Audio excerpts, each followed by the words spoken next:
No one expected that I, Chun Huang, would dare to make a move again in front of all the big shots present. The moment that slap landed, the entire square fell silent. Everyone felt as if they had been choked. Xialan covered her face, blood seeping from between her fingers, her eyes completely mad. She screamed and ordered me to be chopped up, her voice so venomous it sounded like she wanted to devour me alive.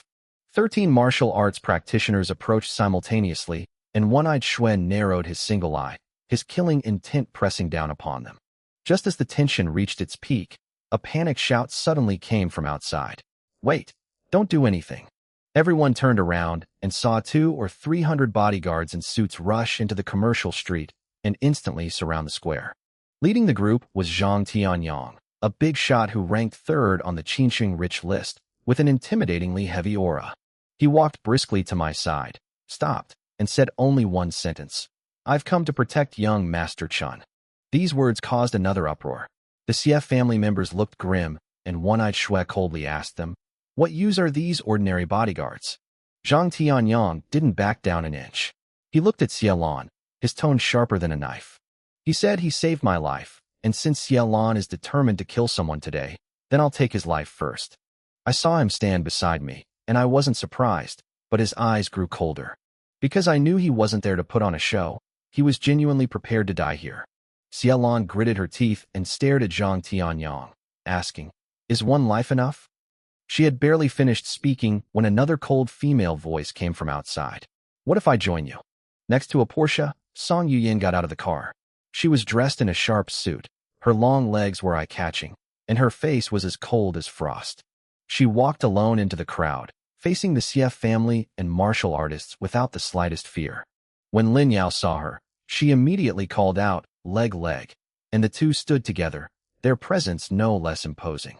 But that wasn't all. The sound of brakes screeching filled the air as a Land Rover, leading dozens of other vehicles, came to a stop.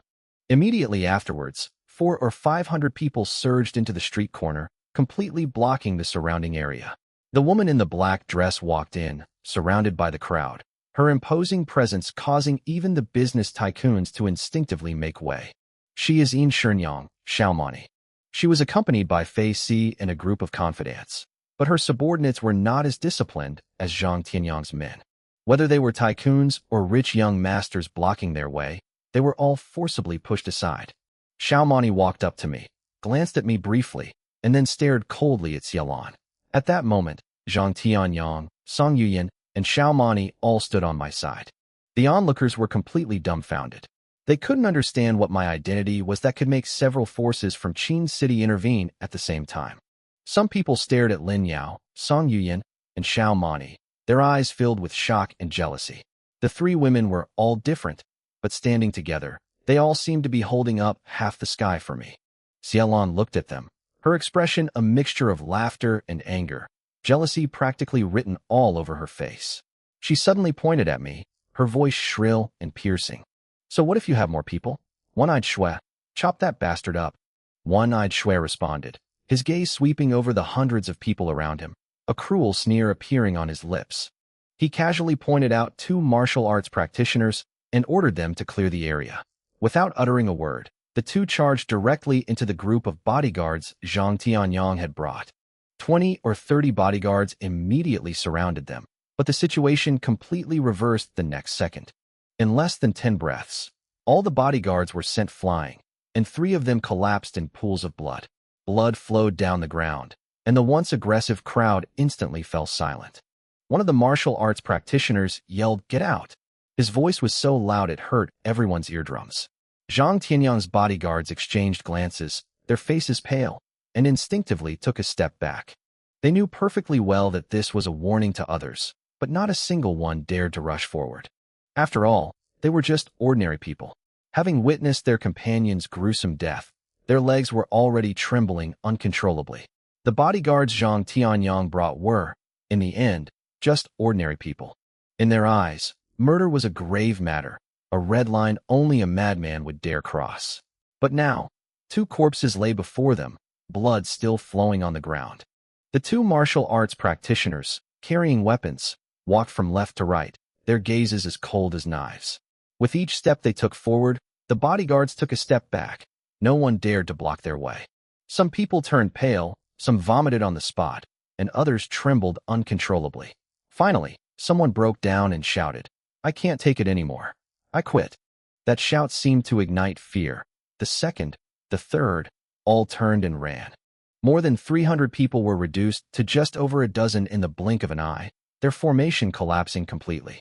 The thugs and underworld bosses on the periphery hadn't even seen what was happening before their ranks were scattered. Xiaomani's face turned icy, and she immediately ordered Fei Si to remove all the people outside.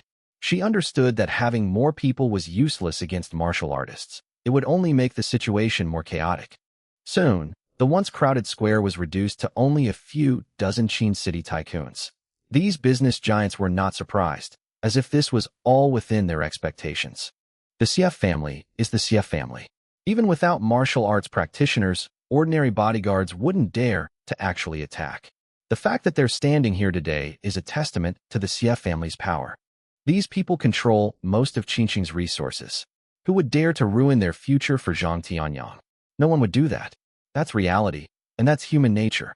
One-eyed Shui didn't even glance at the fleeing person, but simply had someone bring over a laptop. He made a video call, then had two martial arts practitioners bring over chairs and place the laptop on them. Soon, two people appeared on the screen. One was Xie Qiangdong, whom I had met before, and the other was a young man in a blue suit. The young man sat in the center, while Xie Qiangdong sat to the side, clearly indicating a higher status. One-eyed Shui, leading a dozen or so martial arts practitioners, bowed across the screen, saying they had already met up with Xielan. Xie Qiangdong, a cigar dangling from his lips, wore a conspicuous gold thumb ring. He first had the camera scan the entire room to see who had obeyed the Xie family's orders that day. The camera panned, capturing the faces of those business tycoons one by one. Xie Qiangdong smiled, his tone full of superior satisfaction. Then the camera focused on me. He looked at me, then at Zhang Tianyang and the others beside me, and asked me in a cold voice if I knew what a big shot was. I didn't say anything. I couldn't be bothered to reply to such nonsense. At this moment, Xielan rushed in front of the camera, crying and calling for her father, asking Xie Qiangdong to avenge her. She raised her crippled hand, revealing her disfigured face, her voice shrill and piercing. Xie Qiangdong's face instantly darkened. He hadn't expected his daughter to be injured like this, and his eyes turned vicious. He directly instructed One-eyed Shui on what to do, without waiting any longer. One-eyed Shui bowed his head and replied that he would make Xie Qiangdong watch us die with his own eyes. The next second, he turned to look at the remaining 11 martial artists. Except for Lin Yao, he would kill them all without exception. As soon as he finished speaking, the 11 martial artists moved simultaneously. Their weapons gleamed coldly, and they pounced like ferocious beasts. 2 attacked Zhang Tianyang, 2 attacked Xiaomani, and 2 attacked Song Yuyan. The remaining 5 men all charged at me. They were targeting my heart, neck, head, and kidneys. Every move was meant to kill. Not content with that, One-eyed Shui added menacingly, "Remember, it's the chop of chop." With that, he flipped his palm, and a short, cyan dagger appeared out of thin air. He personally pounced on me, faster and more murderous than the others. Hooks, short blades, long knives, spiked daggers, and short swords pressed down from all directions simultaneously. The air was slicing through with sharp sounds from the weapons, as if they were about to tear one's eardrums apart. One-eyed Shui's short sword is the most ruthless. The moment the blade is drawn, even the surrounding air seems to be bent. He charged straight at my head, like a cannonball striking my forehead. In an instant, 12 martial arts practitioners formed a cage, completely locking the 4 of us inside. The square was deathly silent. The business tycoons watching felt their scalps tingle, and cold sweat streamed down their backs. They were finally relieved that they hadn't provoked the Xie family today. Just looking at the scene made their legs go weak. "Chunba Huang, you're dead this time." Lei Long stared at me, his eyes filled with twisted excitement. He thought that I had offended the Xie family's little princess, and no matter how powerful I was, I would die here today. Xielan was so agitated that her face flushed, as if she could already see me being hacked to pieces and lying in a pool of blood. Unfortunately, that was just an image in her mind. I suddenly smiled, a very faint smile. The next second, I took a step forward, shielding Xiaomani, Zhang Tianyang, Song Yuyan, and Lin Yao behind me. 12 martial artists surrounded me simultaneously, 12 weapons hurtling towards me from different directions. In their eyes, this was a dead end. But in my eyes, they were nothing but a bunch of weaklings. With a wave of my hands, 11 weapons were swept into a vortex, and I grabbed them along with their hands. A series of cracking sounds rang out. 11 arms twisted and snapped instantly, weapons clattering to the ground. The screams had barely begun when one-eyed Shui was already upon me. His dagger was aimed straight at my forehead, so close it was almost touching my skin. He grinned maliciously, thinking he had seized his only chance. More people are useless, kid. You can die now. As soon as he finished speaking, the tip of the knife pierced my forehead. But the next second, the smile on his face froze. The short knife stopped in front of my brow, its blade bent under the weight. He had used all his strength, yet he couldn't even pierce my skin. The recoil force surged back along the hilt of the knife, numbing his arm and fracturing his elbow bone on the spot. This scene brought the entire room to a complete silence. Xiao Mani and her companions stood frozen in place, while the business tycoons turned deathly pale with fright. They couldn't understand how a specially crafted blade could fail to pierce a person's forehead. A mortal body braving a steel blade, this was completely beyond their comprehension. I looked up at them, my voice eerily calm. You like killing? Then I, Shinba Huang, will have some fun with you today. A dagger appeared in my palm. With a flick of my wrist, the blade sliced across the throat of the nearest person. Blood spurted out, and the martial artist collapsed to the ground. Then, I vanished.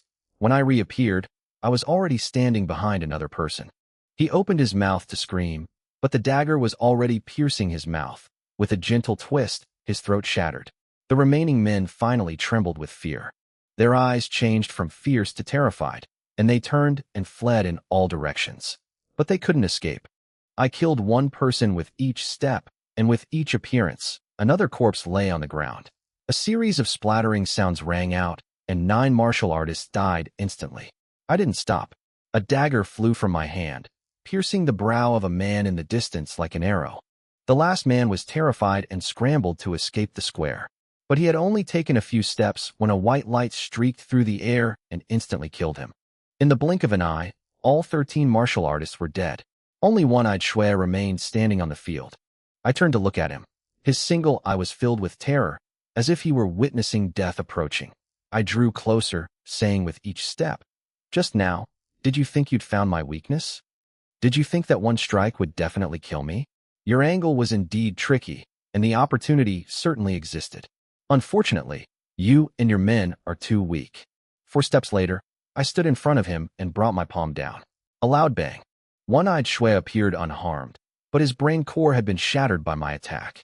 He fell straight to the ground, his single eye filled only with fear and despair. With that, all 14 martial arts practitioners were dead. The business tycoons in the square stared at the corpses strewn across the ground, utterly horrified. Those who mocked me before are now barely daring to breathe. I'm covered in blood, and the air is thick with the pungent smell of blood. But my expression remained calm, as if I had only done something insignificant. Xiaolan was completely suffocated. Her pretty face turned deathly pale, and she trembled so much she could barely stand. On the computer screen, Xie Qiangdong, a cigar dangling from his lips, his old face stiff, had witnessed everything. After a few breaths, I walked up to Xiaolan, grabbed her by the neck, and lifted her high up. Then, I looked at Xie Qiangdong on the screen and said coldly, "Xie Qiangdong, are you sure you can use her to lure you here, so you don't dare to kill her?" On the laptop screen, Xie Qiangdong's hand, holding a cigarette, froze in midair, motionless for a long time. Even through the screen, he saw the murderous intent in my eyes and knew I was truly capable of killing. With Xiaolan's neck gripped by me, her face turned purple, and she managed to squeeze out 2 words, "Save me." The tycoons and rich kids around all kept their distance. No one dared to stand up for the Xie family. They could give the Xie family face and back them up, but when it came to risking their lives, no one was willing to do it. Just then, the man in the main seat next to Xie Qiangdong spoke, his voice calm. He said, "Uncle Dong, don't be afraid." Upon hearing this, Xie Qiangdong felt as if he had grabbed a lifeline. The man stood up and walked to the camera, his face filling the screen, but he didn't look at me first. His gaze passed over me, fixed on Xiao Mani, Song Yuyan, and Lin Yao, his eyes gleaming with greed. From the moment the video call connected, he was watching them like prey already in his grasp. Only then did he speak to me, telling me to release Xiaolon and bring the 3 women over. He said it casually, even assuring me that only I would die and the others could live. I freed one hand to turn the computer back, shifting the camera away from them. I stared at the screen and asked him, "Are you ordering me around?" A flash of anger immediately crossed the man's eyes. He looked at me, sneered, and said, "Yes, it's an order and a threat." He said I would definitely ask him next, what right does he have to order me around, and what ability does he have to threaten me? The next second, he stared at my face and uttered his name, Xie Fangjie, word by word. The moment the name Xie Fangjie was uttered, the air in the private room seemed to be sucked away instantly. The faces of Qingqing's top tycoons, including Zhang Tianyong, all changed. They knew all too well the weight of that name. The Xie family's ability to act with impunity in Qingsheng was entirely due to him. Xie Fangjie was originally just a distant relative of the Xie family. His parents died early, and he was raised by Xie Qiangdong for a year. When he was 2 years old, a martial arts practitioner came to the Xie family, saw his talent, and took him away. Since then, the Xie family's influence in Qingsheng has skyrocketed, and they have completed a reshuffling of power in less than 3 years. 3 years ago, Xie Fangjie returned to the Xie family once, and even the patriarch of the Han family in Jiangbei came to pay him a visit.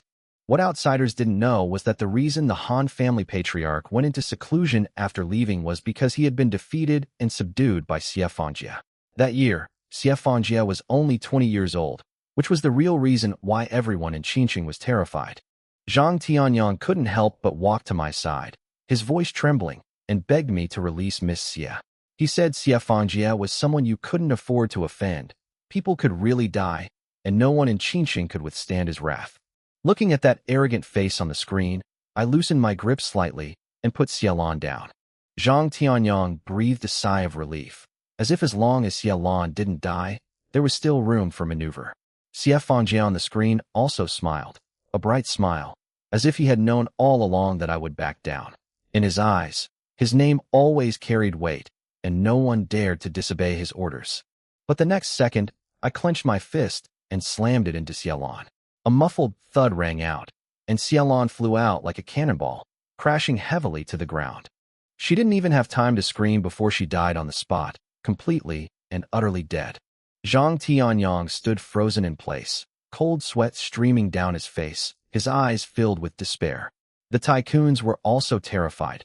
No matter how many scenes they had witnessed, their legs were trembling at this moment. I withdrew my fist, walked to the notebook, and looked directly into Xie Fangjie's gloomy eyes. I smiled and told him that his orders and threats had no effect on me. The room fell silent instantly. Everyone seemed frozen in place. Even their breathing became shallow. On the screen, Xie Fangjie's smile froze. He was still smiling, but it looked terrifyingly ferocious.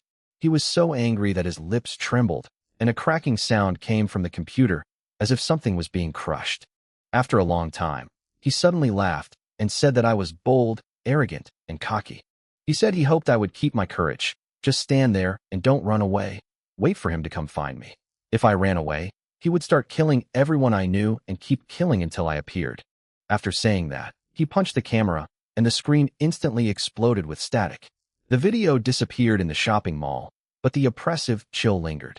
So many people were dead on the ground, and all the business tycoons and rich kids were deathly pale.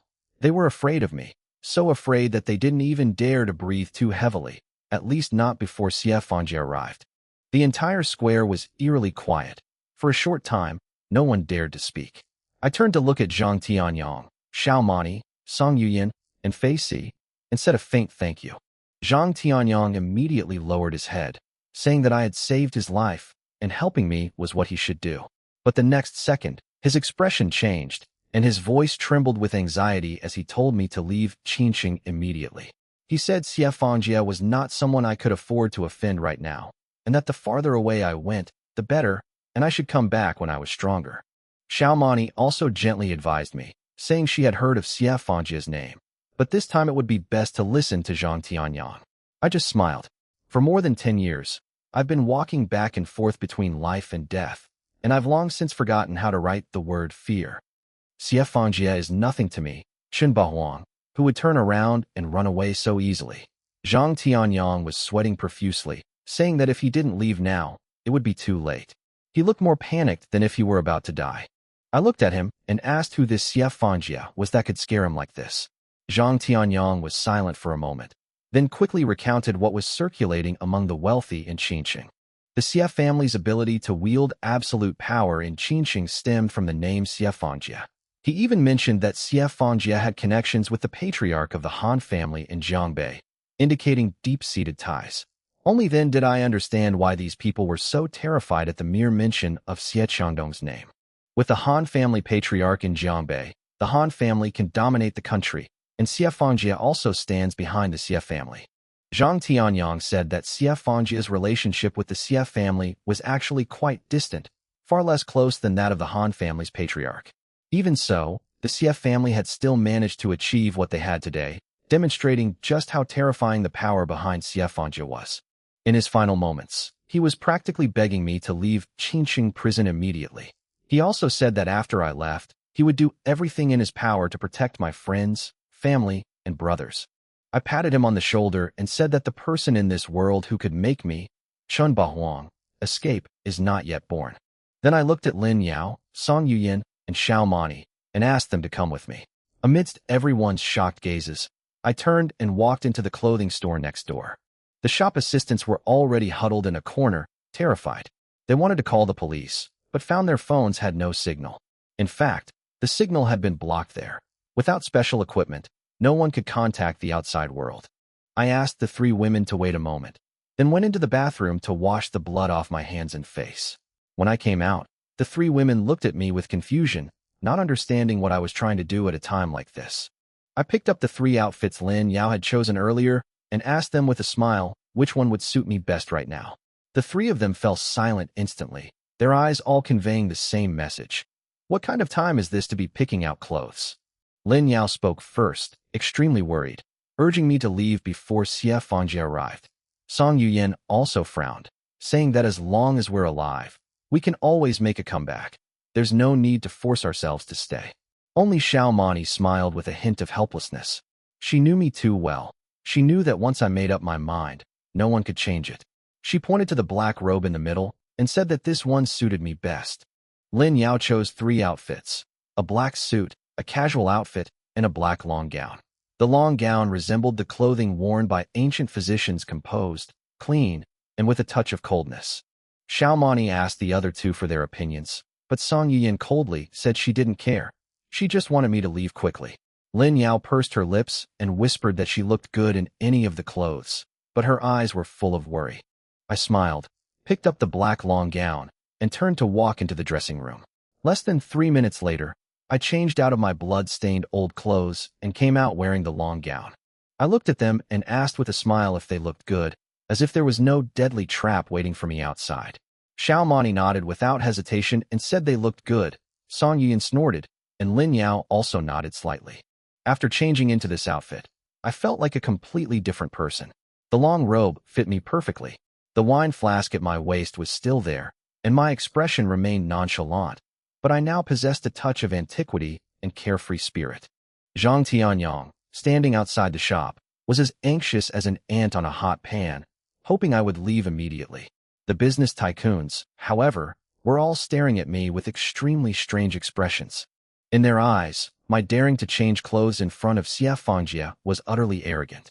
The old man who bought the longevity pill was both nervous and moved, muttering under his breath, "Ignorance." He said I should have had a bright future, but unfortunately I'm about to die, and he doesn't know if I'll implicate them. The atmosphere in the entire square was oppressive, and dozens of normally aloof business tycoons were all silent. They wanted to leave, but no one dared to move an inch. All eyes were fixed on me as I changed clothes inside the mall. In their eyes, I'm a madman. I offended Xie Fanjia, yet I still went to wash my hands and change clothes. What's the point of changing clothes when you're about to die? Do you want to die with some dignity? But they were even more afraid than I was, because in Qinqing prison, the name Xie Fanjia was synonymous with disaster. Back then, Xie Qiangdong reshuffled Qinqing prison for him, and the Xie family became the most powerful family as a result. If Xie Fanjia were to lose his temper today and raid Qinqing again, none of these tycoons would escape.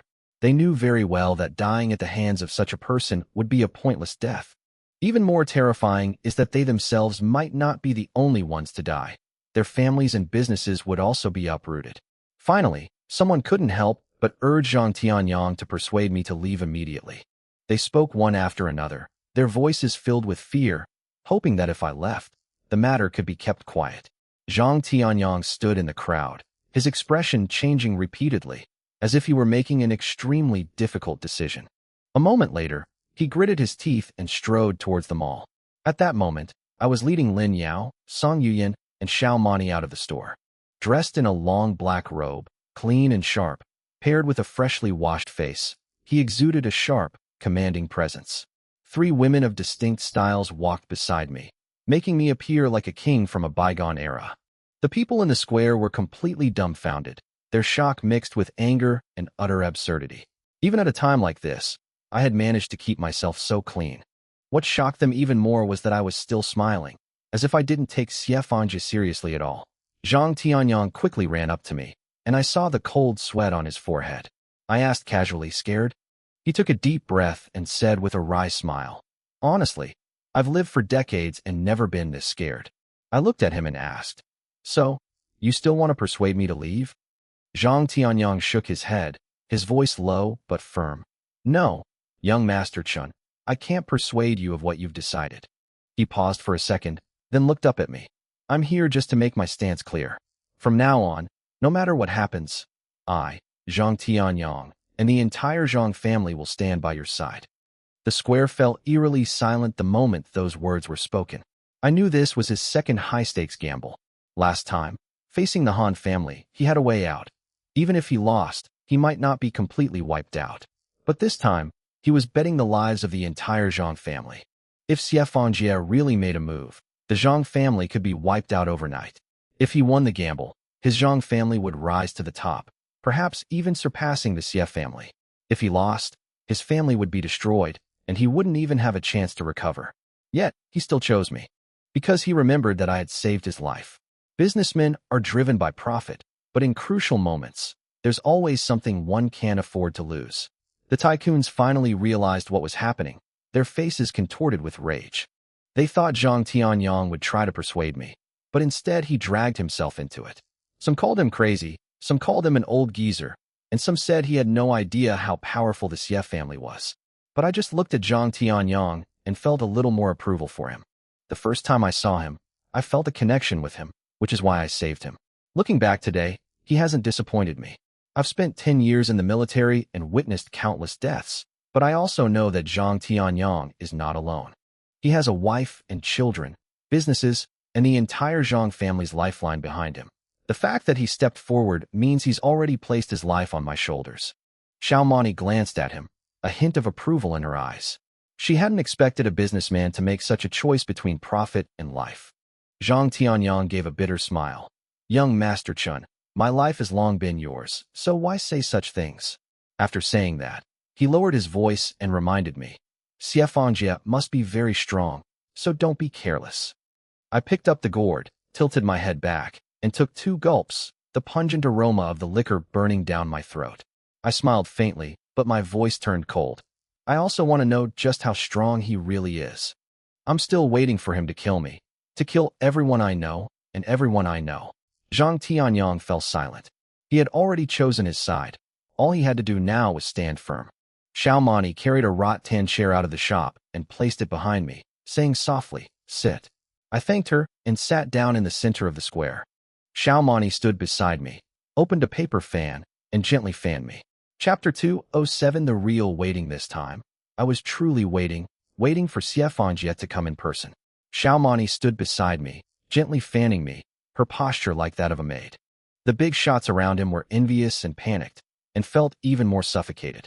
They were afraid of Xie Fangji, and also afraid that I would really make things uncontrollable. But I didn't do anything, acting as if nothing had happened, and casually asked about Long Xiaohu. I remember last time I killed Long Xiaohu's brother, so I asked Xiao Mani if he had caused any trouble.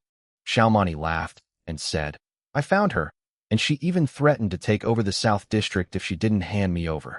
I asked her what happened afterward, and she blinked and said, I wouldn't hand me over to anyone. During this time, her men had been engaged in firefights with the North District. I frowned after hearing this and said that I should have been told about this earlier, so I could have taken care of it. She said it was a small matter and there was no need to bother me. Her tone is light, as if she were chatting casually. Then she looked at the crowd and gestured for me to look at a burly man wearing a gold chain. The man had a tiger tattooed on his right cheek. It was none other than Long Xiaohu from the North District.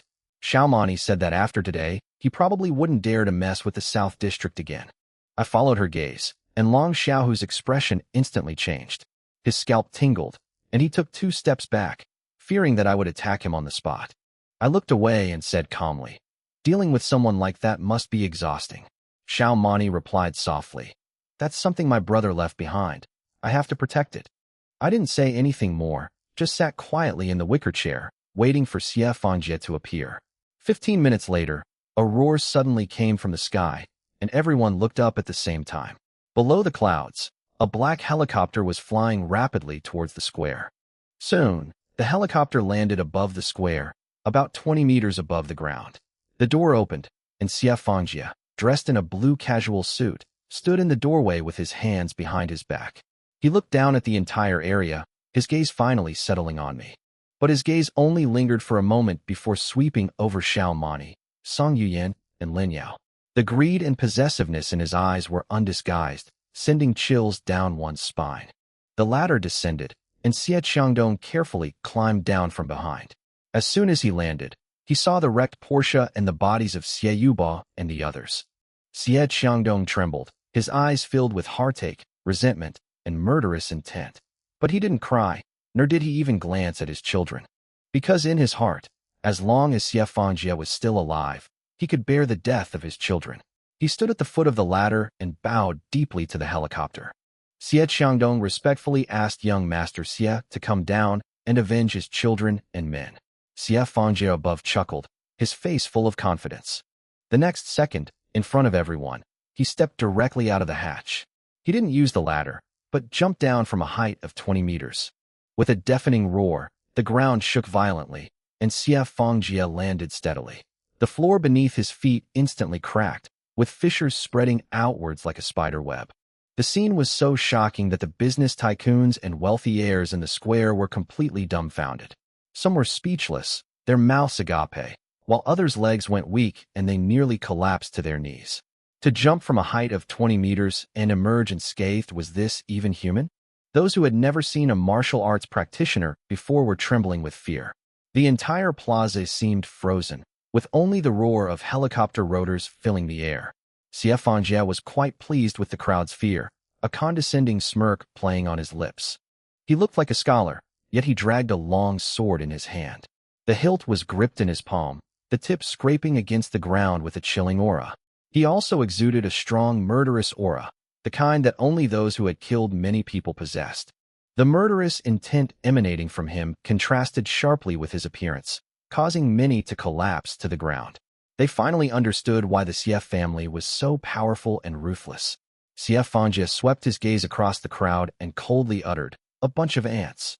Then, his gaze fell on me again. I remained seated in the wicker chair, my expression unchanged, my movements unchanged, and my eyes unchanged. I didn't even get up. I just calmly looked at him. Xie Fangjie stared at me, his tone arrogant and disdainful, saying I was pretty cocky. He said he enjoys seeing people arrogant and defiant, then personally disciplining them until they kneel down. He wants them to be so submissive that when they see him, they wag their tails like dogs before their master. Chapter 208. Are you crazy? Xie Fangjie stared intently at me, his eyes as cold as an ice cave. Zhang Tianyang and the others were forced to take a half-step back by that chill. He glanced at Lin Yao and sneered that her refusal to become a concubine had allowed him to see Song Yuyan and Xiaomani. In that instant, his eyes changed, greedily sweeping over the 3 women as if he already considered them his possession. Then, he pointed at me, his voice full of condescending disdain, and said I only had 2 choices. First, kneel down and send the 3 women beside me over, and he would let me die a little more easily. Secondly, he subdued them in front of me, then made me watch them be humiliated, and finally tortured me to death. As soon as he finished speaking, Xie Fangjie suddenly plunged his long sword into the ground. With a hiss, half of the sword disappeared into the ground. Everyone around was stunned, because beneath the floor were concrete blocks and crisscrossing steel bars. The fact that the sword could penetrate so deeply meant that he had easily severed even the steel beneath. What's even more frightening is that he seemed to exert almost no effort, his demeanor as relaxed as if he had casually done a small task. Since his appearance, he has staged 2 demonstrations, each more domineering than the last, suppressing everyone in the room to the point that no one dared to breathe. The atmosphere in the square was icy cold. Everyone stared at him as if he were a monster ready to kill at any moment. I couldn't help but speak, my voice soft but clear enough to reach everyone's ears. Is this guy out of his mind? Or is he just an idiot? The entire room fell silent instantly. Everyone's expressions froze, as if they couldn't believe I dared to say that. Xie Fangjie was stunned at first, then his face contorted, and his eyes suddenly flashed with murderous intent. He drew his longsword, dragging the tip as he walked towards me. The blade sliced across the ground, sending sparks flying. With each step, the stone bricks cracked, and his aura pressed down like a black tide, carrying a murderous intent that seemed ready to devour anyone. The ear-piercing screeching sound drilled into their eardrums. Just hearing it sent chills down their spines and made their hearts clench. Xiao Mani, Song Yuyan, Lin Yao, and Zhang Tianyang were deathly pale, as if nailed to the spot by the oppressive aura of a killing god. Xie Qiangdong, however, was so excited that his eyes were bloodshot, as if he couldn't wait to see me killed by Xie Fangjie's sword. Zhang Tianyang, standing behind me, was so overwhelmed by the killing intent that he could barely breathe, and his body was on the verge of collapse. But when he caught a glimpse of me out of the corner of his eye, he froze, because I was still sitting in the wicker chair, completely still. I remained calm, barely lifting my eyelids, simply watching Xie Fangjie approach step by step. The closer he got, the more frightened the people around me became, but I didn't even bother to stand up, as if waiting for this farce to end. A few breaths later, Xie Fangjie was already in front of me, and he suddenly raised his long sword and chopped it down at my head. It was clearly a long, slender sword, but now it felt like a mountain crashing down, accompanied by a heavy whistling sound.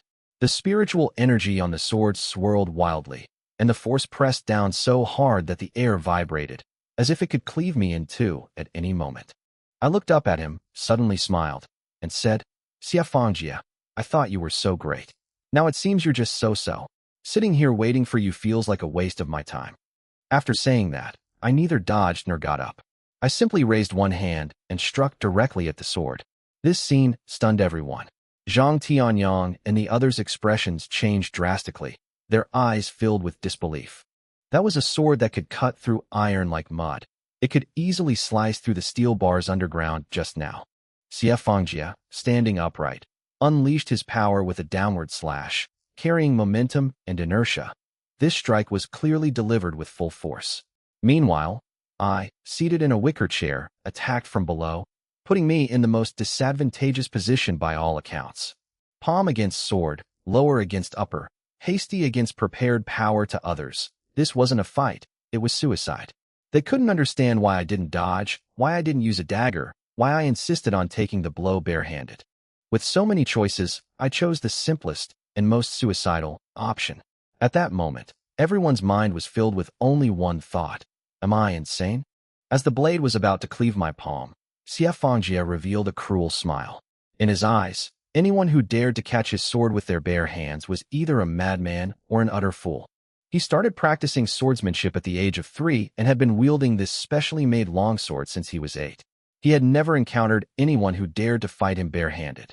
This sword was made by the Yun family's top swordsmith, and its sharpness was almost comparable to that of a spiritual weapon. Furthermore, his master, Yun Xin Song Kong, was the second strongest member of the Yun Gu family, possessing first-rate swordsmanship. Therefore, Xie Fangjie was very confident that with this strike, his hand would be severed and he would die. He sneered, then increased the force in mid-air as if to cleave me and the chair in two. The next second, my palm collided with the sword's edge, exploding with a loud bang. The sound was like mountains colliding, making everyone's eardrums ache, and the air seemed to be torn apart. The violent impact spread out from between us, and the dresses of the 3 women behind us were lifted up. The glasses of several people not far away shattered on the spot. They covered their eyes and screamed in pain, their eye sockets bloodshot. My long robe billowed from the shock, and the rattan chair beneath me twisted violently. The rattan chair didn't break, but its forelegs sank deep into the stone bricks with a soft thud. Sief Fangjia's expression changed drastically. The sword in his hand trembled violently, almost flying out of his grasp. He struggled to steady the sword, but his entire arm was numb and weak. Even more terrifying, he took a step back. Just that one step, and everyone around him stared at me as if they'd seen a ghost. They couldn't understand how I could withstand a long sword barehanded and emerge unscathed. What they couldn't understand even more was that the person who was forced back was none other than Sief Fangjia, whom they considered invincible. I remained seated in the wicker chair, my expression calm. Only the stone bricks beneath my feet cracked like spider webs. Xie Qiangdong stood in the distance, his face contorted with rage, as if he had been slapped hard by reality. Sief Fangjia wasn't afraid. Instead, he stared at me with excitement in his eyes. He said that I could catch his sword with my bare hands, and that this was the first time he had encountered such a strong opponent. But compared to him at the peak of the chi condensation stage, I am still just a slightly larger ant. As soon as he finished speaking, he drew his sword again. This time, he didn't slash, but thrust. The most terrifying thing about a sword isn't slashing, but thrusting, especially for someone like Sief Fangjia who has practiced swordsmanship for many years. The long sword pierced the air like poisonous light, tiny vortexes swirling around its blade. The speed was too fast, the killing intent too intense. Everyone felt a chill in their throats, as if they were about to be pierced. When I heard the words chi condensation stage, my heart stirred slightly. This was the first time I'd heard someone measure martial arts cultivation levels in the same way I did. But it was only for a moment before I laughed. I looked at Sief Fangjia and asked him softly, "Can I really die?" This time, I didn't stay seated. The moment I stood up, the wicker chair beneath me seemed to lose its support and instantly shattered into pieces. In the same instant, Sief Fangjia's sword was already at my eyes, the tip pointing directly at my throat. This sword strike was faster, more accurate, and more powerful than before, its blade imbued with spiritual energy. Everyone thought I couldn't possibly dodge it. But the next second, that frenzied sword strike abruptly stopped right in front of my throat. I raised one hand and gripped the sword directly. The tip of the sword was less than a centimeter from my throat. Just a little bit more, and it would pierce my neck. Unfortunately, Sief Fangjia's face was deathly pale, and no matter how hard he tried, the sword couldn't go any further. I gripped my sword, looked up at him, and spoke softly. "I, Chunba Huang, have guts, and I will continue to have guts." After saying that, I looked at his pale face and added indifferently, "Too bad. You're about to lose your nerve." With that, I raised my leg and kicked him in his most groin area. No. Sief Fangjia's face changed instantly when he saw where my kick was coming from. He even abandoned his sword and retreated wildly like a madman. Unfortunately, no matter how fast he retreated, he only managed to save his most vital areas. My foot still struck his thigh, and a large chunk of flesh instantly caved in. Sief Fangjia groaned, his entire leg trembling, almost unable to stand. I released the long sword from my hand, stomped on it, and broke it in two. Then I walked towards him step by step, my face expressionless. In my eyes, this battle was never in doubt from the start. Sief Fangjia, however, was completely dumbfounded.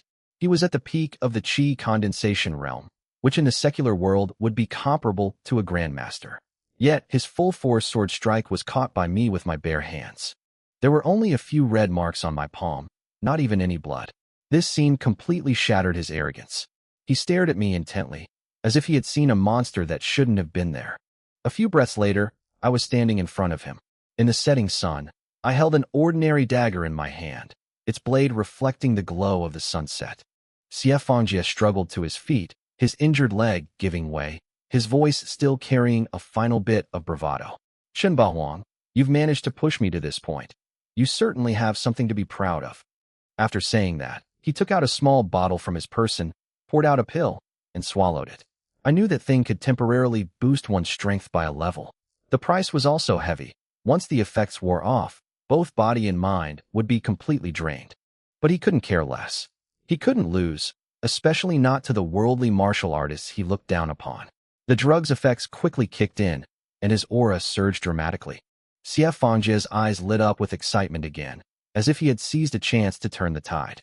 Is this the power of the luck realm? He roared, raising his fist and slamming it head-on at me. His greatest strengths, besides his sword, lay in his fist. At the same level of cultivation, the power he unleashed far surpassed that of ordinary people. This punch came crashing down like a boulder falling from the sky, the air itself feeling stifling. When the fist was only half a meter away from me, I sheathed my dagger. I raised my fist, took a step forward, and swung it at him. Xie Fangjie grinned maliciously, thinking I was courting death. Fight me? Qinba Huang, you're too arrogant. The next second, the two fists collided. With a deafening boom, the air seemed to explode, and the impact made one's eardrums tingle. But I wasn't the one who was pushed back. Xie Fangjie staggered back more than 10 steps, his entire arm trembling violently. His fist had shattered, flesh torn open, and bone exposed. Blood trickled down between his fingers, and he screamed in agony like a pig being slaughtered. I looked at him, my tone still calm. Didn't you say I was looking for death? Come on, let's do it again. Before I finished speaking, I had already caught up with him and punched him in the head again. Fear filled Xie Fangjie's eyes. He wanted to dodge, but couldn't. He could only raise his other intact hand and brace himself to meet the attack. Another muffled thud. His other hand was also ruined, the skin torn open, a bloody mess. Both his hands were deformed, and his face finally lost all its arrogance. Just as he staggered backward, the dagger in my hand reappeared. The blade flashed in a strange arc, instantly approaching his throat. With a soft thud, the dagger pierced his neck, and blood spurted out on the spot. The smell of blood filled the air, and he stood frozen in place. But I didn't kill him. The knife tip was already at his throat, but it avoided all the vital spots. With the slightest movement of my hand, he would be dead instantly. Xie Fangjie's eyes finally changed. There was no arrogance in them, only terror and the oppressive feeling of death. He couldn't understand why a secular martial artist could be so strong. Even if he had taken drugs and reached the chi refining realm, he still wouldn't be my match. I stared at him, my voice chillingly calm. Want to stay alive? Xie Fangjie's throat tightened. He barely dared to speak. What do you want? I looked at him, enunciating each word clearly. Kneel down and sing conquer. Xie Fangjie's face was deathly pale, and his lips had lost all color.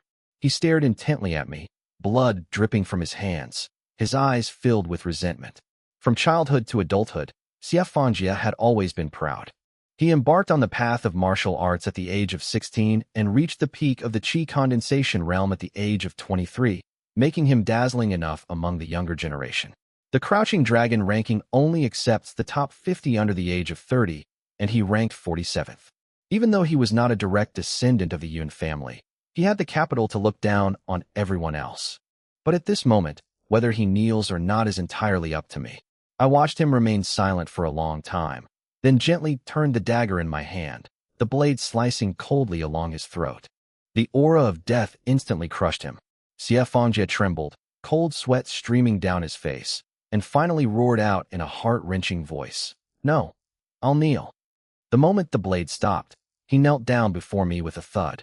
This once high and mighty genius of the Yun family bowed his head like a servant in front of dozens of top figures in Qin City. The square was deathly silent. Even business tycoons like Tian Nyo and Long Xiaohu were breathing rapidly, their eyes filled with nothing but fear. Even those who had witnessed my skills before, such as Lei Long and Sun Yiyang, were stunned by this scene. The chairman of the top few companies on the rich list turned pale, their eyelids, lips, hands, and feet trembling. Xiao Mani, Lin Yao, and Song Yuyan were also stunned. They knew I was strong, but they never expected that someone like Xie Fangjie wouldn't even have the right to resist me. Zhang Tianyang's blood boiled with excitement, and his eyes filled with even deeper awe. I looked down at Xie Fangjie, my voice soft, yet it cut like a knife into his ears. I said, "Kneel down and sing conquer." Xie Fangjie shuddered again. He didn't want to sing, nor was he willing to sing, but he knew even better that not singing might mean death. After a long while, he finally managed to speak with difficulty, his voice tinged with blood. "Finally, you found a way to determine the winner. The price of winning or losing is that we are both shattered to pieces."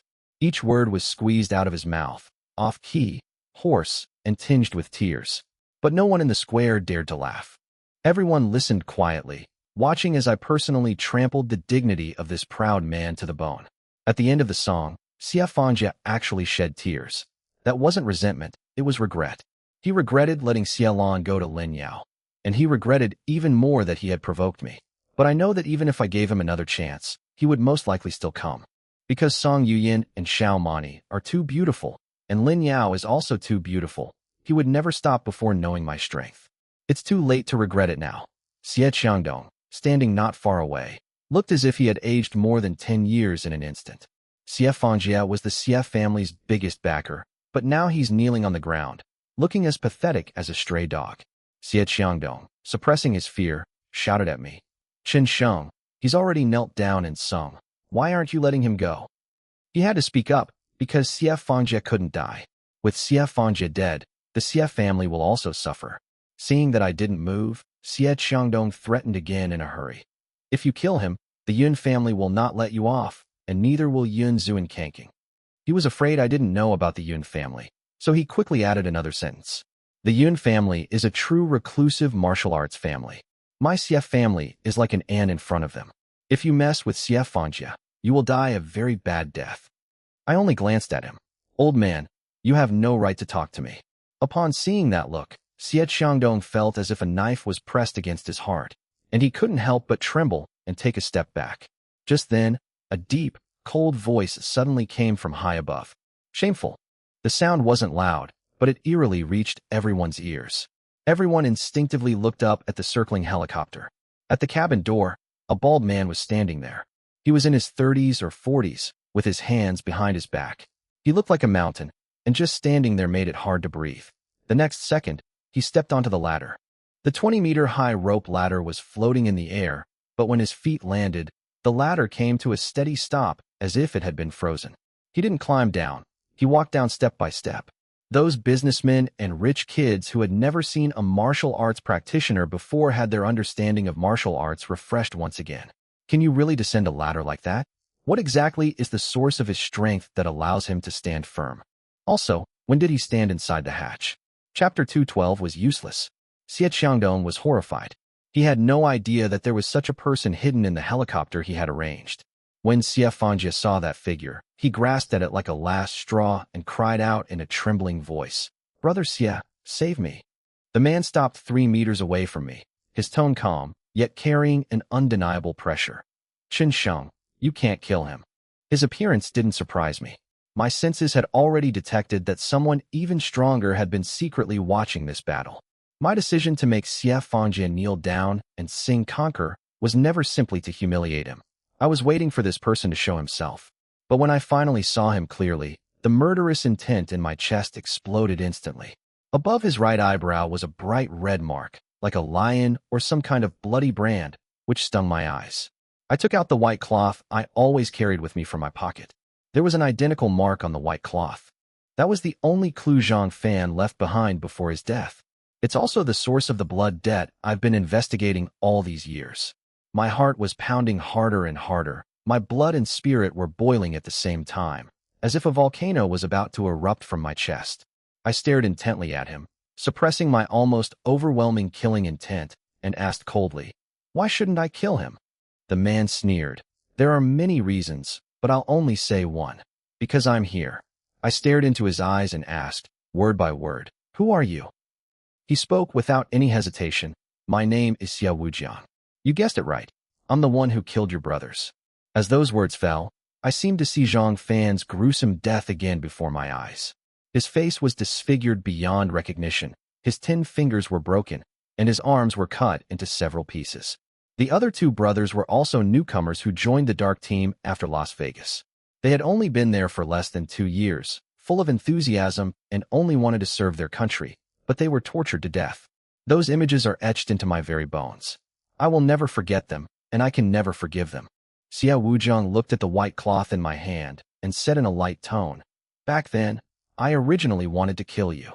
It's a pity that your 3 brothers are too stubborn. They'd rather die than reveal your whereabouts. They're just a few ants. I wasn't originally interested in killing them, but they're disobedient ants, so killing them is fine too." The more casually he spoke, the stronger my murderous intent became. It wasn't anger, but an urge to tear him to pieces.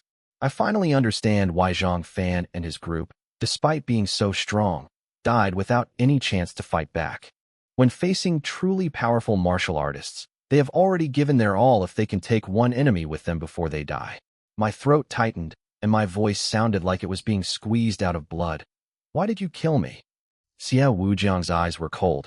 A person who is about to die doesn't need to know why. He pointed at Xie Fangjie and said coldly, I've already told you my identity. Now release him. I glanced at him, a slow smile playing on my lips. An order?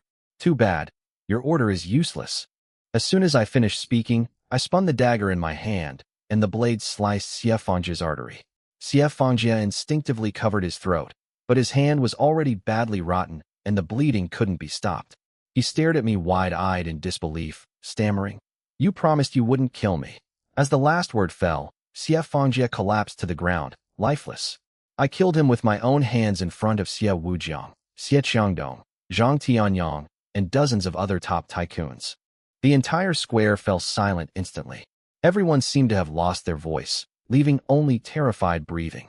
Xie Fangjie, who jumped from a height of 20 meters unscathed, and whose background was so powerful that people looked up to him, died just like that. Some people even bit their tongues until they felt the pain before they dared to believe that what they were seeing was not a dream. I looked down at Xie Fangjie's corpse and said coldly, Originally, I did say I would let you go. After all, you've already knelt down and sung the song of conquest. It's a pity that someone insists on speaking to me in a commanding tone. I looked up at Xie Wujiang, my voice as cold as a knife. What's even more unfortunate is that he is still my enemy. The cold words echoed in the square. Not far away, Xiao Mani had a complicated look in her eyes. Perhaps only she understood my feelings at this moment. Chen Sheng, am alive, I will avenge my brother. Even if it means fighting to the last breath, even if it means dying in front of the enemy, this blood debt must be settled. Back then, I didn't know who the murderer was, nor where the mastermind was hiding, but the murderous intent never diminished. No one in prison dared to mention it, because everyone knew that if I did, I would inevitably lose control. I can tolerate many things and suppress a lot of anger, but I can't tolerate the deaths of Zhang Fan and the others. Now, my enemy is right in front of me, and Xie Wujiang has personally confessed to what happened back then. Xie Fangjie is still under my blade. He thinks that if Xie Wujiang comes, I will be afraid, release him, and beg for mercy. But he was wrong. Without the slightest hesitation, I swiftly drew my knife and took his life. The entire room fell silent instantly. Everyone except Xiao Mani thought I had gone mad. They know that Xie Wujiang is stronger, more ruthless, and more terrifying, but they don't understand how heavy the blood feud in my heart is. Xie Wujiang's face twitched violently. He thought that telling me about what happened back then would scare me. He thought that with his power, I would kneel down and beg him to spare my life with just a threat. But I killed someone right in front of him, without even a moment's hesitation. Xie Wujiang took a long breath, his face trembling, his eyes filled with bloodthirsty killing intent. He stared at me and said, word by word, Chen Sheng, you really deserve to die. At that moment, his fists clenched so tightly they cracked, and his aura exploded like a storm. The business tycoons around them all changed their expressions, forced to retreat repeatedly by the stench of blood. Xie Wujiang sneered, I should have died for years ago. I've already made a huge profit by living to this day. He also said that after I die, he will send my women to the dirtiest places and make them suffer all kinds of humiliation. As soon as those words were spoken, the last shred of composure in my eyes shattered completely. The next second, Xie Wujiang moved. He struck with his palm, and white energy swirled in his palm. The airflow traced arcs in the air, like special effects on a TV show, but it all happened right before our eyes. Someone in the distance was so frightened that their voice trembled. They simply couldn't believe that a human could unleash such power. Zhang Tianyang stared intently at me, his pupils trembling, afraid that I wouldn't be able to withstand that blow. Lin Yao and Song Yuyin had already clasped each other's hands tightly, their palms filled with tension and worry. Xiao Mani appeared calmer, but the paleness on her face betrayed her. Xie Wujiang roared, die, and his palm was already pressing down on my crown. It was so fast that ordinary people couldn't even see the afterimage. It was above my head in the blink of an eye. I didn't say anything, because it would be a waste to say even one more word to someone like Xie Wujiang. At that moment, I had only one thought in my mind. Kill him, grind his bones to dust, and offer this as a sacrifice to the spirits of Zhang Fan and the other two. I moved my feet, pulling myself away from the spot, choosing not to confront him head-on. Xiao Wujiang grinned maliciously and said, "If hiding were useful, my 3 brothers wouldn't have died back then." His palm strike locked onto me, like a venomous snake relentlessly pursuing my vital point. He was very confident in his speed and believed that I couldn't possibly dodge him. But in that instant, I pointed my fingers into a sword shape and, from less than half a meter away, slashed at his arm. With a whoosh, a white streak shot out from between my 2 fingers. The next moment, Xiao Wujiang's palm, which was pressing down, was severed at the wrist. The hand was still in a forward-leaning posture, but it had already detached from his body and was falling towards the ground. Xiao Wujiang didn't even have time to react. He continued to swing his severed arm down towards my head. The expected impact did not occur. I remained standing in the same spot, completely unharmed. Only then did the excruciating pain travel from his severed wrist into his brain.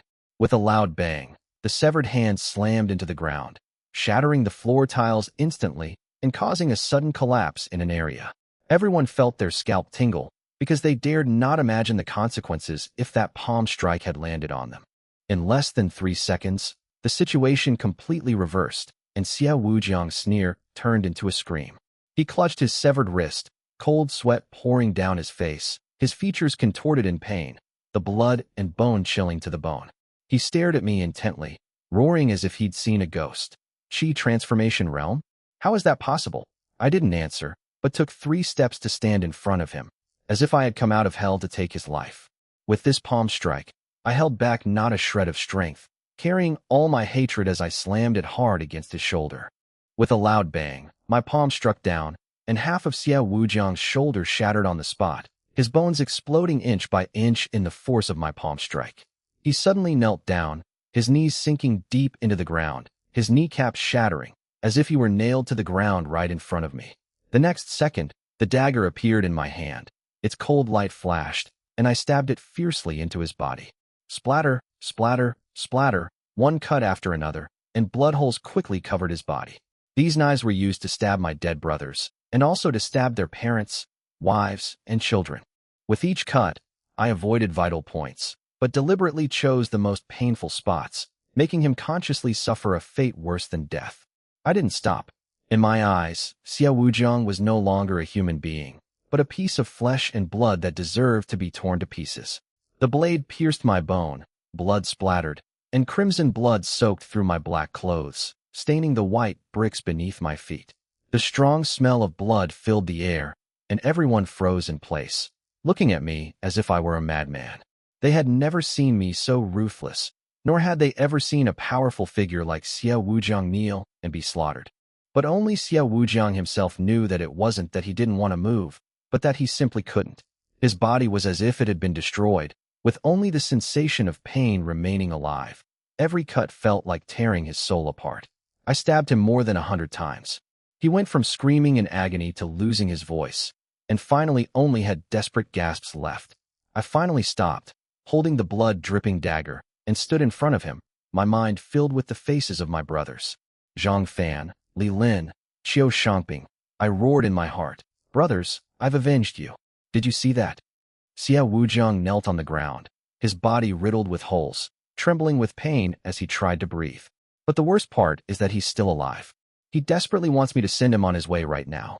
I suddenly raised my foot and kicked him away, then stepped on his chest and stared down into his eyes. "Old dog, now you should tell me why you wanted to kill me. If you don't tell me, I can make you suffer 100 times more, torment you for a year, 10 years, or even 100 years. This is a question that has been weighing on my mind for far too long. I have never met Xiao Wujiang, nor have I ever heard of this name. In my 26 years of life, I have been an assassin, a king of soldiers, a mercenary, and I have experienced all kinds of life or death situations. I have killed martial artists with my mortal body, but Xiao Wujiang was definitely not among them. Why did he kill me? He couldn't find me, so he killed my brother. I have to find out the truth about this." My voice made his head buzz, and he barely managed to regain some of his senses from the excruciating pain. He grinned bitterly, blood mixed with saliva dripping down his face, and said intermittently, "For years ago, you were just an ordinary person. Now that you've actually reached the Qi transformation realm, Chen Sheng, do you think killing me is enough to avenge yourself? I wasn't the only one who laid a hand on your brother. I wasn't the only one. His eyes were filled with fear, yet he still smiled. For years, from an ordinary person to the Qi transformation realm, this speed was enough to break him. My eyes turned cold, and I plunged the knife into his body again, demanding angrily, "Who else? Why did you want to kill me?"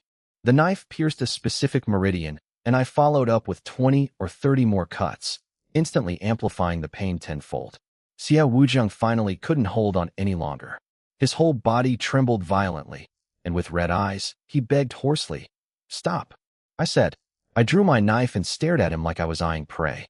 If he dared to utter a single word, I would make him suffer even more. He gasped for breath and struggled to speak, saying that he didn't want to kill me. He was just doing it for someone else. Just like when I wiped out that overseas family, that family was also acting on his behalf. A fierce glint flashed in my eyes. I didn't want to hear another word of beating around the bush, and I raised the knife in my hand again. When Xiao Wujiang saw the tip of the knife, he was so frightened that his soul almost left his body. He immediately shouted out 2 words in a trembling voice. My background.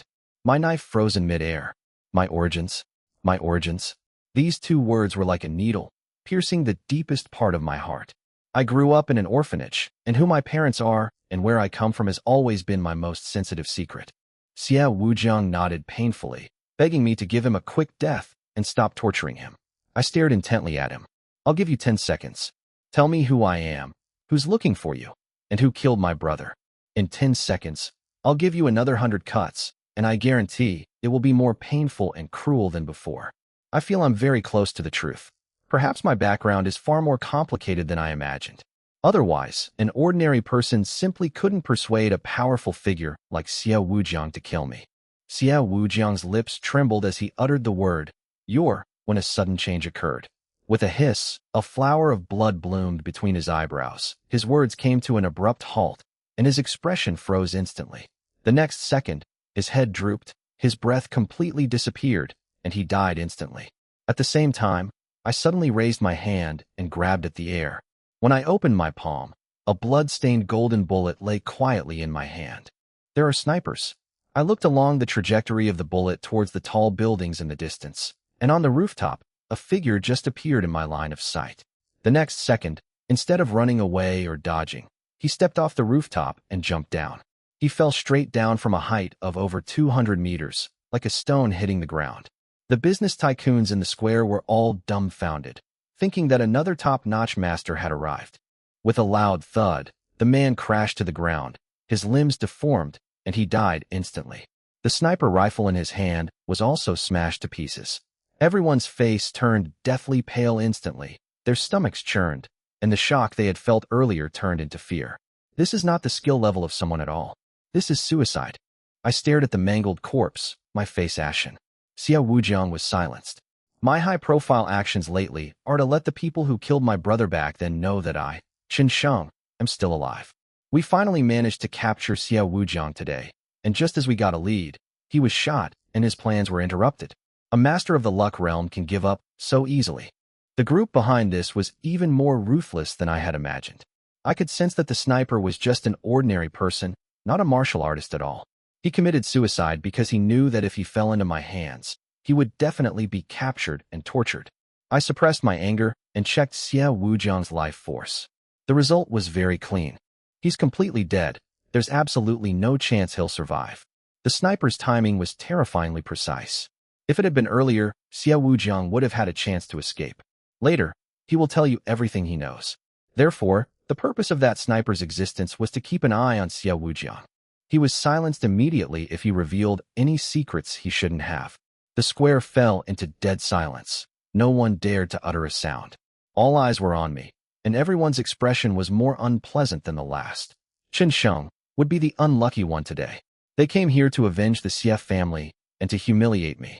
But now, Xie Fangjie is dead, Xiao Wujiang is dead, and there is blood everywhere on the ground. Not a single drop was mine. Fear, unease, shock, and regret shifted across their faces. Xie Xiangdong, in particular, was slumped on the ground, his whole body shaking uncontrollably. The Xie family's backer and future have been completely gone. As the head of the CF family, he didn't even know how to survive at this moment. Lin Yao's face turned pale, but she breathed a heavy sigh of relief in her heart. With CF Fangjie dead, she was no longer forced to become a concubine. She never expected that the great hero who saved her when she was a child would pull her out of the abyss once again today. Song Yuyin looked at my blood-stained figure, her red lips trembling slightly, her eyes filled with extreme complexity. She used to think I was shameless and that I approached her because I wanted the Song family's wealth. But as the same things happened again and again, she finally realized that she was always the one in the wrong. With my abilities, if I just asked, countless people would offer me wealth far exceeding that of the Song family. The less she understood me, the more confused she became. Unbeknownst to me, my place in her heart had become increasingly important. Xiao Mani and Zhang Tianyang quickly came to their senses and walked over to me. Xiao Mani asked me softly, "Brother," was he silenced? I nodded, my voice cold. "Someone doesn't want me to know the truth." She paused for a moment, then whispered a reminder that Xie Wujiang had said that he wasn't the only one who had acted back then. The sniper must have sent the message before he died. Those people know I'm still alive and how strong I am now, so they'll definitely make another move. I took a deep breath, my eyes surging with murderous intent. I swear, I will find them and make them suffer 100 times worse than Xie Wujiang. Standing beside me, Zhang Tianyang felt the murderous intent in my words and couldn't help but feel a chill run down his spine. That murderous intent came quickly and dissipated just as fast. I suppressed it in the blink of an eye. At this moment, Xiao Mani reminded me that there was another line. Xie Wujiang once said that the person behind him is related to my background. She told me to think carefully and see if I could find any new clues from this matter. Her reminder immediately brought someone to mind. "Mani, thank you." I looked at Xiao Mani, and the violence in my heart finally subsided. She smiled gently at me and said that even if she didn't remind me, I would figure it out sooner or later. I gave a bitter laugh, admitting that I had just lost my temper. The moment I saw Xie Wujiang, all I could think about was revenge. I just want to pry the truth out of him, and then send him on his way personally, to give my dead brother some closure. But once the person died, the clues dried up so quickly that I almost forgot even the most basic judgment. Fortunately, it's not too late. I already know what to do next. I turned to Zhang Tianyang and told him to stay and clean up the scene, and then arrange for someone to take Lin Yao and Yu Yin back. Zhang Tianyang nodded hurriedly, unable to hide the excitement on his face, because he knew he had won the bet. I won, and the Zhang family's fortunes have turned around. From today onward, no one in Qingqing's business community will dare to disrespect him.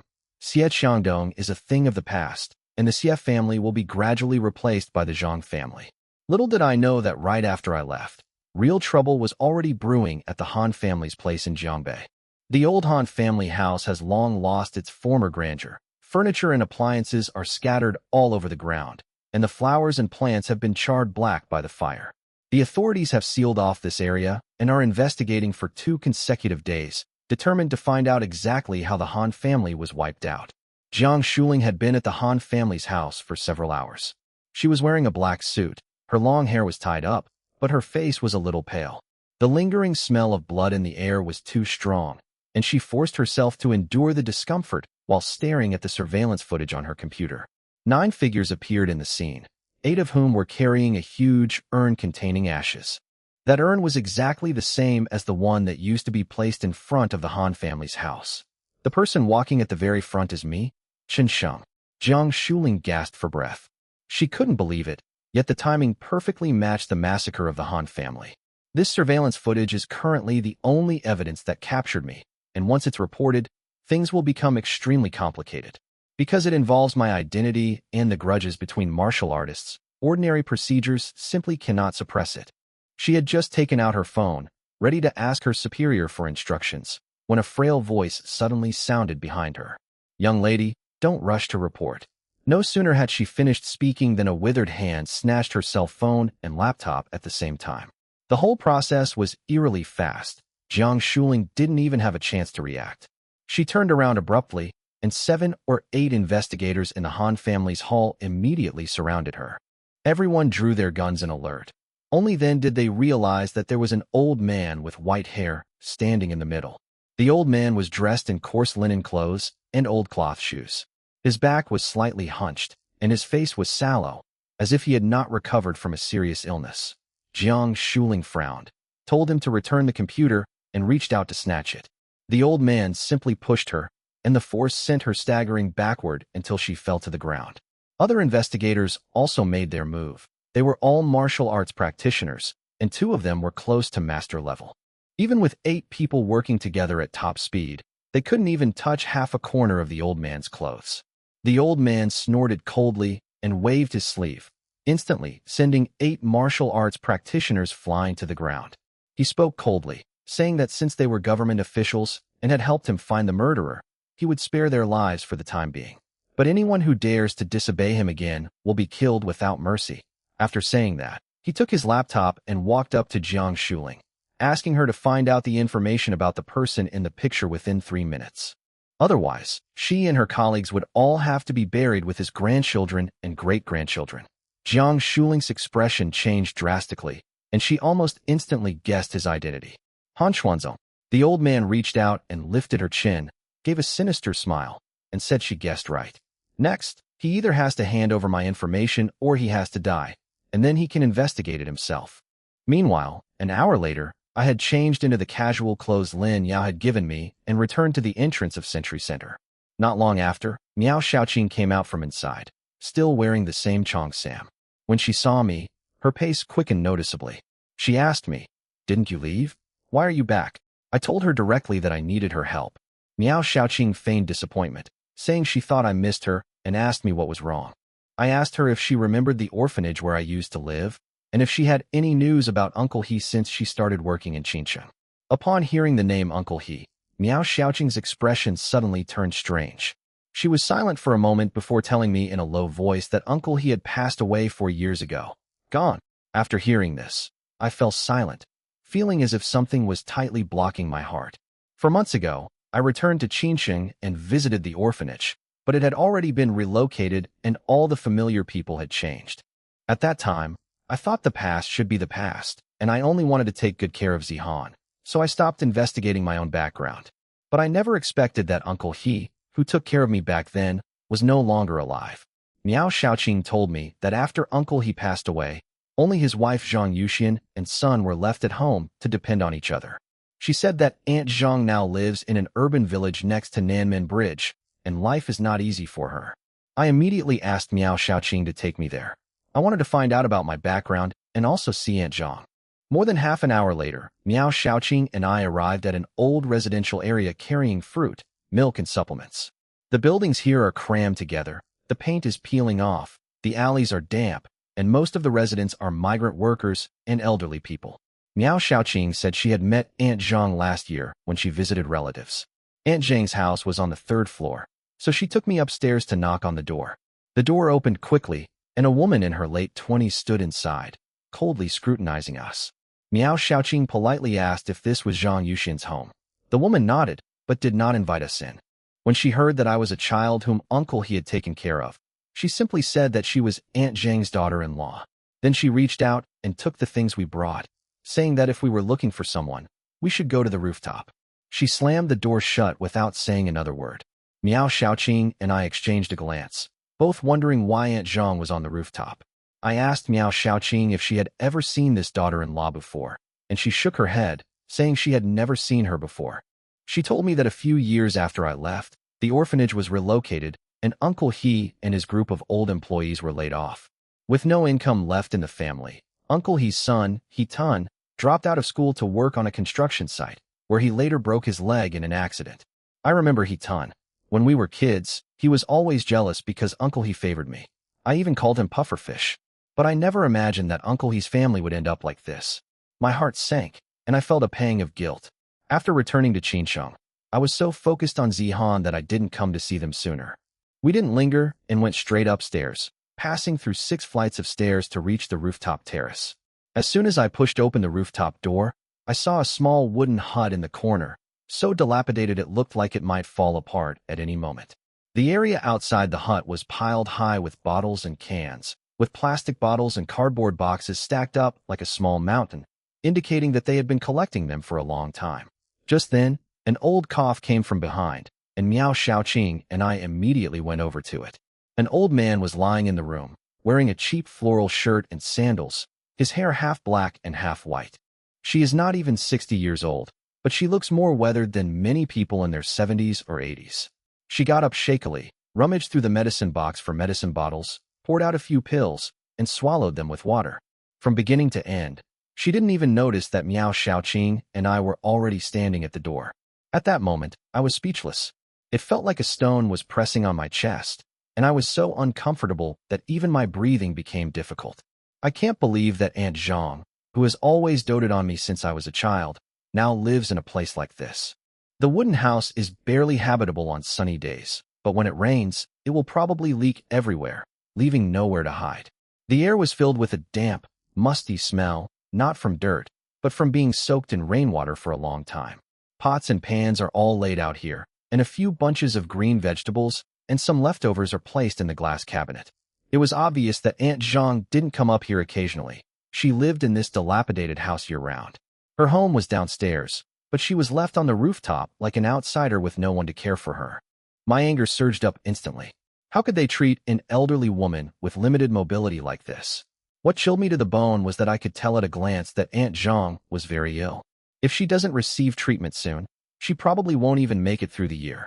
As someone without parents, I've always wanted to know who my parents are and where they are. Some people, despite having mothers, have driven them to this point, lacking even the most basic filial piety. Miao Xiaoqing suppressed her discomfort, stepped forward, forced a smile, and softly called out, "Aunt Zhang."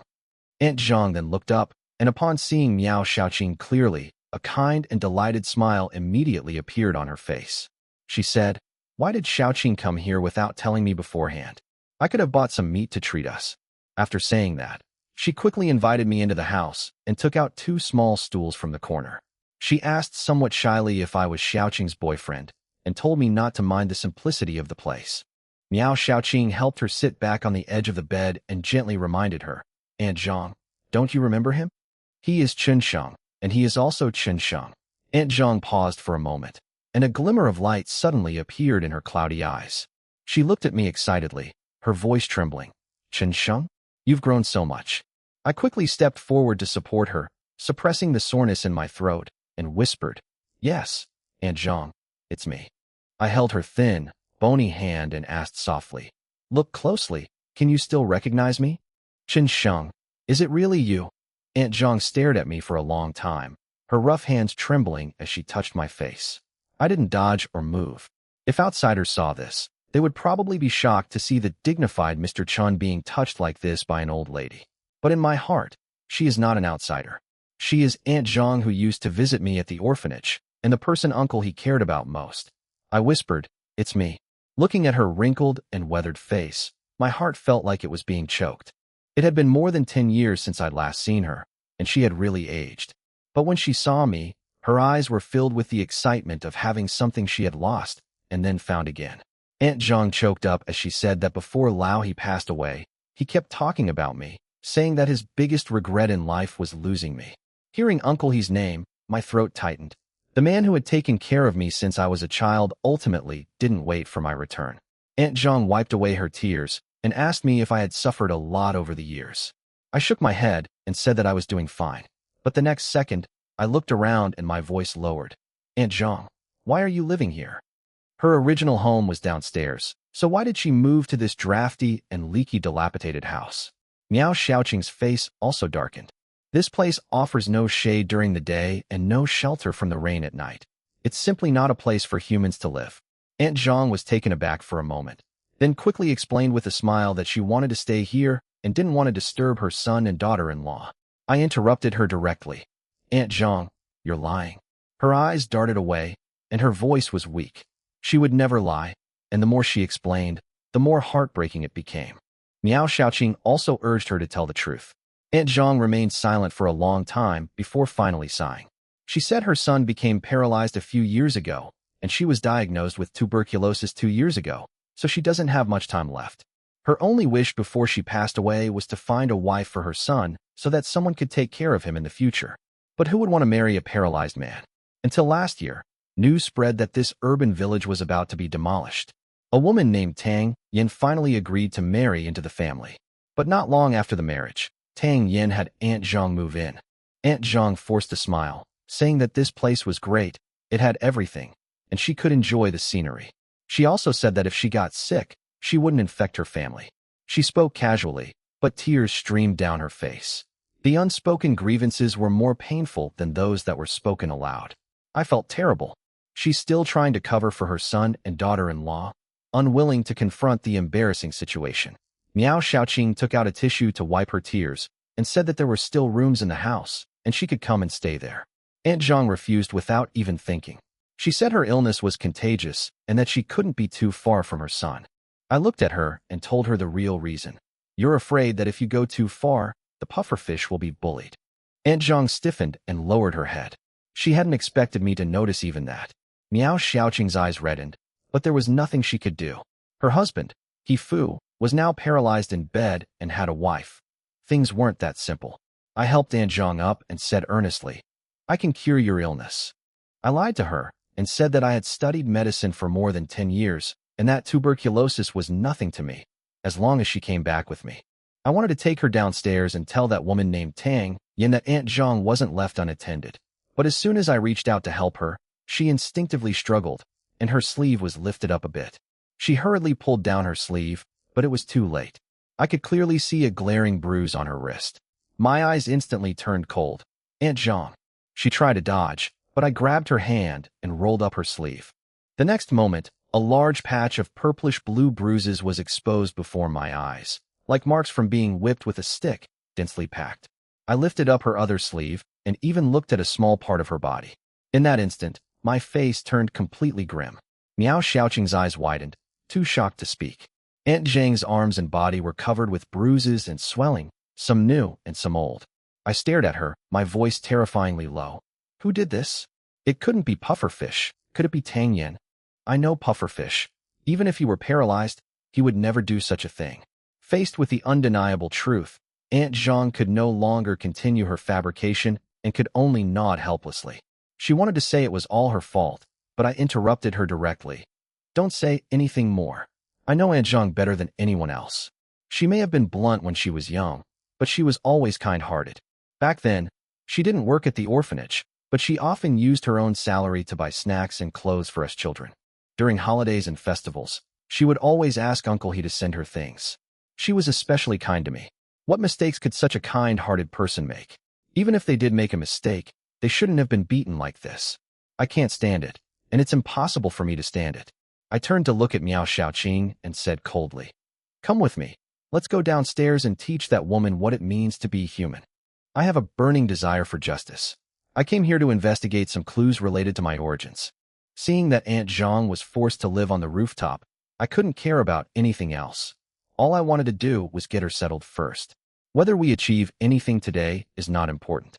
I will not be at peace if Zhang Yuxian continues to suffer like this. Miao Xiaoqing couldn't stand it either. Her face darkened, and she followed me downstairs to find Tang Yin. Aunt Zhang was so anxious that she called out to us, wanting to chase after us and stop us. But she was in very poor health and could only move with difficulty by holding onto the stairs. Miao Xiaoqing and I quickly arrived at the 3rd floor.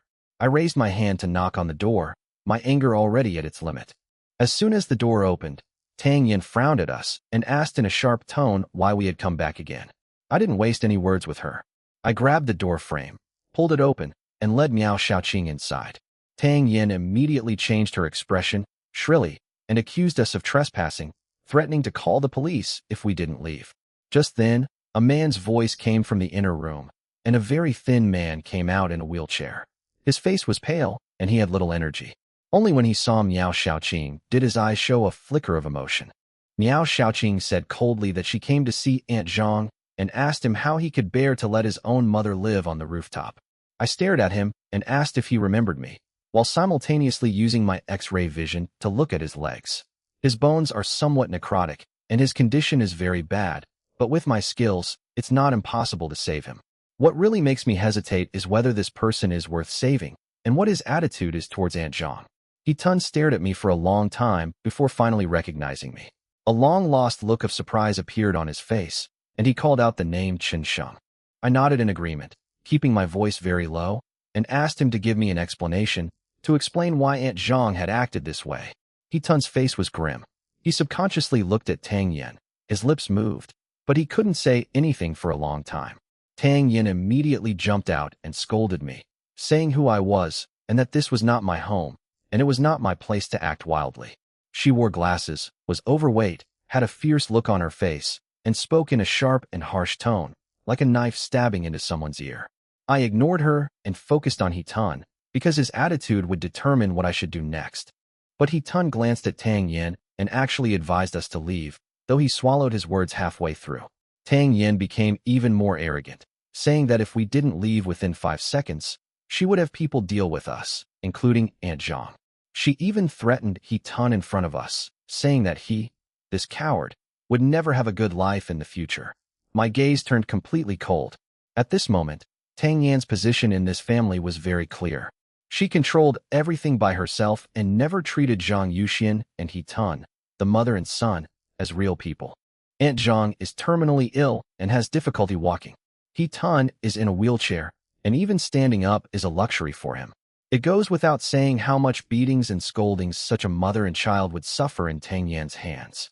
Miao Shaoqing couldn't help but speak up, coldly reminding her that she wasn't the one who made the decisions in this family. Tang Yan sneered and said that an old man and a good-for-nothing meant nothing to them. She even said with a straight face that if she hadn't married into the family, He-tun and his mother would have starved to death long ago. Miao Shaoqing directly exposed her, saying that what she was interested in was probably Aunt Zhang's house being demolished and receiving compensation. She added that when she saw Aunt Zhang last year, Aunt Zhang was still in good health, and He-tun's complexion wasn't as bad as it is now. After just a few words, Tang Yen was rendered speechless. After holding back for a long time, she grabbed a broom and tried to chase her away. He-tun finally couldn't help but yell at her, but his anger quickly subsided. He said we were his friends and asked Tang Yen to be polite, but his voice was full of repression and helplessness. Tang Yen wouldn't listen at all. Her face flushed as she yelled that he had nothing to do with her friends and told them to get lost. Just then, Aunt Zhang finally rushed down from the 7th floor, standing at the door panting so hard she could barely speak. She had barely called out, "Yinzi," when she started coughing violently, her face turning red, as if she were coughing up her lungs. I quickly went over to support her and secretly pressed a few acupoints on her lungs, which helped her catch her breath. But as soon as she calmed down, she went to persuade Tang Yen, saying not to fight, to talk things out, and that she could persuade us to leave. Tang Yan's anger only grew when she saw her. She grabbed a broom and yelled at her, asking if she had deliberately sent someone to disgust her. She approached Aunt Zhang menacingly, hurling insults and asking if it was because she hadn't been disciplined in a long time that she dared to send someone to her door. "You old bastard, if it weren't for me, you'd be dead out there by now." Tang Yen stood inside the house, cursing loudly, calling everyone old thing and old mother, her face full of malice. In front of me and Miao Shaoqing, she berated Aunt Zhang so badly that she couldn't lift her head. She said she only married a good-for-nothing like He-tun for the house and the compensation money from the demolition. Aunt Zhang was trembling with anxiety. This woman in her 50s or 60s was arguing like a child. She said no, she really didn't call any outsiders back to bully Tang Yen. But Tang Yen wouldn't listen at all. She adjusted her glasses and pointed at me and Miao Shaoqing, cursing at them. "What are these two people? Are they dogs or pigs? Tell them to get lost." Aunt Zhang tried to explain, saying that we were people she knew. Before she could finish speaking, Tang Yan's face became completely contorted. She grabbed a broom and yelled, "If you won't tell them to get out, then get out." The next second, the broom, carrying a fierce force, slammed directly at Aunt Zhang. He-tun, in his wheelchair, was so anxious that his face turned red, and he kept shouting for Tang Yen to stop. But he was disabled in both legs and could only watch helplessly as his mother was beaten. Aunt Zhang was so frightened that she instinctively backed away, her eyes filled with fear and grievance. Miao Shaoqing was also stunned. She didn't expect Tang Yen to be so fierce when we were there. I snorted and grabbed the falling broom. With his other hand, he swung out and slapped Tang Yen across the mouth. With a crisp snap, the entire room fell silent instantly. Tang Yan's lips swelled up and cracked on the spot, and the taste of blood gushed from her mouth. She looked down and spat out a mouthful of blood, and even her front teeth fell out. She was completely stunned when she saw the blood and teeth on the ground. A few seconds later, she covered her mouth and hissed indistinctly, "You dare hit me?" She raised her hand as if to slap me back. But as soon as she raised her hand, I grabbed her wrist. With just a light squeeze and a few cracking sounds, her wrist twisted and deformed. Tang Yin screamed in pain, and tears streamed down her face. I shook off her dirty hand and looked at her coldly. That slap was just a lesson. If you don't want to die, get out of here right now.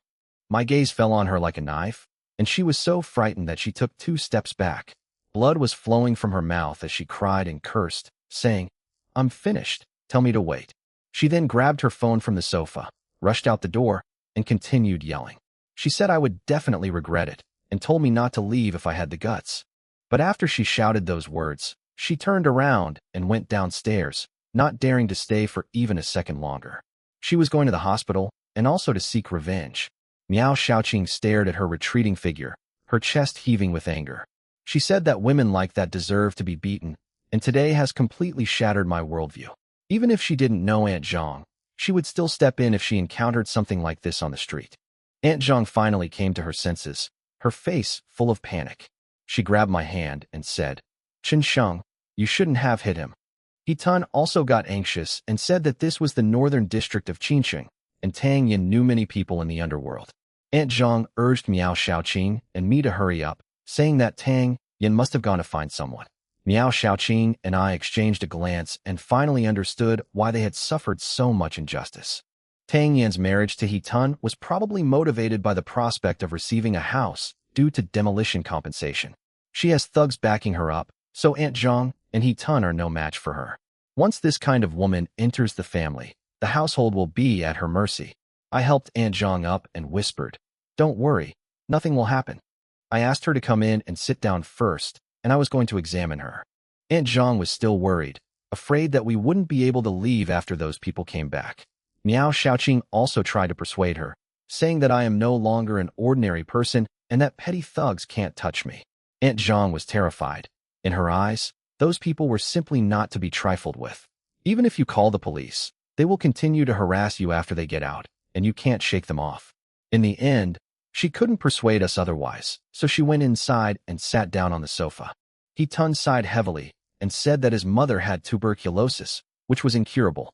He told me and Miao Shaoqing to hurry up and leave, saying that Tang Yin wouldn't dare to really do anything to them, because she's still waiting for the house to be demolished and the compensation paid out. Miao Shaoqing couldn't stand it anymore and asked him why he didn't go to court to force a divorce. She looked towards the rooftop and asked him how he could bear to let Aunt Zhang live there. He Tun looked ashamed and said that he also wanted his mother to live a good life. But he had no idea that Tang Yin was this kind of person before they got married. He had considered going to court, but those thugs kept pressuring him. He couldn't continue speaking. All that remained was deep self-reproach. I know he hates his own incompetence, and he also hates the time he broke his legs. I stopped Miao Shaoqing and told her to stop talking. He Tun didn't want things to be this way, and Aunt Zhang shouldn't have to continue suffering. I looked at Aunt Zhang and softened my tone. "Trust me, close your eyes first.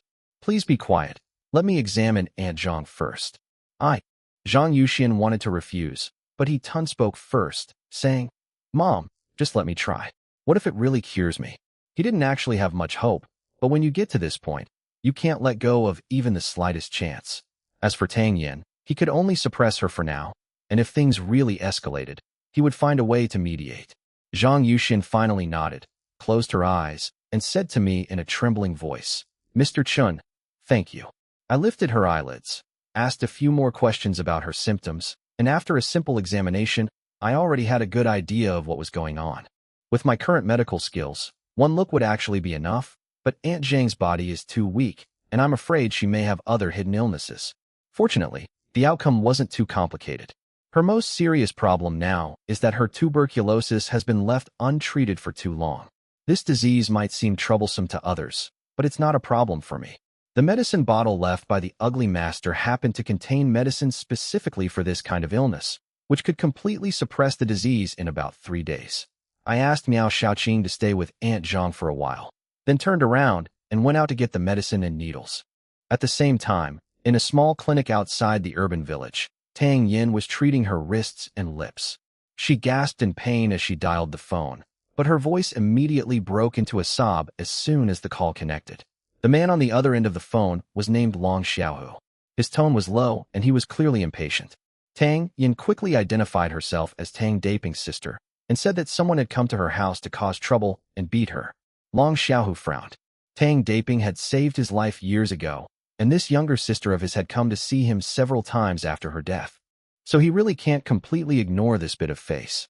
Tang Yin cried and said that the kid was quite skilled, and she was afraid that the brothers guarding the place wouldn't be a match for him, so she could only ask Brother Long to step in. Long Xiaohu asked for the address and learned that it was in Dong'an community in the north of the city. He said he would arrive in an hour. Normally, he wouldn't bother with such trivial matters, but today was different. After experiencing the great battle in the square, he knew in his heart that the northern district of Qinsheng was about to change. Once Yin Shenyang has secured her position, he, the so-called boss, will at most be nothing more than a henchman. The thought of that blood-soaked figure in black robes sent chills down his spine and made his scalp tingle. He gritted his teeth and cursed, forcibly shaking off the scene and telling the driver to turn around and head to Dong'an community. More than half an hour later, I returned to Aunt Zhang's house with a bottle of medicine, a few silver needles, and a few plasters in my hands. I poured a glass of water, took out a pill, and handed it to her, saying, "Aunt Zhang, take this one first." Zhang Yuxian shook her head with a bitter smile and said, "Chen Sheng, you don't need to comfort me. I know my own illness."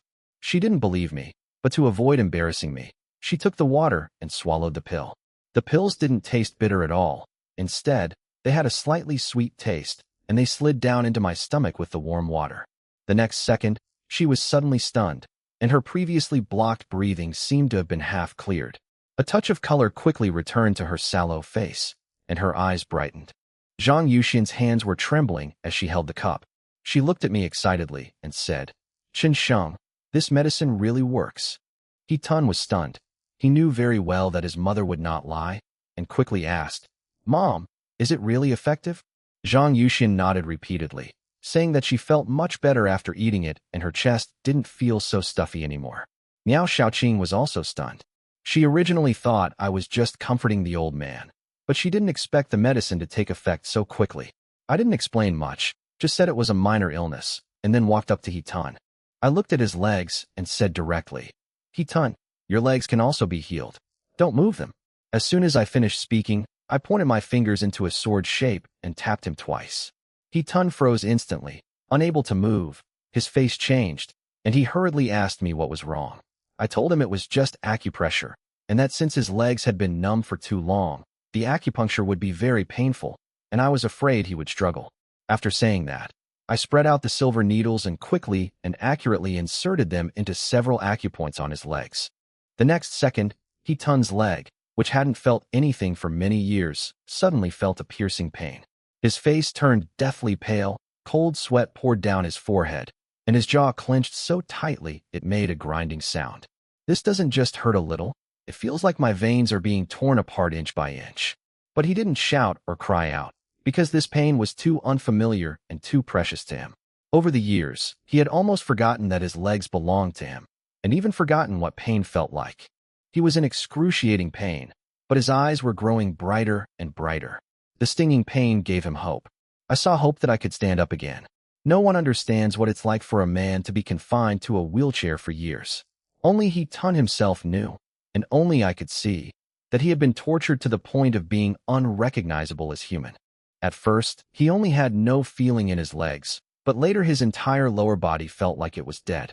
They need others to take care of everything from eating and drinking to using the toilet, and even their most basic dignity is trampled on.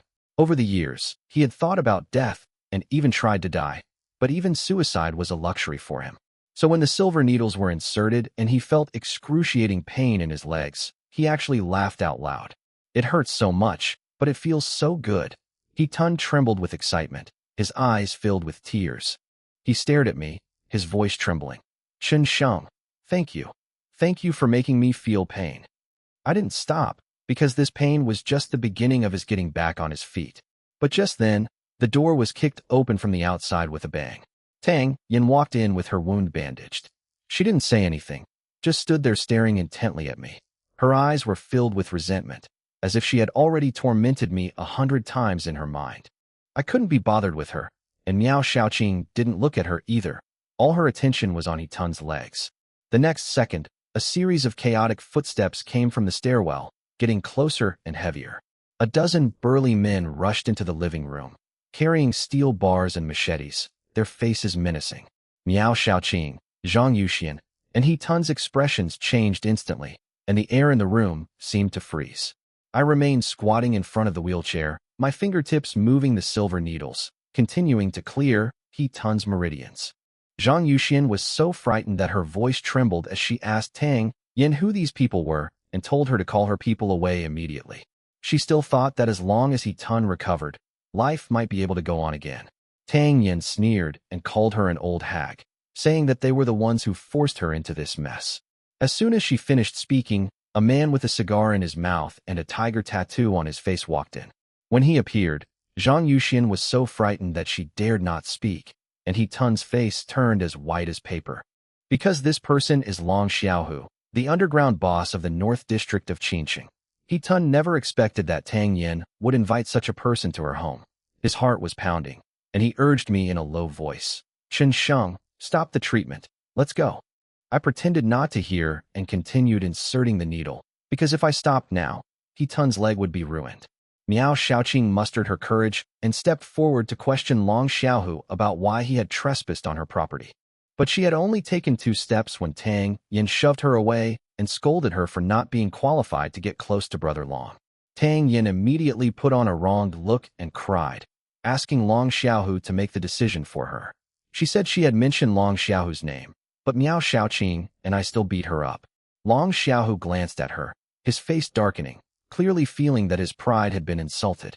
What annoyed him even more was that I had my back to him the entire time since he walked in. Having lived in the Qinqing North District for so many years, no one has ever dared to ignore him like this. His anger flared up instantly, especially when he thought about how he was about to lose his position. His face became even more gloomy. He spoke in a low voice, saying that whoever harmed Tang Yin would be punished tenfold. He then walked behind me, looked down at me, and spoke in a very low voice. Boy, you don't even give me, Long Xiaohu, a proper look. Isn't that going too far? The living room fell silent instantly. Zhang Yuxian trembled with fear, and Miao Xiaoqing looked pale. Tang Yin, however, gritted her teeth with excitement, wishing she could see me kneeling on the ground begging for mercy right away. He Tun also got anxious and whispered to me, Chen Sheng, Brother Long is calling you. Answer him quickly.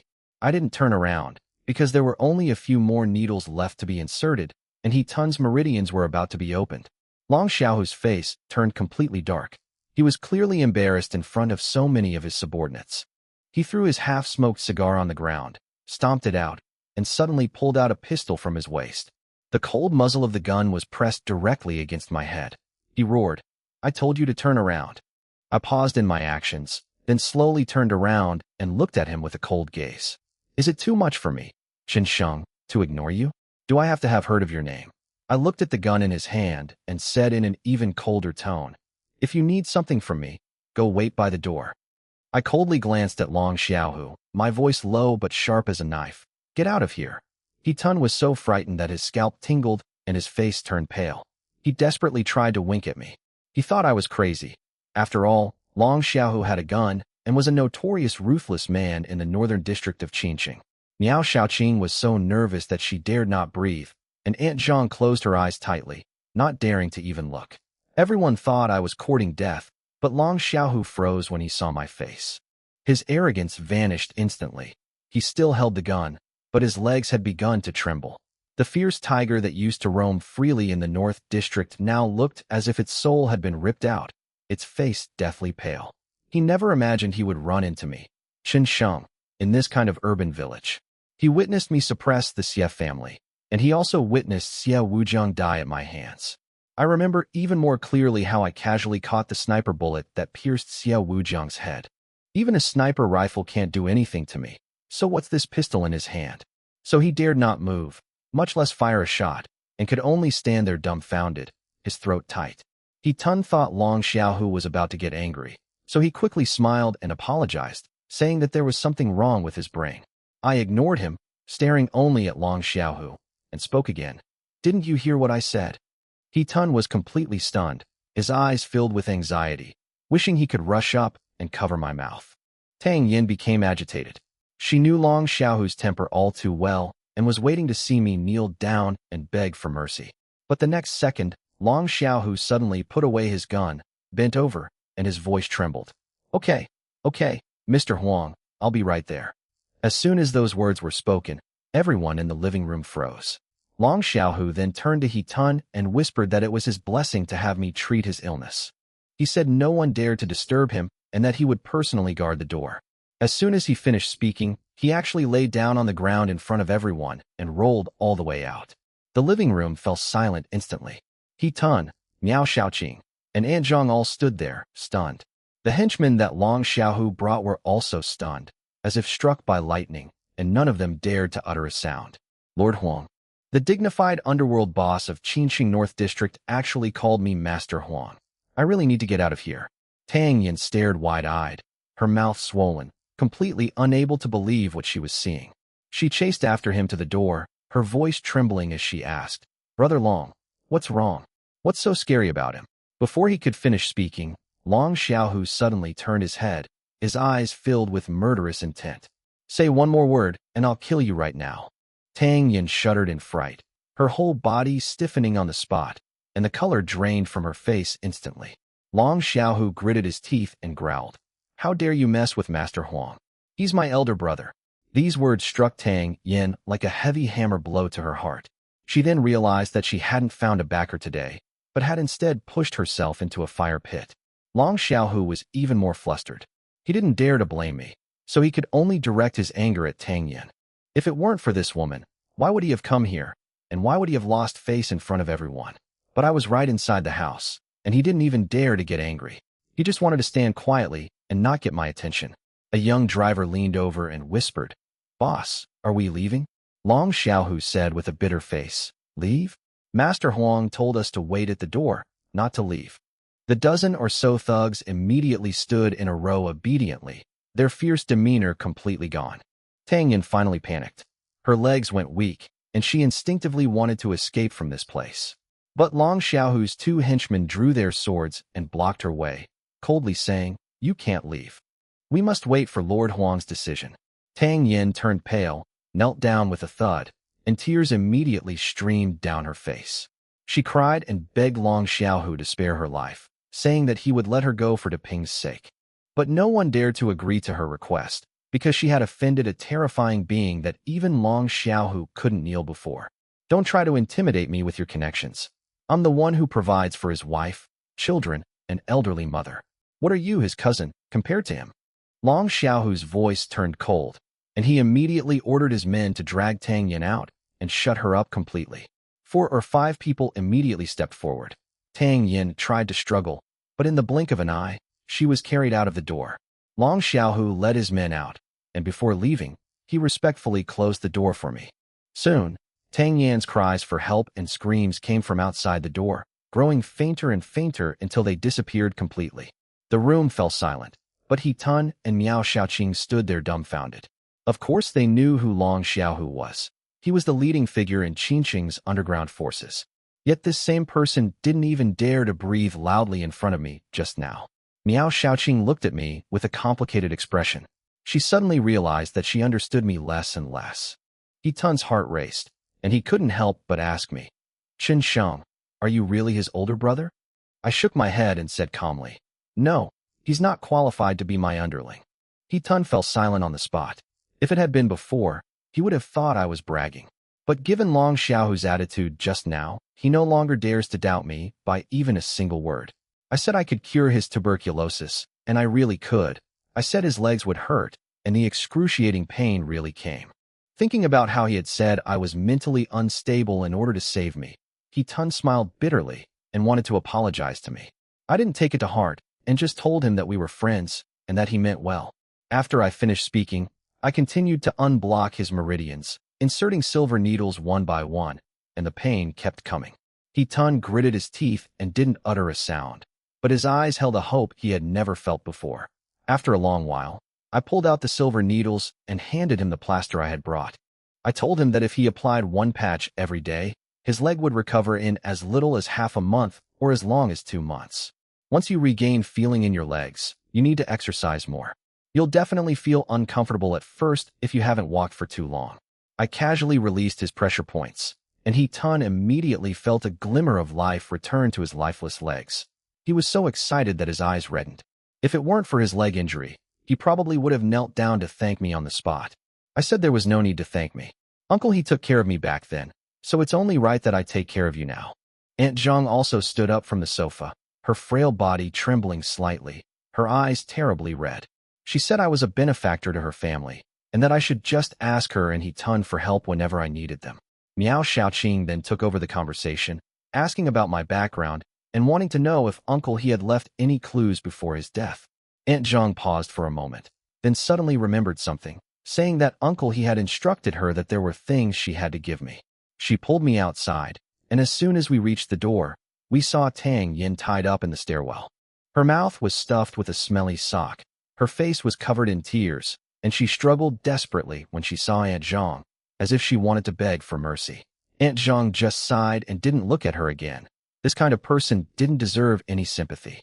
She had endured it before because she was afraid that He-tun would have no one to take care of him for the rest of his life. But now there is hope for everything. He-tun's leg can get better, and her illness can be cured. Tang Yin, that wicked woman, can no longer stay in this house. Aunt Zhang took me back to the rooftop and pulled out an old wooden box covered in dust from under the bed. When the box was opened, it contained bells, pendants, old coins, and various other items from when the child was a child. Each item was sealed in a transparent bag, showing that Uncle He had always treasured them like precious gems. Aunt Zhang said that these were left behind by the children that Uncle He had taken care of, and perhaps they were related to their backgrounds. At this point, her eyes reddened again, and she quickly wiped away her tears and took a bag out of the box. She solemnly handed me the bag, saying it belonged to me, and that Uncle He said I was the most special one. Many abandoned children don't even have names, but my parents gave me one. I took the bag. It felt heavy in my hands, and the image of Uncle He from back then came to mind again. He drinks a couple of sips when he's sad, a couple of sips when he's happy, and a couple of sips even when he's not doing anything. It was because of him that I unknowingly became so fond of drinking. With memories of Uncle He in my mind, I slowly opened the bag, which contained only 2 items: a short sword without a scabbard and a small swaddled baby. The moment I saw the short sword, a feeling of being connected to my flesh and blood surged through my body. This is a spiritual artifact, or at least a high-grade spiritual artifact, because only high-grade spiritual artifacts can bind themselves to their master with blood. I gripped the short sword, feeling the chill emanating from its blade, and for the first time, a storm raged within me. Ordinary people cannot possess magical artifacts, nor can ordinary martial arts practitioners. Even someone of Xie Fangjia's status only possessed weapons that were close to spiritual weapons, not even considered low-grade. Zhang Huhai did possess a low-grade spiritual weapon, but he obtained it by chance and has always carried it close to his body, regarding it as a priceless treasure. Spiritual artifacts are rare and precious, and even a low-grade one is enough to make countless martial arts practitioners fight tooth and nail for them. But the gleaming short sword in my hand, only 3 centimeters long, is actually a top-grade spiritual weapon. Thinking of Xie Wujiang's strength and my own talent in martial arts, my heart sank. If they weren't martial artists, my parents would never have left me something like this. What's even more frightening is that they are likely very powerful enough to possess such a treasure. Aunt Zhang looked at the short sword and whispered that the sword hadn't rusted even after being stored for many years, and the swaddling clothes were made of special materials. She told me that back then, most of the children in the orphanage were abandoned and sick, and I was the only special one. Because I don't seem like a child abandoned by a poor family, but rather like someone from an extremely wealthy family. Uncle He once said that either of these 2 items would be incredibly valuable. He suspected there was another reason behind my abandonment and wanted to tell me the truth when I grew up. But no one expected that I would suddenly disappear when I was 13 years old, and Uncle He didn't live to see this day. I silently unfolded the tiny swaddling clothes. Inside were only 3 words: Chen Sheng. Those 3 characters were sewn on stitch by stitch, without any patterns or extra decorations. Aunt Zhang said that this should be my real name. Back then, the dean and Uncle He hoped I could live with a new identity, so they named me Chen Sheng. Chen Sheng gave me my courtesy name, which means that I should live well in my new place. As I touched the swaddling clothes, I suddenly remembered how he always asked me when I was little if I wanted to know the secret of my name. Every time I pressed him for details, he would say he would tell me when I grew up. But I've really grown up, and he can no longer speak. Aunt Zhang, with red eyes, tried to comfort me, saying that no one can escape birth, aging, sickness, and death, and that one day she too would leave. I didn't say anything more, but simply hid the short sword in my sleeve and lit a fire. When the flames engulfed the swaddling clothes, Aunt Zhang asked me in surprise why I burned them. I smiled and said that it was no use to me anymore. Keeping useless things would only hold people back. At least I made the right decision to come this time. I learned that my parents are not ordinary people, and I also gained a priceless treasure. Once the baby has turned to ashes, I will take Aunt Zhang downstairs, and the people downstairs will naturally take their things back. 10 minutes later, a strange scene unfolded. Long Xiaohu, the leader of the underground gang, personally led his underlings to help Aunt Zhang move. He Tun, Miao Xiaoqing, and Aunt Zhang were all dumbfounded. They wanted to ask several times, but dared not speak. I stood aside, completely calm from beginning to end. Half an hour later, Long Xiaohu walked up to me, covered in sweat, and asked Tang Yin in a low voice what to do. I only gave him one sentence. That woman should never appear in my friend's life again. As for how to do it, that's his business. Long Xiaohu nodded repeatedly, as if carrying a mountain on his back, and dared not even breathe too heavily. I waved him away, and he was overjoyed, immediately leaving with Tang Yin. As soon as he came downstairs and was out of my sight, he slapped Tang Yin hard across the face. With her mouth gagged, Tang Yin could only whimper and struggle. Her previous arrogance was gone, replaced only by fear. After dealing with these matters, Miao Xiaoqing and I didn't rush to leave. We bought groceries, cooked dinner ourselves, and had dinner with He Tun and Aunt Zhang. He Tun suffered too much that year. After a few drinks, this grown man couldn't stop crying. He repeatedly said sorry to his mother and sorry to his father, as if he wanted to pour out all his grievances. Miao Xiaoqing and I didn't leave until after 10 p.m. In the car, she remarked on my impressive skills and medical knowledge. I casually mentioned that she could come to me if she got sick in the future, and I would take a look at her. She immediately glared at me and berated me, asking if I was hoping she would get sick. I could only remain silent helplessly. When I got home, I was about to open the door when I suddenly stopped in my tracks. A woman was lying in front of the door. She was wearing a military uniform, tall and slender with striking features, but her face was frighteningly pale. She was stabbed in the shoulder, and blood kept gushing out, staining a large area of her clothes red. I saw her face clearly and frowned. Jiang Shuling. I asked her what she was doing here, but she only weakly called out, Chen Sheng, before fainting. Although I don't like this proud woman, I can't just stand by and watch her die. I carried her into the house, put her on the sofa, and first used gauze to stop the bleeding. Then I brewed a medicinal soup and helped her sit up to slowly feed it to her. At close range, the curves of her body were clearly visible, but at that moment, I had no other thoughts in my mind. After confirming that her breathing was stable, I went out and bought a set of women's clothes, then came back and threw them on the sofa. Then I took out the spirit stone, sat down cross-legged, and prepared to absorb the purest spiritual energy inside. I know that the person who conspired with Xia Wujiang to harm my brother will soon reappear. The only thing I can do now is to become stronger. Among martial artists, only strength matters. The red spirit stone was small, but it contained a rich spiritual energy. I suppressed my excitement, placed my palm over it, and immediately began circulating the yin-yang meridian. The next instant, streams of gas surged from the spirit stone, drilling into my arm through my palm. The spiritual energy surged into my limbs and bones like a scalding torrent, gradually filling my body. Half an hour later, the red spirit stone completely faded and turned into an ordinary stone. Just then, Jiang Shuling on the sofa slowly opened her eyes. Her first reaction upon waking was not pain, but terror. She stared intently at me, her voice trembling as she cried out, Chen Sheng, hurry, get out of Qin Sheng. He's here, he's here. Hiss. Just as Jiang Shuling was about to get up, the wound on her shoulder bone felt like it had been ripped open. Her face turned pale instantly, and she gasped for breath. I put the spirit stone aside. The power within me was still surging, and my mood improved somewhat for once. I looked at her and softened my tone.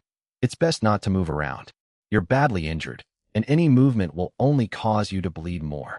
She was stunned, as if it was the first time she had seen me speak like that. Her eyes showed less wariness and more complexity. I pointed to the bag next to me. The clothes, disinfectant, and wound medicine are all there. Treat the wound first, and we'll talk about it later if anything else happens. Jiang Shuling stopped trying to be brave, picked up her things, and went into the bathroom. I knew that her most important thing right now was not to talk, but to save her life. Her injury only needed simple hemostasis. To treat it properly, her clothes would have to be removed. If it were anyone else, they probably would have already had wicked thoughts. But I, Qin Sheng, am not shameless enough to do that. Steam rose in the bathroom, and as she looked at the bloody wound on her shoulder in the mirror, her face grew increasingly pale. She thought of the Han family's patriarch, Emperor Xuanzong. For the sake of her colleague's life, she was forced to hand over my information, but she never expected that Emperor Xuanzong would not keep his promise at all. None of those colleagues survived. Her return to Qinsheng was not by chance, but rather because Emperor Han Xuanzong deliberately sent her back to deliver a message. Cleaning and disinfection were like being cut by a knife. Jiang Shuling gritted her teeth and endured it, but still groaned in pain. She squatted in the corner for a long time before picking up the medicine I gave her. The medicine was in a mineral water bottle. It was dark and viscous like a facial mask liquid, with only a faint medicinal scent. She was clearly disgusted, but had no other choice but to pour it out and smear it on her wound. The next second, she froze. The expected stinging pain did not occur. Instead, a cool sensation swept over the wound, and even the tearing pain was greatly reduced. I was sitting in the living room, feeling the changes brought about by that spirit stone. This tiny piece of spirit stone contained more spiritual energy than I could absorb in 3 months. In a short while, I had already reached the first threshold of cultivation, the qi refining stage. But I wasn't in a rush to break through. I always feel that something is missing, and if I force myself to move forward now, my future path may be blocked. Just as I was lost in thought, the bathroom door opened. Jiang Shuling changed into a white dress I bought on a whim. Her wet long hair draped over her waist, and she looked like a completely different person. Previously, she wore a military uniform, exuding heroic spirit and pride. Now that the bloodstains have been washed away, her eyebrows and eyes are slightly red, and she looks like a newly opened white gardenia, both cool and delicate. I paused slightly as I read this, but her words shattered any semblance of gentleness. What? Never seen a beautiful woman before. I sat back on the sofa and crossed my legs. I've seen plenty of beautiful women, but this is the first time I've seen someone like you who looks pitiful on the surface but is actually a tomboy at heart. Her face stiffened, and I was too lazy to beat around the bush. Speak, what are you doing at my house? How did you get injured? Why did you tell me to leave? Who exactly came? A barrage of questions bombarded her, and Jiang Shuling finally remembered the important matter at hand, her face instantly darkening. She looked at me, her voice tight. Qin Sheng, I underestimated you before, and I apologize to you. I nodded slightly. A child who knows their mistakes and can correct them is a good child. I accept your apology. Please continue. She took a deep breath. My injury was left by Han Xuanzong, the patriarch of the Han family. He killed my colleague and already knows that you destroyed the Han family. My eyes flickered slightly. He let you come back just so you could tell me this? Jiang Shuling stared at me and said, word by word, he wants revenge. He said that if you wiped out the entire Han family, he would wipe out your entire family, and you would be the first one he wanted to kill. Her voice grew increasingly urgent. He'll be in Qinsheng in 3 hours at most. Qin Sheng, you must leave quickly and get out of Qinsheng. My superiors have taken a liking to you. We all hope you survive and serve the government. I laughed. Leave? Why would we leave? I leaned back on the sofa and said calmly, there are rooms over there. Go get some sleep. I'll wait here for him to come and kill me. Jiang Shuling's face immediately turned cold, and the slight change in her opinion of me just now vanished instantly. How can you be so arrogant? That's the patriarch of the Han family. The Han family is where it is today entirely because of him. Her voice changed with anxiety. Do you think that defeating Xie Fangjie will allow you to defeat Han Xuanzong? A few years ago, Han Xuanzong was defeated by the young Xie Fangjie, but that was several years ago. Her eyes reddened as images of her deceased colleague flashed through her mind, and she could no longer control her emotions. To tell you the truth, Emperor Xuanzong of Han must have had other opportunities in the past few years. Today, several of my colleagues, as well as a grandmaster who was secretly protecting me, were all defeated and killed by him with one hand. She stared at me intently, almost growling. If you don't leave, you will definitely die. Don't you understand that? Grandmaster. When I first heard this title, I wasn't particularly moved. I simply asked, is it that impressive? Jiang Shuling turned pale with anxiety, saying that Xie Fengjie was at most a grandmaster, while the grandmaster protecting her could kill him with one hand. She spoke faster and faster, staring intently at me as if afraid I wouldn't understand. She said that Emperor Xuanzong of Han was even more terrifying than a grandmaster. I am too weak to even imagine how terrifying he is. I only replied with, oh. She was stunned, her eyes filled with disappointment and disdain, as if I were about to be sent to my death. She said that if I died, how could I face my friends? How could I face those who placed their hopes on me? Han Xuanzong has practiced martial arts for decades, while I have only been practicing for a short time. She was convinced that I could never be his match. I sighed, knowing that if I didn't explain things clearly, she could talk me out of bed until dawn. I asked her, since Emperor Han Xuanzong let her come back to deliver the message, what does that mean? Jiang Shuling was stunned for a moment. She quickly realized that Emperor Xuanzong wasn't stupid. Of course he knew she would let me escape. But he still let her go, so there can only be one reason. He wasn't afraid of me running away at all. In his eyes, as long as I still care about the people of Qinsheng, I can never truly leave. My friends and my family are all here. I can walk, but they can't. As long as I have any attachments, Emperor Xuanzong has essentially seized my lifeline. The living room quieted down. Jiang Shuling took out her phone and bowed her head to report the situation to her superiors, while I fried a plate of peanuts and poured a few glasses of old wine. She was so nervous she could hardly sit still, while I drank very slowly. More than 2 hours later, there was a knock on the door. Jiang Shuling stood up abruptly as if startled, her eyes fixed on the doorway, her whole body on high alert. I was speechless. I put down my wine glass, got up, and opened the door. Standing outside the door was a man in his 30s, with a buzz cut, a high nose, sharp eyes, and a 3-foot-long sword in his hand. Qingfeng. Zhang Huhai finally arrived in Qinsheng from Jiangbei. Upon seeing me, he immediately knelt on one knee and whispered, "Greetings, master." I let him in, and he followed me respectfully. As soon as they entered the living room, he and Jiang Shuling froze. One called him Shuling, and the other called him senior brother. Only then did I realize that the two of them were from the same sect. After their master died, Jiang Huhai joined Kong Tong and never saw her again. When Jiang Shuling heard him call me master, her face immediately turned cold. I couldn't be bothered with it, so I just told Jiang Huhai, "You handle your own affairs, I won't interfere." After saying that, I returned to my seat and continued drinking. Jiang Huhai pulled Jiang Shuling to the kitchen balcony, and the two quickly started arguing. Jiang Shuling couldn't understand why her senior brother would abandon his dignity and become someone else's servant. The world is full of helplessness. Having never truly experienced life and death, nor been completely convinced by anyone, she naturally wouldn't understand. In the end, Jiang Huhai only said that her relationship with him was none of her business, and everything else would remain the same. Jiang Shuling agreed angrily, and her gaze towards me became even more displeased. She felt that I must have bewitched Jiang Huhai to make her senior brother abandon even his dignity. The first thing Jiang Huhai said after coming out of the kitchen was that Han Xuanzong, the patriarch of the Han family, had emerged from seclusion. I nodded and said I knew. Your junior sister was also stabbed by him. I poured him a glass of wine and asked him if he wanted some. Jiang Huhai took the wine, took a sip, and his eyes changed slightly, clearly realizing that this wine was no ordinary product. He then told me that 3 hours earlier, Emperor Xuanzong of Han had released the news in Jiangbei. He will hold his 90th birthday banquet the day after tomorrow. I put down my glass and asked him, "What does that old man want to do?" Jiang Huhai frowned and said he didn't know either, but this birthday banquet was most likely aimed at me. He advised me to avoid confrontation for the time being. Han Xuanzong began practicing martial arts in his teens.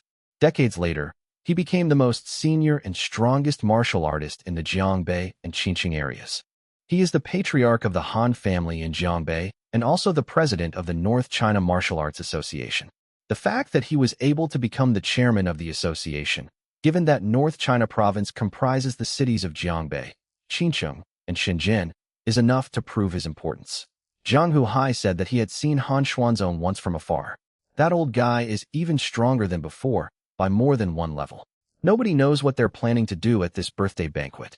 But Jiang Huhai reminded me once again, Master, you need to temporarily avoid the limelight. Just then, my phone suddenly vibrated. The call was from Zhang Tianyang. As soon as the call connected, his urgent voice came through. Young Master Chun, something terrible has happened. Chapter 2, 28 Birthday Banquet. As soon as I answered the phone, Zhang Tianyang's hurried voice came through, his tone full of tension. He said he received an invitation 10 minutes ago from Han Xuanzong, the patriarch of the Han family, inviting him to a birthday banquet at Han Garden the day after tomorrow. What's more troublesome is that almost the entire upper-class circle in Qinsheng was contacted, including the Xie family, who were the organizers. Zhang Tianyang lowered his voice and told me that Emperor Han Xuanzong had arrived in Qinsheng half an hour ago, and he suspected that this birthday banquet was aimed at me. I smiled.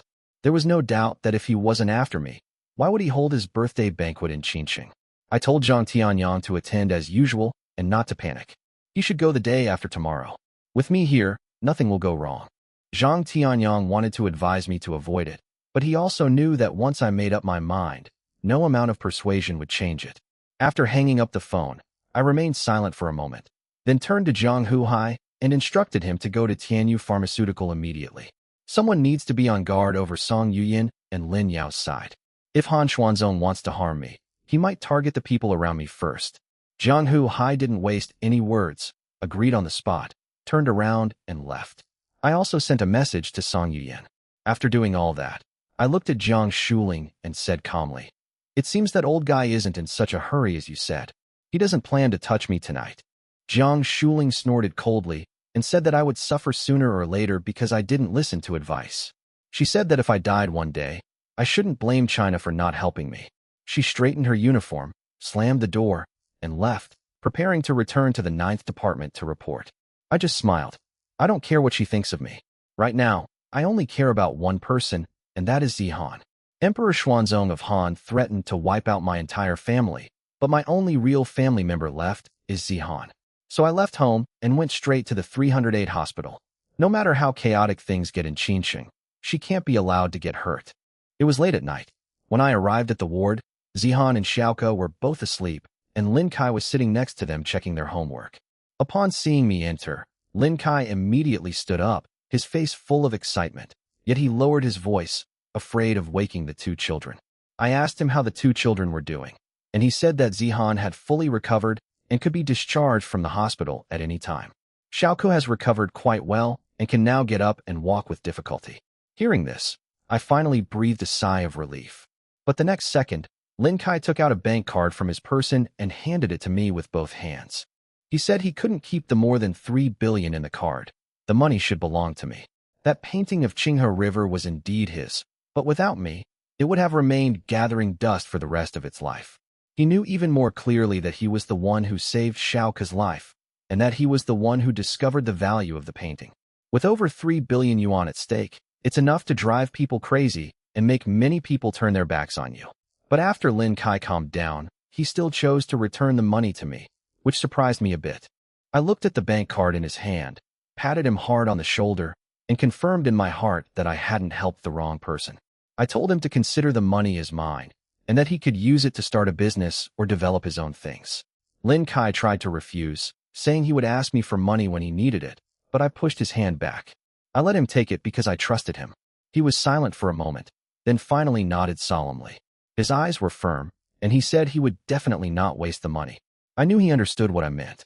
With the money in his hands, no matter what he does in the future, he will always remember this kindness. I didn't say anything more and sat down next to Zihan.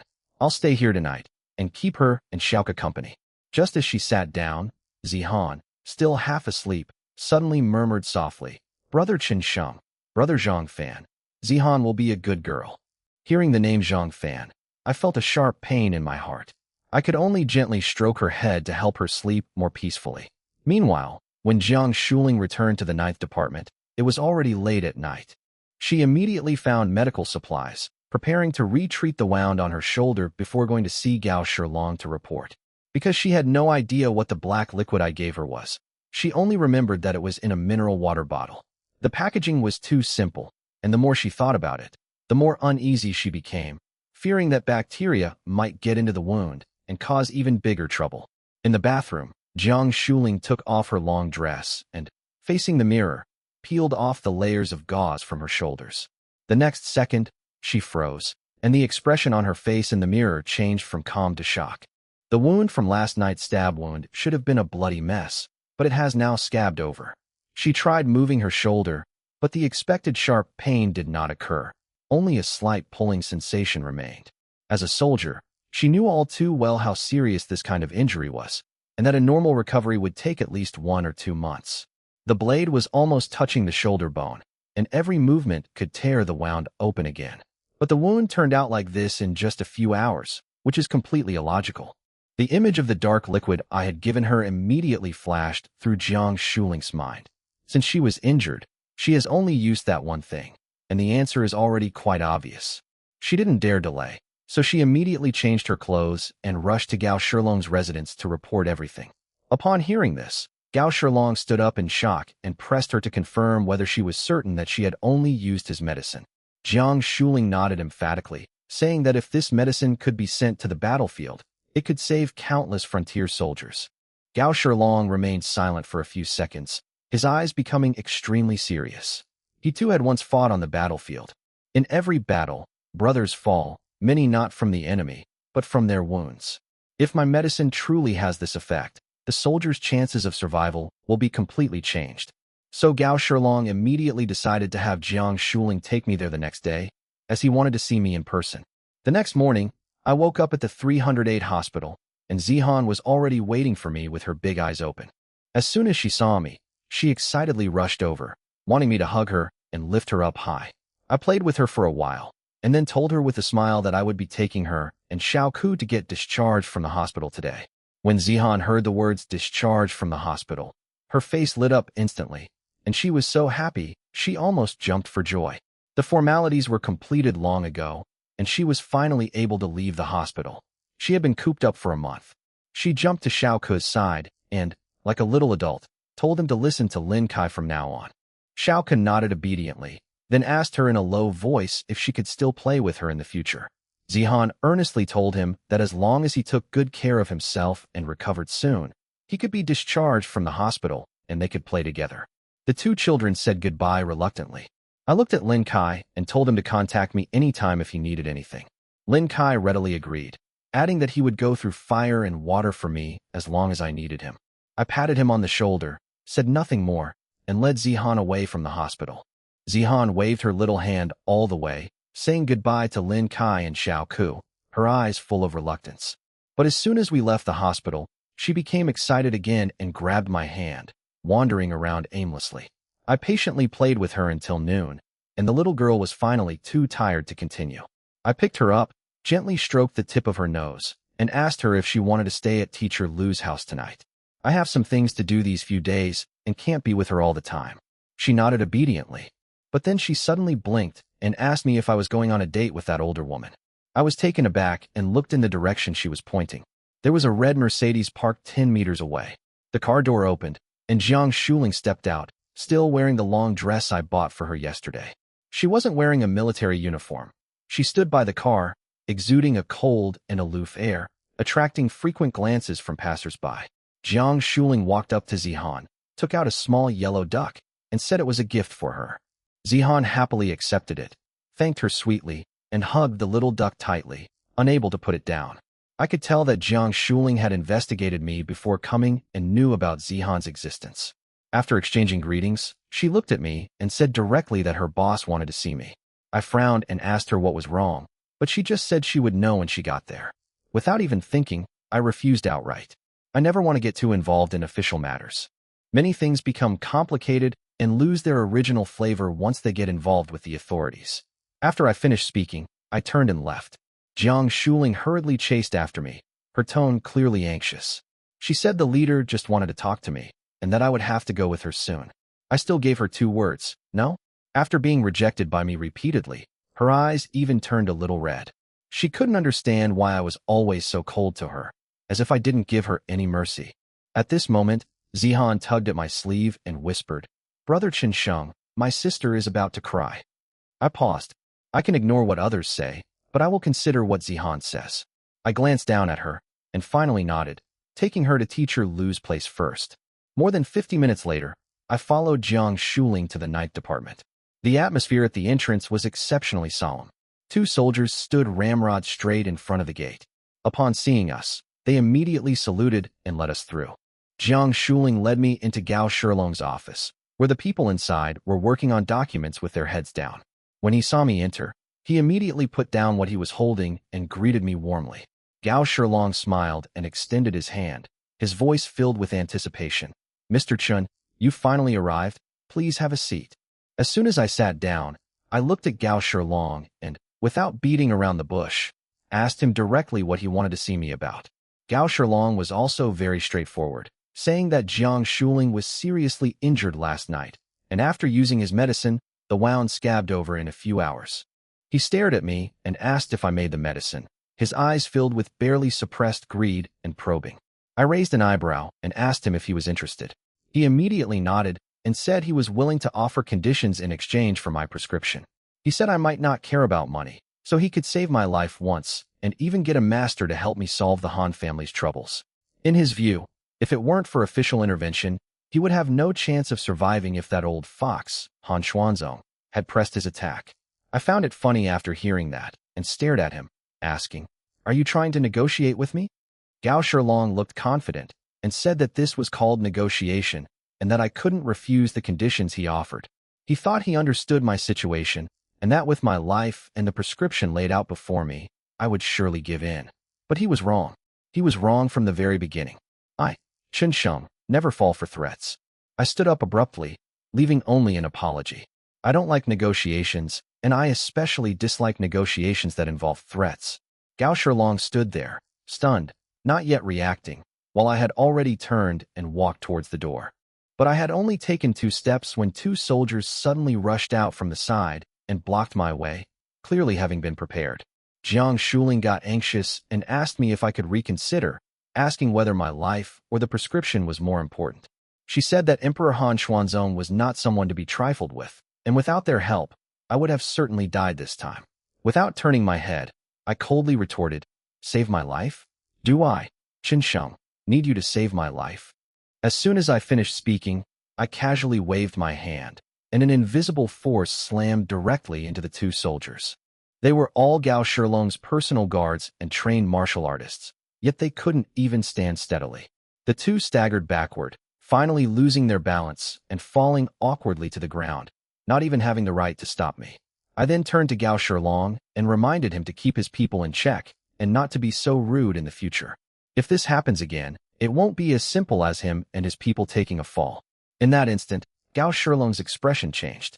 My killing intent was faint, but it was enough to send chills down his spine. By the time he came to his senses, I had already left the 9th department compound, leaving them standing there, too afraid to chase after me. Jiang Shuling asked if he should pursue Gao Shilong, but Gao Shilong remained silent for a long time before waving his hand and saying no. He finally realized one thing. I was different from the people he had met, because I wasn't afraid of death at all. Meanwhile, Qinxing Han Garden has already become lively again, and the place that was almost abandoned has been renovated. Emperor Xuanzong stood inside the transparent building, watching the surveillance footage of Han Tai's death, his face extremely grim. When the scene paused on the moment Han Tai died, he smashed the marble coffee table with a single palm strike, and his murderous intent spread instantly. Xie Qiangdong stood to the side, his face flushed red, almost unable to breathe under the pressure of that aura. Emperor Xuanzong withdrew his murderous intent, gritted his teeth, and said that I had gone too far, and that he would kill me in front of the upper class of Qinsheng at the birthday banquet tomorrow. Xie Qiangdong immediately agreed, but then worried that I might not come tomorrow after the invitation was sent. Emperor Xuanzong told him not to worry and instead asked if the list he had been looking up was ready. Xie Qiangdong immediately handed over a piece of paper with the names of Song Yuyan, Lin Yao, Xiao Mani, Tan Xiao, and others written on it. These people are all close to me. Except for Zhang Zihan, who is missing, the rest of them are easy to find. Emperor Xuanzong coldly ordered Xie Qiangdong to bring back all the people on the list. Only Zhang Tianyang and the missing child will be spared for now. Everyone else must appear at the birthday banquet tomorrow. 3 martial arts practitioners immediately entered from outside the door, one of whom was a grandmaster whose aura was not much weaker than Xie Fangjia's. Xie Qiangdong was so excited that his whole body was burning up, as if he could already see the Xie family once again trampling on the heads of the people in Qingqing. He left Han Garden with 3 powerful men, driving 3 top-of-the-line supercars, and made a high-profile journey toward their target. He wanted everyone in Qingqing to know that there was only one outcome for going against the Xie family: death. We also want everyone to know that the Xie family is still the Xie family, and their father is still their father. 3 sports cars roared through the street, heading straight for Dong'an residential area, while I had just returned from the 9th Special Department. As it was getting dark, I walked to the entrance of the residential area and saw Yin Qingya standing there. Her rose-colored bodycon skirt accentuated her alluring figure. She walked towards me, holding an envelope in her hand, and said softly, "Chen Sheng, you're finally back. Someone asked me to give this to you." I took the envelope, tore it open, and inside was a birthday banquet invitation. The moment I saw the signature, I couldn't help but sneer. The old man actually dared to send me an invitation, but in my eyes, he's already a dying man. I casually tossed the invitation through the air, and with a thud, it landed precisely in a trash can 3 meters away. Yin Qingya asked me suspiciously whose invitation it was. I didn't elaborate, only saying that it belonged to a person who was about to die. Then I looked at her and said, "I have something I want to tell you. Can you have a couple of drinks with me tonight?" She smiled gently and said, "Of course, Meng Meng isn't here tonight." At that moment, a hint of happiness flickered in her eyes. I told her to come to my house in half an hour, and then I went to the market and bought some home-cooked dishes. When I got home, I cooked 3 dishes and a soup: steamed fish, old duck soup, braised chicken with potatoes, and a plate of stir-fried vegetables. There was still half a pot of wine on the table, which Zhang Tianyong had given me before. I had drunk some of it before, and now there was only half a jean left. When Yin Qingya entered the room, the aroma already filled the air. As soon as she sat down, she couldn't wait to pick up a bite of fish. The next second, her eyes changed completely, as if she had never eaten such fresh and tender steamed fish before. She tried other dishes and was increasingly surprised, saying that with my skills, I could easily earn a 5 or 6-figure monthly salary as a chef. I just smiled, picked up my glass, and said that all I wanted before was a peaceful life. I toasted her, thanking her for taking care of me and Zihan over the past few months. Yin Qingya smiled slightly, raised her wine glass, and said, "Do we need to say these things between us?" She added in a low voice, "When we're alone, don't call me Aunt Yin anymore. Just call me Qingya." I looked at her, a slight thought crossed my mind, and followed her words, softly calling out, "Qingya." After we finished 1 glass of wine, I poured her a second one before I finally told her what I really wanted to talk about today. Zihan has been discharged from the hospital. She was very happy to hear this and immediately asked me why my little girl hadn't come back. I paused for a moment and said that something had happened recently, so I would send her to stay with her teacher for the night.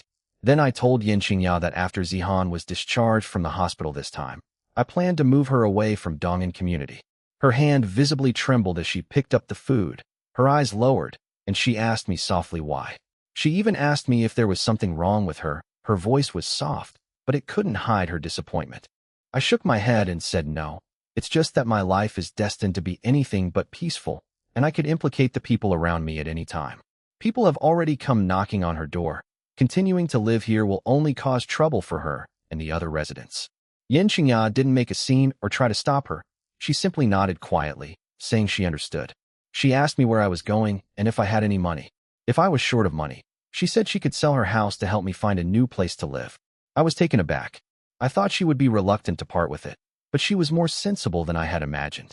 I told her it wasn't necessary, that I had already found a new place to live, and that I would send her the address once I moved in. Then I added that if she didn't mind, she could move in with me in the future. Upon hearing the words, "live together," her eyes visibly brightened, and her heart seemed to race. But she quickly suppressed her emotions and said that Meng Meng was still here, and that the girl had a prejudice against me, so we had to take it slow. I nodded in agreement, and we continued the meal, but the atmosphere had already taken on a hint of farewell. After the meal, Yin Qingya took the initiative to get up and clear the dishes, her movements as practiced as the lady of the house. After she cleaned the kitchen, she suddenly pulled out a dark-colored pill from her person. That was the rejuvenating pill I gave her before, but she clearly misunderstood its effects and thought it was something to enhance her mood. Her cheeks flushed slightly. After hesitating for a moment, she put the pill in her mouth and swallowed it. When she came out of the kitchen, I was sitting on the sofa thinking about the story behind the invitation. She suddenly walked up to me and said softly, "Mr. Chun, can I see your hand?" I was a little confused, but I still reached out my hand and asked her what was wrong. She held my hand, her eyes softening, and said, "Why are your hands so cold?" I was taken aback. As a martial artist, my body temperature remains constant throughout the year, so how could I possibly feel cold? But she blushed and called me an idiot, saying that if she said it was cold, then it was cold. As soon as she finished speaking, Yin Qingya grabbed my hand and put it directly into her clothes. I stood there stunned, never expecting Yin Qingya to use such tactics. That night, the small living room was filled with an overwhelming sense of ambiguity. More than 2 hours later, we finally parted ways. She reluctantly tidied her clothes and left. Before leaving, she turned back and reminded me to let her know when I was moving out, and she would see us off. I nodded, and after the door closed, I lit a cigarette. I rarely smoke, but tonight my eyelids kept twitching, and I felt inexplicably uneasy. That unease felt like a hand gripping my chest tightly. The more I thought about it, the more uneasy I felt, so I immediately picked up my phone and dialed Lu Riyue's number. After the call connected, I immediately asked them if they were all right and if Zihan was okay. Lu Riyue said everything was fine, the little one was already asleep, and then asked me if something had happened. I suppressed my emotions, simply said I was fine, and after a few more brief words, I hung up the phone.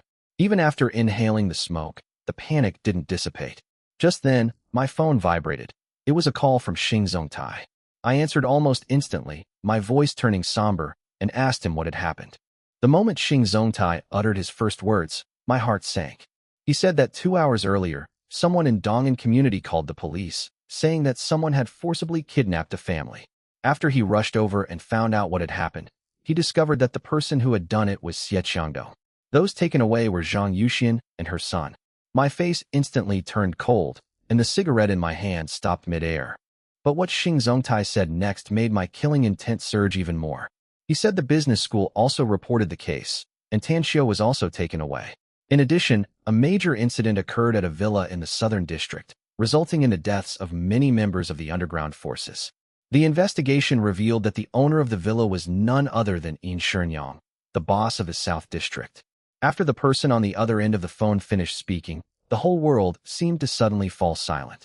I didn't say a word, but the phone in my palm was already deformed from being squeezed so tightly.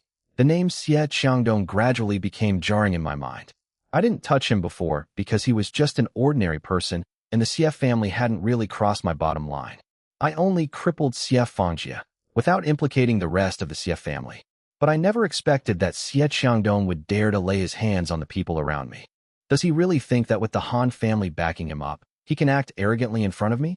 Even over the phone, Xing Zongtai sensed something was wrong and cautiously asked me if I was all right. I put the cigarette to my lips, took a deep drag, and the remaining half of the cigarette burned out instantly. The cigarette ash fell to the ground. I exhaled smoke, and only said 2 words, "Not bad." I then instructed Xing Zongtai to immediately track Xie Qiangdong's location. He didn't waste any words. He just told me to give him 5 minutes. I hung up the phone, sat back on the sofa, closed my eyes, and forcibly suppressed the murderous intent in my heart. Especially in times like these, I must not panic. But Xie Qiangdong has completely crossed my line this time. 5 minutes later, the phone rang again. I opened my palm, and the phone on the coffee table seemed to be sucked into my hand. Xing Zongtai told me that Xie Qiangdong is currently at the Song family's house. I'll just say one thing. I want to get from here to the Song family's house, and the journey will be smooth sailing within 10 minutes. Xing Zongtai understood what I meant and immediately agreed to hand it over to him. After hanging up the phone, I clenched my fist and crushed it into a lump of scrap metal. I stared at the doorway, my voice as cold as ice.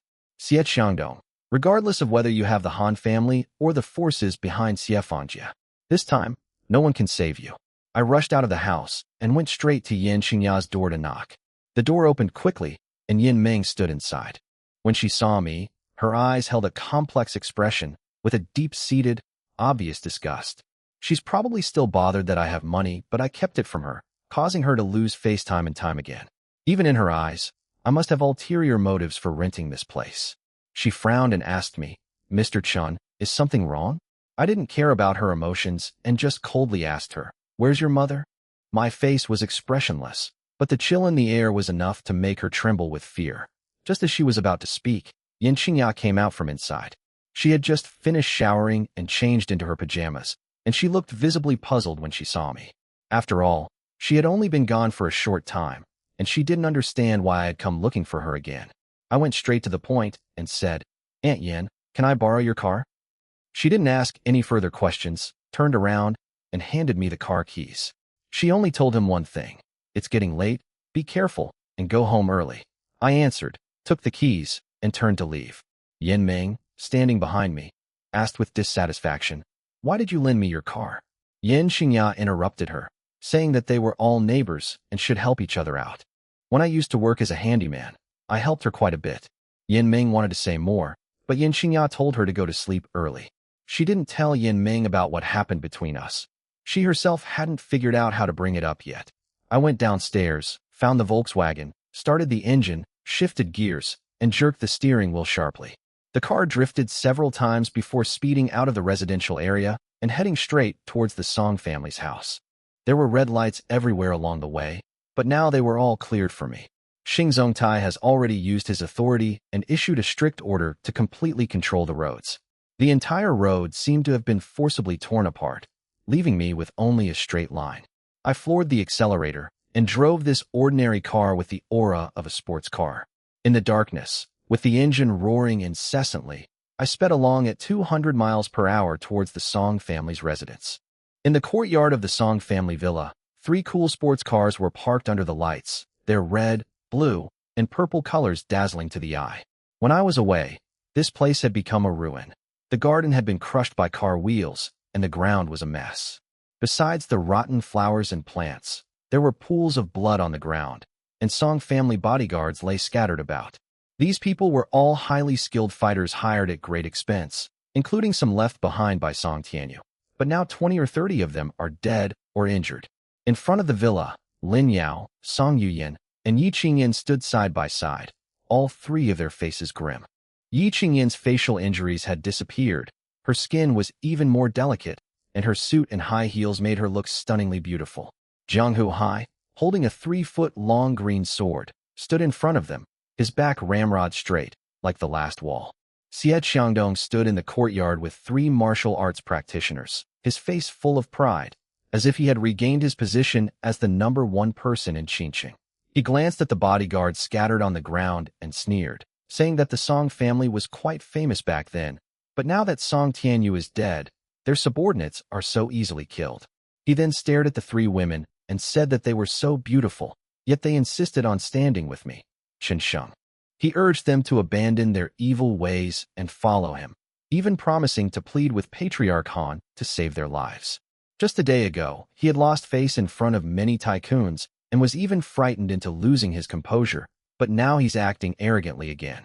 With Patriarch Han backing him up and a Grandmaster following him, his courage immediately returned, and his eyes were filled with the pleasure of revenge.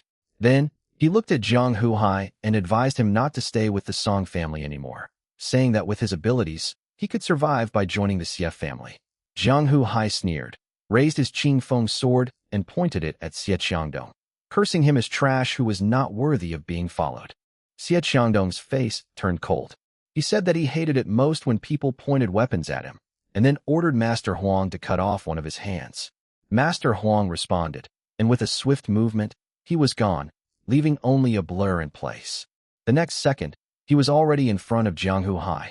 It was too fast, so fast that the 2 martial arts practitioners next to them widened their eyes, seeing for the first time the terrifying power of a grandmaster. Jiang Huhai reacted quickly, gripping Qingfeng tightly in preparation for his attack, but Master Huang's hand had already grabbed his arm. With a crack, his bones broke on the spot, and Master Huang forcibly took the Qingfeng sword from him. Master Huang grasped Qingfeng, a glint of greed in his eyes, and said that such a fine sword was not worthy of a young man like Jiang Huhai. Jiang Huhai was furious. Despite the excruciating pain from his severed arm, he raised his other hand, clenched his fist, and slammed it down on Master Huang. Master Huang merely snorted coldly, overestimating yourself, and thrust his sword forward, the tip plunging directly into Jiang Huhai's abdomen. Before the punch even touched the corner of the opponent's clothes, Jiang Huhai was pierced by his own sword, and blood gushed out from the wound. Upon seeing this, Xie Xiangdong burst into laughter, praising Master Huang's prowess repeatedly, as if the Xie family would now be invincible. He laughed more and more wildly, feeling that with Han Laozu as his backer, even the authorities would have to give Xie Xiangdong some face. He then excitedly ordered Master Huang to make Jiang Huhai kneel down, as if to crush the last vestige of the Song family's spirit. Without wasting words, Master Huang struck Jiang Huhai on the shoulder with a palm strike, the terrifying force like a boulder crashing down. Jiang Huhai's leg bent instantly, and he knelt heavily on one knee, causing the ground to tremble slightly. That palm strike almost broke his spine, but he held on tightly to his other leg, refusing to kneel down. He can't kneel, because he's protecting my people. Kneeling would be a disgrace to me, Chen Sheng. The excruciating pain almost contorted his features, but he gritted his teeth and growled, saying that if given 30 years, Master Huang would be nothing more than an ant. Master Huang sneered, saying it was a pity he didn't have 30 years. In the martial arts world, the strong prey on the weak, and those who haven't grown up are just trash. He looked at the green peak in his hand, becoming more and more satisfied, saying that it was actually a low-grade spiritual weapon, and that presenting it to Patriarch Han would surely please him. Out of consideration for this sword, he said he could spare Jiang Huhai's life, but while he could be spared the death penalty, he could not escape punishment. As soon as he finished speaking, Master Huang struck Jiang Huidanshan with a palm, directly shattering the foundation upon which he absorbed spiritual energy. Jiang Huhai's meridians trembled violently, as if a tree had its trunk pulled out. His limbs went limp instantly, and he collapsed to the ground. He knew that from this moment on, he was ruined and could no longer embark on the path of martial arts cultivation. But there was no regret in his eyes, only self-blame. He murmured softly, "Master, I'm sorry, I couldn't protect the two ladies." "Master?" Huang Zongshi's eyes were full of mockery when he heard Jiang Huhai call out like that. He spat and sneered that a dignified master of the martial arts world would actually acknowledge a young man as his master. After saying that, he didn't bother to look at Jiang Huhai anymore and turned back to Xie Qiangdong's side. His gaze swept over Lin Yao, Song Yuyan, and Yi Qingyan, a sinister smile appearing on his lips. "Old Xie, do you want to have some fun with those three women? It won't make a difference if it takes a little more time." Xie Qiangdong's old eyes immediately lit up, greedily scanning the three women. He was clearly tempted, but he pretended to hesitate, saying that he was too old and afraid he couldn't handle it. Master Huang took out a pill and told him to swallow it, saying that the three women were nothing to him.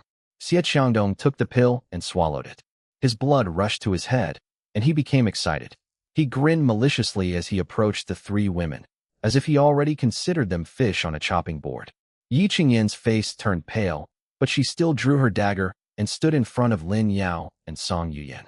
She told the two of them to go inside the villa and close the door, and not to come out no matter what happened outside.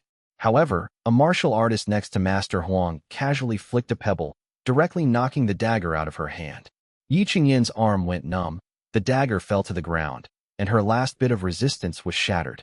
Song Yuyan did not back down. She grabbed Yi Qingyan's hand and said that they would face this together this time.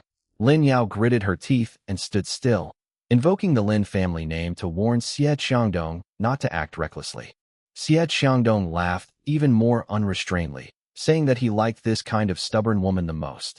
In just a few steps, he had reached Yi Qingyan and was about to touch her. Just as the old hand was about to touch Yi Qingyan, the roar of an engine suddenly came from the darkness.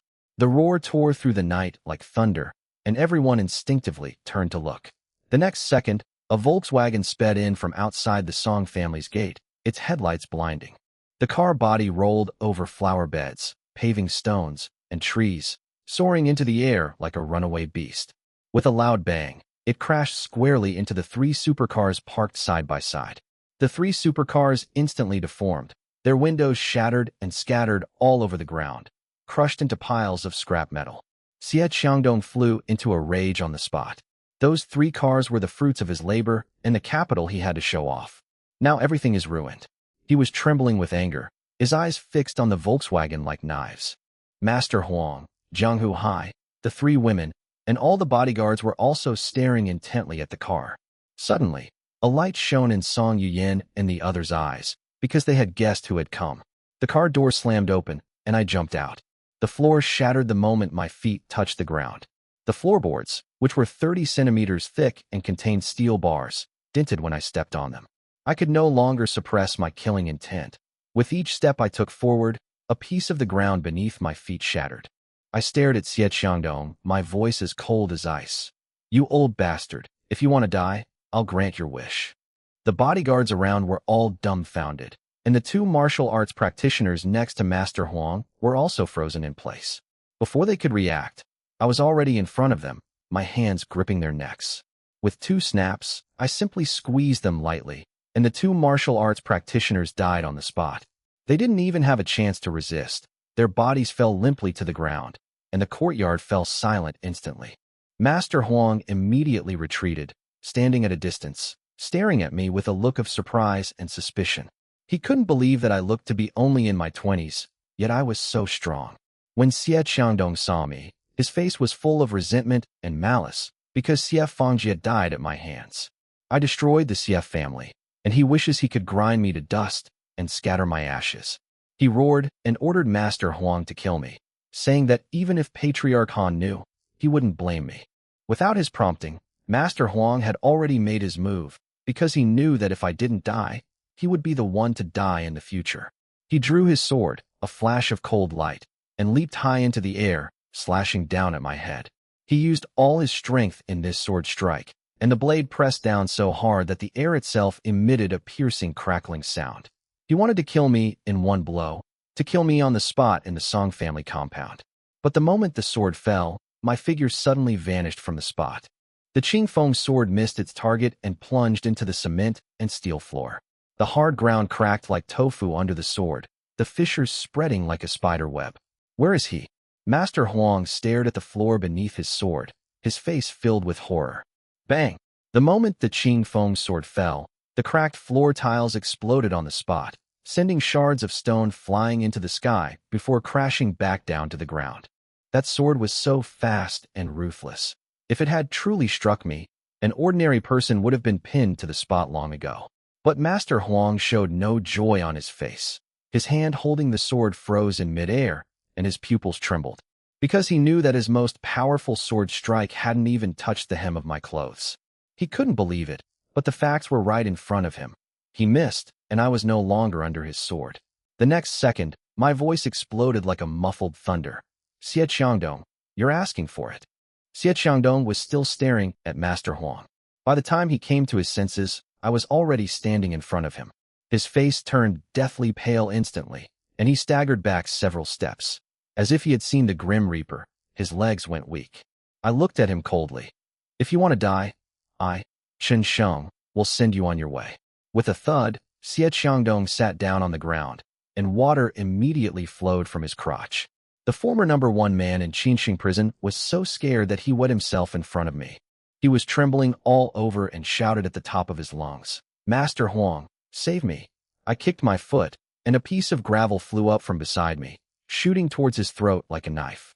With a soft plop, the pebble pierced the Adam's apple, its blood-red trail embedding itself in the distant wall. Xie Xiangdong clutched his neck tightly, but the carotid artery had already ruptured, and blood gushed out from between his fingers. He opened his mouth and uttered only the word, "No," before his mouth filled with blood, and he collapsed to the ground. On his deathbed, only fear remained in his old eyes. I turned around and looked at Master Huang, my aura instantly overwhelming him.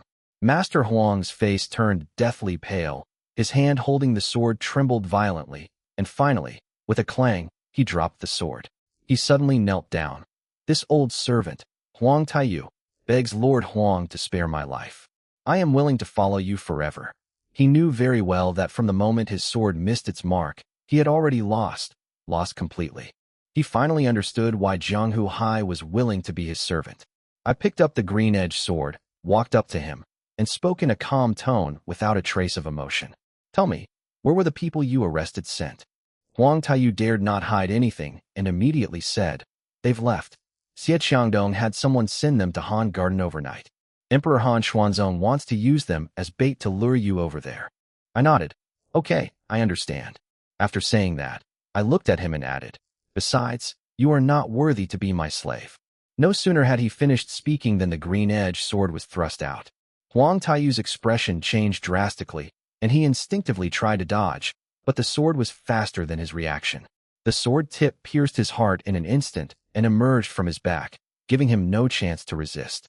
I withdrew my Qingfeng sword. Huang Taiyu knelt on the ground, his eyes filled with resentment, his life completely extinguished. A martial arts master died by his own sword. Not far away, the heavily injured Jiang Hu Hai stared blankly at this scene, his heart pounding so hard it felt like it was going to burst out of his chest. He now realizes that I, his master, am stronger than he imagined. I walked up to him, helped him up myself, and handed him 2 rejuvenating pills. Have eaten. Jiang Hu Hai took the dark pill, swallowed it, and then asked, Master, what is this? I said calmly.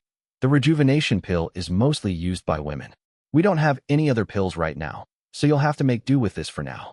As soon as the medicine entered his throat, Jiang Hu Hai's pain was significantly reduced, and the swelling and wounds gradually subsided. He was utterly shocked and quickly bowed his head, saying, Thank you, Master. I shook my head. This medicine can only treat superficial injuries. Your broken bone will need more time. Jiang Hu Hai's expression darkened.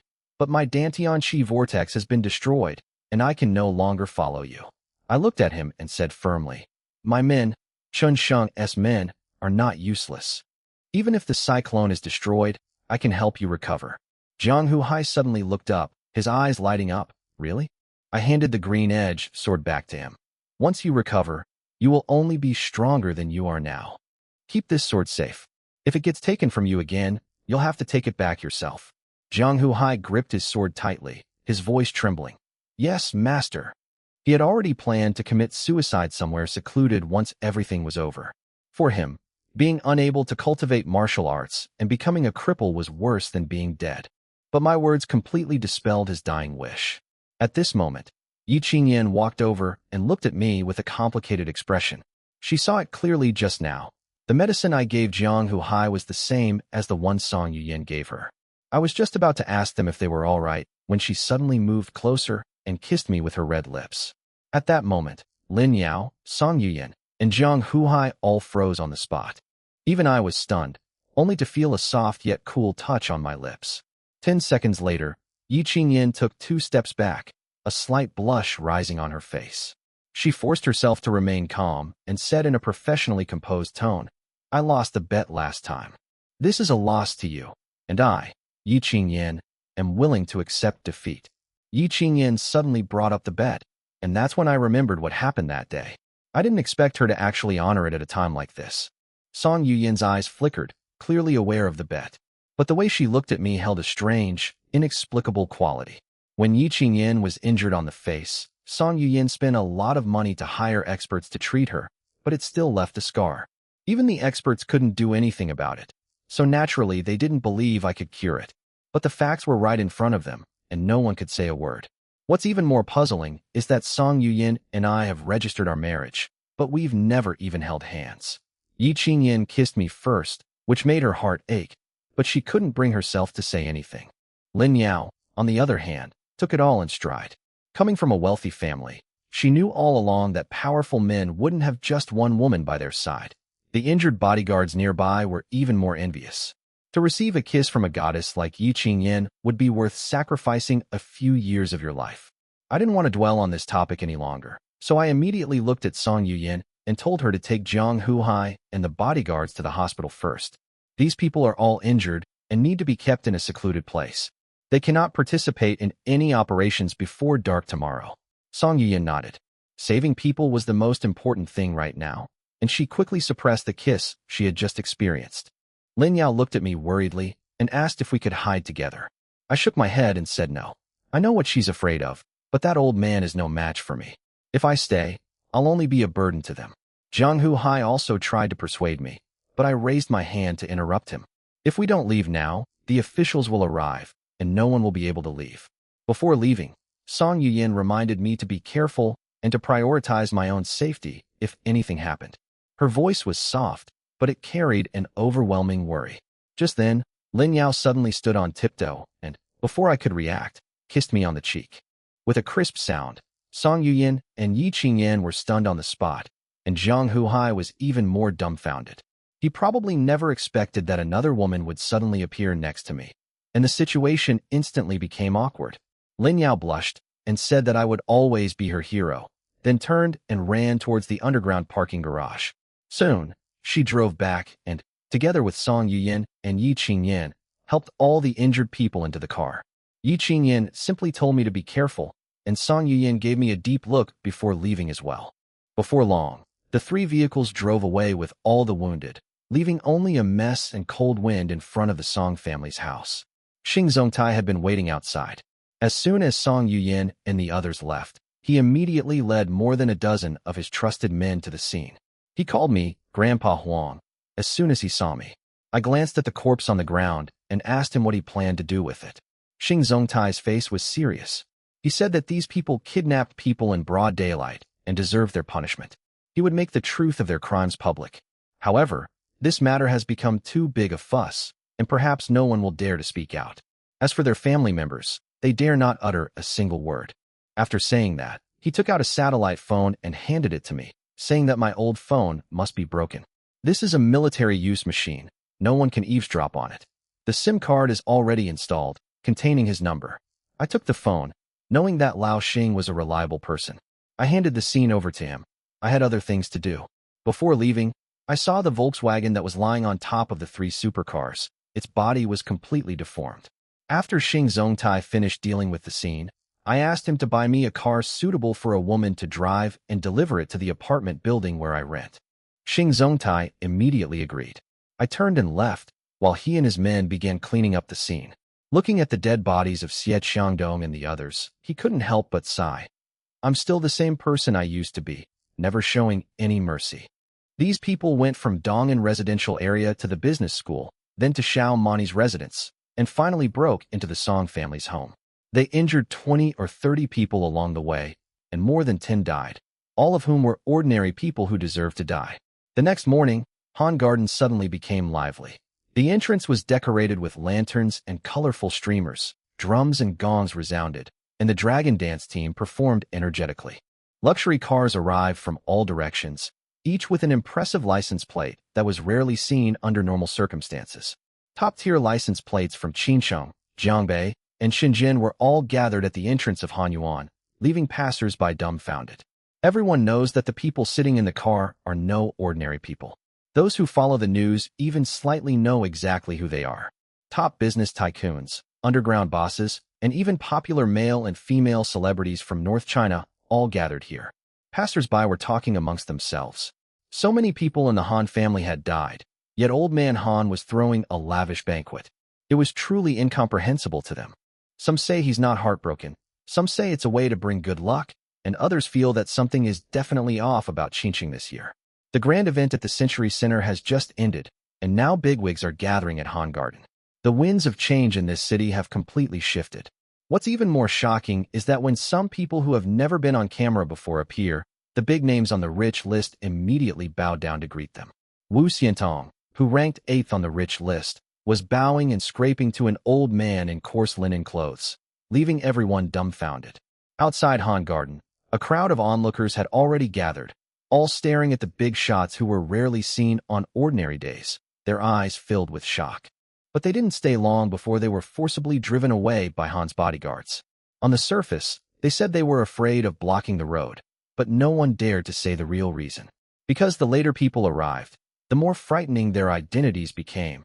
They were not ordinary wealthy people, but members of the North China Martial Arts Association. Of the more than 20 million people in North China, only a little over 100 can join this association. A single stomp of their foot can shake the entire region. The business tycoons that ordinary people look up to dare not even raise their heads in front of them, because these people hold the lives of the tycoons in their hands. Luxury cars lined up one after another in front of the Han Garden entrance, and people from all walks of life entered carrying lavish gifts, with announcements going on almost non-stop. Emperor Xuanzong sat upright at the top of the hall, too lazy to even go out to greet everyone. Waiting for them to come in, pay their respects, and present the treasures. Gold, silver, jade, antiques, famous paintings, and even female celebrities were presented as gifts. Those so-called glamorous figures were now being given gifts. The hall was filled with gifts piled up in a row, the value of which was so high that an ordinary person could not earn it in several lifetimes. Emperor Han Xuanzong looked at all of this with satisfaction on his face. He is holding a birthday banquet today, not only to kill me, Qin Sheng, but also to tell the 3 cities of North China that Emperor Xuanzong of Han has returned. As long as he is alive, the Han family has not fallen, and all the Han family members who fled overseas have been recalled. They walked to the foot of Emperor Han Xuanzong, knelt down in unison, and loudly wished their ancestor a happy birthday and longevity. Emperor Xuanzong raised his hand to tell them to rise. His tone was calm, yet carried an undeniable air of authority, and he instructed them to attend to the guests. Just then, the people from the North China Martial Arts Association arrived. A group of powerful figures stepped forward and bowed, with Vice President Tang Xianxing personally offering his congratulations.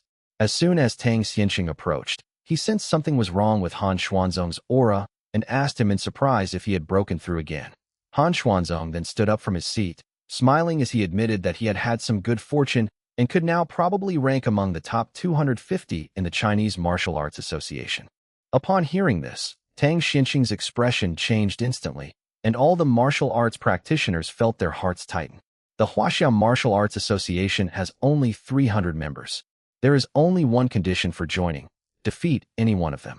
In the entire North China province, only Han Xuanzong was qualified to enter. A few years ago, he was ranked over 290th. In just a few short years, he has moved up 40 places, which is harder than climbing to heaven for a martial arts practitioner. Tang Xianxing was both surprised and respectful.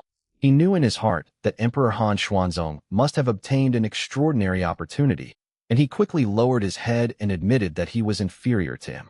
As noon approached, most of the guests had arrived, and almost all the prominent figures from the 3 cities of North China were seated in Han Garden. Zhang Tianyang also came. He is now almost second on the Qinshang rich list, but he can only sit in an inconspicuous corner. Looking at the many important figures in the room, he felt increasingly chilled. He knew the Han family's matter would escalate, but he never expected it to reach this level. Now, this is no longer a problem that can be solved with money and power. Only a life or death struggle can bring it to a complete end. Zhang Tianyang had been famous for decades, but he had never seen so many martial arts practitioners gathered together. He had only one thought in his mind: Qin Sheng, really solve this. He even hoped I wouldn't show up today. On the other side, Jiang Shuling disguised herself as a socialite, with rose-red curly hair and a dress, and sat next to Gao Shilong. Almost no one recognized her. She whispered to Gao Shilong, "If something really happens today, will you really protect me?" Gao Shilong answered decisively, "You must protect me. As long as my life is in danger, you must save me." He wanted my prescription and thought I was worth investing in. But Jiang Shuling knew that once she got involved, there would be no shortage of trouble later on. At this moment, everyone knew that the person they were really waiting for at this birthday banquet was me. They looked towards the door again and again, waiting for me to appear. Emperor Xuanzong sat back down at the highest seat, gently raised his hand, and the noisy hall instantly fell silent. He picked up his wine glass, took a sip to moisten his throat, and said in a cold voice, "Bring everyone up." As soon as the words were spoken, several people were immediately escorted into the hall. They were Xiao Mani, Zhang Yuxian, He Tun, and Tan Xiao. All 4 of them were covered in blood, clearly having been tortured, and their injuries were so obvious that they looked like they had been through a lot. Xiao Mani remained relatively calm, her gaze sweeping around as if she were lost in thought. Zhang Yuxian was already terrified, her face covered in tears, her mind blank, and she could only keep crying. He Tun's legs were still not healed, and he was practically dragged in by someone, having difficulty even standing up. Tan Xiao had the most wounds, but he gritted his teeth and stared intently at Emperor Han Xuanzong on the high throne. The 4 were led to the center of the hall, and all eyes immediately fell on them, creating an oppressive atmosphere.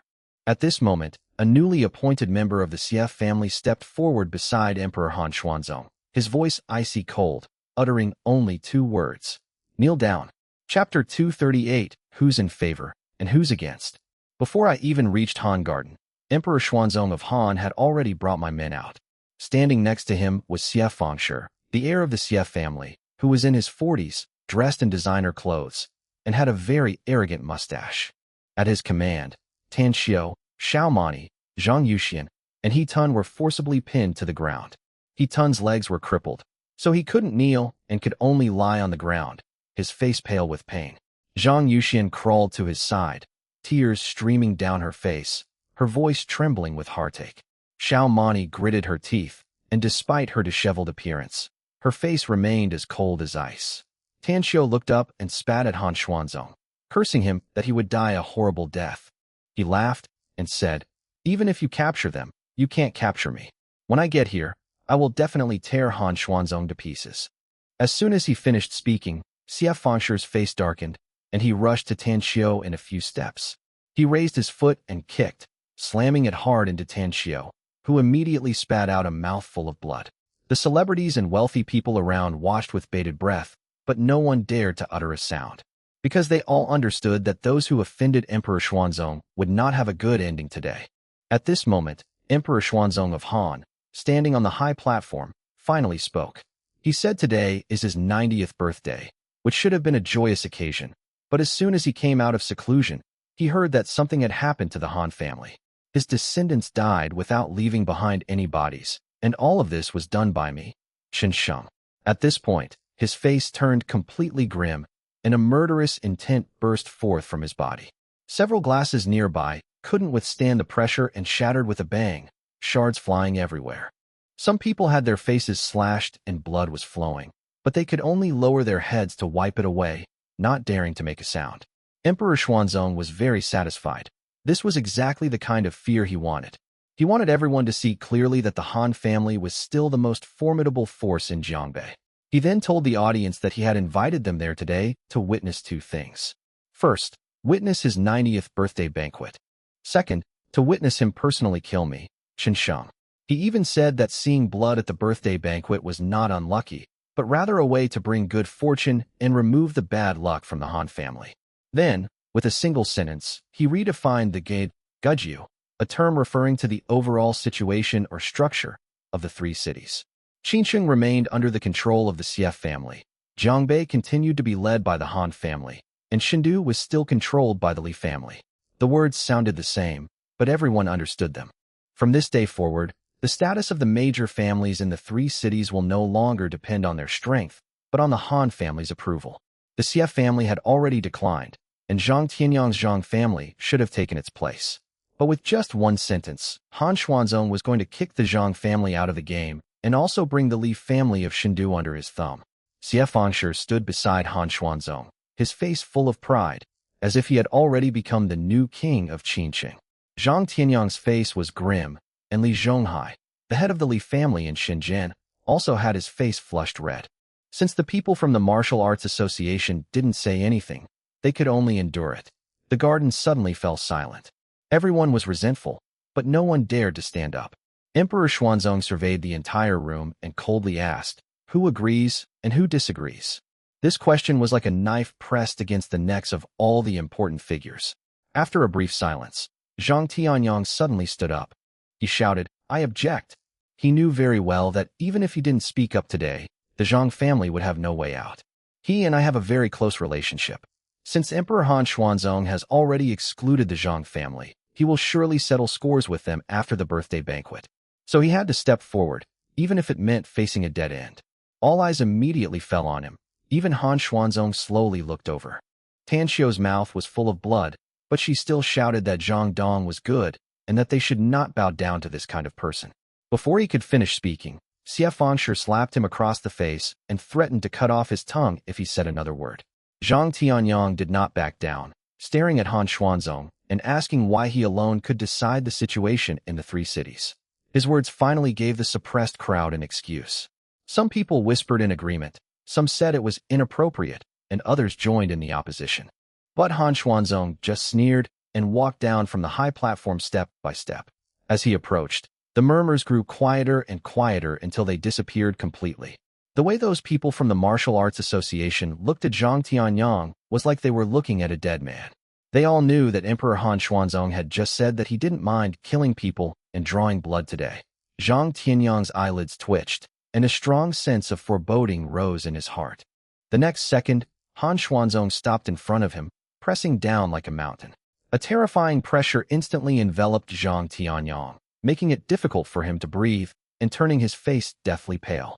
He forced his head up and asked in a trembling voice, "Old Master Han, what do you want to do?" Han Xuanzong's cloudy little eyes were fixed on Zhang Tianyang, and the courtyard instantly became as quiet as a graveyard. I haven't even arrived at Han Garden yet, but everyone knows that Zhang Tianyang only dared to stand up against him because of me.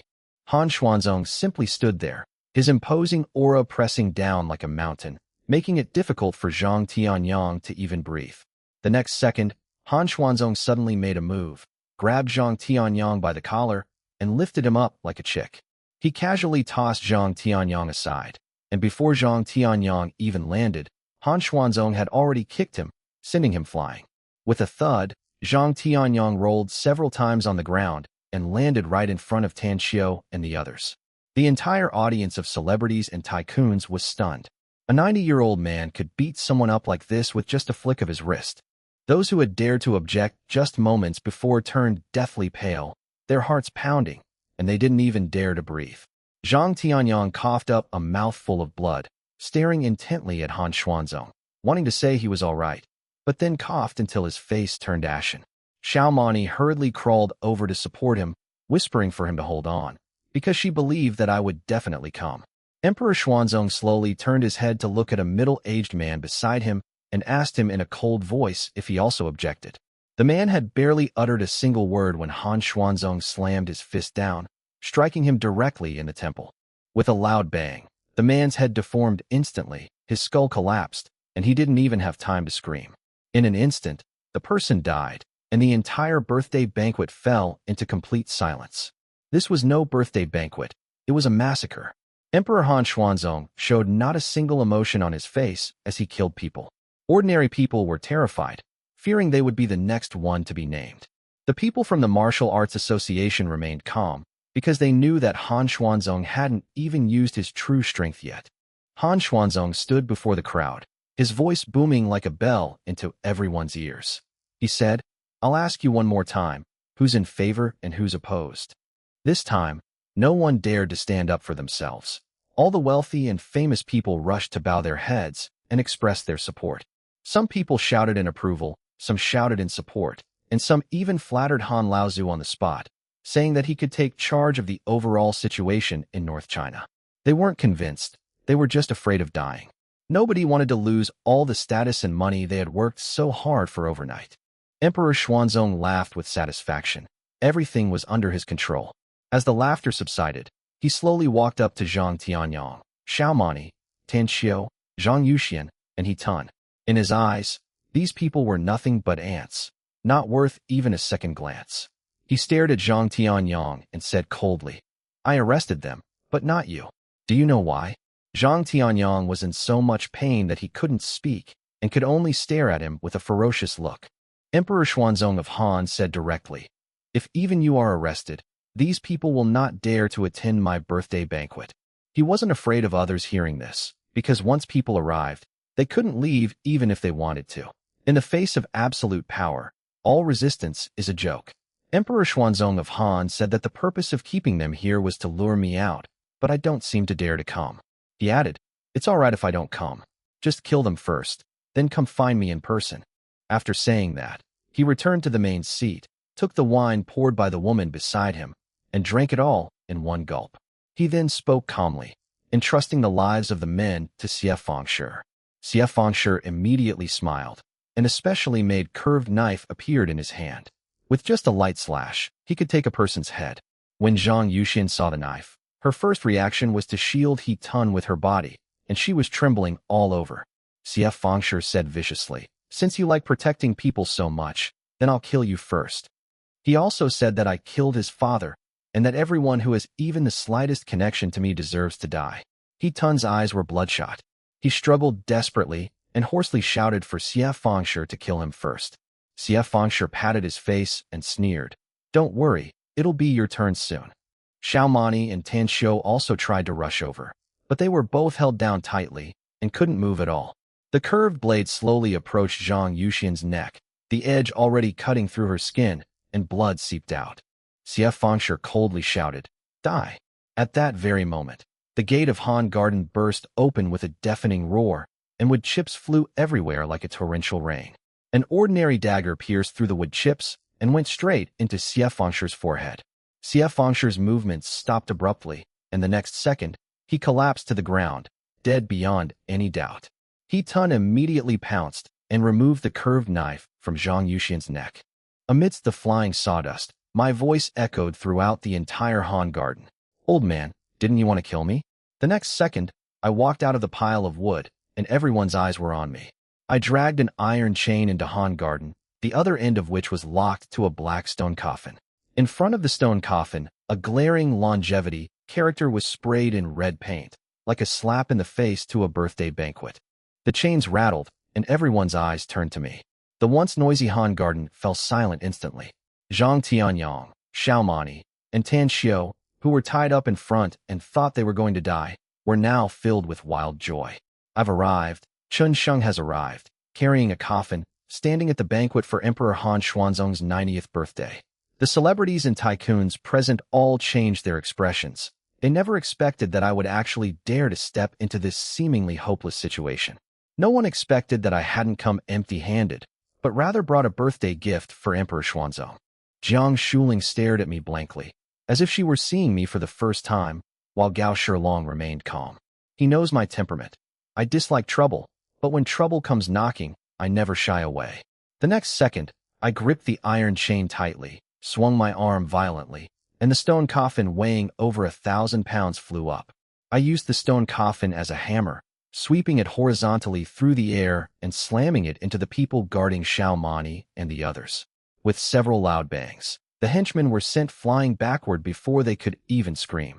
Blood splattered on the table, chairs and tables shattered, guests retreated in panic, and the entire birthday banquet descended into chaos. The stone coffin landed with a thud. I stood in front of Zhang Tianyang and the others, and looked up at Han Xuanzong high above. "Han Xuanzong, weren't you waiting for me? I, Chen Shang, have arrived. I'm standing right here. Try killing one of you." My voice boomed like thunder, and everyone turned pale, barely daring to breathe. I pointed to the stone coffin beside me and said coldly, "I spent all night researching your information and made this specifically for you. I spent a lot of money and traveled for more than 10 hours to make this a birthday gift for you. Do you like it?" I spoke calmly, but those who know me well know that the calmer I am, the more terrifying the fire inside me is. Emperor Xuanzong sat high up, like an old Buddha, and for the first time truly examined me with his eyes. He's seen my files and my videos, but right now, I'm sharper than any of those images. He could lift 1,000-pound stone coffin with one hand. In his eyes, I was no longer an ordinary young man, but a genius. After a brief silence, Emperor Xuanzong suddenly burst into wild laughter, a sinister and piercing sound like a ghostly voice emerging from the ground. His eyes were bloodshot. He slammed his palm down on the armrest of the stone chair, turning the stones into powder under his hand. "Chen Sheng, you have impressed me. Now that you're here, kneel down, crawl into the coffin, and commit suicide. In this way, I can still leave you with a complete corpse." I sneered. I never liked to waste words before killing someone. With a loud bang, I hoisted the stone coffin onto my shoulder, dragged the iron chain, and walked directly toward Emperor Han Xuanzong. As soon as I took a step, 50 or 60 bodyguards rushed out from all around and surrounded me completely.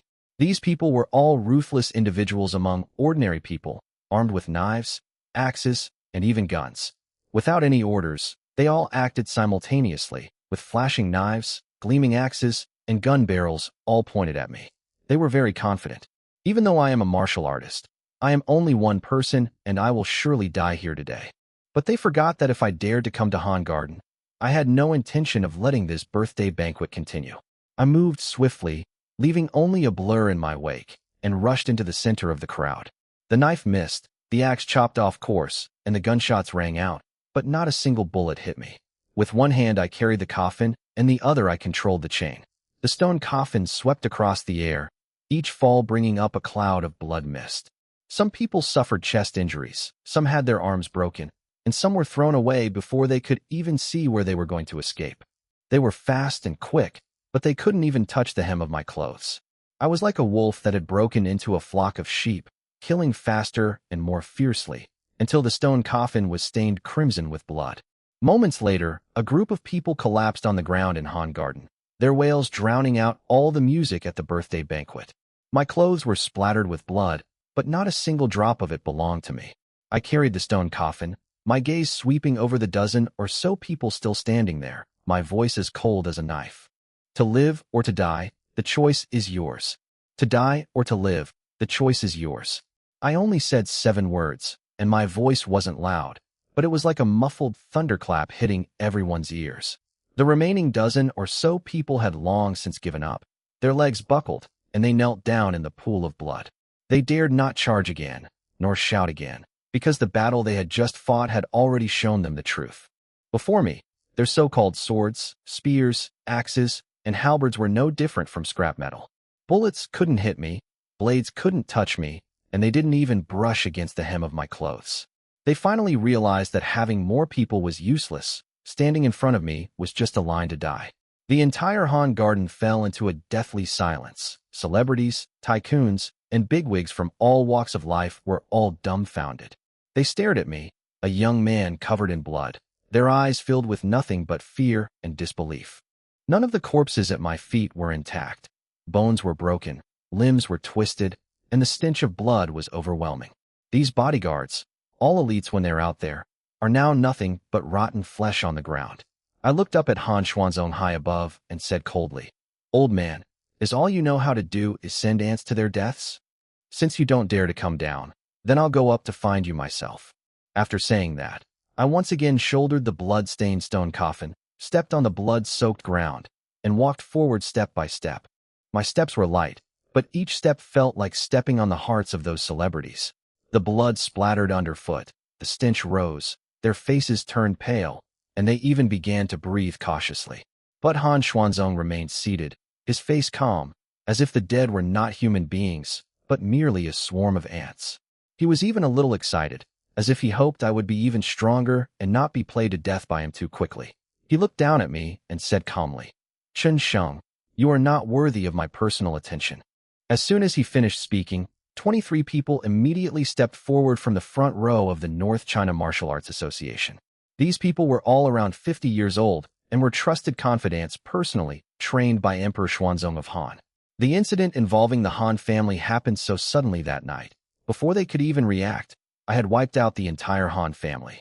The first thing Emperor Xuanzong did upon his return was to hold them accountable. They had sworn an oath before Emperor Han Xuanzong to kill me with their own hands and tear me to pieces. Now all 23 people have stepped forward, 20 masters, 2 grandmasters, and 1 great grandmaster. Their auras converged, their killing intent surged, and the air in the entire Han Garden instantly became heavy. The expressions of the surrounding bigwigs changed. This lineup was enough to overturn any family behind them. Han Xuanzong looked down at me and sneered, "Chen Sheng, you don't even have the right to stand before me." He paused for a moment, then threw out an even harsher condition. "Whoever can take his head will become my last disciple. Whoever can cut off his hands and feet, I will reward him with martial arts techniques. Whoever can chop him up, I'll make him my spokesperson." Upon hearing this, Gao Shilong muttered under his breath, "That old bastard is going to dismember Chen Sheng." Jiang Shuling asked him if he wanted to take action, but he shook his head and said that the time was not yet critical. Han Xuanzong's reward was so generous that his confidant's eyes lit up, and the others in the Martial Arts Association were also tempted. Soon, 5 or 6 more people stood up and joined the group that was about to kill me. More than 20 people wielded long knives and swords. All their weapons were specially made, with gleaming white blades that exuded a chilling aura. Instead of rushing forward immediately, they stood still, gathering their strength and pushing themselves to their peak. Everyone was staring at my head, like they were staring at a reward that was already in their hands. I put down the stone coffin from my shoulder, and with a loud crash, the coffin slammed into the blood, splashing up a large patch of scarlet. These people are different from those trash from before. They are all martial arts practitioners, and their weapons are much sharper. If I continue carrying the stone coffin and take action, this gift intended for Emperor Xuanzong of Han may be destroyed.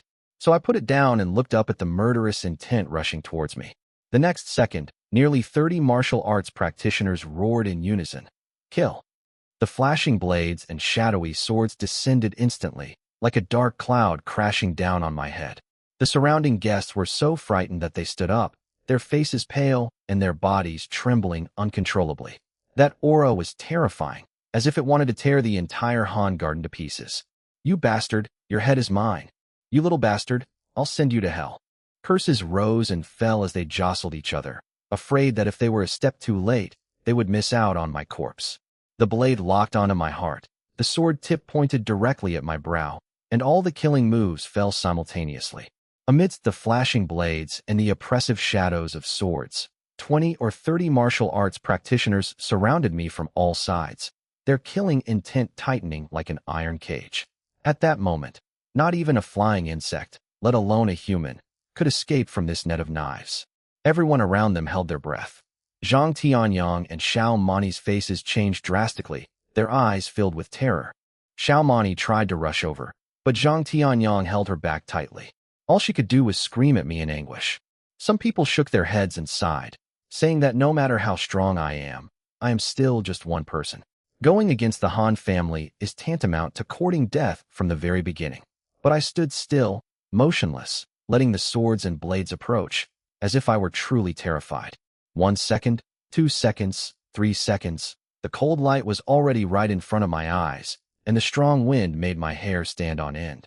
On the high platform, Emperor Han Xuanzong held a wine cup and sneered, the disappointment in his eyes heavier than his murderous intent. He thought he was going to see a good show, but I didn't even put up a fight, and in his eyes I had become a piece of trash. He couldn't even understand how the Han family could be destroyed by someone like him, which fueled his anger even more. The next second, the blade almost touched my hair, and the tip of the sword grazed my hair. In that very instant, I moved.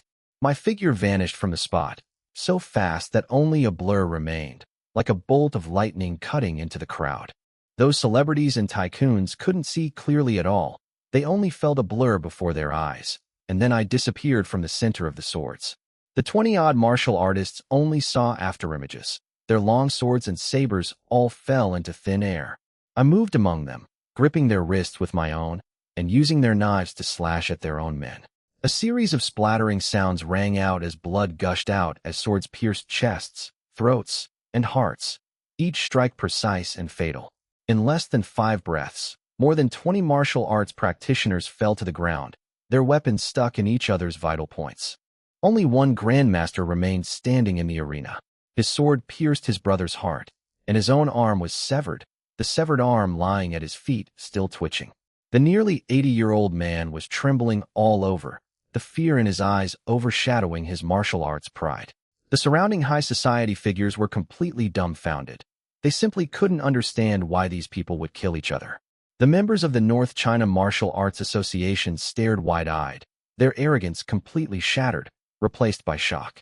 Han Xuanzong on the high platform suddenly stood up, staring intently at me, his expression of disbelief showing for the first time. He can beat these people, but I'm just a young man in my 20s, yet I crushed everyone in this way.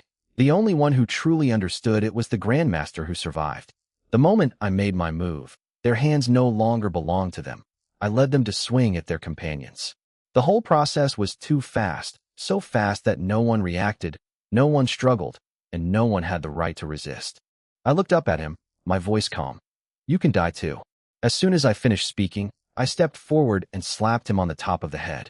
His body went out of control on the spot, flew sideways, crashed to the ground, and never came to life again. Blood flowed all over the ground, spreading like it was free, and my clothes and pants were completely stained red. But not a single drop of this blood is mine. I was not injured from beginning to end. If there was any loss, it was only that the speed was too fast, and a strand of hair grazed the blade and broke off. The surroundings were eerily quiet, and no one dared to speak again. Gao Shilong and Jiang Shuling were also stunned. They finally realized that my strength had far exceeded their imagination. Jiang Shuling's face turned pale, as if she finally understood why I had never taken her seriously. She used to look down on me, thinking I was weak and unworthy, but now all her pride has become a joke. I didn't look at anyone else, but bent down to pick up the iron chain on the ground, dragged the stone coffin, and continued walking forward. The clanging sound rang out again as the iron chain scraped against the ground, and the stone coffin rolled over the blood, splashing up a crimson spray. This time, no one below dared to stop me. Even the high-ranking martial artists from the North China Martial Arts Association retreated, afraid of blocking my way. Those in positions of power and those in positions of strength all avoid me at this moment. I dragged the stone coffin toward Emperor Xuanzong of Han. There were 33 steps in front of the high platform. I arrived at the steps without stopping. 1 step, 2 steps, 3 steps, and I dragged the stone coffin up step by step. The younger generation of the Han family was about to start cursing at me, but before they could finish speaking, the iron chain in my hand had already been swung out. The stone coffin swept across the air like a mountain crashing down, instantly crushing the man into a bloody pulp. Blood splattered everywhere, and Han Garden was deathly silent. I didn't even lift my eyelids, but just dragged the stone coffin up the steps. The iron chain scraped against the stone steps, making a harsh sound, and I dragged the stone coffin up the platform little by little. With a loud thud, the stone coffin landed firmly, and I stood in front of Han Xuanzong, facing him directly. Han Xuanzong stared at me, a hint of surprise flashing in his eyes, but he quickly regained his aloof demeanor. He said that I have this ability at such a young age, and I should also have the opportunity, but unfortunately I haven't broken through to the qi refining stage yet. I looked at him, nodded calmly, and then slapped the stone coffin with my palm, causing the coffin lid to fly off on the spot. I spoke calmly. Han Xuanzong, will you go in by yourself, or should I escort you in? Emperor Xuanzong was taken aback at first, then burst into laughter as if he had heard the biggest joke of his life. He had lived for 90 years and had never seen a qi refining stage cultivator dare to let him, a meridian opening stage cultivator, into his coffin. The only sound echoing in the entire Han garden was his laughter, harsh, chilling, and sending shivers down one's spine. But I don't like wasting time. Since he won't go in, I'll personally send him in. I clenched my fist and threw a punch, unleashing all the power within me without any fancy moves. When the punch landed, the air seemed to be torn apart, and the violent wind from the punch went straight for Han Xuanzong's face. Han Xuanzong sneered, saying that I was courting death, and raised his fist to meet him. His punch was brimming with power, like a mountain collapsing, and it slammed into me with the might of someone at the open meridian stage. The next second, the two fists collided, creating a loud explosion that seemed to shake the entire platform violently. Tables and chairs shattered, and shockwaves swept across the area, but the smile on Han Xuanzong's face froze instantly. A series of cracking sounds rang out as his hand bones twisted and broke, flesh torn open, and he staggered back several steps. I only had a minor cut on my hand, took a half step back, and my eyes grew even colder. Before he could even regain his footing, I had already taken a step forward, pressed myself against him, and delivered another punch. Han Xuanzong hastily raised his hand to block, but this time, his entire arm was destroyed by my attack. His bones shattered one by one, white bone piercing through his flesh and blood, and his eyes finally turned to terror. He couldn't understand how someone at the qi refining stage could so easily crush him, a qi opening stage cultivator. I lost 2 fingers, while he lost an arm. The outcome of this collision was no longer in doubt. Instead, I got excited. After practicing martial arts for so long, finally someone could withstand 2 of my punches. I gave a low shout, "Come on," and immediately unleashed my third punch. Han Xuanzong dared not take it head-on. He tried to defend himself while retreating, but I was faster than he expected. In the blink of an eye, I caught up with him and kicked him in the chest. With a loud thud, he was sent flying, as if struck by a giant object, and crashed to the ground. Coincidentally, he landed right where I had opened the stone coffin. I stood before the coffin, looking at Han Xuanzong covered in blood, my voice cold and devoid of warmth. I said I'd send you to your coffin. Do you find that funny? You old fool. I'm just reckless. What can you do about it? These words echoed throughout Han Garden, and all eyes turned to me. No one dared to utter a sound. The oppressive atmosphere was like a giant hand gripping everyone's throat, and some people fainted on the spot. Han Xuanzong was defeated. He couldn't even last a minute. The so-called meridian opening stage became a joke in front of me. Gao Shilong stood frozen in place, his mind probably still echoing what I had said yesterday. Chen Sheng, need your protection? The answer is now clear to everyone. Zhang Tianyang, Xiao Mani, and the others were trembling with excitement. while the Han family members seemed to have had their souls ripped out. Emperor Xuanzong leaned against the coffin, clutching his chest and coughing up blood, his eyes filled with despair. My kick just now injured his internal organs. Now even an ordinary person could kill him. He never imagined that he would be defeated by me, a mere chi refining stage cultivator in my early 20s. He struggled to climb out of the coffin, but I had already walked towards him step by step. Just then, a sharp shriek suddenly came from the air, and a sense of danger pressed down on them. I instinctively took a half step back, and a long sword flew past my face before embedding itself hard into the wall of the platform. With a loud bang, the entire wall collapsed on the spot, dust rose everywhere, and everyone's expression changed again. Amidst the smoke and dust, a figure appeared at Han Garden at some unknown time, walking slowly with his hands behind his back. He looked at me, his voice calm but cold. "Chen Sheng, his life belongs to me. You can't take it." A figure appeared in Han Garden at some point, with his hands behind his back, and slowly walked towards me. His voice was cold as he said, "Chen Sheng, Han Xuanzong's life belongs to him. I cannot take it." I turned around and saw a young man in his early 30s with sharp features and a tall stature. Behind him was a black heavy sword, without a scabbard, which looked frightening, and its aura was even more frightening. With each step he took forward, a tile beneath his feet shattered, and the entire banquet hall fell silent instantly. All the wealthy and famous people were staring at him, with only one question on their minds. Who is this person? I just killed so many people and put Han Xuanzong in a stone coffin, and he still dares to stand up. Either he's crazy, or he's really confident, but his eyes tell everyone that he's not crazy. The young man stopped at the bottom of the steps, crossed his arms, and looked at me as if I were a dead man who didn't know the rules. I was covered in blood, but my voice was calm as I asked him, "Who are you?" He said his name was Qi Han, and that he came from the Qi family in Shangwu province. His tone, as if he were pronouncing my fate. The ordinary guests looked bewildered, but the martial arts practitioners in the front row instantly changed their expressions. To ordinary people, Shangwu province is just a province, but to martial arts practitioners, it is the #1 province in China. 36 reclusive families are hidden there, known as the 36 earthly fiends. These families control most of China's martial arts resources. Any one of them could suffocate the secular world. The Qi family ranks 33rd among the 36 clans. Although their ranking is not high, no one dares to underestimate them. Seeing everyone's reaction, Qi Han's eyes showed a hint of boredom, as if he had long been used to others bowing their heads. He turned his gaze back to me, seemingly convinced that I would do the same and obediently hand over the person.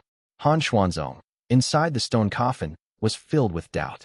He knew of the Qi family, but had never had any dealings with them. But he quickly breathed a sigh of relief, because as long as Qi Han intervened, he thought he could still live. I looked at Qi Han calmly and said, "I'm sorry, but I want to take Han Xuanzong's life with my own hands." Qi Han's eyes darkened, as if he hadn't expected me to dare refuse him, but a playful smile appeared on his lips. He said, "Mr. Chun, I'm not discussing this with you. This is an order." He gave me 10 breaths to deliver Han Xuanzong to him, or my fate would be dire. He added that Han Xuanzong would also die if he fell into his hands, because he had eaten something he shouldn't have.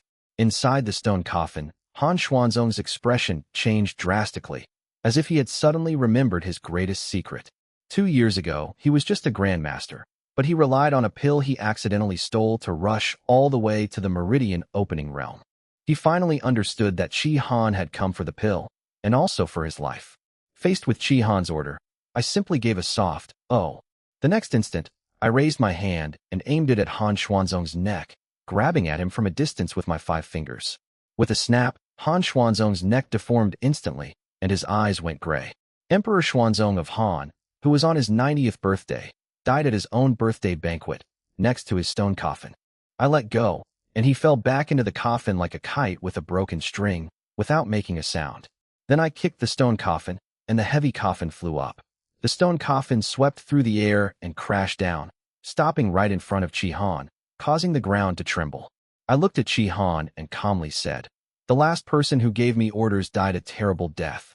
But we have the same goal, so this time I'm giving you a chance to leave on your own." Qi Han looked down at Han Xuanzong, who lay dead in the coffin like a dog, his face showing no sign of pleasure.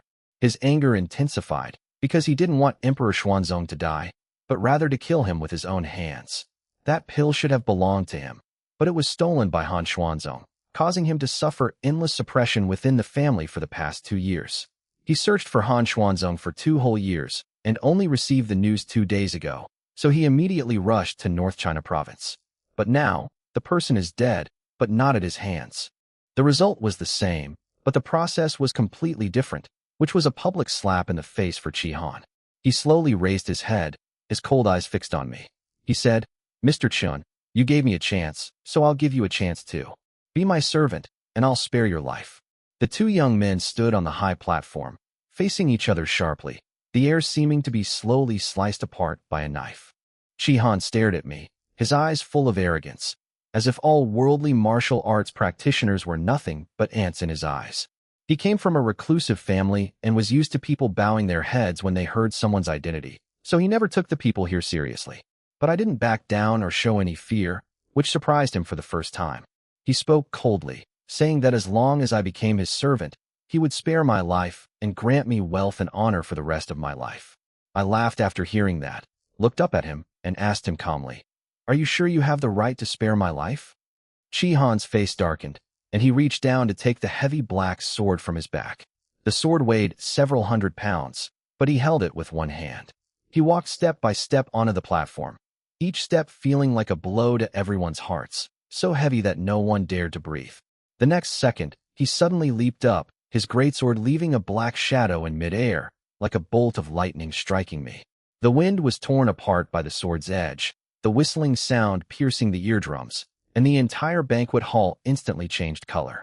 The 2 powerful figures from the North China Martial Arts Association changed their expressions drastically because they could barely make out Chi Han's movements. They knew in their hearts that Chi Han, who was in his early 30s, was even more terrifying than Han Xuanzong. The surrounding martial arts practitioners felt a chill run down their spines, finally understanding what the words hidden family meant. If they were in my position, they would be waiting to die right now, unable to even muster the thought of fighting back. But I remained standing there, motionless, as if I hadn't had time to react at all. Someone whispered, "Am I going to die?" in a heavy voice, as if they had already seen the end. The moment the heavy sword came crashing down, a gust of wind rushed towards me, and the black blade almost smashed my head. But in that instant, a clang of metal rang out, and blinding sparks suddenly filled the high platform. Everyone thought I had been struck, but the next second, the heavy sword in Chi Han's hand broke in 2. Half of the sword fell to the ground, kicking up a cloud of dust, the break as clean as if it had been cut by a sharp blade. And in my palm, a short sword appeared out of nowhere. It was this sword that severed the heavy sword. It wasn't just barely blocked, it was completely crushed, leaving a smooth break without any signs of cracking. Chi Han's attack missed, and I didn't give him a chance to think. In a flash, my short sword pierced straight for his brow. The chill of death instantly enveloped him. His pupils contracted sharply, and he seemed to be nailed to the spot. The short sword finally stopped, its tip less than a millimeter from his brow, the sharp wind of the sword grazing his face. Chi Han broke out in a cold sweat instantly. His hand gripping the sword was soaked, but he couldn't utter a single word. He was the 10th youngest member of the reclusive Qi family, and even after his elixir was taken away by Han Xuanzong, he remained extremely proud. In his eyes, all worldly martial arts practitioners were trash, and Han Xuanzong stealing his things was an immense humiliation. But now, all his arrogance has been shattered by my sword, so shattered that he can't even pick up a shred of dignity. The martial artists present were completely stunned. Only they understood how strong Chi Han was, and therefore understood how terrifying I was. They remembered that Emperor Xuanzong of Han had wanted to kill me and use my blood to bring good luck, which seemed like a huge joke. Even a master who lived to be 90 years old would be courting death in front of me. The outcome of this banquet was predetermined from the very beginning, but Emperor Xuanzong never understood it until his death. In the silence, I looked at Chi Han and slowly spoke. "You are indeed not qualified to spare my life." Chi Han snapped out of his daze, his face turning icy. He gritted his teeth and said, "Kill me if you want. I know I no longer have the right to negotiate." I flipped my hand and put the short sword into my sleeve, then calmly asked him, "What exactly did Han Xuanzong eat from you?" I didn't intend to kill him, because he and I had the same goal, to kill Emperor Xuanzong of Han. Besides, although he was ruthless just now, he didn't really intend to kill me. He just wanted to intimidate me. More importantly, I need to learn about the reclusive family from him. The fact that one's parents could leave behind a top-grade spiritual artifact suggests that their identities are not simple, and they may be related to a reclusive family. Shihan didn't hide anything and told me directly that it was a pill obtained at a huge cost, called the Meridian Opening Pill. When I heard those 3 words, I was taken aback. Was the Meridian Opening Pill really worth such a huge price? In my eyes, this thing is clearly just a piece of junk medicine. Chapter 246, Hidden in Red. I certainly know about the Meridian Opening Pill. There are countless elixirs passed down in the Yin-Yang Classic, and this is just one of the most common ones. It can help those in the Qi condensation stage improve their strength and break through to the Meridian Opening stage, but it only works once in a lifetime, so in my eyes it has very little value. To put it bluntly, this thing is similar to the Rejuvenation Pill. It can be made in a pressure cooker, but its effect is not as good as a spirit stone. I looked at Shihan and said directly, "Follow me, and I can give you wholesale Meridian Opening pills in the future." Upon hearing this, Shihan's lips twitched, clearly thinking I was bragging, since pills were very precious to him. He sneered, "Chen Sheng, I admit you are strong, but you are a worldly person and know nothing about elixirs." I didn't explain, because what I valued wasn't his attitude, but his talent and his upright character. A person like this, if properly trained, will definitely achieve great things in the future, so I must take him under my wing today. But Shihan changed the subject, his eyes suddenly turning cold. "If you want me to follow you, ask her if she agrees first." Just as a question arose in my mind, a sense of danger suddenly exploded, and my body instinctively took 3 or 5 steps back. The next second, a gale tore through the air, and a red figure rushed towards me like an arrow, a blood-red dagger aimed straight at my brow.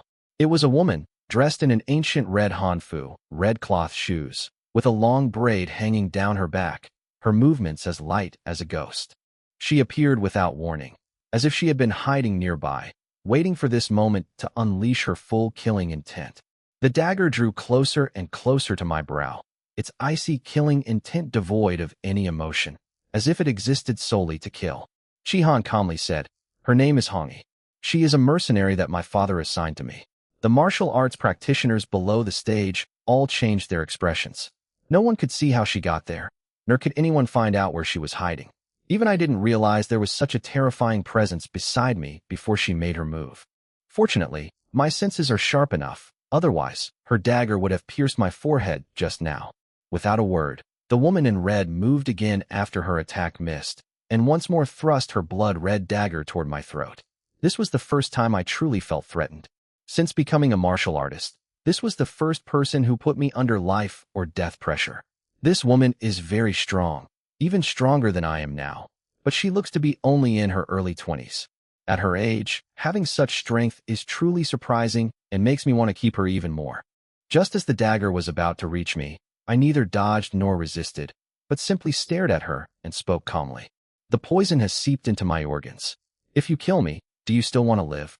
The fiery red dagger stopped abruptly, its tip hovering just an inch from my Adam's apple, about to pierce my neck. The woman in red stared intently at me with her bright eyes, her voice icy. "What do you mean?"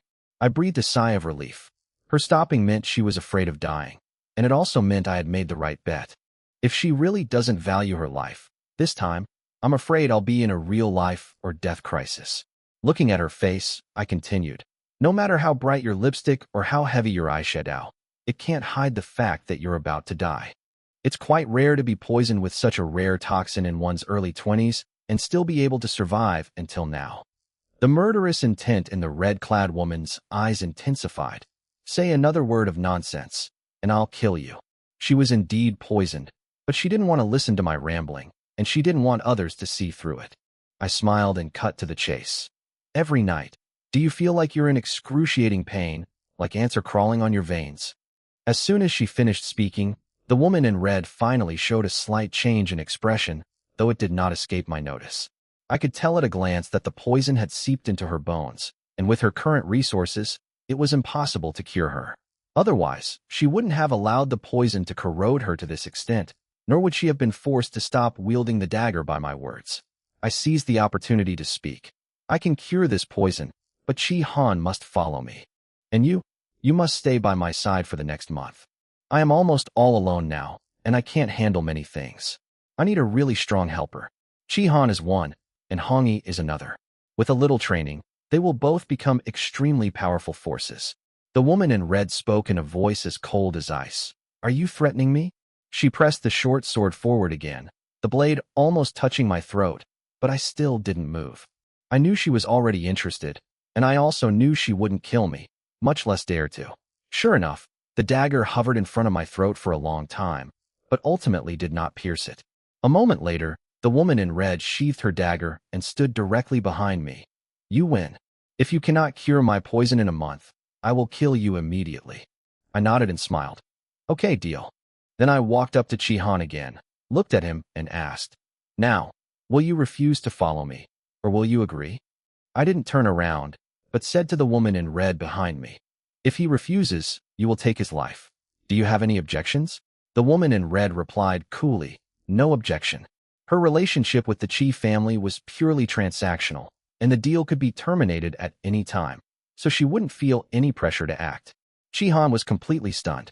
He knew Hong-yi's strength better than anyone else. Killing him would be effortless for her. He never imagined that I could make the woman in red switch sides in less than a minute.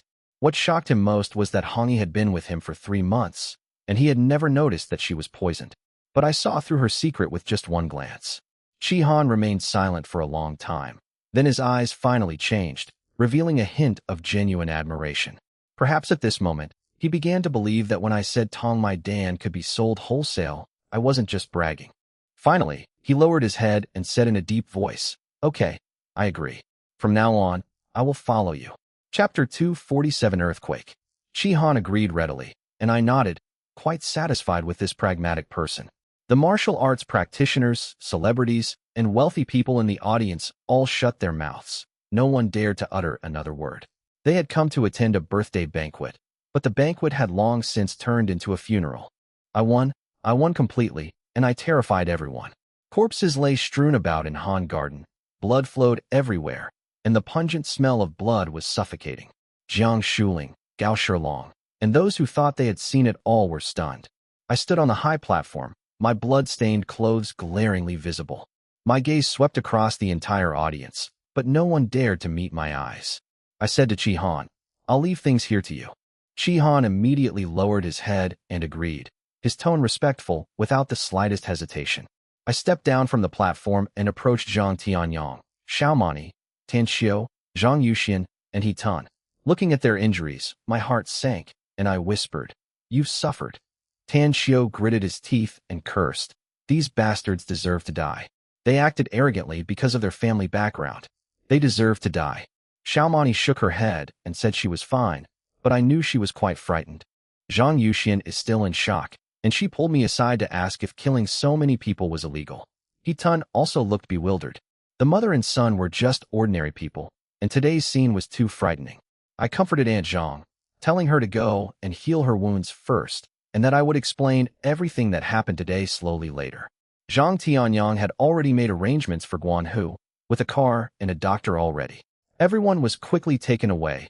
Those who needed treatment received it, and those who needed to change clothes did so.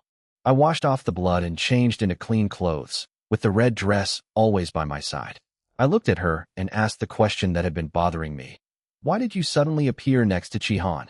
The woman in red didn't say much, but took a step forward and disappeared from my sight. My heart skipped a beat, and I immediately activated my X-ray vision, only to see a blackened skeleton standing in front of me. She wasn't invisible. Rather, her concealment technique was so powerful that ordinary people couldn't detect her at all. I glanced at her and reminded her, from now on, just hide like this and don't show yourself unless necessary. The woman in red responded softly and didn't say anything more. She was following me only so that I could help her detoxify. When they arrived at Zhang Tianyang's residence, he was already chatting with everyone. Whether it's an underground boss like Xiaomani or an ordinary person like He Tan, he can take good care of them. I took out silver needles and personally treated their injuries, and also wrote out medicine prescriptions. Fortunately, apart from Zhang Tianyang, who was more seriously injured, Tan Xiao and He Tan mostly only suffered minor injuries. Tan Xiao recovered the fastest.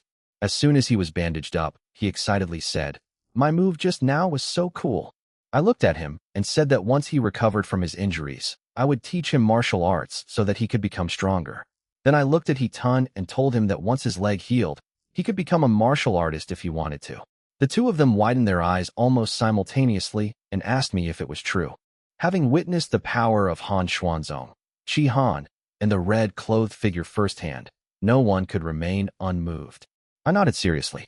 I wanted to empower them so they could protect themselves and not be manipulated by others anymore. Xiao Mani still had gang matters to attend to, so she got up to take her leave. I asked Zhang Tianyang to arrange for someone to take her back, while Tan Xiao, He-tun, and Zhang Yuxian stayed behind to recover from their injuries. After arranging everything, I had just stepped out the door when I suddenly stopped. A pair of cold eyes were staring at me from a distance, sinister, disdainful, and filled with deep indifference. We were only 100 meters apart, but I only glanced at them once before those eyes disappeared. When I arrived at that location, it was completely empty. There wasn't a soul in sight. I frowned, a thought popping into my head. Could that person be related to my parents? Or to the person who killed my brother?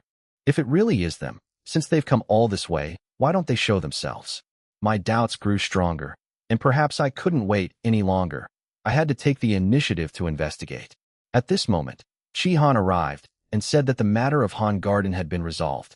From this day forward, no one in North China Province, whether from the upper echelons of society or among the top figures, will dare to touch me again. I nodded and took out a small piece of fabric and handed it to him. This is what I tore from the swaddling clothes left by Uncle He. It's the only clue I have left. I told Chi Han that regardless of whether we could trace its origin, this piece of cloth had to be preserved. Chi Han took the fabric, glanced at it, and his expression immediately became resolute. He said there was no need to investigate. In the entire country of China, only one company could make this. This fabric comes from the only fabric workshop in Shangwu Province. Chi Han stared at the old cloth, his tone very certain, saying that this thing only came from a cloth workshop in Shangwu Province. He said that the workshop exclusively supplies reclusive families, and the prices are outrageously high. Yet the clothes are warm in winter and cool in summer. When I heard the words hidden family, my heart sank, as if a string had been pulled. This piece of cloth is related to my background. If it really came from there, then my parents may be hidden in a reclusive family. Chi Han carefully put the cloth away, saying that he was going back to Shangwu Province anyway, and would find out who had sold the same cloth back then. I nodded without asking any further questions, because after the Battle of Hanyuan, the three cities in North China had completely changed. The Xie family fell, the Han family also withdrew from the stage, and the Zhang family, taking advantage of my reputation, swept through the market. In just half a month, Zhang Tianyang went from being third in Qinsheng to becoming the #1 family in North China. The outside world was in an uproar. Ordinary people only saw the rise of the Zhang family, but the real upper class knew the truth. Behind all of this, it was all because of a young man named Chen Sheng, who personally overthrew 2 major families. Zihan also went back to school, and I took her to live in the manor that Zhang Tianyang had sent us. Life finally became quiet. She entered a prestigious school, and Lu Ryue was transferred there to continue teaching. Everything seemed to be back on track. Besides Zihan, Song Yuyin was also in the villa. She and I had a marriage certificate, so it was perfectly legitimate for her to come and go from here. She used to look down on me, but now the way she looks at me has changed, and there's an undisguised dependence in her eyes. She walked in front of me several times in a thin nightgown, but I didn't react at all. It's not that I can't see it, but that my mind is filled with too many mysteries, and I simply don't have the energy to deal with these emotions. For the past 2 weeks, I have rarely gone out. Apart from picking up and dropping off Zihan, I have been helping Jianghu Hai and the others heal their wounds. On this day, Chi Han arrived at the manor, but before he could even enter, he was stopped outside the villa by the woman in red. The woman in red told him coldly that anyone entering the room, except for Zihan and Song Yuyin, had to announce their presence. Chi Han's face stiffened. A scion of a reclusive family was being blocked in a secular manner. I heard a noise, opened the door, and found a wine jug in my hand. The room was already filled with the aroma of strong liquor. Chi Han came in immediately and said that he had made progress on what I asked him to investigate. I asked him to sit down, and he turned on his computer and pulled up a purchase record from 26 years ago. He said that in that year, more than 300 children were born in the reclusive family, and 28 families bought swaddling cloth. Excluding the Chi family, there are 27 families left, and these families have purchased different models. Unfortunately, only one family has ever bought the exact same top-tier limited edition fabric that I have. I swallowed a mouthful of strong liquor, my gaze falling on the screen, where Chi-han's mouse was hovering over two words. The Zhou family. Chi-han said that the Zhou family bought a lot of fabric back then, but this one was the most special and ridiculously expensive. I casually asked him if he had found out who bought the property from the Zhou family. He said it would take too long and more time, but since it was a limited edition, they would be able to trace it back to its source soon. I didn't rush him. The clues had already pointed to the Zhou family, and all that was left was to get to the bottom of things. But I know in my heart that the Zhou family is definitely not my family, because my surname is Chun, not Zhou. At that moment, I suddenly looked at Chi-han's chest, where there was a long knife wound. His clothes covered him well, but it made no difference to my eyes. For the past 2 weeks, I've been studying X-ray vision, and now I can control the depth of vision at will. Chi-han was stunned, clearly not expecting that even though he had hidden it so well, I had still seen through it at a glance. He only said that he had encountered a jerk in Shangwu province, and that he could handle it himself, before immediately changing the subject. He said Zhang Tianyang's son was getting married today, and he called to ask if I was going. I smiled. The Zhang family is currently riding high, and Zhang Ziding has suddenly changed his mind and wants to get married and start a family in a flash. Zhang Tianyang invited me 3 days ago, and since I have nothing to do today, I naturally went. However, before leaving, I asked Chi-han to wait a moment and then went to the kitchen. A moment later, I took out 2 trash bags, handed them to him, and said I was giving him something. Chi-han opened the bag with a puzzled look, and the next second, his face froze. Inside the garbage bag lay 30 or 40 pills, each one of which he knew intimately. His throat tightened, and he finally uttered 3 words, Meridian Opening Pill. I nodded, watching his shocked and dazed expression, my tone remaining calm. I told you I could wholesale the Meridian Opening Pill, that this kind of pill is garbage. Do you believe me now? Chapter 249 Vulnerability Fixing. This? Chi-han stared at the garbage bag, feeling as if he had been struck by lightning, his breathing becoming erratic. I knew he was shocked, because the bag contained nothing but Meridian Opening Pills. For the Chi family, obtaining a single Meridian Opening Pill was a matter of begging an alchemist on one's knees. But when it came to me, I only managed to refine 30 or 40 pieces in half a month, and then I just casually threw them into the trash bag. Chi-han's eyes were fixed. His heart was pounding so hard, he couldn't even speak. He knew very well that if these pills were brought back to the Chi family, the entire family would be in an uproar. But he also understood that when I entrusted the pills to him, I was placing my trust in him. He took a deep breath and whispered a reminder to me. Don't flaunt your wealth. Never let outsiders see it. I nodded. I understood the principle, but the Meridian Opening Pill was really nothing to me. I told him to accept it and do with it as he pleased, then pointed to another bag. Chi-han suppressed his excitement and opened it. Inside were 10 cyan pills, and their fragrance immediately wafted out. I told him that this was a mind-concentrating pill, which was taken during cultivation to absorb spiritual energy, and its effects were far superior to those of a Meridian Opening Pill. This stuff can be used from the Chi condensation stage to the late Meridian Opening stage, and its value is much higher than that of the Meridian Opening Pill. Unfortunately, I spent the last 2 weeks refining pills using a pressure cooker and natural gas, consuming a lot of materials before finally producing 13. I took out 10 coins and gave them to him. I kept 6 of them and gave the remaining 4 to He Tun and Tan Xiao. Then I took out 2 more books, the covers of which read The Indestructible Diamond Sutra and The Light and Wild Sutra respectively. I told Chi-han that Tan Xiao had a strong personality and was suitable for the indestructible Vajra.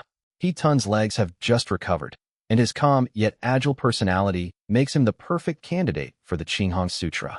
These 2 manuals must be burned after you finish reading them. Not a single word of them can be passed on to anyone else. Chi-han took the book but didn't turn a single page. He knew how sensitive things like cultivation techniques were. I looked at him and said that there was no suitable cultivation method for him at the moment. If he's willing, he can memorize the Chi family's martial arts techniques, and I'll help him fix the flaws. Chi-han's expression changed slightly. The family rules were very strict.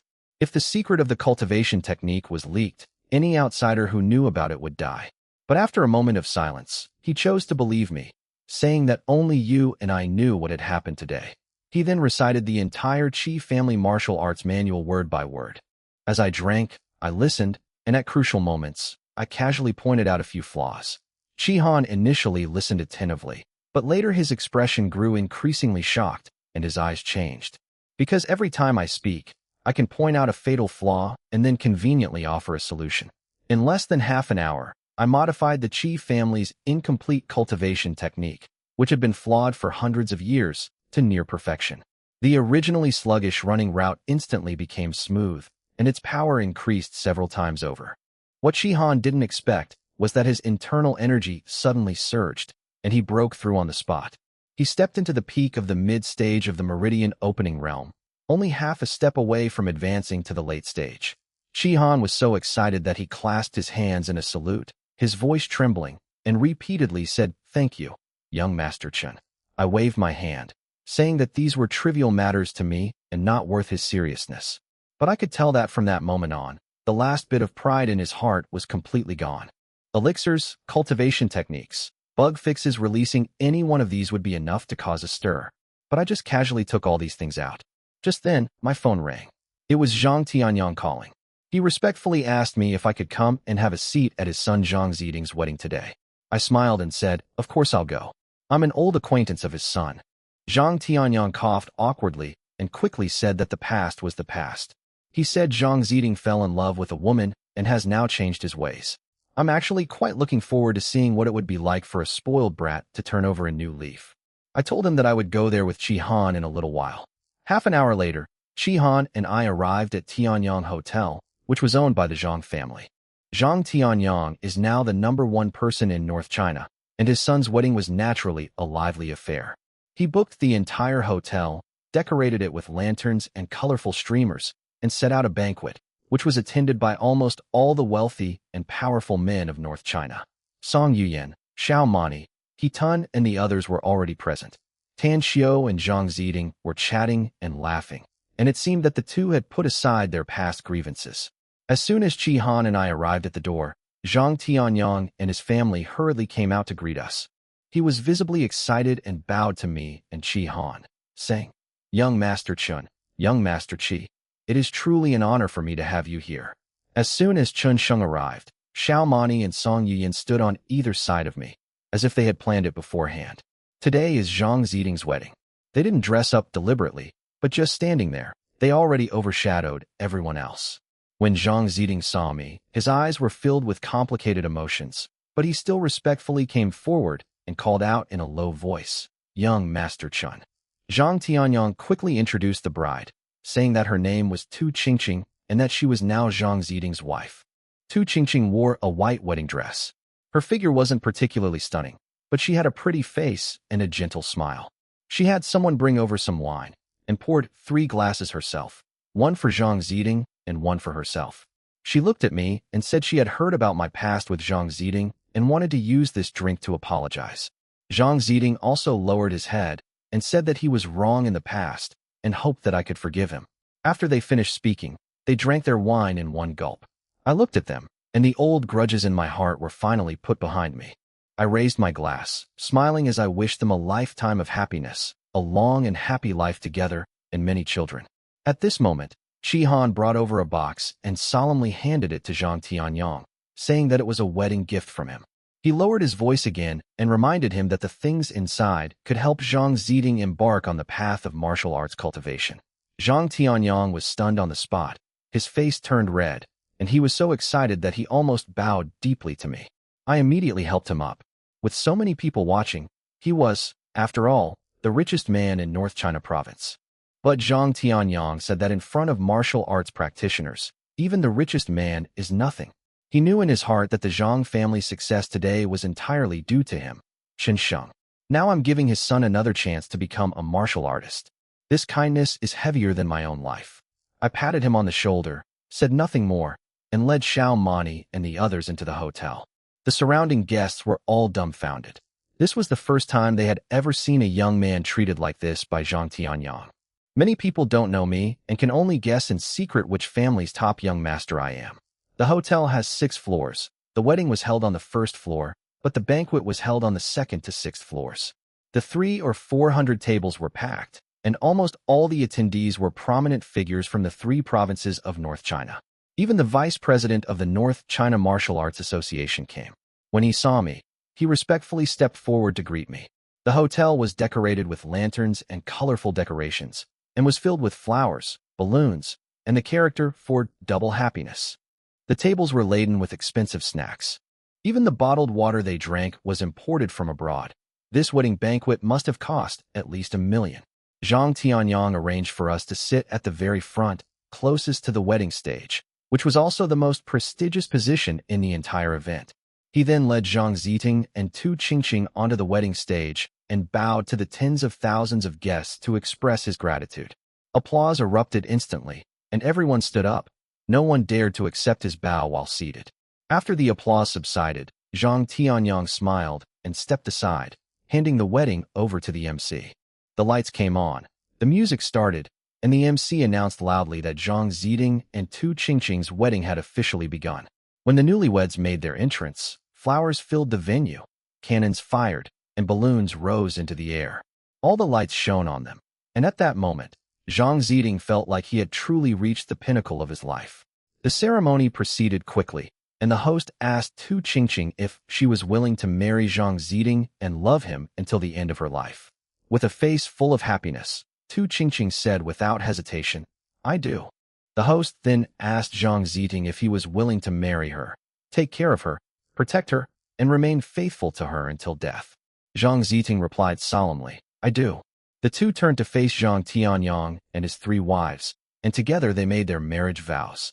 From this day forward, whether in poverty or wealth, in health or sickness, I will remain faithful and steadfast until death.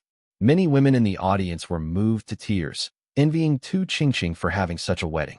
But Song Yuyin suddenly frowned and asked me in a low voice why I didn't see the girl's parents. I also sensed something was wrong.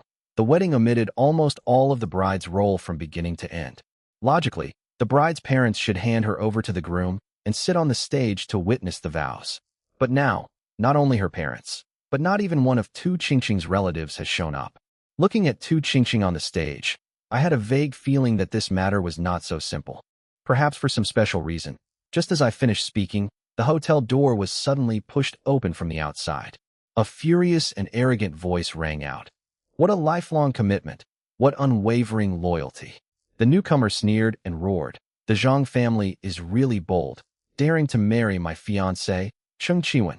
Your Zhang family has only just risen to prominence, yet you dare to recklessly flirt with death and annihilation? Chapter 251. I'm here today to slap you in the face. 4th update. As this gloomy, arrogant voice, filled with anger and murderous intent, suddenly rang out, all the music, noise, and cheers throughout the wedding came to an abrupt halt. At the same time, I turned my head to look in the direction of the hotel entrance. 3 people walked in from outside the hall. The one in the middle was a man with a perm, almond-shaped eyes, thin lips, wearing a gray vest and capri pants. The one who calls himself Cheng Qiwen is him. He exudes arrogance, conceit, and a cold laugh. They walked in step by step, completely disregarding the wedding, the Zhang family, and the many high society figures. Behind him were 2 men. On the left was a middle-aged man in his 40s with short hair and a buzz cut. The other was about 50 years old, with a goatee, a calm and silent demeanor, wearing a Zhongshan suit and a hat, dressed like someone from the last century. At this moment, almost everyone's attention was focused on Cheng Qiwen, except for Chen Sheng and Qi Han, whose eyes were fixed on the man with the goatee. He was the strongest of the 3. Judging from his aura, Chen Sheng's strength was at least above Qi Han's. He was very strong. To be able to find such a person to act as a bodyguard behind him, it was obvious that Cheng Qiwen had an extraordinary background. His name is Cheng Qiwen, from the Cheng family, the 23rd of the 36 clans of the earthly fiends. Qi Han glanced at Cheng Qiwen and recognized him at a glance. He said in a low voice, "That guy is the youngest son of the Cheng family. His strength is not very good. He is very spoiled. I don't recognize the 40-year-old behind him. The 50-year-old is the personal bodyguard that the Cheng family hired for him. His name is Gohong. His strength is at the late stage of the Meridian opening realm. That's quite a grand gesture. The resources of these reclusive families are indeed unmatched by outsiders. But I never expected that woman to be Cheng Qiwen's fiancée. Chen Sheng glanced at Tu Qingqing, who clearly recognized Cheng Qiwen. She looked flustered and terrified. Beside him, Zhang Ziting, Zhang Tianyang, and the others looked puzzled, surprised, and bewildered. Clearly, they had no idea what was going on, let alone who this guy who had suddenly appeared was. Zhang Ziting is really something. Chihan's face twitched. He actually managed to get Cheng Qiwen's fiancée. Is this Cheng Qiwen really that powerful? He's at the late stage of the Meridian opening realm. Even in hidden families, there aren't many experts like him. Sending such a strong person to follow him shows that they have high hopes for him. No, he's not that great, Chihan said. The Chung family sent powerful people to protect him mainly because of his older brother. The head of the Chung family has more than 10 wives and more than 20 children. The most outstanding one among them is Cheng Qiwen's older brother, Cheng Qiwu. 3 years ago, Cheng Qiwu had already reached the peak of the Meridian opening stage. Judging from this situation, Zhang Tianyang doesn't know what's going on, let alone what kind of terrifying existence he has provoked. The Chung family, and even my Qi family, will be trampled under their feet. Who are you? Get out. This is not a place for you to run wild. At this moment, the hotel manager and security guards immediately stepped forward. This was their territory, and they couldn't afford any mistakes. A dozen or 20 bodyguards, each holding a rubber roller, stood in the middle, with the boss saying, "Today is young Master Zhang's wedding. I'll give you a chance to leave on your own." Give me a chance? Cheng Qiwen's face flashed a strange, arrogant, and unrestrained smile. You? What are you? Lei Tai, cripple these ants. As soon as he finished speaking, the middle-aged man in his 40s beside him leaped out and took the initiative to attack, unarmed. Superior. The hotel manager's face was grim, and he looked very unhappy. At his command, a dozen or 20 bodyguards immediately rushed out. But, strangely, Lei Tai let their rubber rollers fall on him, one after another, without feeling a thing.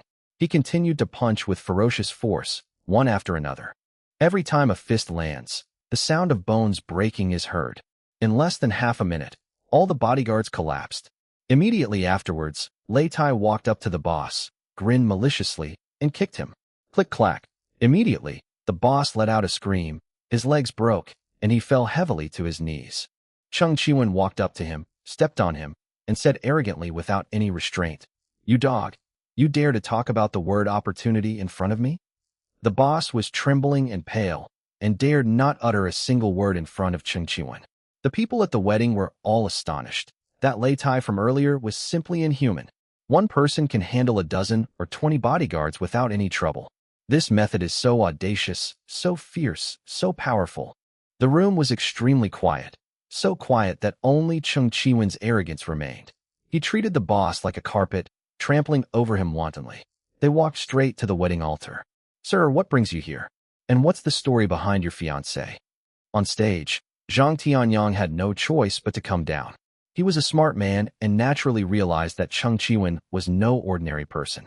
The other party knew that the Zhang family was the #1 family in North China, yet he still dared to show up. Either he was out of his mind, or he must have a powerful backing. It's obvious from Lei Tai's strength that this Cheng Qiwen can't be out of his mind. Therefore, even if he lost a CEO and a dozen or 20 bodyguards, he remained very humble, spoke calmly, and was extremely cautious in his tone. Businessmen value harmony above all else, especially since today was his son's wedding day. He didn't want to escalate the situation. "Mr. Chung, whatever grudges you have with my son, or if my son has offended you in the past, please come to me after the wedding, okay? I, Zhang Tianyang, will definitely give you an explanation. After all, today is my son's wedding, so please give me some face." Cheng Qiwen looked at Lei Tai with surprise and confusion. Are these people crazy? One of them jumped out and said he would give me a chance, and now he wants me to give him face? Are my opportunities and face so cheap? I don't know.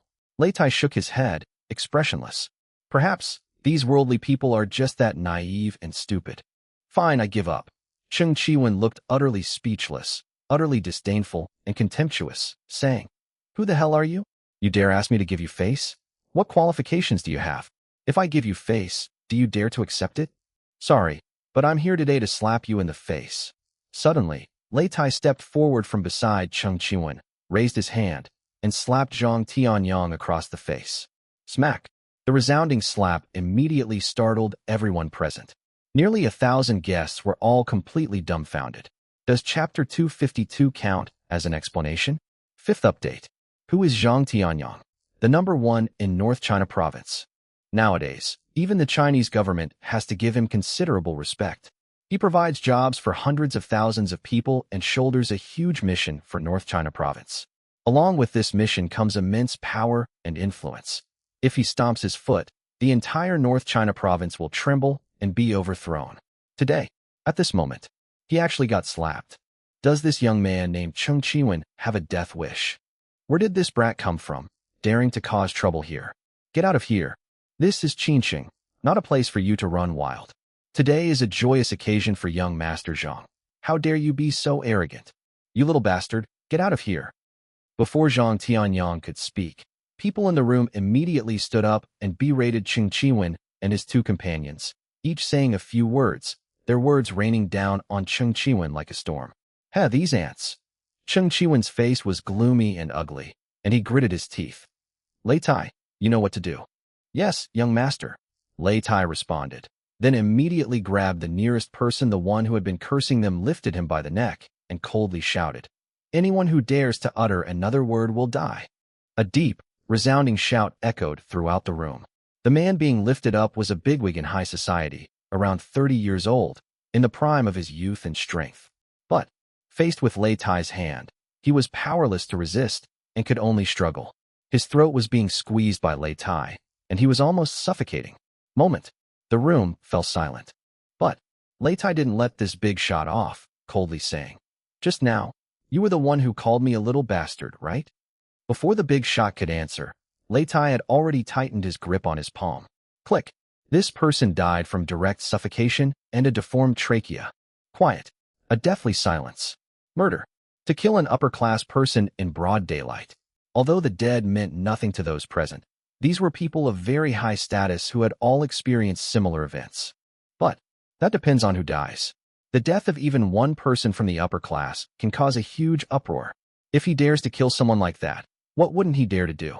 The entire room immediately fell silent, and no one dared to utter another word of criticism against Cheng Chiwen. He has intimidated everyone present without lifting a finger since he entered the wedding venue. Get out of my way. Cheng Chiwen brushed past Zhang Tianyang and looked at Tu Qingqing. You really have some nerve, running away from your wedding on your wedding day, hiding your identity, and even changing your ID card. But do you think I, Cheng Chiwen, have the power to not find you? Let me tell you, even if you escape to overseas, let alone stay in China, I, Cheng Chiwen, can still drag you out. Cheng Chiwen, Tu Qingqing pleaded, her eyes glistening with tears. I've already told you, we're not a good match. Why do you insist on forcing me like this? I'm just a maid in the Tu family. I'm not good enough for you. Why do you keep chasing after me like this? I'm glad I knew you were just a maid.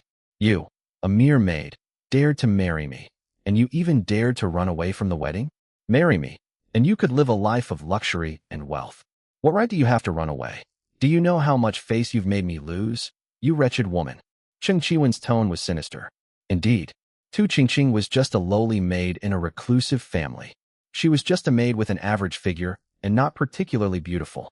With Cheng Chiwen's abilities and power, finding a woman who is prettier, has a better figure, and is more feminine than her would be a piece of cake. Or rather, even if he doesn't go looking for them, as long as he hints at it, countless women will throw themselves at him.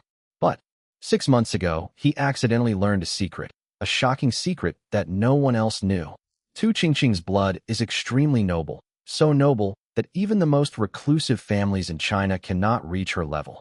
She is the daughter of the head of a family in Kunlun-su. Kunlun Mountain. That's a paradise for martial arts practitioners. Any one family you pick can trample the 36 earthly fiends underfoot. Therefore, he tried every means to pursue Tu Qingqing, relentlessly pursuing her and sending many valuable items to the reclusive family to which Tu Qingqing belonged. Unfortunately, Tu Qingqing doesn't seem to like him, but it doesn't matter. She doesn't know her own identity. After all, she's just a maid. How can a maid escape the fate that's been arranged for her? Tu Qingqing finally accepted this fact. The two still went ahead and got married. Originally, Cheng Chiwen planned to marry Tu Qingqing and have children.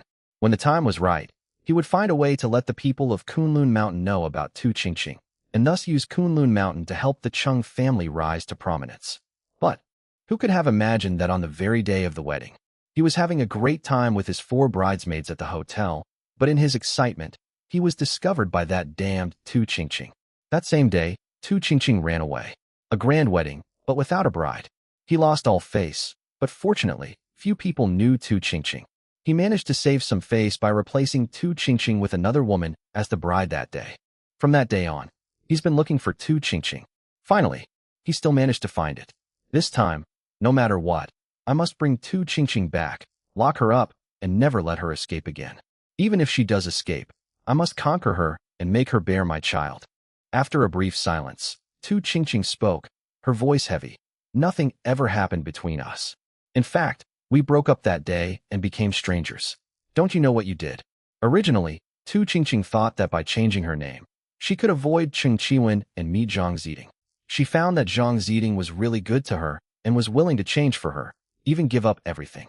At the same time, she also fell in love with Zhang Ziding and was willing to marry him, have children, and spend the rest of her life with him. Although he was just an ordinary person. However, it doesn't matter. The important thing is that she loves him, and he loves her too. That's enough. Break up? Is that what you call breaking up? That's called running away from the wedding. Besides, what right do you, a mere maid, have to break up with me? Cheng Qiwen said unhappily. If you know what's good for you, leave, take off your wedding dress, and come with me. Mr. Cheng. Suddenly, Zhang Ziding stepped forward. At this moment, whether for the Zhang family or for the woman he loves, he must step forward. This is the Zhang family. This is North China Province, and Tu Qingqing is my woman. First, please don't bother him. Second, you killed someone here and beat my father. You must give me an explanation. Cheng Qiwen sized up Zhang Ziding, his gaze filled with contempt and disdain. Where did you come from, you little grasshopper? You want an explanation from me? Fine, I'll kill you, then kill your whole family. Does that count as an explanation? Chapter 253 The Gap is Too Big, 6th update. Cheng Qiwen finished speaking easily, word by word. Then, pointing at Zhang Ziding, he said, Lei Tai, these people are too arrogant. Clean them up. Start with this idiot named Zhang Ziding. Yes. Lei Tai's eyes narrowed slightly, and he was about to make a move in the next second. Presumptuous. Zhang Tianyang, who had been silent all along, suddenly roared. He knew that Cheng Qiwen had an extraordinary background. But we can't worry about that now. The Zhang family's reputation is secondary. Zhang Ziding's life is the most important thing. No matter what, Zhang Ziding is his son, and he cannot watch his son die. Men, kill them all. Leave no one alive. Zhang Tianyang was truly enraged. A powerful killing intent surged through his eyes and chest, unleashing his aura as a superior. A roar, like that of a wild beast, echoed throughout the entire arena.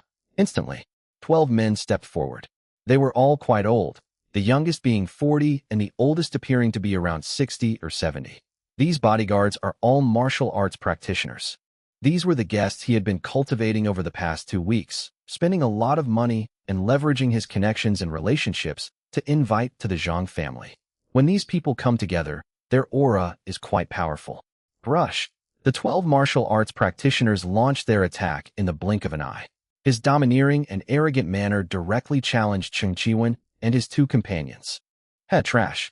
Lei Tai scoffed, then transformed into a streak of light, his attacks ruthless as he moved among the 12 people. The next second, screams filled the air as the 12 martial artists collapsed to the ground in no time, their blood flowing everywhere and emitting an extremely pungent stench. Lei Tai is too strong. 12 martial arts practitioners couldn't even touch a hair on his head. Die. He looked down at the nearest martial artist, ready to take his life. A short sword, transformed into a ghostly light, aimed straight at the martial artist's brow. Only, at this very moment, another dagger suddenly shot out from a distance, striking Lei Tai's hand and causing his arm to jerk, the dagger slipping from his grasp. Then, Tang Xiansheng, vice president of the North China Martial Arts Association, stood up from his seat. These people are all members of my North China Martial Arts Association. You cannot kill them. Zhang Tianyang looked at Tang Xiansheng with gratitude. Clearly, no one expected him to make a move. The North China Martial Arts Association, what kind of trash is that? Lei Tai looked at Tang Xiansheng with a gloomy expression. If I can't kill him, then I'll kill you. Call. In an instant, Lei Tai arrived in front of Tang Xiansheng. Moment. Tang Xianxing felt as if he were shrouded in death, and his expression changed drastically. He discovered that the gap between him and Lei Tai was far, far, far too big. Just now, the fact that he was able to knock the dagger out of Lei Tai's hand was purely accidental. Tang Xianxing was covered in cold sweat. There was no way to avoid it. The fatal blow was about to arrive. Stop! Suddenly, a figure appeared. Appearing in front of Tang Xianxing, he shielded him behind him. A black, broken greatsword blocked Lei Tai's attack, and then lashed down like a whip, striking Lei Tai's body. Bang! Lei Tai was instantly sent flying. Then, one foot stepped on Lei Tai, as if Mount Tai were pressing down on him. Lei Tai was completely unable to move. Chi-Han. Upon seeing the newcomer, Cheng Chi-Wen's eyes flashed with surprise and astonishment. I didn't expect you to attend the wedding of these ants. Yes. Chi-Han replied. So, please leave. Leave. Cheng Chi-Wen's lips curled into a mocking smile. Why should I? Just because you Chi-Han are here. Yes. Chi-Han gripped his heavy sword, pinning Lei Tai beneath it. Unless you want him dead. Young master, save me. Lei Tai's expression changed drastically. Chi-Han was too strong. That foot felt like a boulder pressing on his chest, making him feel like he was suffocating. If you want to kill him, then go ahead. Cheng Chi-Wen remained unmoved. Compared to Tu Qingqing, what was Lei Tai? However, after killing him, you will have to bear the wrath of me and my Qing family. Are you sure your Qi family can bear it? Cannot. Chi-Han only answered with 2 words, but then suddenly exerted force with his foot. Bang! Lei Tai's chest felt like a piece of cloth. His entire ribcage was crushed by the step, instantly caved in, his ribs broke, and his heart stopped beating. In the blink of an eye, Lei Tai was completely dead. Then, Chi-Han said coldly, however, I hope you can give me some face. The surrounding guests were dumbfounded. Were these people devils? They killed people whenever they wanted, and after killing them, they even asked the victims to give them face? How exactly do their brain circuits develop? What they didn't know was that in reclusive families, among martial artists, strength always reigns supreme. Having power brings prestige. Without strength, you're nothing. The law of the jungle, the strong prey on the weak. In fact, this is true not only in the martial arts world, but also in the secular world, except that in the secular world, strength is measured by things like money and power. Those who cultivate martial arts possess martial power. Chi-Han, you're something else. You're really something. Cheng Chi-Wen's voice was icy, his expression unchanged as he stared at Chi-Han. Uncle Gu, this bastard is yours. Make him kneel down.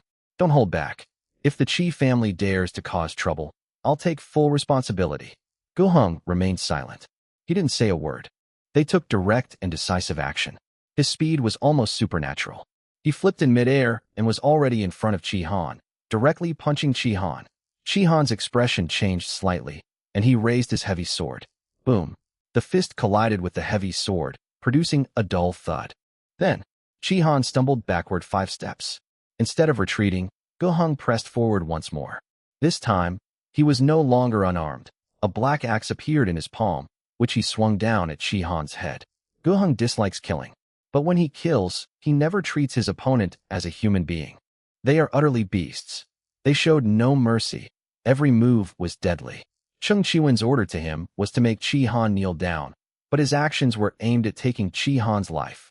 Absolutely insane. Chi-Han used his heavy sword to defend against the axe, dodging fatal danger time and time again. Every time the two clashed, objects around them would explode, unable to withstand the insane energy.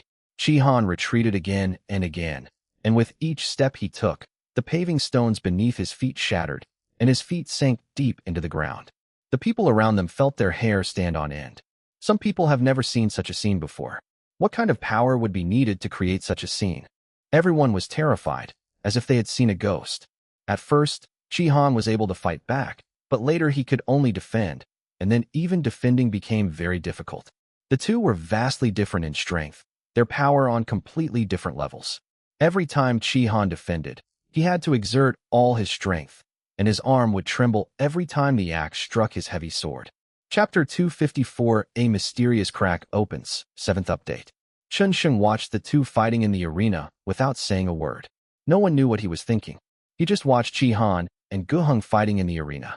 After defending for more than a dozen consecutive days, Chi-Han was almost exhausted and on the verge of collapse. Finally, With nowhere to hide, he was struck in the arm by an axe. A deep wound suddenly appeared on his arm, the tearing pain making Chi Han's scalp tingle and letting out a muffled groan. Who do you think you are? Daring to block young Master Cheng's path? Do you think that just because you have the Chi family behind you, young Master Cheng will give you face? Go Hong, who had been silent, spoke in a chilling tone. Your face is worthless. At the same time, the deadly black axe in his hand was about to fall on Chi Han's Adam's apple.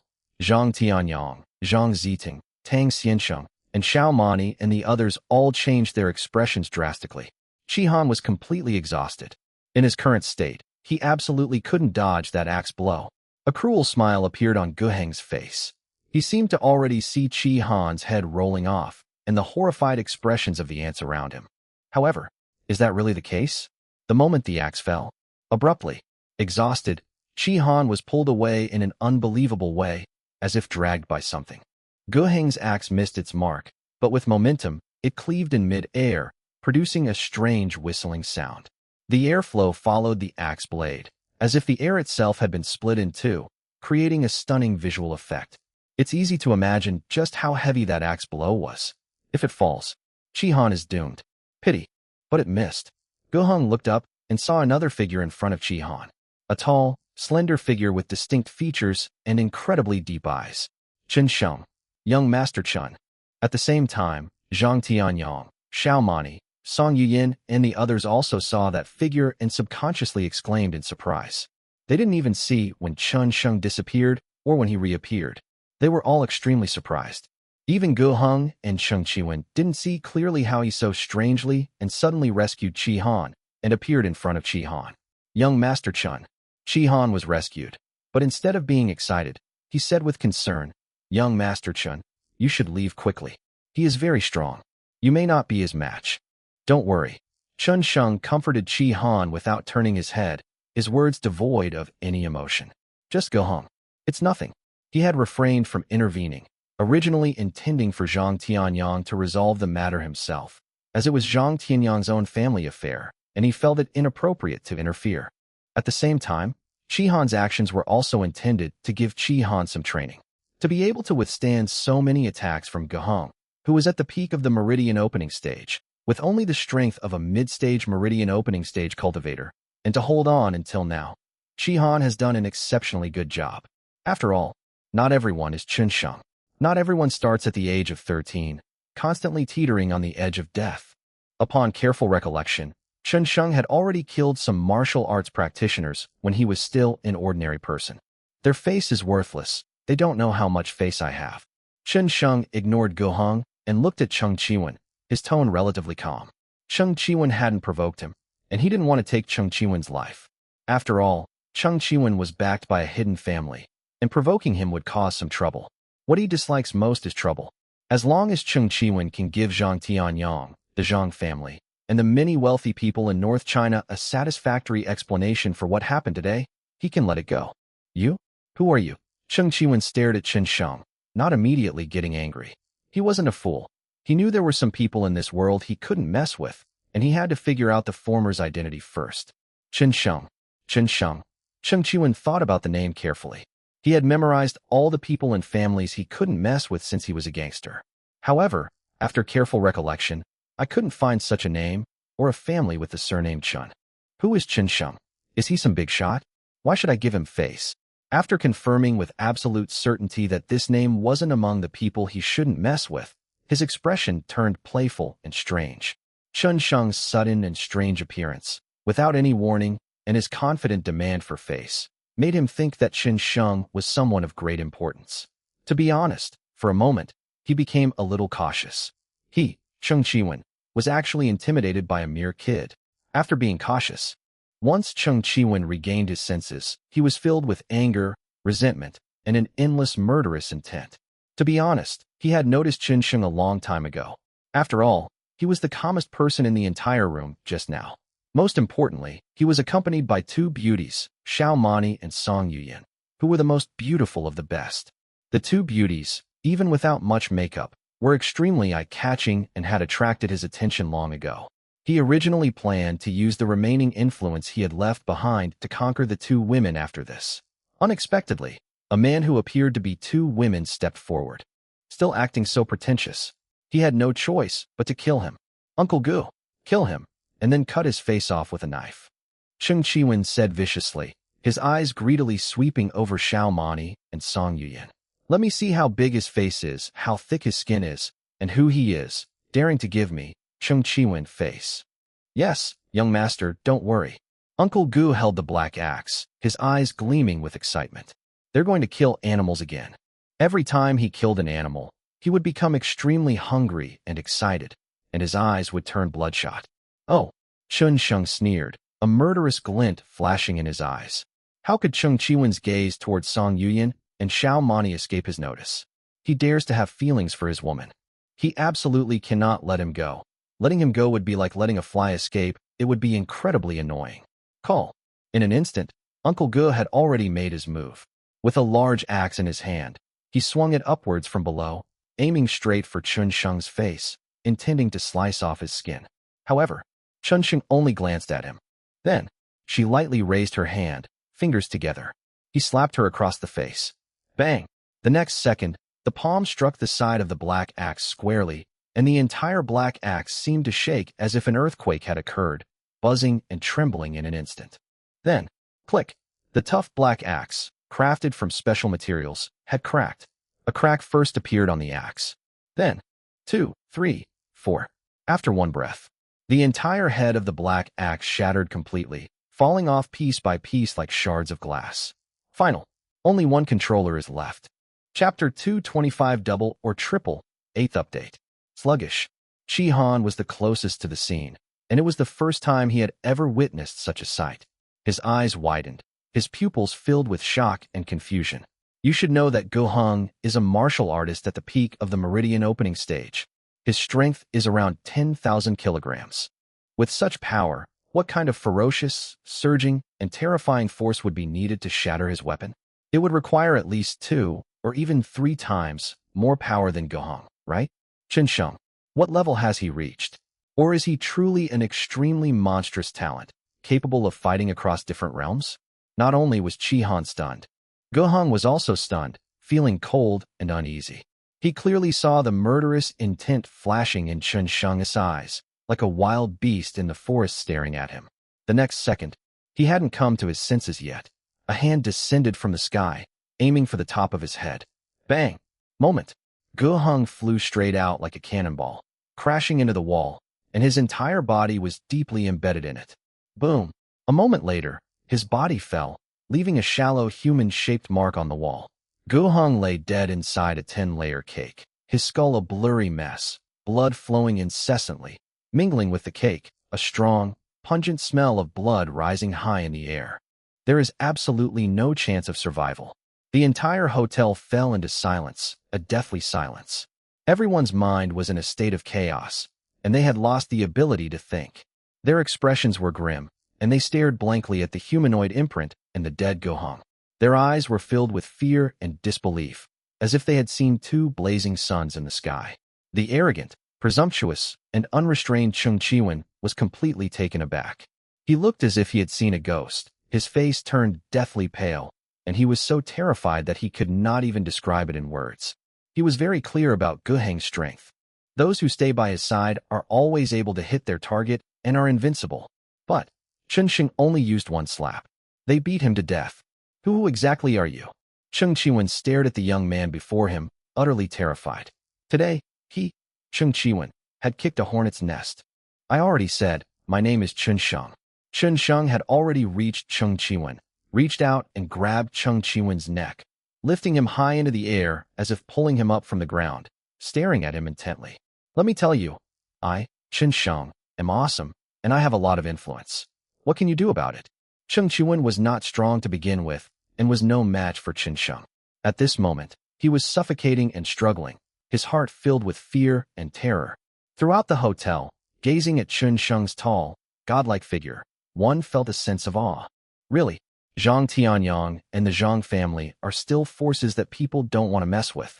With such a young man in charge, who would dare to offend him? Bang! Suddenly, a dull sound rang out. A hole shattered in the hotel window, and then a bullet, piercing through all obstacles, destroyed everything, and headed straight for Chen Sheng's brain. Sniper! There are snipers outside the hotel. Before anyone could react, Chen Sheng grabbed Cheng Chiwen, spun around, and the sniper bullet instantly pierced Cheng Chiwen's leg, piercing through it. Oh! Cheng Chiwen let out a painful scream, his face deathly pale. Don't shoot. At that moment, a figure appeared outside the hotel entrance. It was a middle-aged man with a high nose, eagle eyes, and blonde hair. He was not Chinese, but from the West. He was holding a walkie-talkie and talking to it. He stood in the plaza outside the hotel entrance, not coming in, his eyes like an eagle's, fixed on Chen Sheng, and spoke in fluent Chinese. Chen Sheng, right now, at this very second, 58 top mercenaries are using cutting-edge international weapons to target the people in this arena. I only need to give the order, and within 10 seconds, not a single person standing in the hotel will survive. You might be able to dodge the bullets, your friends, and those wealthy people in the 3 cities of North China. But it won't be that easy. Majors, upon seeing the Western man, Cheng Chiwen finally found a sliver of confidence and comfort on his fearful face. His name is Majors. He was the leader of one of his mercenary groups. Originally, he brought this mercenary group today to completely wipe out the Zhang family. Those who steal his woman must die, and their entire clan must be exterminated. Unexpectedly, it has now become his only hope for saving him. Major's words instantly filled the hotel with fear, and the wealthy guests were all on edge. Young Master Chen, why don't you let him go? That's right, young Master Chen. If we don't release them, we'll all die. Young Master Chen. Voices rang out, continuously trying to persuade Chen Sheng. But Chen Sheng acted as if he hadn't heard anything. Fine, you tell your men to fire. I'll kill him. It's that simple. I want to know whether these people's lives are more valuable, or your young Master Cheng's life. After a few breaths, Chen Sheng spoke calmly, his expression still as calm as ever, his tone still as indifferent as ever, without the slightest change in expression. Inside the hotel, the wealthy were completely speechless, but not one of them dared to speak. After all, Chen Sheng's strength is undeniable. If he wanted to, he could kill anyone who dared to speak. Zhang Tianyang, Zhang Ziting, Xiao Mani, Song Yiyan, Tan Xiao, and the others were also extremely nervous. They knew that Majors was definitely not lying. The sniping just now has proven everything. Outside the hotel, Majors remained silent. Now, I'm the one threatening you, not the other way around. Chen Sheng knew this, so he grabbed Cheng Chiwen and said calmly, "Call all your men out. Put down your weapons. Line up and lie down. I'll give you 10 seconds. If you can't do it in 10 seconds, Cheng Chiwen will die. I believe that once Cheng Chiwen dies, you won't live much longer either." Chen Sheng was very confident. Mercenaries? Several years ago, he was already the king of mercenaries. He knows the system inside and out. These people are indeed desperate criminals, but they are only after money and don't want to die. If their patron dies, they won't get the money. They generally won't do things that don't pay them. Moreover, people like Majors would not only lose money if Cheng Chiwen died, but they would also lose their lives. So, Chen Sheng was gambling. He was betting that Majors wouldn't dare to make a move. He released Cheng Chiwen's neck, tossed him to the ground, stepped on his chest, and stared at Majors. 7 seconds left. 6, 5, 4. As the countdown began, Chen Sheng's feet started to exert more force. Chapter 256 never said that. 9th update. Cheng Chiwen was trampled underfoot, his face pale and covered in cold sweat. An overwhelming sense of oppression made him feel like he was suffocating, and his whole body trembled and shook. He was 100% certain that if Chen Sheng exerted even the slightest force, he would die instantly, just like Lei Tai, whose chest would be crushed by a single foot, bidding farewell to this world forever. He hadn't expected things to develop this way. If he had known, he would have given Chen Sheng face and waited until today before slowly figuring out how to get Tu Qingqing back. However, it was too late for such thoughts. At this moment, even if he comes from a reclusive family with powerful resources, so what? No matter how high his status, so what? A distant source of water cannot quench an immediate thirst. Despite his myriad thoughts, Chen Sheng continued counting down, unhurriedly. 3, 2, 1. Come out. Let them come out. Hurry up. Cheng Chiwen could no longer bear the pressure and exploded in an instant, roaring at Majors with all his might. He was so scared and excited that he was spitting as he spoke. Good. Majors glared fiercely at Chen Sheng, but in the end, He couldn't withstand the pressure either. Indeed, Cheng Chiwen cannot die. If Cheng Chiwen dies, they will not only lose the money, but they will also die. Then, he spoke into the walkie-talkie and gave an order. Soon, figures kept appearing on the roadside and upstairs around the hotel. As he said before, there were indeed 58 people. 58 people, fully armed. If they were to use their firearms together, they could indeed wipe out everyone in the hotel. Upon seeing those people, the wealthy men in the hotel were terrified. That was close. They were so close, so very close, to death. Chun Sheng activated his X-ray vision and, based on past experience, surveyed the surroundings to confirm that everyone had appeared. Very good.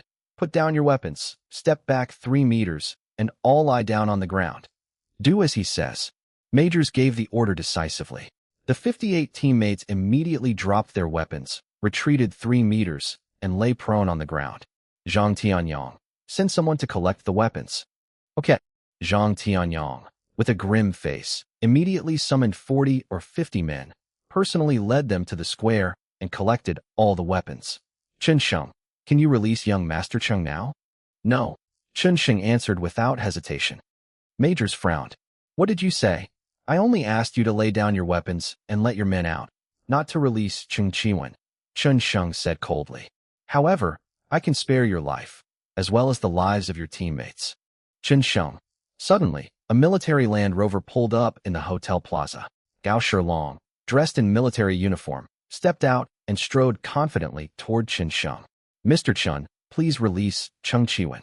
Oh, Chen Sheng wasn't too surprised to see Gao Shilong. Given his status and position, he would definitely know what was happening here immediately. However, to his surprise, Gao Shilong actually made him release Cheng Chiwen. Give me a reason.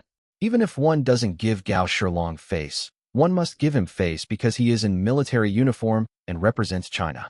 But there must be a reason. And that was the reason that convinced him. Hey, Chen Sheng, you'd better let me go quickly. The Chinese people don't dare to touch me, do they? Cheng Chiwen spat out these words with difficulty and ferocity. He vowed that once he left safely, he would definitely come back and make Chen Sheng die without a burial place. Mr. Chen, Gao Shilong said, killing him will cause a lot of trouble.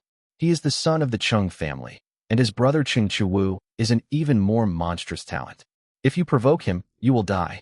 Mr. Chen, asking you to release him is a way of saving you. Gao Shilong was very panicked. The people of the hidden family were already very powerful. If Chen Sheng really killed Cheng Chiwen, it would be like stirring up a hornet's nest. When Chen Jia starts to retaliate, it will be the end for Chen Sheng. He didn't want to see Chen die. After all, Chen Sheng was once a member of China and made great contributions and outstanding achievements. If his contribution were printed on A4 paper, it would be at least half a meter high. Moreover, Chen Sheng is now a genius-level martial artist. It's extremely rare for such a genius to appear in the secular world. He didn't want to watch a genius be stifled. Mr. Chen, if you release him, I, Gao Shilong, guarantee with my reputation that Cheng Jia will never cause you any trouble or disturb your life. Gao Shilong was very nervous. He knew Chen Sheng's temperament. He was a man of action and daring. There was probably nothing in this world that he wouldn't dare to do. He really hoped that Chen Sheng would release the person. That way, he'll have less to do. If Cheng Chiwen dies on his turf, if China investigates, he will not be able to escape responsibility. At that time, he might even be demoted by 1 rank. Mr. Chen, let him go. If he dies, things will really get out of hand. Don't hesitate. Hesitate. Chen Sheng raised his eyebrows and looked at Gao Shilong. Do you think I hesitated? I never hesitated. I just wanted to hear your reason, but you only said a bunch of nonsense and invalid reasons. Puff. The next second, Chen Sheng's foot pierced Cheng Chiwen's chest, and Cheng Chiwen died on the spot, his face ashen and devoid of any color. Young Master Cheng. Majors shouted and knelt down with a thud, his heart filled with fear and unease. Dead. Cheng Chiwen is dead. He died right before his eyes. If he returns to the Cheng family, he will definitely face their wrath. Majors couldn't even imagine what kind of punishment and consequences he would face when he returned. Gao Shilong was equally dumbfounded. Despite his best efforts to persuade him, Chen Sheng still acted decisively. His face twitched, and for a moment, he couldn't utter a single word. A long time. He sighed. Mr. Chen, you've messed up terribly. Gao Shilong trembled with fear. Chen Sheng was simply a madman, a madman who would do anything. He left those words behind, then drove off in his Land Rover.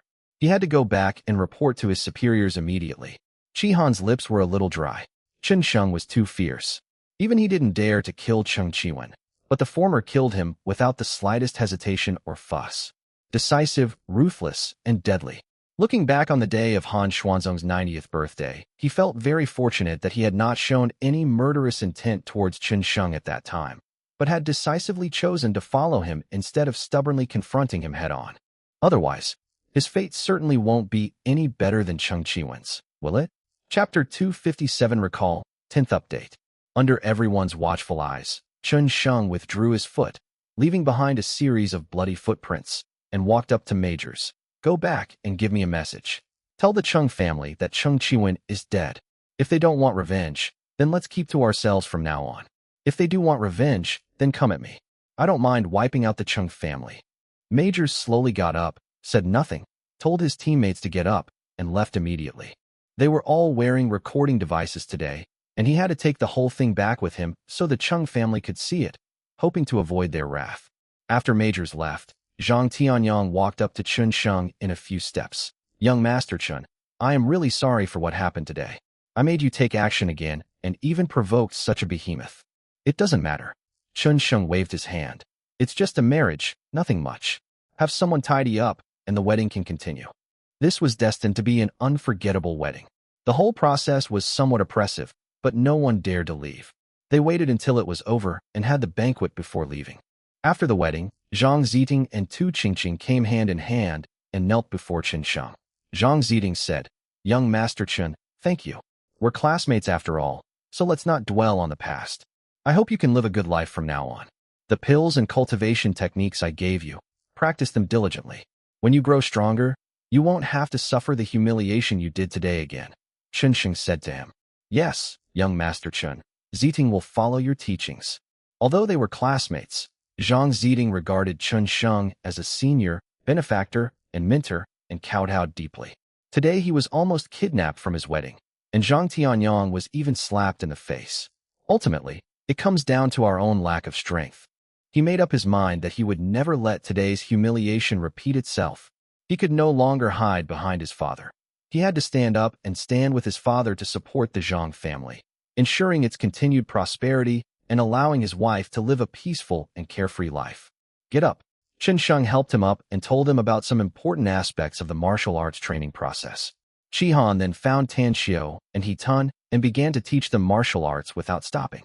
After leaving the hotel, Chen Sheng changed into clean clothes and went to pick up Zihan from school. This was something he never missed doing every day and had to do himself. Brother Chen Sheng. Zihan skipped and hopped out of school, carrying her school bag, and jumped into Chen Sheng's arms. Chen Sheng picked her up in one go. So, Zihan, did anything happy happen today? Yes, the teacher taught us to sing. Brother Chen Sheng, I'll sing for you. Zihan smiled sweetly, her two dimples appearing, making her especially adorable. Okay, Chen Sheng said with a gentle smile. Hurry up, I can't wait. No, Zihan needs a kiss before she'll sing. Okay, Mua. Hey. Zihan chuckled and said, listen carefully. Clearing her throat, Zihan sang. In a grapevine, tender just sprouting green shoots, a snail carrying its heavy shell, climbing up step by step. Two orioles are on the tree, laughing at it with giggles. Chen Sheng carried Zihan in his arms, listening to her sing all the way home. Chen Sheng in front of Zihan be connected with that ruthless, decisive, and merciless guy who would kill at the slightest provocation? Shangwu Province established a family. Inside an ancient-style building resembling a palace, the magnificent and luxuriously decorated living room was filled with an oppressive and gloomy atmosphere, and the entire room was dimly lit. A bright, glaring trail of blood was clearly visible flowing across the ground. At the end of the bloodstain was a Western man. It was Majors, the one who negotiated with Chen Sheng earlier. At this moment, his right hand was severed. It was cut in half with a knife. The sight of flowing blood was horrifying, but the excruciating pain shot through his heart, yet he dared not cry out, dared not shout, dared not utter a sound. All I could do was tremble in fear. He was afraid of disturbing the two people watching the video in the living room. An old man and a young boy. One was in his 50s or 60s, and the other was close to 30. In the video, it was at the Qinxing Hotel that Zhang Ziding's wedding took place, and Chun Sheng was the one who carried out the entire operation.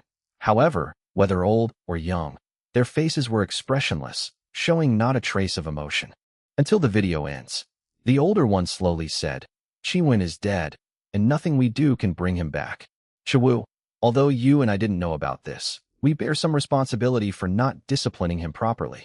Chiwen is deeply loved by his grandfather. We can't let the old man know about this for now. Otherwise he might make things uncontrollable. Father, don't worry."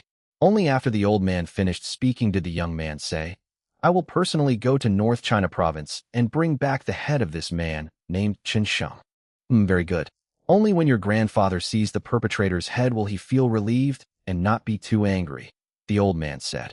However, before that, you should go to the Qi family first and ask if Qi Han's family knows that he is opposing us. Also, ask if his family is aware that Qi Han is following a worldly young man. Okay, I'll go right now. Cheng Chiwu stood up. In the dim light, his face was revealed as he stood up. His expression was extremely gloomy, and his eyes were bloodshot.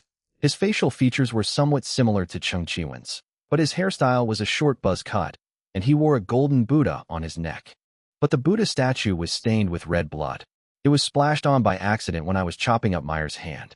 In Qinsheng, Qi Han suddenly arrived at Chun Sheng's manor villa. After being announced by the woman in red, he entered the villa and said, "Young Master Chun, my father just called and said that something has come up and he wants me to go back. I'm afraid I won't be able to teach Tan Xiao and He Tun for the next few days. You go about your business. I'll let Jiang Hu Hai handle it," Chun Sheng said. "When you get back, help me investigate the person who bought the fabric from the Zhou family back then." "Okay, don't worry." Qi Han left Qinsheng that same day and returned to Ning'an City in Shangwu Province, where his family, the Qi family, lived. I just arrived at my doorstep. Qi Han sensed that something was off. Even the guards outside the door were looking at him strangely, as if they had seen some kind of alien. Upon entering the hall, he found his parents, grandfather, and all the elders of the family gathered there. At the same time, he also saw a man who doesn't belong to the Qi family, with a short buzz cut and a Buddha pendant around his neck. Cheng Chiwu, I owed you all 2 chapters the day before yesterday, and I didn't update yesterday either. Not that I didn't write, but I wrote some, but didn't update because of some other things. I was supposed to update 5 chapters yesterday. So today I'm updating 10 chapters, not only making up for what I owed, but also adding 2 extra chapters. Thank you all for your support. Chapter 258, A Failure to Properly Raise a Child? Qi Han stopped in his tracks. Without even thinking, he already knew what he was going to face, and turned to leave. "Young master, please wait." As soon as he turned around, 2 people blocked his way. "Roll!" Qi Han roared, drew the broken sword from his back, and knocked the 2 of them away. Qi Han, in the hall, an elderly man with white hair, sitting at the head of the table, scolded, "Are you still so insolent, even at home? Do I have to personally detain you?" Qi Han stopped, his proud face expressionless. He had no choice but to return to the hall, look at the white-haired old man, and call out, "Grandpa." Cheng Chiwu was there, and he knew it was probably because of Cheng Chiwen and Chun Sheng's matter. However, there are too many people and too many opinions around now. It's completely inconvenient to explain. Cheng Chiwu sat on the side of the hall, his eyes closed as if he were dozing, motionless, as if he had not seen Qi Han. The white-haired old man took a sip of tea and said calmly, "Kneel down." Qi Han didn't move. Standing straight, he said, "Grandpa, there are some things I feel I need to explain to you privately." "How dare you?" Qi Songlong remained seated, staring intently at Qi Han, and said in a deep voice, "This is the Qi family. I, Qi Songlong, am the head of the Qi family, and I am your grandfather. If I tell you to kneel, then kneel. Why all this nonsense?" He then looked at a middle-aged man. "Qi Yushu, keep an eye on your son." Qi Han. Qi Yushu walked up to Qi Han and sighed. "Kneel down." "Father, I did nothing wrong. Why should I kneel?" Qi Han's voice was calm and composed, although Qi Songlong was his grandfather. But he and Qi Songlong had no feelings for each other. First of all, Qi Songlong had 7 sons, and his 7 sons found him more than a dozen or 20 daughters-in-law and had 70 or 80 grandsons. His father, however, only married 1 woman and had only 1 son and 1 daughter. For various reasons, although he ranked 10th in strength among the younger generation of the Qi family, he he was not highly regarded. That's right. Chi Songlong grabbed the tablet computer lying next to him and slammed it at Shihan's feet. Look at it yourself. Are you sure you didn't make a mistake? No need to look. I know what's going on, Shihan said. Like I said, there are some things I need to talk to you about alone.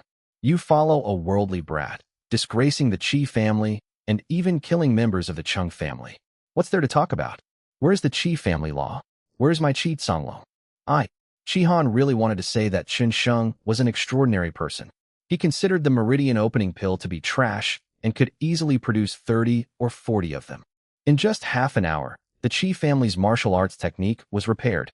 I also want to say that just half a month ago, Chen Sheng was only a peak Chi refining stage expert, but yesterday he killed Gahong, a peak Meridian opening stage expert. But he said he couldn't say it. There were 20 or 30 people in the hall, and with so many eyes and ears, who knew what they might do once these things were said. When you encounter such a genius, you usually only have two choices. First, we should value him, nurture him, and befriend him. Second, make enemies of him and uncover all his secrets. If they make the wrong choice, the entire family will be doomed. Who knows what these people will do or what choices they will make? Moreover, Cheng Chiwu is here. How could he say such a thing when an outsider with a stronger background than the Chi family, was present? Young Master Cheng is here today to demand an explanation. You have disgraced the Chi family, killed members of the Chung family, and are incredibly audacious. What explanation do you have? Chi Songlong scolded. Chi Shan, he doesn't want to kneel, so you help him. Yes, Grandpa. A man stepped out from the crowd. He looked to be 34 or 35 years old, with tiger-like eyes, an aquiline nose, and a crew cut. He was Chi Songlong's eldest grandson and the strongest and most valued member of the younger generation of the Chi family. His strength has reached the dragon elephant stage. Let alone the younger generation, even the current head of the Chi family, Chi Songlong, is not as strong as him. He is the only person in the Chi family who is qualified and has the opportunity to go to Kunlun Mountain. The wound on Chi Han's chest was inflicted by him with a sword. The reason for this was simply that Chi Shan disliked him and wanted to humiliate him. So be it. As the strongest member of the Chi family, no one dared to object, much less provoke him. When Chun Xing asked him, he didn't say because the former was too strong. Otherwise, the two might have clashed, and if they had, Chen Sheng would have been in grave danger. Fifth uncle, please step aside. Chi Shan stepped forward, holding a 3-foot-long cyan sword in his hand, its blade gleaming with a ghostly light and exuding a chilling aura.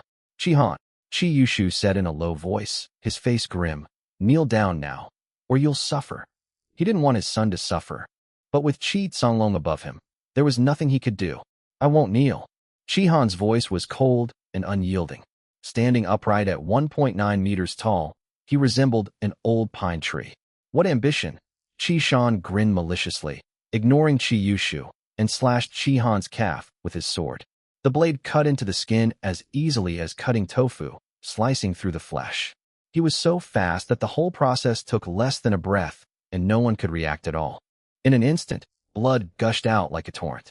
Chi Han's legs buckled, and he drew his heavy sword to support his body, letting the blood flow down his face. But he refused to kneel. He, Chi Han, is upright and honest, and has done nothing wrong. Why should he kneel? Again, Chi Shan liked people with such a strong backbone. It was satisfying to make such a strong backbone kneel down, especially Chi Han. He had always disliked Chi Han, and could openly and honestly deal with him without any mercy. The cyan sword light flashed, as dazzling as the sun, and another sword slashed across Chi Han's other leg. Laugh! This sword strike was even more ruthless, 10 times more ruthless than the previous one. With one strike, a horizontal gash appeared on Chi Han's calf, almost revealing the white bone inside. Oh! Even the resolute Chi Han could not withstand such pain. Finally, he could not hold on any longer, and his legs collapsed to his knees, with bright red blood gushing out. Chi Yushu and Chi Han's mother both changed color, and his mother was almost in tears. The others also looked rather grim. It was too cruel. Chi Songlong remained expressionless, as if the boy wasn't his grandson. Cheng Chiwu continued to feign sleep, while Chi Shan wore an excited and delighted expression. I thought you were so tough, but you're nothing special, huh? Chi Han was in excruciating pain in both legs, but he remained silent. He felt utterly hopeless about Chi Songlong and Chi Shan. He treated him like this because of an outsider. He originally intended to explain privately, but now, he doesn't even want to explain anymore. Chi Han, you have disgraced the Chi family and killed members of the Chung family. Injuring your 2 legs is already a light punishment. From today onwards, you are no longer a member of the Chi family. You are expelled from the Chi family, and all resources given to you by the Chi family are taken back. Father, shut up. Chi Yushu was about to say something when Chi Songlong interrupted him. You have failed in your parenting. If you dare to say another word, you will suffer the same fate as him. Chapter 259, Every Detail. Chi Yushu's face was heavy, filled with resentment, discomfort, and torment. His fists were clenched, and his body trembled uncontrollably. His son was humiliated. But he had no choice. He really doesn't dare to say a single word right now. After all, if he were still in the Chi family, he could secretly take care of Chi Han. But if he also loses everything, Chi Han is truly finished. Chi Songlong turned to Chung Chi-woo. Young Master Chung, how is Chi Han's explanation? Are you satisfied? Good. Chung Chi-woo opened his eyes, not even glancing at Chi Han, and got up to walk out, saying without turning his head as he went. However, you think you can fool the Chung family like this? Of course not. I want to see Chen Sheng's head within a day. If I don't see his head, Chi Songlong, I'll take your head and, while I'm at it, cut off the descendants of your grandson Chi Shan. Chung Chi-woo was arrogant and presumptuous. His words struck the hearts of everyone in the Chi family like a meteorite. Such arrogant words. If it were anyone else, daring to be so cocky in the Chi family, they would have been beaten to death with sticks long ago. But this person is Chung Chi-woo. Chung Chi-woo. Not only is he stronger than Chi Shan, but most importantly, the Chung family ranks 23rd among the 36 earthly fiends, while the Chi family ranks 33rd. The difference of 10 places is enormous. It's no exaggeration to say that Chung Chi-woo alone could wipe out the Chi family without anyone else from the Chung family even having to lift a finger. That's right, the difference of 10 places is that big, that terrifying. Chung Chi-woo walked away with his hands in his pockets, unhurried and arrogant, as if the Chi family was his own. When he passed Chi Han, he kicked him hard, sending him flying and crashing into a chair. Brother Wu, don't worry, Chi Shan said hurriedly. I will definitely go to Qinxing myself and bring Chun Sheng's head to you. Watch your words. You, Chi Shan, dare to call me brother? Chung Chi-woo got into a black Bentley and drove steadily out of the Chi family manor. According to the Chi family rules, driving is not allowed inside the castle estate.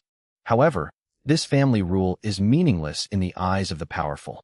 The Bentley drove off with an air of nonchalance, and no one dared to say a word against it, much less stop it. Damn it, it's all your fault, you brat. You've completely disgraced the Chi family. Chung Chi-woo's arrogance infuriated Chi Shan. He didn't dare to lay a hand on Chung Chi-woo, so he raised his shiny leather shoe and kicked Chi Han. Chi Yushu stood aside watching, his nerves taut, his eyes red-rimmed, filled with resentment at his own incompetence. If he had been more talented and stronger, how could his son have been so humiliated? He really wanted to take action and stop Chi Shan, but Chi Songlong had given him a prior instruction, so he really didn't dare. Chi Han's mother was sobbing beside him. She was a sensible woman and knew that she couldn't stop Chi Shan now, otherwise Chi Han would only suffer more. After being kicked more than a dozen times, Chi Han's body was covered in footprints and bloodstains. His face was pale, as if it had been painted with a layer of white paint. He kept coughing up blood, and his internal organs were churning. He was in extreme pain. All right. Chi Songlong waved his hand. After all, he was his grandson. No matter how much he disliked him, they were still blood relatives. Chi Shan snorted coldly before stopping and walking to the middle of the hall. Grandpa, Chi Shan is willing to go to Qin City in person. Yes, go and come back quickly. They were well aware of Gu Heng's strength.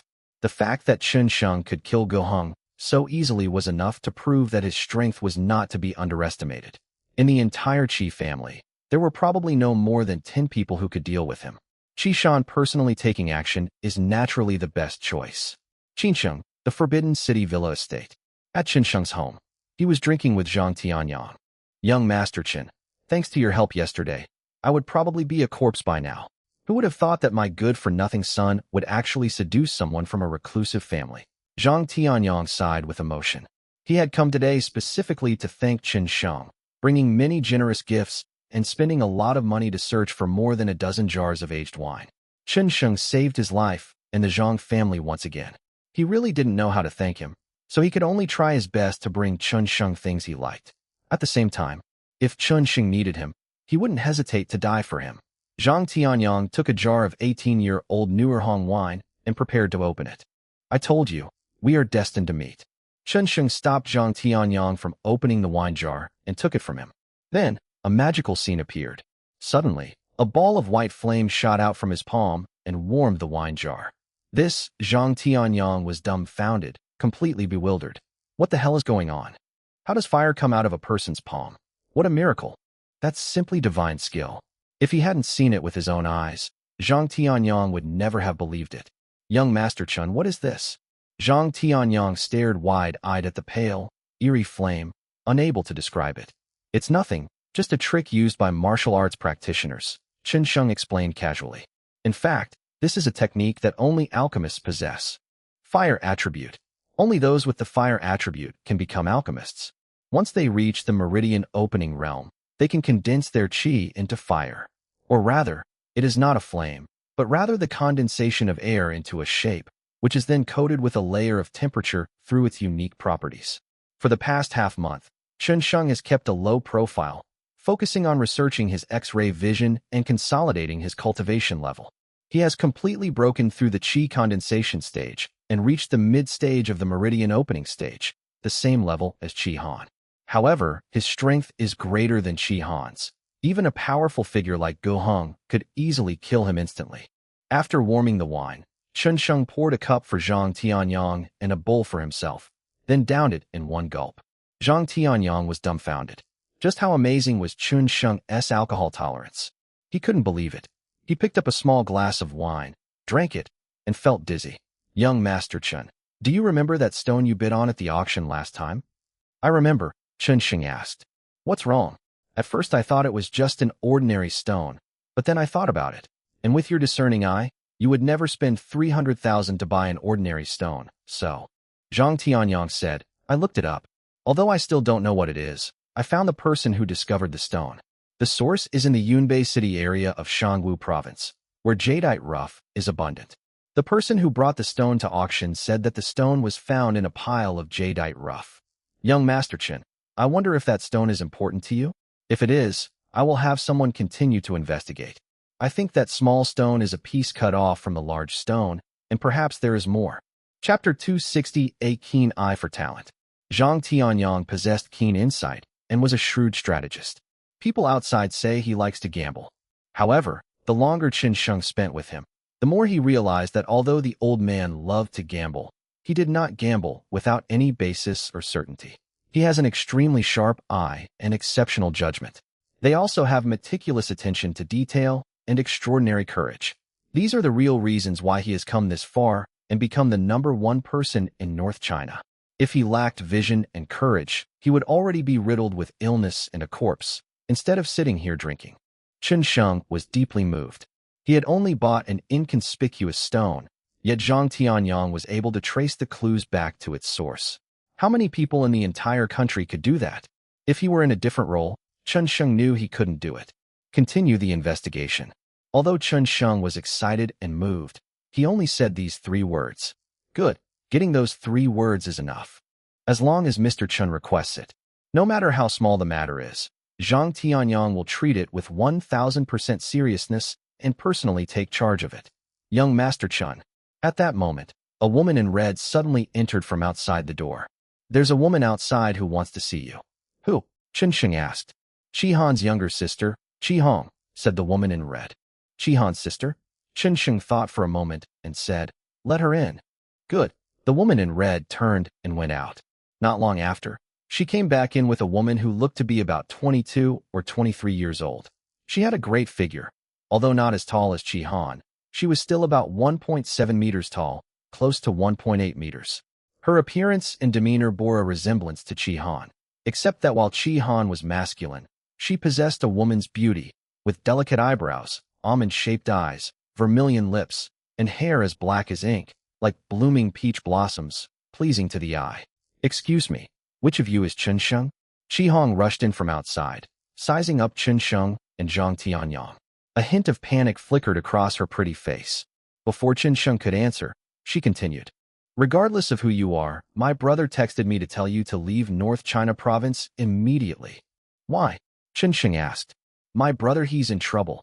Chi Hong's breathing was a little heavy. She had come by private jet and rushed here as soon as she got off the plane. She hadn't caught her breath yet. There's no time to explain. Get in the car quickly. My car is right outside the villa. I'll take you away right away. Leaving is a bit difficult. Chen Sheng had just poured himself a glass of wine, but when he brought it to his lips, his expression froze. Someone has already come knocking on my door. At the same time, outside the manor, suddenly, a series of explosions rang out. The iron gate was smashed open, and a black luxury car rushed wildly into the manor, trampling on every blade of grass and tree like a wild beast. A helicopter hovers high in the sky. The machine door opened. Chi Shan jumped out of the cabin. Boom. With a deafening roar, Chi Shan landed, and the ground beneath his feet shattered, creating a deep crater. Subsequently, two elderly men stepped out of the black luxury car. The two men exuded a powerful aura. As they approached Chi Shan, they bowed in unison, saying, Welcome, young master. We have been dispatched to assist you. Chi Shan nodded coldly. Are you sure this is Chun Sheng's home? Sure. All right. Blow this house up first, Chi Shan said coldly and violently. The two old men's mouths twitched. This Chi Shan was too ruthless. The real estate here was worth over 100 million. If it were blown up here, it would definitely attract the attention of the Chinese government. Although the Qi family is powerful, they are still far, far behind the Chinese government. Two old good-for-nothings. You don't even dare to do this. Yet you say you're here to help me? Do I, Chi Shan, need trash like you? Get out. Chi Shan arrogantly shouted. The two old men dared not say anything, nor could they really leave. They quietly retreated to the side. Useless trash. Chi Shan cursed again. Inside the villa, in the main hall. Upon hearing the situation outside, Chi Hong's pretty face changed, becoming extremely ugly. It's Chi Shan. Is there another way to escape? We should still be able to leave now. Who is Chi Shan?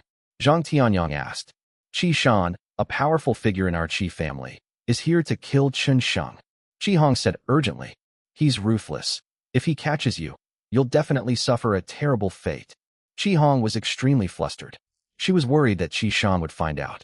That guy only knew how to cultivate martial arts and would never show any mercy to women. If he caught her, the consequences would be unimaginable. Chen Sheng's face remained unchanged. Old Zhang, I'll drink this bowl of wine when I get back. Then, he lifted his foot and walked out. Chen Sheng, wait. Chi Hong stopped him. Going out like this is courting death. You are no match for Chi Shan. He is the strongest person in our Qi family. My brother asked me to help you escape, not for you to show off. Red dress. Chen Sheng ignored her and looked at the woman in red. Yes. The woman in red grabbed Chi Hong's hand and pulled it away. Then, it disappeared into the air. They walked out together with Chen Sheng. You don't know what's good for you. If you want to die, then die. Humph, what a pity for my brother. How could he follow someone like you? Chi Hong's expression changed again and again. She was a member of the Qi family. When had she ever been treated like this in the secular world? She gritted her teeth and sat down on the sofa in resentment. Outside the villa, Chi Shan didn't rush in. Instead, he took out a tablet and made a video call. The video call connected quickly, and Shi Songlong appeared on the screen. Grandpa, I've arrived at Chen Sheng's house. Chi Shan stood at the entrance of the manor, the camera rotating 360 degrees. This is his home. Where is that good-for-nothing Chi Han? Drag him up. Chi Songlong spoke to someone not far away. As soon as he finished speaking, someone pushed Chi Han into the video's range. Chi Han suffered some new injuries, and even his face had a deep scar. Very good. Chi Shan was arrogant, domineering, unrestrained, and bloodthirsty. Grandpa, I'll go in a bit and give you a live broadcast of taking Chen Sheng's head. Good, very good. Chi Songlong nodded in satisfaction and kicked Chi Han. You good for nothing. You still need your brother to help you restore the Qi family's reputation? Just take a look at how trashy the person you're following really is. Chi Han remained silent, not uttering a word, his face extremely ugly. Chi Shan sneered, beckoned an old man over, and handed him a tablet. Take this and point it at me. Don't miss a single shot, understand? Otherwise, I'll cut off your hand. Yes, young Master Qi, please rest assured. The old man nodded obsequiously, holding the tablet in both hands as if it were some priceless treasure, handling it with utmost care. Then, Qishan strode confidently toward the spacious villa in the manor. Call. He had just reached the villa's entrance. Suddenly, a gust of wind arose. Before Qishan could react, a hand suddenly gripped his neck. Then, a face was reflected in his pupils. A face with chiseled features and deep-set eyes. Chen Sheng. Qishan exclaimed in shock, recognizing the person in front of him immediately. Yes, it was me. Chen Sheng grabbed his neck, lifting him up forcefully, his gaze like a hawk's, fixed on Qishan. Who the hell let you come to my turf to act tough? Chapter 261. Just as Guan Yu warmed wine before beheading Hua Xiong, Chen Sheng now kills Qishan in 10 seconds. Who the hell gave you the right to come to my turf and act tough? A strong killing intent, along with the intoxicating smell of alcohol, accompanied by domineering and ferocious words, echoed in the air. A few words, but they can make you pale. Chen Sheng lifted Qishan up with one arm. It seems he wasn't referring to a person or a martial artist, but rather a pet dog. With 5 fingers, he held Qishan's neck in his hand without showing the slightest sign of fatigue or burden. Chen Sheng in front of the villa with her big, bright eyes, seemingly frozen in place. This scene was like suddenly winning the lottery. It was so incredibly unbelievable and so incredibly shocking. A red-clad figure lurked in the air, her red lips slightly twitching. The shock on her pretty face was second to none. Just 2 weeks ago, Chen Sheng couldn't dodge her sword. In just half a month. She's even stronger than her. What kind of monster is this? The woman in red murmured to herself. In front of the villa, the old man holding the tablet had absolutely no idea what was going on. When he finally spotted Chen Sheng, he was completely dumbfounded. His mind went blank, he was in a daze, and he lost the ability to think. He remained motionless, holding the tablet. In the video, Qi Songlong and Qi Han both accurately saw the scene frozen in front of the villa, one old and one young, with different expressions. Although Qi Han was shocked, upon closer reflection, it wasn't hard to understand what kind of thing someone who could treat the meridian-opening pill like trash would do. Qi Songlong sat on the sofa, his expression almost frozen. His brain twitched, causing his eyelids to tremble constantly, and his hands to shake uncontrollably. The next second, Qi Songlong suddenly stood up, his voice trembling, and urged. Qishan, what are you doing? Fight back. Don't give him any chance. Kill him, and take his head. Chen Sheng's image was reflected, his face filled with fear and horror, his complexion as pale as a dead man, without a trace of blood. His body was struggling and thrashing wildly. He didn't answer Qishan's question, not because he didn't want to. Instead, they were unable to answer. At this moment, even breathing seemed like a luxury to him. So how could he speak? Same. It wasn't that he didn't want to fight back or retaliate, but he simply couldn't do it. At first, when Chen Sheng grabbed him, he was very confident that he would crush that arm and trample Chen Sheng under his feet. But, in less than 3 seconds, his face turned extremely pale. He was shocked to discover that. That arm was like a retracting iron clamp, hard and impossible to bend even an inch. The moment he discovered that truth, he felt as if he had fallen into an ice cave, a chilling coldness rising from his entire body. You must know, he's a master of the dragon-elephant stage. Even though he was only at the early stage of the dragon-elephant realm, his strength was 10 times greater than Gohang's. It possesses a strength of nearly 40,000 kilograms, or 20 tons. What does 20 tons mean? An ordinary truck can only carry 2 tons, but his strength is 10 times that of the truck's load capacity. He only needs one punch to destroy anything he wants to destroy. However, but they just couldn't destroy Chen Sheng's arm. Let alone destruction, his terrifying strength, which normally fuels his confidence, domineering nature, and arrogance, is like the vast difference between an infant and an adult before this arm. Like a mayfly trying to shake a tree, it's impossible. Qishan, fight back. Qi Songlong had a bad feeling, his voice almost a growl. Fight back. Chen Sheng turned his head and looked at Qi Songlong on the tablet. Do you think he has the qualifications, the ability, and the strength to fight back? As Chen Sheng spoke, Qi Songlong noticed that Qishan was struggling even more violently, kicking his legs in mid-air as if searching for something to step on. As Chen Sheng uttered his last word, Qishan, which had been struggling, suddenly stopped struggling. The head, arms, and legs all drooped down at the same time, as if they had lost their supporting strength. Boom. Then, Chun Sheng loosened his grip. Qishan was like a dead fish, lying motionless on the ground.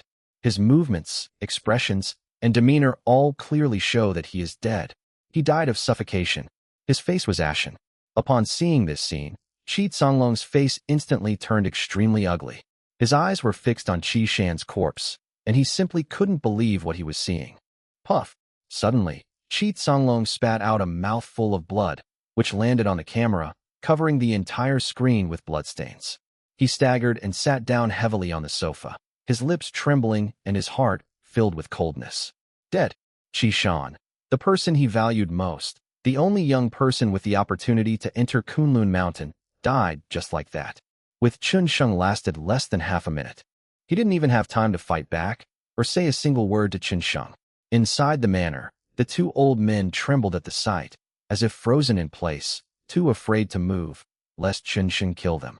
A chilling aura of death enveloped their hearts. Old man, you dare to send your men to my house to show off. They have no choice but to die. Chun Sheng killed the man very decisively. This is his home. If this guy from Qishan dares to come here today, and he leaves alive, won't his house become a vegetable market? Who would dare to barge in and fart? Besides, Qishan came to kill him. How could he stay? He had no choice. But you have, Chun Sheng said calmly, staring at Qi Songlong with a cold tone. I'll give you 3 hours to bring Qi Han back to me safely. If he's even slightly injured, I'll take your dog's life. Bang! Before Qi Songlong could speak, Chun Sheng grabbed the tablet and stomped on it until it was crushed. He has already given Qi Songlong the opportunity. Now it's up to him to choose. You two, immediately call people to repair the manor for me. Chun Sheng looked at the two old men kneeling on the ground, took out a card, threw it on the ground, and said indifferently, and transfer another 100 million into this card as compensation, or you're dead. Yes, yes, yes, young Master Chun. The two old men breathed a sigh of relief. They had thought that Chun Sheng would kill them as well, but they did not expect the surprise to come so suddenly. Compared to one's life, what is 100 million? They'll pay even if it means going bankrupt. The two old men didn't dare hesitate and scrambled away to prepare the money. Chun Sheng turned and went back to the villa. Zhang Tianyang was still sitting on the sofa. He didn't know how strong Qi Shan was because Qi Shan hadn't even had a chance to show his extraordinary abilities. He felt it was normal for Chun Sheng to win. Seeing him return, he smiled happily, touched the still warm wine on the table, and sighed. In ancient times, Guan Yu warmed wine before beheading Hua Xiong. Now, Chun Sheng kills Qi Shan in 10 seconds. Young Master Chen, you're amazing. Chapter 262, Personally Leading the People. Compared to Zhang Tianyang's composure, Qi Hong was dumbfounded. She stared blankly at the corpse outside the villa, unable to believe it. Qi Shan, the foremost member of the Qi family, just died like that? Before they arrived, they were all arrogant and boastful, claiming they would livestream taking Chun Sheng's head. They practically made a solemn pledge to the Qi family. However, upon seeing Chun Sheng, he didn't even have a chance to utter a single word before he was killed. Qi Hong secretly pinched her long, slender thigh to determine if she was dreaming. Feeling the pain, Qi Hong snapped out of her daze and stared blankly at Chun Sheng, who was drinking with Zhang Tianyang. Just a few dozen seconds ago, she thought that Chun Sheng was courting death and didn't know what was good for him. A blush rose on her pretty face, making her look rosy and charming. Chun Sheng, my brother. Qi Hong forcibly suppressed the shock and horror in her heart and hesitated before speaking. Don't worry, I've given Qi Songlong 3 hours. If Qi Han doesn't appear before me after 3 hours, I'll personally go to the Qi family to pick him up, Chun Sheng said calmly, taking a sip of wine. But what if they try to kill my brother? Qi Hong was still very worried. If Qi Shan died and Qi Songlong took his anger out on Qi Han's life might be in danger. Zhang Tianyang said, Young lady, don't worry. If Qi Songlong is a smart man, he won't make a move against Qi Han. Why? Qi Hong asked curiously. Zhang Tianyang explained with a smile. Didn't you say that Qi Shan is the strongest in your Qi family? I guess that even if he isn't the strongest in the true sense, he is the strongest among the younger generation.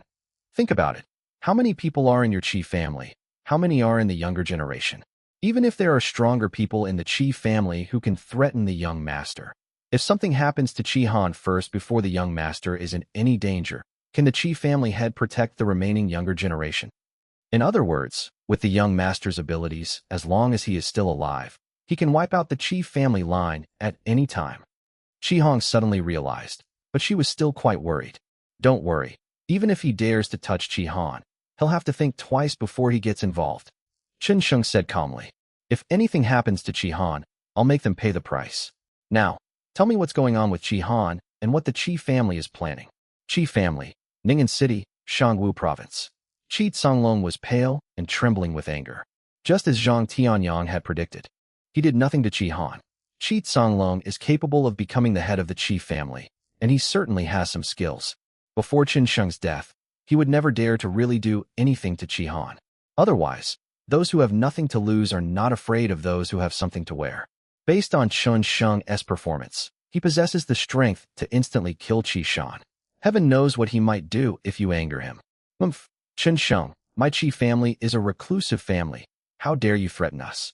You killed my grandson. I will kill you. Qi Songlong took a deep breath. He was heartbroken. Qi Shan is the only exceptionally talented young member of the Qi family in all these years. If he doesn't die, the Qi family will rise to a higher level within 20 years. His death, the Qi family will not only fail to move forward, but may very well regress. Qi Songlong's heart was bleeding. If he had known this would happen, he shouldn't have let Qi Shan take the risk. However, what's done is done, and there's no use in feeling heartbroken. Qi Songlong put away his grief, took a bath and changed his clothes, then found 2 people to accompany him, and they drove all the way to a quiet little house in Ning'an City. The house was very clean, surrounded by old trees, yet there wasn't a single fallen leaf on the ground. Achoo! As soon as he entered the courtyard, Qi Songlong sneezed. Although the place was clean, the air was filled with a bloody, pungent, and unpleasant smell. Didn't I tell you not to bother me?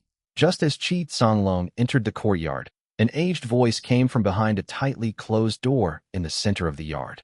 Qi Songlong stood in the courtyard, respectful and deep in thought, and said, Father, something has happened at home. Qi Shan, he's dead. Bang! No sooner had he finished speaking than the 2 doors of the room suddenly opened. Immediately, a horrifying scene unfolded. Hanging upside down from the beam of the house was a corpse, a man's corpse, slit in the throat like a chicken or duck, with blood dripping down like a stream of water. In front of the corpse, an old man was collecting blood in a cup. He filled the cup to the brim and then swallowed it, as if it were tap water. Gurgle, gurgle. After the old man swallowed the blood from the glass, his Adam's apple bobbing, he turned around and looked back. His hair was snow white and sparse, with only 2 front teeth remaining. His eyes were sinister, and being stared at by them felt like being stared at by a venomous snake. His whole appearance was neither human nor ghost. What did you just say? Qi Shan is dead. Yes, Father. I announced to the outside world 5 years ago that you were dead. I was the only one in the entire Qi family who knew that you were still alive. I had no intention of disturbing you. But I had no choice but to come this time. Qi Songlong's face was grim as he recounted the events involving Qi Han, Cheng Jia, and Chen Sheng. At the same time, the video of Chen Sheng killing Cheng Qiwen, as well as the video recorded when he killed Qi Shan, were played for the old man to watch. After seeing the way Qi Shan died, the old man's skin trembled as he punched the upside-down corpse. Instantly, his fist, like a sharp sword, pierced through the body, and an intense killing intent seemed to materialize, echoing throughout the room. Is this how you've ruined the Qi family's reputation? Father, an immense pressure surged forth, and Qi Songlong, unable to withstand it, immediately knelt down. His knees were embedded in the floor, a bloody mess. It's all my fault. I was too careless. As long as Chen Sheng dies, I'll do whatever you want with me. If Chen Sheng doesn't die, the Cheng family won't let us off the hook. With the Cheng family's power, our Qi family will probably be wiped out, Father. After Qi Songlong finished speaking, he kowtowed heavily to the ground. Walk, the old man said in a gloomy and ferocious tone. Back to the Qi family, a mere worldly brat, so powerful. I also want to taste his blood and see if it tastes good. Yes, Father. Qinsheng, the Forbidden City Villa Estate. Qi Hong gave a general overview of the Qi family, adding, however, the strongest person in the Qi family in the past was not Qi Shan, but Grandpa's father, Qi Ming. Upon hearing the name Qi Ming, Qi Hong's expression changed slightly. I rarely see him. In my memory, he never eats or drinks water, only human blood. Therefore, the martial arts world calls him Qi Blood Demon. However, he died 5 years ago. After Chi Hong finished speaking, she finished the whole jar of wine. Chun Sheng checked the time and said, "It seems the Chi family isn't going to send your brother over. I'll have to go pick him up myself. 2 chapters tonight, for chapters tomorrow." Chapter 263, Hefengshao. Ning'an City, Shangwu Province. Chi family. The entire family was silent, and almost all the core members were present. Inside the antique building, everyone stared in astonishment at Qi Ming, who sat upright in the main hall, his white hair thinning and looking incredibly old. 5 years ago, Qi Songlong announced that Qi Ming was dead. But today, he once again sat in the first chair in the lobby, with Qi Songlong standing straight behind him. Like an emperor holding court, people of different statuses from the Qi family stood on both sides of the hall, ranging from the elderly to the young, totaling 300 or 400 people, nearly 2/3 of whom were martial artists. In the center of the lobby, Qi Han knelt on the ground, nearly collapsing from exhaustion after suffering various forms of torment. Qi Shuima scanned the crowd below, and finally, his bloodthirsty gaze focused on Qi Han. He said coldly, "A country has its laws, and a family has its rules. Qi Han has disgraced the Qi family, and Qi Shan died because of him. Who are his parents? Step forward." Qi Yushu trembled, and together with his wife Lin Lan, they walked out with their heads down, shakily unsteady. Everyone in the Qi family is terrified of Qi Shuima, because he actually ate human flesh and drank human blood. We are all human beings. Even though martial arts practitioners are high and mighty and regard some people as ants that can be wiped out, no one would ever eat meat or drink blood. Most people simply cannot do this. If a son is not taught properly, it is the father's fault.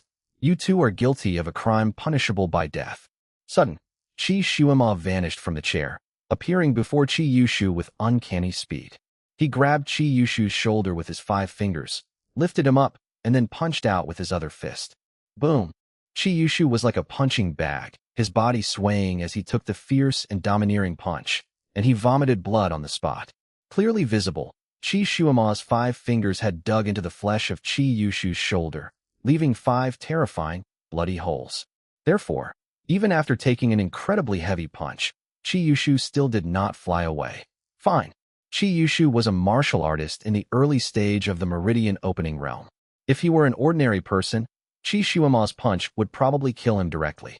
Boom! Without warning, another punch landed. The moment the fist struck, Qi Yushu's eyes widened in terror. No one knew what kind of pain he was enduring, but he fainted on the spot. Waste! He threw Qi Yushu to the ground, and Qi Shuima looked down at him, saying, "You can die now."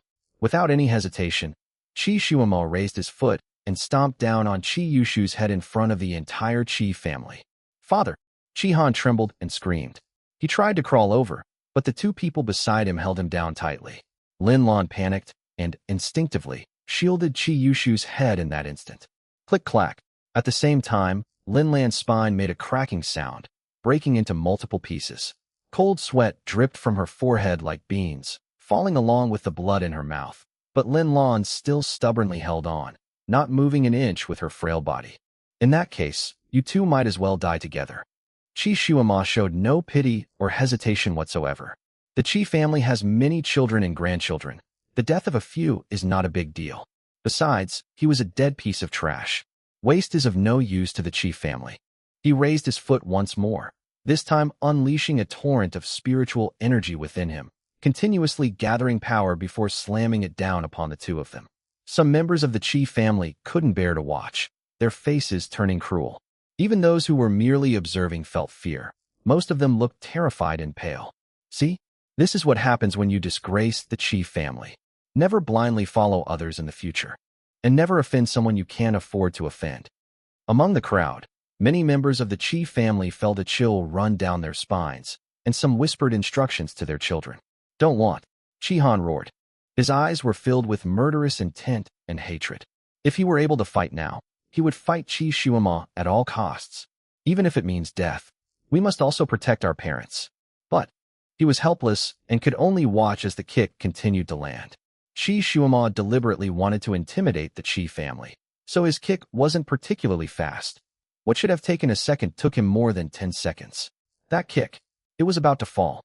In the blink of an eye. Sudden. Rumble, rumble, rumble. A huge noise rang out above the Chi family manor. Then, a helicopter hovered over the Chi family's house. A figure plummeted from the sky like a cannonball. With a loud bang, it landed in the manor. Beneath their feet, a marble slab cracked, shattered, and filled the air with dust. Almost simultaneously, a gleaming throwing knife shot out from the dust and headed straight for Chi Shuama's main hall, its target Chi Shuama's leg. Humph, what a petty scoundrel. Chi Shuama's descending leg suddenly changed direction and kicked directly at the knife. Bang!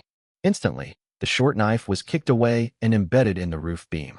The blade vibrated and hummed, and a clear crack appeared along the blade on the ancient wooden beam. Meanwhile, amidst the swirling sand and dust, a tall, casually dressed figure emerged. His face was expressionless, calm as water. He was holding a woman in his arms. It's Chi Hong. After all, Chi Hong couldn't possibly jump from a height of more than 10 meters. Chen Sheng. In the lobby, Chi Tsanglong recognized the person at first glance. His face was filled with rage as he roared. Father, it was him. He's the one who killed Chi Shan. Men, kill him. Brush, brush, brush. The 20 or 30 Chi family martial artists who had been lying in ambush immediately jumped out and surrounded Chen Sheng. Each of them was extremely powerful, like a pack of wild wolves, and upon appearing, they pounced directly on Chen Sheng. The flashing of swords and the cold glint of light. A chilling, blood-red aura pressed in. Chi Hong clung to Chen Sheng's neck, her pretty face showing considerable fear. However, Chen Sheng, we are still moving forward. Strangely, every martial artist who gets close to him is sent flying backward in less than a second, each one seriously injured. There were 30 martial arts practitioners, the strongest of whom was already at the peak of the Chi refining stage. But he couldn't even touch the hem of his clothes. After a few steps, Chen Sheng had already arrived in front of the lobby. In his arms, Chi Hong's pretty face turned bright red, and her heart pounded. Handsome. So cool. He's so incredibly handsome. What woman doesn't like a strong man? Doesn't she like a handsome, domineering strong man? Chi Hong's heart pounded. In her 20s, this was the first time she had ever felt her heart flutter. Chen Sheng's arms and chest gave her an unprecedented, strong sense of security that she could rely on. Chapter 264. Just you? You can get down now. Chen Sheng spoke, his magnetic voice assaulting Chi Hong's senses. Her face flushed red from her cheeks to her ears, and she reluctantly fell from Chen Sheng's embrace, straightening her posture. Her tall figure, standing shoulder to shoulder with Chen Sheng, was almost as tall as him.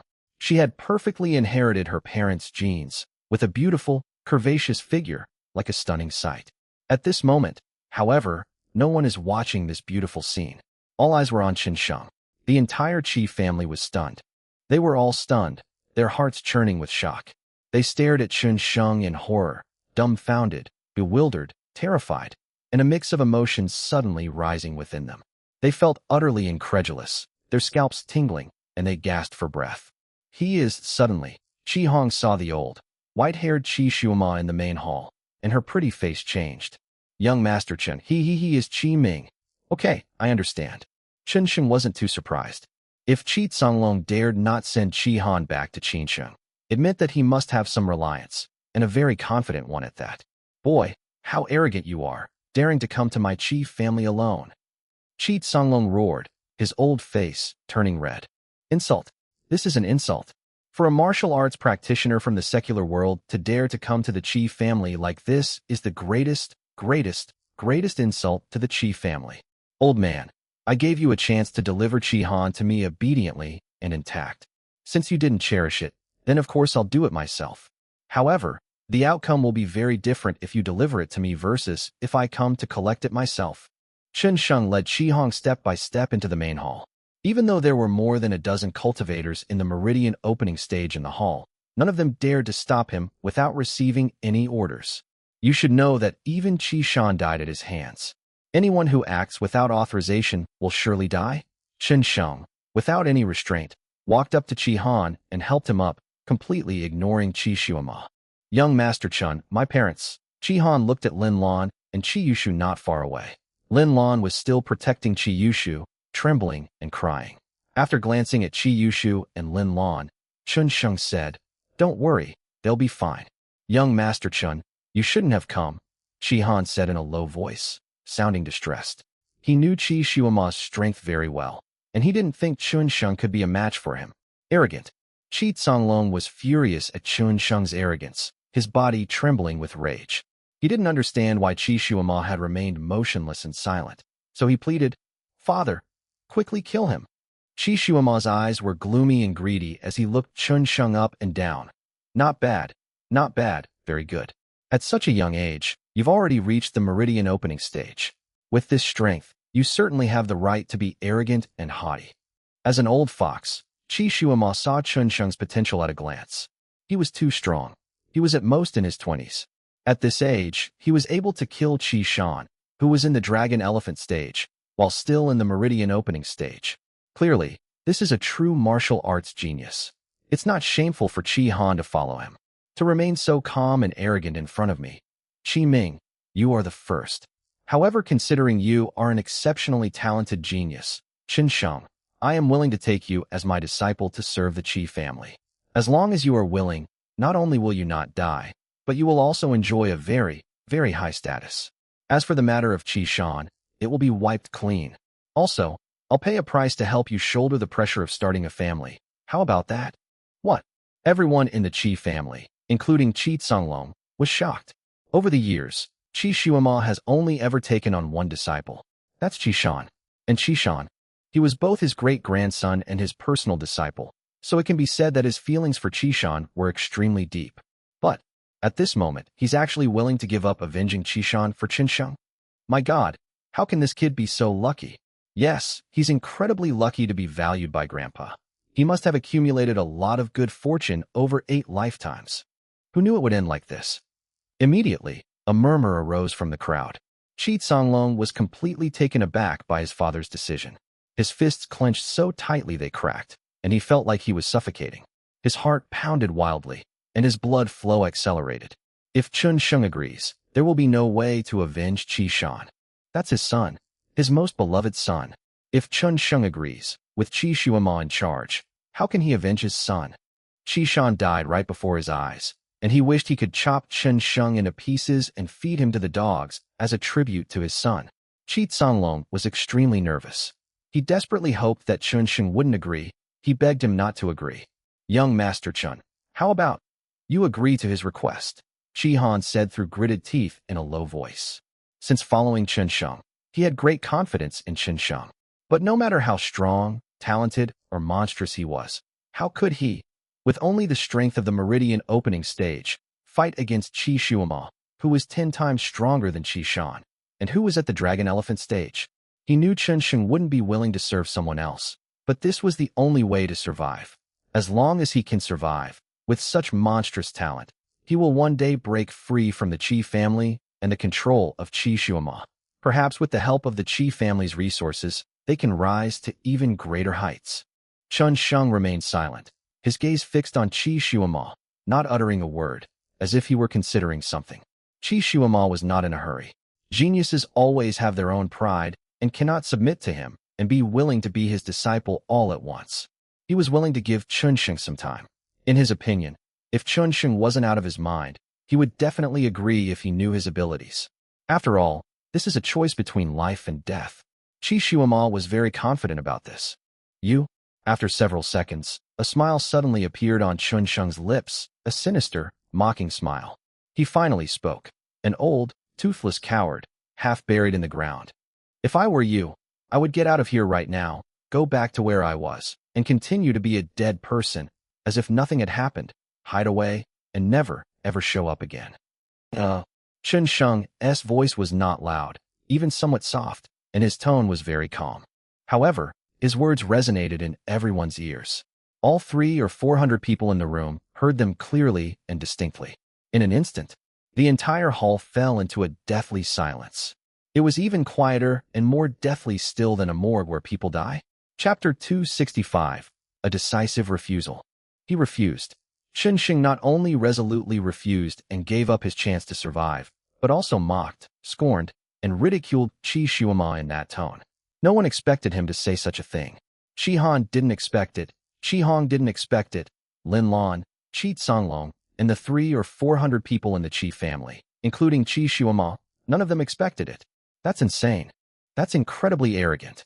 This little bastard is really asking for death. Cheat Songlong was excited, thrilled, and ferocious. He hadn't expected Chun Sheng to be so arrogant. Or rather, this isn't arrogance at all. It's foolish. You've got to screw loose.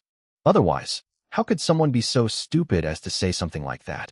Saying something like that is no different from his mother courting death. Cheat Songlong understood Qi Shuima. He knew very well that once these words were spoken, no matter how monstrous or talented Chen Sheng was, Qi Shuima would not let him go. Hee ha. Qi Shuima shook his head, whether out of anger or amusement. A laugh actually escaped his throat. However, as the laughter began, it became clear that his eyes gradually turned cold and cruel, just as Qi Songlong had thought. In Qi Shuima's mind, Chen Sheng was already synonymous with a dead man. As a member of a reclusive family, being mocked like this by a young man from the secular world is something Qi Shuima has never experienced or encountered since birth. Therefore, Chen Sheng must, definitely, and absolutely must die. Laugh. Just then, Chen Sheng suddenly spoke up again. Seeing you laughing so happily and unwilling to leave, then let's do something even happier. You killed him with your own hands. Chen Sheng raised his hand and pointed at Qi Songlong. Speechless. The entire Qi family was completely speechless. Was this guy really an idiot? Why would Qi Shuima kill his own son? Their faces twitched, utterly speechless. This couldn't be described with words like crazy or idiot at all. It was even more idiotic than the most stupid person imaginable. Saying such things at a time like this was no different from a mental patient daydreaming. I'm afraid only a lunatic could come up with the idiotic idea of having a father kill his son, and Qi Shuima killed Qi Songlong in such a scenario. Qi Shuima remained silent, his old face twitching. He had never encountered such an idiot as Chen Sheng before, and he felt a deep sense of regret. How could such a monstrous talent with such powerful abilities have appeared in an arrogant lunatic? What a terrible thing to do. Qi Shuima sighed inwardly, and after a few seconds, cruelly said, "You little bastard, I really don't know whether to call you a madman, a lunatic, or an idiot. However, it's no use saying anything now. I have no patience to waste any more time with you. You can die now." At the same time, Qi Shuima really moved. He really didn't want to waste time on an ignorant person. His spiritual energy surged wildly in his hands, and his 5 fingers looked like 5 sharp poisoned thorns. As they swept through the air, they tore out a series of terrifying crackling sounds. With a whoosh, Qi Shuima closed in, his boundless, plundering, and frenzied killing intent enveloping Chen Sheng's head as he roared down. Chen Sheng didn't move.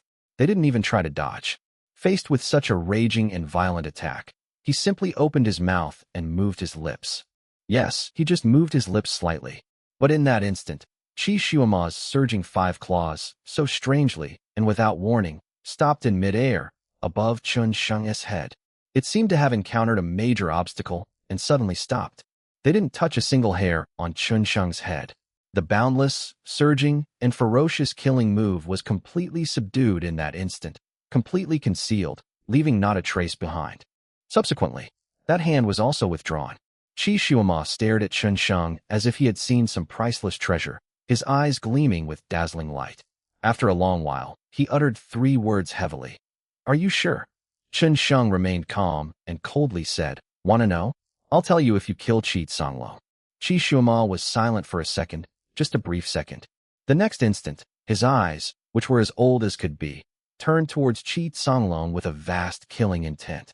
That killing intent almost solidified into a tangible form. In the blink of an eye, Qi Shuima's figure appeared in front of Qi Songlong. "My son, you have lived for 60 or 70 years. I think you have lived enough." "What?" Qi Songlong's expression changed drastically, and he hastily retreated. "Father, you really want to kill me?" "Yes." Qi Shuima did not hide anything and nodded heavily. "Father, I am your son." Qi Songlong felt the killing intent emanating from Qi Shuima, and the hairs on his body stood on end. His thoughts were mired in a quagmire, his body stiffened, and his mind buzzed, as if a decapitating blade was falling towards his neck. His expression was filled with fear, unease, and horror. "Father, please wake up. Don't fall for his tricks. How could you possibly kill me?"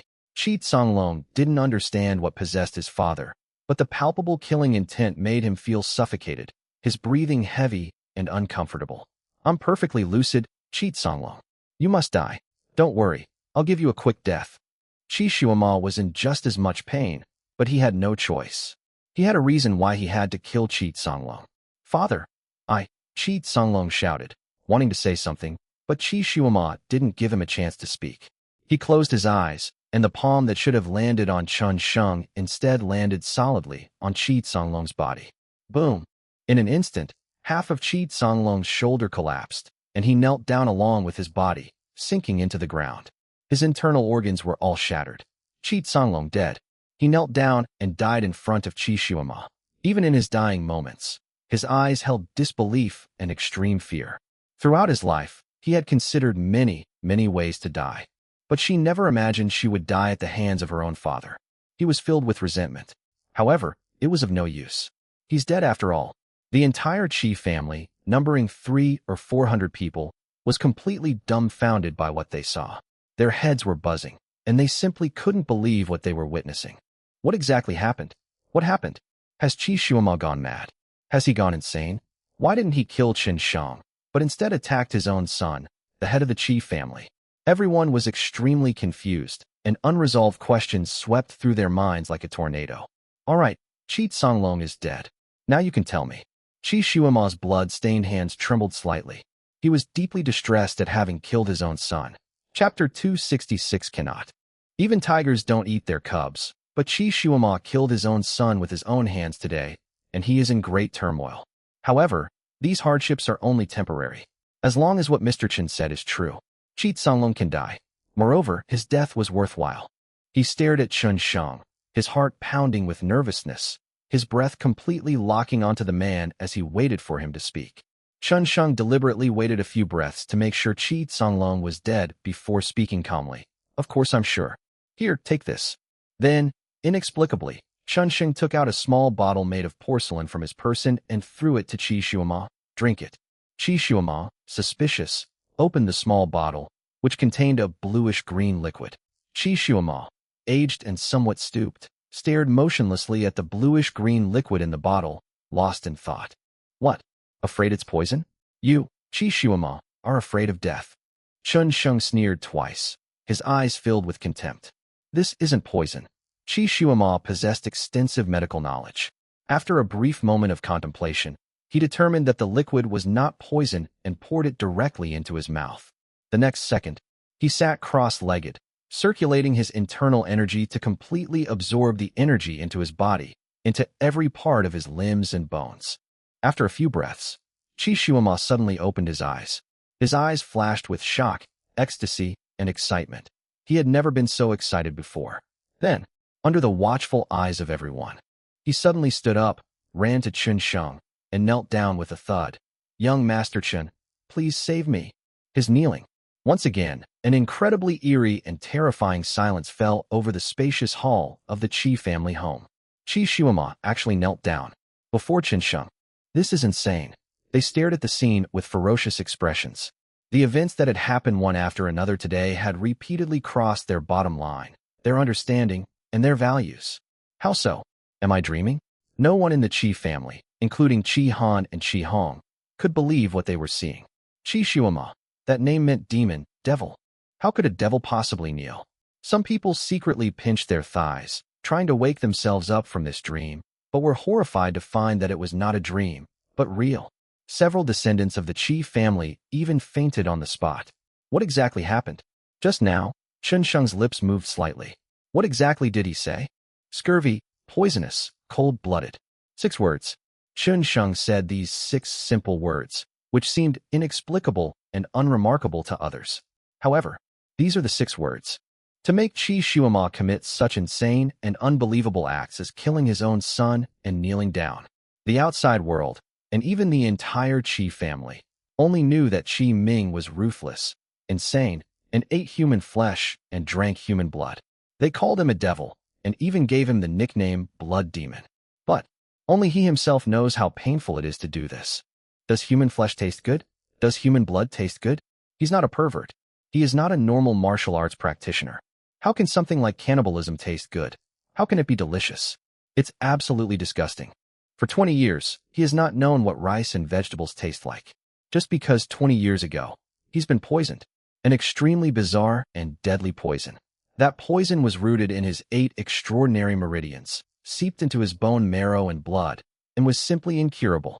He was originally a martial arts genius who achieved great things late in life. 20 years ago, he had already reached his current level. If nothing unexpected happens, he can lead the Qi family step by step to a higher and farther position. Who knew? It was all because of a guy who liked to poison people. He didn't know the name of the poison, but he knew that after being poisoned, he would experience excruciating pain whenever he ate rice or cooked food. That's secondary. Every year, the blood in his body must be completely replaced, otherwise he will suffer pain and die. Throughout the year, he also needs to drink human blood to maintain his vitality and keep the blood functioning. If you don't drink it within 7 days, the blood that should last a year can become completely necrotic in just 1 week. His blood is cold, bad, and poisonous. This is the real reason why he drinks human blood and eats human flesh. Even so, he was still unable to cultivate. Every time he absorbed spiritual energy, he would enter a state of extreme torment. Only by not cultivating could he feel better. 20 years ago, he had a full head of black hair and a mouth full of white teeth, but in just 20 years, they all fell out. His hair was pulled out in his pain, and his teeth were knocked out when he banged his head against the wall in his pain. For 20 years, he searched for countless miracle doctors of all kinds, and even learned various medical techniques himself, in an attempt to detoxify and cure his illness. However, after 20 years, nothing was gained. Aside from himself, none of those so-called miracle doctors could even diagnose his symptoms. Over the years, Chun Sheng is the only person who has ever spoken about his illness. He was also the only one who gave him a bottle of medicine, and after drinking it, the pain in his body was instantly reduced by half. How did Chun Sheng know he was sick, and how was he able to prescribe the right medicine? It's obvious with your own eyes. There is only one explanation. Therefore, only then will Qi Shuama stop. Only then will they kneel down. He saw hope, the hope of never having to endure pain again. 20 years of suffering, he didn't want to endure it anymore. At this moment, he was like a dog waiting for its master to give it a bone. Young Master Chun, please, save me, save me. It can be saved, but sacrificing a son isn't enough, Chun Sheng said. Qi Shuama said urgently, his eyes red-rimmed. Young Master Chun, rest assured, as long as you ask, I can pay a greater price. I sensed several murderous intents. Chun Sheng stretched out his hand and pointed to a dozen or so people not far away. It's them. They want to kill me. The dozen or so people who were scanned turned pale and their hearts raced. They are Qishan's parents, brothers, and closest relatives. Indeed, they want to kill Chun Sheng and Qi Han. They didn't even intend to let Qi Han's parents go. But at this moment, when Chun Sheng's eyes swept over them, they all cowered in fear, their minds reeling as if they had seen a ghost. Utterly disoriented, their faces ashen. I know what to do. Suddenly, Qi Shuama stood up, his figure like a ghost, and came to the group of more than 10 people. Ancestor, no. Grandfather. Dad. These people included Qi Shuama's sons, grandsons, and great-grandsons. They let out sharp cries, but Qi Shuama, like an executioner, expressionlessly killed them all. Your deaths were worthwhile. After killing them, Qi Shuama turned to Chun Sheng and pleaded, Young Master Chun, can you save me now? Cannot. Chun Sheng shook his head and said without thinking. Chapter 267, You don't cherish it, do you? What? Qi Shuama's eyes narrowed, like 2 demonic piercings, as he lunged closer. What did you say? No. Why not? They killed people too. His own son, grandson, and great-grandson were all murdered by his own hands. Chun Sheng actually said no. Clearly visible, Qi Shuama's brows were tightly furrowed, his features were almost distorted, and his veins bulged and twitched beneath his skin. He is very angry now. It's a complete powder keg. It'll explode at the slightest touch. I can treat you, but not now. The poison has already entered your marrow. We need sophisticated medical equipment and a long period of time to cure you. Chun Sheng remained calm and indifferent as always. Facing the almost berserk Qi Shuama, his expression, tone, and mood showed no change whatsoever. Moreover, he spoke very honestly. There was no deception or lying whatsoever. The reason he was able to carry medicine bottles was because he thought Qi Han might get injured, so he casually brought some medicine left by Ugly Master, just in case. It can only be said that Qi Shuama was lucky, as he happened to have a bottle of medicine that could alleviate the symptoms. What did you say? Long. It will take a long time. No, Qi Shuima's face twitched and trembled. He had endured 20 years of suffering, and he could no longer bear it. He let out a low, roaring growl. Chen Sheng, I don't care what methods or means you use. You must remove the poison from my body immediately, or I'll kill you. No one understood how he felt. He believed that Chen Sheng was deceiving and fooling him, trying to coerce him into doing more things under the pretext of detoxification. A thick killing intent permeated the surroundings like a storm, creating an extremely oppressive atmosphere in the entire hall. Many people were pale and struggling to breathe. Are you dreaming? Chen Sheng said calmly as always. It will take at least a year to completely cure your poison. The human body is extremely complex. Qi Shuima's poison can be described as extremely potent. Ugly Master once told him about a similar case. This kind of poison is not just about entering the blood and marrow. Even neurons and complex cells can be infiltrated by venom, which is like cancer cells and has an extremely strong ability to proliferate. It would take at least a year to clean it up. Although he could choose to deceive Qi Shuima by saying that the poison could be cured immediately, with his skills and abilities, he could kill Qi Shuima without anyone noticing by simply tampering with the treatment process. And Qi Shuima would have no ability to resist in the slightest. But he won't do that. Medicine is medicine and poison is poison. In his mind, the word medicine is lofty and revered. It is used to save people, not to kill them. Ugly Master devoted his life to researching medical techniques using various evil arts, also that the next generation of successors would not follow in his footsteps and would not insult the word medicine again. Chen Sheng could kill with poison, but he would never kill with medicine. Besides, Chen Sheng disdains lying and deception. There's no need to complicate things for the sake of a Qi Shuima. A year. Impossible. I can't wait a year. Qi Shuima's pupils turned bloodshot, his killing intent growing stronger and stronger, his voice louder than before, almost manic. You must be cured now. If you dare utter another word of dissent, your fate will be dire. Qi Shuima's tone was completely commanding, leaving no room for doubt. What he said was absolutely true. If Chen Sheng dared to refuse again, he would take action, even if it was to detoxify, and make Chen Sheng wish he were dead. Young Master Chen, Qi Han said anxiously. Promise him and help him get treatment, otherwise something bad will happen to you. As he spoke, he winked at Chen Sheng, clearly hoping that Chen Sheng could be flexible and use trickery to get through this hurdle first. In their view, the reason Chen Sheng is still alright is entirely because he possesses medical skills that can be useful to Qi Shuima and help him. However, if he refuses treatment, he will be of no value to Qi Shuima. Things that have no value are doomed to failure. Qi Shuima will absolutely not show any mercy. After a few seconds of hesitation, Chen Sheng was too lazy to answer.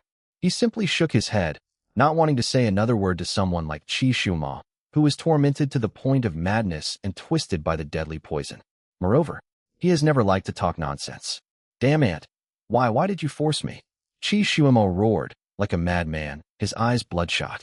Don't you know that in front of me, you're just an ant that can be crushed in an instant? He's gone mad.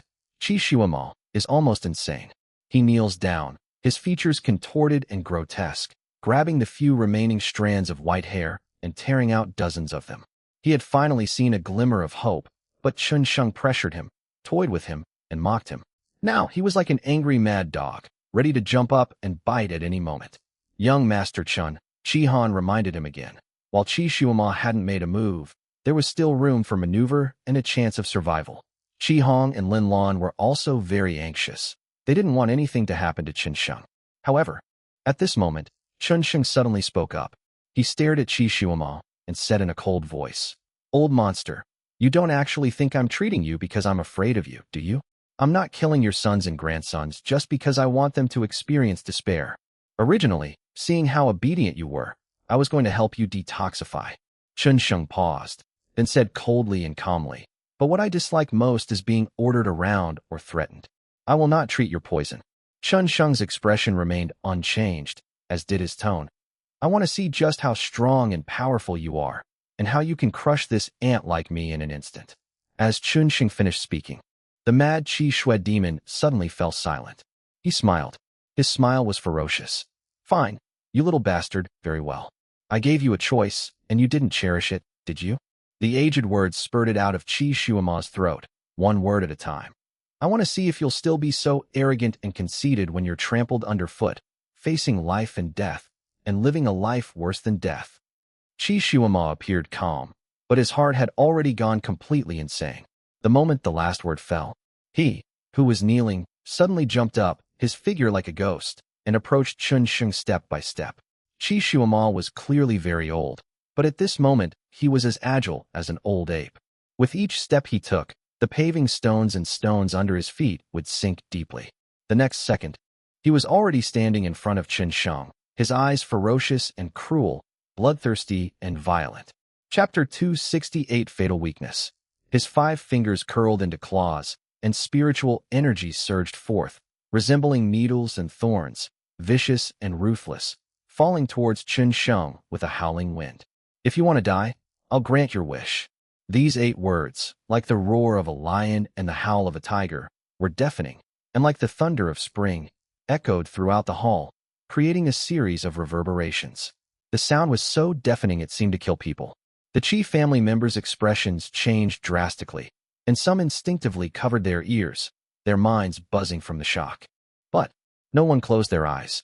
On the contrary, their eyes were wide open, eager to witness Qi Shuama kill Chun Sheng with their own eyes, and even more eager to see just how terrifying the strongest person in the Qi family had ever been.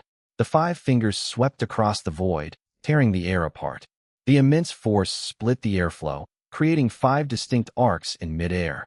It was clearly just a human hand, but at this moment it resembled an extremely terrifying weapon, giving everyone a chilling, oppressive feeling as if their hearts were about to explode. Dodge! Qi Han's expression changed drastically, and he tried to push Chun Sheng away, wanting him to get out of the way. Qi Han was also extremely nervous and subconsciously reminded Chun Sheng to run quickly. Only, Chun Sheng did not dodge at all. His body was as solid as Mount Tai, and Qi Han could not budge him even slightly despite using all his strength. Not only did they not dodge, he even lifted his foot and took a step forward. This action completely stunned everyone. Is this person really crazy? Does he really think that with his strength at the Meridian opening stage, he can suppress Qi Shuama, a martial arts genius who had already reached the Dragon Elephant stage 20 years ago? Impossible. This is absolutely a fantasy. The 5 claws were getting closer and closer to Chun Sheng, growing larger and larger in his pupils. Qi Shuama was attacking his right chest, a spot that wasn't fatal. But, without a doubt, once it lands, Chun Sheng's right chest will be 100% pierced and torn apart. The ribs, neurons, and blood vessels in his entire right chest will be turned into mush, causing Chun Sheng extremely serious injuries. However, Chun Sheng showed no signs of nervousness, fear, or terror. If it were someone else possessing the strength of Qi Shuama, it would be extremely troublesome for Chun Sheng, and could even be life-threatening. However, this person is none other than Qi Shuama, who is suffering from a deadly poison. Dealing with him is not simple for Chun Sheng, but extremely simple. What symptoms would appear in a person who has been poisoned for 20 years and has not died? Just like a towering building that has been eroded and hollowed out by ants over the years, it may appear intact on the surface, but its foundation and backbone have been severely damaged, and it is already on the verge of collapse. All you need to do is find the right spot and strike it lightly, and the towering building will collapse. Without a doubt, Qi Shuama is like a towering building, an edifice about to collapse. His internal organs failed. The 6 internal organs are weak and feeble. 20 years of torment had long since eroded and hollowed out his body, leaving a huge hidden danger within him. Chun Sheng called this hidden danger his Achilles heel. He was right under Qi Shuama's armpit. That place, like a hidden corner in a house, is usually difficult to clean and tidy up, and no one pays attention to it. Over the past 20 years, Qi Shuama has accumulated an enormous amount of venom and residue in his armpits. With just a gentle shake, he can disperse it instantly, thus collapsing a towering building in a flash. Qi Shuama's face became increasingly ferocious. He had never been so ferocious in the past few years. Spiritual energy surged between his 5 fingers as he repeatedly gathered power. The violent wind and force caused the air to surge and hiss. Boy, soon you'll find out if you're an ant, and if you should cure me. Qi Shuama roared coldly, his 5 fingers already inches away from Chun Sheng, just a fraction of an inch away. No, Don't want. Chi-Han cried out in alarm, and Chi-Honghua turned pale. The two siblings looked extremely grim. They were the ones who least wanted anything to happen to Qin. If anything were to happen to Qin today, it would all be because of them. An ant? Are you sure I'm the ant, and not you? At the same second, Qin finally moved. The exact timing and the position he had taken the first step in were all deduced through precise calculations in a short period of time.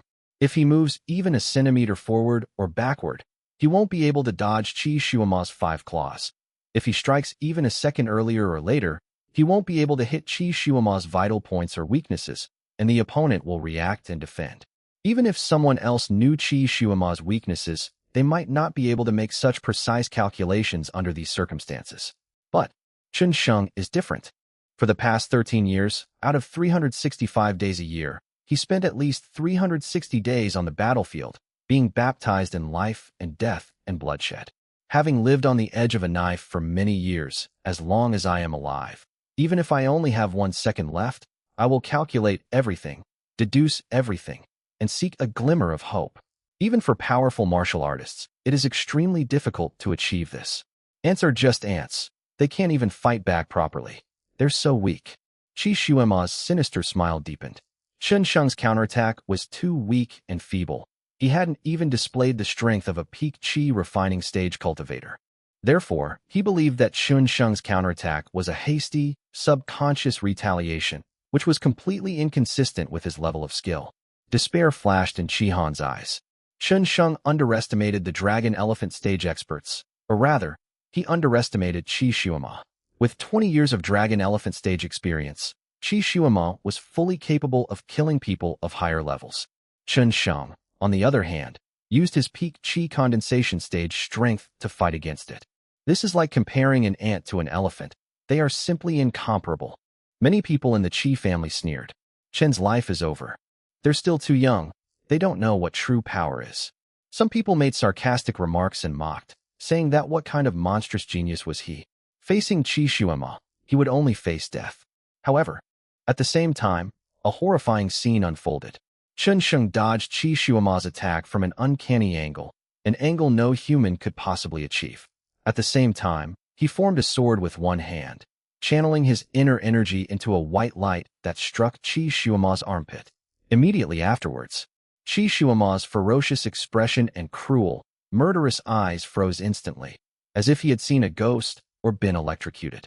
His whole body trembled violently, and the spiritual energy that had been gathered in his hands crumbled and scattered in all directions. In an instant, a sense of danger, deadly danger, a chill settled over him, and cold sweat poured down his body. Chapter 269. Try ordering me again. Force me to try. Qi Shuama was terrified. I was completely terrified. He had no idea what had happened. All he knew was that the moment Qin released his energy, it was as if he had been struck on a pressure point, causing his spiritual energy to burst and scatter in all directions. Qin appeared light and weak, seemingly unable to withstand his attack, yet it completely shattered the spiritual energy he had gathered. How is this possible? Qi Shuama simply couldn't believe it. How could his defense be broken by such a weak force? Just as he was lost in thought, and his spiritual energy and power were disrupted, Qin raised a fist and struck his missing 5 claws directly. Click-clack. In an instant, his arm broke off, a burst of blood mist exploded, and a piercing pain suddenly came. Qi Shuama's body flew backward uncontrollably. His arm is gone. By Qin's punch, blood flowed continuously, gushing out as he flew backward through the air, scattering across the ground in a horrifying display. The blood wasn't a normal red. The red color also has a hint of black. The smell of blood was mixed with a foul stench. At the same moment Qi Shuama landed, a sudden, insane, and terrifying pain surged through his body, as if sulfuric acid was corroding his limbs and bones, causing him unbearable agony. How could this be? Qi Shuama had no mind to feel his severed arm anymore. The pain in his body had completely taken over every nerve. His ferocious, aged face trembled and twitched, and the veins on his face bulged like snakes coiling around his face, making him look extremely terrifying. A sharp, piercing scream pierced through Qi Shuama's throat. This man, of supreme status and immense power, was now rolling on the ground like a dog. At this moment, he finally understood that Chen Sheng's seemingly effortless move was not a sign of weakness or cowardice, nor was it a suicide attempt. Rather, it was a genuine attempt to take his life. He had no idea how Chen Sheng did it. In an instant, the deadly poison in his body surged and roared like a raging storm. Pain unlike anything I've ever experienced. Every cell, every nerve, felt as if it were being corroded by sulfuric acid and pricked by nails. Qi Shuima felt he was about to die. He was completely unable to mobilize his spiritual energy to sustain himself, and blood kept flowing out of his body's 7 orifices and pores like tap water. Qi family main hall. Whether they were core members of the Qi family or servants, everyone was shocked and suffocated. They were clearly alive, yet they seemed to have stopped breathing and their hearts were not beating. They had become stone, statues, standing motionless, like wooden chickens. For example, Qi Han and Qi Hong, the 2 siblings, although they did not want anything to happen to Chen Sheng, were still extremely shocked when they actually saw Qi Shuima defeated. Their eyes were glazed over, and their mouths were wide open, big enough to fit an egg. Apart from Qi Shuima's eardrum-tearing screams, there was no other sound at all. Young Master Chun, Qi Shuima's face was no longer fierce and ferocious, only filled with pain, as he looked at Chen Sheng with pleading and pleas. Help me, please. He used all his strength to crawl toward Chen Sheng. Didn't you want to crush me to death? Didn't you want to order me around and force me to cure you of your poison? Chen Sheng stared at Qi Shuima, his expression as calm and indifferent as ever, without the slightest pity or sympathy, his tone detached. You try standing up and crushing this ant of mine? Can you even stand up? Do you still have the strength to crush this ant of mine? Try ordering me around again. Try forcing me to do it. For a moment, Qi Shuima was speechless, only able to breathe painfully, his body completely devoid of color. Yes, he didn't have the strength to stand up. Although he didn't know what methods Chen Sheng had used to achieve such an amazing and terrifying effect. However, among martial arts practitioners, never look at the process. Only look at the results. He lost. That's the result. If he were Chen Sheng at that moment, he wouldn't help either. In fact, he might even go up and stab Chen Sheng a few more times. Qi Shuima was no longer able to speak. His 7 orifices were filled with blood, and if he opened his mouth, blood would gush out. It must be admitted that his vitality is extremely tenacious. Despite being corroded by such venom, he still clung to life. But this tiny glimmer of hope is far too insignificant. Half a minute later, Qi Shuima. Death. Qi Shuima, the strongest and most senior member of the Qi family, who could be considered their ancestor, died completely. He died in agony and torment. They died without the slightest bit of dignity. In the main hall, with his death, a profound and eerie silence descended. Everyone in the Qi family stared at Chen Sheng in the very center, their breathing becoming extremely cautious. The death of Qi Shuima completely overturned everyone's understanding. They simply couldn't believe it. Throughout the day, the Qi family has lost 2 powerful members. More than a dozen core members of the Qi family lay dead in the hall, their eyes wide open in disbelief. All of this felt so much like a dream, a terrifying, endless nightmare, so unreal, so overwhelming, filling them with fear. The enemy is right in front of you. But now, no one dared to seek revenge. Just like Cheng Chiwu, who dared to drive around the Qi family manor, brazenly treating it like a tea house, coming and going as he pleased. At this moment, no one dared to offend Chen Sheng. The young man's figure, appearance, and aura were deeply etched into their hearts, as if carved with a knife.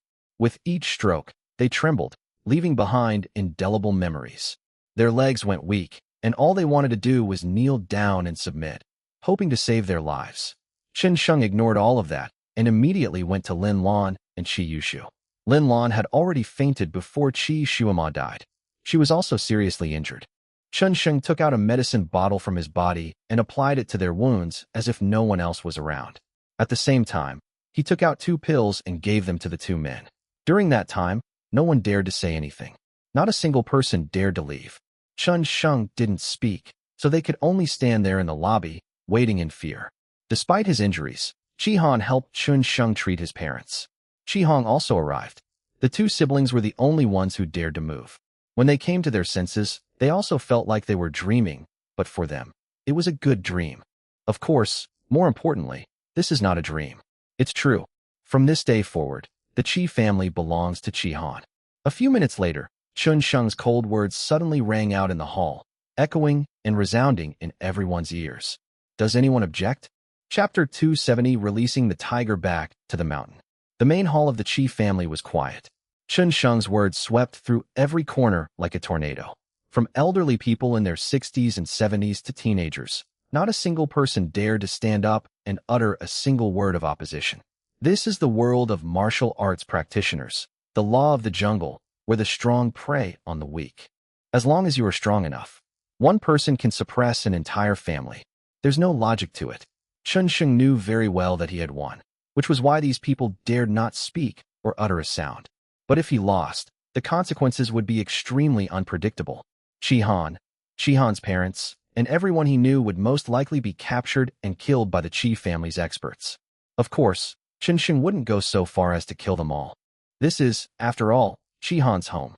Everyone here shares the same blood as Qi Han. All we need to do is keep them under Qi Han's control and prevent them from harboring thoughts of revenge. That will be enough. I am willing to support Qi Han. After a few breaths, an old man from the Qi family stepped forward. He was the most respected person under the head of the family, Qi Songlong, and was over 80 years old. At this moment, however, he knelt on one knee in front of Qi Han. He knelt down immediately. Then, people kept stepping out of the queue and kneeling down on one knee. This is a reclusive family. They do not appear before the world, but they have strict and cautious ancient ways. The etiquette of kneeling has not been abolished. Only through strict discipline can a reclusive family survive. After a few breaths, almost all 300 or 400 people had submitted to Qi Han, leaving only 50 or 60 people still standing. They are worried about starting a family. Cheng Jia threatened Qi Jia, demanding Chun Sheng's head. However, instead of getting the head, they were taught a lesson by Chun Sheng, and the entire family ended up under Qi Han's control. If the Cheng family finds out, they will definitely come looking for trouble. How will the Qi family fight back then? Just because of Chun Sheng? Chun Sheng glanced at those still standing who were unwilling to support Qi Han. The opportunity has been given. Since you are unwilling and want to leave alive, then destroy your Dantian and your Qi vortex. His words were cold and left no room for negotiation. It's cruel, but it has to be done. Among these people are experts at the meridian opening stage. Letting them go like this is tantamount to releasing a tiger back into the mountains. As the words fell, the remaining 50 or 60 people panicked immediately. Their faces turned pale, and they knelt down to beg for mercy. No, we're willing. We're willing to follow young Master Qi. Please let us go. Immediately, a wail of agony filled the hall. Chun Sheng looked at Qi Han, but didn't say anything. Qi Han is the head of the Qi family, and he must handle the rest of the matter. I've already given you a chance. Qi Han stood up, using his heavy sword to prop himself up on the ground, supporting his injured body. In this world, there aren't that many chances. Hidden families, in particular, don't get a second chance. If you're not crippled, I, Qi Han, can help you. Of course, if you don't want to be useless, you can choose to die. Qi Han felt a chill in his heart. These people were all his relatives and clansmen, and he was unwilling to accept this situation. But if one lacks prestige, no need to scrape the bone to treat the wound. Who will respect him in the future? The saying, a new broom sweeps clean, and words of wisdom are golden, are not just hearsay. They are the experiences and lessons learned by the ancients. When it's time to be ruthless, you must be ruthless. After he spoke, it was clear that on the faces of the 50 or 60 people, a complex mix of resentment, ferocity, and pain appeared. A few seconds later, they really started to break their own cyclones, sweating profusely as if they were seriously injured, and some even cried sadly. Soon, among the 50 or 60 people, there wasn't a single martial arts practitioner left. Get out of here. Don't ever come back to the Qi family again. Also, if anyone dares to inform the Cheng family, you will all die. You should know very well whether I, Qi Han, can do that. 5 minutes later, all those dozens of people left. Qi Han didn't maintain his heirs as the head of the family. He personally helped up several respected elders of the Qi family who had treated him well, comforted them, and expressed that he would definitely lead the Qi family better in the future. After calming them down and making arrangements for his parents, Qi Han said to Qi Hong, "Sister, there are still some things I need to take care of here. Would you like to take young Master Chun to Ning'an City for a visit and some fun?" Chi Hong blushed slightly and nodded emphatically. I'll go change my clothes first. Young Master Chen, thank you so much for today. After Chi Hong left, Chi Han looked at Chen Sheng and was about to kneel down to pay his respects. If it weren't for Chen Sheng, his parents and sister would surely be in trouble today. Chen Sheng reacted quickly and caught him. Since you follow me, you are my man. No one but me will be allowed to take your life. I can't thank you enough for such a great kindness. Chi Han only said these 5 words, and then said nothing more. However, in his heart, he already regarded Chen Sheng as someone whose life was more important than his own. All right, don't be so serious. It's all over now, Chen Sheng said. Get me some clothes to change into. How can I go out covered in blood? Ah, yes, haha, look at me. Chi Han immediately instructed the people not far away. Quickly take young Master Chen to wash up. Remember to find the best, most beautiful female masseuses, and also, prepare a pot of the Chi family's best wine. 10 minutes later, Chen Sheng walked out of the private club of the Chi family manor, which had been completely renovated. As soon as he stepped out of the club, he saw Chi Hong waiting for him outside the door. Upon seeing Chi Hong, he was slightly taken aback. During her absence, she had actually dressed up. Standing at over 1.7 meters tall, she was slender, full-figured, and well-proportioned. Long, wavy hair cascaded down her waist, and her beautiful oval face was adorned with light eyeliner, lipstick, and blush, adding to her already exquisite features. A crystal and diamond necklace adorned her fragrant neck, and she wore a black fitted short dress that partially exposed her chest and arms. The hem of the dress just covered her elbows, and her long, straight legs, wrapped in light black stockings, extended out from the hem of the dress. She wore high heels, exuding a noble and elegant aura. An arm, white as ivory and adorned with a women's mini Rondero quartz watch, rests gently on a bright red Porsche beside it. Slender fingers tap lightly on the car's paint, as if playing a piano, while the arm leans slightly against the vehicle, complementing its beauty. A gentle breeze blew by, her flowing hair adding to her stunning beauty and captivating charm. When they first met, Chi Hong was dressed too conservatively, and Chen Sheng didn't notice. It wasn't until the second time that he realized Chi Hong was also a complete goddess. As soon as you get close, a faint fragrance wafts over, refreshing and delightful. Young Master Chen. Chi Hong smiled, revealing her pearly white teeth and captivating charm. Get in the car quickly. I'll take you on a tour of Ning'an City. Okay. Chen Sheng opened the passenger door and got in, while Chi Hong got into the driver's seat. She took out a wine gourd and said, "This is the wine my brother prepared for you. He said you like to drink. It's a daughter's red wine that's over 20 years old." Chapter 271 Uya Qingyu. The wine pot was opened, and a fragrant aroma wafted out.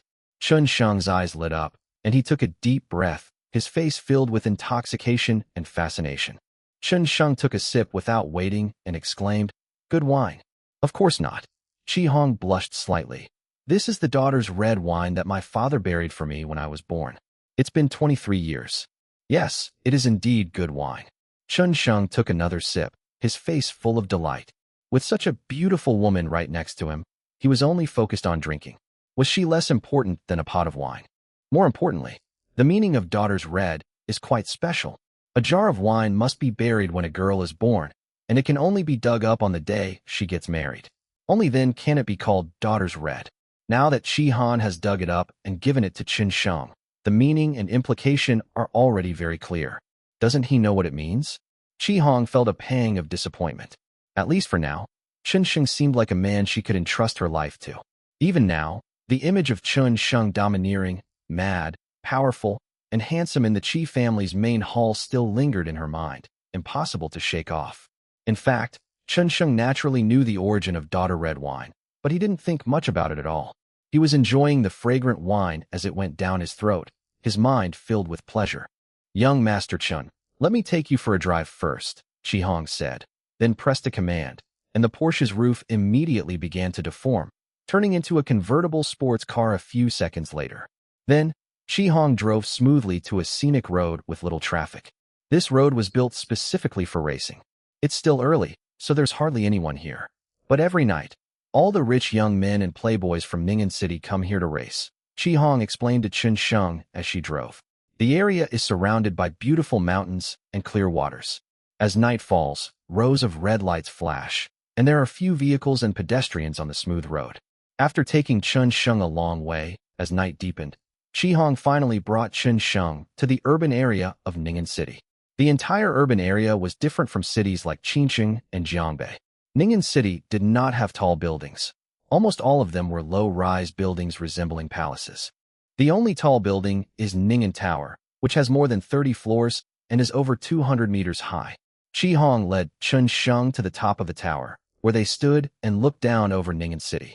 The entire city of Nan'an is brightly lit and bustling with activity, like a city that never sleeps, with a constant flow of traffic. Our Shangwu province has 6 cities: Ning'an, Yunbei, Yueluo, Nantai, Aodao, and Xiangjiang, which are inhabited by the 36 earthly fiends.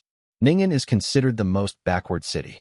Chi Hong enthusiastically introduced Chun Sheng to every aspect of Ning'an City, including its land, trees, and local culture. In the gentle breeze, her skirt fluttered, making her look elegant and captivating, like a major celebrity. What ordinary people don't know is that the GDP contributed by any city in China surpasses that of so-called first-tier cities. Every city is, in the eyes of outsiders, a paradise on earth. Look like that. Chi Hong pointed to a brightly colored, circular building in the distance, illuminated by neon lights. That thing that looks like a bird's nest is the stadium in Ning'an City. One of my good friends is having a concert there tonight, and she invited me to come. How about we go together later? Okay. Chun Sheng leaned against the railing, looking at the scene below, taking sips of wine every now and then. He had already drunk half of the gourd of wine and looked quite drunk. Chi Hong was very close to her, and she was worried that Chun Sheng might accidentally fall over the fence. This wasn't just 20 meters, it was 200 meters. Even a martial artist would be severely injured, if not killed, if falling from such a height. After introducing a variety of items, Chi Hong pulled Chun Sheng to the antique street. In her memory, men liked electronic products and antique swords and the like. In Ning'an City, a place where martial arts practitioners are concentrated, there are places selling weapons all over the street. Sure enough, as soon as they arrived, Chi Hong clearly noticed that Chun Sheng was more interested. Who was the best blacksmith here, or rather, the best weaponsmith? Chun Sheng suddenly asked. He had broken Chi Hong's heavy sword, so it was only right that he should return it to him. Speaking of weapon forging, that's a major specialty of Ning'an, Chi Hong said proudly. Because the largest forging family, the Oyi family, is located in Ning'an City, and almost all the weapon workshops in Ning'an City belong to them. My sister, Ouya Qingyu, who holds concerts, is from the Ouya family.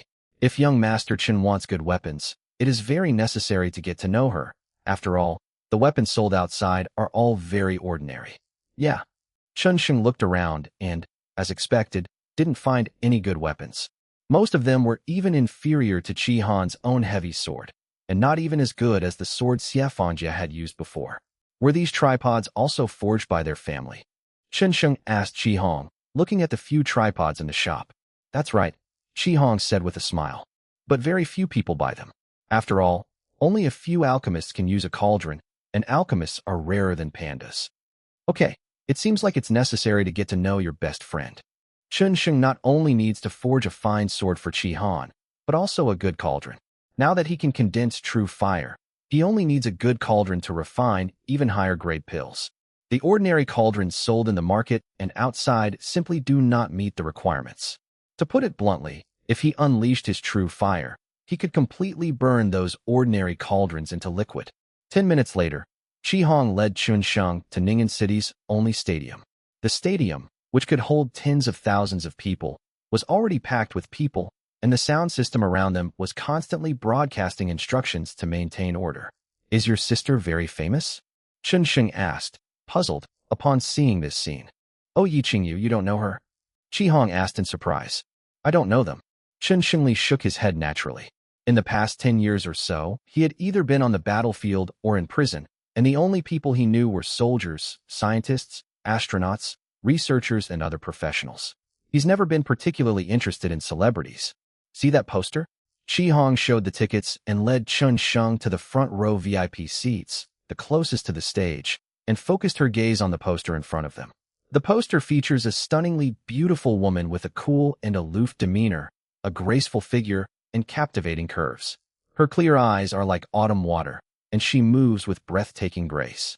At least, judging from the pictures, Oyi Qingyu is another goddess. Her looks are no less than Song Yuyin or Xia Qianxue, and in terms of temperament, she is even better, with an added touch of ethereal beauty that belongs to a star. Chen Sheng. A voice suddenly came from behind. Someone was calling out, and Chen Sheng subconsciously turned around and saw a familiar face. Suanqi. Chapter 272. Are you sure? Chen Sheng had almost forgotten about Suanqi, but he recognized her at first sight. I remember when we were still in the business school, she often made sarcastic remarks about him and Tanxiu. However, all of that is in the past, and those who needed to be punished have been punished. Chen Sheng had no intention of dwelling on the past, and smiled and nodded at her. What a coincidence. Qihong. Besides Suanqi, a man in his early 20s, dressed in designer clothes, with deep-set eyes, a high nose, thick eyebrows, and a long, thin face, greeted them with a smile and walked over. Suanqi was with him. After some time, it turned out that Suanqi had undergone cosmetic surgery. Her chin was noticeably sharper than before, and her nose bridge was also higher, making her look more harmonious and beautiful than before. Chen Sheng was sizing her up, and she was sizing him up too. However, deep in her eyes was hatred and resentment. She hated Chen Sheng so much that every step she took after leaving Song Yiyin's villa was for the purpose of dealing with him in the future. Unexpectedly, what a surprise to meet here tonight. More importantly, he was with Qihong. Qihong is one of the 3 beauties of Ning'an City. She had many suitors, including the one next to Suanqi.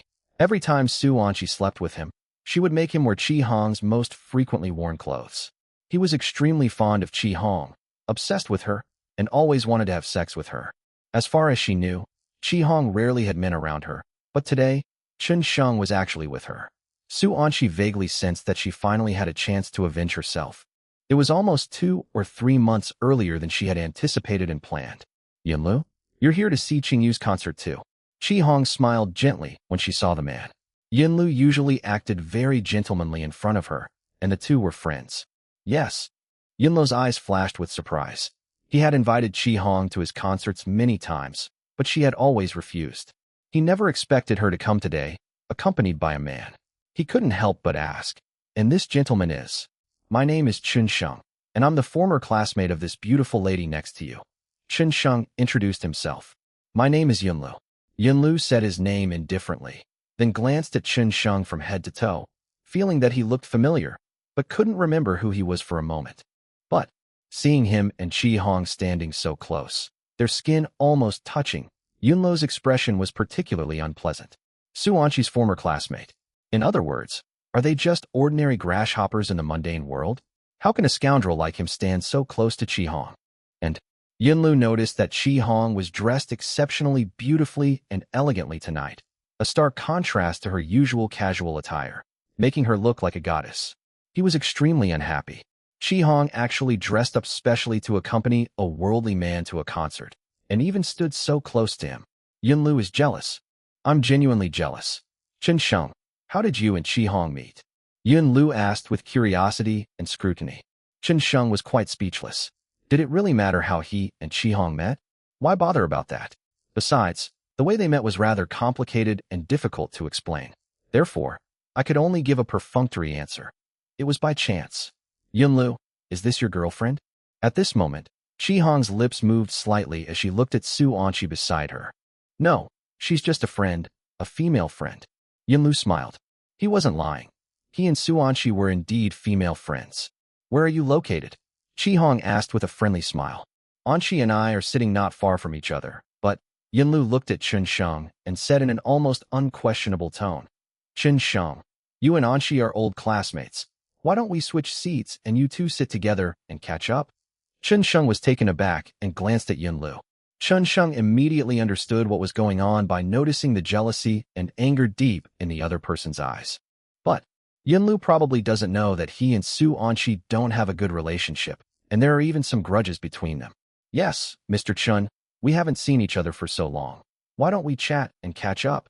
Suanqi suddenly blinked and said, pretending to be understanding. Besides, young Master Yun admires and likes Miss Qi very much. Why don't we do him a favor and switch places with him? Young Master Yun comes from the Yun family.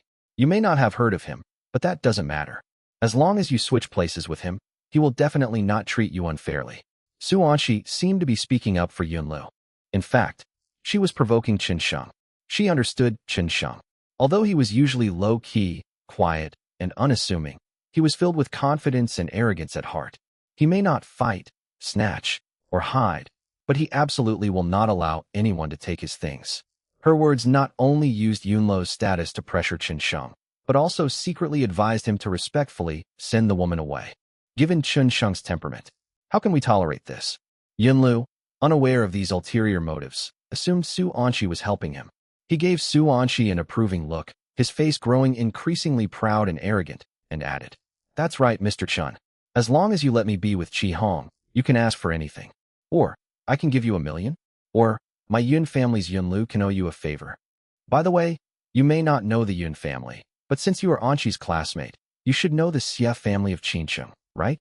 Although the Xie family has become history, the Xie family of the past was supported by our family." Yunlu believed that Qin Sheng would definitely agree.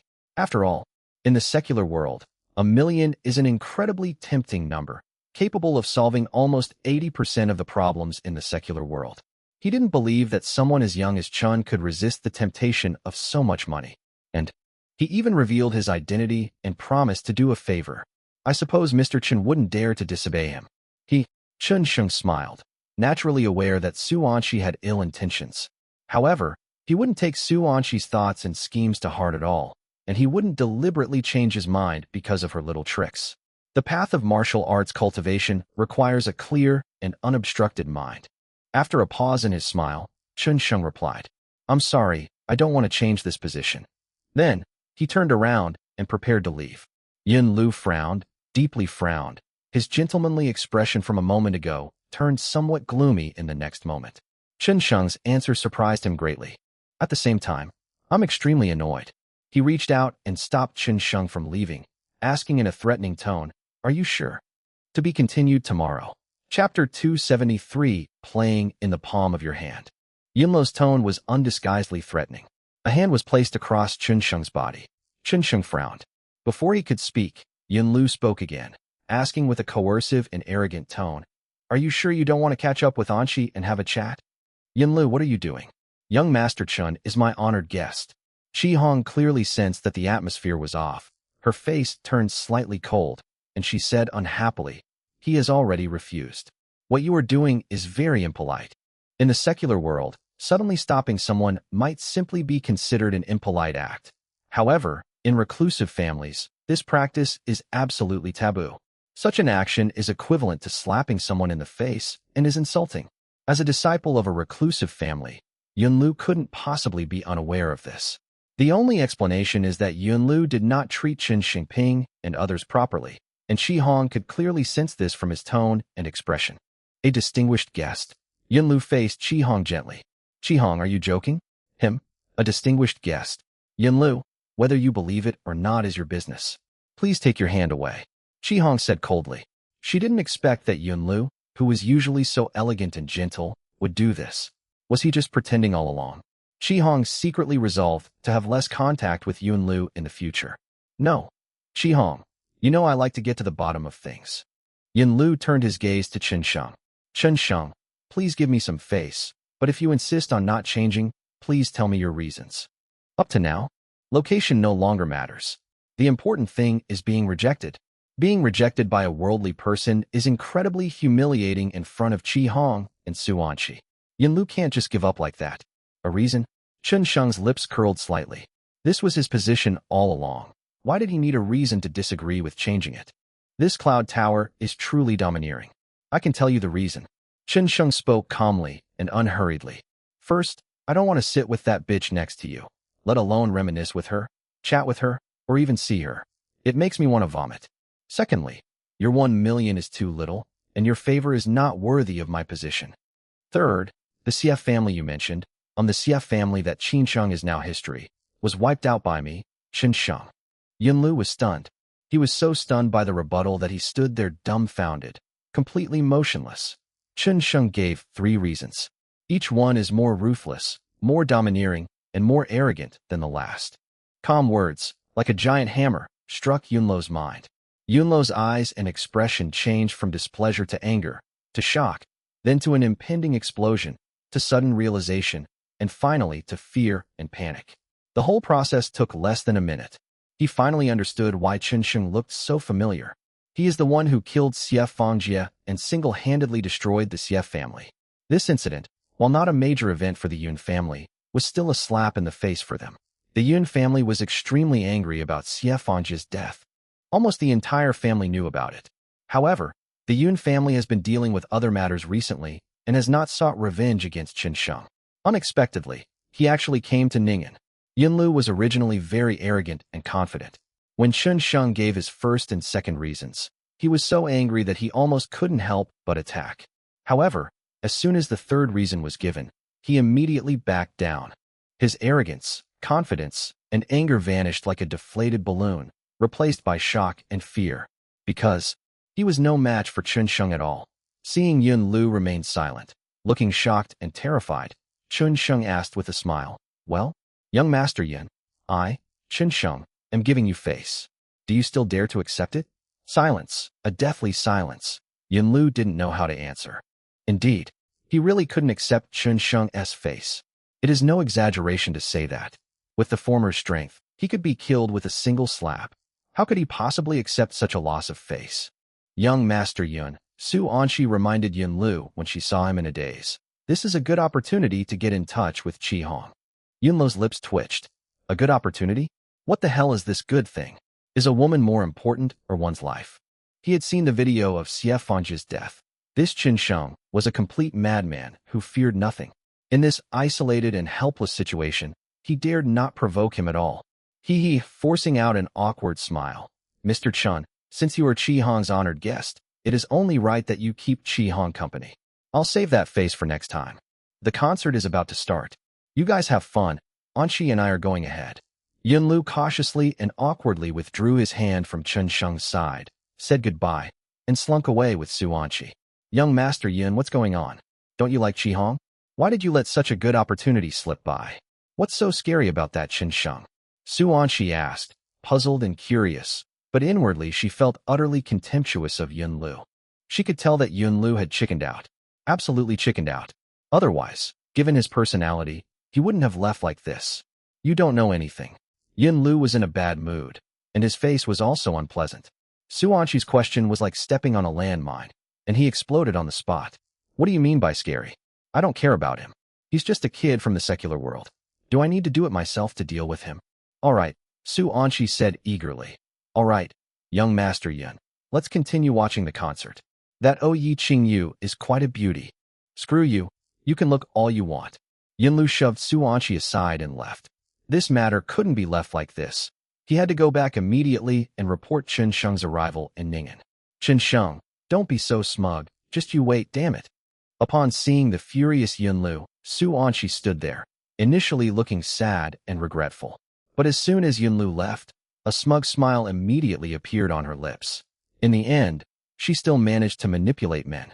"Chunsheng, I can play with any man in the world, but I can't play with you. You wait. You will pay the price for what you did to me in the past.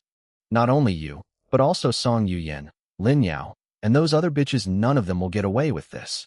Su Anqi clenched her fists tightly.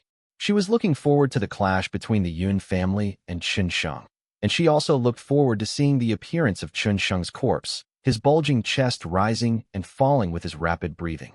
She didn't chase after Yunlu, but instead looked around the VIP area. When she saw a group of people of high status, she immediately greeted them with a charming smile, took the initiative to introduce herself, and made all sorts of ambiguous gestures. They quickly became friends. Chapter 274, Is It Really That Awesome? Qi Hong had lived in Ning'an City for a long time. Although she was also a martial artist, she rarely cared about the affairs between martial artists. She knew nothing about the Xie family and the Han family. Seeing Yunlu slink away, he was extremely surprised. "Young Master Chen, you are really amazing. Even my brother might not be able to make Yunlu leave like this." Generally, Chunsheng smiled faintly and said nothing more. After waiting a few more minutes, the stadium became increasingly crowded. The tens of thousands of seats were packed, and the atmosphere was incredibly lively. Just as the time came to 9 o'clock, all the lights in the stadium suddenly went out, plunging the stadium into darkness, leaving only the flashing glow sticks, support signs, and illuminated banners. Almost simultaneously, on the stage, the large screen flashed, displaying a 10-second countdown. The cheers, shouts, and screams of the fans erupted in unison as tens of thousands of fans spontaneously began counting down along with the big screen. 10, 9, 8, 7, 6. As the countdown reached 0, spotlights shone on the stage, and a beautiful figure appeared out of nowhere. Under the lights, the woman wore a pale yellow stage dress, her hair flowing freely. Her expression was aloof, exuding a noble air and an elegant demeanor. Amidst the white smoke, she seemed like a celestial being descending to earth.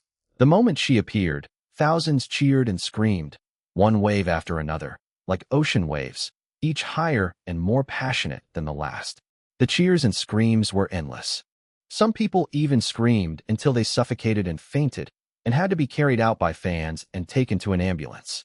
Yi Qingyu, however, remained completely still while standing on the stage. 3 minutes. A full 3 minutes later, Yi Qingyu finally moved, but only made one movement, like a robot, performing an extremely simple action.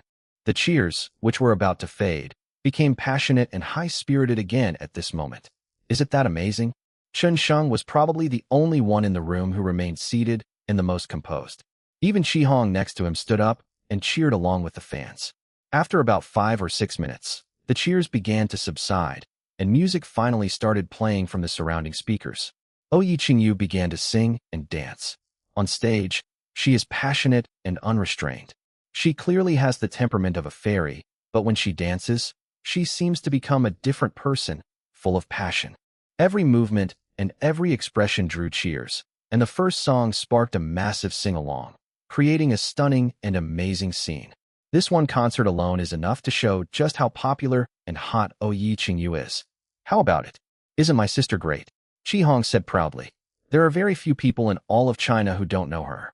She is a top star in China. The cheapest tickets for her concerts cost more than 1,000 yuan. The VIP seats we are sitting in have been sold for more than 100,000 yuan each and are still in short supply. It's quite popular. Chen Sheng sighed. The tickets cost over 100,000 yuan each. Just the 2 tickets I have, along with Qi Hong's, are enough for an ordinary person to live on for a year. Yi Qingyu's concerts are almost never low-key. From beginning to end, there are cheers and screams throughout, and some fans even excitedly rush onto the stage. The concert lasted a full 3 hours. It was midnight when the concert was announced to be over. Yi Qingyu disappeared from the stage, and Chen Xing noticed that many people were crying and were very reluctant to part with her. It must be said that Yi Qingyu is not only beautiful, but also a woman who can sing, write songs, dance, and compose music. Even though Chen Sheng has a very discerning ear, he still finds her extremely pleasant to listen to. A woman like this certainly has the qualifications to become a top-tier star. After the concert ended, Qi Hong led Chen Sheng backstage. Soon, Yi Qingyu walked over.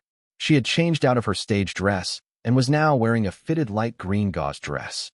She was stunningly beautiful, with a sexy and hot figure. Her long eyelashes fluttered with her eyelids, making her extremely attractive. Her long, wavy hair, which reached past her shoulders, fell lightly on her fair arms and shoulders, making her look like a goddess.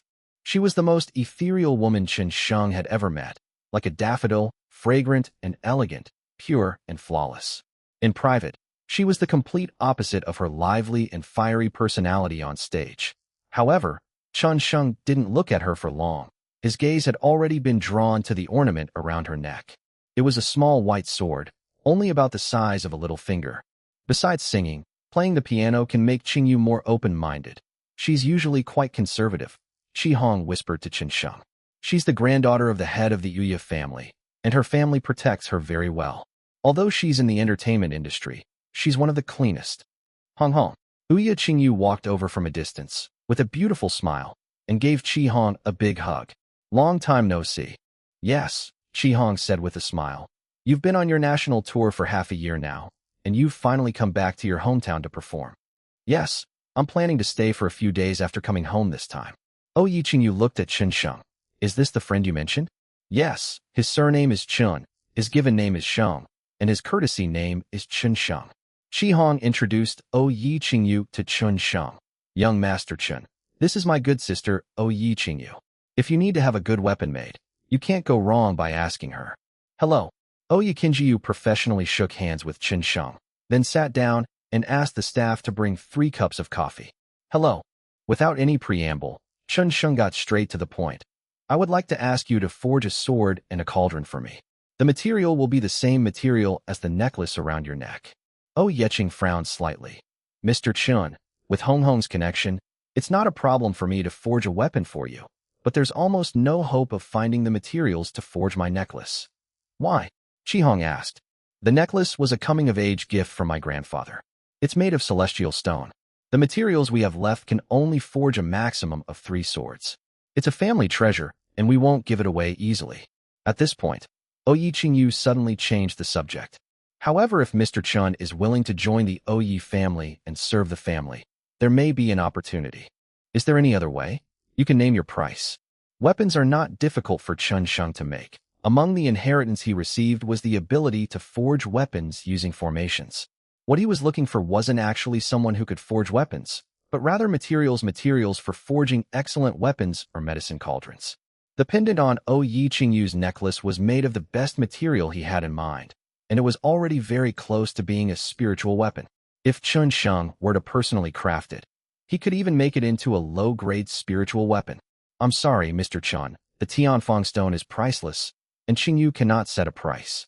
Yi Qingyu said with great certainty. Mr. Chun indeed has a good eye. Apart from the Tianfeng stone, we can actually discuss other things. No need. I only want the best. I'd rather have nothing than something bad. Chen Sheng shook his head, sighed softly, and then flipped his hand, revealing a short sword in his palm.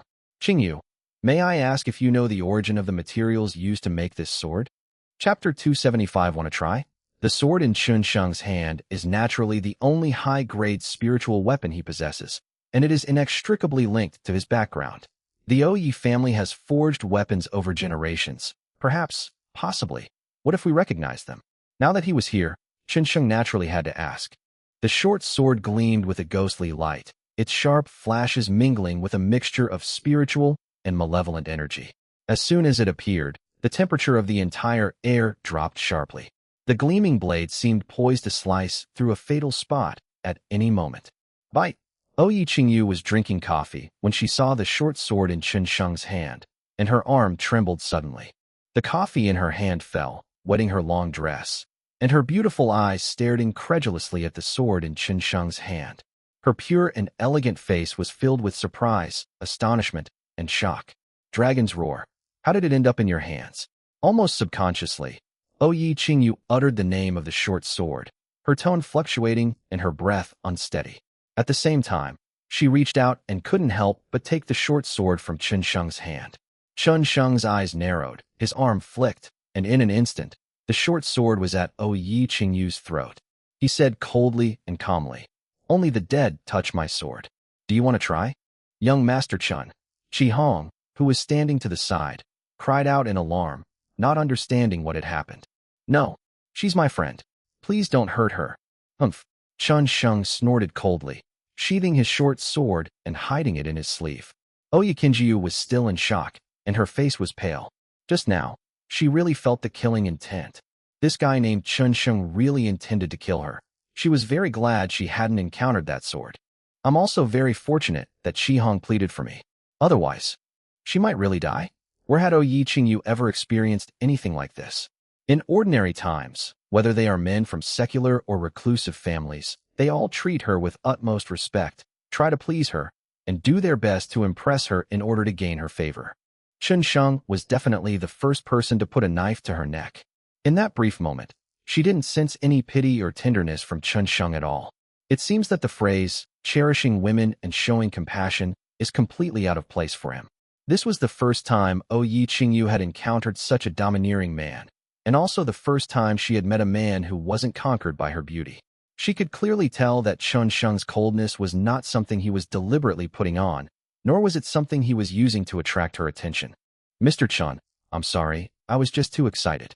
Yi Qingyu shivered and came to her senses completely. Aside from being somewhat shocked and taken aback, she didn't blame Chen Sheng.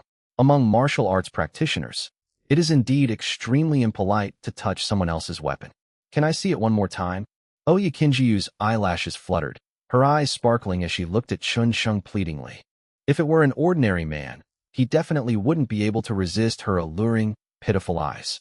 However, Chun Sheng, as always, resolutely refused. No. Good stuff. One look is enough. Moreover, he was 100% certain. Ouya Qingyu recognized the sword in his hand. They even called out its name, Dragon's Roar. Chun Sheng was also deeply excited, not because he knew the sword's name, but now, another clue has been added to his background. All right, regretting her pitiful gaze, Ouya Qingyu said, Mr. Chun, can you tell me how Long Yin ended up in your hands? No. Chun Sheng refused again. The Dragon Roar sword is related to his background, and since he is not familiar with Ouya Qingyu, he naturally cannot tell her. Cole, after being rejected repeatedly, even with her exceptional composure, Ouya Qingyu grew somewhat annoyed and displeased. She took a long breath to calm herself. Then, he began to speak. Mr. Chun, let me be frank. My family has been searching for that sword in your hand for over 20 years. No matter how you obtained it, please return it to the Ouya family. If you are willing, I guarantee that the Ouya family will be willing to use Tianfeng stone to reforge your weapons, as well as the cauldron you need. To show his sincerity and respect, Ouya Qingyu added, in addition, my Ouya family is willing to contribute another 5 billion and will owe you a favor. After stating the price, Ouya Qing stared intently at Chun Sheng, awaiting his reply. She has shown the utmost sincerity. Qi Hong was stunned, completely unaware of what was going on. Is that sword really that valuable? She knew very well that the favors of the Ouya family were far more valuable than 50 billion, 100 billion, or even the Tianfeng stone.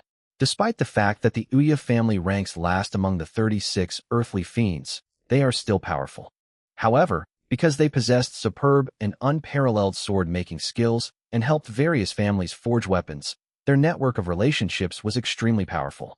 Even the people of Kunlun Mountain have connections with the Ouya family. It is no exaggeration to say that. The connections of the Ouya family are so great that they could save anyone's life within the entire Chinese territory. However, faced with such temptation, Chun Sheng didn't even blink, remaining cold and decisive in his refusal. First of all, I don't lack money. You should know that very well. Secondly, I don't need favors from your Ouya family. Chun Sheng hated it when others coveted his things. Regardless of whether the sword had any connection with the Ouya family, it was now his, and it was very likely left to him by his parents. How could I give it away so easily? Don't even mention 5 billion. Even if it were 50 billion, Chun Sheng would still refuse. Moreover, after getting to know Qi Han and Jianghu Hai, Chun Sheng already had a sufficient understanding of Chinese martial arts practitioners. With the inheritance he received, given time, those so-called reclusive families are nothing. To put it bluntly, their favors were worthless in Chun Sheng's eyes. She gently bit her lip, and her elegant face, like that of a fairy, no longer showed any sadness. If her fans saw this, they would surely be heartbroken. But Chun Sheng made no comment. Showing pity and tenderness to a beautiful woman? It does not exist. For him, a beautiful woman was not as important as the flask of old wine at his waist. Now it's my turn to ask you. Chun Sheng, who wasn't used to coffee, took out a wine jug and took a big gulp. Its name is Dragon's Roar? No comment. After being rejected by Chun Sheng several times, Ouya Qingyu finally got to refuse him. She felt a sense of satisfaction. It seems that Mr. Chen's attitude towards the sword is non-negotiable. In that case, I have other matters to attend to, so I will not keep Mr. Chen company any longer. Hong, I'll come to see you in a couple of days. Leaving behind those words, Ouya Qingyu stood up, took long strides, and prepared to leave. Whoosh! Just as Ouya Qingyu was about to leave, suddenly, the cleaning worker who was brushing past her and sweeping the floor bent over pulled out a short knife from his boots, slashed through the air, and stabbed at Ouya Qingyu. You little bitch, go to hell. Chapter 276, Illegitimate Child. The blade flashed suddenly, its chilling light pressing in, leaving Ouya Qingyu no time to react. The dagger was pointed directly at his head, getting closer and closer, growing larger and larger in Ouya Qingyu's clear eyes. Watch out! Qi Hong's expression changed drastically. Ouya Qingyu's pretty face turned ugly. The next second, she narrowly dodged the falling blade at an incredible angle. Hiss! The knife tip grazed her face, landing on her shoulder and tearing a long, bloody gash in her arm. Immediately, blood gushed out, its crimson color glaringly bright. A hint of lingering fear flashed across Yi Qingyu's face. Fortunately, she was also a martial artist. Although her strength was not great, she was incredibly flexible because she loved dance and other physical arts. She could perform movements that were unimaginable to ordinary people. Otherwise, that stab meant certain death for her. Who? Stop. Not far away. Yi Qingyu's agent, bodyguards, and staff noticed what was happening. 7 or 8 people rushed up to protect Yi Qingyu immediately. They were all martial artists, but the assassin was extremely powerful. In a few flips, he easily leaped over them, his spiritual energy surging, carrying killing intent, and headed straight for Yi Qingyu. Martial arts practitioner. The assassin was also a martial artist, and he was very strong, at least at the peak of the chi refining stage, and very close to the meridian opening stage. 7 or 8 people couldn't stop him at all. In just one exchange, they were knocked to the ground. Qingyu. Chihang's pretty face changed slightly. At the same time, she stood up and leaped towards Yi Qingyu, immediately joining the ranks of those protecting her. Only Chen Sheng continued drinking, seemingly enjoying a movie or TV series, completely unmoved and extremely calm. The assassin was indeed very strong. His target seemed to be only Yi Qingyu. He kicked Chihang away and forced his way towards Yi Qingyu again. Yi Qingyu's face turned pale, and a hint of panic and anger flashed in her eyes as she narrowly avoided the assassin's attack. Unfortunately, she was too weak. After dodging several times, her arm was scratched by the dagger again, and she had to retreat to a corner. Little bitch, what? Still trying to hide. Now let's see where you can hide. Hee die? The assassin sneered, his eyes, which were in their 50s or 60s, gleaming with the light of success. He once again thrust his blood-stained dagger toward Yi Qingyu's vital parts. There was no way to avoid it, no way to hide from it. Yi Qingyu felt somewhat desperate. If you tell me about the dragon's roar, I can save your life. At this crucial moment, Chen Sheng, who had been calmly watching the show, suddenly spoke up. His words were calm and composed. He chose the right time. At this critical moment of life and death, Yi Qingyu had no time to think or hesitate. Either agree, either die. Help me. In her panic, Yi Qingyu didn't care about anything else and instinctively cried out. The blade was already right in front of her. The assassin had already raised a victorious, ferocious smile, but just then.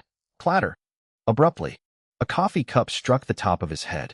The ordinary porcelain cup felt like a hammer, making him dizzy and disoriented. The dagger in his hand paused for a moment. In that very breath, Chen Sheng had already arrived in front of Yi Qingyu, shielding her behind him, and raised his left fist, landing it on the assassin's chest. Boom! The heavy punch, like Mount Tai pressing down or a boulder falling from the sky, landed heavily on the ground with a loud boom. The assassin was instantly sent flying more than 10 meters away, crashing into the wall and unable to get up again. He stared at the young man in horror. He never imagined that a young man in his 20s could knock him down with a single punch. He was even certain that his opponent hadn't used their full strength yet. If they had, that punch would have pierced through his flesh and bones, killing him instantly. The assassin was terrified, as was Yi Qingyu. She stood behind Chen Sheng, her elegant eyes sparkling with a strange light, staring blankly at Chen Sheng's back. A few hours ago, Chihang chatted with her and mentioned that Chen Sheng was very strong. She had always thought that no matter how strong Chen Sheng was, he was at most about the same level as Chihang. After all, Chihang often said that her brother was very strong. However, Yi Qingyu knew very well that if it were Chihang, it's absolutely impossible to defeat an assassin with one punch. Chen Sheng is even stronger than Chihang, and she actually went to touch Chen Sheng's sword. Yi Qingyu felt a chill in her heart. If Chen Sheng really killed her, I'm afraid that without outside help from the Yuya family, no one in the entire family, from top to bottom, could avenge her. As her thoughts returned, Yi Qingyu took out her phone and dialed a number. Someone just tried to assassinate me. You need to come here. The call ended, and less than a minute later, someone rushed in from outside and took the assassin away. Who the assassin was and where he came from are questions that require further investigation. Thank you. Yi Qingyu looked at Chen Sheng and Chihang and sincerely thanked them. It's just a transaction, Chen Sheng said calmly, his tone completely unwavering. So, Can we sit down and have a proper talk now? Yi Qingyu remained silent, her expression somewhat unpleasant. What? You regret it? Chen Sheng asked. No. Yi Qingyu said. How would I know if that assassin was sent by you? Leave me your phone number, and I'll contact you again once I've found out. Good. Chen Sheng thought for a moment and agreed. I'll give you 1 day. If you don't get a reply within 1 day, I will personally go to the Ouya family to see if they are as powerful as the rumors suggest. Let's go. With Qi Hong in tow, Chen Sheng turned and left. As they walked out of the stadium, Qi Hong said with a hint of sadness, Young Master Chen, I'm sorry, I didn't know things would turn out this way. It's not your fault, Chen Sheng said gently and calmly. The more Yi Qingyu acted this way, the more it proved that Long Yin was no ordinary person. He was willing to give Yi Qingyu some time. Ning'an City, Yin family. In a room filled with weapons, Yunlu was telling an old man about his encounter with Chun Sheng at the stadium. He looked to be at least 60 or 70 years old. After Yunlu finished speaking, he added, Patriarch, what are your plans to do with him? Don't worry about it, get lost. The old man waved his hand. Yunlu was taken aback. He showed no anger, but retreated with a grim expression. Chen Sheng, you killed my son. If I don't avenge this, I, Yun Xian Song Kong, swear I will never be a man again. As soon as Yun Lu stepped out, a raging killing intent immediately filled the room. Yun Xian Song Kong slapped the steel bookcase in front of him, and the iron cabinet dented instantly. On the wall, the sounds of swords clashing and clanging filled the air. The outside world all thought that Yun Xian Song Kong was just Xie Fangjia's master. In fact, Xie Fangjia was his illegitimate son and his only son. Even Xie Fangjia was unaware of this matter. Until he died, neither father nor son were able to recognize each other. Chapter 277 Yunbei. Chen Sheng stayed at the Qi family's house for 2 days. He did not leave immediately. Firstly, Qi Han's father was seriously injured, and he had to take care of him personally. Secondly, he wanted to wait for Yi Qingyu to tell him about the dragon's roar. He must investigate his background thoroughly. Perhaps only in this way can we find his parents and the remaining mastermind behind the attacks on his brothers. Every night, Chen Sheng would recall his brothers and Yashi's appearance. Whenever he recalled these things, a pang of pain would rise in his heart, and only drinking could slightly alleviate it. This is a hurdle he can't get over. Anyway, no matter the cost, even if it's just his life, he also had to personally eliminate the people behind the scenes, one by one. Sitting cross-legged on the large bed, Chen Sheng circulated his yin-yang meridian, his spiritual energy surging within him. His bronze skin rippled, and his abdominal muscles twitched occasionally with the flow of spiritual energy, exuding a captivating masculine charm. Young Master Chen. Qi Han rushed over from a distance. Young Master Chen, I found the person you asked me to find. In the past 2 days, Qi Han became the head of the Qi family. The first thing he did after taking office was to help Chen Sheng find the person who bought the swaddling cloth back then. After becoming the head of the family, he can mobilize even more power. In just 2 days, clues were found. The person who bought the fabric back then was the head of the second branch of the Zhou family, named Zhou Hongmiao. 10 years ago, he apparently broke the family rules and was expelled from the Zhou family. After leaving, he became depressed and hunted down ordinary people everywhere. China was furious and arrested him. He is now imprisoned in the Tianzhu prison in Yunbei City. Although our reclusive family has close ties with China, the heavenly prison is a heavily guarded place, and even we can't get in. Qi Han's eyes flashed with disappointment. However, I'm already thinking of a way. No need. I'm familiar with China. I'll figure out a solution. Chen Sheng pondered. Yunbei City. The spirit stones he obtained in the first place also came from Yunbei City. He had originally intended to go there, but now it seems he has no choice but to go. Immediately, Chen Sheng took out his phone and dialed Xing Zongtai's number. I want to see someone who is locked up in Yunbei prison. Can you do something about it? Yunbei Heavenly Prison? Xing Zongtai's voice was somewhat hesitant. There's a bit of trouble over there, Master Huang. Are you in a hurry? In a hurry. All right. Then I'll personally go to Yunbei and use my connections to pave a way for you. Thank you. Please come to Ning'an before you go. I'm at the Qi family's place. Xing Zongtai acted swiftly, hanging up the phone and taking immediate action. 4 hours later, he arrived at the Qi family home. After Qi Han greeted him, Xing Zongtai quickly met Chen Sheng, who was dressed in military uniform, looking dashing and righteous. Master Huang, here, take this. Chen Sheng took out a cultivation manual and 3 mind concentrating pills that he had prepared beforehand and handed them to Xing Zongtai. Take this and go to the Chinese government to find a martial arts practitioner to guide you. You will be able to quickly become a martial arts practitioner. This Master Huang, this is far too valuable. Take it. Chen Sheng interrupted him, his tone leaving no room for argument. Yes. As if receiving an order from a superior, Xing Zongtai solemnly bowed, accepted the gift from Chen Sheng, his heart pounding with excitement and emotion. Become a martial arts practitioner. How many people dream of this? Xing Zongtai also wanted to become a martial artist, but martial arts cultivation not only requires resources, but also a certain amount of talent. For ordinary people without bloodline inheritance, becoming a martial artist is extremely difficult. But, at this moment, hope was right in front of him. How could he not be excited? All right, let's go to Yunnan. The sooner the better. Shihan has already given you the information about the person I need to see, right? Chen Sheng asked. Don't worry, Mr. Huang. I've got the information. I will use all my power and speed to get you to see that person. Xing Zongtai said solemnly, then boarded a helicopter and headed straight for Yunnan. He had just left when Chen Sheng's phone suddenly rang. It was actually Lin Yao. Chen Sheng, I heard you've come to Ning'an? Yes. You jerk. Why didn't you look for me when you came to Ning'an? Lin Yao's playful voice came from the other end of the phone, and she said mischievously, Where are you? I'll come find you. The Qi family. Good. The Qi family is one of the major families in Ning'an. The Lin family is based in Ning'an and is not a reclusive family, but they still know where the Qi family is. Lin Yao arrived quickly and stood in front of the Qi family manor to wait. She remains as beautiful as ever, with delicate and exquisite features and a curvaceous figure.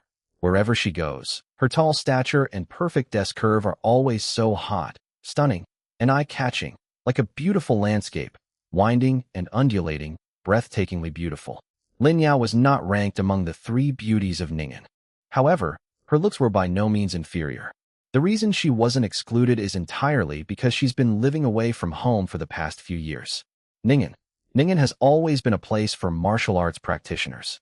As ordinary people, the sons and daughters of ordinary people can only choose to go to other places to complete their studies. If they stay in Ning'an, they may enter the school intact but come out with missing limbs. Chen Sheng. Lin Yao walked eagerly to Chen Sheng and naturally took his arm. Humph, you came to Ning'an without telling me. Were you hiding from me? How could that be? Chen Sheng said. Shihan had some family troubles and came over. He's been busy these past 2 days. I know about the Qi family, Lin Yao said with a smile. My dad told me. He said he wants to see you and is waiting for you at home right now. Your dad? He wants to see me? Chen Sheng asked, looking surprised. Yes, he said you saved me back then, and he hasn't had a chance to thank you yet. He wants to see you. You wouldn't refuse, would you? Lin Yao looked at Chen Sheng expectantly. Okay, go. The Lin family in Ning'an City is not considered a large family, but they are still much richer than the average wealthy person.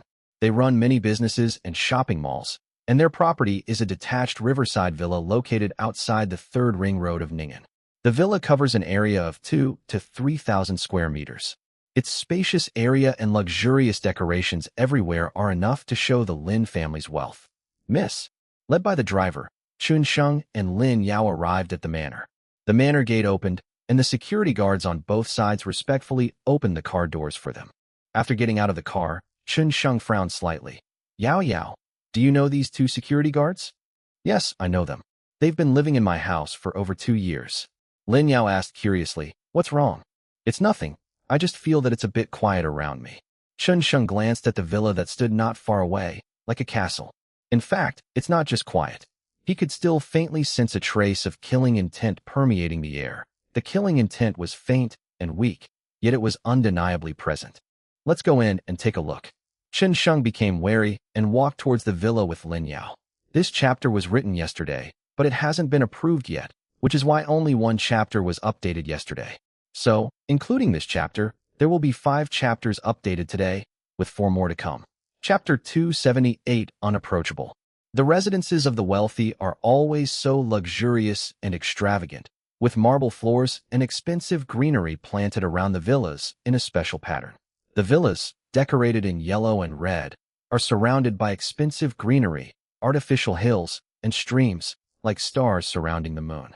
However, Within this beautiful and magnificent manor, there was always a strange, lurking murderous intent. Under Lin Yao's leadership, soon, we arrived at the villa's main gate. Aside from being somewhat wary, Chunsheng wasn't nervous. Lin Yao, on the other hand, acted as if she were introducing her boyfriend to her parents, taking a deep breath and pushing open the door. At the first time, they saw people. So many people. There were at least 30 or 40 people standing in the spacious hall, mostly men and a few women. Each of them stood in the hall like an old poplar tree, as if they were waiting specifically for Lin Yao and her companion. As soon as the door opened, everyone's gaze, like sharp swords, focused on the two of them, and the air fell silent for several breaths. Why are there so many people? Lin Yao glanced at the people in the room and was surprised to find that, apart from her second uncle, aunt, and others, there were more than a dozen people in the hall that she did not recognize or have never seen before. Daughter. After a brief silence, Lin Tongwei spoke. He was dressed formally in a suit and sat at the head of the table. Come here. As soon as Lin Tongwei finished speaking, a wealthy woman hurriedly stepped forward, took Lin Yao's hand, and separated her from Chunsheng. Mom, what's going on? Who are they? Lin Yao looked puzzled and confused. Why are aunt and uncle here? Didn't you and dad want to see Chunsheng? Chunsheng stood at the door, not knowing what was going on, but he knew that trouble was likely ahead. Because there were a dozen or 20 martial arts practitioners standing in the hall, and the killing intent in the air was emanating from them. Among them, the old man in his 60s or 70s sitting next to Lin Tongwei had the strongest killing intent. Beside him was a sword that seemed ready to burst out of its sheath at any moment. The situation before her eyes was very different from what Lin Yao had expected, and she couldn't understand why her mother had pulled her away. Daughter, it's like this. Lin Tongwei smiled and pointed to the old man beside him, saying to Lin Yao, let me introduce you. This is Yun Zuankanking, the master of Xie Fangjia, the young master Xie. He's here today to propose marriage. Propose marriage? Lin Yao's pretty face changed. Xie Fangjia, wasn't he already dead? Yes, it's about proposing marriage. Lin Tongwei's voice was tinged with bitterness, his eyelids twitching slightly, but he forced a smile on his face. The Yun family head means that you should continue to marry young Master Xie and have a ghost marriage. Speaking of the term ghost marriage, Lin Tongwei's voice changed noticeably, becoming somewhat choked up. What an insult. This is an absolute insult from the Yun family to the Lin family. A ghost marriage, simply put, is marrying a dead person. His most beloved daughter, who was not only unable to marry the man she loved, but was also forced to marry a dead man. But what could he do? He can't afford to offend the Yun family. If Lin Yao doesn't marry, the entire Lin family will be destroyed. Dad, didn't you say you wanted to see Chunsheng? Why? Lin Yao looked incredulous, suddenly realizing and frightened. Lin Tongwei pondered for a moment and said, it's not that I want to see him. It's that the Yun family wants to see him. The matter is clear. Lin Tongwei lied to Lin Yao, deliberately informing her of Chunsheng's whereabouts, luring her to bring Chunsheng here and walk right into his trap. Good. At this moment, Yun Xian Song Kong said in a low voice with a stern face and no smile. According to the rules of our families, women who are married in the afterlife must be buried with their deceased father. However, I have already promised your father that you will not have to die. From now on, my adopted son will take care of you in place of my deceased disciple. Hello, Yao Yao. As Yun Zuankanking finished speaking, a man in his 40s, nearing 50, with short hair, stepped out from the crowd. Completely ignoring Chunsheng, he extended his hand to Lin Yao and said, my name is Yun Zhongjuan. From now on, I will take care of you in place of the deceased Fang Jia. He greedily scanned Lin Yao's proud figure, never expecting that Ning would have such a beautiful woman. Xie Fangjia's death was actually a boon for him. Looking at the outstretched hand, Lin Yao's pretty face was full of surprise and confusion. Marriage proposals, ghost marriages. Words swirled in Lin Yao's mind, leaving her somewhat dazed and confused. What does that mean? What exactly happened? Lin Yao was already very nervous because there were so many people around, and also because she was introducing Chunsheng to her parents. Now the situation has suddenly become so different from what was expected.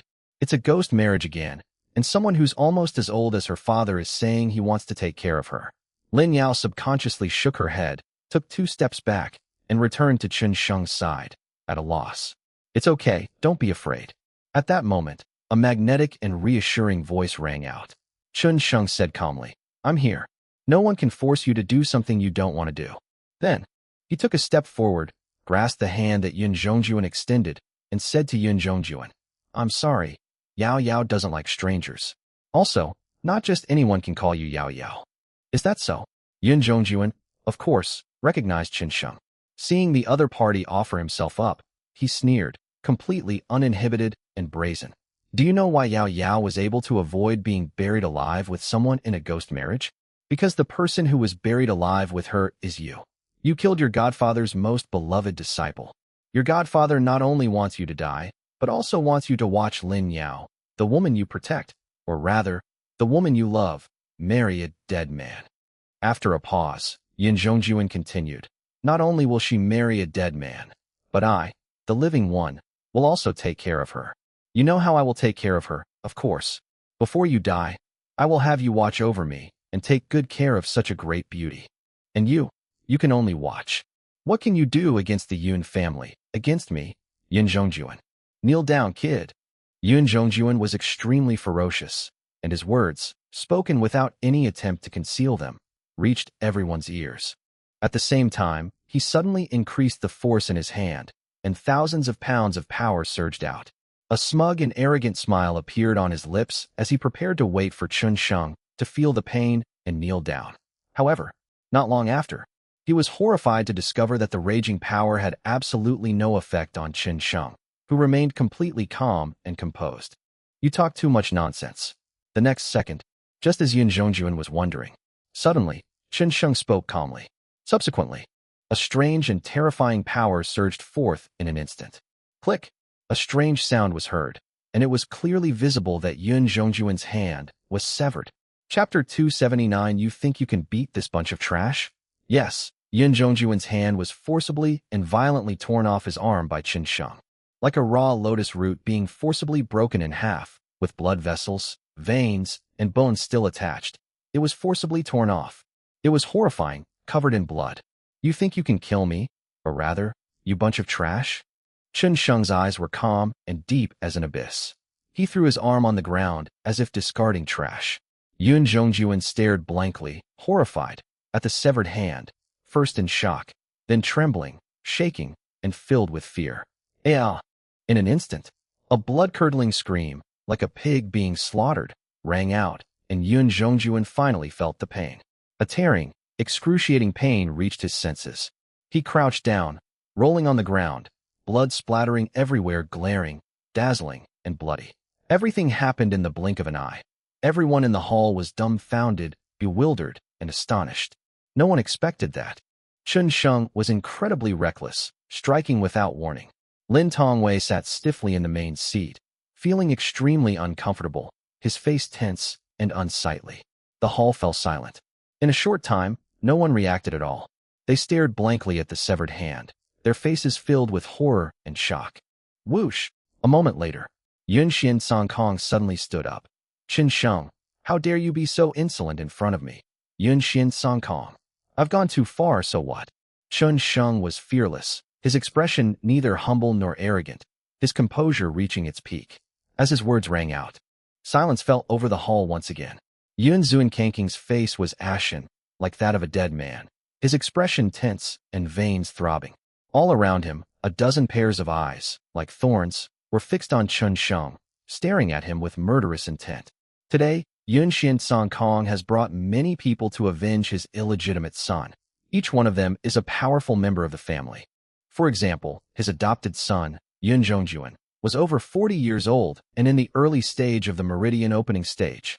For example, Xie Fangjia's second master, Yun Xinsong, was in his 50s or 60s and was a master of the early stage of the dragon elephant realm. For example, Yun Lanhai, the second member of the Yun family personally trained by Yun Zuonkang, is only 34 or 35 years old, but his strength has already reached the peak of the meridian opening stage. Putting these people aside, Yun Xian Song Kong himself was also a peak expert of the dragon elephant stage.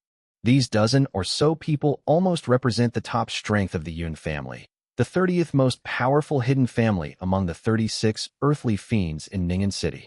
More than 10 people, any one of whom could stand out, would be far beyond the reach of those so-called wealthy, famous and tycoons in the world.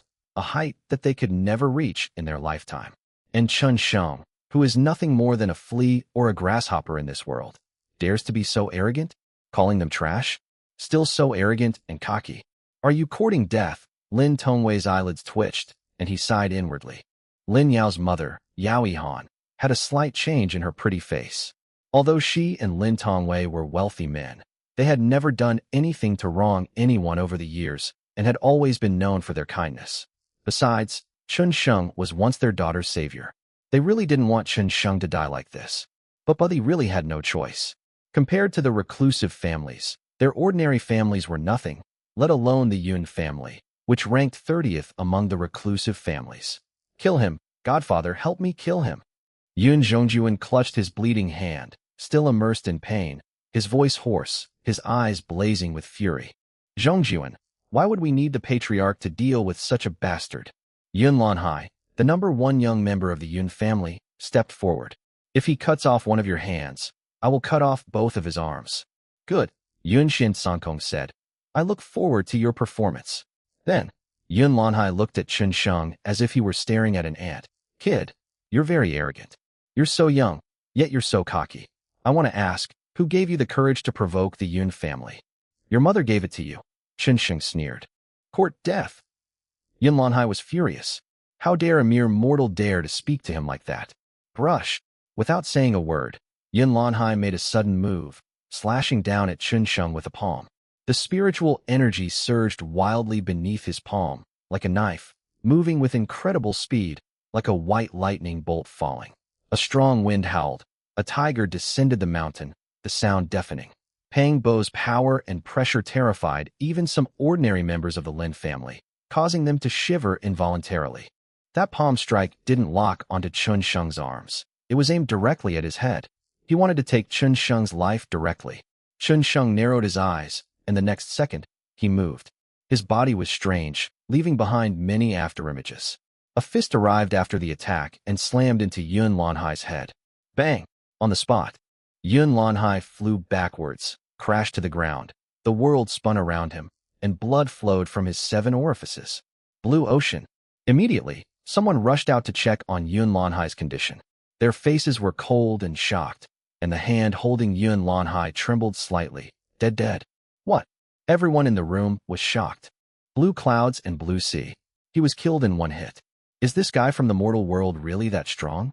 Whether it was Yun Xin Song Kong, the remaining experts of the Yun family, or the members of the Lin family, their hearts were all filled with shock and turmoil. Boom! After killing Yun Lanhai, Chun Sheng didn't hesitate at all and immediately attacked Yun Zuankanking. Attack together and kill him. Yun Zuankanking shouted, his face extremely grim. Yun Lanhai was dead. He was his prized disciple. Chun Sheng really surprised him. Such a prodigy. They must be killed.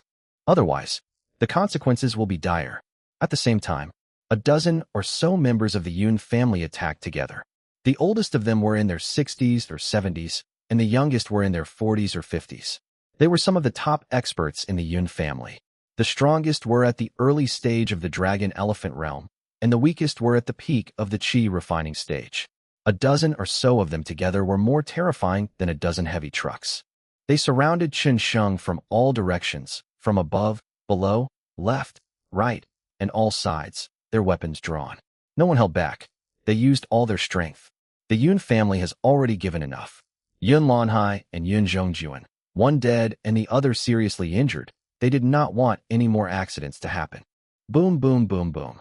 Inside the hall, the coffee table bounced, the wooden table fell apart, and the 100-inch television hanging on the TV wall shattered with a loud crash, shards of glass scattering everywhere.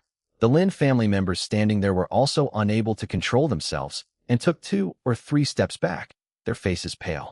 Lin Yao was terrified, unable to utter a word. Her beautiful face paled, her magnificent chest heaved, and she breathed rapidly in a panic. More than a dozen people attacked at the same time, their killing intent filling the air.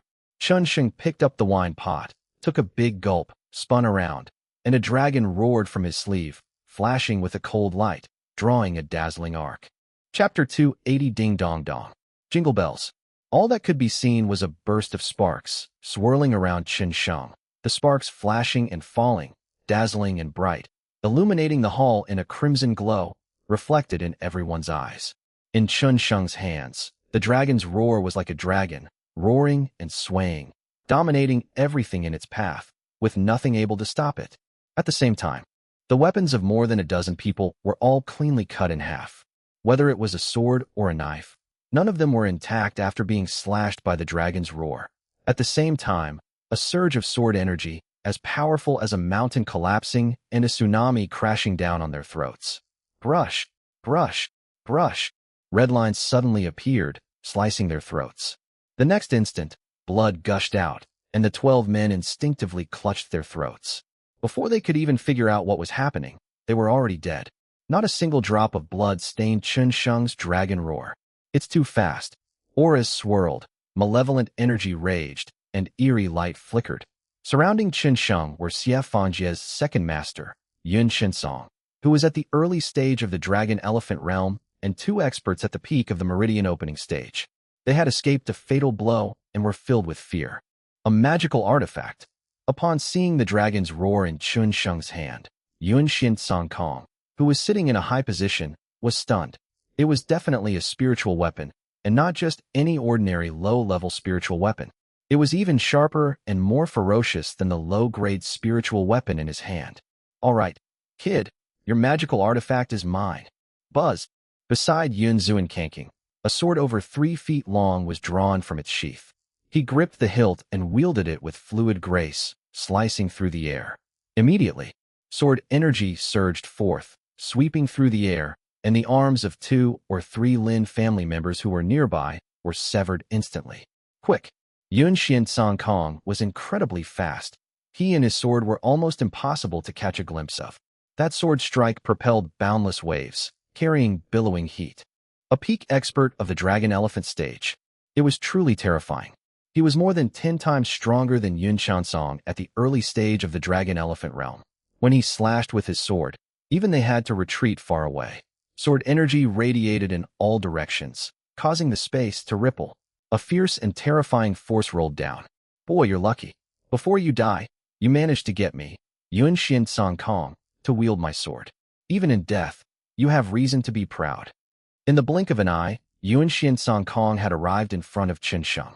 He did not attack from the front, but from behind, aiming at Chun Sheng's legs.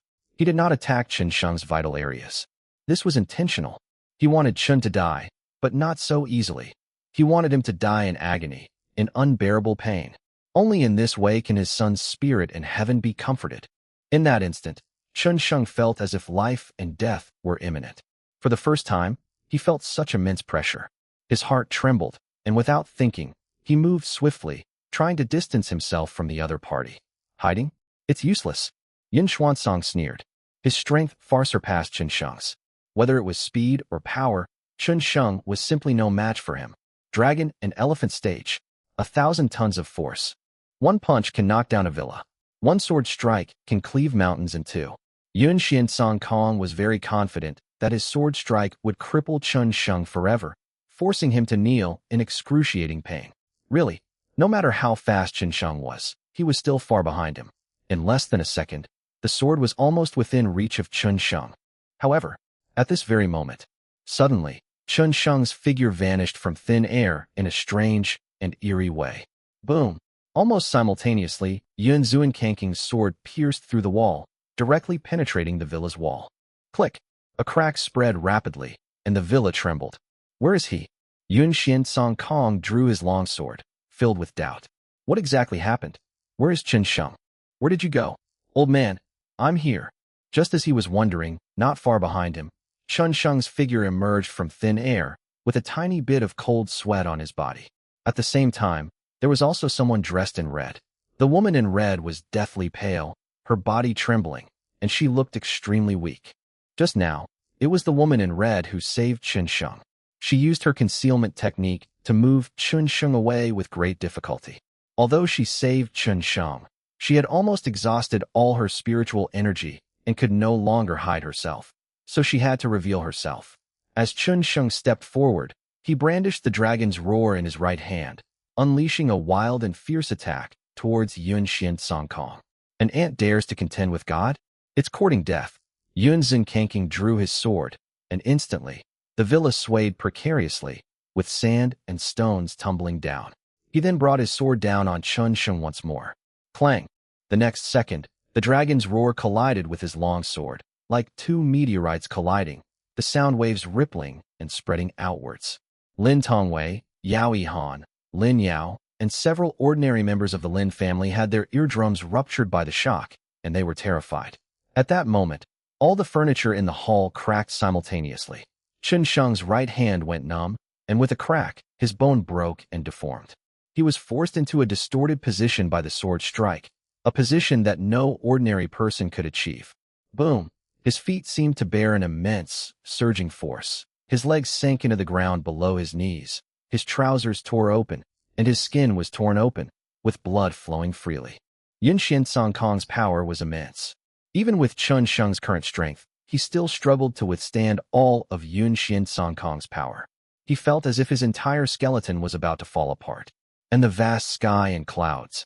He remained standing tall, his robes billowing, rippled, and surged. Boy, you dared to take my sword head on, and you even managed to withstand it. You're really quite impressive. To be honest, you're the first person with the strength of the Meridian opening stage to withstand my sword. I admire you very much. Too bad. You killed the wrong person. You shouldn't have killed Xiefanja. That's my only son. Yun Kanking's eyes were bloodshot and bloodshot. Given his current physical condition, he was no longer able to have any more children. With Xiefangjia's death, his lineage was effectively cut off. You can withstand my first sword strike, but I don't believe you can withstand the second. Yun Song Kong's voice was sinister and deep as he stared at Chun Sheng, resembling an enraged lion with his white hair billowing. Abruptly, Chun Sheng, his face pale, smiled a strange yet handsome smile as he stared intently at Yun Song Kong. Old man, a second sword strike? Do you think you can still wield it? What? Yun Song Kong didn't understand what Chun Sheng meant, and subconsciously, he was about to swing his sword again. However, at this very moment, his arm trembled violently. In an instant, the spiritual energy within his body became extremely chaotic, and his arm completely lost control and sensation, his 5 fingers loosening. The sword, which he had been gripping tightly, suddenly slipped from his hand. With a ding, it landed on the ground. Yun Xuansong stared blankly at his hands in disbelief. What happened? Chapter 281 The Madman. Yun Song Kong was extremely shocked.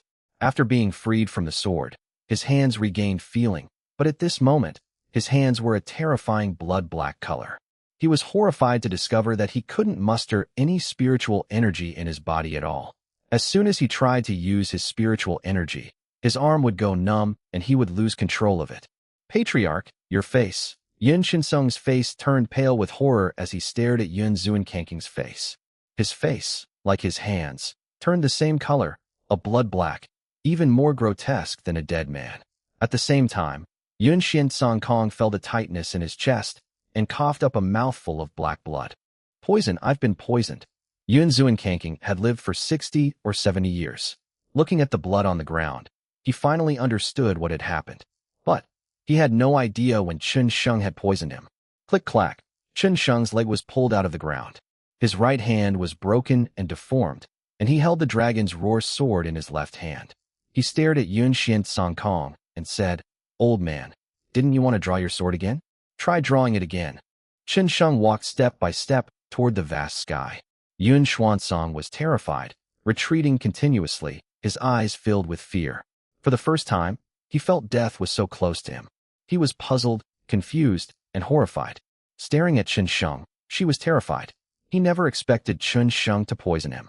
He didn't even know how Chun Sheng had poisoned him. He was horrified and filled with fear. Stop him! Stop him! Yun Kanking roared hoarsely, as if he had gone mad. Yes. Yun Song, along with the 2 remaining peak stage experts of the Meridian opening realm, transformed into afterimages and attacked Chun Sheng once again. However, they are too weak. Chun Sheng vanished in a blur, his sword flashing past. 2 peak stage chi refining experts were involved. One had his chest pierced and his heart exploded, while the other had a hole pierced between his eyebrows. Yun Song's legs broke cleanly, and he collapsed to his knees, completely crippled. From the moment they made their move to their defeat, less than 10 breaths passed. Throughout the entire ordeal, not a single drop of blood stained Chun Sheng's dragon roar sword. Chun Sheng walked with steps. He walked step by step to Yun Xian Song Kong's front, his left hand wielding a chilling dragon's roar. Yun Xuansong's poison has penetrated his marrow, which is extremely terrifying. Unable to use his spiritual energy, he is now just an ordinary person, or even a cripple. He is old and can't even beat an ordinary person. Oh my god! Yun Xian Song Kong wailed inwardly. He brought almost all the upper echelons of the Yun family, but almost all of them died at Chun Sheng's hands. Looking at the blood and corpses on the ground, Yun Xuansong felt endless regret. Without these people, their Yun family would fall into ruin. He simply couldn't imagine what the future held for the Yun family. How exactly did Chun Sheng poison him? Puff! A tightness gripped his chest, and he spat out another mouthful of blood, even blacker than before. Yun Xian Song Kong's entire body changed color. Chun Sheng approached Yun Xian Song Kong, put away his dragon roar, and stretched out his still intact left hand towards Yun Xian Song Kong. Yun Xuansong dared not resist, or even move. If Chun Sheng wanted to, he could be slapped to death right now. Aside from trembling, he dared not do anything. He watched helplessly as Chun Sheng pulled a long needle out of his chest.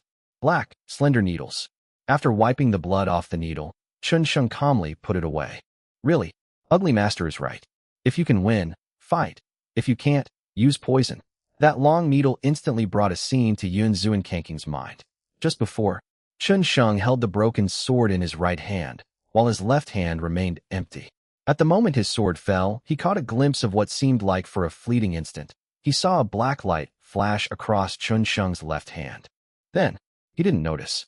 In his view, Chun Sheng was already a sitting duck, a fish on a chopping board, a fish in a net, so there was no need to pay attention to him. He was single-minded. I just want to force Chun Sheng to kneel down. Make him submit. Torture him. Humiliate him. I didn't think too much about it at all. How ruthless. In an instant, Yun Xian Song Kong understood what was going on.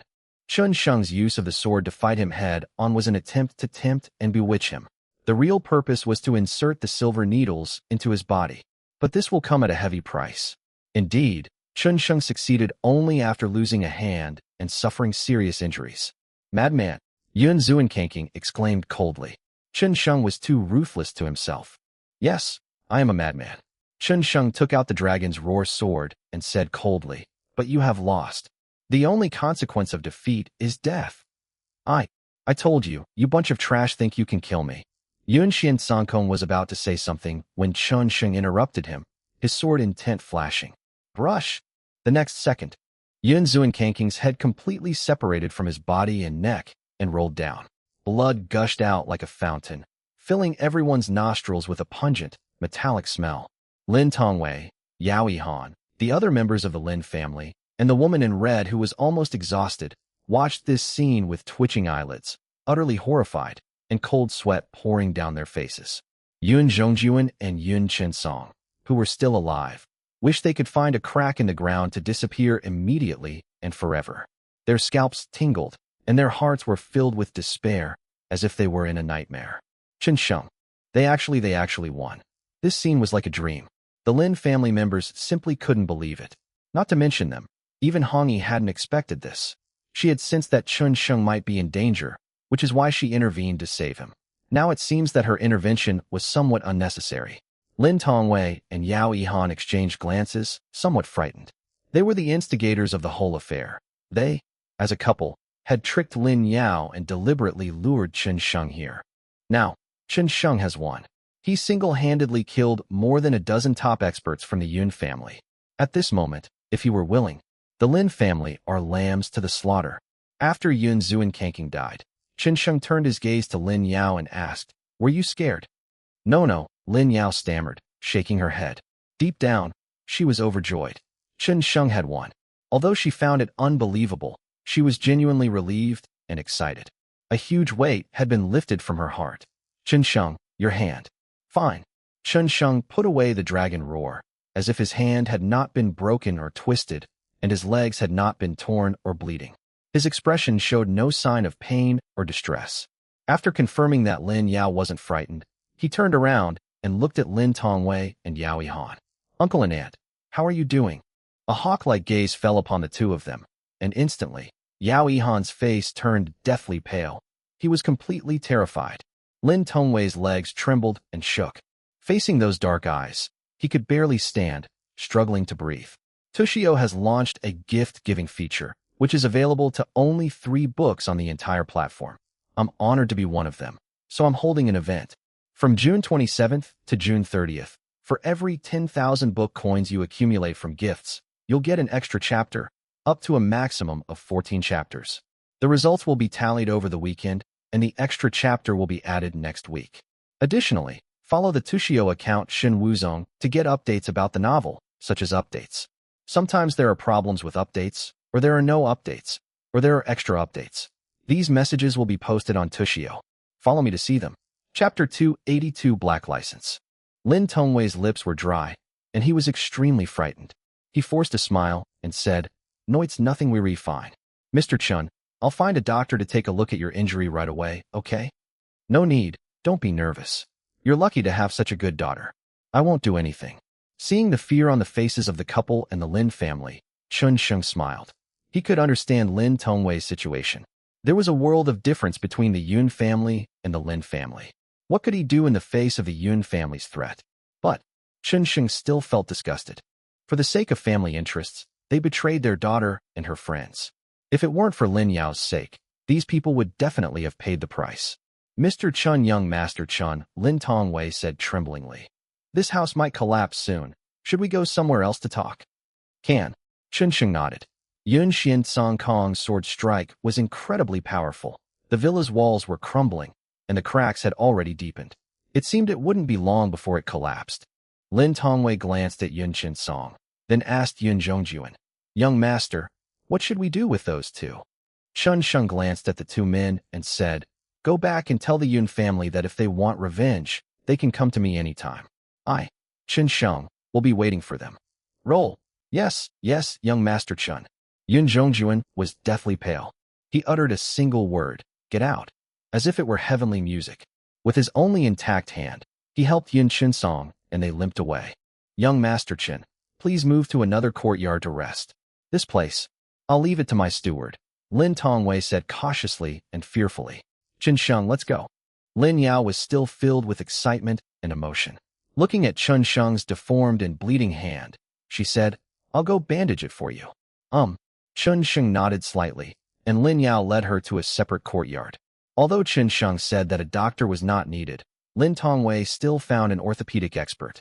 Several experts stared in astonishment at Chun Sheng's fractured, twisted, and deformed hands, as well as his legs covered in trauma. An expert asked, "May I ask how you were injured, young master?" "Don't ask questions you shouldn't ask," Lin Tongwei said with a dark face. Yes, the expert said in a panic. "But Patriarch Lin, this gentleman's arm injury is far too severe. With our medical skills, I'm afraid." "It's all right, just give me a simple bandage." Chun Sheng waved his hand, his expression calm, not at all like someone who was injured. The experts looked at each other in bewilderment, and finally, at Lin Tongwei's signal, they bandaged him up and left one by one. "Chun Sheng, what should we do about your injuries?" Lin Yao was about to cry. These injuries were all because of her. If she hadn't let Chun Sheng come to the Lin family, he wouldn't have been so badly injured. "It's all right. This injury is nothing to me," Chun Sheng said gently with a smile. "Don't worry. I'm a miracle doctor. I can heal you in a very short time." Lin Yao was still very worried, and Chun Sheng had to persuade her to calm down. "Young Master Chun," Lin Tongwei brewed a cup of tea for Chun Sheng. "I, Lin Tong, am truly sorry for what happened today. This is a one-time exception. If I ever find out that Yao has been wronged again, I will make you pay the price, regardless of whether you are her father or not." Chun Sheng spoke very rudely. People like Lin Tongwei need to be taught a lesson. Otherwise, if any trouble arises in the future, he will still throw Lin Yao out for his own sake and for the sake of his family. Yes, young Master Chin, you're right," Lin Tongwei assured him. "I, Lin Tongwei, swear on my life that such a thing will never happen again." "I hope so."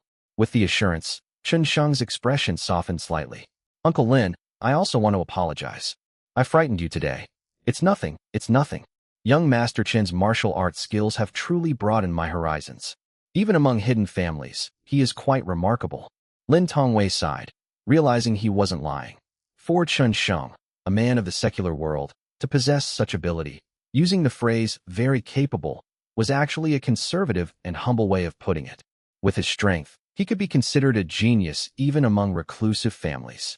Chen Sheng's decisiveness and ruthlessness were clearly etched in Lin Tongwei's mind, and he would probably never forget them even after a long time. Boom! Just then, a deafening roar was heard, and the villa outside finally collapsed, sending dust and smoke billowing up, the sound like thunder. Qingjia, Yunbei City. Today, the Cheng family is extremely lively. Many important figures of the Cheng family have returned. The younger generation representative, Cheng Chiwu, and the older generation head of the Cheng family, Cheng Jian, have all gathered in front of the Cheng family gate, as if waiting for someone. Chiwu, have you received any news from Ningen? Cheng Jian asked, standing side by side with Cheng Chiwu. News came a day ago that the Qi family had been defeated. Cheng Chiwu said expressionlessly. That kid was quite strong. Even the Qi family's patriarch, Qi Shuima, died at his hands. Isn't Qi Shuima dead? Cheng Jian asked. He faked his death, but this time he's really dead. I never expected that old man to be so useless. If that person hadn't come, I would have personally retrieved Chen Sheng's head. Cheng Chiwu's expression was gloomy. Cheng Chuan's revenge must be taken, and this matter must be resolved before the old man finds out. Otherwise, the old man would be furious. No rush. We can go after we've properly entertained this distinguished guest, Cheng Jian said calmly. Let him hop around for a few more days. He's just an ant. They're here. Suddenly, Cheng Jian's eyes lit up as he looked ahead. Not far away, on the wide avenue, a Bentley slowly drove in from a distance, like a ship sailing on water, calm and dignified. The Bentley's license plate is extremely extravagant. There were no letters, no location, and the license plate was predominantly black with 8 glittering gold numbers. This license can only be held by people from one place, Kunlun Mountain. The moment the car appeared, the Cheng family, who had been bustling with activity and discussing things, immediately fell silent, as if they were in a classroom. Cheng Jian, like a student awaiting a reprimand from his teacher, suddenly became somewhat nervous. He took a deep breath, jogged along, and respectfully waited for the Bentley to stop. Then, he personally stepped forward to open the car door for the people inside the Bentley. Step back. However, as soon as he approached the Bentley, a man in a black suit blocked his way and forcefully pushed him aside. Cheng Jian's expression changed. I wanted to get angry, but considering the background of the person inside the car, he suppressed his anger and respectfully stepped aside. The entire Cheng family, including 40 or 50 core members, dared not utter a single word. Even the arrogant Cheng Chiwu remained obedient and silent. Chapter 283 Senior Lu. Cheng Jian, Cheng Chiwu, 3 elders of the Cheng family, 2 stewards, a total of 8 important figures of the Cheng family, held their breath and waited obediently to the side, not daring to make a sound. After a few breaths, a man in a black suit opened the right rear door, and a middle-aged man quickly stepped out amidst everyone's anticipation. He was dressed casually, with a thick beard, and his sharp eyes swept over the Cheng family members before finally landing on Cheng Jian. You are the family head, Cheng Jian? Yes, I am Cheng Jian, and I respectfully welcome Senior Lu Feng. Cheng Jian is in his 50s or 60s, and he calls a 40-year-old middle-aged man senior. If outsiders heard this, they would be surprised and find it funny. But no one in the Cheng family laughed. Instead, they thought it was an extremely normal form of address. After all, Kunlun Mountain, that's a place countless martial arts practitioners dream of going to. The so-called 36 earthly fiends are nothing but trash in front of Kunlun Mountain, the trash among trash. For hundreds of years, the 36 clans of the earthly fiends have considered it an honor to send their descendants to Kunlun Mountain. And Lu Feng came from Kunlun Mountain. How can you not take starting a family seriously? Senior Lu, please come into the Cheng family for a chat. Cheng Jian bowed slightly and led Lu Feng into the Cheng family in a grand procession. The Bentley was driven away by the people Lu Feng brought. Qingjia Hall. Lu Feng naturally took the seat of honor, sipping his tea as he spoke. I'm here for 2 things. First, the Kunlun Void Academy's once every 10-year expansion of enrollment will begin in half a month. It will still be in cooperation with Yunbei University of Commerce and Trade. I will be in charge of the selection in the 3 cities of Yunbei, Ningen, and Yueluo, just like before, with a total of 10 places. Upon hearing this, everyone in the Chung family froze in their tracks, especially Ching Chiwu. His eyes were filled with hope, longing, and excitement. Has it finally arrived? He looked forward to and worked hard for the selection process for a full 10 years. He had waited 10 years for this day. For people from secular and reclusive families to enter Kunlun Mountain, there are only two paths to choose from. The first is to possess extraordinary talent, attracting the attention of Kunlun Mountain and having its people personally come down to fetch them. Secondly, there is the selection process held once every 10 years by the Peerless Academy. Only Kunlun Void is a paradise for martial arts practitioners. There, one can obtain extremely good martial arts resources. Compared with the families, academies, and sects of Kunlun Void, the hidden families are just a drop in the ocean. Your Chung family is known as the strongest hidden family among the 3 cities. You should have your people distribute this message. The selection criteria are the same as before. Register at Yunbei University of Commerce and Trade, and the age cannot exceed 30. I wonder if there are any people in your secular world that I would like to meet this year. When Lu Feng spoke, it was as if an emperor was speaking. No one dared to interrupt or say a word. They even breathed cautiously, for fear of displeasing him. After finishing his first statement and taking in the excitement and awe of the crowd below, Lu Feng smiled with satisfaction before continuing. The second matter is a personal one, and I need your help with it. Senior, please give your orders. Whatever it may be, Cheng Jia will do his utmost, even unto death. Cheng Jian immediately pledged his loyalty. Lu Feng's personal matter meant that once the arrangements were made, Cheng Jia would definitely be among the 10 spots. He desperately wanted to send Cheng Chiwu to Kunlun Mountain. This year, Cheng Chiwu was already 29 years old. For this year's selection, like the children from other families, they were already students of Yunbei University of Commerce and Trade. If Cheng Chiwu misses this opportunity, he will never have another chance. 10 spots available. Not many. In the 3 cities of Yunbei, Yueluo, and Ning'an, there are a total of 23 families. Among these 23 families, there are definitely many powerful young people, and there are even some stronger than Cheng Chiwu. Although Cheng Chiwu has a great chance. But, just to be on the safe side, it's still necessary to curry favor with Lu Feng.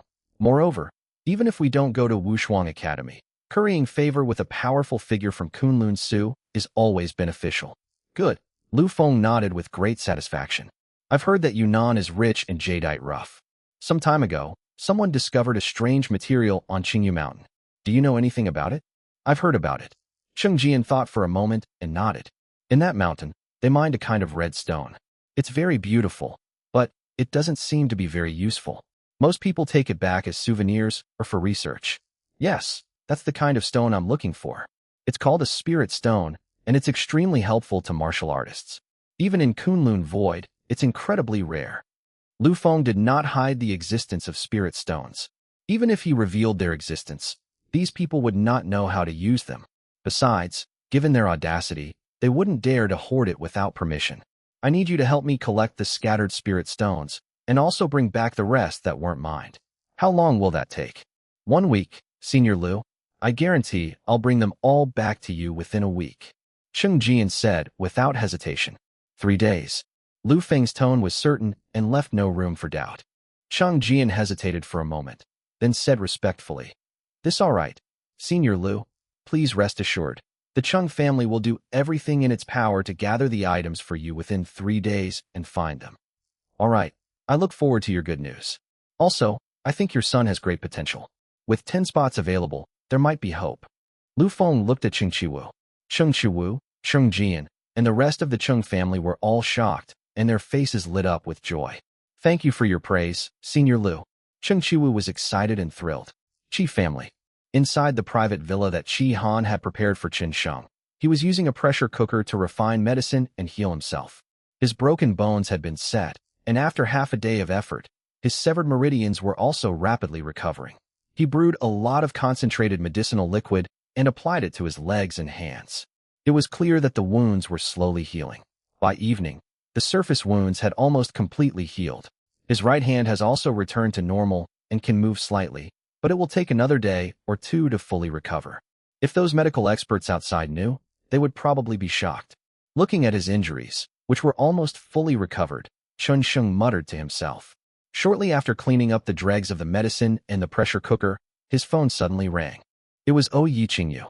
Young Master Chun, I have investigated the matter of the assassin. You did not call him. Didn't you want to know about Long Yin? Let's meet at Lanchi Bar in 10 minutes. Good. The two didn't say much on the phone. After hanging up, Chen Sheng was filled with excitement. Perhaps he was finally going to get some news about his parents. On the other side, not far from Yi Qingyu, stood an old man. If Chi-Han were here, he would definitely recognize him as Yefu, the patriarch of the Yi family. Only, at this moment, Yefu was standing below, while Yi Qingyu was sitting in the very center. Chapter 284 Secret.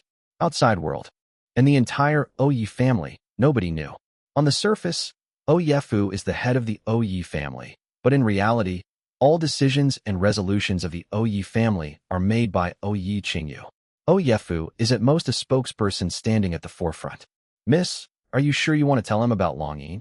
Yefu, who was over 60 years old, with gray hair, wearing white-rimmed glasses and dressed in plain clothes, advised, I think that no matter how Long Yin came into his hands, we shouldn't tell him now, given the current situation. Not going to talk? The Qi family has been conquered by him. This morning, the people I was monitoring sent word that he killed the top members of the Yun family, even Yun Xian Song Kong. What if he attacks us? Yi Qingyu asked. Should we ask outside help to kill him? You know, with Long Yin in our hands, we can't touch him. Yefu remained silent, then sighed. Very well, it's up to you, miss. 10 minutes later, at Lanchi Bar, Chi-Han personally drove Chen Sheng to escort him. Lanchi Bar is the largest quiet bar in Ning'an. As dusk fell, soft, melodious music echoed inside, and some young people had already started drinking. Not long after Chen Sheng and Chi-Han arrived, the fairy-like Yi Qingyu walked in from outside. She was truly stunning, and being a top-tier celebrity in China, she immediately attracted the attention of everyone in the bar as soon as she entered. Wow, Yi Qingyu. Look, it's Yi Qingyu. Go get an autograph. The young people around almost went wild the moment they saw Yi Qingyu, and screams erupted instinctively. By the bar window, Chen Sheng had a headache. This woman knew exactly how famous she was, yet she still came to this kind of public place. Wasn't she just asking for trouble? As soon as Yi Qingyu entered the bar, she was surrounded by fans who all asked to take photos and get autographs. Taking photos is fine, and autographs are fine too, Yi Qingyu said with a professional smile. But I have a small request. I hope everyone will refrain from revealing my location for now, okay? When Yi Qingyu spoke, her voice was light and pleasant, like the tinkling of a spring or the singing of a kingfisher, giving people a tingling and comfortable feeling. Good, don't worry. My phone has no signal at all. Mine too. The bar's communications had long been cut off by Yi Qingyu, so she knew there was no signal. After signing autographs and taking photos with everyone, Yi Qingyu walked up to Chen Sheng amidst envious glances. Qingyu, what would you like? The bar owner asked personally as he stepped forward. The same as always. Okay. Yi Qingyu was a regular customer, and soon the owner brought her a bottle of fine red wine and poured it for her. You guys chat. I'm going to make a phone call over there. Chi-Han made an excuse and sat down some distance away. Speak, Chen Sheng said, taking a sip of the foreign liquor in front of him. Tell me everything you know about the dragon's roar sword. Mr. Chun, don't rush. Before I talk about Long Yin, I need you to promise me something. Yi Qingyu said, while staring at Chen Sheng, noticing that the man in front of her seemed to have no interest in her whatsoever. When others see her, they are more or less tempted and amazed by her charm. But Chen Sheng, her eyes were clear and deep. Looking at her was like looking at something extremely ordinary and commonplace. Does this guy not like women? What is it? Chen Sheng didn't rush to refuse. To gain something, you inevitably have to give something in return. That's normal. Protect me. Yi Qingyu said decisively. Protect me for 3 days. You know, I already know who tried to assassinate me last time, and the family is dealing with it, but it will take about 3 days to completely clean it up. If you agree, I will not only tell you about the dragon's roar, but even, Yi Qingyu said, I'm confident that my family can use Tianfang stone to forge a weapon for you, or a cauldron. You can choose one. Only children make choices. Chen Sheng took a sip of the foreign liquor, then seemed to find it unpleasant, so he took another sip and added, I want both. Yi Qingyu stared at Chen Sheng. The former's eyes were firm and unquestionable, showing an attitude that left no room for negotiation. Yi Qingyu said, It's not that I don't want to, but that we don't have enough materials. Don't worry, I got a low-grade spiritual weapon this morning. I melted it down. Is that enough? Chen Sheng pointed at Chi-Han. In Chi-Han's hand was a sword that was over 3 feet long. Oyi Qingyu was slightly taken aback. She recognized it at a glance as Yun Xin Song Kong's sword. It is indeed a low-grade spiritual artifact. Okay, Oyi Qingyu said, I can agree to that. Deal, Chen Sheng said with a smile. 3 days isn't a long time. It's enough to obtain a fine cauldron and forge a good sword for Chi-Han. Next, it's your turn to talk about Dragon's Roar. Oyi Qingyu pondered for a moment, took a deep breath, and still hesitated.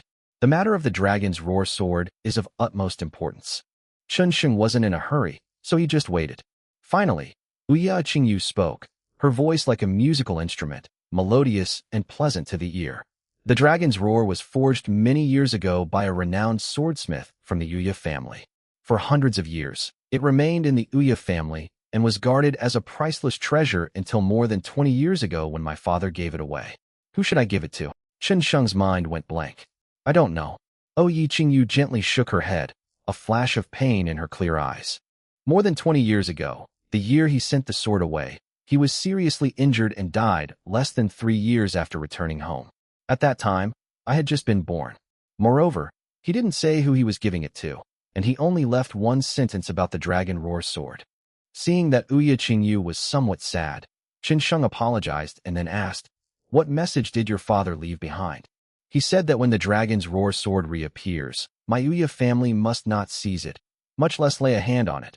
And moreover, at this point, Oyi Qingyu took a deep breath, seemingly having made a great decision. Moreover, the owner of the Dragon Roar sword will be my sister's fiancé. Chen Sheng's hand trembled, and his eyes widened. What did you say? Yes, you heard right. You have a new fiancé. Seeing Chen Sheng's stunned expression, Oyi Qingyu found it somewhat amusing. She hadn't expected such a calm and composed person to have such an expression. You don't need to be shocked. I just personally think you're barely qualified. Maybe you have a chance to become my sister's fiancé. A chance? Chen Sheng regained his composure. What do you mean? What I mean is, compared to my sister, you're really bad, really bad, really bad. Oyi Qingyu took a sip of red wine and continued. With your current strength, she could kill you with one hand, no one finger. That's all for Chapter 285, 4th update. As she said this, Oyi Qingyu kept staring at Chen Sheng, as if waiting for him to get angry. But Chen Sheng seemed calm and did not get angry. Instead, he said, Is this why you arranged to have the conversation in such a public place? Are you worried I'll get angry and kill you? Oyi Qingyu was taken aback, as if her thoughts had been read. Her pretty face flushed slightly, and she retorted, No, that's not it. If it were anyone else, they would have been completely captivated and melted by Oyi Qingyu's beauty and tone of voice. Unfortunately, Oyi Qingyu encountered Chen Sheng instead. Passing through a sea of flowers, not a single petal clings to me. Mr. Chen loved wine more than women. He showed no mercy whatsoever, instead coldly declaring, I will kill you. Even if it's under the spotlight of thousands, I will still slay you. Tell me, what else do you know about the Dragon's Roar sword? That's all, Oyi Qingyu said. That's all I, and the entire Oyi family know. Chen Sheng stared at Oyi Qingyu for a long time, confirming that she wasn't lying, and felt utterly disappointed. I thought I could get information about my parents from the Oyi family. Unexpectedly, the situation remains elusive, with no clues. My father didn't say much back then. According to my mother, it wasn't that he didn't want to say, but that he couldn't. It involved some important figures, and if he spoke out, he would suffer a great disaster. Oyi Qingyu's beautiful face was filled with a hint of helplessness, and more than that, she really didn't know. The reason I didn't tell Chen Sheng before, mainly because of 2 things. First, she wanted to take back the Dragon's Roar. Secondly, she didn't want her sister to become a useless fiancé. Indeed, Chen Sheng is very strong now. Even among the hidden families, he has considerable strength and is definitely among the top. But, compared to her sister, she is still a good-for-nothing. All right, Chen Sheng sighed. Fortunately, there was still Zhou Hongmiao as a lead. After a pause, he asked, Tell me about your sister. How strong is she? How come she can crush me with just one finger? Kunlun Mountain, do you know it? Oyi Qingyu asked. I've learned some things. He's been at the Qi family's house these past few days and has learned quite a bit about the reclusive families, as well as the existence of Kunlun Su. In this world, if martial artists want to truly become powerful, there is only one path to choose: to enter Kunlun Void, a world where true martial artists gather. In our China, or rather the secular world, there are only two ways to enter Kunlun Void. First, you are selected by people from above Kunlun Void.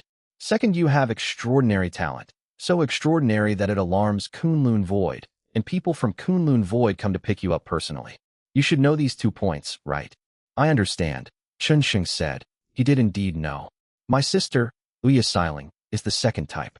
She was taken away by the people of Kunlun Su when she was 3 years old. 10 years ago, when she was a teenager, she returned to the mortal world. At that time, she was stronger than Yun Xian Sankong, whom you killed. What? Shocking.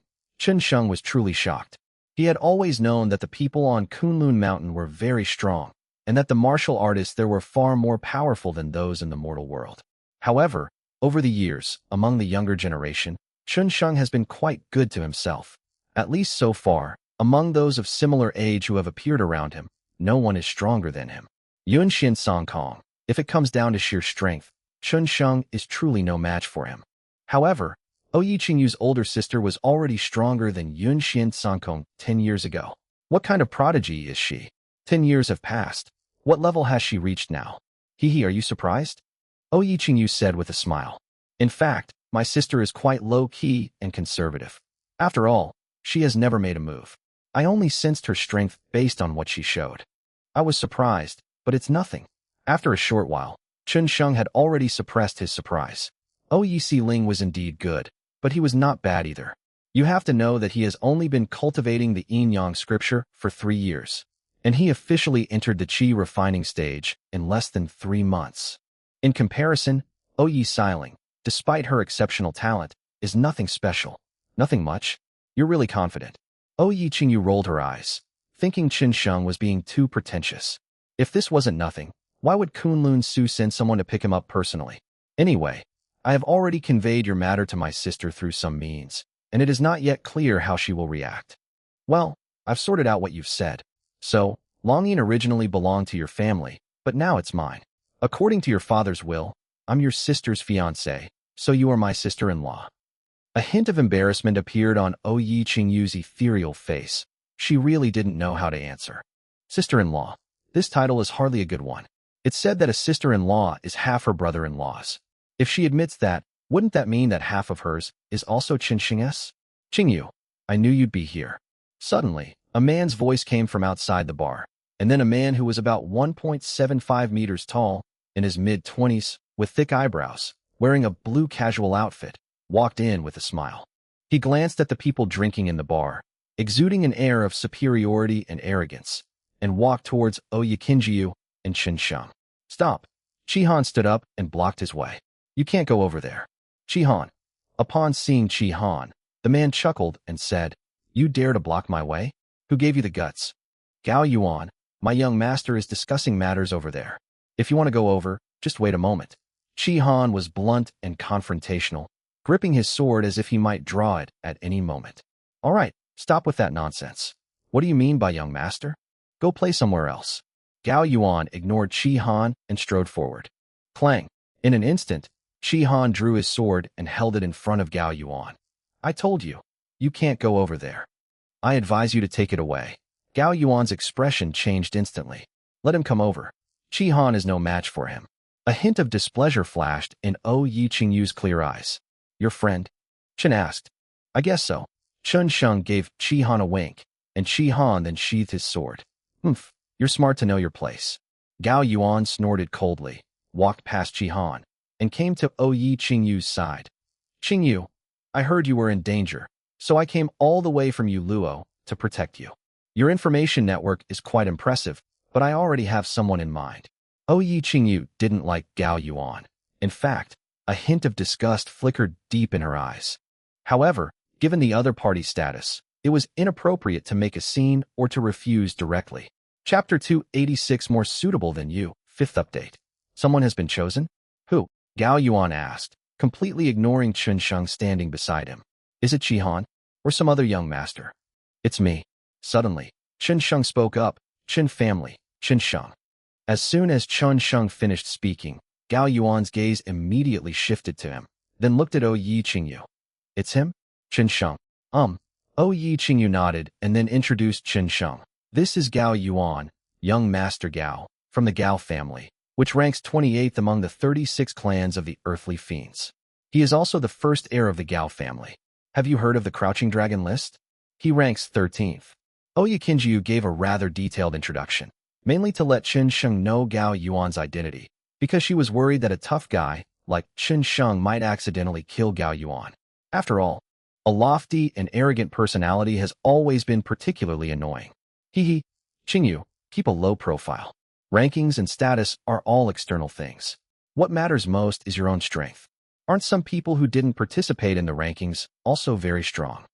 Gao Yuan appeared to want to keep a low profile, but in reality, he was full of arrogance and self-satisfaction, his brows always radiating a contemptuous air of superiority. Speaking of which, Mr. Chen, you've been protecting Miss Qingyu for 3 days? Are you confident in your abilities? What level of skill have you reached? Chen Sheng replied calmly and indifferently, neither enthusiastic nor indifferent.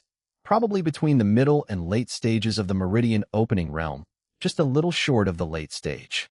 Mid to late stage of the Meridian opening realm? Gao Yuan looked helpless and worried. Qingyu, it's a good thing I asked around. Look at the people you've found. Are they martial arts practitioners from the secular world? Yes, it comes from the secular world, but Yi Qingyu wanted to explain how powerful Chen Sheng was, but Gao Yuan interrupted her and said to Chen Sheng, Chen Sheng, you may not understand how serious the disputes between our hidden families are. You know about hidden families, right? I know. Chen Sheng nodded. Since you know, that makes things easier. I don't need to explain further. You should know how powerful the hidden families are. Qingyu is a member of a hidden family, and she still needs protection. You can imagine how strong the people she is facing are. How strong? Chen Sheng asked. He really didn't know who Yi Qingyu was facing, and he was also very curious why, given the strength of the Yi family, she needed his protection. Well, take me for example. I'm at the early stage of the Dragon Elephant realm. You might not have reached that level, so you don't know what's going on. But the difference between the early stage of the Dragon Elephant realm and the Meridian opening realm is tens or even hundreds of times. You look like you're in your late 20s. If you're only at the Meridian opening realm at that age, you're probably at a relatively weak level. My talent isn't exactly outstanding, but it's certainly strong enough.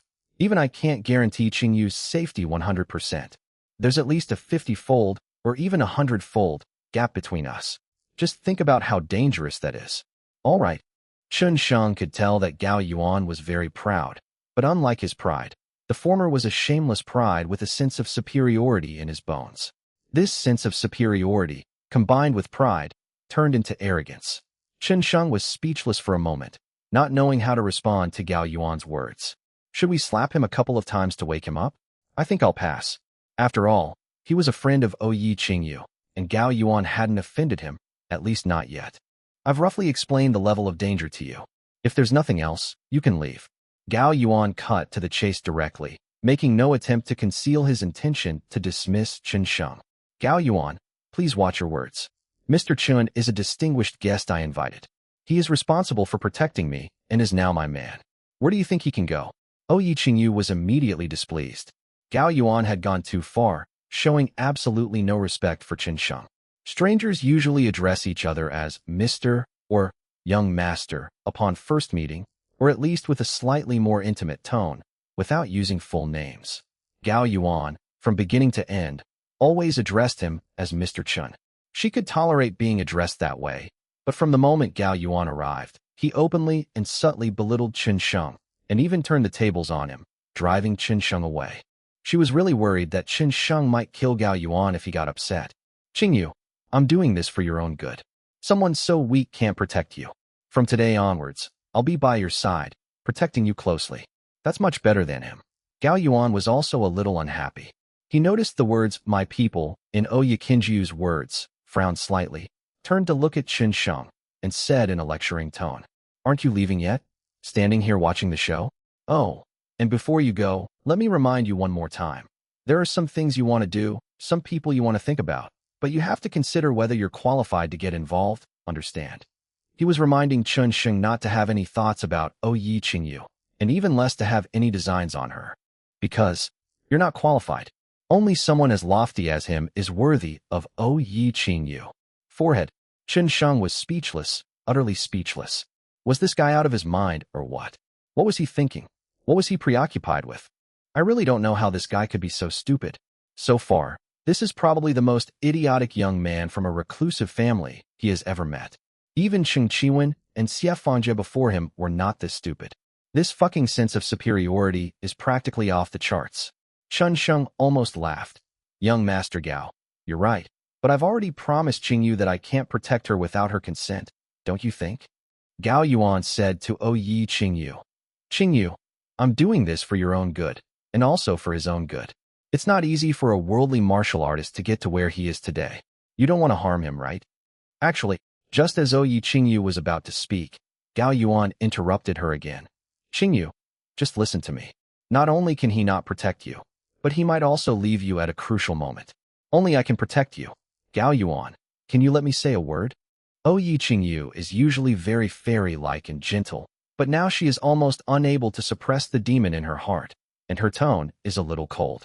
All right, go ahead. I'm all ears, Gao Yuan said. Taking a soft breath to suppress her anger, Yi Qingyu's red lips parted slightly, emitting a melodious, pleasant, and captivating voice. Gao Yuan, actually I want to say that this Mr. Chun, well Mr. Chun, compared to him, your strength is weaker. So I think he's more suitable to protect me than you are. Chapter 287. Are you really stronger than me? 6th update. Qingyu, why are you speaking such blunt truths? Chun Sheng said helplessly. The truth can be hurtful. Especially those unbelievable truths are particularly hurtful.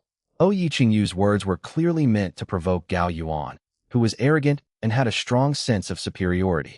Gao Yuan would definitely be very unhappy about it. Really, the next second, Gao Yuan's arrogant expression crumbled, and he looked extremely uncomfortable. What truth? You mean, Qingyu, what you said is true, that you are really better than me.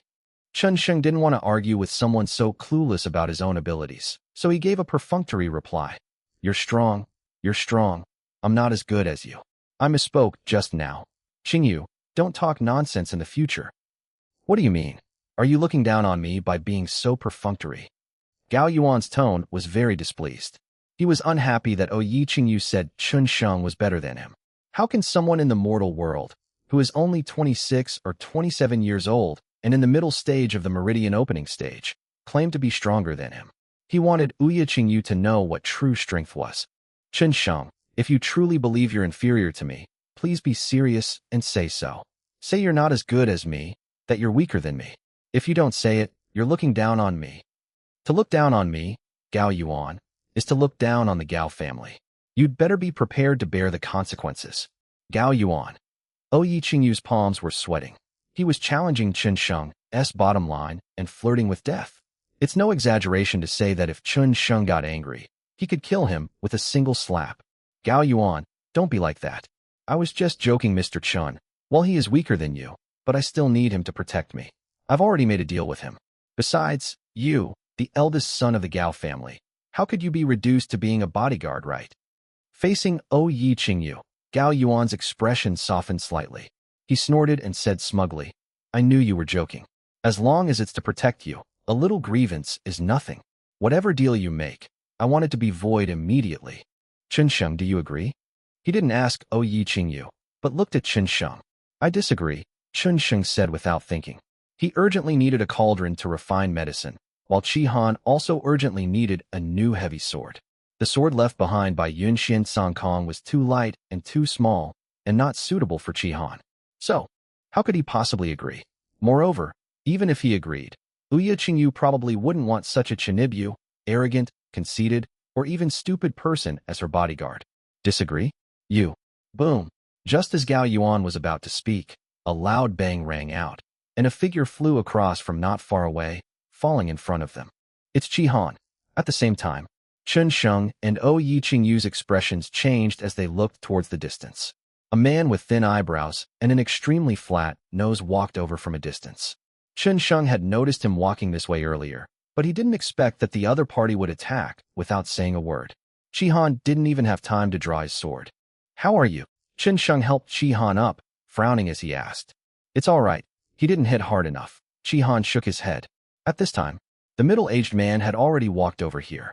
His gaze swept over Yi Qingyu and Gao Yuan, completely ignoring Chen Sheng, and asked, "This dog seems to be blocking the way. Don't mind if I teach him a lesson?" Gao Yuan's expression was unfriendly, but he didn't say anything. Chi-Han wasn't one of his people, so whether or not he taught him a lesson was none of his business. Besides, he had long been annoyed by Chi-Han's aloof attitude. "Who are you?" Yi Qingyu's expression was indifferent. She did not recognize the person in front of her. Chen Sheng, too, frowned, somewhat angry, and was about to take action. "Who I am is not important. I am just a servant.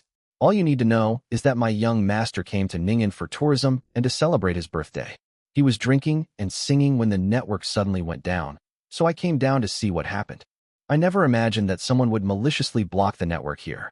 He was initially very unhappy and ordered me to kill someone, but knowing that Miss Yi is here, please go up and sing a few songs, dance a few dances, and offer the young master a few drinks, and we will let this matter drop." The middle-aged man said expressionlessly, his tone full of confidence. "Damn it! Who the hell are you, young master? Who do you think you are? How dare you make Qingyu dance?" Gao Yuan was furious on the spot, grabbed the middle-aged man's collar, and made as if to attack him. "My young master's surname is Liu, and his given name is Dongya." The middle-aged man remained motionless, letting Gao Yuan act with impunity, and said mockingly, "If you're bold enough, try touching me." Lu Dongya. Upon hearing this name, Gao Yuan, Yi Qingyu, and Chi-Han all had slight changes in their expressions. One person immediately came to mind. As if to confirm whether it was the person he had imagined, Gao Yuan asked, "Is it Lu Dongya from the Lu family of Yueluo City, ranked 8th on the Crouching Dragon list?" "Not bad," the middle-aged man nodded. Moment. Gao Yuan's face turned ugly, extremely ugly. He knew Lu Dongya. A year ago, he had been severely injured by him, and he still suffered psychological trauma from it. Most importantly, the Lu family is powerful. Among the 36 clans of the earthly fiends, the Lu family ranks 26th. Two people are even more impressive than the Gao family. Don't be fooled by these two seemingly minor names. They are worlds apart. I'm sorry I was rude." Gao Yuan loosened his fist and also released his grip on the middle-aged man's collar. Not only that, he even smoothed out the man's collar, appearing very careful. "It's good that you know who my young master is, Miss Yi. I'll give you 3 minutes to consider." After the middle-aged man finished speaking, he turned around and left without waiting for Yi Qingyu's reply, disappearing from the first floor of the bar and heading upstairs to a private room. Yi Qingyu's expression, however, was unusually cold. "Lu Dongya. This person is just like his name.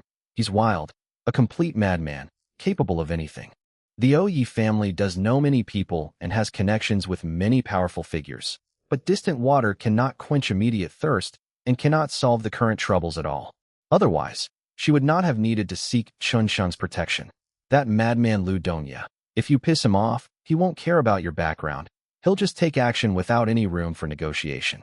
However, she didn't want to sing or dance for a madman. Yes, she is a celebrity. Singing and dancing are hobbies. But it wasn't for entertaining others. To her, it was art. "Qingyu, how about you go?" Gao Yuan's face was pale. The lesson Lu Dongya had taught him was too profound, so much so that his voice was trembling as he spoke softly. "It's just singing a song. There shouldn't be anything else." Chapter 288 is worth 10 million. Yi Qingyu's delicate eyebrows were furrowed, like wrinkles appearing on a flat piece of paper, making her look pitiful. She really didn't want to go. Singing and dancing for Lu Dongya is an insult to her and to art. She felt a little disgusted by Gao Yuan's words. "Qingyu, you should still go. You know that Lu Dongya is a madman. But don't worry, I know Lu Dongya. He won't do anything to you." Gao Yuan advised cautiously, his eyes flashing with deep fear. If it were anyone else, such as Chen Sheng, a worldly person, or a member of another family, he would definitely be furious and kill anyone who dared to make Yi Qingyu sing or dance. But this person is Lu Dongya. Lu Dongya, who once taught him a lesson. Although he and Lu Dongya were at the same level, Lu Dongya was a madman, acting madly and training himself in the same way. He dares to do anything. Most importantly, Although both were at the early stage of the dragon-elephant realm, Lu Dongye was much stronger than him, and by a significant margin. This difference is like two people in the same high school. Some have already mastered university-level knowledge and have the abilities of a university student by their senior year, while others, also in their senior year, have knowledge limited to that of their senior year, or even their freshman or sophomore year. For example, he believed that Chun Sheng was such a person who only reached the meridian opening stage at the age of 26, while he had already reached the meridian opening stage at the age of 22. Although they were both at the meridian opening stage, he was definitely stronger than Chun Sheng. That's why he said the gap between Chun Sheng and him was hundreds of times. The gap between him and Lu Dongye. It's several times, or even 10 times. For various reasons, Gao Yuan was furious and unhappy, but he dared not go against Lu Dongye's wishes, and even persuaded Oya Qingjiu to go to the performance. After all, he almost attacked Lu Dongye's men just now. If Oya Qingjiu doesn't go, Lu Dongye might very well kill him. Oya Qing clenched her fists, her heart churning with turmoil. She was considering whether to immediately send someone from her family to issue an order that would alarm the Lu family and summon Lu Dongye back. But, even so, it's too late. The middle-aged man just said, only 3 minutes. Qingyu, don't worry. As for Lu Dongye or Lu Xia, we've made a deal. I won't let anyone hurt you or force you. It's my duty to protect you. At this moment, Chun Sheng spoke up. If Lu Dongye dares to come, I'll teach him a lesson for you. He hadn't said anything until now. Perhaps he was hesitating, wondering whether it would be better to beat up Lu Dongye in the private room or right here. After all, the middle-aged man suddenly attacked Qi Han. This matter cannot be left unresolved. Chun Sheng, what are you saying? Please have some shame and stop bragging, okay? You're going to lecture him? Are you kidding me? Don't be so arrogant, okay? Gao Yuan was furious on the spot. At a time like this, isn't Chun Sheng just making things worse by saying such things? The other party is Lu Dongye. If you provoke him, someone could die. A worldly young man says he wants to beat up Lu Dongye. Isn't this courting death? If you're going to die, please don't take him with you, okay? Gao Yuan was already very unhappy with Chun Sheng, and when Chun Sheng said such things, his eyes almost flashed with murderous intent, and he had an impulse to kill him. This killing intent was very weak. Weakness that cannot be detected. But how powerful is Chun Sheng's perception? I felt it immediately. He looked up and glanced at Gao Yuan, but did not make a move. He doesn't want to take action right now. Mr. Chun, are you really sure? Oya Qingjiu looked at Chun Sheng, her breath sweet and fragrant, and asked cautiously. It depends on whether you believe me or not. Chun Sheng smiled. Besides, he beat up Qi Han, so this matter can't just be left like this. Young Master Chun, Qi Han showed gratitude, but said, I've heard of Lu Dongye. That guy is a madman, and his family has a very strong foundation. It's all right. Chun Sheng's eyes were firm. He dares to mess with me. I want to test just how strong he really is. Mr. Chun, I believe you. Oya Qingjiu made up her mind. She can't sing or dance. Otherwise, once the outside world finds out, her reputation will be completely ruined. It doesn't matter if my reputation is ruined. The important thing is that she cannot insult herself, and even more importantly, she cannot insult art. Qingyu, you really believe him? Don't be so naive. Who is he? He's just someone with no status and no power. What makes him think he can protect you? Qingyu, how can you believe him? Time is running out. Oya Qingjiu is usually very smart, not stupid. Why should we trust him? This doesn't make sense. Gao Yuan was really anxious and panicked. Qingjiu, there's only 1 minute left. You should go quickly. I promise you'll be fine, okay? It's just singing and dancing. If you don't go, and Lu Dongye gets angry, the consequences we can't afford them. I'm willing to believe Mr. Chun. If you don't believe me, or if you're afraid, you can leave. Oya Qingjiu had completely calmed down. Chun Sheng was no weakling. Even Yun Xin Song Kong had died at his hands.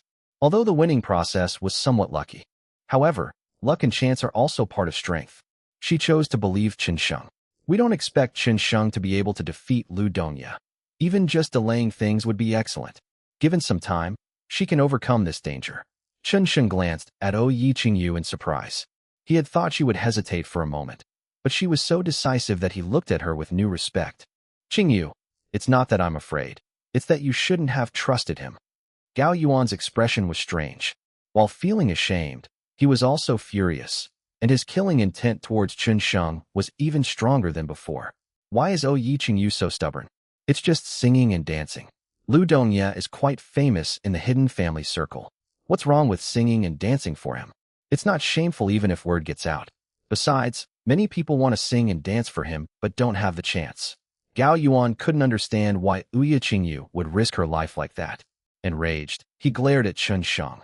Chen Sheng, tell Qingyu you're no good, and then get out of here. How can a man say he can't do it? Chen Sheng said calmly.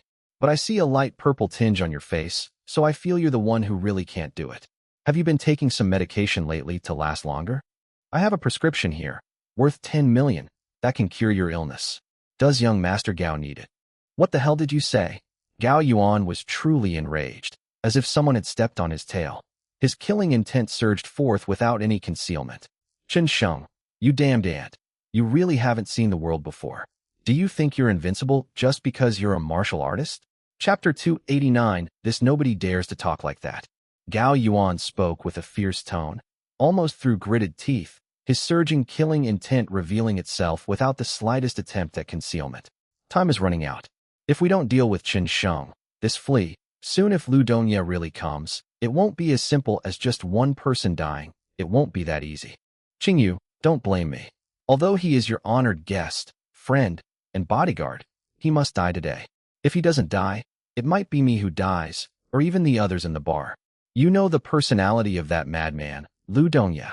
As he spoke, spiritual energy began to surge and gather in Gao Yuan's hands. Lofty, Oyi Qingyu stepped in front of Chen Sheng, her clear eyes fixed on Gao Yuan, and shook her head, saying, No. Qingyu, why do you always protect him? Who exactly is he to you? He's not just a bodyguard, is he? Otherwise, why would you protect such an ant, such trash? What makes him better than me? Gao Yuan's eyes grew increasingly gloomy and ruthless, flashing with a fierce light. Oyi Qingyu was utterly speechless at Gao Yuan's sense of superiority. Was she protecting Chen Sheng? She was clearly protecting Gao Yuan, wasn't she? She really wanted to tell Gao Yuan the truth directly. But how could someone with such a strong sense of superiority admit to being weaker than Chen Sheng? Once the truth is revealed, the most likely outcome is that Gao Yuan will become even more outrageous and recklessly provoke Chen Sheng. Hee Miss Ouya, you really have quite the airs, not even willing to give me, Lu Dongya, any face. Just as Ouya Qingyu was at a loss for what to do, a cold, playful voice suddenly rang out. The sound was loud, or rather, very distinctive, and coupled with the fact that the name Miss Yi itself carried popularity and attention. In an instant, everyone in the bar, including Chen Sheng, Oyi Qingyu, Qi Han, Gao Yuan, and others, looked in the direction from which the sound came at the same time. 3 people were slowly walking down the stairs leading upstairs. One of them was the middle-aged man from earlier, and the other was about the same age as him. He was probably a bodyguard or servant. The speaker was a man in his mid-20s, with a toothpick dangling from his lips, dressed in expensive, eye-catching brand-name clothing, sporting a yellow pompadour and wearing understated sunglasses. He walked down the street with his hands in his pockets. This person was none other than Lu Dongya. Upon seeing him, Gao Yuan, Oyi Qingyu, and many others in the bar were simultaneously taken aback. Someone recognized him because Lu Dongya was never low-key. He frequently appeared on the Shangwu province internet platform, arguing with everyone and everything, and was extremely arrogant. People have retaliated against him, and without exception, none of them have fared well in the end. Just one step away from the mid-stage of the dragon elephant realm, Chen Sheng's eyes burned with desire. He activated his X-ray vision and could clearly see the fluctuations in spiritual energy on Lu Dongya's body, directly seeing through Lu Dongya's strength. To reach such a level at the age of 20-something is indeed a testament to his exceptional talent. Moreover, despite having similar strength, the spiritual energy fluctuations within his body are far superior and much denser. However, he can only be considered the best among the worst. His foundation is not particularly strong, even weaker than Yun Chunsong of the Yun family. Even with his right hand injured, Chen Sheng was absolutely confident he could kill him instantly. In the blink of an eye, Lu Dongya arrived and casually sat down in the spot where Oyi Qingyu had sat before. Does my word not carry weight in Ningyan? Young Master Lu, I just had a concert a couple of days ago, and I haven't fully recovered yet. My throat is very sore, so I really can't sing or dance. I'm so sorry. Oyi Qing spoke carefully and cautiously. She had already informed her family, and now she was trying her best not to offend Lu Dongya if possible. Not feeling well? It's all right. Miss Oyi is a top-tier celebrity in China, after all. As long as she asks, I'll be satisfied and happy. As for your rejection earlier, I can let it go. Lu Dongya crossed his legs, took out a cigar, and a servant next to him immediately lit it for him. After taking a deep breath, he said while exhaling smoke, Miss Uya, this is the second time Lu Dongya has given you a chance. If you refuse again, I will lose face. If I lose face, I might make you lose face in front of so many people today. Believe me, if I were to harm you, the Uya family wouldn't bother me over a woman, would they? Glancing at Chen Sheng out of the corner of her eye, Oyi Qingyu noticed that he was very calm. She composed herself and said, Young Master Lu, as I said, I am not feeling well. Lu Dongya narrowed his eyes, a fierce glint flashing within them. Are you sure? Wait a minute. Wait a minute. Gao Yuan suddenly spoke up. The murderous intent that had been surging earlier had vanished completely when facing Lu Dongya. Gao Yuan, you're here too? Oh, and Shi Han is here too? This is quite lively. Seemingly only now noticing Gao Yuan and the others, Lu Dongya smiled, ignoring Chen Sheng. You too, what are you doing here? Protecting Oyi Qingyu. Young Master Lu, you've misunderstood. You've really misunderstood. Gao Yuan trembled with fear upon seeing Lu Dongya, as if his heart was about to leap out of his chest. I'm not trying to defend anyone. I support you. I was just trying to persuade Uya Qingyu to sing and dance for you. It would be an honor to sing and dance for you. But, Gao Yuan, shut up. Oyi Qingyu could no longer tolerate Gao Yuan and coldly and anxiously interrupted him. With amusement and interest, he glanced at Oyi Qingyu, then looked at Gao Yuan. Continue. Young Master Lu, I sent Qingyu. She originally wanted to go too, but Gao Yuan pointed at Chen Sheng. It's this kid named Chen Sheng who stopped Qingyu from singing for you. And he even said, what else is there to say? Lu Dongya asked. He also said he'd beat you up if you dared to come, Gao Yuan added. Young Master Lu, that wasn't my saying, it was his own. Oyi Qingyu's face was extremely ugly. After all, she and Gao Yuan were friends, but she didn't expect him to be so cowardly. No, this can't be called cowardly, it's cowardly, even more cowardly than a coward. She hadn't been this angry in a long time. Gao Yuan had truly disappointed and disheartened her. Lu Dongya glanced at Chen Sheng from head to toe. Him? Are you sure? What kind of nobody dares to talk like that? Gao Yuan, you're not trying to fool me, are you? No, I swear on the honor of the Gao family, there is absolutely no lie. Gao Yuan hurriedly swore. He did not want to be implicated, nor did he want to be targeted by Lu Dongya, so he decisively chose to point the finger at Chen Sheng. In short, he was already annoyed with Chen Sheng and wished Chen Sheng would disappear or die immediately. Only Chen Sheng's death could relieve his anger and make Oyi Qingyu come to her senses and stop making foolish mistakes. Oh, Lu Dongya looked at Chen Sheng. You really said it? Chapter 290, The Boss's Question. Lu Dongya seemed to be very reasonable. His eyes were fixed on Chen Sheng, and his imposing aura was like that of a big shot asking a question. He was waiting for Chen Sheng's reply.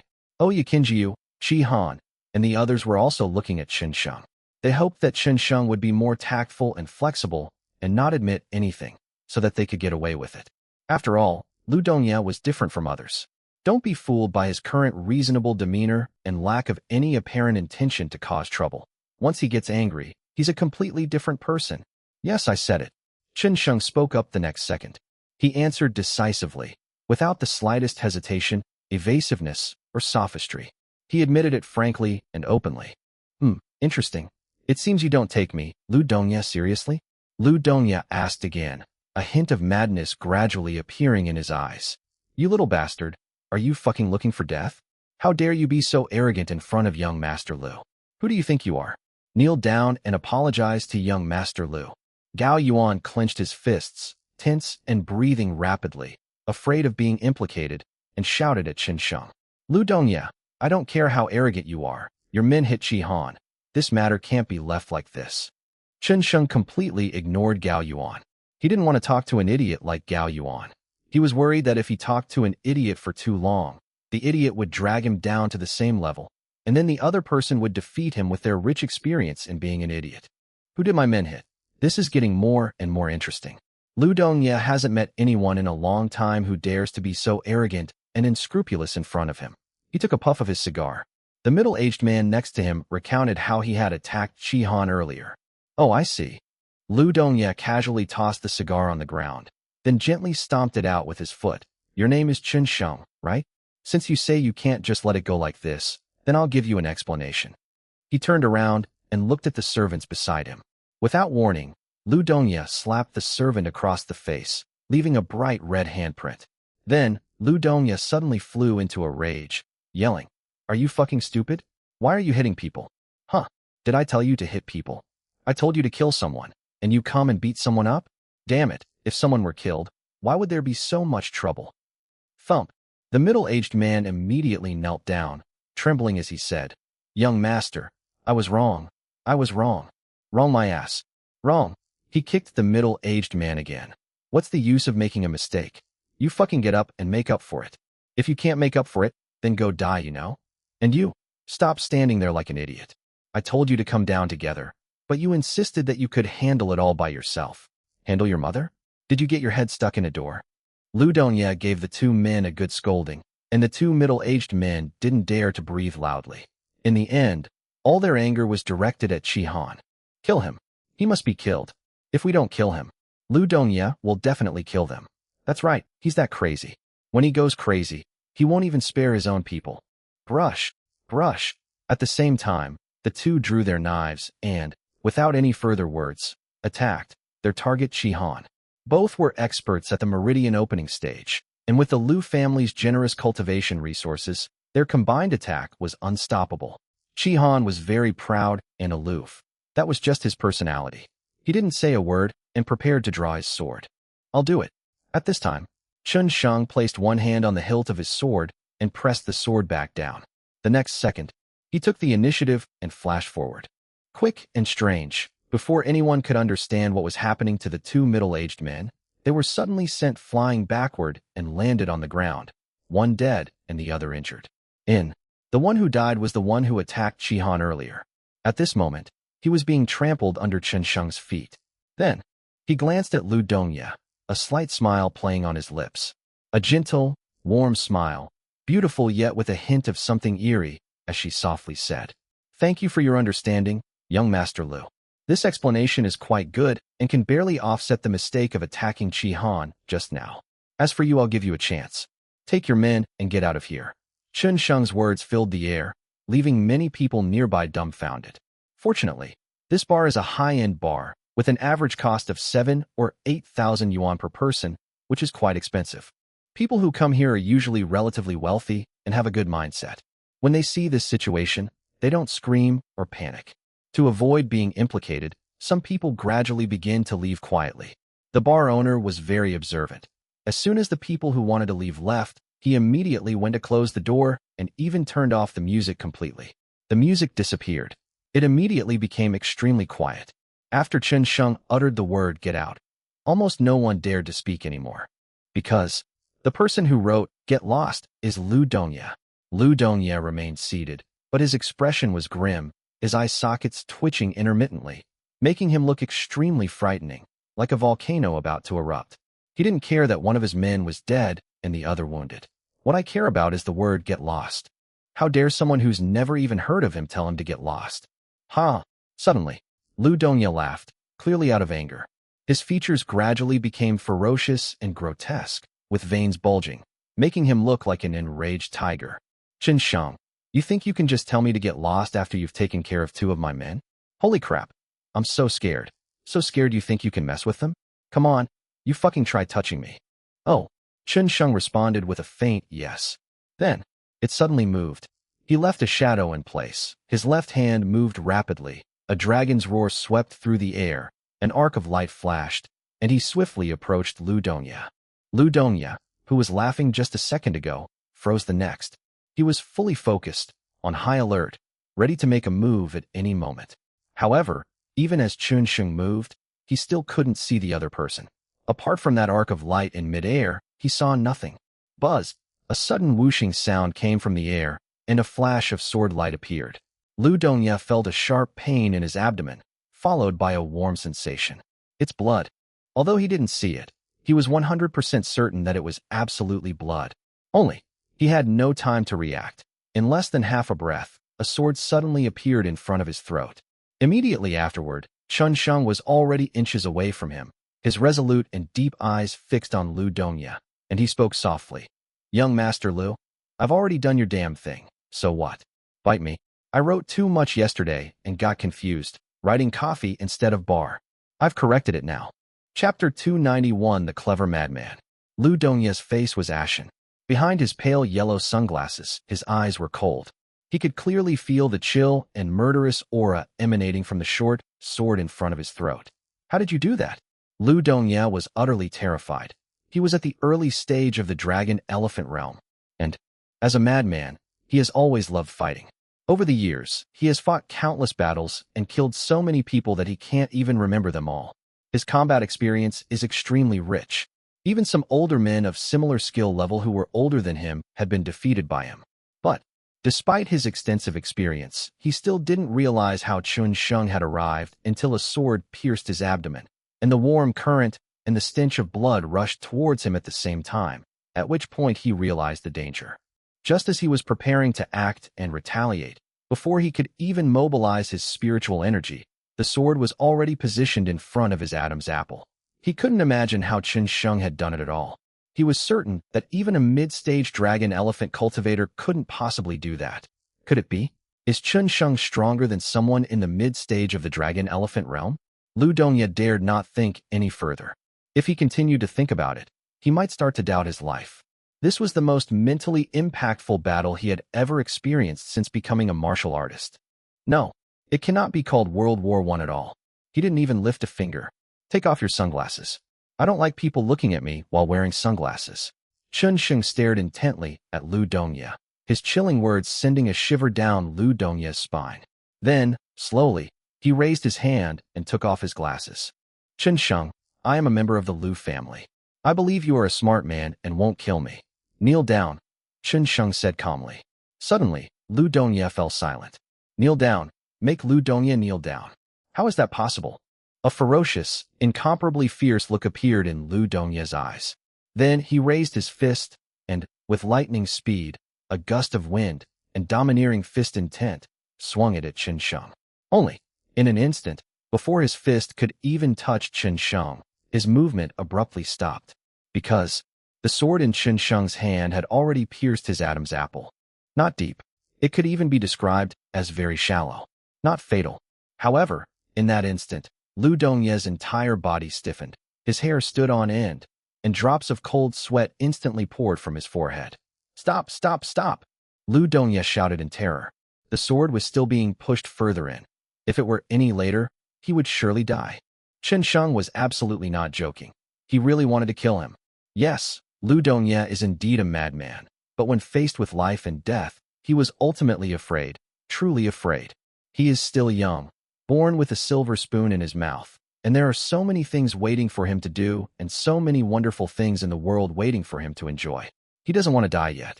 However, his words had no effect whatsoever. The sword continued to advance. I'll kneel, please stop.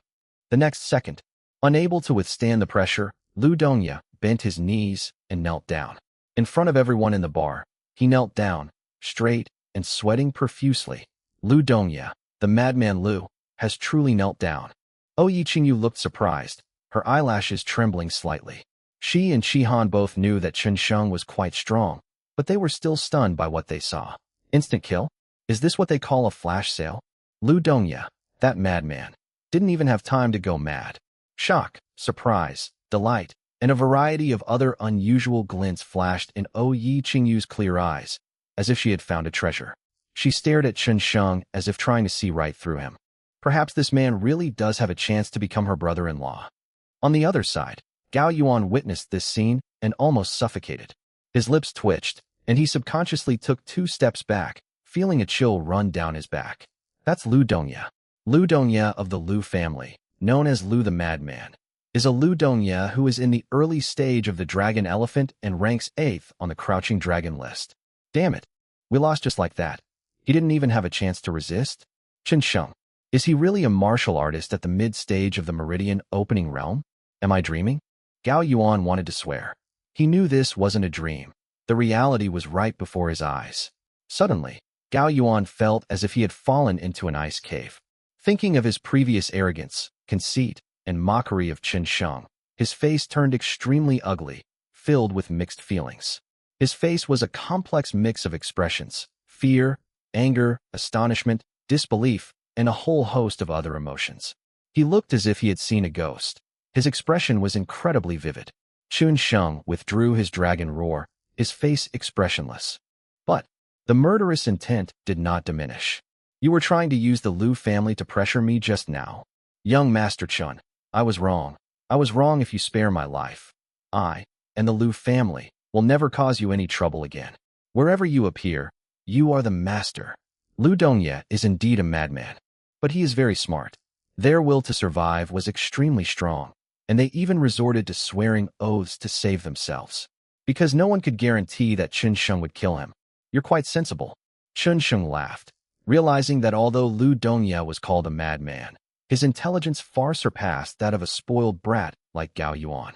He was flexible, adaptable, and capable of both madness and submission.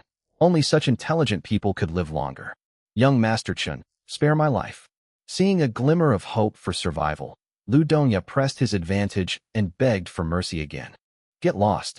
I told you, I only want your subordinate's life. Qin Sheng spoke calmly, looking down at Lu Dongye. Furthermore, what about your so-called Lu family? If you want revenge, you are welcome to come anytime. We will let the Lu family come back for revenge anytime. If you dare, your Lu family will become history and become dust. The chilling words were like a bucket of cold water poured on Lu Dongye, making him tremble with fear. He believed that Qin Sheng was telling the truth. He dared not seek revenge against the Lu family, nor would he seek revenge against them. Being trustworthy is probably his only virtue among his countless flaws. If he says he won't, then he naturally won't. Thank you for sparing my life, young Master Chen. Don't worry, the Lu family will absolutely not do anything to you. Lu Dongye felt a chill in his heart. He couldn't possibly go crazy in front of Qin Sheng. He hurriedly got up and left the bar. His men carried the middle-aged man's body and followed behind. As he walked out of the bar, Lu Dongye was still sweating profusely, as if he had experienced the greatest life or death experience of his life. The wound in his abdomen from the sword was still bleeding profusely, and he felt waves of pain. Inside the bar, Lu Dongye left. Chi-Han and Yi Qingyu breathed a sigh of relief. Gao Yuan's face was extremely ugly, and his eyes were filled with a very complicated expression. At this time, Qin Sheng's gaze shifted to him and landed on him. Chapter 292. You can get out of here. Second update. Young Master Chun. Before Qin Sheng could speak, Gao Yuan swallowed hard and hurriedly said, I was blind and offended you. I offended Miss Oyi. I apologize. In this apology, he not only changed how he addressed Qin Sheng, but he also stopped calling Yi Qingyu, and instead addressed her as Miss Oyi, intentionally creating distance between them. You can get lost now, Qin Sheng said. Qin Sheng was too aloof. Gao Yuan subconsciously shivered, his face turning red. After all, he was the heir of the Gao family and a friend of Yi Qingyu. Because of Yi Qingyu, he often comes to Ning'an and has many friends here. If he just leaves like this, how will he save face in the future? Besides, Yi Qingyu was right next to him, and he really liked Yi Qingyu. He didn't want to lose face in front of Yi Qingyu. Young Master Chun, I am the sole heir of the Gao family. I should be fine here, right? Gao Yuan asked, his face flushed. I told you to get lost, so get lost. Don't you understand? Qin Sheng's expression, his eyes, and his tone were all unwavering, making Gao Yuan feel uneasy. He wanted to leave, but couldn't, feeling extremely awkward. Finally, gritting his teeth, he said, Young Master Chun, the Gao family is far away in Moonfall City, so we can't do anything to you, but my Gao family and the Yun family were once linked by marriage. Yun Chunsong and Yun Zuankanking are in-laws of our Gao family. Although I don't usually have much contact with them, you should know them, the #1 reclusive family in Ning'an City. Gao Yuan, you should just leave. Yi Qingyu was really fed up with Gao Yuan. This Gao Yuan still didn't know his place and maintained that sense of superiority. She really couldn't bear to tell Gao Yun about his family situation, worried that it would be a blow to him. The Yun family is indeed the #1 family in Ning'an. But, with Yun Xuansong Kong dead, I fear that within 3 days, the Yun family will plummet in fortune and never recover. Trying to intimidate me with the Yun family? Do you want to die? Chun Sheng's face showed some impatience, and his eyes flashed with murderous intent, chilling to the bone. Subconsciously, Gao Yuan shivered, his expression changing repeatedly. He knew that Chun Sheng really dared to kill him. Not daring to utter another word, he exclaimed, "I'm leaving. I'm leaving." After saying that, he turned and left. However, he hadn't taken more than 2 steps. Behind him, Chun Sheng's voice suddenly rang out again. "Gao Yuan, I'll repeat myself. What I just said was get out." Gao Yuan froze, stiffly turning around with a grim expression. "Young Master Chun, is it really necessary to go to such extremes?" "I think it's necessary." Chun Sheng's expression remained unchanged, his tone unchanged, and his killing intent still lingered. "If you're unwilling, I can help you sever your legs." "I'm leaving." Gao Yuan's face was gloomy, and his heart was filled with malice, but he dared not disobey Chun Sheng, much less defy his orders. Otherwise his leg would really be broken. Slowly crouching down and lying on the ground, Gao Yuan rolled out of the bar in front of everyone. "What are you looking at? Are you looking for death?" As soon as Gao Yuan stepped out of the bar, he attracted a lot of attention. Many people covered their mouths and sneered. He glared fiercely at them, scaring them into quickening their pace and leaving. "You son of a bitch, Chun Sheng. I don't believe you're so great." Gao Yuan took out his phone, found Yun Zuankanking's number, and dialed it directly. Soon, the phone was answered. "Patriarch Yun, I am Gao Yuan. I was bullied on your territory." Gao Yuan made no attempt to hide his anger. Before the person opposite him could even utter a sound, he spoke up abruptly. He was very rude to the Yun family because the Gao family could completely crush them. "Hurry up and send 2 strong people over to help me." "Young Master Gao, my godfather is dead." A sorrowful voice came from the other end of the phone. It was Yun Zhongjuan. "What?" Gao Yuan frowned, shocked, confused, and annoyed. "Yun Zhongjuan, are you kidding me? Yun Xian Sankong is at the peak of the dragon elephant stage, only in his 60s or 70s. How could he be dead?" "Young Master Gao, how could I joke about such a thing? The Yun family is holding a funeral. Because it is a very important matter, it has not been announced to the public yet. We are planning to inform your Gao family tomorrow." Yun Zhongjuan's voice was filled with grief and sorrow. "What?" Upon hearing this, Gao Yuan felt it was almost certainly true. He simply couldn't believe that Yun Xian Sankong was dead. Although the Yun family does not rank high among the 36 clans of the earthly fiends, but you should know that Yun Xian Sankong's strength is extremely high. Even most people from families ranked higher than him are not as good as him. It can be said that the Yun family's low ranking is entirely due to the fact that the entire family dragged Yun Xuanzong down. Who killed him? Who did he offend? Gao Yuan was very curious about who it was. Although he had only met Yun Xian Sankong a few times, he knew that there were very few people who could kill the latter, and in fact, it was practically impossible for anyone in the entire Ning'an to do so. A man named Chun Sheng. When Yun Zhongjuan mentioned the name Chun Sheng, his tone was filled with deep and solemn apprehension. "Young Master Gao, let me remind you, whatever you do, do not provoke him. That guy is 10, 100, 1,000 times more insane than your Moonfall's Lu Dongya. You'll die if you mess with him." Quiet. After Yun Zhongjuan finished speaking, he noticed a strange, eerie, and unusually quiet response from the other end of the phone. "Young Master Gao, are you still there?" In front of the bar, Gao Yuan was stunned and dumbfounded. Yun Zhongjuan's words were like a stick stirring his mind, causing his thoughts to freeze briefly, become chaotic, and make him unable to think at all. It wasn't until Yun Zhongjuan's shout came that Gao Yuan's thoughts returned. "You sure it's him?" "It's him? What? Young Master Gao, do you know him?" Yun Zhongjuan asked curiously, then paused, and continued. "Young Master Gao, could it be that the person you've offended is Chun Sheng?" Beep beep beep. Yun Zhongjuan didn't get an answer, and Gao Yuan hung up the phone immediately. He didn't want to say another word. He was afraid he would break down if he continued. Thump, thump, thump. His heart was racing. The beating was clearly audible. Gao Yuan felt a little dizzy, leaned against the wall, had extreme difficulty breathing, and his face was pale. How could this happen? Chun Sheng, a mid-stage qi refining cultivator, killed Yun Xian Sankong? How could that be? Gao Yuan couldn't believe it 1,000 times, 10,000 times, but it was the truth, and he had no choice but to believe it. Cold sweat covered my entire body. Gao Yuan simply couldn't believe what kind of person he had offended. That's Yun Xian Sankong. Even though their patriarch, Gao, is stronger than Yun Xin Song Kong, he might not be able to kill him. Chapter 293 at your command, Young Master, third update. A madman even crazier than Lu Dongya. Yun Zhongjuan's evaluation is extremely high. In other words, Chen Sheng can do what Lu Dongya can do, and he dares to do what Lu Dongya dares not do. If you mess with this kind of person, no matter what family you come from or how powerful your background is, they'll beat you and kill you without any mercy. In fact, Chen Sheng was indeed like that. Otherwise, he wouldn't have dared to lay a hand on Lu Dongya, much less tell him to get lost. Gao Yuan was panting heavily.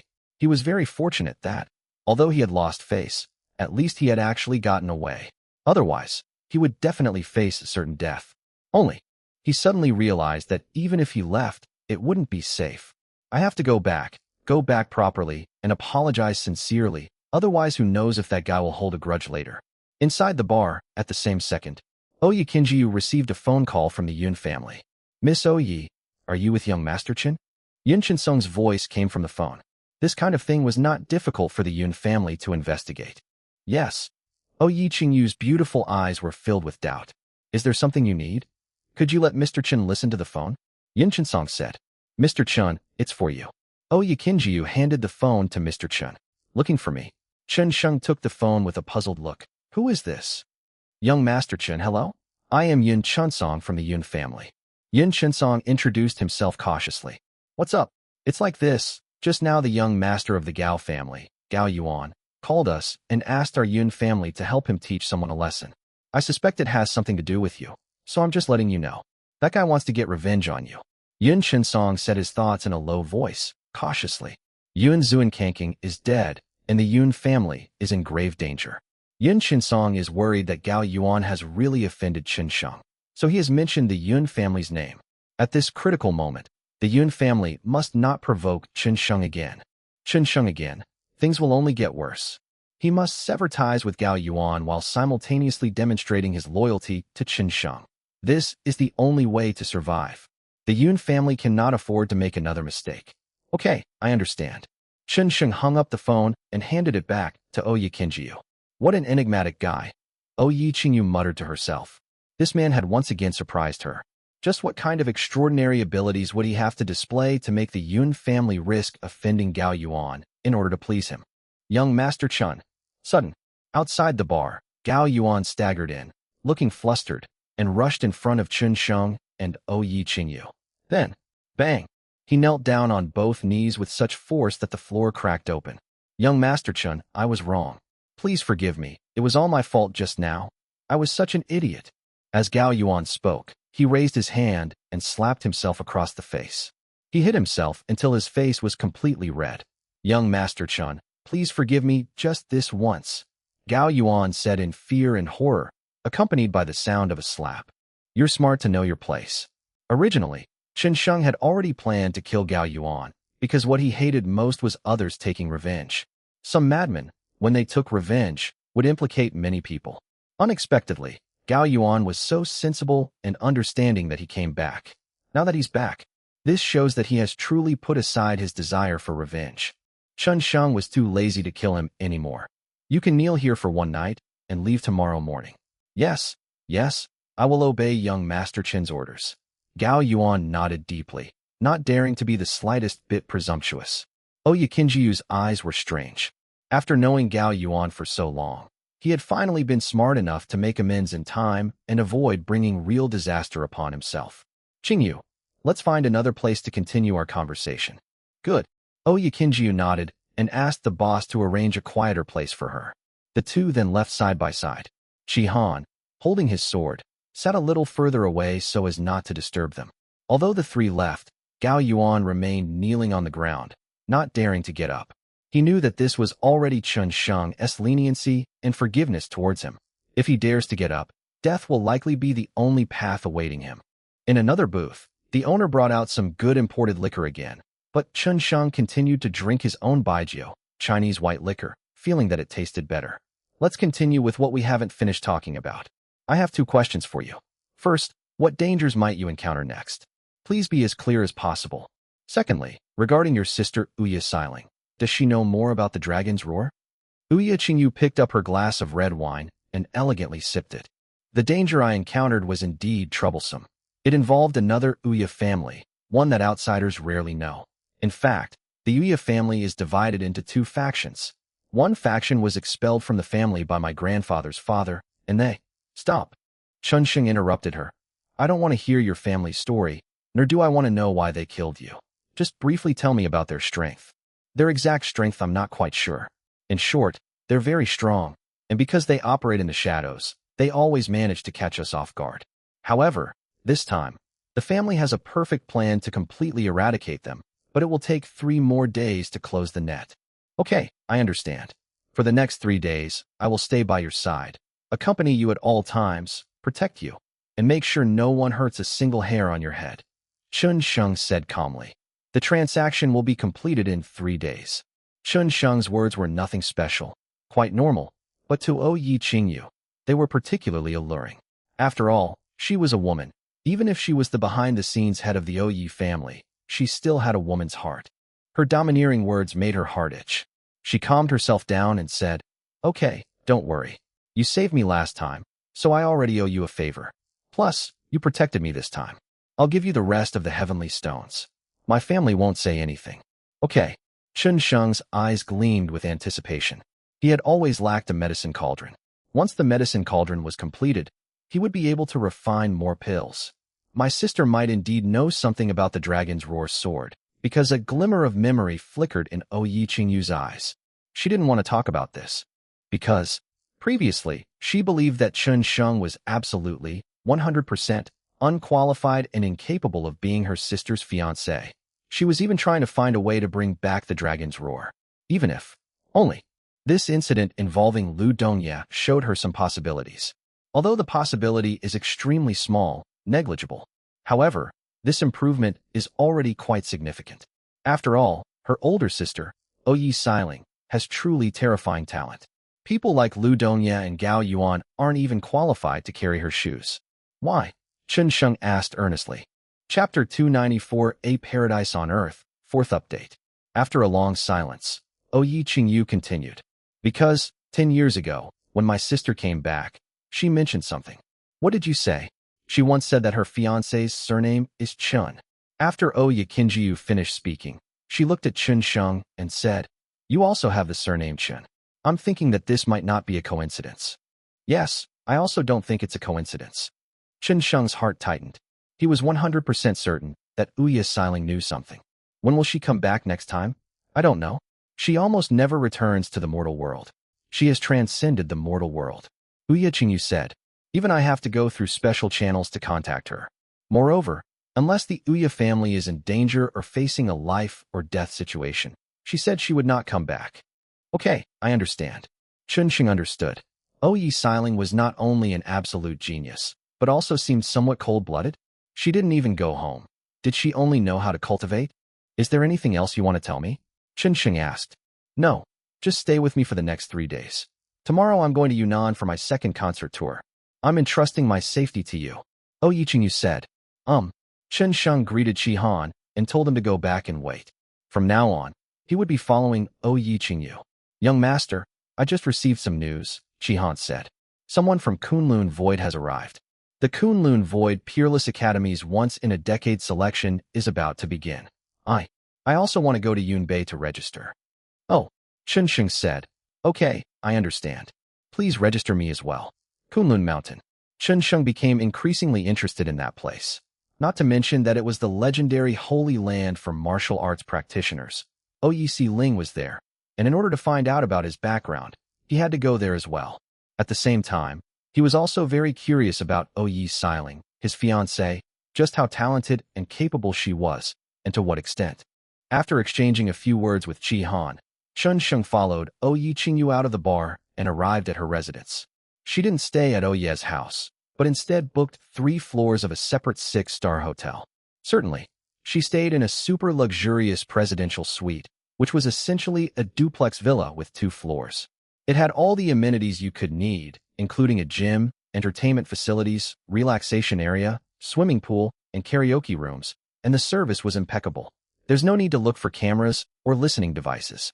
Yi Qingyu himself is a martial artist, and he also has highly paid martial artists as bodyguards. They have already cleaned up and checked everything. Yi Qingyu was very concerned about his safety.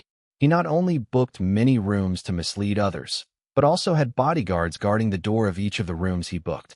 Outside Yi Qingyu's suite, there were also 5 Grandmaster-level experts. These people were brought by the Yi family and were disguised as bodyguards to protect her. All Chen Sheng needed to do was to protect her closely to prevent any unexpected situations from arising. Mr. Chun, please make yourself at home. I'm going to take a shower first. Yi Qingyu was tired after a long day, smelled of alcohol, and looked somewhat weary. Okay, I'll be right outside. Call me anytime if you need anything. Chen Sheng nodded and watched Yi Qingyu enter the bathroom. Feeling the gazes behind her, Yi Qingyu felt strange. From childhood, she rarely had contact with men. Whenever there was something going on at home, Yefu would go out to receive guests, and she would make the decisions behind the scenes. Now, a young man is sharing a suite with her, and the alluring scent of perfume in the air makes her feel a little dazed and infatuated. Her mind keeps flashing back to Chen Sheng's domineering, powerful, and handsome appearance at the bar. Yeqing took a long breath, trying to shake off Chen Sheng's figure, stepped into the bathroom, took off her clothes, revealing her snow-white skin, and tiptoed towards the bathtub sprinkled with rose petals. Outside the door, Chen Sheng circulated the yin-yang scripture and began his cultivation, while simultaneously raising his perception to its limit, remaining vigilant against any unexpected events. About 10 minutes later, Chen Sheng opened his eyes. Strange, why haven't they come out yet? Generally speaking, a shower only takes a few minutes, but now 15 or 16 minutes have passed, and Yi Qingyu still hasn't appeared in the bathroom. Could it be something happened? Just to be on the safe side, Chen Sheng's eyes burned, and he activated his X-ray vision, his gaze piercing through the thick wall. The next second, he paused, somewhat dazed. Nothing happened to Yi Qingyu in the restroom. But that scene was just so incredibly beautiful. The entire bathroom was filled with white mist, floating and drifting, like a fairyland. Beneath the mist, a graceful figure was faintly visible, reclining in the bathtub, occasionally pouring light red water gently onto her fair and rosy skin with light and careful movements. Beneath the ripples of water floating with rose petals, one can vaguely see a pair of straight, slender, and delicate jade legs, as well as a petite body that appears and disappears between glimpses and reveries. At first glance, it resembles a picture of a fairy emerging from her bath, breathtakingly beautiful, ethereal, and enchanting, like a paradise on earth.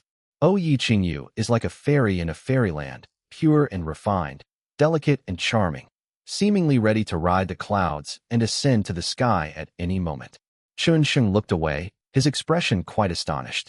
Firstly, because of the scene, and secondly, because Yi Qingyu's bathing time was too long. He thought something had happened. Fortunately, nothing happened, which relieved him a little. The phone rang. Xing Zongtai called. Chen Sheng hurriedly answered. Old Xing, how is it? Master Huang, I've been running around in Yunbei all day, and things have finally come to a head. Xing Zongtai said on the other end of the phone. I've managed to get you half an hour tomorrow afternoon at 5 o'clock to see Zhou Hongmiao. Good. Lao Xing, well done.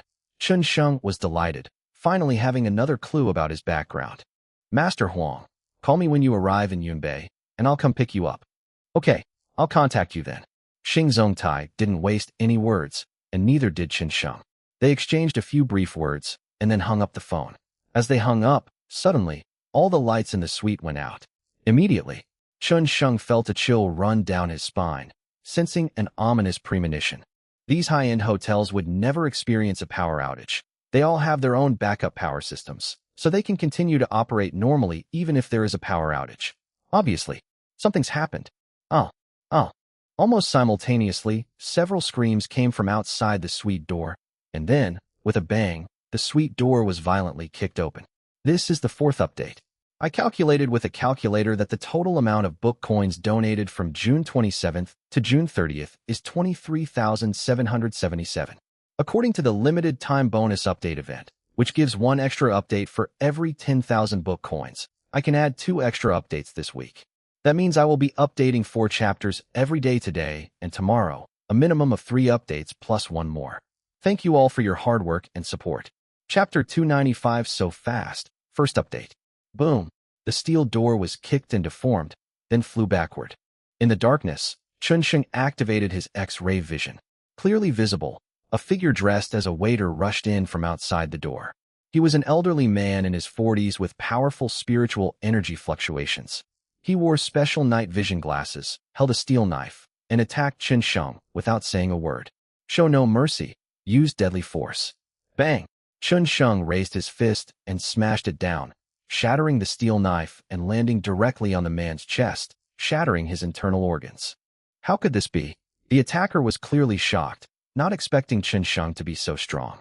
After saying this, he collapsed to the ground. While these things were happening outside, in the bathroom, the moment the lights dimmed, Oyi Qingyu leaped out of the bathtub like a dragonfly skimming the water, splashing through the water, grabbed a towel, and wrapped it around herself. Just as he was about to leave, the bathroom window suddenly blew open, and at the same time, two high-velocity, high-explosive bullets flew straight into the room. Bang! Bang! Oyi Qingyu's pretty face turned pale as she hid in a corner. A bullet shattered a mirror and the entire sink, scattering glass shards all over the floor. At the same time, two figures suddenly climbed in through the window. One of them was an elderly man in his 50s, with a sinister look in his eyes, filled with a terrifying killing intent. Ouya Qingyu, you secretly control the Ouya family. With your death, the Ouya family will surely fall into chaos. Hee. The old man showed no mercy to Oyi Qingyu and attacked her directly. The person beside him did the same, moving with lightning speed, and arrived in front of Oyi Qingyu in less than a breath. Chunsheng, save me. Oyi Qingyu panicked. She hadn't expected the other party to be so audacious as to barge into the hotel. She was terrified and screamed, Chunsheng? You mean that kid outside? He's probably dead by now. The old man's expression was ferocious, his eyes flashing with malice, filled with extreme hatred for Ouya Qingyu. The Ouya family chose a little girl like you as the head of the family. What makes you think you're worthy of this position? Die. The spiritual energy surged, and the old man immediately took action. The distance was too close. Oyi Qingyu had no way to avoid it. She closed her eyes in despair. Bang! Boom! The moment she closed her eyes, two different sounds rang out. Oyi Qingyu subconsciously frowned, screamed, and curled up in the corner. However, after a long time, the anticipated attack did not seem to have occurred. He slowly opened his eyes. A figure stood before her with his back to her. The back looked familiar, and she instinctively called out his name. Chunsheng. Okay, you sit still. I'll take care of these two guys. Chunsheng didn't even turn his head, staring at the two martial arts practitioners he had blasted away in the distance. Yuri still alive? The leading elder was horrified. Hadn't he sent a martial artist in the Meridian opening stage? Could it be dead? Certainly. In the darkness, Chunsheng smiled knowingly, and then his figure vanished like a ghost. In a few flashes, they had already arrived in front of the two martial arts practitioners. Of course I'm alive. It's you who will die. At the same time, a punch landed. So fast. The old man was horrified, unable to understand how Chunsheng could be so fast. In the blink of an eye, the two raised their arms to defend themselves. Click, click, clack. Their strength was still too weak. The old man was only at the early stage of the dragon-elephant realm. He was directly blasted away by Chunsheng's punch and killed on the spot. He was tyrannical, wild, and domineering. Seeing no hope of survival or escape, the other person plunged the knife in his hand into his throat and swallowed it, committing suicide with extreme decisiveness and cruelty. So ruthless. Chunsheng was quite surprised. The only person he had ever met who was so decisive about suicide had only one profession. Assassin. If an assassin fails a mission, they will commit suicide. That's rather interesting. With a soft sigh, he approached Oyi Qingyu and asked gently, Qingyu, how are you? Are you all right? Oyi Qing stared at Chunsheng, her eyes still flashing with fear. Suddenly, without warning, she lunged at Chunsheng, hugging him tightly, and said in a panic and fear, I need peace, thank goodness you're here. Otherwise I would have died just now. Chunsheng was somewhat unsettled. At this moment, Oyi Qingyu was only wrapped in a thin bath towel. She brought a fragrant breeze with her, and Chunsheng could clearly feel her exquisite and graceful body. Doesn't this woman realize how attractive she is? Holding each other like this, separated only by a thin bath towel. How can anyone live like this? Chunsheng was clearly having some difficulty breathing. After all, Oh Yiqingyu was a member of a reclusive family. Chun Sheng hadn't expected her to be so timid, so he comforted her, saying, "It's all right. The person is already dead. Don't be afraid. You won't be harmed." It took Oh Yiqingyu several minutes to recover. The sneak attack had really frightened her. She apologized and let go of Chun Sheng. But the moment he let go, the bath towel on her body suddenly came loose and fell off, revealing her fair and smooth figure. Instantly, Oh Yiqingyu's pretty face turned red from her cheeks to her ears, creating an extremely awkward situation where she stood there dumbfounded. "Let me deal with the body first." Chun Sheng was surprised but remained calm. With his X-ray vision, he could see the scene whenever he wanted. To ease the awkwardness, he dragged the body from the bathroom outside. Soon, Ouya Qingyu changed into a purple silk nightgown and came out of the bathroom. After all, she was the woman behind the Ouya family. Once she calmed down, she made a few phone calls, and the hotel was soon back to normal. The Ouya family members quickly came to deal with the body. Unable to stay in this room any longer, they were moved to another high-end suite. Dressed in purple, Oh Yiqingyu returned to the room she had chosen, while Chun Sheng cultivated in the living room. "Mr. Chun," after a short while, Oh Yiqingyu came out of the room and stood on the second-floor railing, saying elegantly, "Could you come up with me?" Chun Sheng turned around in surprise. "Are you sure?" "I'm sure." Oh Yiqingyu nodded. She was genuinely worried that someone might break in through the window again after being so frightened just now.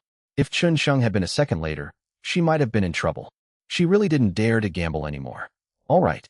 Chun Sheng went upstairs and followed Oh Yiqingyu into the room. The room was filled with a pleasant fragrance. Since it was a hotel room, the furnishings were quite simple, with only a bed. "You go to sleep, I'll sleep on the floor." "No." Oh Yiqingyu decisively stopped him. After all, Chun Sheng was very likely to be her future brother-in-law. Even if he wasn't, the two should maintain a friendly relationship. How could she let him sleep on the ground? Most importantly, she was still worried about the distance. "Come on up. Let's go together." Chapter 296, A Piece of Cake, Second Update. "Do you really not know how attractive you are?" Chun Sheng sighed inwardly. He was lucky to have met her. If it were someone else, who could stand being in a room with a goddess like Oh Yiqingyu? "You sleep on this side, I'll sleep on this side." Oh Yiqingyu used her clothes to cut a line down the middle. Chun Sheng did not refuse the invitation and sat on the bed. Oh Yiqingyu also lay down and pulled the quilt over herself. In order to concentrate on her cultivation, Chun Sheng reached out and pressed the light switch. Smack! The lights suddenly went out, and Oh Yiqingyu's heart tightened. She subconsciously moved closer to Chun Sheng. Sensing her unusual behavior, Chun Sheng said, "It's nothing. I turned it off." After he finished speaking, the room fell silent. Chun Sheng finally understood that Oh Yiqingyu wasn't afraid of death, but rather seemed to be somewhat afraid of the dark. Nothing happened that night. The next morning at 8 o'clock, the two washed up and boarded a plane, heading straight to Yunnan. After a 1.5-hour flight, the two arrived in Yunnan at 9:30 a.m. sharp. As soon as they got off the plane, a large group of fans were waiting outside the airport. Upon seeing Oh Yiqingyu, they cheered and shouted continuously, "Oh Yiqingyu! Goddess! Qingyu!" The fans already knew that Oh Yiqingyu's tour concert had arrived in Yunnan, and they waited here early in the morning just to see her. Every one of her fans came spontaneously and genuinely, unlike some so-called traffic stars who hire people to act or cry. Oh Yiqingyu doesn't need to do such things. Her popularity in China is simply too high. Calling her a first-tier star is actually an understatement. She has popularity, talent, and beauty all in one. She has more than 50 million fans on internet platforms, which makes her a super first-tier star. Oh Yiqingyu is very approachable. Although she didn't get close to the fans, she still greeted them from a distance. Her bodyguards, on the other hand, kept a close watch on whether anyone would rush over. Fortunately, in public, at the airport, neither fans nor anyone secretly plotting to assassinate Oh Yiqingyu appeared. The group safely boarded the concert organizer's car and left the airport. "Mr. Chun, Yunnan is most famous for its jadeite rough stones. I have 2 tickets to the jadeite gambling city. Shall we go together?" After lunch, Oh Yiqing asked Mr. Chun, "Gambling on jade? We can go and take a look." Chun Sheng smiled. He knew years ago that Yunnan was rich in jadeite rough stones, and almost all the jadeite rough stones in China came from here. Therefore, jadeite rough stones are a local specialty and part of the local culture. People of all ages and genders have participated in jadeite gambling to some extent. Chunsheng also wanted to go and take a look. First, he wanted to test the effect of his X-ray vision on the jadeite rough stones. Second, he wanted to see if he could find a spirit stone. If he could find a spirit stone, he would make a fortune. European Royal City. This is one of the more famous jade gambling cities in Yunnan. It is only open once a week. Those who come here to gamble on jade are either prominent figures or need to spend 500,000 yuan to buy an entrance ticket. Simply put, if you have no money and no status, don't even think about entering the European Royal City. Oyekinjiu and Chun Sheng got out of the car and walked into Ohuang City together. It was called a city, and in fact, it really did look like a city. The buildings everywhere were antique and elegant, and there were many jadeite shops on both sides of the street. The European Imperial City is not large, with only 2 streets, Jade Street and Rawstone Street. The former mainly sells jade, and some people sell souvenirs, while the latter mainly deals in gambling on stones. Wow, this stone is pretty good. Oyi Qingyu exclaimed in surprise upon seeing a piece of jadeite rough. It even has an opening. Boss, is it icy jadeite? Miss, you have a good eye. Just looking at this opening, there are indeed signs of icy jadeite. Our shop's jadeite rough has a success rate of up to 90%. The shop owner, a middle-aged man, walked forward with a smile. Wow, it's Miss Oyi. It's a pleasure to meet you. The shop owner recognized Oyi Qingyu, but those who could come here as tourists or run shops were all extraordinary individuals. Apart from surprise, he wasn't overly excited. If Miss Oyi wants it, I'll give you a 20% discount on this stone. The original price was 1 million, but I'll give it to you for 800,000. How about that? Okay, thanks. Clear rain. Chun Sheng pulled Oyi Qingyu back. Let's forget it. The goods inside the stone are not good. Although Chun Sheng didn't know much about jade gambling, he still had a general understanding. The opening of this stone did look somewhat like an icy type, but in fact, the jade inside was of very poor quality. A stone worth 1 million might not even sell for $1,000 for the jade inside. Sir, you're being too hasty in your judgment. Gambling on stones is all about the gamble. Nobody knows what's inside. How can you be so sure that the stones inside are bad? The shop owner wasn't angry at Chun Sheng's words and still had a smile on his face. He had seen many people gambling on rough stones. Many of them thought they knew a lot about raw stones, but only they knew that gambling on rough stones was something that was completely unpredictable. Otherwise, there wouldn't be the saying, one cut makes you poor, one cut makes you rich. Yes, Mr. Chun, I think there should be some good jade inside. Oyi Qingyu agreed with what the boss said. Even a martial arts practitioner couldn't possibly know what was inside, right? I can see through things, but would I tell you? Chun Sheng smiled faintly and said, if you don't believe me, you can buy it and try. Good. 800,000 was nothing to Oyi Qingyu, just a drop in the ocean. After swiping his card, he immediately asked the boss to cut the stone. Soon, the stone was cut layer by layer. It really is just an ordinary piece of jade. Oyi Qingyu shook her head in disappointment. The owner of the rough stone shop also expressed his regret and said with an embarrassed smile, I'm sorry, Miss Oyi. That's how it is when you gamble on rough stones. Nothing. 800,000 was nothing to Oyi Qingyu, and she was somewhat disappointed. You really guessed right. Let's go and see something else. Gambling on stones is a huge expense.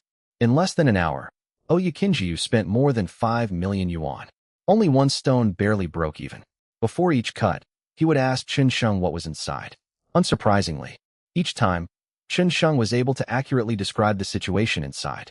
At first, Oyi Qingyu thought Chun Sheng was just guessing, but after spending all 5 million and verifying Chun Sheng's claims one by one, her clear eyes were filled with surprise and admiration.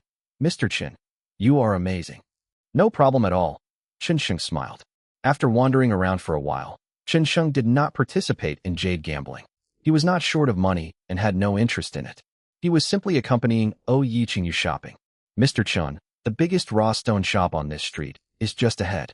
You're so talented, could you give me some pointers? Oyi Qingyu looked at Chun Sheng expectantly, her bright, watery eyes sparkling. Chapter 297 Acting Cute, third update. Acting cute? A top Chinese celebrity actually tried to act cute towards Mr. Chen? The Oyi Qingyu before me seems quite different from the aloof, fairy-like woman I first met.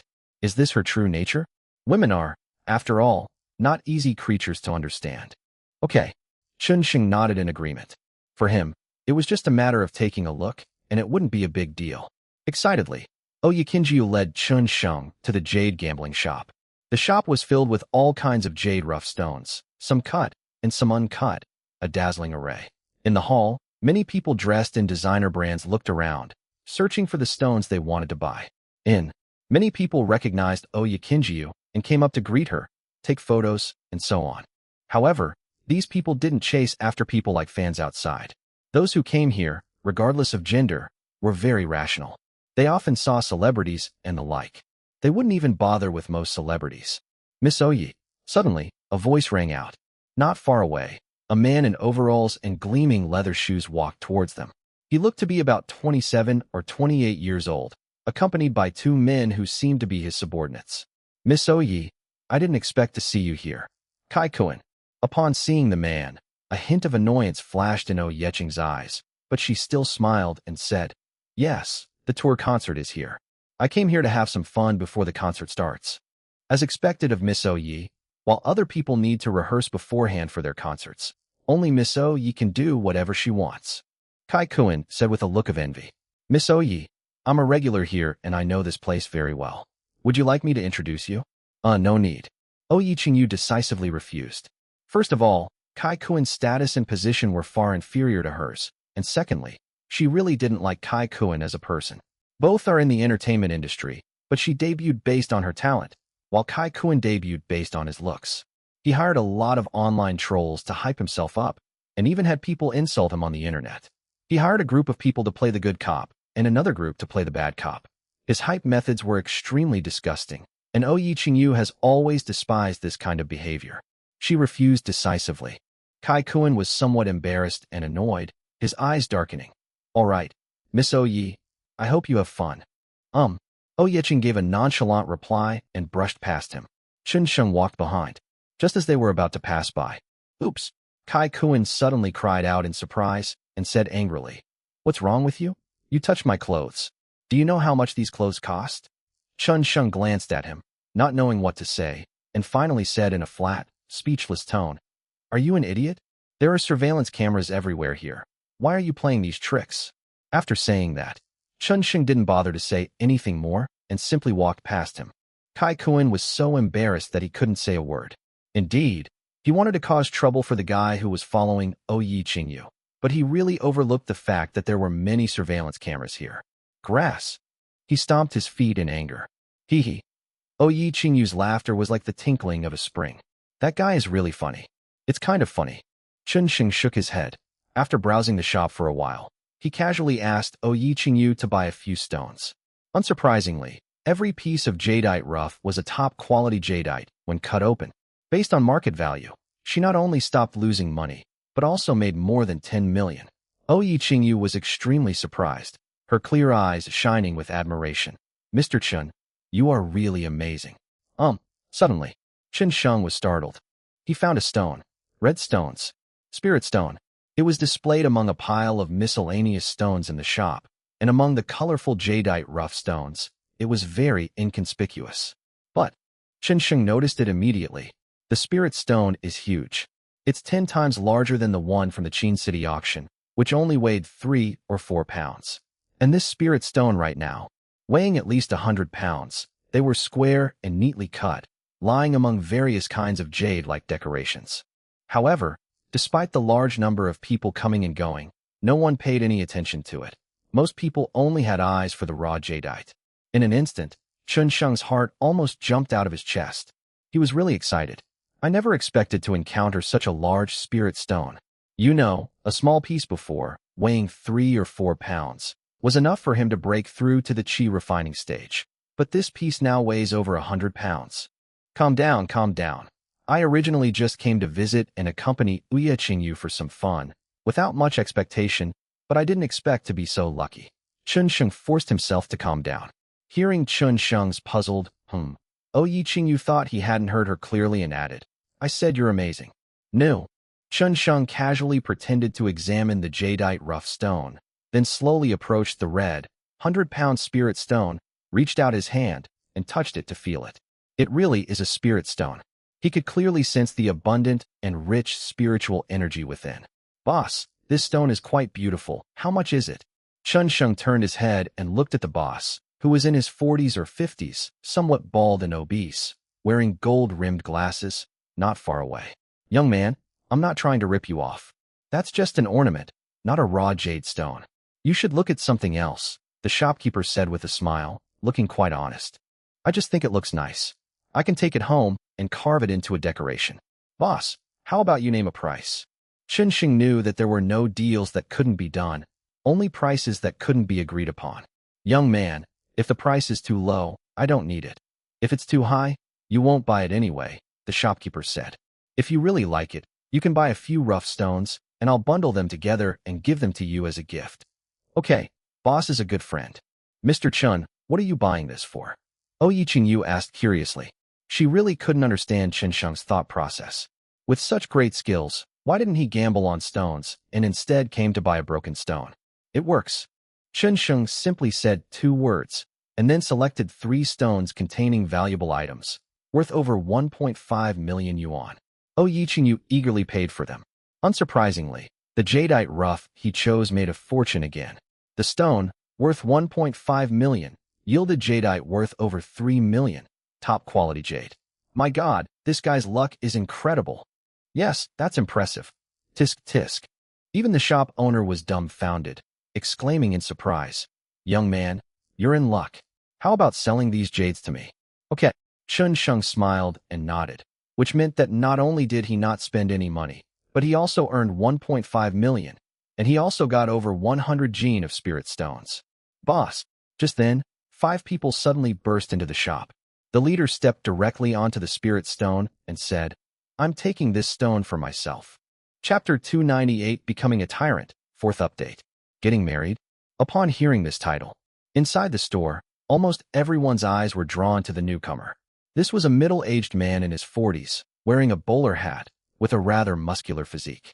He had his arms crossed in front of his chest, 1 foot on a spirit stone, and his movements were extremely domineering. Becoming a tyrant. Why is he here? It's actually Chung Bideo. Upon seeing him, the surrounding tycoons whispered among themselves. The Chung family, as a reclusive family, no matter how low-key or secluded they were rooted in Yunbei and were the strongest reclusive family in Yunbei. Anyone with a little money would know about them. Moreover, Chung Bideo is not low-key at all. Chung Jian's nephew, the head of the Chung family, is the most high-profile member of the entire Chung family.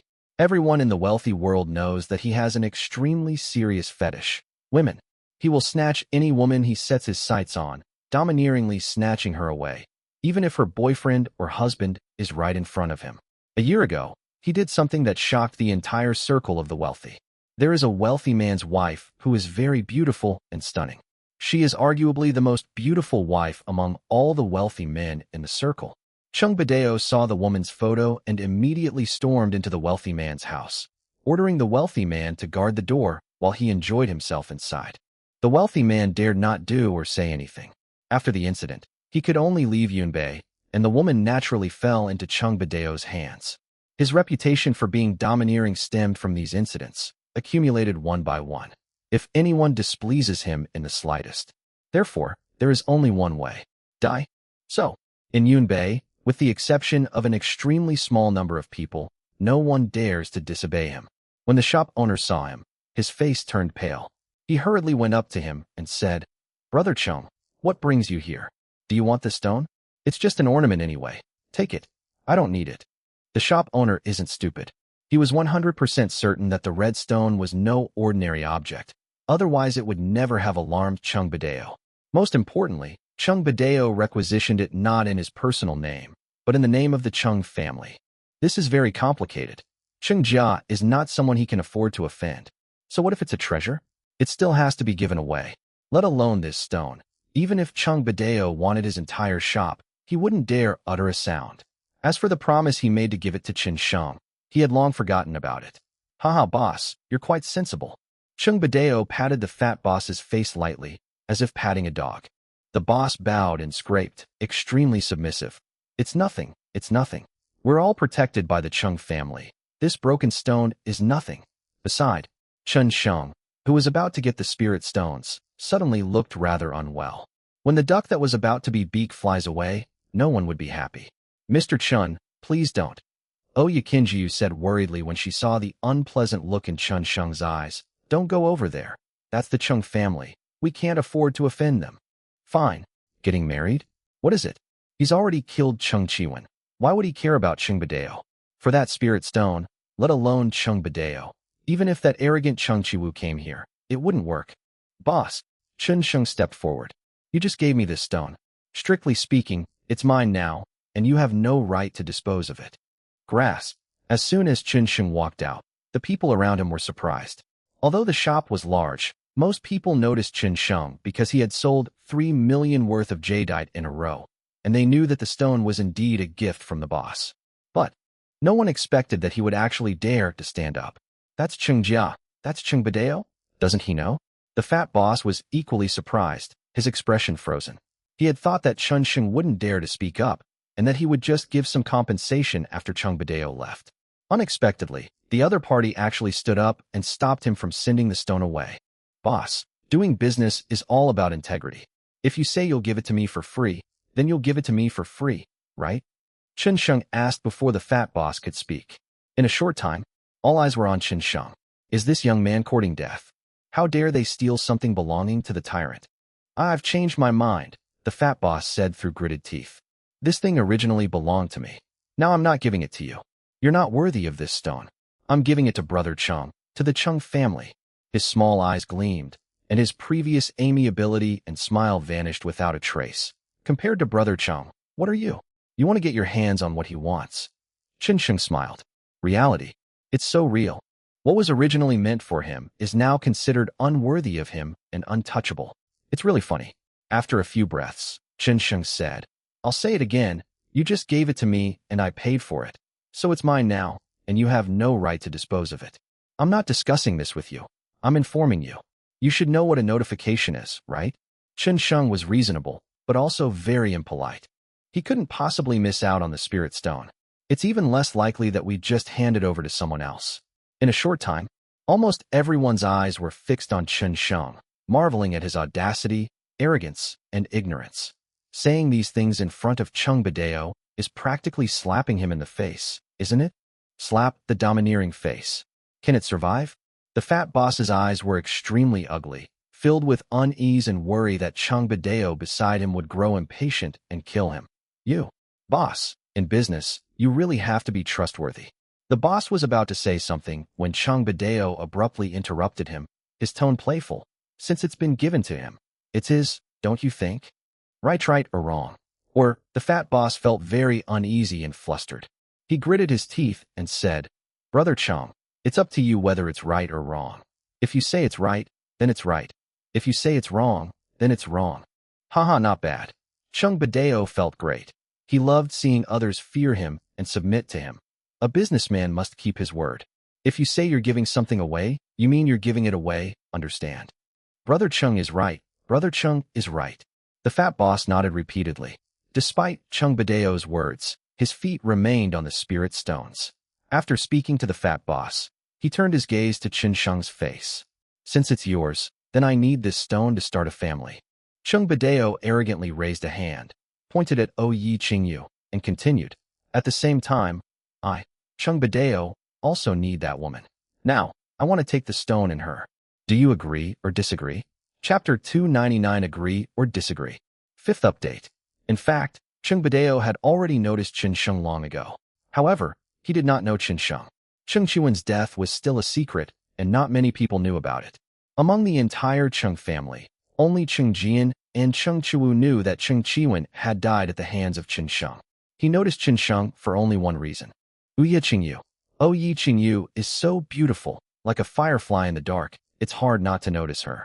Moreover, Chung Badeo also has an eye for beauty. It's hard for any beautiful woman to escape his notice.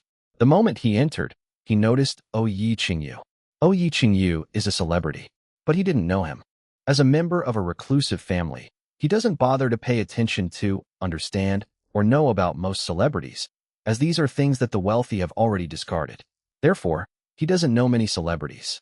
Only a few, and most of them were men. He only thought that Ouya Qingyu was Chun Sheng's girlfriend. After all, the two were standing very close, just like the way boyfriends and girlfriends or husbands and wives stand. He became domineering, not only liking women, but also particularly fond of other men's girlfriends and wives. This is his special hobby, or rather, his quirk. He originally intended to cause trouble for Chen Sheng, but unexpectedly Chen Sheng took the initiative to jump out. Isn't this like a tiger wanting to eat a rabbit, and the rabbit willingly jumped into his mouth? I'm asking you, do you agree or disagree? Once again, Chung Badeo spoke, his voice louder, clearer, and more forceful than before. Just like his name suggests, he was arrogant and domineering, with his arms still crossed over his chest, looking down on Chen Sheng as if he had him cornered. No one dared to speak. Everyone knew that Chen Sheng was in deep trouble. Ouya Qingyu, who followed him, also suffered a terrible fate. I'm afraid I won't be able to escape Cheng's domineering clutches. Many people regret it. What a pity, she's another beauty. Seeing this scene from the crowd, Kai Kuan felt extremely comfortable, as if he were Chung Badeo himself, looking very pleased, and wishing he could take this opportunity to jump out and stomp on Chen Sheng. Ouya Qingyu's face was a little pale. She took out her phone, ready to call for help. In Yunbei, she knew some important people who could at least ensure that Chen Sheng and she could continue to live under the pressure of starting a family. Get your stinky feet off it. However, just as she reached for her phone, a voice suddenly rang out. This sound, it was none other than. It was Chen Sheng. He didn't answer Chung Badeo's question, but instead shifted his gaze to Chung Badeo's foot, his eyes filled with a sinister look. However, his words were calm, ordinary, and devoid of any emotion. Damn, does he want to die? The fat boss was terrified, screaming inwardly. He was too close to Chung Badeo and was afraid that Chung Badeo would slap him to death. He was so nervous that his legs were trembling and he felt like he was about to lose his balance. My God, is he crazy? How dare he talk to Chung Badeo like that? Damn, that's just asking for trouble. It's over, he's doomed. He's quite handsome, so why is he so reckless? In the distance, more people noticed the situation, whispering among themselves. Looking at Chen Sheng with pity, regret, schadenfreude, and amusement, there was something for everyone. After Chen Sheng finished speaking, Chung Badeo was stunned. In this part of Yunbei, who dared to speak to him like that? He was genuinely surprised. I admire him. I admire this kid's fearlessness and ignorance. Chung Badeo said in a sinister, low voice. What did you just say? I didn't hear you clearly. Say it again and see. Chen Sheng stared at him and said, 10 seconds. I'll only give you 10 seconds. 10 seconds? Haha, did you hear that? He gave me 10 seconds. Chung Badeo laughed, seemingly both angry and genuinely amused. He looked at his four subordinates and said, I, Chung Badeo, have lived for 40 years, and this is the first time anyone has dared to speak to me like that. TSK, look at his eyes, so fierce, so cruel, so murderous, so terrifying.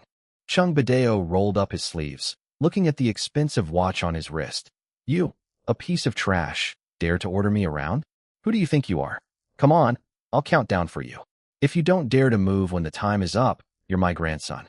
5, 4, 3, 2, 1 kid you. Chung Badeo was about to say something. As he counted down, in the blink of an eye, a flash of white light, and the next second, Chung Badeo's arrogant words, which he hadn't finished speaking, came to an abrupt end. At the same time, the leg he placed on the spirit stone. It's broken. Cut it in half at the knee. The severed leg detached from the body, rolled off the spirit stone, and fell to the ground. Immediately, Chung Badeo's arrogant expression suddenly froze, and at the same time, it became ferocious and painful, with beads of cold sweat dripping down his face. The next second, a pig-like scream rang out. Chung Badeo lost his balance and sat down hard, clutching his broken leg. He rolled around on the ground in pain, moving back and forth, left and right. Quiet. The surroundings fell silent. Men and women alike stared wide-eyed, speechless. Is that guy insane? He actually made a move? Chung Badeo has made a move against the Chung family. It takes immense courage and madness to do something like this. The fat boss was already nervous, and the sudden scene startled him so much that he shuddered violently and then collapsed to the ground, unconscious. Ouya Qingyu covered her red lips, her eyes flashing with horror. Even she hadn't expected Chen Sheng to dare to make a move. After all, Chung Badeo is a man who has started a family, the first one in northern Yunnan.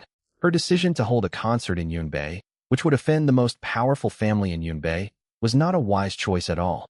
Most importantly, offending the Chung family can be fatal. Why were you so impulsive? Oh Yi Qingyu frowned, her expression not very good, but she felt a sense of relief and satisfaction, as if she had finally vented her anger. Kill him! Kill him! Chung Badeo roared hoarsely. He really didn't expect Chen Sheng to make a move. Moreover, he clearly saw that what the other party was slashing at was a burst of energy. This indicates that the latter is also a martial arts practitioner. So what if they're martial artists? We'll kill them all the same.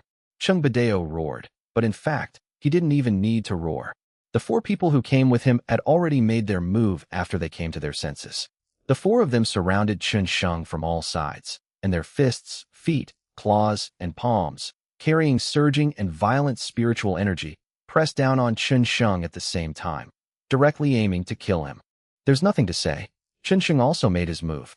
The 4 of them didn't coordinate very well, and he easily and calmly dodged their attacks.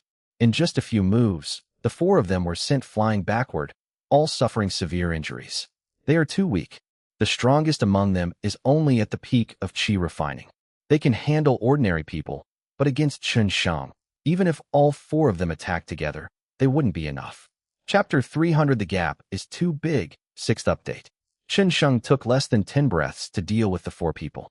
The difference between the qi refining stage and the mid-stage meridian opening stage, especially between the mid-stage meridian opening stage of Chen Sheng, is simply too great. Both punches were exchanged, but the opponent suffered broken tendons, injured bones, and was left a bloody mess. Everyone around was stunned, especially Kai Kuan in the crowd, who was terrified and sweating profusely. Thank goodness, thank goodness, thank goodness, there were security cameras. He didn't succeed in faking an accident on that guy. Otherwise, what would have happened to him? Kai Kuan simply couldn't imagine it. A madman who dares to mess with even the most domineering. Are you afraid of Kai Kuan? Kai Kuan, trembling, quietly left the royal city. He ran away without looking back. He was so scared that he didn't even dare to look at Chen Sheng again. After a few breaths, Chen Sheng walked towards Chung Badeo. Chung Badeo's feelings were very complicated. He was in pain, shocked, horrified, and afraid. Madman. He was certain. This young man in front of me is absolutely, positively insane. He's a madman who doesn't care about Chung Jia or Chung Badeo at all. Facing Chen Sheng, who was walking towards him, he used one foot to push off the ground and kept backing away. However, too slow. The next moment, Chen Sheng had already reached him, raised his foot, and without any hesitation, stepped on his chest. I'm ordering you. I'm doing this to you. What can you do about it? You should be afraid of my gaze. Chung Badeo was trembling. His hat had fallen off, revealing him to be bald with scabies on his head. Faced with Chen Sheng's answer, he didn't dare to utter a single word or speak. What domineering attitude! At this moment, he showed absolutely no trace of domineering demeanor. All that's left is fear and terror. Who exactly are you? Chung Badeo looked up at Chen Sheng, struggling to breathe, a deep fear gripping his heart.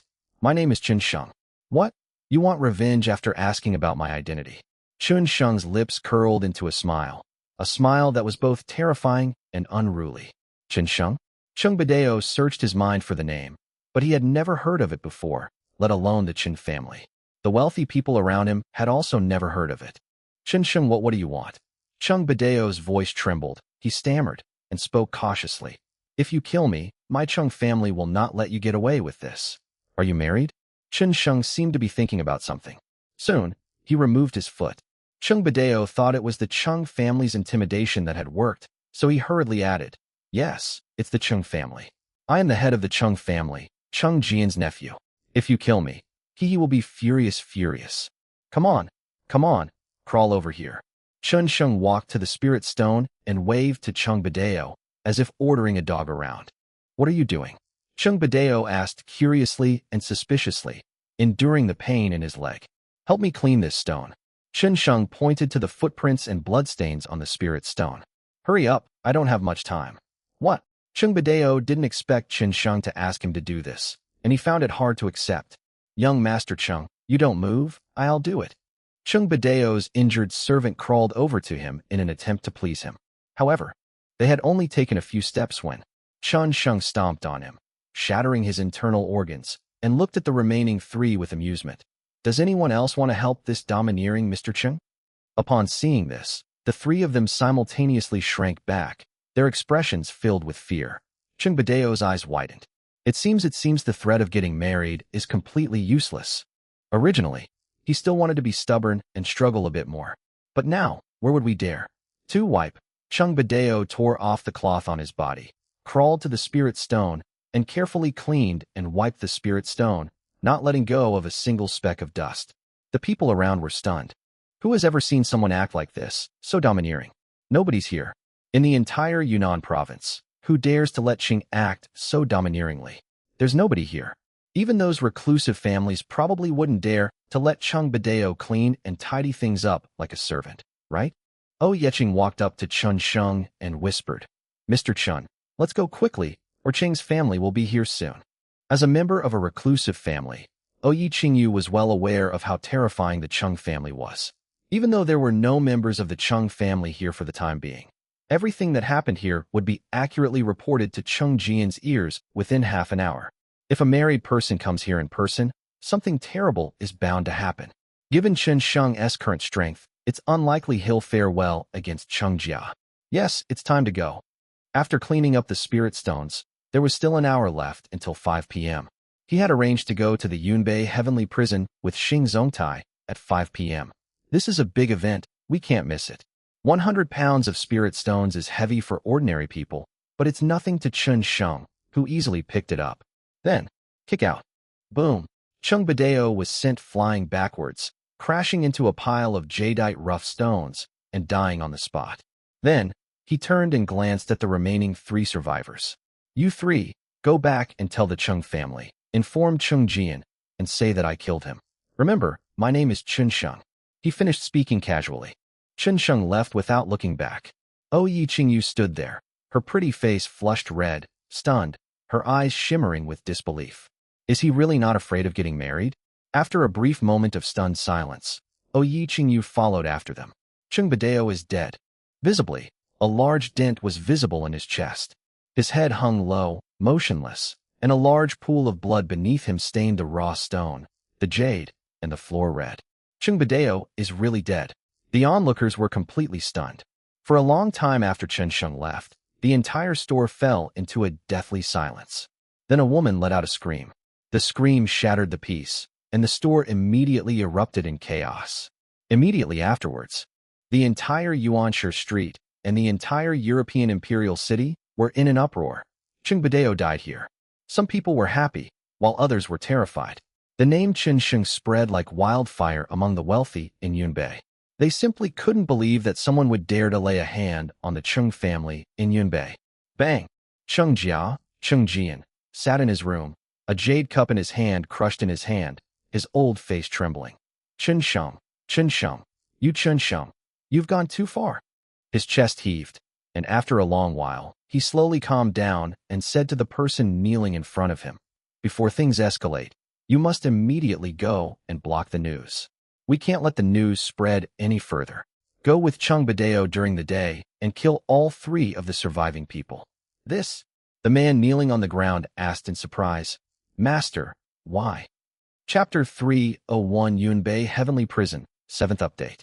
Cheng Jian stared at the man, not answering his question, but instead asking in return, when did you learn to ask why? Yes, I was wrong. The man immediately bowed his head. I'll take care of it right away. Wait a minute. Cheng Jian stopped him. Actually, it's okay to tell you. Lu Feng will be in Yunbei for the next half-month. Cheng Badeo is following my orders to help Lu Feng. If Lu Feng finds out that he can't even handle this small matter, what will he think of me and our Cheng family? The impact will be huge. Yes, I understand. Go on. Cheng Jian waved his hand. The man didn't ask any more questions and quietly left. As the head of the family, Cheng Jian understood one principle. Some people only need a warning. Those who require explanation still need explanation. Otherwise, killing one's own people would be disheartening. Once the people below lose heart, the head of the household and the family will become disaffected and decline. It should be noted that water can carry a boat, but it can also capsize it. Aren't you afraid of getting married? Oh Yecheng asked on the way back. Also, is that stone really that important? I'm never afraid of anyone, and I do things fairly, Chen Sheng replied. The stone is indeed important. All right. Yi Qingyu remained silent and said nothing more. However, instead of returning to the hotel, she went to a secret villa that she had bought herself.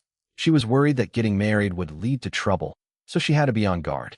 At the same time, the agent was informed of health issues. The concert was canceled, ticket buyers received a refund at double the price, and compensation was paid to the organizer. With the concert canceled, Yi Qingyu not only failed to make money, but also lost more than 30 million yuan. But this amount of money was a drop in the ocean for her. Fans are concerned about what happened to her and hope she can take good care of herself, as well as a lot of people who feel sorry for her. As soon as Chen Xing got home, he received a call from Zhang Tianyang. Young master, I have found out some things about that red stone. After those stones were mined, they were distributed in various places in Yunbei. For some reason, the Chung family has been collecting them like crazy these past 2 days.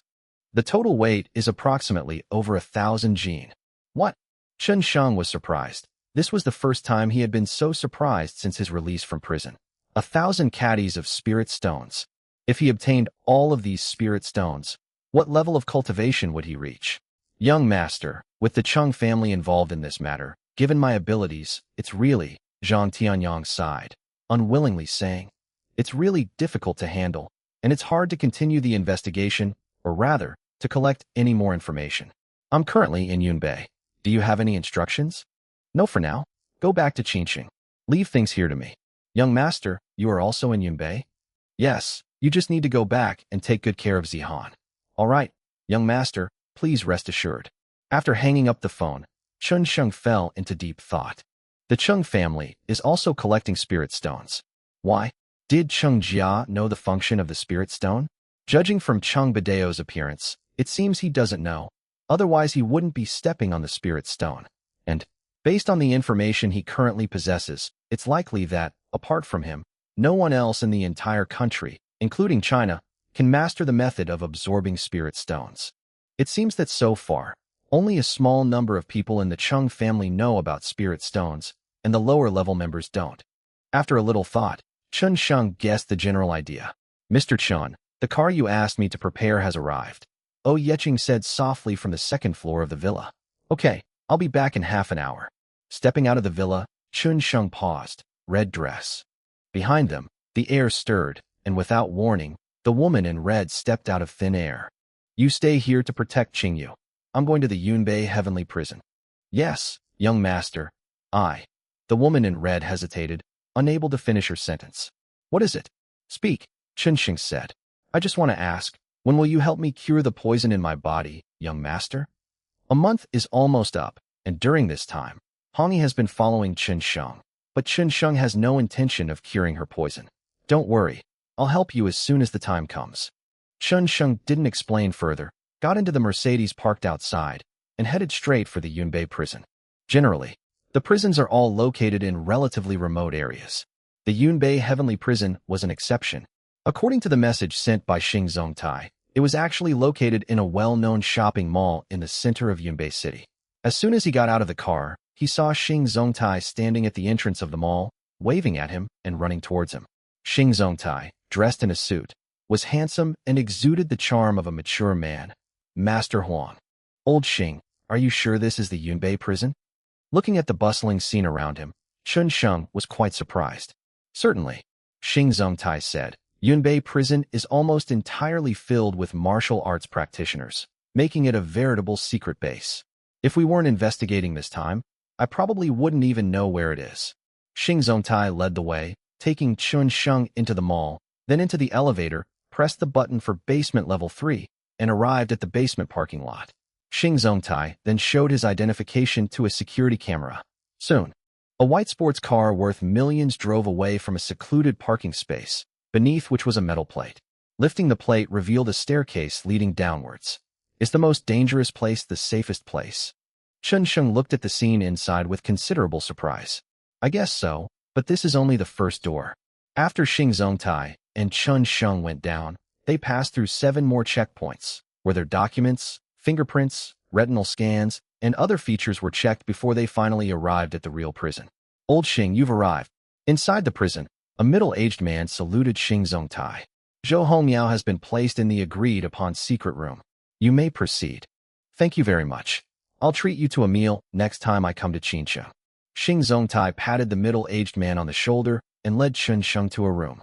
After identity verification, the secret room was opened. Master Huang, Zhou Hongmiao, is inside. According to the rules, you only have half an hour. I heard that the old guy hasn't spoken for several years. You need to hurry up and get him to talk. The surveillance has been turned off. I will keep an eye on things at the door for you. Okay, thank you. Chun Sheng's expression hardened. Then, they entered the secret room. The secret room was divided in two by thick, specially made glass. A bald man, dressed in prison clothes, who appeared to be about 80 or 90 years old, was sitting on a bench with lifeless eyes. When Chun Sheng came in, he only glanced at him briefly before looking away. Zhou Hongmiao. Chun Sheng walked to the glass and took out the swaddling cloth from his body. I need to know why you bought this kind of cloth 26 years ago. Just tell me, and name your conditions. Chapter 302 Conditions. Without wasting a single word, Chun Sheng got straight to the point when he met Zhou Hongmiao. Zhou Hongmiao looked very old. His face was full of wrinkles, and the wrinkles on his forehead were like pine bark, layer upon layer, making him look particularly weathered and without any energy or spirit. He sat expressionless behind the glass, staring at Chun Sheng, then at the piece of cloth, a strange light flickering deep in his aged eyes. Only, he remained silent. He seemed to have no interest in speaking. I told you, whatever the conditions, you can name your price. Chun Sheng reiterated that he didn't believe there were no deals that couldn't be made. He had been to prison, interacted with many fellow inmates, and understood the psychology of each prisoner. You may not need anything while you're in prison, but what about your parents, children, or grandchildren who are still out there? Don't they need anything? Zhou Hongmiao remained motionless, showing no reaction whatsoever. If it weren't for my heart still beating and my breathing, it would be as if I were sitting across from a mannequin. Chun Sheng was not in a hurry and continued. I've investigated you. You were expelled from the Zhou family 10 years ago and later arrested by China for indiscriminate killing. In the past few years, no one from the Zhou family has come to see you. Don't you have any children?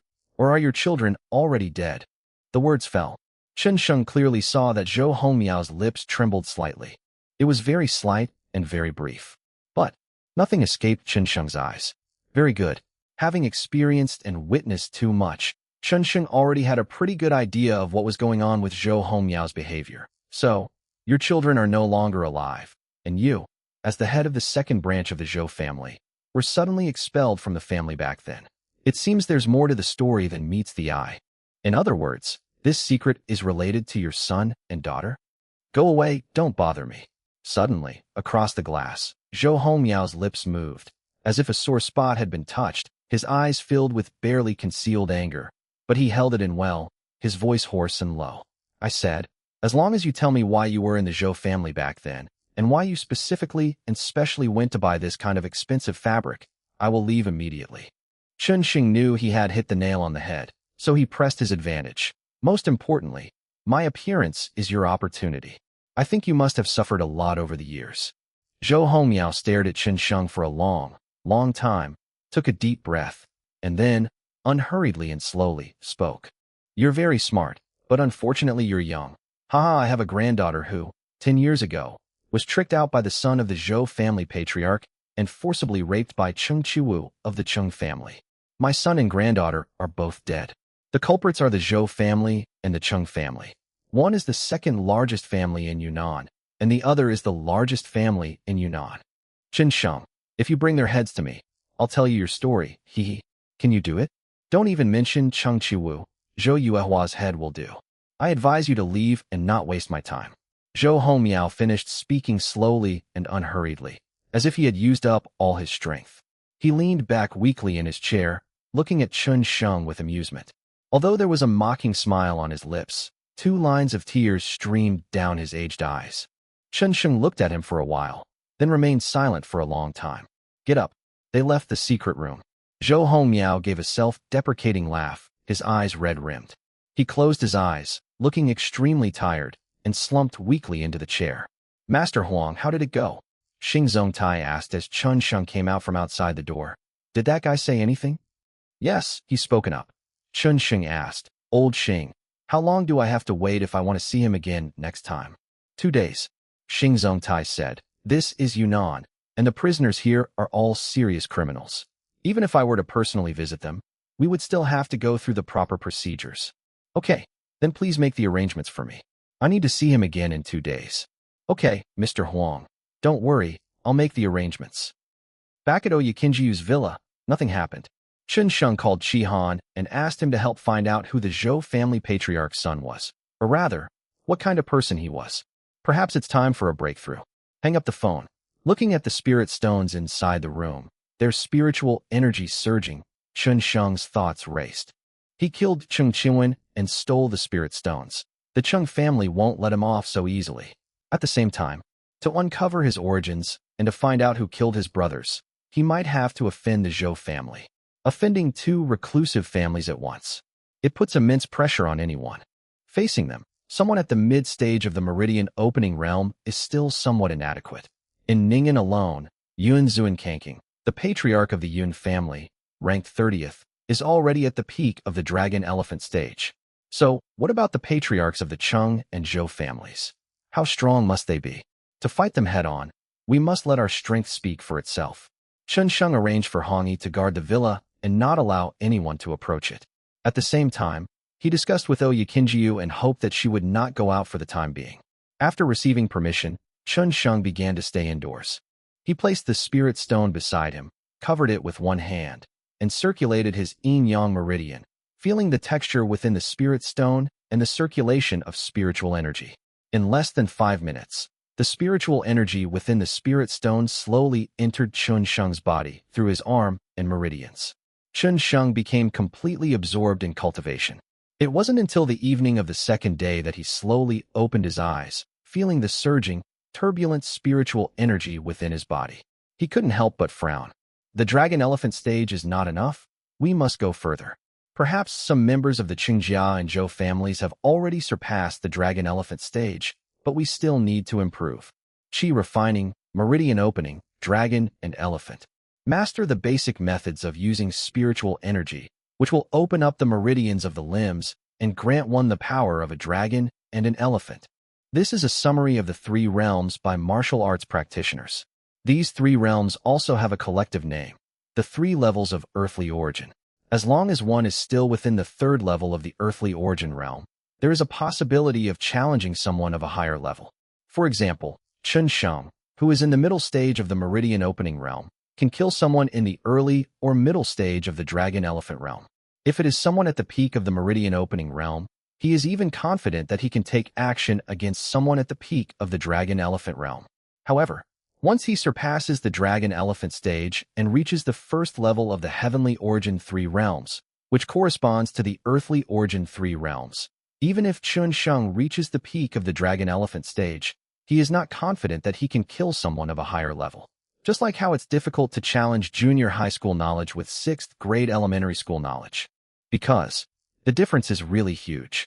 The 1st level of the heavenly origin triple realm is called the spiritual root stage. Within the Dantian, the Qi vortex transforms into spiritual roots, resulting in a qualitative change.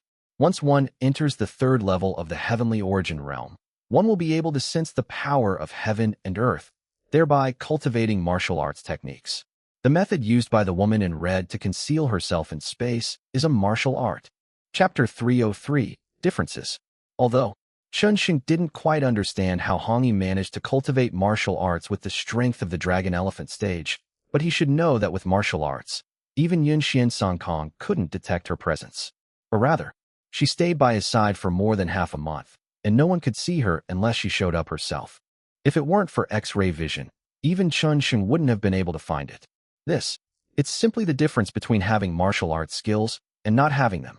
Unfortunately, even though the person in red is at the 3rd level of the earthly realm, they will still appear very weak once they appear.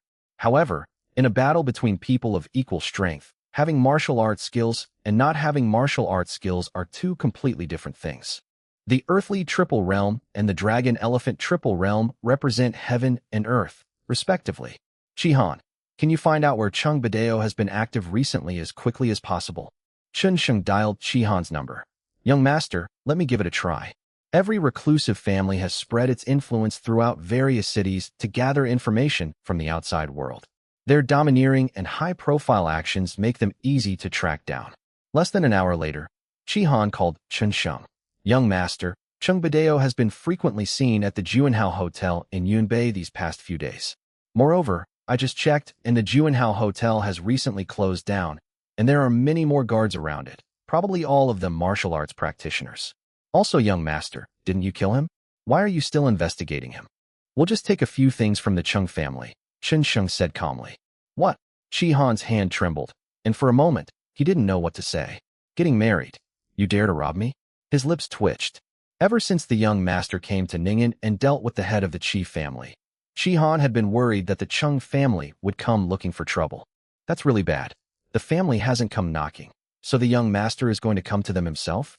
Han remained silent for a long time, then said in disbelief. By the way, young master, I've also found out about Zhou Yuehua's information and recent whereabouts, which you asked me to investigate. Are you investigating him because you want to kill him? Right. Young Master Chen. Han wanted to try to persuade him, but when he thought of Chen Sheng's personality, he gave up the idea. He knew that he couldn't persuade him. Therefore, all I could say was, okay, I'll send you Juanhao and Zhou Yuehua's information in a bit. Chen Sheng hung up the phone, reviewed the various documents sent by Han, and then left the villa, heading straight for the Juanhao Hotel. As expected, the spirit stones that Cheng Jia collected are definitely kept there. It weighs nearly 1,000 pounds. There are only two ways for Chen Sheng to improve his cultivation level. One is to refine pills, and the other is to rely on spirit stones. He doesn't have a perfect medicine cauldron yet. The former is obviously unrealistic, while the latter can not only deal a heavy blow to the Cheng family, but also enhance his strength. Juanhao Hotel is located in a relatively remote manor in Yunnan. The hotel is extremely luxurious, covering an area of thousands of acres. Under the night sky, it is brightly lit and shimmers with a gentle glow. The magnificent building, from a distance, doesn't look like a hotel at all, but rather like an ancient city, with its antique style pleasing to the eye. Chen Sheng noticed the camera when he was still a kilometer away, and the martial arts practitioners standing guard all around. With such tight security, Chen Sheng was even more convinced that the spirit stone was right here. He didn't hide, but walked directly towards the Juanhao Hotel. Hey, stop right there. Two protesters saw Chen Sheng and stopped him, asking, where are you going? Bang! Without saying a word, Chen Sheng raised his fist and punched them, knocking both of them unconscious on the spot. By the time they reached the Juanhao Hotel, 5 or 6 people had already been knocked unconscious. Chen Sheng? Juanhao Hotel. Chen Sheng, in a gloomy tone. He is the general manager of Juanhao. At the same time, she is also one of the core members of the Chung family. Today, and yesterday, were the days he went to report to Chung Jian about Chung Bideo's death. Therefore, he recognized Chen Sheng at a glance. Damn it, that little bastard actually delivered himself to our doorstep. Chung Wuhua stared at the monitor with a sinister look, then said to the people around him, immediately gather everyone in the hotel garden. I'm going to grind that kid to dust and rub him into the ground. Yes. The henchman beside him immediately did as instructed, and in less than a minute, hundreds of martial arts practitioners gathered in the hotel garden, each exuding a murderous aura. Among these people, the strongest, it has reached the mid-stage of the dragon-elephant realm. Some of them are married people, while others are guests hired by married people at great expense. In the middle of these people was a spacious chair, on which Chen Wuhua lay listlessly, quietly waiting for Chen Sheng. Soon, Chen Sheng emerged from under the dazzling lights. His steps were slow but rhythmic, lightly treading on the floor tiles, the sound of his footsteps clearly echoing in everyone's ears. Chen Sheng. Upon seeing Chen Sheng, Chen Wuhua shouted loudly, "You've got some nerve, coming to my family's Juanhao Hotel? Tell me, how do you want to die? Teared apart by 5 horses, or chopped into 8 pieces?" Chen Wuhua is very arrogant. They didn't take Chen Sheng seriously at all, not to mention the more than 100 powerful figures behind him. He himself was just one step away from reaching the peak of the dragon elephant stage. With his strength, why would he even consider Chen Sheng a threat? Chung Bideo may have a higher status, but his strength is far inferior to Chen Sheng's. In his view, Chen Sheng was already a dead man, a completely dead person. Glancing at the hundreds of martial artists, Chen Sheng remained calm. Instead of answering Chen Wuhua, he asked, "Are you here guarding that red stone?" "Yes." Chen Wuhua answered crisply and decisively, without any concealment. Because an elephant has no reason to lie to ants. Are you here to steal them? Yes, that's right. Chen Sheng nodded. Similarly, he had no reason to lie to these people. Are you sending yourselves out? Or am I going to break in? Charge in. Who do you think you are, to think you can charge in? Cheng Wuhua said casually to the martial artist behind him, his tone mocking and playful. See this kid? His name is Chen Sheng. Whoever gets his head later will be rewarded with 100 million yuan and promoted to vice general manager of Juanhao. Cheng Wuhua's simple sentence. More than 100 martial arts practitioners were instantly tempted. 100 million might not mean much to them, but the position of deputy general manager of Juanhao was very attractive. Juanhao is no ordinary person. Once you become Juanhao's deputy general manager, you will be able to give orders to your subordinates and receive abundant cultivation resources. At this moment, they were like wolves, their eyes bloodshot, staring intently at Chen Sheng as if they had spotted a treasure or prey, their gazes gleaming with excitement and bloodlust. Chapter 304. Too late. Sensing the intense, eager killing intent emanating from both sides, Cheng Wuhua's lips curled slightly, and he said casually, "It seems you all can't wait any longer, so let's go. Kill." As soon as he finished speaking, a series of low shouts suddenly rang out, and then more than 100 martial arts practitioners, like sprinters, leaped and ran swiftly towards Chen Sheng. They were extremely excited, as if Chen Sheng were a fat sheep waiting to be divided up. In fact, most of them didn't even bring any weapons and were empty-handed. In an instant, they blocked Chen Sheng's escape route, surging in from all directions, and Chen Sheng's figure was swallowed up by them. "Kid, don't blame me after you die. Blame yourself for being too weak." Cheng Wuhua sat in his chair, mocking and sarcastic. "Weakness is the original sin, isn't it what?" Before Cheng Wuhua could finish speaking, his expression suddenly froze. At the very second he spoke, the 100+ people, as if they had touched a spring, flew back one after another. At the same time, Chen Sheng, who had been submerged, walked slowly towards him, step by step. But it was like the devil's steps, heavy and powerful. With each step, the paving stones beneath your feet crack and dent.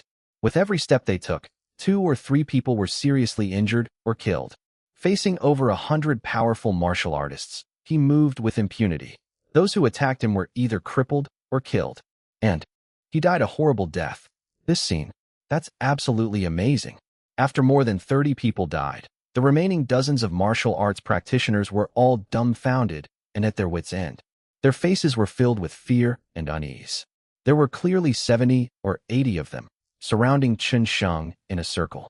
But for every step Chen Sheng took, they would take 2 or 3 steps back. Let alone taking action, they didn't even dare to get too close to it. Between 40 or 50 breaths, Chen Sheng went straight towards Cheng Wuhua. Those who were blocking his way couldn't help but make way for him. "List." Cheng Wuhua wanted to say something.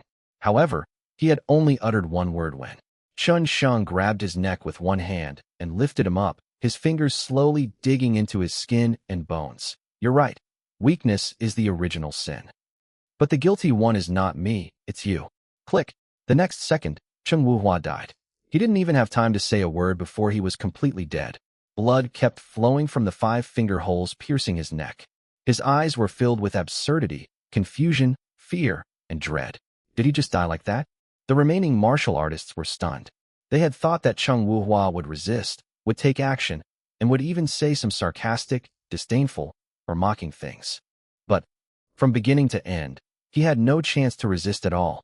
No, strictly speaking, they didn't even have a chance to speak. Thump, thump, thump. The remaining martial artists were all ashen-faced, their hearts pounding, and their lips dry. They were very strong, and in the outside world, in the secular world, any one of them was a high-ranking and arrogant figure. But now, they were truly scared and cowardly. Faced with a young man in his early 20s, they didn't even dare to breathe and were almost suffocating. Having discarded Cheng Wuhua, Chen Sheng looked at the remaining martial artists, finally fixing his gaze on one at random. "I only want what I want. Where is it?" "Room 9999, the most exclusive room on the top floor of the hotel." The martial artist being stared at couldn't help but shudder, blurting out the words with fear. "Take me up." "Yes, yes." At this moment, Chen Sheng was the eldest brother, the boss. No one dared to disobey his orders. Immediately, someone came out to lead the way, heading straight for the Supreme Room on the top floor. Soon, Chen Sheng was excited. At first glance, the room was filled with pieces of spirit stones, weighing at least 600 or 700 pounds at a glance. Although it's still a bit short of the 1,000 Jin Zhang Tianyang investigated, and it's very likely that he hasn't finished collecting it yet, it's enough, and he's satisfied. Prepare a car. I'm going to take them with me. More than half an hour later, Chen Sheng drove off in a Mercedes-Benz van, leaving the Juanhao Hotel with an air of nonchalance. In front of the hotel, the martial arts practitioners exchanged bewildered glances, simultaneously letting out a sigh of relief. Even though they were robbed, they were actually hoping the thief would take their things and leave quickly. Their feelings were incredibly complex, heavy, and painful. In less than half an hour, Cheng Jia is furious. I'm absolutely furious. When news of the incident at the Juanhao Hotel reached Cheng Jian, he was furious. The elderly man, in his 50s and nearing 60, had never been so enraged before. Chen Sheng, damn it all, Chen Sheng. This is outrageous, absolutely outrageous. Immediately, right now, notify all the heads and patriarchs of all the hidden families in Yunbei to attend a meeting at the Cheng family residence. Quickly, anyone who dares not to come, I'll wipe them out. Cheng Jian was practically roaring, his old face flushed red, the sound so loud it hurt people's eardrums. Before him, several kneeling martial arts practitioners trembled and responded in fear, then left. It was already late at night. Less than an hour. The heads of the other 3 reclusive families in Yunbei have all arrived. In the Yun family's conference room, a silence fell. Quiet. Cheng, Zhou Song King. The 4 family patriarchs sat in the conference room. Old Cheng, what brings you here so late? Asked Zhou Hongyun, the head of the Zhou family. The other 2 were also very puzzled. It was already late at night. Some were asleep, others were playing with young women, when they were suddenly summoned. They were extremely displeased. But there's nothing we can do. Qingjia, after all, is the first family in Yunbei. They have to give him face when he gets married. Watch this video first. Cheng Jian ordered his men to play the surveillance footage taken at the Juanhao Hotel, from Chun Sheng entering the hotel to his departure. The heads of the Zhou, Wang, and Song families were all dumbfounded. Holy crap, is this guy fucking asking for trouble? They even dared to break into the Juanhao Hotel? I called you here for no particular reason other than to help me find him. Dig 3 feet into the ground. Find him if you must. Facing the heads of the 3 families, Cheng Jian forcibly suppressed his anger, but his voice still trembled slightly, his fury barely concealed. Whoever finds me can work with me for a year. During this year, I will only take 10% of the profits from all the collaborations. Okay, Lao Cheng, don't worry. I, Zhou Hongyun, will do my best to handle your matter. Zhou Hongyun was the first to stand up and express his opinion. After all, the conditions offered by Cheng Jian were already very tempting. After thinking for a while, both the Wang and Song families agreed. After the 4 family meetings were completed, Cheng Jian did not stop there. Instead, he summoned all the key members of the Cheng family, including Cheng Chiwu, as well as the senior members, to the Cheng family ancestral hall. Chapter 305, 100 meters. He robbed me of all the spirit stones. How am I supposed to explain this to Lu Feng? Facing one's own family, Cheng Jian was furious, his face flushed, and his eyes were extremely ugly. From now on, everyone in the Cheng family, take action and find him. No matter where he is, whether he is alive or dead, you must find him for me. Yes. Yes. Below, the Cheng family members trembled with fear. Since Cheng Jian became the head of the Cheng family at the age of 35, no one had ever seen him so angry. He had always been a very wise and refined figure, admired by many. Let alone roaring like today, he rarely even speaks loudly anymore. Inside the ancestral hall, after the Cheng family members left, Cheng Chiwu hesitated for a moment and asked, Father, should we tell Lu Feng about this? We don't need to for now, and since he won't show up himself, we can't go looking for him. Cheng Jian suppressed his anger. Let's kill Chen Sheng first. Once we find Chen Sheng, we'll naturally get the spirit stones back. That night, Yunnan was in complete chaos. The 4 major families simultaneously searched for Chen Sheng and the car, mobilizing their cultivated underground networks, official Chinese networks, and the city's extensive surveillance network. At the same time, at the border between Yunnan and Ning'an, in a place with towering mountains, a helicopter hovers overhead. A tall, slender figure, carrying a large box on both hands, leaped down from a height of more than 10 meters. Boom! The loud noise startled the forest, causing a swaying of trees. The figure landed steadily and then waved to the helicopter. Inside the helicopter, Oyi Qingyu, dressed in a flowing white dress, stood before the cabin door, waving and saying, "Mr. Chun, please be careful. I'll wait for you back in Ning'an." Then, the cabin door closed, the helicopter's rotors whirred, and it slowly disappeared into the distance. The figure in the mountains and forests was naturally Chen Sheng. His domineering act of taking away the spirit stones tonight would surely alarm the Chung family. So the first thing he did upon returning was to leave Yunbei with Oyi Qingyu. Furthermore, they planned to absorb spirit stones deep in the mountains. As for protecting Oyi Qingyu, the task was temporarily entrusted to Hongyi. With so many spirit stones, I should be able to break through to the dragon elephant stage. Chen Sheng carried the large box weighing several hundred kilograms without feeling any pressure. He found a place that looked relatively safe, sprinkled some powder to repel mosquitoes and wild animals, and began to absorb the spirit stones. After entering the dragon elephant stage, this time the speed of absorption was more than 10 times faster than before, and strands of spiritual energy surged into his limbs and bones like a tide. What? They ran away. They left Yunbei? The power of the four great families is immense. Ordinary people can hardly imagine the strength of these hidden families. In less than 10 minutes, Cheng Jian received first-hand information about Chen Sheng. Yes, Patriarch, based on the information provided by the Zhou, Wang, and Song families, we quickly located his whereabouts, but we were still a step too late. I personally witnessed Chen Sheng jump into Wuji Mountain from the helicopter. Also, Oyi Qingyu seemed to be on the helicopter as well. A man below, kneeling on one knee, reported, "I have already sent men to infiltrate Wuji Mountain to search for his whereabouts. No need. Call our people back. Wuji Mountain stretches for thousands of miles and is vast and boundless. Communication is difficult inside. Finding someone is like finding a needle in a haystack." Nearly 2 hours had passed since the incident, and Cheng Jian had calmed down.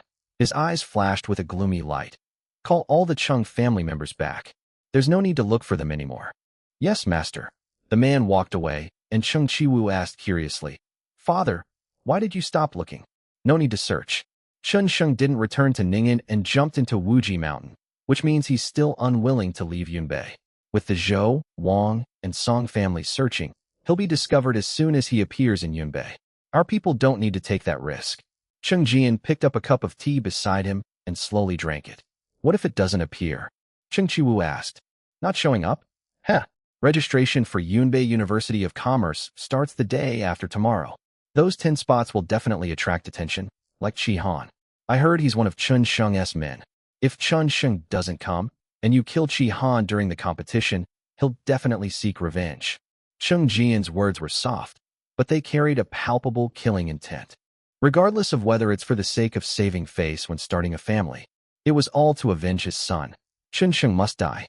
"Father, we need to pay the spirit stones to Lu Feng tomorrow, and we can't pay them. I've already had your grandfather speak to Lu Feng, so there shouldn't be any problems." The next day, afternoon, inside Wuji Mountain, Chen Sheng, who was sitting cross-legged, suddenly opened his eyes. In an instant, light burst forth, dazzling and captivating. A few seconds later, the light began to recede and disappear, then returned to its plain and unadorned state. The feeling of being in the spirit root stage is wonderful. Chen Sheng felt the surging power within his body, and he could clearly sense the difference from before. Although I was powerful and surging before, I always felt that something was missing. I could only use the power in my body or a small amount of spiritual energy, while most of my spiritual energy was left unused. It's like a big water tank. It's full of water, but it can only be released little by little through a small outlet. What's worse, that outlet gets blocked from time to time. And now, Chen Sheng could feel that the spiritual root was taking shape in his dantian, and he could freely mobilize spiritual energy through the spiritual root. He can do it whenever he wants. Of course, simply mobilizing this spiritual energy, while powerful, is not enough. It's like a tank of water. You can pour it out and soak someone, but the damage is minimal. If you add a high-pressure gun to water from a tank, the lethality will immediately increase by countless levels. Martial arts, just like this high-pressure gun. In the lineage, there is only one martial art. In Chun Sheng's lineage, there is only one martial arts technique. It's called Ninefold Extreme Shadow. As its name suggests, it is a martial art that enhances speed. In total, it is divided into 9 levels. The first level allows you to increase your speed tenfold within 1 minute. Although there is only one type, but that's enough. At Chun Sheng's current speed, he can reach about 40 kilometers per hour if he goes all out. Simply put, this is roughly the speed of a family sedan driving in the city. However, by cultivating the extreme shadow technique, one can improve tenfold once the first level is reached. What does 10 times mean? For 100 kilometers per hour. 1 minute, 6 kilometers. In other words, a distance of 100 meters. It only takes 1 second. Chapter 306 is indeed a joke. Chun Sheng was a soldier by training. As a soldier, warrior, and assassin, he knew very well the importance of speed. In the world of martial arts, speed is the only way to break through defenses. This is not just talk. Ninefold Extreme Shadow, increasing speed tenfold within a minute. He knew very well how terrifying that was. This isn't just about running speed. Most importantly, there's attack speed. In the blink of an eye, while someone else makes a move once, you can make a move hundreds or thousands of times. It goes without saying which one is stronger and more powerful. Recalling the Ninefold Extreme Shadow in his mind, Chun Sheng began to make 4 or 5 strange movements with his body, but he repeated these 4 or 5 movements tens of thousands of times. It took more than 5 hours, until after 8 p.m., for Mr. Chen to stop. Barely made it into the first level. He breathed a long sigh of relief. Martial arts skills rely heavily on comprehension and practice. It took him a full 5 hours to master it, which is enough to prove how difficult it was. As soon as Chun Sheng's phone got a signal after leaving Wuji Mountain, a series of text messages came in. They were from Chi Han, Oya Qinjiu, Xing Zongtai, Zhang Tianyong, Jiang Huhai, and others. The 4 major families wielded immense power. They all received the news, but since they couldn't get through by phone, they could only inquire via text message. 5 seconds later, the first phone rang. It is Xing Zongtai. It was obvious that he had been dialing Chun Sheng's number the whole time. Otherwise, it wouldn't have been this fast. Master Huang, where are you? Xing Zongtai asked urgently. Please don't go back to Yunbei. I have received definite news that all 4 major families in Yunbei are looking for you. The city's surveillance network is fully operational, with personnel monitoring it 24 hours a day. There are also people checking identities at the city's exits and entrances. As soon as you appear, you will be discovered immediately. It's all right, they won't find me, Chun Sheng asked. Have things been arranged with Zhou Hongmiao? This, Xing Zongtai hesitated for a moment. Master Huang, I can make arrangements over there at any time, but once you enter the city. Old Xing, you still don't trust me? I'll be waiting for you at the entrance of the Yunbei prison in 2 hours. Okay, all right. Less than a second after hanging up, another call came in. It was from Chi Han. Young master, how are you? The 4 great families are searching for you everywhere. You must hide well. Chi Han's voice was urgent, sounding somewhat nervous. I'm fine. I'm on my way to Yunbei. Chun Sheng said helplessly. Did he really look like he was about to be captured? Chi Han, can you still help me find Zhou Yuehua and Cheng Chiwu's location? Young master, you still want to go find him? Chi Han was speechless, utterly speechless. Those were the 4 great families of Yunbei. They searched the entire city and found not only a single person, but even an ant, a fly, or a mayfly. At this moment, Chun Sheng actually even wanted to kill someone. Or should we kill the Zhou family? Chi Han was completely dumbfounded. His hand holding the phone trembled and shook. Young master, I think we should wait a while before killing them. You just need to tell me your location. Chun Sheng didn't give Chi Han a chance to speak again, hung up the phone directly, replied to a few text messages, and then turned off his phone. Then, he took out several silver needles and inserted them into the face. As the silver needles were inserted, Chun Sheng's facial features gradually changed. His eyes were bigger, his nose was more defined, and the corners of his mouth were slightly upturned. Even people who knew him would absolutely not recognize him. As a former elite special forces soldier, he had many ways to evade the Skynet surveillance system, but this one was the simplest and easiest. Not to mention the face. After a few silver needles were inserted, even the pupils showed some subtle changes. Soon, Chi Han sent Zhou Yuehua's coordinates. A hotel. 5-star hotel. The hotel belongs to the Zhou family. Under the cover of night, the hotel shimmered with enchanting lights, and couples would occasionally emerge from within. 8th floor. This entire floor is Zhou Yuehua's private room, over 1,000 square meters, which includes not only fitness equipment, but also an indoor heated swimming pool. In the spacious room, Zhou Yuehua was frolicking and playing with 3 foreign women, all dressed scantily. Zhou Yuehua lay on the bed, with 3 women like his slaves. One was peeling fruit for him, while the other 2 were caressing and kissing his entire body from head to toe. Zhou Yuehua was smug and extremely comfortable, enjoying the pampering. Abruptly, for no apparent reason, Zhou Yuehua sensed that danger was approaching. He glanced at the doorway instinctively. His expression changed drastically. I don't know when. There was another person at the door of the room. A man, about 1.78 meters tall, dressed in black, with his arms crossed, was coldly staring at him. The man had been there for who knows how long. He just stood there quietly, like a wooden stake, at the doorway. Outside the door, his bodyguards were already lying on the ground.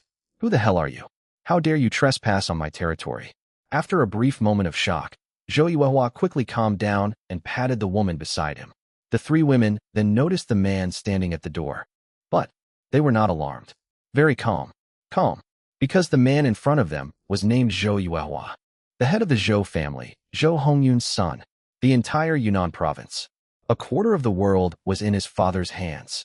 With such a man by their side, what are they afraid of? Let alone people. Even if it's a ghost, they're not afraid.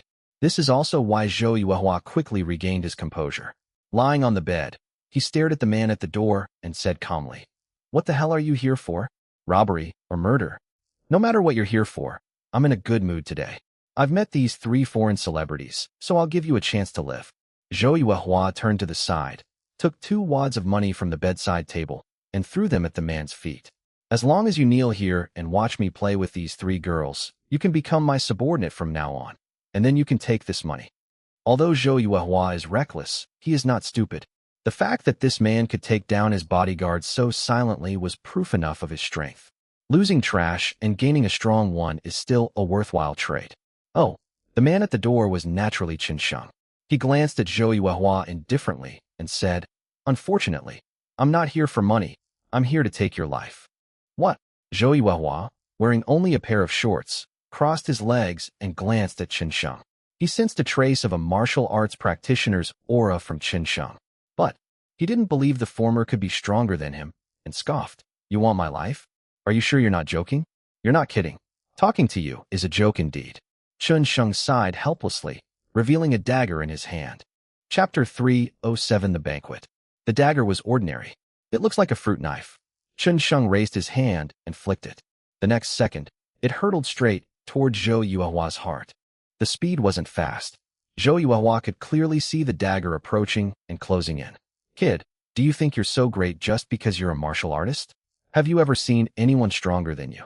As he spoke, Zhou Yuehua arrogantly raised his hand, ready to catch the blade with his bare hands. However, in the blink of an eye, a muffled thud. In Zhou Yuehua's disbelief and fear, the dagger passed effortlessly and perfectly through his palm, then plunged into his chest cavity, piercing his ribs, atrium, and heart. Leaving a long, bloody hole, it shot out from behind him and embedded itself firmly in the wooden plank at the head of the bed. Even so, the knife still retained some of its power. It was plugged into the headboard, buzzing and vibrating. At the same time, Zhou Yuehua's eyes were filled with terror. His whole body was trembling, and his eyes were staring in horror at this unknown, unfamiliar, and completely unknown man. He clutched his chest, but blood was flowing out like a burst dam, impossible to contain, seeping from between his fingers and down his back. He wanted to say something, but he couldn't utter a single word and died trembling, shaking, and filled with fear. Murder! The 3 women had never seen anything like this before. They were just ordinary people, their faces filled with terror and fear. They rolled off the bed, curled up in the corner, and trembled. Qin Sheng grabbed a piece of clothing from beside the bed, covered Zhou Yuehua's head with it, and with a snap, tore his head off. Upon seeing this scene, the 3 women screamed and roared in terror, so frightened that they fainted. Qin Sheng ignored them and left Jiuanhao with his head in his hands. Half an hour later, soon, a cordon was set up around the Jiuanhao Hotel, and the Yunnan authorities completely sealed it off, preventing any outsiders from entering. Zhou Hongyun had already received the news, and in a fit of rage, he went straight from the Zhou family home to the Juanhao Hotel. Mr. Zhou, the bigwig of the Yunbei City Police, personally went to greet Zhou Hongyun. Roll. A powerful pressure swept over the police chief, who was forced to retreat before he could even get a meter away from Zhou Hongyun. Zhou Hongyun showed no courtesy whatsoever to the Yunnan officials, turning his back on them and heading straight to the hotel with his men. He has the confidence and the ability to back it up. Inside the hotel lobby, a corpse was laid out. The corpse was covered by a white sheet. Upon entering the lobby, upon seeing the body, Zhou Hongyun's steps suddenly became even heavier. With each step, a deep pit appears in the ground. He was furious. His eyelids, eyebrows, and lips were all twitching and trembling. Subsequently, he walked up to the body, gritted his teeth, and lifted the white sheet. The next second, a headless corpse appeared before his eyes. If it weren't for the red birthmark on the former's shoulder, he would never have recognized that it was his son, his only, most beloved, and cherished son. Zhou Hongyun's heart raced, and his face changed drastically. Then, cover it with a white cloth. The imagined roar and fury did not materialize. Zhou Hongyun didn't say a word and closed his eyes.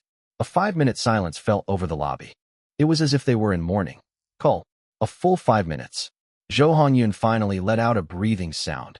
A long inhale, a deep exhale, an inhale, an exhale, an inhale, an exhale. Repeated 3 times. He stopped and then opened his eyes. Clearly visible, his eyes were filled with blood vessels in his pupils. These blood vessels intertwined like a spider web, spreading along his pupils, like a demon, terrifying to the extreme. Check the surveillance footage, find out who killed them, and once you find them, dig them up, chop them into pieces, make mud, and feed them to the pigs, Zhou Hongyun said to his capable assistant. Also, kill everyone who visited the hotel today. This master, where are the hotel staff? That manager, he's mine. Kill. Zhou Hongyun interrupted him before he could finish speaking. The person beside him, whose face was slightly pale, dared not utter another word. Yes, it will be completed within 1 day. The others beside Zhou Hongyun exchanged glances, their faces grim. Everyone who came to the hotel today, kill them all. You should know. Those who can afford to stay at Juanhao Hotel are mostly wealthy people, CEOs of listed companies, celebrities, and so on. Every day, Juanhao received at least 300 or 400 people. Most of the time, thousands of people. Just because of Zhou Yuehua's death, should thousands of people be buried with him? Their palms were sweating. Zhou Hongyun is insane. 1 hour later, Chen Sheng appeared at another hotel, the Chung family's hotel. It is equally heroic. It's even more luxurious than the Juanhao Hotel. Although it's a hotel, it doesn't offer accommodation. It's more like a high-end entertainment club than a hotel. A private entertainment haven for married couples. Tonight, Cheng Chiwu held a banquet here for his 7th wife's birthday, which was her 18th birthday and also her coming-of-age ceremony. The ridiculous thing is, none of the guests were friends or relatives of Cheng Chiwu's wife, because his concubine's so-called birthday and coming-of-age ceremony were not important. He was just using this grand event to invite some very important people. For example, Luo Yigong, the president of Yunnan University of Commerce. For example, in universities, 3 vice presidents wielded considerable power: Guan Zhengyang, Tai Kaijun, and Jia Zi. For example, the attendant who came with Kunlun Su and Lu Feng this time, the one who pushed his father away and refused to let his father open the door, Ji He, and several other attendants. These people are all important figures related to the 10 spots available at Kunlun Mountain. In a spacious and luxurious private room, several people sat at a round table, each embracing a beautiful woman.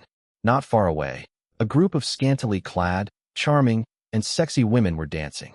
The dishes on the table were all rare and expensive animals, things that ordinary people would never even dream of. Everyone, thank you for coming to my wife's birthday party.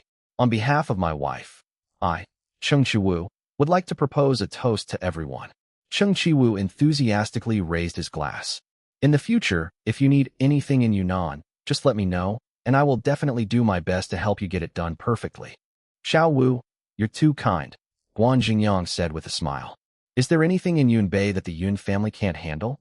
Xiao Wu, with your abilities, you have a good chance of getting one of the 10 spots this time, Luo Yigong said with a smile. I'll try my best to arrange things with the school. Ji He, sitting at the head of the table, also smiled and said, Indeed, Xiao Wu's strength is quite good, and he is already qualified to enter Kunlun Void. I will put in a good word for you with Director Liu. Cheng Chi-Wu's expression changed drastically. In the past 2 days, he had given Ji He a lot of women, property, gold and silver jewelry, and martial arts resources. It seems his investment is finally going to pay off. Haha. Thank you very much, Senior Ji. I'll drink this first as a sign of respect. Chapter 308. No need to elaborate on the trash. Upon receiving Ji He's praise and affirmation, Cheng Chi-Wu was excited and downed his cup of wine in one gulp. I'll drink this cup to the last drop. Everyone else can drink as you please. After several rounds of drinks and dishes, and after some idle chatter and flattery, Luo Yigong said, Xiao Wu, although you are quite capable, I heard that someone will send people from the other 3 cities to our Yunbei, Yueluo, and Ning'an cities to participate in the Yunbei 3 cities assessment. As you know, the cultivation resources in the other 3 cities are far superior to those in the 3 cities of Yunbei. Many people may not have the opportunity there, but if they come here to participate in the selection, their chances are much greater. Cheng Chi-Wu knew that Luo Yigong was giving him a hint and revealing information to him, so he immediately said, Don't worry, starting today, the identities of everyone entering the 3 cities of Yunbei must be strictly checked. Although the Cheng family ranks only 23rd among the 36 earthly fiends, they wield considerable influence in the 3 cities of Yunbei. He believed that as long as he said one word, martial law will soon be imposed in the 3 cities of northern Yunnan. By then, a large portion of those strong competitors will be unable to participate. After all, they need to participate in the selection process for the 3 cities in northern Yunnan. You must have identity from one of the 3 cities in northern Yunnan. Once the Cheng family gets involved, it becomes very difficult for those people to obtain normal, undetected identities. That's right, Xiao Wu. Once those people can't get in, your chance of entering Kunlun Void will be 100%, Luo Yigong said admiringly.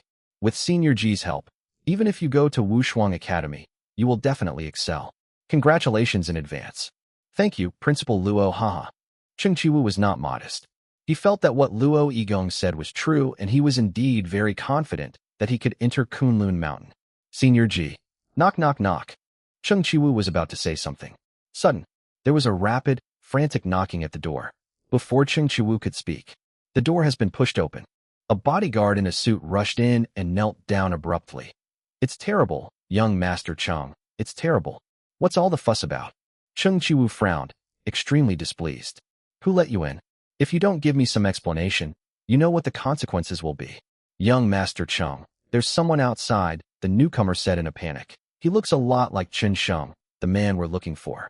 He's broken through. What? Cheng Chi-Wu's movements froze. Chen Sheng? Are you sure?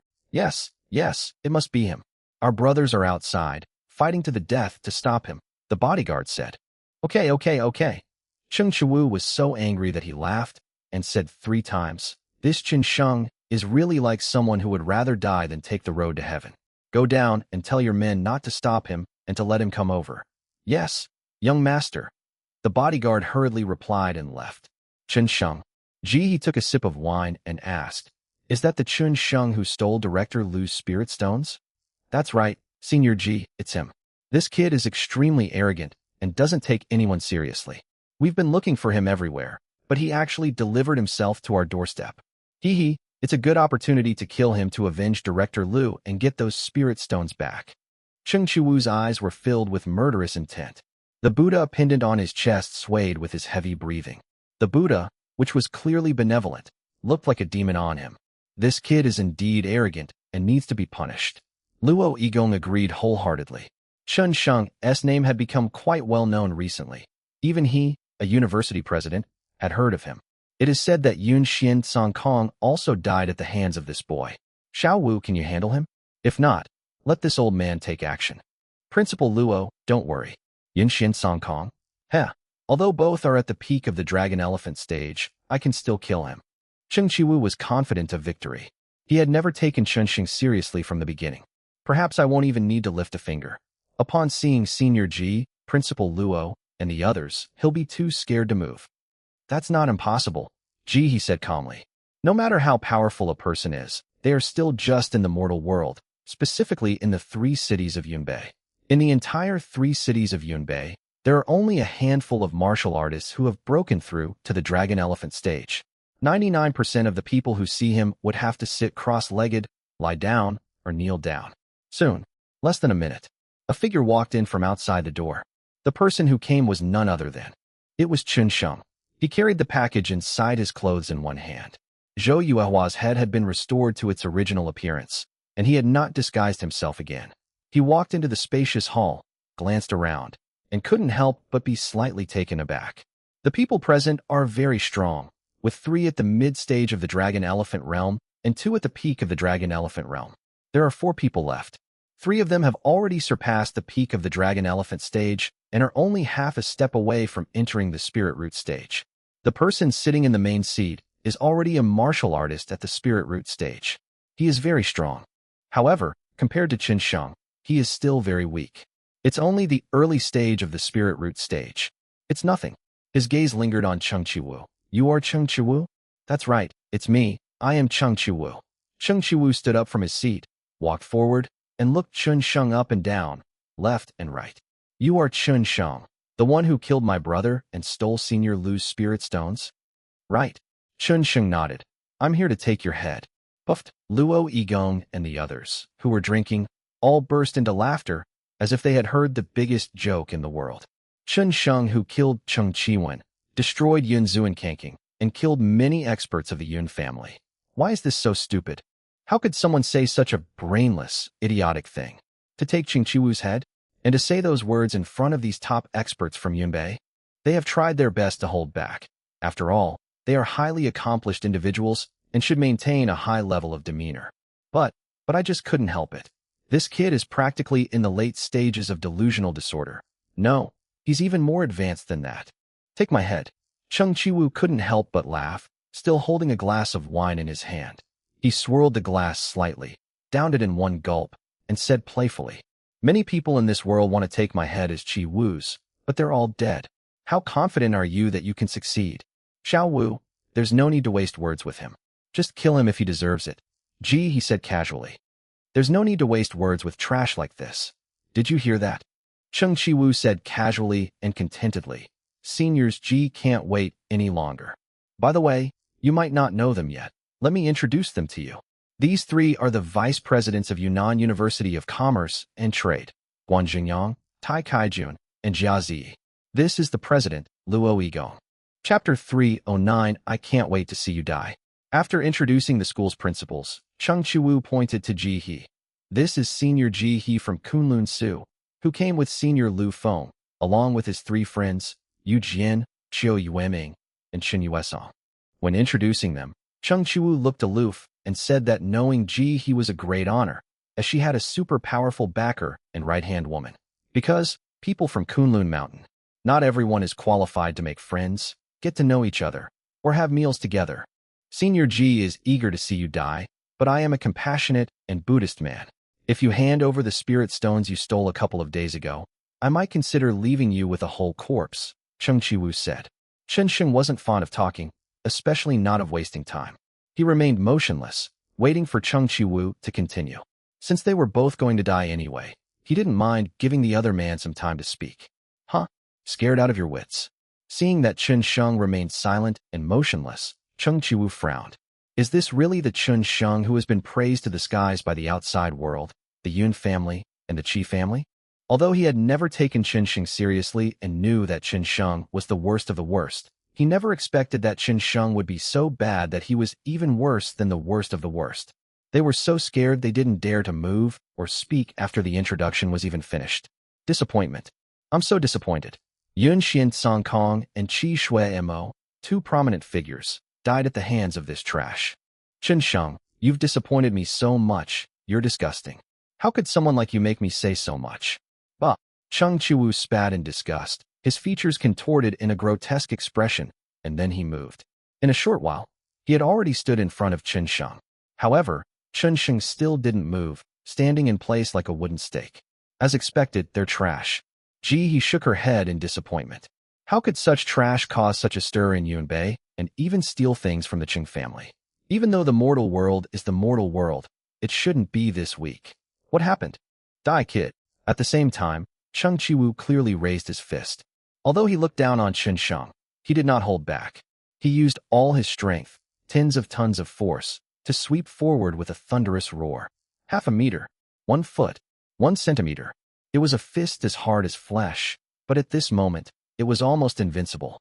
The air seemed to explode, and soon the fist was only a hair's breadth away from Chen Sheng. At this moment, Luo Yigong, Ji, and the others were even more disappointed. They had originally thought they would see a fight, not to the death, but at least a few moves, so that he would have a little chance to fight back. It now seems they will never have the chance to see Chen Sheng take action, at such a close distance, let alone Chen Sheng. Even if it were them, they would never be able to defend against or dodge Cheng Chi-Wu's punch. At this point, there would be no time to do anything. 0.5 second later, bang! A muffled thud, like a thunderclap in dry weather, suddenly exploded and echoed throughout the hall. At the same time, a series of crackling sounds, like popping beans, followed. It was clearly visible that Cheng Chi-Wu's fist had landed on Chen Sheng's body, specifically on his chest, the vital spot near his heart. But the imagined image of Chen Sheng's chest exploding, caved in, deformed, and twisted did not appear. Not only did it not appear, even Chen Sheng was completely unharmed, not even taking a single step back. As always, he stood firmly and calmly in place, like a wooden stake, motionless and as steady as a rock. Upon closer inspection, Cheng Chi-Wu's broad, heavy fist was actually deformed and twisted. His entire arm was like a piece of paper hitting steel, breaking apart inch by inch, exploding, and blood splattering everywhere. Luo Yigong suspected he had misread it. He blinked, but he absolutely, truly did not see it wrong. This scene is real. Cheng Chi-Wu's fist, along with his entire arm, was broken off by more than half. It's absolutely not a hallucination. In an instant, Ji He and his friends, as well as Luo Yigong and the vice principals of Yunnan University of Commerce, were all stunned. Their thoughts seemed to have been swallowed up and stopped turning, and their expressions froze like ice cream. And at this time, Cheng Chi-Wu let out a scream. An indescribable, overwhelming force, like a vast ocean, surged through his arm, and his body was almost out of control. He was about to be sent flying backward. But before he could fly backwards, Chen Sheng suddenly raised his hand, grabbed him, and dug his 5 fingers into his shoulder, tearing it apart forcefully. Wow! Cheng Chi-Wu's entire arm was torn off, forcibly ripped off his arm. Meanwhile, Chen Sheng moved his hand again and grabbed Cheng Chi-Wu's neck. In half a breath, click, visible to the naked eye, the flesh, bones, and veins on Cheng Chi-Wu's neck contracted instantly, like a squeezed bubble, and then his head rolled off. Thump! The head hit the ground with a soft sound, but to Ji He and the others, it sounded like a bomb exploding, so incredibly powerful and terrifying. You punch me, and I'll punch you back. Suddenly, Chen Sheng spoke in a chilling voice to the headless corpse, then gently tossed it into the air. Before it even hit the ground, Chen Sheng had already thrown a punch. Boom! That punch was so powerful that the air hissed and trembled, and many pieces of equipment and machinery in the hall shook constantly, as if they too were uneasy and trembling. The next second, Cheng Chi-Wu's body exploded. Yes, it exploded, vanished, turned into patches of blood mist, and was brutally shattered, leaving only a head and the blood mist drifting and dripping in the void. The pungent, terrifying smell of blood washed over everyone's hearts and trembled in their souls. Cheng Chi-Wu, the peak of the dragon elephant stage, a top expert among the younger generation of Yunbei, just like that, he died. Ji He considered offering help, and Luo Yigong also considered doing so. But, from beginning to end, they didn't even have a chance to make a move. The hall fell into a deathly silence, like a morgue at midnight, without a single sound. Ji and the others even held their breath. From the moment Chen Sheng met Cheng Chi-Wu to Cheng Chi-Wu's death, the entire process, including the conversations in between, took less than 3 minutes. That's too fast. Even Ji He, a top-tier expert from Kunlun Mountain, who considered himself a master in the mortal world, was so engrossed in the absurdity that his thoughts came to a standstill. Chapter 3:10 Overnight. That's Cheng Chi-Wu. Cheng Chi-Wu, the young master of the Cheng family and the next-generation successor of the Cheng family. He just died like that. His death was completely predictable. Even when he threw a punch with all his might, he couldn't break through Chen Sheng's defense. Throughout the entire ordeal, Chun Sheng didn't even take a single step back. From the beginning until now, he has been standing in the same place. Not a single inch, not a millimeter, not a hair. In the silence, Chun Sheng acted as if nothing had happened, his face calm, innocent, and composed. He wouldn't regret killing someone like Cheng Chi-woo. According to Chi Hanfa's information, Cheng Chi-woo and Zhou Yuehua are birds of a feather, having almost reached the peak of bullying others and committing all kinds of evil deeds. They probably don't even remember the ordinary people they have killed. Even his wife, who is celebrating her birthday today and turning 18, was sexually assaulted by Cheng Chi-woo a few years ago when she was 13. In the end, Cheng Jia spent a large sum of money and used some unknown method to silence the girl's family and even married her. This is something ordinary people wouldn't even dare to dream of. In the eyes of people like Cheng Chi-woo and Zhou Yuehua, it was nothing to mention, a trivial matter, an everyday occurrence. Ji He, Luo Yigong, Guan Zhengyang, and the others all stared at Chun Sheng. They sat on the bench, feeling extremely uncomfortable, with unpleasant expressions. Chun Sheng glanced at them, then turned his gaze to Ji He. You? Yes, it's you. Chun Sheng pointed at Ji He's nose and calmly and casually called out. Take off your clothes, quickly. Ji He froze. His expression was terrible. He wanted to say something, to argue back, to kill Chun Sheng, but he couldn't utter a single word, because he knew very well, if it were him, it wouldn't be so easy to quickly kill Cheng Chi-woo. Not to mention killing him, Cheng Chi-woo's punch, if he didn't take any precautions or fight back, would have broken through his defenses and broken his ribs 1000%. In comparison, Chun Sheng, he is stronger than him, not just stronger, but much, much, much stronger. Don't be fooled by Chun Sheng's calm demeanor and lack of murderous intent. You can sense the chill emanating from his very bones and deep within his eyes, like a bottomless ice cave, cold and oppressive, making one feel fear and dread. This feeling, he had only ever felt that way when Lu Feng was angry. In other words, this young man in his early 20s is at least as powerful as his leader and master, Lu Feng. That's terrifying. After thinking for a moment, Ji He prepared to say a few words to please Chun Sheng. Taking off his clothes in front of Luo Yigong and the others was too embarrassing for him to do. If you want to live, shut up. However, Chun Sheng didn't give him a chance to speak. I'll give you 10 seconds. 10 seconds. Ji He was so agitated that she didn't dare to hesitate any longer. He immediately stood up, took off the shirt that Cheng Chi-woo had given him, which was worth millions, and did so quickly and smoothly without the slightest hesitation. And, after taking it off, she obediently held it in both hands and presented it to Chun Sheng, saying, Young Master Chun. His 3 friends, along with Luo Yigong, Guan Zhengyang, and several other principals, were completely dumbfounded. Their minds went blank, they were bewildered, and they stared at the scene in disbelief. Ji He from Kunlun Mountain. So he was scared into taking off his clothes by a young man from the mundane world? They find it hard to believe. But that's the truth. They dared not speak anymore. I'm really worried about being called out by Chun Sheng. Even Ji He has taken off her clothes. What if he calls them out and makes them take off their clothes too? Chun Sheng ignored Ji He, grabbed the clothes from his hand, put them over Cheng Chi-woo's head, and then left the hotel in a magnanimous manner. In the hall, although Chun Sheng had left, they remained silent, and no one spoke. It's not that they don't want to talk. Rather, I simply didn't know what to say. Cheng Chi-woo is dead, right under their noses. Chun Sheng, whom the whole city was searching for, who did it? What the hell is this? What if Cheng Jian, or Cheng Chi-woo's terrifying grandfather, starts asking questions?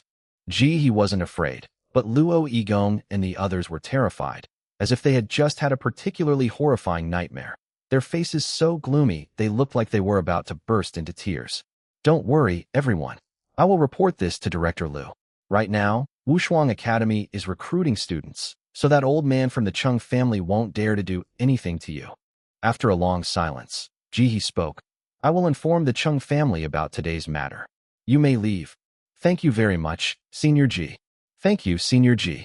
Luo Yigong, Guan Jingyang, Tai Kaijun, Jia Zi and the others breathed a sigh of relief and left the hotel in a hurry, their steps unsteady. Then, Ji He dialed Lu Feng's number and reported the situation directly. Then, in less than half an hour, like Juanhao, this hotel set up a security cordon, and soon Lu Feng, Cheng Jian, and an old man with white hair arrived here. They were in a worse situation than Zhou Hongyun, who at least saw his son's body. But they didn't even find Cheng Chiwu's body. The only one I saw. It was in the hall that the blood was flowing pungent, scorching, and blinding. Roar! An old man's roar erupted from the hotel. Cheng Chiwu's grandfather, Cheng Kuefeng, learned the whole story and the truth, and he truly went mad. An immeasurable aura, as vast as the ocean and as towering as the mountains, spread out in all directions. In the arena, apart from Lu Feng, almost everyone else was unable to withstand the terrifying force, which forced most of them to their knees and sink into the ground. Overnight, the young masters and heirs of the Zhou and Cheng families were tragically killed. This matter could not be kept secret and spread throughout the 3 cities of Yunbei, with many people receiving the news. Qi family. Qi Han, who was extremely nervous, was stunned after receiving the news from Qi Hong. He was so shocked that he could hardly speak. After a long while, he finally managed to stammer. Madman. This madman is too strong. Yes, brother. Thank goodness. Thank goodness you chose to follow him instead of going against him, Qi Hong said softly, her gentle tone revealing not only shock, but also affection and joy. In the underground parking lot of the shopping mall in Yunbei, Chun Sheng arrived as promised. Xing Zongtai had been waiting there, but had not yet received news of the deaths of the 2 families. Under his arrangement, Chun Sheng soon met Zhou Hongmiao again. Without saying a word, Chun Sheng threw both heads directly to the ground. The heads of Zhou Yuehua and Cheng Chiwu rolled out of their clothes and appeared in Zhou Hongmiao's eyes. Zhou Hongmiao immediately lost his composure. He stared intently at the 2 heads. Chapter 311. It's not about finding someone. It's about murder. Inside the visiting room, there is a horizontal glass wall in the middle. On the left, there is a human head. On the right, there is also a human head. The blood from the 2 heads had drained away. They looked different, had different hairstyles, but the only thing they had in common was a pair of eyes that, even in death, held a lingering fear and disbelief. At this moment, Zhou Hongmiao's eyes were the same as theirs. Of course he recognized the 2 heads. One was Zhou Yuehua's and the other was Cheng Chiwu's. Even if these 2 people died or turned to ashes, he would never forget them. His son, daughter, granddaughter, and grandson all died at the hands of those 2 damned little bastards. Zhou Hongmiao trembled as he stood up, pressed himself very close to the glass, and his eyes were red. Slowly, he knelt down, and a desolate, bitter voice uttered each word from his throat. Did you see that? They're dead. They're really dead. Ha, ha. Zhou Hongmiao could hardly believe that Chun Sheng, a young man in his early 20s, had actually killed Zhou Yuehua and Cheng Chiwu. They are the heirs of 2 major families in Yunbei. They travel at any time, always accompanied by skilled fighters. Killing them is virtually impossible. He didn't know how Chun Sheng did it, nor did he need to know. Chun Sheng sat upright in his chair. After Zhou Hongmiao looked a little better, he said, "The head is now in front of you. It's time to fulfill your promise to me." Okay, I know what you want to know. I remember things from over 20 years ago very clearly. A look of reminiscence appeared in Zhou Hongmiao's eyes. 26 years ago, I was at home dealing with some things when a man suddenly came to the door. He called himself the 5th Xian and gave me some cultivation resources that I couldn't refuse. He asked me to buy a piece of fine cloth. It was a very simple request, and I did it. He left a deep impression on me. When I saw him, he was covered in blood, but it wasn't his. It belonged to someone else. 5th Xian stayed at my house for 3 days, during which time he brought back a woman and a baby. The 2 of them didn't exchange a single word. The woman sewed your name, stitch by stitch, onto the fabric I bought. Later, the woman ran away, and then 5th Xian also left. However, less than a day after they left, 4 people came to me, looking for their whereabouts. The leader was surnamed Chun. He was so powerful that even though I was at the meridian opening stage at the time, I couldn't see his face clearly when he stood in front of me. Zhou Hongmiao said, "Chun Sheng, I suspect you are that child from back then. The events of that time seem to be very complicated. I advise you not to investigate. With your abilities, you can live a comfortable and carefree life now.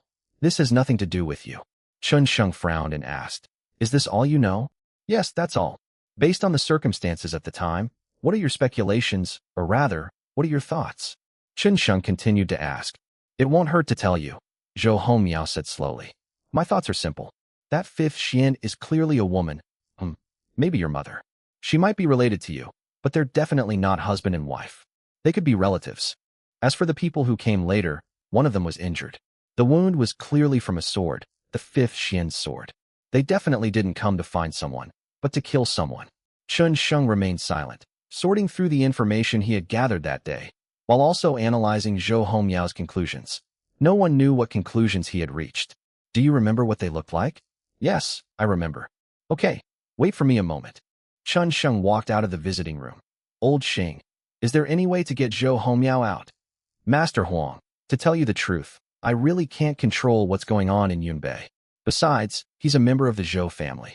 Even though he's been locked up for 10 or 8 years, there are definitely people in the Zhou family keeping an eye on him. It will be very difficult to get him out, Xing Zongtai said truthfully. What about that other guy? Can we still get him out of here? Chun Xing suddenly asked. That person? At first, Xing Zongtai was a little confused, but after a brief second, he understood who Chun Sheng was talking about. If he personally intervenes, it's definitely possible. Good. Having received the answer, Chun Sheng immediately took out his phone and pressed the 6 key 13 times, the 8 key 4 times, and the asterisk and hash keys. These numbers and symbols, combined together, should not have been a phone number, but in less than 10 seconds, a call sound appeared. And, soon, someone answered the phone. It was a voice that sounded dignified, belonging to someone in their 60s or 70s. Hello, may I ask who you are? Elder Yan, it's me, Chun Sheng said. Chun Sheng. 8. Mr. Chun. Upon hearing this name, the person on the other end of the phone became visibly excited. Mr. Chun, you finally called me. Yanjing.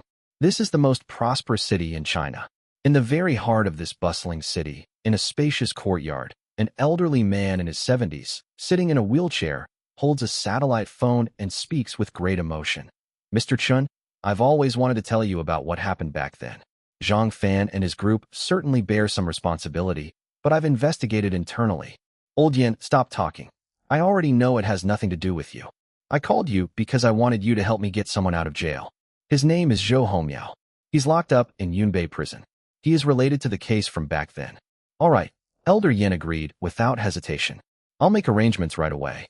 Mr. Chinchina still needs you now. Can you come back? No. Elder Yin, you should know that since I wiped out that overseas family, I am no longer qualified to be a soldier, and similarly I have no intention of going back. Chen Sheng's words were very calm, as if he were talking about someone else. I hope you will not ask me this question again in the future. Okay, I won't ask anymore. As long as you're all right, that's all that matters. Old Yin sighed, hung up the phone, sat in his wheelchair, looked at the distant sky, and recalled his memories with Chen Sheng. That young man, who had countless military achievements and a lifetime of honors, but ended up in prison, is now finally going to investigate the things from back then again? As one of the top officials in China, Elder Yin had already investigated the events of that year. Only, there are too many things involved. There's absolutely no way to investigate this thoroughly. Even he, after discovering some things, didn't dare to delve any further. Old Master Yin did not tell Chen Sheng these things. Being in a high position, he understood a principle very well. Sometimes, getting closer to the truth is like getting closer to death.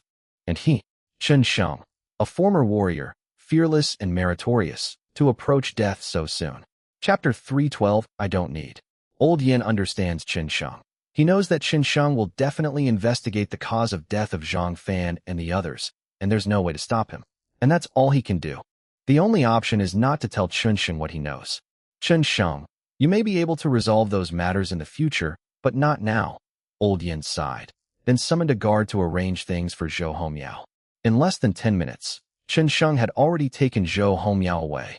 It has to be said that as a top figure in China, he still has absolute power in some aspects. After taking Zhou Hongyao away, Chen Sheng returned to the Qi family in Ning'an under Xing Zongtai's arrangement. Qi Han, have you prepared the things I asked you to? Chen Sheng asked as soon as he arrived at the Qi family home. It's ready. Qi Han nodded. I bought the best 3D modeling equipment available, and I've also hired some experts in this field to assist me. All right, Chen Sheng said to Zhou Hongyao. Old Zhou, would you mind recreating what those people looked like when you met them back then? No problem. I always help people to the end. And besides, you let me out of prison again. This is nothing. Cheng Chuwu and Zhou Yuehua are dead, and Zhou Hongyao has already said what needed to be said, so he doesn't mind doing a little more. All right, Qi Han, I'll leave old Zhou to you. Yes, don't worry. Chi-Han left with Zhou Hongmiao.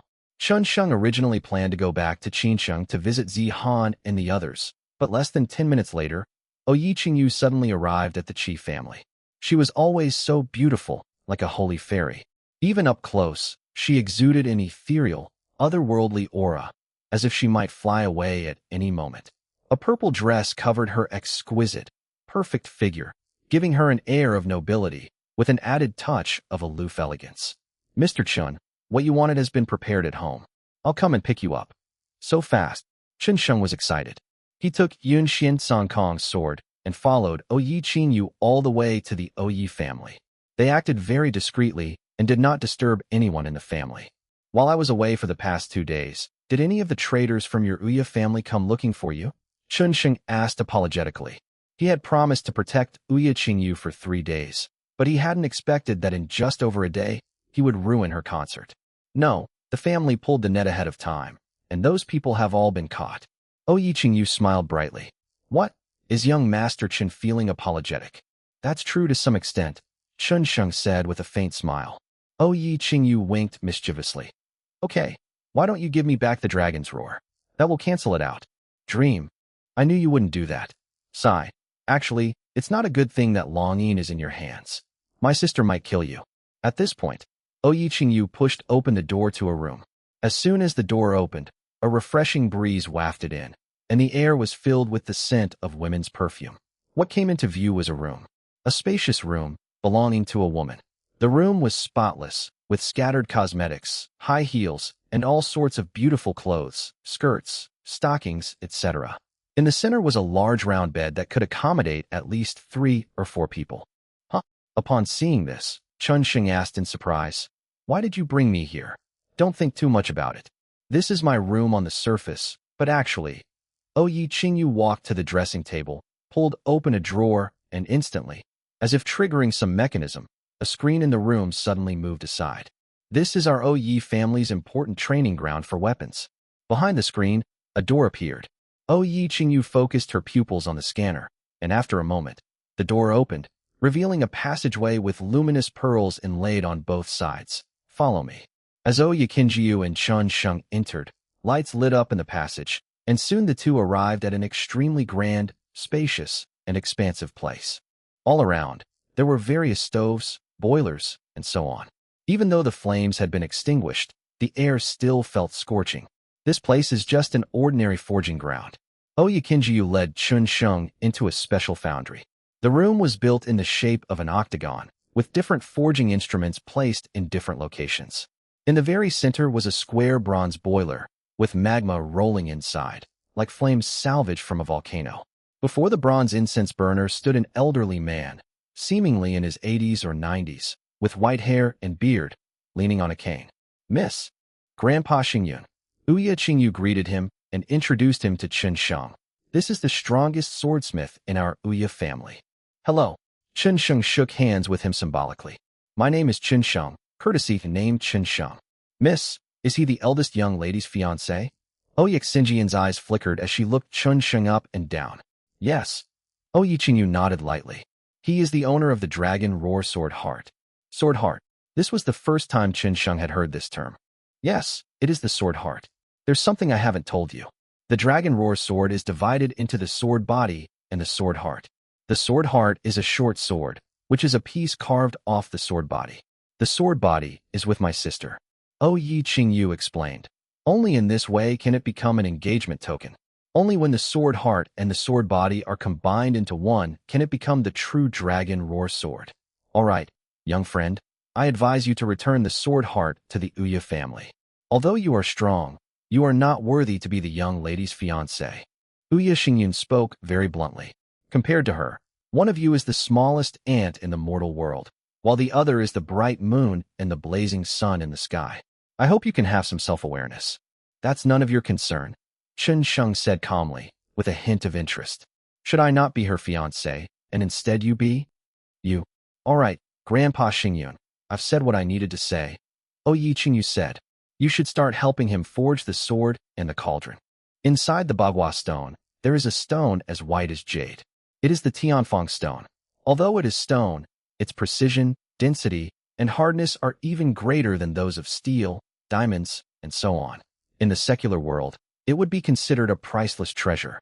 All right, since that's the case, I won't say anything more. Oh Yexinjian sighed. Give me Yun Xin Song Kong's sword. Now, go outside and wait for me to forge it for you. Well, Chun Sheng didn't give it to him, but asked, I think I only needed the materials. I didn't say who I needed to help me forge it, did I?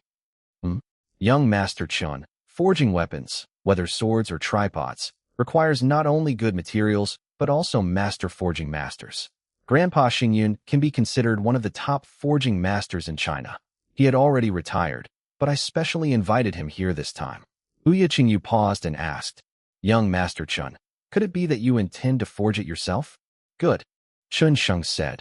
Qingyu, please ask him to leave. I don't need a master forger. Chapter 3 13 Different Directions. Ouya Qingyu is right.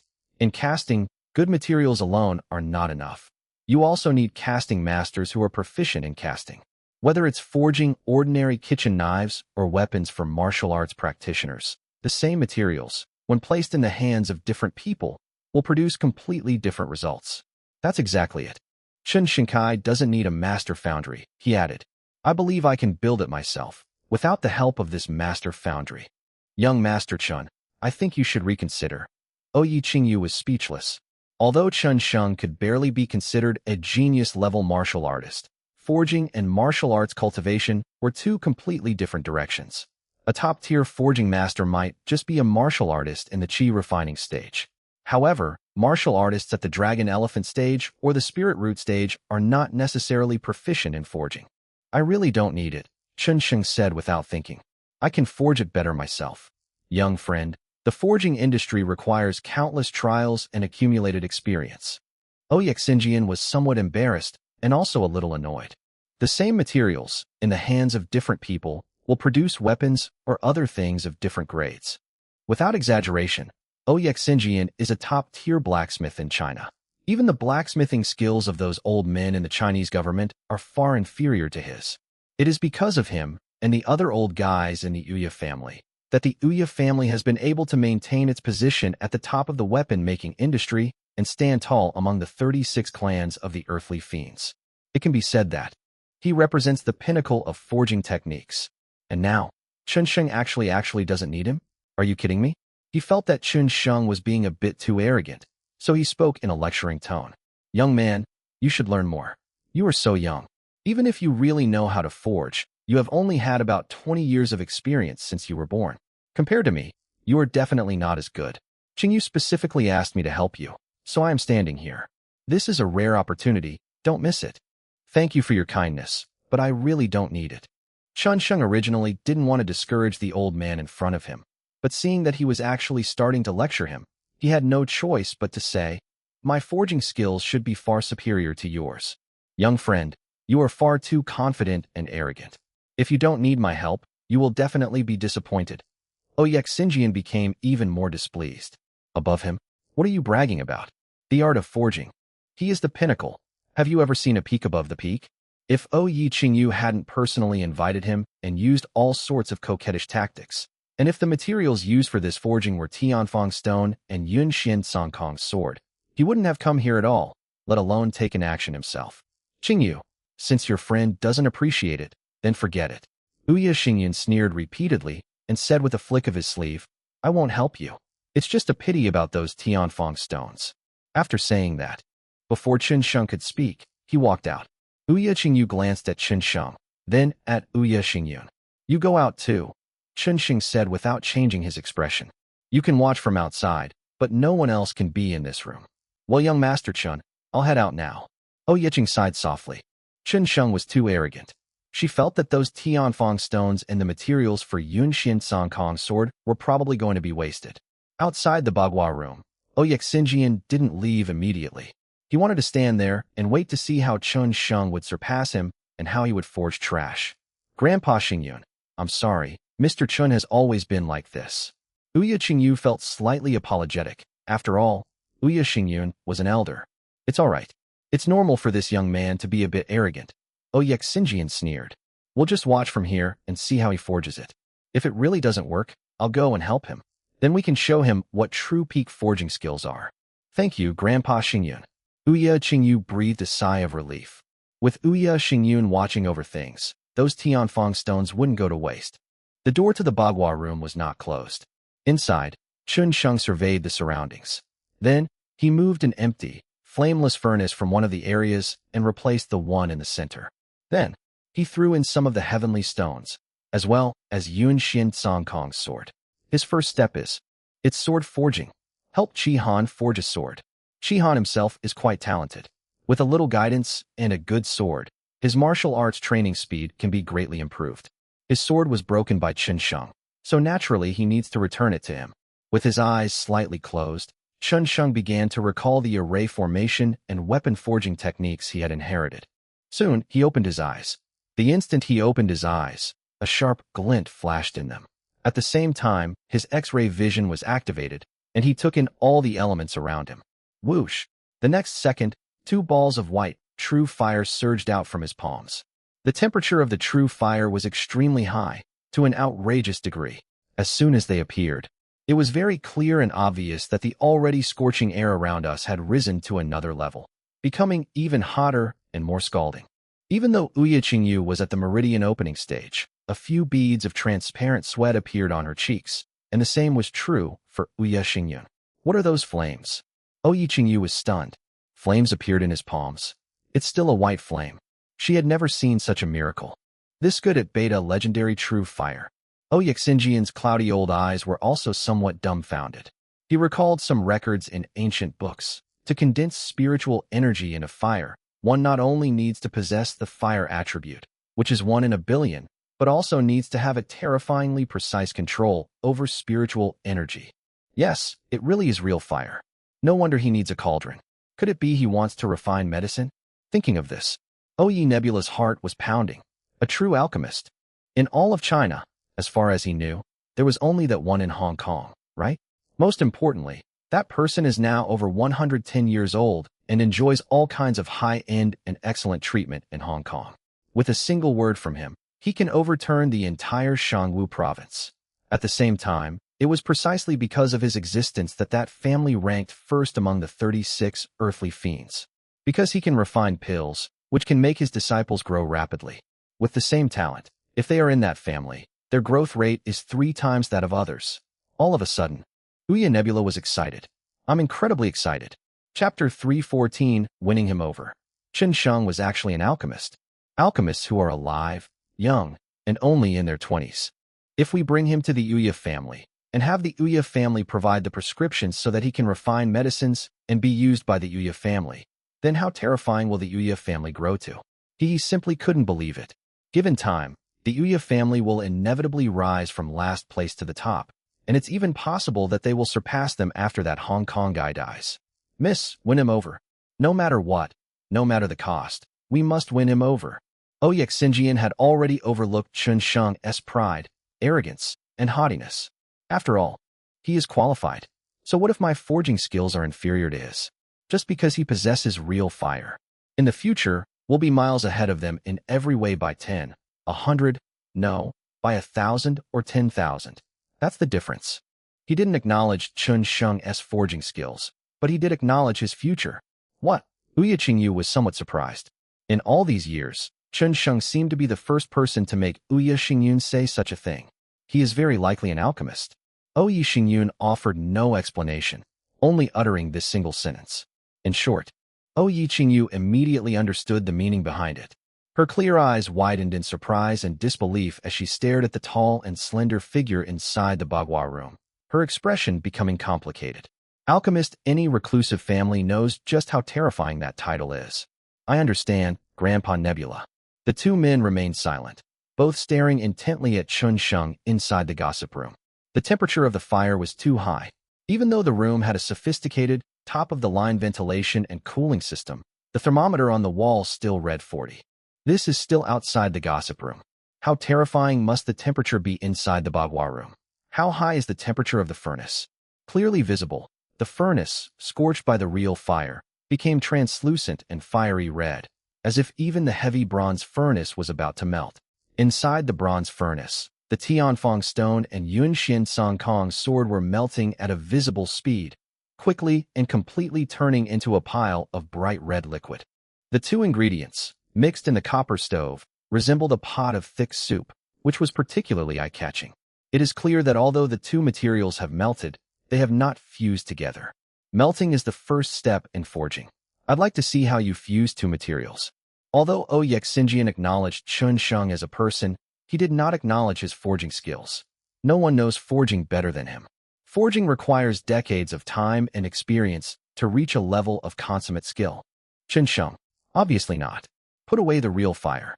Chun Sheng took a deep breath, used his spiritual energy as a guide, raised his index finger, and carved strange symbols on the bronze furnace.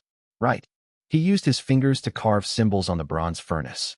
Whether it was because his fingers were too stiff or his strength too great, or because the bronze furnace had become soft after being burned by real fire, his fingertips seemed to be dancing on the bronze furnace, easily and comfortably drawing symbols one by one. Chun Sheng wasn't worried that anyone would be able to understand these symbols. First, these symbols alone are not enough. It takes thousands of symbols to form a formation.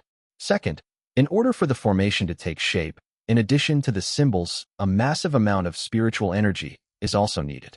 Both are indispensable. So, even if others see it, they won't be able to learn it. Moreover, these symbols will gradually disappear as casting begins. After about an hour, all sorts of strange symbols had appeared on the entire bronze furnace. With the final stroke, Chun Sheng took a deep breath, placed his hands on the furnace, and shouted, "Fire!" At the same time, bang! Two white flames reappeared in his palm, completely engulfing the bronze furnace. Meanwhile, flames also spewed from different equipment in the 8 directions of the Bagua chamber, scorching the bronze furnace from all 8 directions. Thus, the two materials in the bronze furnace seemed to undergo some kind of change, beginning to blend, merge, and eventually completely mix together. Then, taking the mold from the side, Chun Sheng lifted the bronze furnace and poured the molten material into the mold. Soon, a sword gradually takes shape. This is just a sword blank. Very rough. It is a prototype, an embryo. Once the embryo was formed, it was placed back into the boiler. Chun Sheng began to mutter incantations. It was impossible to hear what he was saying, but it was clear that as each word appeared, the characters on the bronze furnace seemed to come alive, shining brightly. At the same time, around the bronze furnace, the materials needed for forging the sword, which had been prepared in advance, simultaneously and autonomously floated up at this moment. The sword blanks also floated above the bronze furnace. At this very moment, within the bronze furnace, a flame rose, and from all 4 directions of the Bagua chamber, 8 flames, like true dragons, roared in midair, constantly striking the sword blank. At this moment, the magnetic field of the entire space seemed to have changed. Even outside the Bagua gate, Yi Xingyun and Yi Qingyu involuntarily took 2 steps back, clearly visible. Those materials began to fuse together with the sword blank.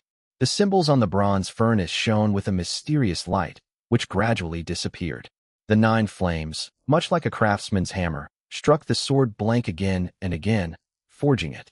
When, it was clearly just flames, but when they landed on the sword, they produced a clanging sound that was extremely loud and astonishing. Originally, Xinjian was unconvinced by Chun Sheng's forging techniques and refused to acknowledge them. At this moment, his old eyes were filled with extreme shock. His face was frozen and red.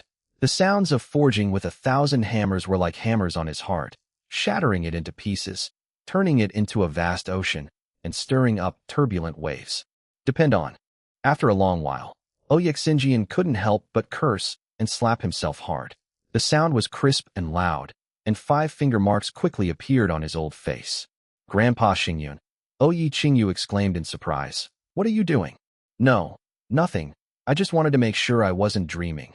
Xinjian's voice trembled, his heart pounding as if hammered to a crisp. Really, I was so blind to his true nature. Who is he? What's his background? Such forging techniques. There's nothing more to say. Chun Sheng was absolutely superior to him. He had lived for decades and had never seen such forging techniques. As the sword took shape, it became increasingly sharp, and he could already feel a trace of its power. He was certain, 100% certain. That's no ordinary sword. It's a magical artifact. Chapter 315: The Birth of a Spiritual Artifact. Xinjian believed in his own judgment. because he had seen the dragon's roar and knew the aura of the spiritual weapon. Meanwhile, 30 years ago, he had personally crafted a magical artifact, low-grade spiritual weapon. Although the materials of the Tianfeng stone and the Yunxian Sankong sword are very precious and top-grade, there is only a 1% chance that Ouya Xingyun could forge them into a spiritual weapon.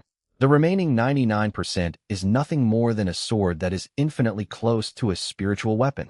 However, Chen Sheng, transformed it into a magical artifact. That's not the main point. The key point is, judging from the abundance of spiritual energy and the aura surrounding the sword, that's no ordinary low-grade spiritual weapon.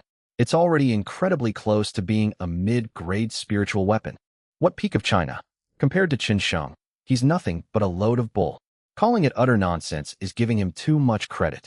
Thinking back to how he had lectured Chen Sheng so arrogantly and how he looked down on Chen Sheng from the bottom of his heart, Ouyek Xinjian really wanted to slap himself twice more. In the current situation, Chen Sheng arrogant, conceited, and proud? No. From beginning to end, he was the arrogant one. Ouyek Xinjian felt very tired, not only mentally but also physically, so she simply plopped down on the ground. That's infuriating. Chen Sheng is not only young, but also a very strong martial artist. Not only is he strong in martial arts, but he is also an alchemist. Alchemy is already incredibly skilled. Damn it, he's a master foundry. The pinnacle of pinnacles. It's like a professional, national-level athlete who thought he was number one and had defeated all the professionals in the world, only to be defeated by an amateur athlete from a street vendor. Without a doubt, this is a huge blow to one's confidence. Grandpa Xingyun, what's wrong? Ouya Qinjiu asked, worried when she saw that he was not in good condition. Nothing. Ouyek Xinjian said wearily as he sat down on the ground. I just feel a little tired. Why don't we leave first and go out to rest for a while? Need not. Ouyek Xinjian waved his hand. He wanted to wait, to witness the birth of the spiritual artifact with his own eyes. If it weren't for the high temperature, and if Chen Sheng hadn't said that no one else could be in the Bagua room, he would have rushed over long ago and memorized Chen Sheng's forging techniques. This forging technique, it was truly beyond his expectations. Miss, remember this clearly. You absolutely must win him over. Even if you can't win him over, you must at least be on good terms with him. Even if he is still not good enough for you, you must not make enemies with him. Grandpa Nebula, I'll remember that. The sword forged for Qi Han was a heavy sword. A heavy sword that is thick, wide, and long. A heavy sword has no edge. True skill lies in simplicity. More than 6 hours have passed. The clanging sound finally stopped. The great sword is finally finished. At this moment, Chen Sheng was already drenched in sweat. He was ultimately just an amateur in the sword-making business, and he was not proficient in many areas, so he was struggling quite a bit.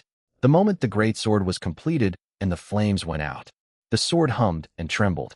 A beam of light shot into the sky and then dissipated inside the Bagua room. This is a sign that the magical artifact has taken shape. Chen Sheng grabbed it and examined it closely. Using the Tianfeng stone and Yunxian Sankong sword to recreate it, it could be infinitely close to a mid-grade spiritual weapon, which was already the limit. Overall, he was quite satisfied. In the mortal world, even among the 36 earthly fiends, this sword should be considered top grade. As for high-grade spiritual artifacts like Dragon's Roar, it's something that can only be encountered by chance. Honestly, with Chen Sheng's current strength and skill, even if the materials for forging a high-grade spiritual weapon were placed in front of him, he would still be unable to forge it. Set the greatsword aside.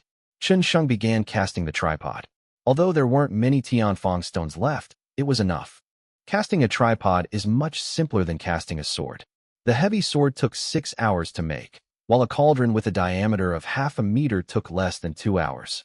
When everything was over, even Chen Sheng felt quite tired and exhausted. Fortunately, everything went as expected, and it's done. From this day forward, he can finally refine pills. Young Master Chen Sheng, carrying a sword in one hand and a cauldron in the other, had just stepped out of the Bagua room when suddenly, Ouya Xingyun, who had been sitting on the ground, darted in front of him like a rabbit and knelt down with a thud. Young Master, please accept me as your disciple and teach me the art of weapon forging. Ouyek Xinjian knelt down, his expression sincere and earnest. More than 8 hours have passed. He recalled various forging techniques and finally figured out which one Chen Sheng had used. Formation-based weapon forging. Long ago, the ancestors of the Uya family also used this method, but unfortunately the original method of forging weapons through formations has long since disappeared and been lost in the long river of history. By his generation, he could only use another method of forging weapons. Only, his method is inferior to that of array-based weapon forging. The youngest of all brothers. If he could obtain this kind of inheritance again and leave it to the Uya family, he would not hesitate to die immediately. Well, Chun Sheng was not expecting this scene. He was particularly surprised that an old man in his 80s or 90s knelt down before him. Sorry, I don't accept apprentices. Chun Sheng knew his own forging skills were limited, and he wasn't qualified to take on apprentices. Of course, most importantly, he didn't even have that idea. Ignoring Ouyek Xinjian, he left the forging room. Grandpa Xingyun, please get up first. We'll think of a way to solve the forging method later. Ouya Qingyu helped Ouya Xingyun up and then left the secret room. Chun Sheng did not stay long at the Ouyi family's residence and returned directly to the Qi family's residence. The first thing he did upon returning was to go to sleep. He was really exhausted and needed rest. He didn't fully recover and wake up until the next morning. Stepping out of the villa, the first thing I saw was Qi Hong. She seemed to have been waiting outside the door for a while. Young Master Chun, my brother said that Zhou Hongmiao has made some progress and asked me to take you there. Okay, wait a moment. Chun Sheng went back to get his heavy sword and, led by Qi Hong, arrived at a special science and technology park belonging to the Qi family. This area was filled with various cutting-edge and top-notch technological equipment and gathered many experts in scientific research. Qi Hong led Chun Sheng to the most central building. Soon, then I met Qi Hong. Young master, Zhou Hongmiao has already created a replica of what those people he met back then looked like. Let me take you to see it. Wait, Qi Hong. Chun Sheng handed over the heavy sword. Here, take this. This is Qi Hong, who had spent many years with swords, could tell at a glance that the heavy sword in Chun Sheng's hand was better than his previous one. In fact, he had never seen such a good sword before. His eyes shone with admiration, revealing his deep affection, but he still refused, saying, Young Master Chun, this is too precious. I cannot accept it. Chapter 316, The Boundless Simp. Qi Hong really liked the sword in Chun Sheng's hand, but he understood one principle. A gentleman loves money, but he acquires it in a proper way. Strictly speaking, he was merely a follower and servant of Chun Sheng. How could a servant be entitled to such a fine sword? If he's not mistaken, the heavy sword in Chun Sheng's hand is definitely a spiritual weapon, and even more advanced than the low-grade spiritual weapon Yun Xian Song Kong had before. This sword was custom-made for you, Chun Sheng said. Are you sure you don't want it? Tailor-made for me? Qi Hong's pupils dilated slightly. His expression moved. Young master, is it really? Right. Chun Sheng nodded. I broke your sword, so of course I have to compensate you. If you really don't want it, I can just throw it away. No. Qi Hong quickly stopped him, worried that Chun Sheng might actually throw it away, given his personality. Can I keep it? He took the heavy sword. Qi Hong's hand sank slightly. Obviously, this heavy sword, which was large, wide, and black, was more than 4 feet long and more than half a foot wide. Compared with his previous sword, it was about the same size, but it was much heavier. It's at least 10 times heavier. The original heavy sword weighed only 50 jin, but the current sword weighs at least 500 jin. The moment Qi Hong gripped the hilt, every pore on his body opened up, and a deep affection rose from the depths of his heart. He felt that this sword, just as Chun Sheng had said, was truly tailor-made for him. It's absolutely perfect for him. Bang! Sudden. Qi Hong suddenly knelt before Chun Sheng. Young master, I will accept this sword. From now on, whatever you command, I, and the entire Qi family, will never refuse in the slightest. His words were very strong. Although, prior to this, he had never refused any instructions from Chun Sheng. But, he couldn't find any other way or thing to repay Chun Sheng and move him. If it weren't for Chun Sheng, his parents, his sister, and he would have died long ago, killed by Qi Xuemao, and killed by his grandfather. If it weren't for Chun Sheng, he would never have obtained such a good, handy weapon. All he could do was to loyally and forever follow Chun Sheng. Born for him, die for him. I would go through fire and water for him. Since her brother knelt down, Qi Hong naturally couldn't stand either, so she knelt down as well. Qi Hong is the same. In the future, if you have any orders, even if you ask me to serve you personally, I will not say a word. Get up, everyone. Take me to see Zhou Hongmiao. Chun Sheng smiled, helped them up, and followed them into the 3D simulation room. Inside the simulation room, there was a large screen, and Zhou Hongmiao, along with 4 or 5 experts in painting, 3D rendering, and replication, stood in front of the screen. Upon seeing Qi Han, everyone except Zhou Hongmiao greeted him. Patriarch. Yes, you've worked hard. Qi Han nodded, praising them verbally, but his expression remained unchanged. Except when facing Chen Sheng, Qi Hong, and his parents, he always maintained an extremely cold and unapproachable demeanor. Chen Sheng, these are the people you want to know about. Zhou Hongmiao was quite old, and sitting in a grand chair, his appearance, after being groomed and dressed, gave him the air of a superior. Now, 6 figures appeared on the big screen. 5 men and 1 woman. This woman is the one who was with 5th Xian. If I'm not mistaken, she should be your mother. I may not remember clearly, but it shouldn't be too far off. Zhou Hongmiao pointed to the woman on the screen. The woman, dressed in a blue dress, appeared to be in her early 20s. On screen, she possessed a blend of elegance, grace, and charm. Her demeanor and features bore a striking resemblance to Chen Sheng, especially her clear eyes, which were almost identical. The moment Chen Sheng saw her, he was almost certain that she was his mother. He was filled with excitement and emotion. 26 years. It's been a full 26 years. When he was little, his biggest wish was to know who his parents were. Even as he grew up, that feeling, though not outwardly expressed, remained deep within his heart. This was the first time in over 20 years that he had seen what his mother looked like. Although it looks like it did more than 20 years ago. But that's enough. He stared blankly at the woman, lost in thought. After a long while, he took a deep breath and exhaled before turning his gaze to the remaining 5 people. To find his parents and avenge his brother and woman, you must start with these 5 people. Of the 5 people, one had an extremely blurry face, and it was even impossible to distinguish his facial features. He is the man who claims to be surnamed Chun. Back then I didn't see his face clearly at all, or rather, I saw his face but couldn't remember it. Zhou Hongmiao has one advantage. His memory and eyesight are stronger than the average person. Usually, he will never easily forget something he has seen once. But this man was the only one whose appearance, after he saw him, was like a complex, random string of code, completely impossible to remember. The only thing I know is that he's very strong. He claims his surname is Chun, and he's not very old, maybe only around 30. Zhou Hongmiao slowly introduced the person on the screen to Chen Sheng. This man in a black suit and leather shoes, dressed very neatly, is 5th Xian. The other 3 are Xia Wujiang, Lu Wanchun, and Fong Xinyu. Although more than 20 years have passed, but Zhou Hongmiao still remembered these people's names. I remember what they looked like. This was not only because of his exceptional memory and eyesight, but also because the wealth and resources that 5th Xian had given him back then were truly astonishing. Even if he was a member of the Zhou family, or even a core member of the Zhou family, he couldn't resist that kind of temptation. Even in the years that followed, he never saw anyone so generous. Moreover, that man who claimed to be surnamed Chun was incredibly powerful. Even after all these years, he still vividly remembered the overwhelming pressure that man exerted on him. They're the ones. The moment Chen Sheng saw Xia Wujiang, he recognized him. This is Xia Wujiang, the one who jumped out of Xia Fangjia's helicopter with him. That extremely powerful Xia Wujiang. Yet Xia Wujiang died at his hands. Anyone who can be with Xia Wujiang must be the one who killed his brothers. The one surnamed Chun is very strong, so what about the other 3? Chen Sheng finally spoke, asking, for example, what about this one named Xia Wujiang?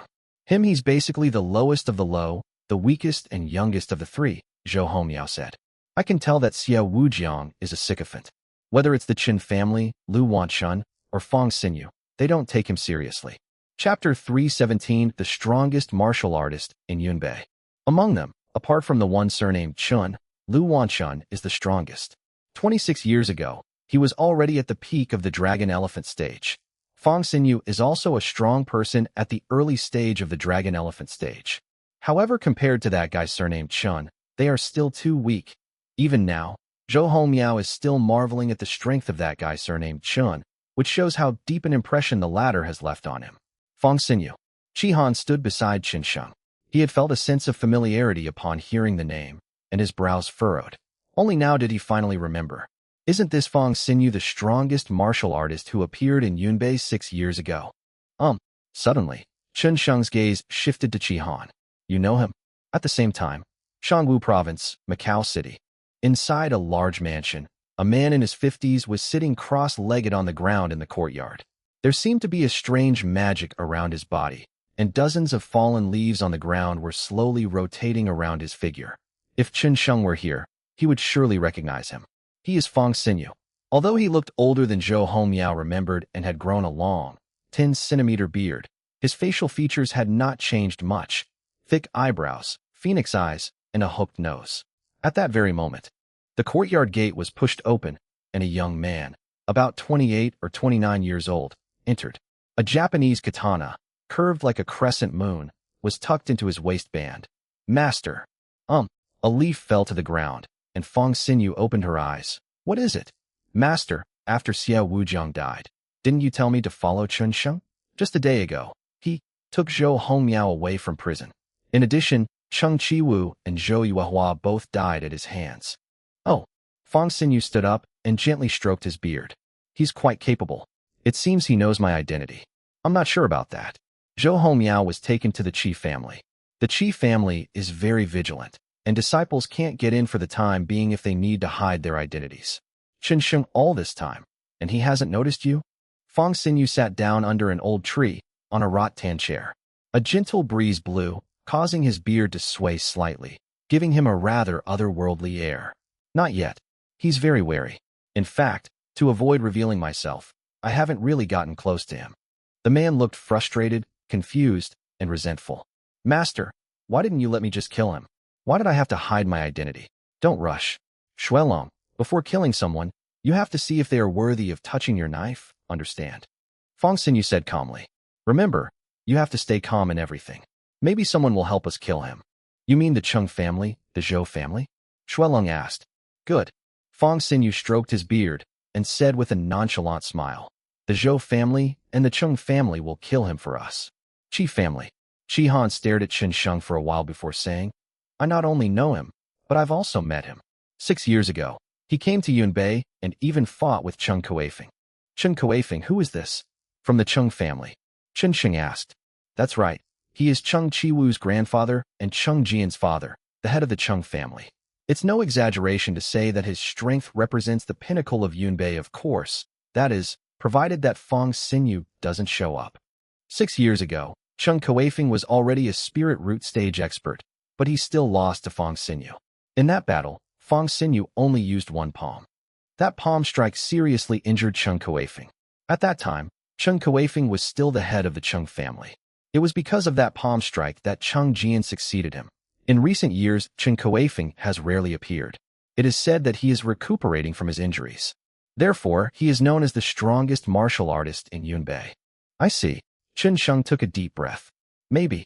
To find Fong Xinyu, we need to start with Cheng Kueifeng. No matter how strong Fong Xinyu and Lu Wanshan are, he must find him and kill him. This is to honor the spirits of my brothers in heaven. Buzz. Sudden. A tremor came. It was Qi Han's phone ringing, and it was his personal phone. Not many people know his private phone number. Besides Chen Sheng, there were only a few core managers from the Qi family. Hello? What's up? Patriarch, you must come to the ancestral hall right away. The Zhou family patriarch and the Cheng family patriarch are here in our ancestral hall. They said if you don't come soon, they'll smash the ancestral hall. The Zhou family, the Cheng family? Yes. Besides them, there's also Lu Feng. What? Qi Han's heart sank. I never expected that speaking of the devil would bring him here. Needless to say, he naturally understood what the Zhou and Cheng families were there for. Although this is Ning'an City, to the Zhou and Cheng families, the first and second largest families in Yunbei, the Qi family is nothing but trash and scum. Let alone the heads of the two families. Even a junior like Cheng Qiwu dares to treat the Qi family like a vegetable market or tea house, coming and going as he pleases. So, it's not surprising that they came to Ning'an and the Qi family. Qi Han knew that they were 100% there for Chen Sheng. But, to his shock, even Lu Feng had come. As a member of a reclusive family, how could he not know Lu Feng? In the past few days, their reclusive family circle has been in an uproar because of Lu Feng's arrival. Those 10 spots. It's like a hot commodity. Everyone's waiting to take a bite, and claim a spot.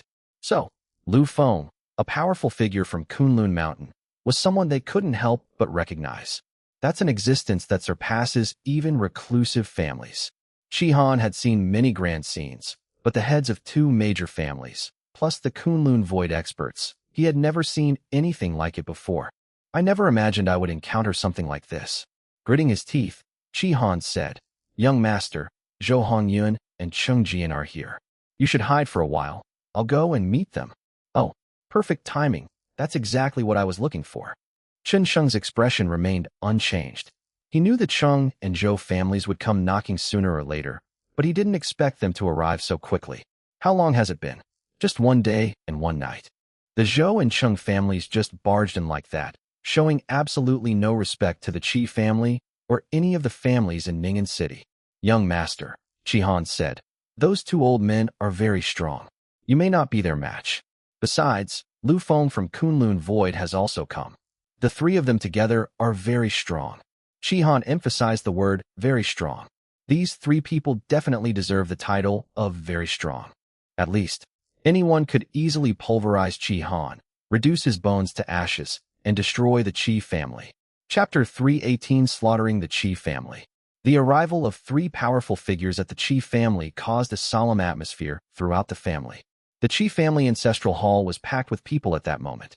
All the core members of the Qi family were present. In the very center of the crowd stood a man and a woman. Chi Han's father, Qi Yushu, and his mother, Lin Lan. With Chi Han gone, the Qi family is now in their hands. However, the people sitting on the three chairs directly above the ancestral hall were not members of the Qi family. Lu Feng, with a thick beard and dressed casually, sat upright in the center, playing with a pair of iron walnuts in his hands, his eyes closed as if he were dozing off, seemingly lost in thought. To his left was Zhou Hongyun, who was 1.6 meters tall and wearing a bowler hat, and to his right was Cheng Jian, the head of the Cheng family. Beside him was a cane, a jade cane. The three people sat above, without saying a word. Inside the ancestral hall, the atmosphere was extremely oppressive. No one dared to speak. It was as if an enormous mountain was lying in the air, pressing down on the 200 or 300 people inside and outside the Qi family ancestral hall. They were pale, had difficulty breathing, and their hearts were pounding. Yes, this is the combined power of the Cheng family, the Zhou family patriarch, and Lu Feng. They are truly too strong. 5 minutes. A full 5 minutes passed. Zhou Hongyun finally spoke, his eyes flashing with anger and murderous intent. Your time is up. Chi Han, Chen Sheng, Zhou Hongmiao, none of you have shown up. Does your Qi family not respect me, Zhou Hongyun, or the Cheng family head, or Senior Lu? If Lu Feng hadn't been there, he had already killed people, sought revenge, and slaughtered the entire Qi family. Patriarch Zhou, my child is not at the Qi family. Perhaps you could wait a little longer. Qi Yushu, just like his name, had a handsome face and an air of scholarly refinement. While saying this, he had already secretly arranged for people to pick up Chi Han and some of the Qi family's top players and get them away, as long as the Qi family line continues. Therefore, the Qi family cannot be destroyed. We will rise again one day, and they will stand taller and go further. Qi Yushu has this confidence. Chi Han was already exceptionally talented, not to mention he had Chen Sheng by his side. As the younger generation, what they lack is time. Once they grow up, they will definitely surpass those older generations. Cheng Jian suddenly laughed, his laughter low and menacing, like the cawing of a crow, bringing an unease, an ominous feeling, and a hint of death. He swept his gaze across Qi Yushu, then across Lin Lan, and then across every member of the Qi family. He took in their terrified, fearful faces, and his low, cold voice echoed. Is the Qi family going to protect them? Boom! As soon as he finished speaking, Cheng Jian suddenly attacked. A surge of violent spiritual energy erupted, like a god descending to earth, unleashing a terrifying bolt of lightning that struck Qi Yushu's right leg. Click! At that very second, almost no one could see that Qi Yushu's leg was broken. It was as if he had been cleaved in two by a kitchen knife.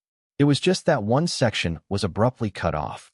He watched helplessly as his leg broke, but Qi Yushu didn't feel any pain. That's too fast. It happened so fast that his nerves couldn't even register it. A full 10 seconds later, he felt an unbearable, sharp pain, let out a muffled groan, and collapsed to the ground, his face as pale as paper, devoid of any color. Jade book.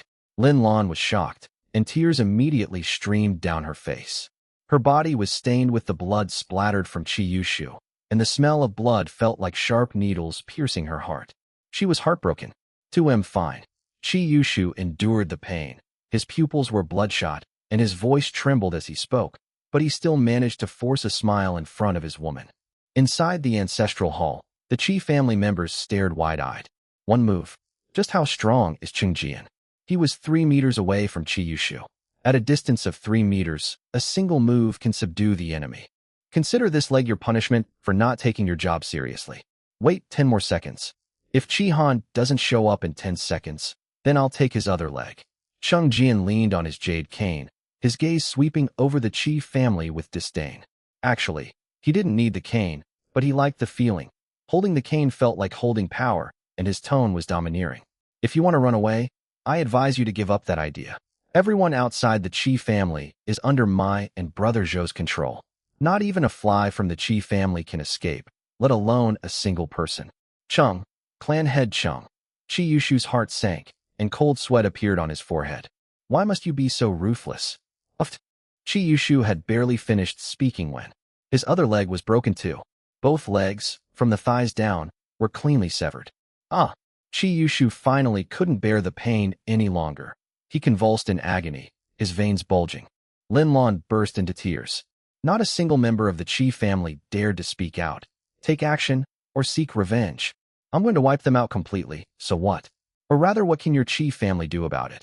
Cheng Jian's words were light and casual. To him, the 2 severed legs were a trivial matter, not even something to be happy about. Just a small punishment. Look at you. You can't even stand up now, and you still want to protect your son? TSK, you can't even protect your son. You're a real failure as a father. Qi Yushu clenched his fists tightly, trembling all over, whether from the pain or from Cheng Jian's hurtful words. Your Qi family is nothing but trash. Let me tell you the truth. I, Cheng Jian, am here today to kill people, to kill the people of your Qi family. If Qi Han doesn't die, if Chun Sheng doesn't die, then you will all die. Cheng Jian's words were almost a roar, deafening. Its powerful aura caused several people to involuntarily take a few steps back. Today, they've come to destroy the Qi family. Even if Qi Han and Chun Sheng hadn't appeared, the Qi family would still have to be destroyed. Because the Cheng family has suffered too much in the past 2 days, he is heartbroken, and this heartache must be made up for with blood and with his life. Lu Feng continued playing with the walnut in his hand, his eyes closed, as if he saw and heard nothing. Qi Yushu glared fiercely at Cheng Jian without saying a word. The Qi family remained silent. Still, no one stood up to speak. All they can do now is remain silent, buying time for the Qi family's children so they can escape. Although they felt some resentment towards Qi Han and Qin Sheng, none of them betrayed them or revealed their location. Most people know that things won't end well today and are prepared to die. Bang, bang, bang. Just then, 20 or 30 people were suddenly thrown into the ancestral hall.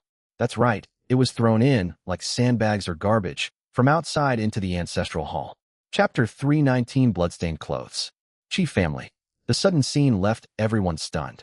The people thrown in from outside ranged in age from about 20 to 5 or 6, or even 7 or 8. Them. It is the younger generation of the Qi family. This is the child the Qi family originally intended to send away. But at this moment, every single person's clothes were stained with blood. One of the men even had a bloody hole in his chest. The Qi family members felt a chill in their hearts, and their faces turned extremely ugly. Reporting to the patriarch, a man stepped forward, knelt on one knee before Cheng Jian, and said succinctly, "These people are trying to escape." Cheng Jian twitched his lips, forcing a smile. "You people are really asking for death. Old Zhou, killing is your favorite thing, so these younger ones are in your hands." Good. Zhou Honyun showed no mercy, his eyes filled with mockery. "It's been a long time since I've gone on a killing spree. Today, I can finally let loose. Sacrificing the entire Qi family for trash like Chun Sheng and Qi Han. I really don't know why you people are so stupid." The next second, Zhou Hong made his move. He was known for his ruthlessness, and once he decided to act, he would not hesitate for a moment. He went straight to a 13 or 14-year-old child who looked quite cute, raised his hand, and slapped the child's head. Zhou Hongyun only used 1/10 of his power. In his view, the Qi family without Qi Shuama was nothing but ants and scum. No one could stop him. 1/10 of his power was enough. Even 1/10 of his strength is beyond the reach and comprehension of ordinary people. In everyone's eyes, his palm strike was like a mountain, like the sea, like a dark cloud covering the sky and descending from above. The Qi family members trembled. Just as Zhou Hongyun had predicted, no one dared to intervene, or rather, there was no time to intervene. The young man was so frightened that he turned pale and was on the verge of collapse. He tried to struggle, but he couldn't escape or break free. He was stuck in the mud. Zhou Hongyun rampaged, laughing arrogantly. He enjoys seeing ants struggling, desperate, and afraid. How dare you cause trouble on my Qin Sheng's turf? Almost at the same instant that palm strike landed, a slightly languid voice suddenly rang out. Mr. Chun is here. He rushed straight from 100 meters away to the ancestral hall. He was so fast, like a tiger, a cheetah, or a bolt of lightning, that no one could see him clearly or see him. They could only hear his voice, but not see him. At the same time, almost at the same moment the words were spoken, Zhou Hongyun sensed something was wrong, but before he could react, his hand was grabbed by an arm and held tightly. Even with all its might, it couldn't fall even half an inch further. At the same time, Chun Sheng's tall, slender figure and handsome face finally came into view. This, to Zhou Hongyun's horror, he discovered that his strength, tens of tons of force, was like a drop of water in Chun Sheng's palm, merging with the ocean, unable to even create the slightest ripple. Zhou Hongyun's heart pounded, and his expression changed drastically. Old man, you can die now. Just then, as everyone saw Chun Sheng's figure appear, he raised his fist. The fist was small and looked unremarkable, but he simply threw it forward. This punch was extremely strange. It seemed clear, yet it was also impossible to see clearly. It was clearly just a punch, but at this moment it stirred up a thunderous explosion that was as loud as a hissing. Boom, boom, boom. Chun Sheng's fist swept through the air like a thunderclap, creating a series of loud, clearly audible sounds. In fact, it was because Chun Sheng's strength was truly immense. His punch deformed the very space around them, and the friction between his fist and the void nearly caused it to collapse. This friction was like two huge clouds colliding, producing not only thunder, but also sparks that everyone could clearly see. That's right, those are sparks generated by friction with space. That's terrifying. At this moment, even Lu Feng, who had been feigning sleep with his eyes closed and playing with two iron walnuts in the center of the ancestral hall, couldn't help but open his eyes and stare at the violent punch. As the fist drew closer and enlarged, Zhou Hongyun was completely stunned. Forget fighting. At this moment, he could barely even stand. He was like a rabbit facing a vicious jackal and tiger. The terror was extreme. In his eyes, Chun Sheng's punch was overwhelming, and the mountains and rivers collapsed. Before the fist even landed, Zhou Hongyun felt as if he was about to die. Faced with terrifying, absolute power, where did he find even the slightest courage to dodge or fight back? A moment later, Chun Sheng's punch had already landed. Bang! Zhou Hongyun flew out. His heavy body suddenly shot up like a spring up from dry land, forming a parabola in the air, and landed steadily at Chun Jian's feet with a thud. Dead. Zhou Hongyun's body was almost deformed. His chest cavity was completely caved in, leaving a bloody crater. The thick floorboards on which he fell shattered with a bang, cracks spreading out like a net, the ground sinking slightly, and dust rising everywhere. Chun Jian leaned on his cane, staring blankly at Zhou Hongyun. He was dumbfounded. I'm totally dumbfounded. As the heads of two prominent families in Yunbei, he and Zhou Hongyun had a very good personal relationship. They were even friends and brothers, often drinking together. They knew each other's strengths very, very, very well. Zhou Hongyun, spiritual root stage, early stage expert. In the entire Yunbei region, his strength is definitely among the top 5. But in Chun Sheng's hands, even his mother couldn't withstand a single move. They didn't even have the courage, the opportunity, or the timing to take action. To take Zhou Hongyun's life, Chun Sheng only used one punch. It still looked like a very ordinary, average, and effortless punch. Honestly, even if he were Chun Jian himself, he couldn't possibly do that 1,000%, 10,000%, or 100,000%. Chun Jian lost his composure, gripping his cane tightly, his eyes trembling slightly deep within his pupils. This was the first time in 60 or 70 years that he had experienced such a huge shock. Chen Sheng. She's only in her early 20s. As a martial artist in the secular world, how could he have reached the spiritual root stage at such a young age? This guy is a real freak. Young master, you're amazing. At this moment, Shi Hong, Zhou Hongmiao, and others ran in from outside. They had come here with Chen Sheng. Looking at the scene before them, they were shocked, excited, and thrilled. But, more than anything, it's unbelievable. Chapter 320 Killed with One Punch. Inside the Qi family's large ancestral hall, complete silence and stillness descended. They stared dumbfounded, frozen in place at the ground. Zhou Hongyuan was dead beyond any doubt, his body stiff, deformed, lying in a pool of blood. They felt as if they were dreaming. As we all know, Zhou Hongyuan became the head of the Zhou family not because he was particularly talented or had exceptional leadership skills, but because of his strength. He was the strongest member of the Zhou family to date. And that's how he died. He was killed with one punch. How could anyone not be shocked and astonished? In the entire ancestral hall, only Chen Sheng himself and Lu Feng from Kunlun Su remained calm and composed. Apart from the two of them, everyone else was extremely shocked. The patriarch is dead. Chen Sheng killed the patriarch. Kill him. After a brief silence, outside the ancestral hall, those who had come with Zhou Hongyuan went mad. The leader, a 60-year-old peak stage dragon elephant cultivator, drew a long sword from his waist and roared furiously. At the same time, more than 30 martial artists appeared outside the ancestral hall. Without exception, almost all of them were experts at the dragon elephant stage. This lineup is practically the Zhou family's trump card. In an effort to avenge his son, Zhou Hongyuan practically emptied the Zhou family's coffers this time. The old man at the peak of the dragon elephant realm led more than 30 martial artists, marching towards Chen Sheng like a tsunami. Cheng family members, together with the Zhou family, killed Chen Sheng. Cheng Jian raised his cane and took the opportunity to issue the order. His voice was low and sinister. Exterminate the Qi family. Don't let a single one of them escape. Outside, the 19 skilled martial artists who had followed him also moved at that moment, joining more than 30 others, step by step, to approach Chen Sheng and the Qi family ancestral hall. These 40 or 50 martial artists gathered together. Their momentum was overwhelming. Like demons, their killing intent rippled in the air, creating strange waves.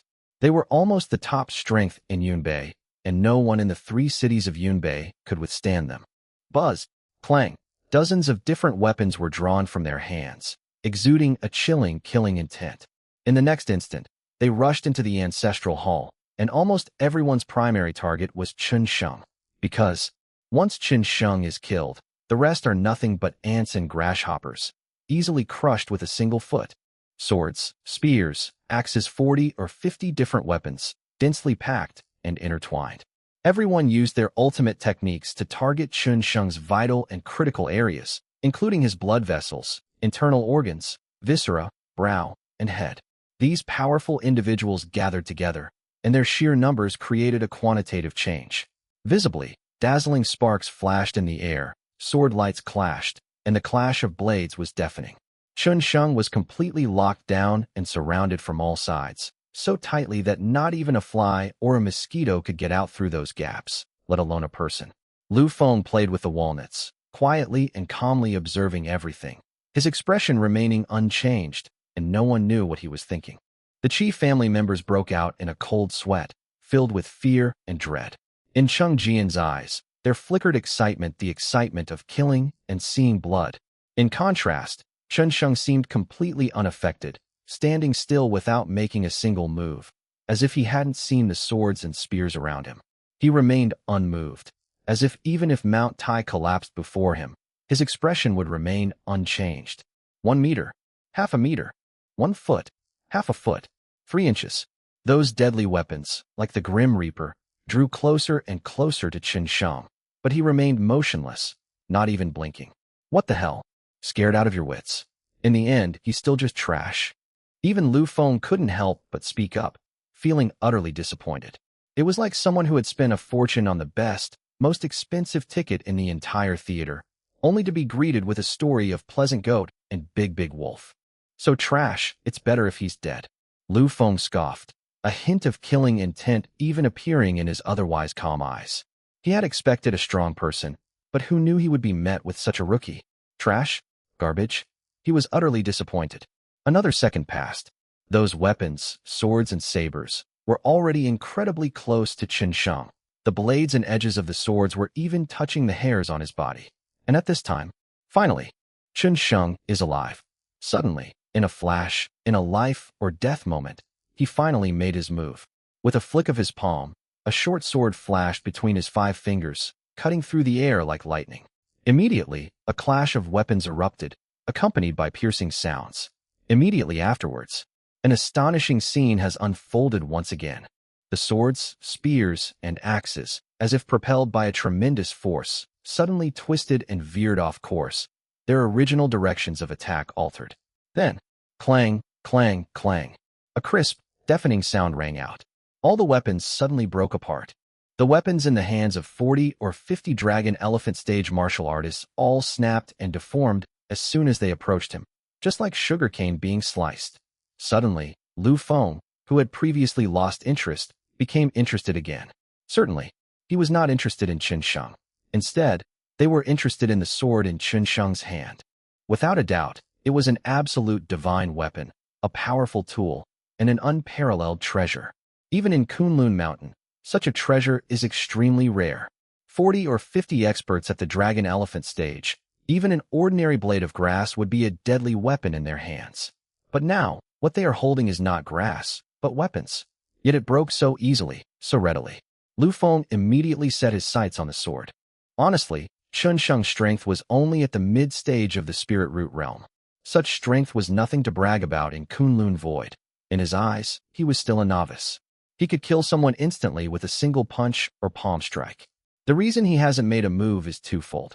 Firstly, he lacks interest, and secondly, he wants to see if there are any exceptionally talented individuals in the secular world.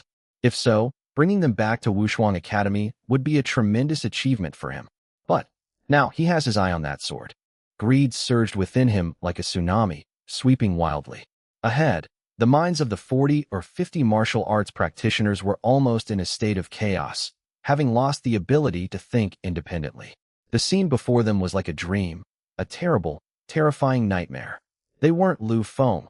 They didn't have Lu Feng's strength, nor did they have Lu Feng's vision. They completely failed to see what was happening and couldn't understand how Qin Sheng had severed their weapons. If what just passed by wasn't their weapon, but their heads, then what's falling to the ground now? Could it be their heads? Upon realizing this, they felt as if they had fallen into an ice cave, as if they had been poured with cement, their bodies stiffened, their expressions grim, as if they were shrouded by death, their hearts trembling. Kid die. Suddenly, the space hummed, as if some enormous thing had descended. Behind Qin Sheng, Cheng Jian gripped the top of his cane and pulled hard. A long knife suddenly appeared, illuminating the entire ancestral hall. In an instant, the tip of the knife reached the back of Qin Sheng's head, only inches away. Chapter 321. I'll kill him. Are you not satisfied? Clang. The blade flashed. A flash of lightning shot straight at Qin Sheng. Cheng Jian's speed is simply too fast. The entire process of drawing and striking the sword took less than a tenth of a breath. He went all out. In that instant, like a dam breaking, a surging pressure engulfed everyone, making it extremely difficult for them to breathe. Those who were close by were even shaken back more than a dozen steps. So strong. At this moment, the Qi family truly witnessed what a top-tier expert was.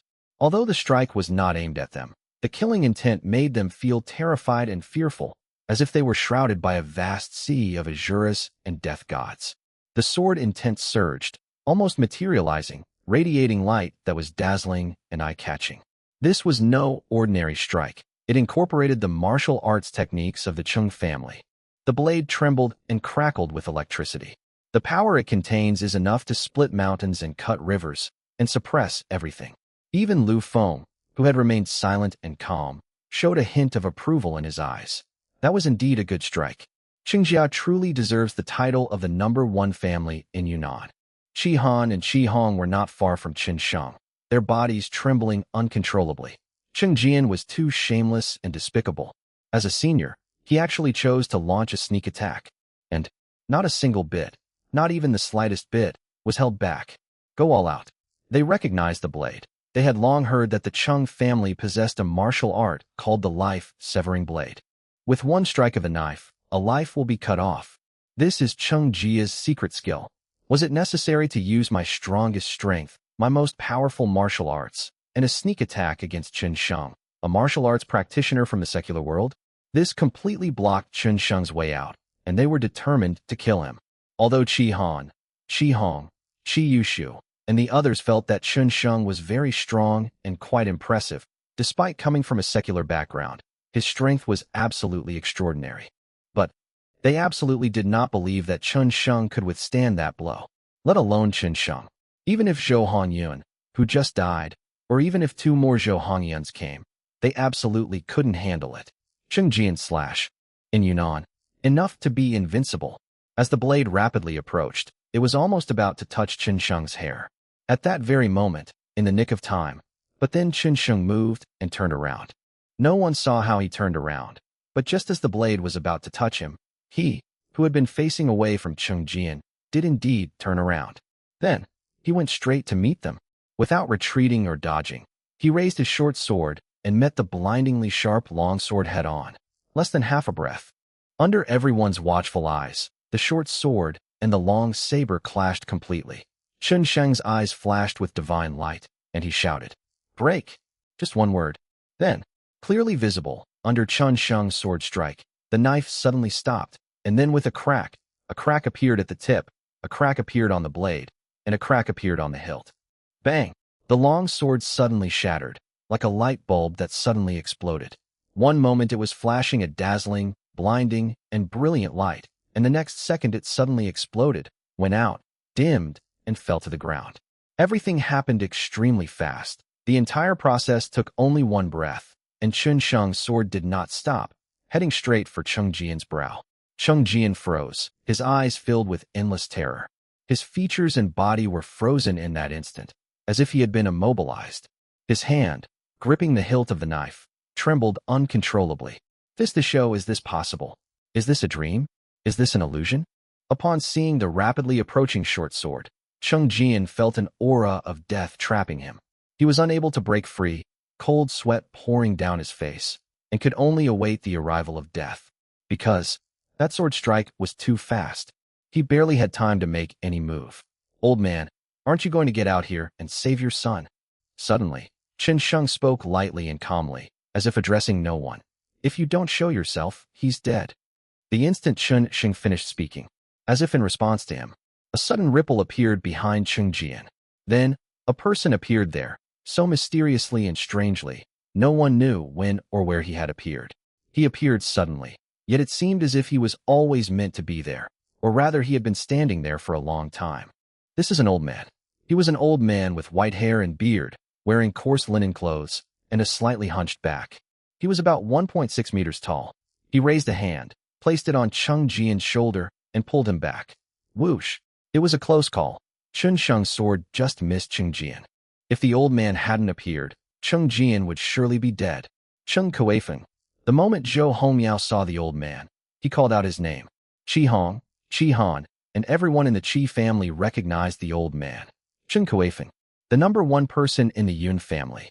If Feng Xinyu hadn't come along back then, his strength would definitely have been the strongest in Yunbei. Undoubtedly the strongest. "Chen Sheng, do you think you're worthy to kill my son right under my nose?" Chen Kueifeng stood calmly, as immovable as Mount Tai, his aged voice like the mooing of an old ox, piercing and deafening. Chen Sheng is still in action. He didn't stop when facing Chen Kueifeng. The short sword in his hand flashed with a ghostly light, like a swimming dragon, heading straight for Chen Jian. He was too fast. With the ninefold extreme shadow technique, his movement speed and attack speed were increased tenfold within that minute. Originally, he could still leave behind a lingering image, but in that instant, he almost vanished from the ancestral hall.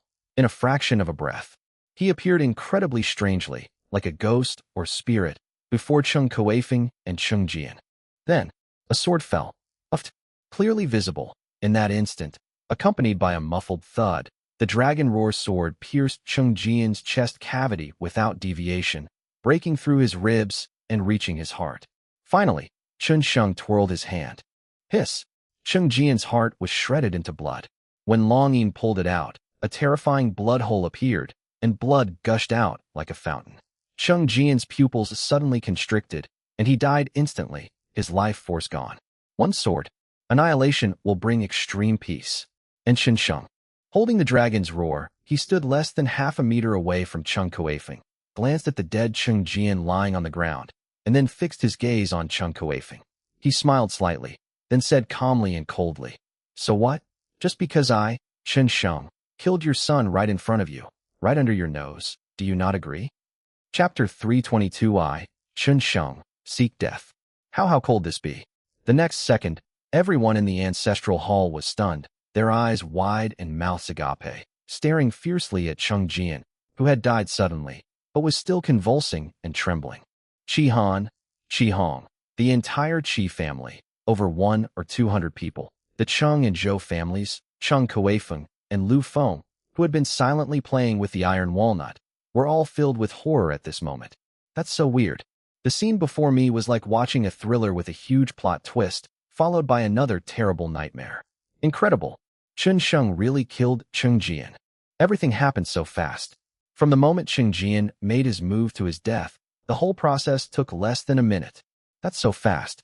So fast that most people didn't even notice when Cheng Kueifeng came out. Chen Sheng, a martial arts practitioner from the secular world, instantly killed Cheng Jian, who was high above and held the lives of countless people in his hands. The Qi family members' hearts pounded, as if they were about to leap out of their chests. Shock froze on their faces, and their thoughts were in a state of confusion and disorientation. Although they knew Chen Sheng was very strong before, and felt that he had been hiding his true strength, his power must be even more formidable and astonishing than he had shown. However, no matter how much they expanded their thinking, how much they pondered, or how much they guessed Chen Sheng's strength, they still couldn't have imagined that he could kill Cheng Jian. Most importantly, he instantly killed Cheng Jian in front of Cheng Kueifeng, the strongest expert in Yunbei. What kind of monster is this? Qi Han was almost dumbfounded, forgetting the joy of victory. His mind was buzzing, and all that remained was the overwhelming shock. Honestly, he had seen geniuses, including the top young talents in Shangwu province, as well as some very strong older generation experts. But, to date, Chen Sheng is the first person he has ever seen who was only at the dragon elephant stage a few days ago, but has increased his strength to such a terrifying level in just a few days, exceeding it by more than 10 or even 100 times. This rate of increase is terrifying, frightening, and horrifying. I really underestimated you, young master. If you were to ask who Qi Han admires most in this world, at this moment, it would undoubtedly be Chen Sheng. He is increasingly grateful for his initial choice to follow such a prodigy, for his future is bound to be limitless. Even Lu Feng, who had originally set his sights on the sword in Chen Sheng's hand, has now changed his mind again and again. That sword, it was indeed very tempting. Even in Kunlun Mountain, he had never seen such a fine sword. But, compared to Chen Sheng, that sword is really nothing. In his early 20s, he was in the spiritual root stage. Even calling him the #1 among the younger generation in the 3 cities of northern Yunnan wouldn't be an exaggeration, would it? He was moved and wanted to take Chen Sheng back to Wushuang Academy. Bringing such a student back would be a great achievement for him. Although the sword was quite good, the reward for such merit was more practical and useful than the sword itself. On the other side, Cheng Kueifeng was almost going mad. His white hair flew wildly, surging, and his killing intent was almost tangible. A terrifying, chilling aura filled the air. Chen Sheng, I want you dead. His eyes were bloodshot and red, almost like he was possessed. His voice was wild and roaring. The entire ancestral hall and the memorial tablets of the Qi family began to tremble because of his roar. His roar immediately snapped the stunned Qi family members back to their senses, and their hearts tightened once again. Enough. At this time, suddenly, Lu Feng spoke up. Chen Sheng would surely die if Cheng Kueifeng became angry. And I don't want to see Chen Sheng see. He spoke calmly, his tone leaving no room for argument. This matter ends here. What? Is this the end? As soon as Lu Feng spoke, everyone turned to look at him. Although Lu Feng remained silent and made no comment, he was like a transparent person in the ancestral hall. But no one dared to ignore him, and no one dared to truly treat him as invisible. Lu Feng stepped forward and stood between Chun Sheng and Cheng Kueifeng, saying, Chun Sheng, would you be willing to come with me to Kunlun Su and to Wushuang Academy? I'm willing to give you one of the 10 spots. As long as you're willing. The feud between the Qi family, the Zhou family, and the Cheng family will end here. Calm, composed words echoed in the ears of the Qi family members, who had been tense, anxious, and worried. After all, although Chun Sheng killed Cheng Jian, but the bigger trouble is not Cheng Jian, but Cheng Kueifeng and Lu Feng, a powerful expert from Yunbei and a powerful expert from Kunlun Su. These two are the real source of pressure. Now, Lu Feng's words are tantamount to giving the Qi family a get-out-of-jail-free card. Cheng Kueifeng, who was about to erupt in revenge and murder, almost went mad, but was stunned by Lu Feng's words. His anger, which was about to erupt, was suppressed in an instant. Lu Feng, he can't afford to offend him. Although he is very strong, Cheng Jia is also very strong. However, Lu Feng is even stronger. And behind him stood the Peerless Academy. Compared to Wushuang Academy, what is Qingjia? Even the strongest family among the 36 earthly fiends wants to enter Wushuang Academy to gain prestige and take root in Kunlun Void. So, he didn't dare to make a move. His aged eyes were gloomy, and he stared nervously at Qin Sheng. His breathing was rapid. He hoped that Qin Sheng would not agree. As long as he didn't agree, he could crush, annihilate, and strangle him. However, he knew that this hope was very small, negligible, practically zero. Kunlun Mountain, who wouldn't want to go there?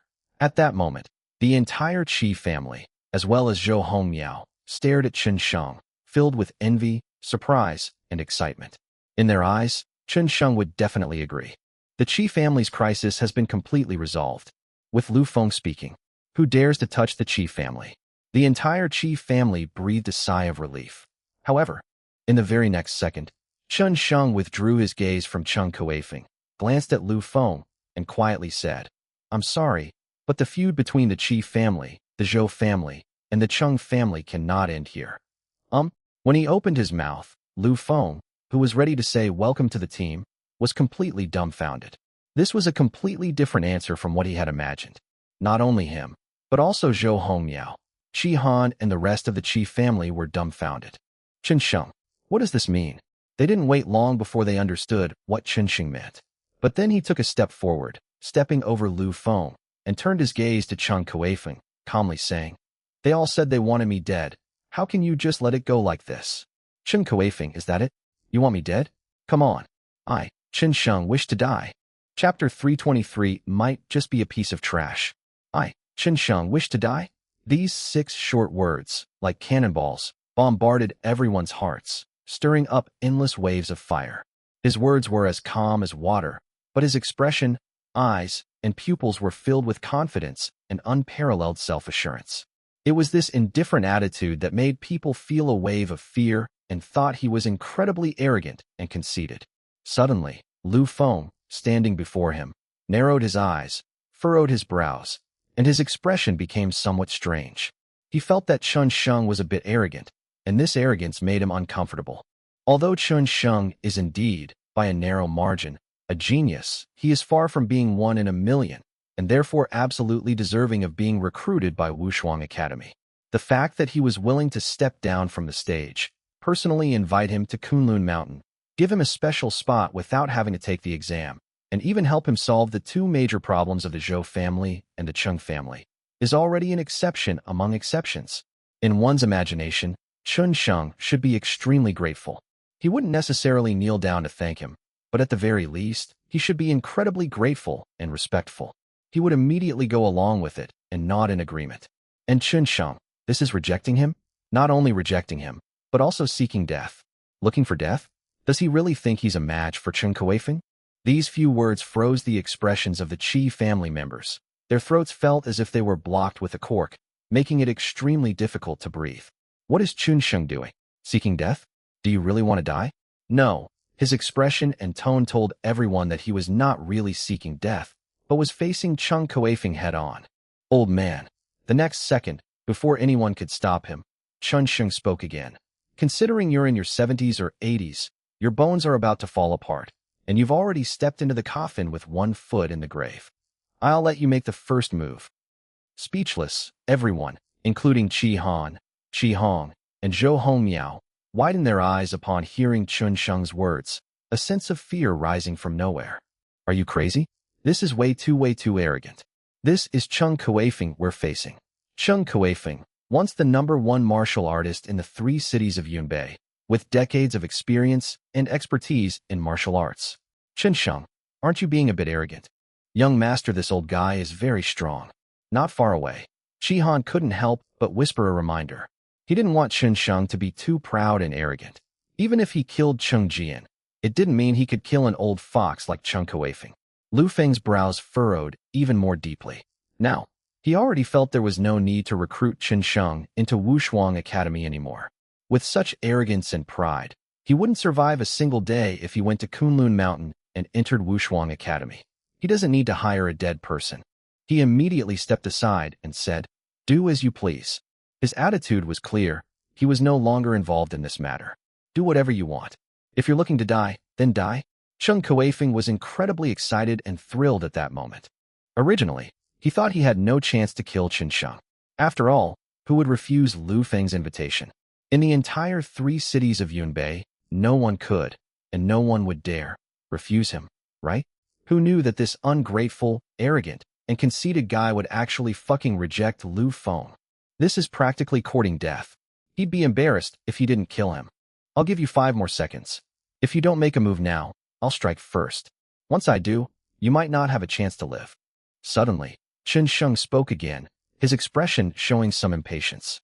Qi Han was taken aback. It seemed Chen Sheng hadn't listened to a word of his reminder. Qi Yushu and the rest of the Qi family were filled with immense frustration and regret, because his arrogance had once again pushed the Qi family to the brink of ruin. Heh heh. Cheng Kueifeng laughed, a laugh born of extreme anger. His eyes were fixed on Chen Sheng. The hatred for killing his son and grandson was secondary at this moment.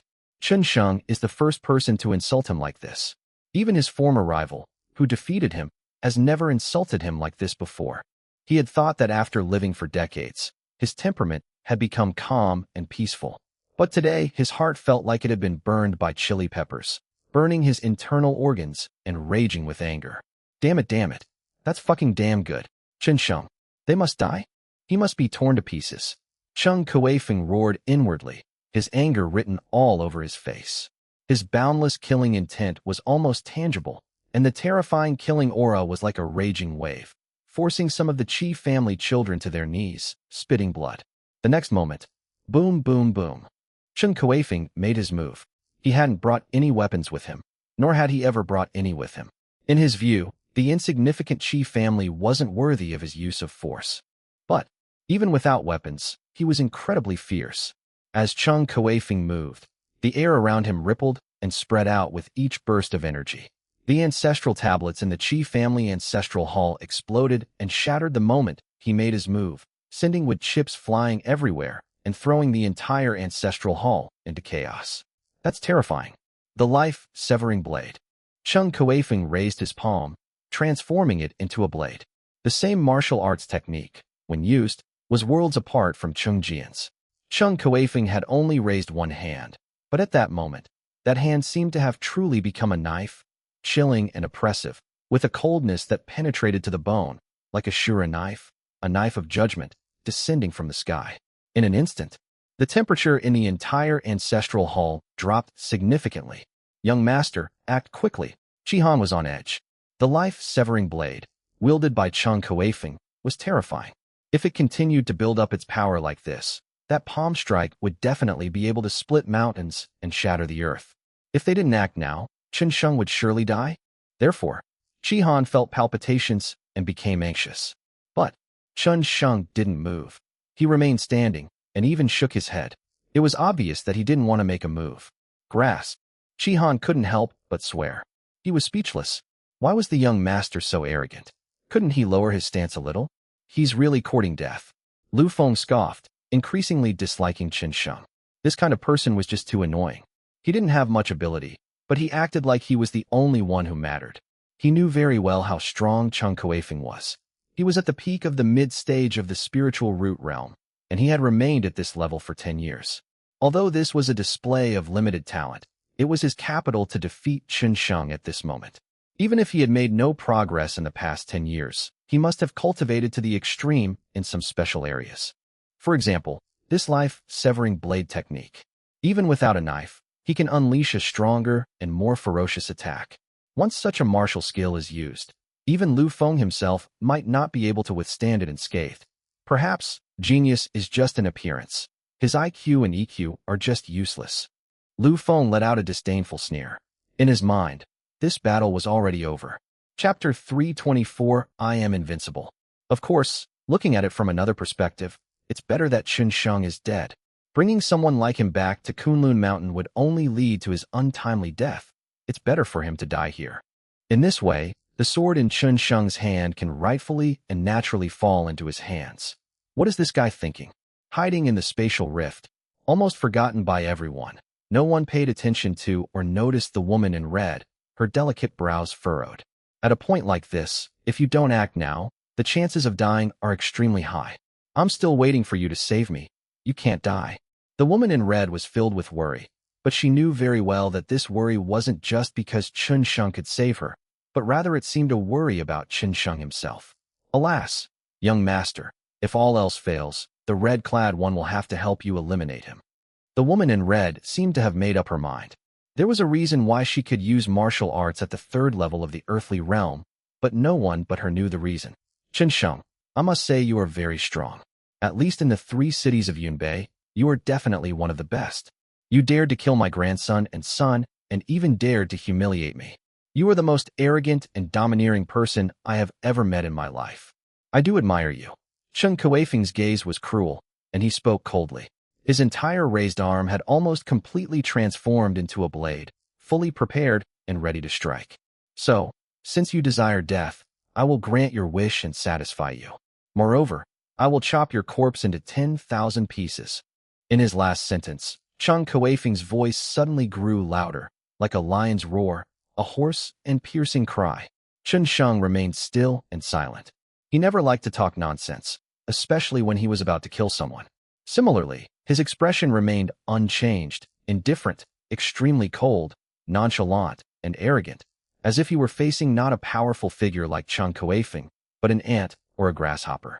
Seeing his appearance only fueled his rage and cruelty. He wanted nothing more than to kill him immediately. Without uttering another word, he suddenly increased his speed. Immediately, whoosh, whoosh, whoosh, a gust of wind swept through, more violent than a tornado, like blades swirling in the air. Sizzle, hiss. At the same time, many people's clothes were torn, and underneath, red marks appeared on their skin, as if they had been ripped open with a knife, with blood flowing freely. His hand was like a knife, its light as bright as the sun, illuminating the entire space, dazzling and blinding. As he moved, ripples spread, as if even the air itself was being cleaved open, revealing waves of black nothingness. Everyone in the Qi family, including those from the Zhou and Cheng families, was dumbfounded, stunned, dizzy, and frozen. When had they ever seen such a scene before? In this life, this is a one-time offer. Their minds were almost in a state of chaos, and the gusts of wind were making them nearly faint, almost to the point of unconsciousness. However, Chun Sheng remained unmoved, as steady as a wooden stake. He just stood there quietly, rooted to the spot, his expression as calm as ever, as still as well water.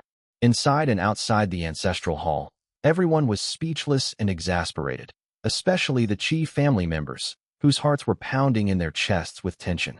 Even if you let Chen Kueifeng make the first move, you should respond by now.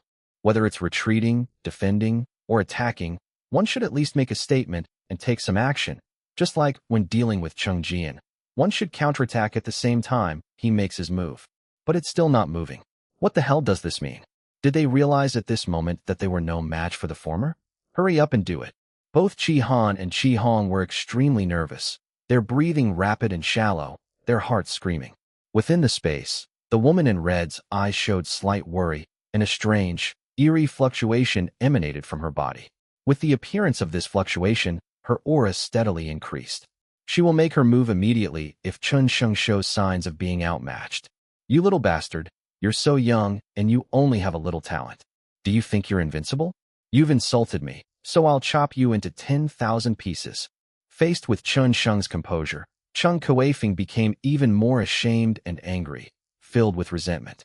All his spiritual energy rushed into his palm, and he used all his strength to strike at Chen Sheng's head. The palm drew closer and closer to Chen Sheng, its extreme speed leaving a terrifying afterimage in the void, completely enveloping Chen Sheng beneath its edge. And now, at this moment, Chen Sheng still didn't move. Everyone thought Chen Sheng was about to die. After all, at such close range, no one had a chance to fight back, not even Lu Feng. This strike is enough to kill across borders. Even a martial artist at the peak of the spirit root stage would only face certain death. However, at that very second, Chen Sheng suddenly laughed, a brilliant laugh. "Excuse me for being blunt, but your move, including you old geezer, is nothing but garbage. By the way, I also wanted to tell you, in front of you, I am invincible. Although the old man is strong, he is really not as good as Cheng Chiwu. In terms of martial arts talent, Cheng Chiwu is definitely among the top in the Cheng family." The moment the word invincible was uttered, Chen Sheng finally moved. Just as that palm strike and that knife were a millimeter away from touching him, he finally raised one hand. But then I saw, in less than half a breath, his hand had already grasped Chung Kuei-feng's outstretched palm. In an instant, Chung Kuei-feng's arm, which was carrying endless surging power, stopped abruptly and violently. In that instant, due to the immense inertia, Chung Kuei-feng's entire body flew up, flipped, and stood upside down in midair. Between him and Chen Sheng, a huge, terrifying, invisible wave rippled out, pushing the person standing closest to him back more than 10 steps. The two of them were incredibly strong. It was like a car traveling at 200 or 300 kilometers per hour on a highway suddenly crashing into an incredibly thick wall. You can imagine what that scene would be like. The only difference was that Chung Kuei-feng didn't completely flip over, because his hand was still in Chen Sheng's palm, tightly gripped.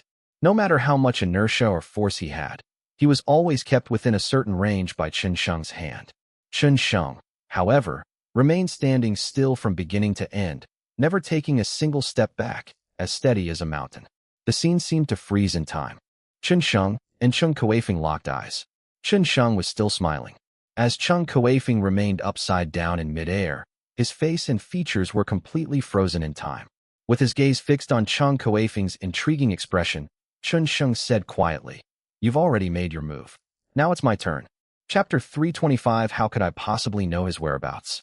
The words were understated, neither a question nor a rhetorical one, but a statement. A pair of eyes were fixed on Chung Kuei-feng. Chung Kuei-feng was completely stunned, his expression frozen like a statue, his mind buzzing, staring at Chen Sheng in disbelief, horror, and terror. In his mind, only one thought remained. How so? How could this be? He couldn't believe the result. His only martial art, the one he had practiced for decades, had been countered by Chen Sheng with just one hand. He hadn't even managed to hurt a single hair on Chen Sheng's head. A deep sense of defeat and horror welled up within me. Not only Chung Kuei-feng, but also Qi Hong, Qi Han, Hong Yi, and the entire Qi family, numbering over 100, as well as the Zhou and Chung family lackeys, were all dumbfounded. Even Lu Feng was stunned at this moment. If he was merely surprised and astonished by Chen Sheng before, at this moment, his mind went almost blank for a moment, followed by wave after wave of shock, like a tidal wave sweeping across the world. Even he was like this, so everyone else was dumbfounded, and their gazes towards Chen Sheng changed, as if they were staring at an emperor or a god. This was simply unbelievable to them. "I'll accept your hand." The next second, Chen Sheng moved. With his other hand, he flipped his palm and a dragon's roar suddenly appeared, emitting a hissing whistle. A ghostly light flashed, and a sword slashed across. No! Chen Kuei-feng was horrified. At this moment, he felt as if his arm no longer belonged to him. He struggled and roared, trying to break free from Chen Sheng. However, Chen Sheng grabbed his hand, as if it were an incredibly strong iron chain binding him firmly, making it impossible for him to break free even slightly. Moreover, thick layers of spiritual energy surrounded and sealed him off from all sides. He was completely at their mercy. Brush! Without any obstruction, the sword light smoothly and easily sliced across Chung Kuei-feng's arm. At the same time, a trace of blood appeared on the latter's hand, which split in two. Then, Chung Kuei-feng fell from mid-air in complete freefall, crashing to the ground with a loud thud, creating a dent and kicking up a cloud of dust. The hand he used to wield the life-severing blade was completely severed, broken off at the elbow, with bright red blood flowing onto the ground, its pungent, bloody scent filling the air. Sitting on the ground, the aged Chung Kuei-feng was still in a daze. He lost, defeated by a young man in his early 20s. Utter defeat. All the contempt, anger, and hatred I had felt towards Chun Sheng vanished at this moment, replaced by waves of horror, terror, and deep fear. This scene was truly breathtaking. The Qi family, the Zhou family, and the Chung family, all three families were utterly and completely terrified. Chung Kuei-feng lost just like that. Chung Kuei-feng, the strongest fighter in the 3 cities of Yunbei, was defeated so easily and so quickly. At this time, they finally understood. Chun Sheng let the former make the first move, not because he was arrogant, cocky, or conceited, but because, as he said, if he made the first move, Chung Kuei-feng would have absolutely no chance of making a move or surviving. Within the space, the fluctuations on the woman in red gradually disappeared, and the chaotic spiritual energy gradually stabilized and quieted down. At the same time, she breathed a long sigh of relief. Fortunately, she wasn't required to take action. "Wow, how are you?" Chung Kuei-feng stared at Chun Sheng in horror, his scalp tingling with fear. He couldn't believe Chun Sheng was just an ordinary person. He knew very well how difficult it was for a worldly person to achieve this. Upon hearing this question, the people of Lufeng also showed some curiosity. "My surname is Chun, my given name is Sheng, and my courtesy name is Chun Sheng." Chun Sheng's expression was calm as he leaned forward, looking down at you with murderous intent. "To you, I, Chun Sheng, am invincible. Do you submit?" "To submit." Chung Kuei-feng was terrified. Whether Chun Sheng is invincible or not, he doesn't know. But, for him, he was truly invincible. Now, his life was in Chun Sheng's hands. How could he possibly object? Chung Kuei-feng, who had long held a high position and was aloof, was afraid today. In all his decades of life, this was the first time he had felt the fear of death approaching. Even when he was defeated by Fong Xinyu, he was never this afraid. His aged body trembled and shook incessantly. His lips and face were deathly pale. "Young Master Chun, I was blind to your greatness. I beg you, please give me. Please give the Chung family a way out." Chung Kuei-feng was truly terrified. His hair stood on end. Before coming, he never imagined Chun Sheng would be so strong. This time, coming to the Qi family to demand people was a terrible mistake, a huge mistake that pushed the Chung family into the abyss of hell. A way out. Chun Sheng found it amusing and retorted. "When your son brought people here demanding our lives, did he ever consider sparing me and the Qi family?" Chung Kuei-feng was speechless. He wanted to continue begging for mercy, but in the end, he didn't say it and gave up. These martial arts practitioners enjoy lifespans, wealth, and status that ordinary people cannot, but they also endure cruelty that ordinary people can never imagine. A butcher's knife always hangs over his neck, ready to fall. They lost. They must die? Chung Kuei-feng felt despair. Is the Chung family, which has stood strong for hundreds of years, about to fall into his hands today? How can he face his ancestors below? He has let Chung Jia down. For a moment, Chung Kuei-feng, who was high above everyone else, actually shed tears. His eyes were red-rimmed, his face contorted with rage, his entire body surging with spiritual energy, preparing for a final desperate gamble to secure a glimmer of hope for Qingjia. But, just as he was about to make his move, Chun Sheng suddenly changed his tone and said calmly, "You will die, but I can give you a quick death without affecting your family. However, you need to answer one question for me." Moment. A glint flashed in Chung Kuei-feng's eyes, and the boundless spiritual energy instantly extinguished, disappearing without a trace. He knew that the chance of success in this so-called last-ditch effort was less than 1 in a billion. Now, the opportunity is right in front of him. He no longer needs to fight. All he wanted was for his family to last. That's all. "Young Master Chen, please tell me. As long as I know the answer, I will definitely reply." "I'm asking you, where is Fong Xinyu, who fought you 6 years ago?" Upon hearing this name, everyone in the room was simultaneously taken aback. In the 3 cities of northern Yunnan, anyone from a reclusive family knows this name. Years ago, the one who defeated Chung Kuei-feng with a single palm strike was none other than Fong Xinyu. Apart from Zhou Hongmiao, Qi Han and a few others were very surprised that Chun Sheng suddenly asked about this name. Chun Kuefeng was quite surprised. Then, he shook his head helplessly. How could I know his whereabouts? However, I think he should be in Shangwu province now. 6 years ago, he said that he would bring his disciples to Yunbei to participate in the selection of Wushuang Academy, which is held once every 10 years. Chapter 326 in a sorry state. Chun Kuefeng made no attempt to hide anything. With his death imminent, he did not seek to live, but only to preserve the Chung family. The selection process for Wushuang Academy is less than 10 days away. Since Fong Xinyu will be going, Chun Sheng doesn't mind waiting another 10 days. He stared at Chun Kuefeng and said calmly, "All right, I promise you I won't harm the Chung family. As for you, there's no reason for you to live." Chun Kuefeng exuded killing intent, an intent that remained from the moment he appeared until now. Therefore, Chun Sheng could not keep him. If he were alive, he would be like a time bomb, ready to explode at any moment. Chun Sheng has friends, brothers, and relatives, most of whom are ordinary people. They cannot withstand Chun Kuefeng's wrath. If I want him to live, is this reason enough? Suddenly, Lu Feng walked up to Chun Kuefeng and stared at Chun Sheng. Lu Feng spoke with certainty, his tone carrying an air of unyielding authority. Chun Kuefeng was overjoyed. "Senior Lu, you don't need to say anything." Lu Feng interrupted him, and before Chun Sheng could agree, he said calmly, "Take your men and leave. I, Lu Feng, will take care of things here." Lu Feng has to take care of matters related to marriage.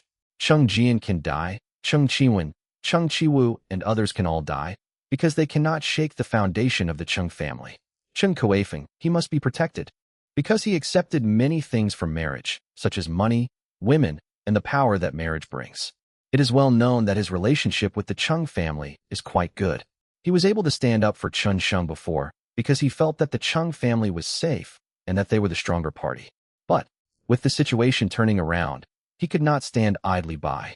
After all, if Cheng Jia were to suffer such a calamity in front of him, he would lose all face, whether in the secular world or in Kunlun Mountain.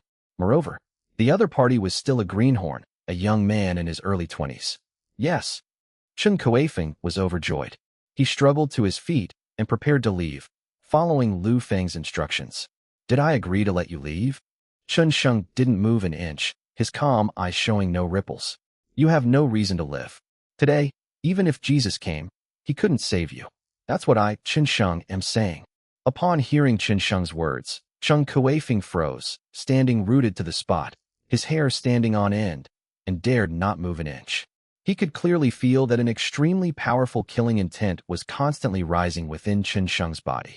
Chi Han, Chi Hong, Zhou Hongmiao, and the others were all startled. Chun Sheng actually dared to openly refute Lu Feng.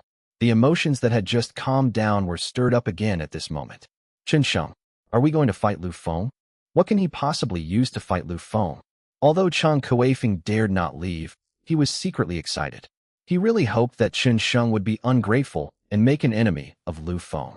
In this way, he might die directly at Lu Feng's hands. This is the result he most wanted to see.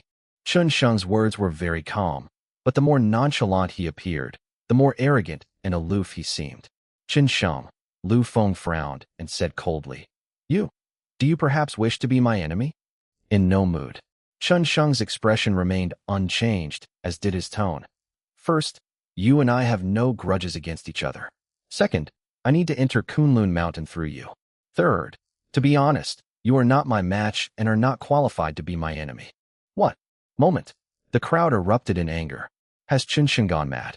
Or is he suffering from delusions? They actually said that Lu Feng wasn't qualified to be his enemy.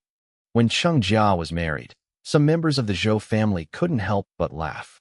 Yes, they acknowledged that Chun Sheng was very strong. But what good is strength? In the entire secular world, apart from a few reclusive families, compared to Kunlun Mountain, the other families, martial artists, sects, and so on are worlds apart, whether in terms of environment or cultivation resources. As for Lu Feng's strength, it is well known that he has already reached the peak of the spirit root stage. What does it mean to be at the peak of the spirit root stage at the age of 40? Simply put, in the entire secular world, there are no more than 20 people who have reached this level at such a young age. What gives Chun Sheng the leverage to challenge Lu Feng? Who gave him the courage to utter such arrogant and audacious words? Upon hearing this, Even the composed Lu Feng became somewhat annoyed. Coming from Kunlun Mountain to the mortal world, no one in the 3 cities of northern Yunnan has ever dared to speak to him like that. Chen Sheng, I admit you are very strong. Even among the younger generation in the entire Shangwu province, you can rank in the top 10. No, you should be in the top 5. However, you are too arrogant. Whether it's for the sake of starting a family or for those spirit stones you stole, today, I, Lu Feng, must teach you a lesson. In a flash, Lu Feng moved. He didn't use a weapon, just a punch. This punch carried no killing intent. But the moment the fist was thrown, the temperature in the air suddenly rose by 20 or 30 degrees. Everyone felt as if all the moisture in their bodies was about to evaporate, making them extremely uncomfortable, their skin flushed and their mouths dry. A moment later, boom, the moment all the spiritual energy gathered in Lu Feng's fist, his fist also fell towards Chen Sheng. The force of that punch was at least close to 100,000 kilograms. The punch, imbued with martial arts techniques, was extremely violent. Everything in its path turned to dust, even the air itself, which rippled and filled with blinding light. His punch, not to kill, but to teach Chen a lesson. They didn't use their full strength. Even so, it was still terrifying. The fist imprint continued to grow larger, as if a god was enraged, sweeping towards Chen Sheng in an overwhelming manner. In an instant, they were already in front of Chen Sheng. Young master, be careful, Qi Han instinctively shouted out, while Cheng Kueifeng became even more excited. He knew that although Lu Feng had restrained himself, that punch was enough to paralyze Chen Sheng, who was not even at the mid-stage of the spirit root realm, leaving him with no room to resist. If he were to forcefully intervene at that point, Chen Sheng would surely die. Cheng Kueifeng was filled with anticipation and excitement at this scene. In that very second, Chen Sheng also moved. Without any unnecessary movements, he raised his fist and, with pure physical strength, delivered a rather casual punch to meet the attack head-on. Bang! 2 fists collided. At that very moment, Chen Sheng remained motionless, as steady as Mount Tai. Lu Feng, as if pushed by a tremendous force, was sent flying backward. At the same time, his entire fist was clearly visible, with flesh and blood flying everywhere, skin torn open, and bone exposed. Boom! He didn't land until he hit a wall. The wall of the ancestral hall shattered, cracks appeared, and a second later, it collapsed, revealing a large hole. The steel bars and iron frames inside were already twisted and broken. Lu Feng, who had come on strong, was now lying on the ground, looking quite disheveled. Chapter 327 Apology, Admitting Mistakes. Dust swirled, and dust rose everywhere. Lu Feng lay trembling on the ground, his fists covered in blood, chilling to the bone. He raised his eyes, staring at Chen Sheng in terror. His heart was boiling and churning with fear, a level of horror that defied description. He actually lost. And, like Cheng Jian and Cheng Kueifeng, he was also instantly killed. How is this possible? How can he be so powerful? He's clearly just a martial artist who hasn't even reached the mid-stage of the spirit root realm. So why is he so strong? He couldn't believe it, but the fact was he had lost. Most importantly, when he attacked Chen Sheng, he held back and did not use his full strength. He only intended to teach him a lesson. Meanwhile, he also clearly felt that Chen Sheng withdrew 50-60%, or even 70-80% of his power the moment he made his move. In the mortal world, apart from 1 or 2 top families among the 36 earthly fiends, how come there's another monster like this? Where the hell did he come from? Inside and outside the ancestral hall, everyone suddenly felt like they were suffocating. If the facts weren't right in front of them, who would believe it? That's absolutely unbelievable. Especially Qi Han. He knew very well that just a few days ago, Chen Sheng was only a dragon elephant stage martial artist. How long has it been? Those from the Zhou and Cheng families who had previously burst into laughter now looked more like they were crying. Cheng Kueifeng's face changed drastically, as if he had been drained of blood, becoming even more grotesque than a dead man's face. Terrified, he didn't have time to think and turned to run. Only, in that very second, a hand suddenly fell down on him, slapping him on the top of his head. Bang!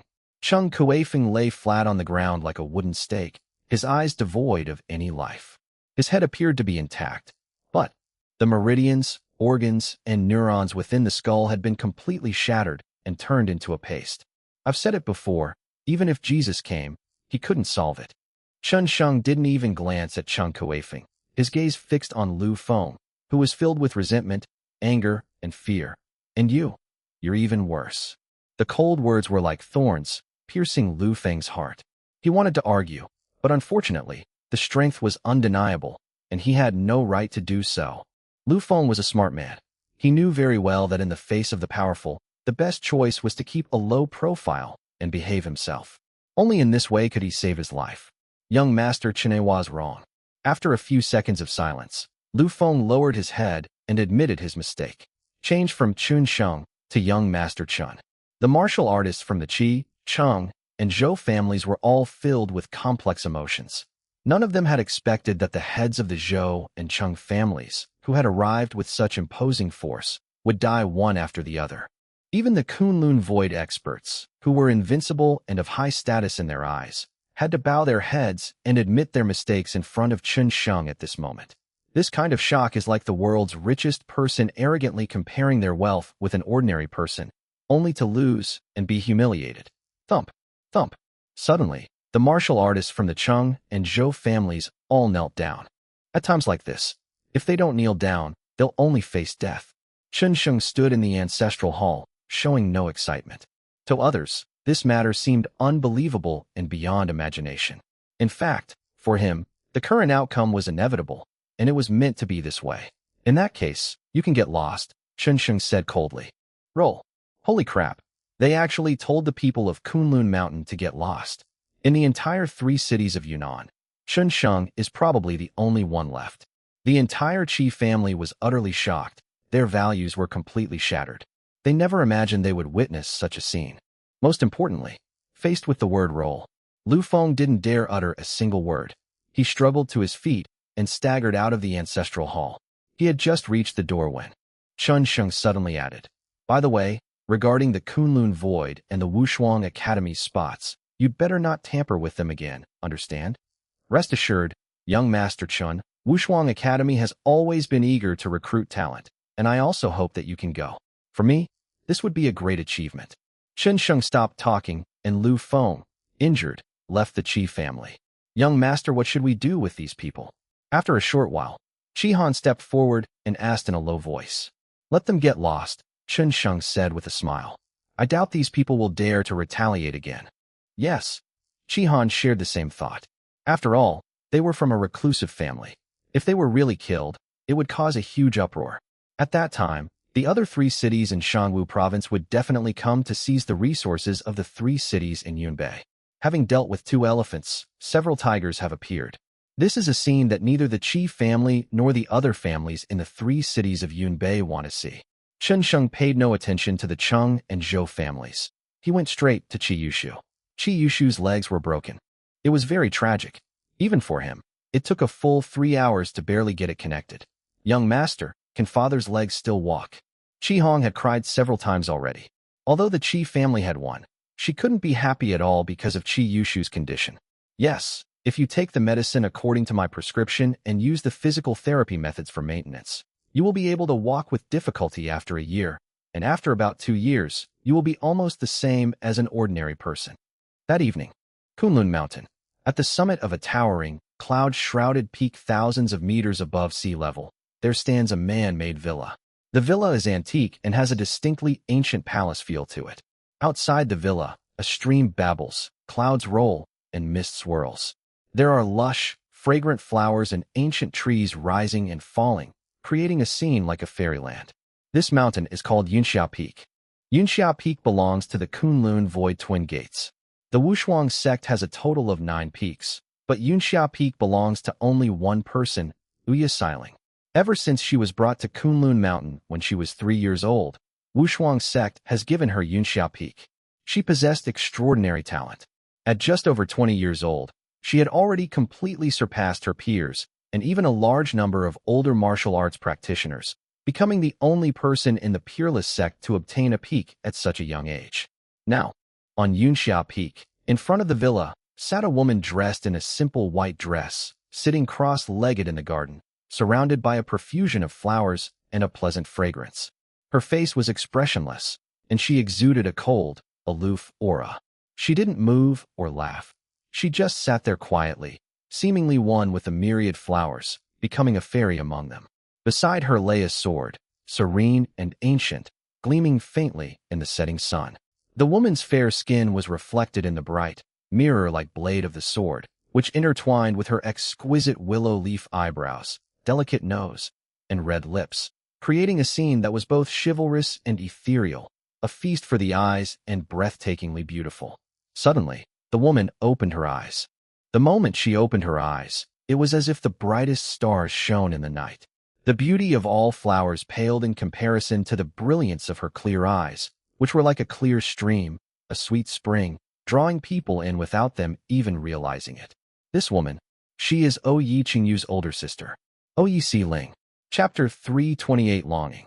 As far as the eye can see, suddenly, a person appeared in front of the villa, kneeling on the ground. Yi Siling's expression remained unchanged, her beautiful eyes calm as still water. What brings you here? Miss, someone from your family has come and says they have important news to tell you. They are currently inside the Wushuang sect. Okay, I understand. Yi Siling rose, went to the edge of Yunxia Peak, and leaped into the air. She traversed the rugged cliffs and ancient trees, her figure swaying and undulating through the mountains as if she were flying. Not long after, we have already arrived at the foot of the mountain, inside the Wushuang gate. They walked straight into a large hall, where two people were inside. One of them was the head of the Uya family, or rather, the apparent head of the family, Uya Fu. Yi Siling ignored him and instead bowed to another old woman first. Teacher. This old woman was her teacher, and the one who took her away from the Yi family. Her name was Yu Qiuyan, and she was one of the elders of the Wushuang sect. Yu Qiuyan waved her hand. Siling, I called you over to tell you something. The master of the Dragon Roar Sword's core has appeared. Upon hearing this, Uya Siling, who had been calm all along, suddenly frowned. Her frown seemed to instantly darken and chill the hall. With just that one look, Oyefu felt his mind go awry. The elderly man felt an urge to kneel down and collapse. In an instant, his back was soaked with cold sweat. Fine. That aura, that look in his eyes, lasted only for a moment before returning to normal. In that brief instant, Oyefu felt as if he had walked through hell. The next second, Uya Siling turned her gaze to Oyefu and asked, Is it Chensheng? Clearly, Yi Siling knew the name of the one to whom the sword heart belonged. But this was the only information she knew. Yes, to be precise, his surname is Chun, his given name is Sheng, and his courtesy name is Chun Sheng. Oyefu said respectfully. How strong are they? Probably the dragon elephant stage. Oyefu only knew this much. It would take a long time to travel from the mortal world to Kunlun Mountain. When he left, the events involving the Cheng and Qi families had not yet occurred, and he did not even know that Chun Sheng was an alchemist. That's all. That's all. Eugene nodded. Siling, this matter was originally your family affair, and the teacher shouldn't interfere. However, as you know, your marriage has always attracted a lot of attention. Now, some people in Wushuang sect already know that you have a fiancé, and it won't be long before his name spreads throughout Wushuang sect and Wushuang Academy. Should you handle this yourself, or should the teacher handle it for you? You know, the teacher doesn't want you to be bothered by romantic relationships. Yu Qiuyan was speaking from the heart. For the Wushuang sect, Uya Siling was extremely important. She had great hopes for Uya Siling. Perhaps one day in the future, Uya Siling would be able to completely break through the third level of the heavenly origin realm and reach another realm that these old guys could not reach even if they devoted their entire lives to it. After a pause, Yu Qiuyan said, I can send someone to kill him for you. Teacher, no need. I will handle this personally. When Uya Siling heard about her fiancé's strength, she was extremely disappointed. Not to mention that she had no feelings for love. Even if she did have such needs, she would have hoped that her other half would be a peerless expert with extraordinary talent. And Chensheng, he is only at the dragon elephant stage. Let alone the dragon elephant stage. Even reaching the spirit root stage is very weak.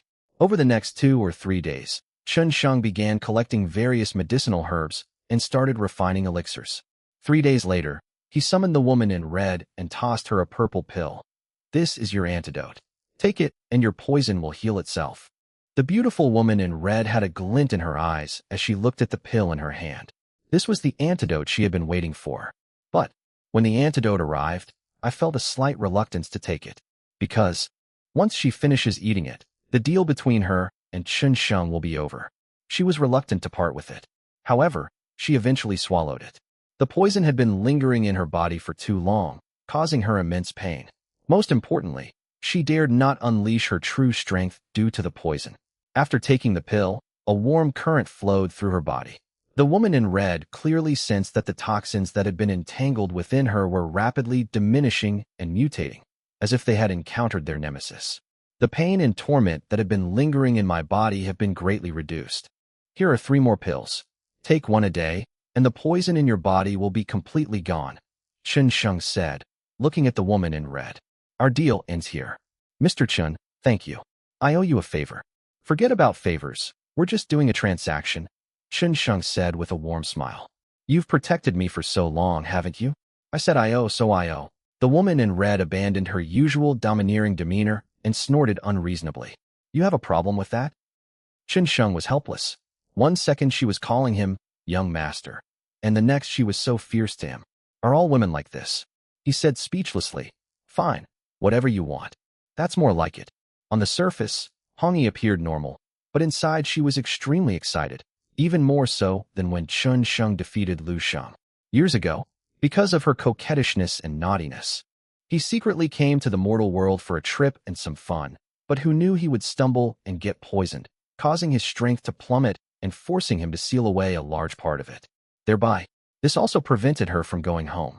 Now, several years have passed. She was finally free and could go home. How could she not be excited? Only she herself knew how incredibly important Chen Sheng's antidote was to her. Chen Sheng, you need to strengthen your cultivation. I hope that next time we meet, you won't still be as weak as you are now. The woman in red snorted, then leaped away and left the Qi family. Weak? Even at my weakest, I'm still stronger than you, okay? Chen Sheng muttered as he watched the other man leave. These 3 days, he spent all his time helping the woman in red refine the antidote, and then he spent another whole day refining some pills. He didn't stop until evening when a phone rang. The phone screen displayed the name Aunt Yan. Aunt Yan. Mr. Chen, are you free? Came Aunt Yan's gentle voice from the other end of the line. I'm not in Qinsheng right now. Is there something you need? Chen Sheng, aren't you a healer? Meng Meng is sick. Yin Qingya's voice was low and worried. Aunt Yin, don't worry. Have you taken her to the hospital? What did the doctor say? I went to the doctor, and he said the doctor said it was lovesickness and prescribed some psychiatric medication, but it's not working at all. These past few days, Meng hasn't been eating or drinking, and it's getting worse. If this continues, I'm worried something might happen to her. Chapter 329. My heart was completely unmoved. I even felt a little amused. Lovesickness. Chen Sheng was utterly astonished. Yin Meng actually had this kind of illness.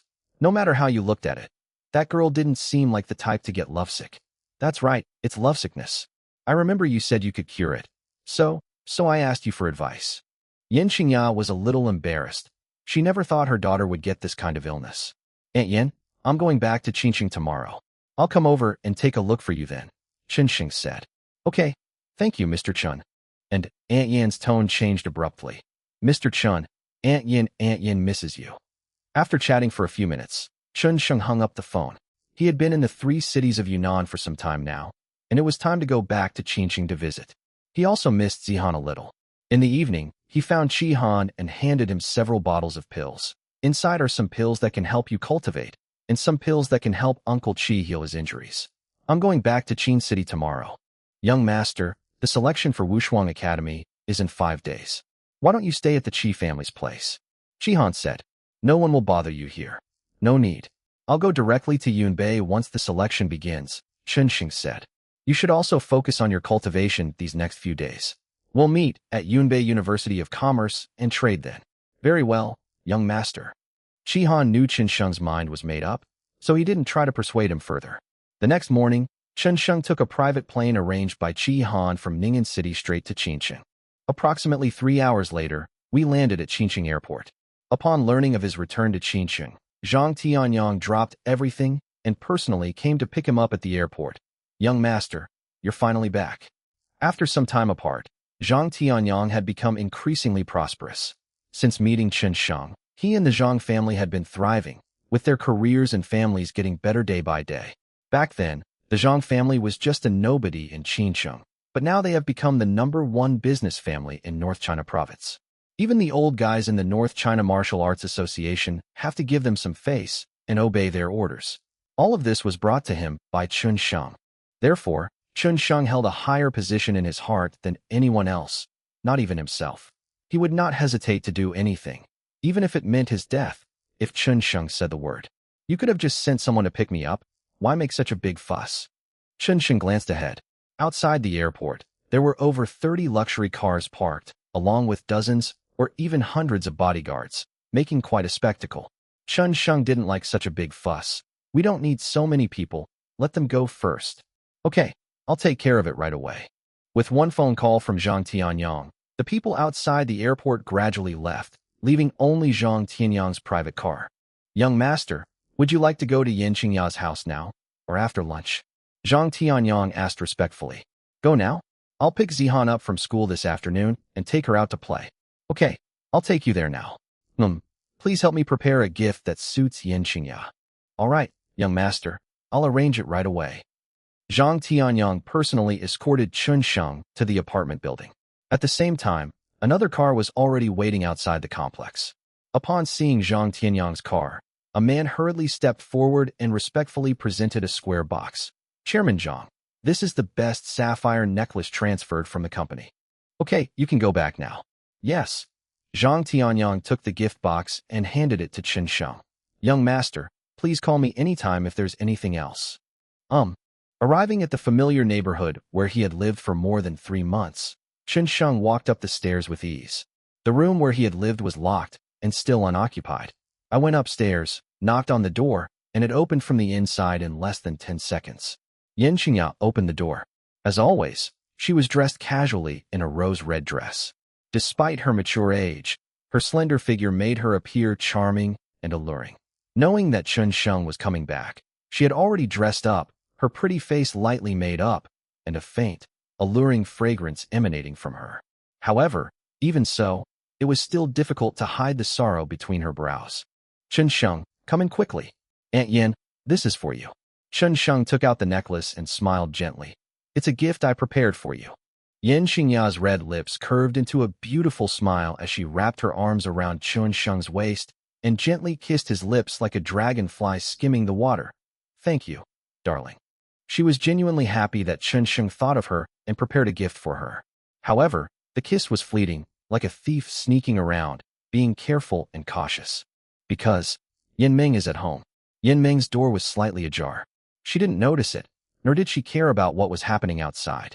She sat casually on the bed, holding a sketching pencil in her hand, with a drawing board in front of her. On the drawing board, a slender human figure was drawn. Black robe, clown mask. Inside her room, on the floor, were scattered scraps of paper, and on each of them, without exception, was the image of that figure wearing a clown mask. No, I'm still not satisfied. Tearing off the painting in front of her, Yin Ming began to seriously start drawing again, stroke by stroke. Her complexion was much paler than before, and she had become noticeably thinner, her eyes revealing her weakness. Outside the door, Yin Qingya sighed softly. During this time, she has been painting that picture, saying that the person is the one she likes, but she doesn't even know his surname, his name, or where he lives. Yin Qingya and Chun Sheng had been standing in front of the house for some time, but Yin Ming hadn't noticed them at all until Yin Qingya knocked on the door. Only then did Yin Ming turn around and say, Mom. The next second, she saw Chun Sheng again, her delicate brows furrowing slightly. Why are you here? Even after all this time, she still didn't particularly like Chun Sheng. Although Chun Sheng was excellent in many ways, he was still far inferior to that black-clad god with the clown. One was on earth, and the other was in heaven, wasn't he? Ming Ming, Mr. Chun is here to help you with your medical treatment, Yin Qingya said softly, with a hint of pleading. Can we come out and talk for a while? Mom, didn't you take me to the hospital? It was no use. Yin Ming said impatiently. I haven't finished the medicine the hospital prescribed yet. Let him go. As soon as Chun Sheng arrived at the door, he saw sheets of paper on the ground, and on each sheet, a figure was drawn. He couldn't help but be taken aback. He never imagined that Yin Ming's lovesickness was because of him. His relationship with Yin Qingya was already somewhat complicated, and who knew that Yin Ming would actually take a liking to him again? If things continue like this, won't they become mother and daughter? Chun Sheng felt nothing. He even felt a little amused. Fan club for the novel Urban Soldier King Chun Sheng has been created, and there's a cash prize giveaway event inside. Feel free to join and check it out. Also, updates will resume tomorrow. Let's talk about it separately in Chapter 330. He had concealed his identity to avoid any entanglement with Yin Ming and prevent any mishaps, but it had backfired. Helplessly, he rubbed his nose and asked, "Aunt Yin, could I have a private talk with her? Is this all right?" Yin Xingya asked back, knowing that Yin Menghe didn't like Chun Sheng very much and was worried about putting her daughter in a difficult position. "It's all right, don't worry," Chun Sheng reassured him. "All right." Yin Xingya sighed, took a few steps, swaying her graceful figure, and turned to walk towards the living room. "May I come in?" Chun Sheng asked Yin Ming. "Whatever." Yin Ming wasn't in a good mood. Her mind was preoccupied with that night, with that figure in black and wearing a clown mask. She didn't care about anything else. Pushing open the door, Chun Sheng entered Yin Ming's boudoir. Apart from the papers scattered all over the floor, the rest of the room was remarkably clean. Picking up a painting from the ground, Chun Sheng looked at it for a while and joked, "It's a good painting, very lifelike." Yin Ming gave a forced smile, her voice sounding slightly tired. "Just say what you want to say. I know my illness very well. Doctors can't cure it. Most of the world's intractable diseases can be cured, but the diseases related to emotions and love are the most complex. This type of disease is neither a major nor a minor one." Yin Ming knew that she was terminally ill, and ordinary psychiatric medications would not be of much use to her. If the dosage were increased, it would only affect her neurons. Now, the only antidote. That's the man. The man who saved her from danger was dressed in a black robe and wore a mask. All she wanted was to see him. Pick up the pieces of paper that were lying on the ground one by one and arrange them neatly. "Actually, you drew really well. Maybe he himself is not as good as you at drawing. You don't understand." Yin Ming picked up a glass of hot water from the bedside table and slowly took a sip. "You've never met him, so how would you know how perfect he is?" "Maybe." Chun Sheng remained noncommittal. "Your illness is already very serious. If you want treatment, I think the only way is to see him." So you can't cure my illness, is that it?" Yin Ming seemed to have anticipated the outcome and gave a self-deprecating laugh. "Actually, I don't need treatment. Just like this, having him in my mind every day, dreaming about him, thinking about him, is quite nice. I can cure him." Chun Sheng didn't waste any words and said directly and casually, "It's a coincidence that I know the person you drew. He's a friend of mine who likes this outfit and plays the role of a superhero to save people and stuff. I think the person you want to meet is him." "What?" Suddenly, Yin Ming's dim eyes flashed with a strange light as she asked in disbelief, "You re-telling the truth?" "Right." Chun Sheng looked into Yin Ming's eyes and said confidently, "If you don't believe me, I can help you arrange to meet him. I'm sure you'll know the truth once you see him." Okay. Yin Ming, who had been calm and dejected, suddenly became very excited and said good 3 times in a row. Even if Chun Sheng was lying, she was willing to believe him and give it a try. "I'll arrange a time for you to meet him. How about tonight at 10 o'clock, at the same place you met last time? That way, you can be sure it really is him," Chun Sheng said with a smile. Upon hearing this, Yin Ming became even more certain that Chun Sheng was not lying and did indeed know such a person. Because, apart from the man wearing the clown mask that night, no one knew where they had met. Seeing that she was interested, Chun Sheng continued, "But aren't you afraid that he won't like you if you meet him looking like this? Yin Ming nowadays doesn't take care of herself or dress up. She looks sallow and thin, even more so than a typical homebody. Her physical condition is also much worse than before." You're right. I'll get up right now, get ready, and dress up nicely." Finally seeing hope, Yin Ming seemed to have been given a shot of adrenaline. She got out of bed and shouted to the outside, "Mom, I'm hungry." In fact, Yin Ming couldn't eat at all, but she must be in her best condition when she sees that person. Even if you can't eat, you have to eat. Living room. Upon hearing her daughter's call, Yin Xingya, who had been looking worried, immediately became incredulous and excited. Okay, Mom will make it for you right away. Make your favorite food." At this moment, Chun Sheng walked out of Yin Ming's room. Yin Xingya immediately stood up, hugged him, and whispered, "Darling, how did you do that?" Chun Sheng smiled and said, "It's a secret." Snort. Yin Xingya raised her small fist and gently punched Chun Sheng's chest. "You bastard. I knew you had a way." You stay home and wait. I'll go out to buy groceries and cook. Yin Xingya was overjoyed and secretly kissed Chen Sheng again before quickly buying some groceries and returning home. You help me out, I'll do the work, Chen Sheng said. He knew that Yin Ming didn't actually have much of an appetite, but was just forcing herself to eat something.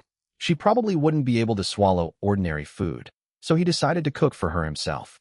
Soon, an enticing aroma filled the air. A sumptuous lunch was laid out on the table, including cola chicken wings, steamed prawns, and stir-fried minced pork with vermicelli, totaling 7 or 8 dishes. Each dish was personally prepared by Mr. Chun, and they all looked, smelled, and tasted delicious. It smells so good, Mr. Chun.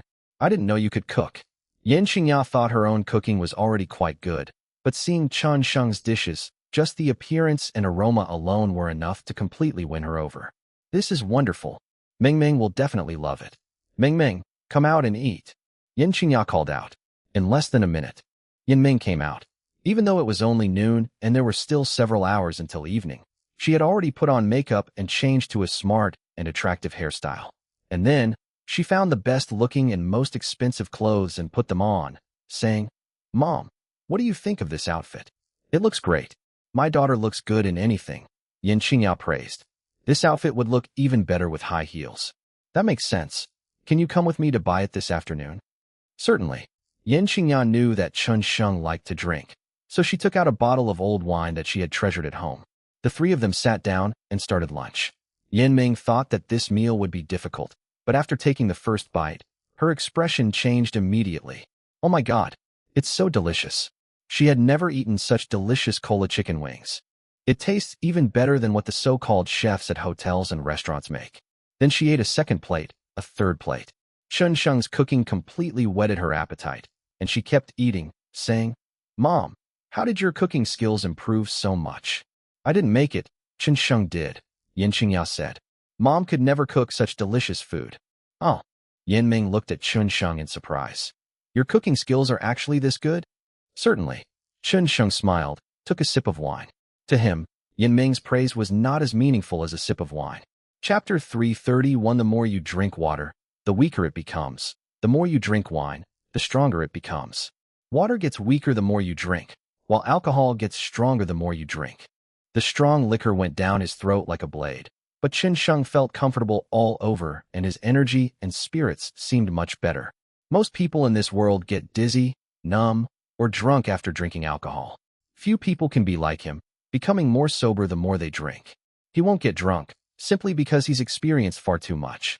Filled with anticipation to meet her sweetheart, and with a sumptuous lunch to enjoy, Yin Ming ate with exceptional relish, the mother and daughter practically devouring all the dishes on the table. After dinner, Yin Ming couldn't wait to drag Yin Xingya to choose high heels. Chen Sheng left and arrived at the elementary school where Zihan was studying. At the school gate, Jiang Huhai was drinking tea not far away. He was ostensibly drinking tea, but in reality, he was there to protect Zihan. Owner, Jiang Huhai walked towards Chen Sheng and said respectfully, You're back. Chen Sheng nodded. During my absence, nothing happened, right? I have fulfilled my mission. Miss Song and Zihan are both well, and there has been no trouble. Jiang Huhai replied with a slight bow. Okay, here you go. Chen Sheng tossed out a medicine bottle. Inside are some pills that can help with martial arts cultivation. After taking them and practicing diligently, you will be able to break through and reach the meridian opening stage, or even the dragon elephant stage. As Chen Sheng's servant, Chen Sheng naturally had to help him out, since Jiang Huhai was currently only a martial arts master. Grandmaster. In a place like Qinsheng Prison, that's probably already incredibly impressive. They're considered superior to others. But, in Shangwu Province, compared to those reclusive families standing at the top of the world, they are nothing but ants and grasshoppers. It is no exaggeration to say that any one of the 36 clans of the Earth Veins could be crushed into dust. Fine. In the entire nation of China, with a population of over 1 or 2 billion, there are only 36 such families. Thank you, Master. Holding the medicine bottle, Jiang Huhai immediately knelt down. Passers-by in the park watched this scene with surprise and speechlessness, pointing and whispering. Jiang Huhai, however, didn't care at all. He was genuinely excited. The meridian opening stage, the dragon and elephant stage. These two martial arts realms were nothing but legends to him. things he had heard of countless times, but he was very likely to never reach them in his lifetime. In his eyes, even in the entire China, people who could reach these two levels were extremely rare, but Chen Sheng can help him achieve that. He was increasingly grateful for his initial choice. Get up. You're on leave for the next few days. I'll take care of Zihan. Yes. Not long after Jiang Huhai left, Lu Riyue appeared in his sight, holding Zihan's hand, inside the school gate. Brother Chen Sheng. Zihan, carrying a pink backpack and with 2 braids, immediately let go of Lu Riyue's hand upon seeing Chen Sheng and skipped and hopped towards him. Come here, let me give you a hug. Chen Sheng picked up Zihan, swung her high into the air, and caught her steadily.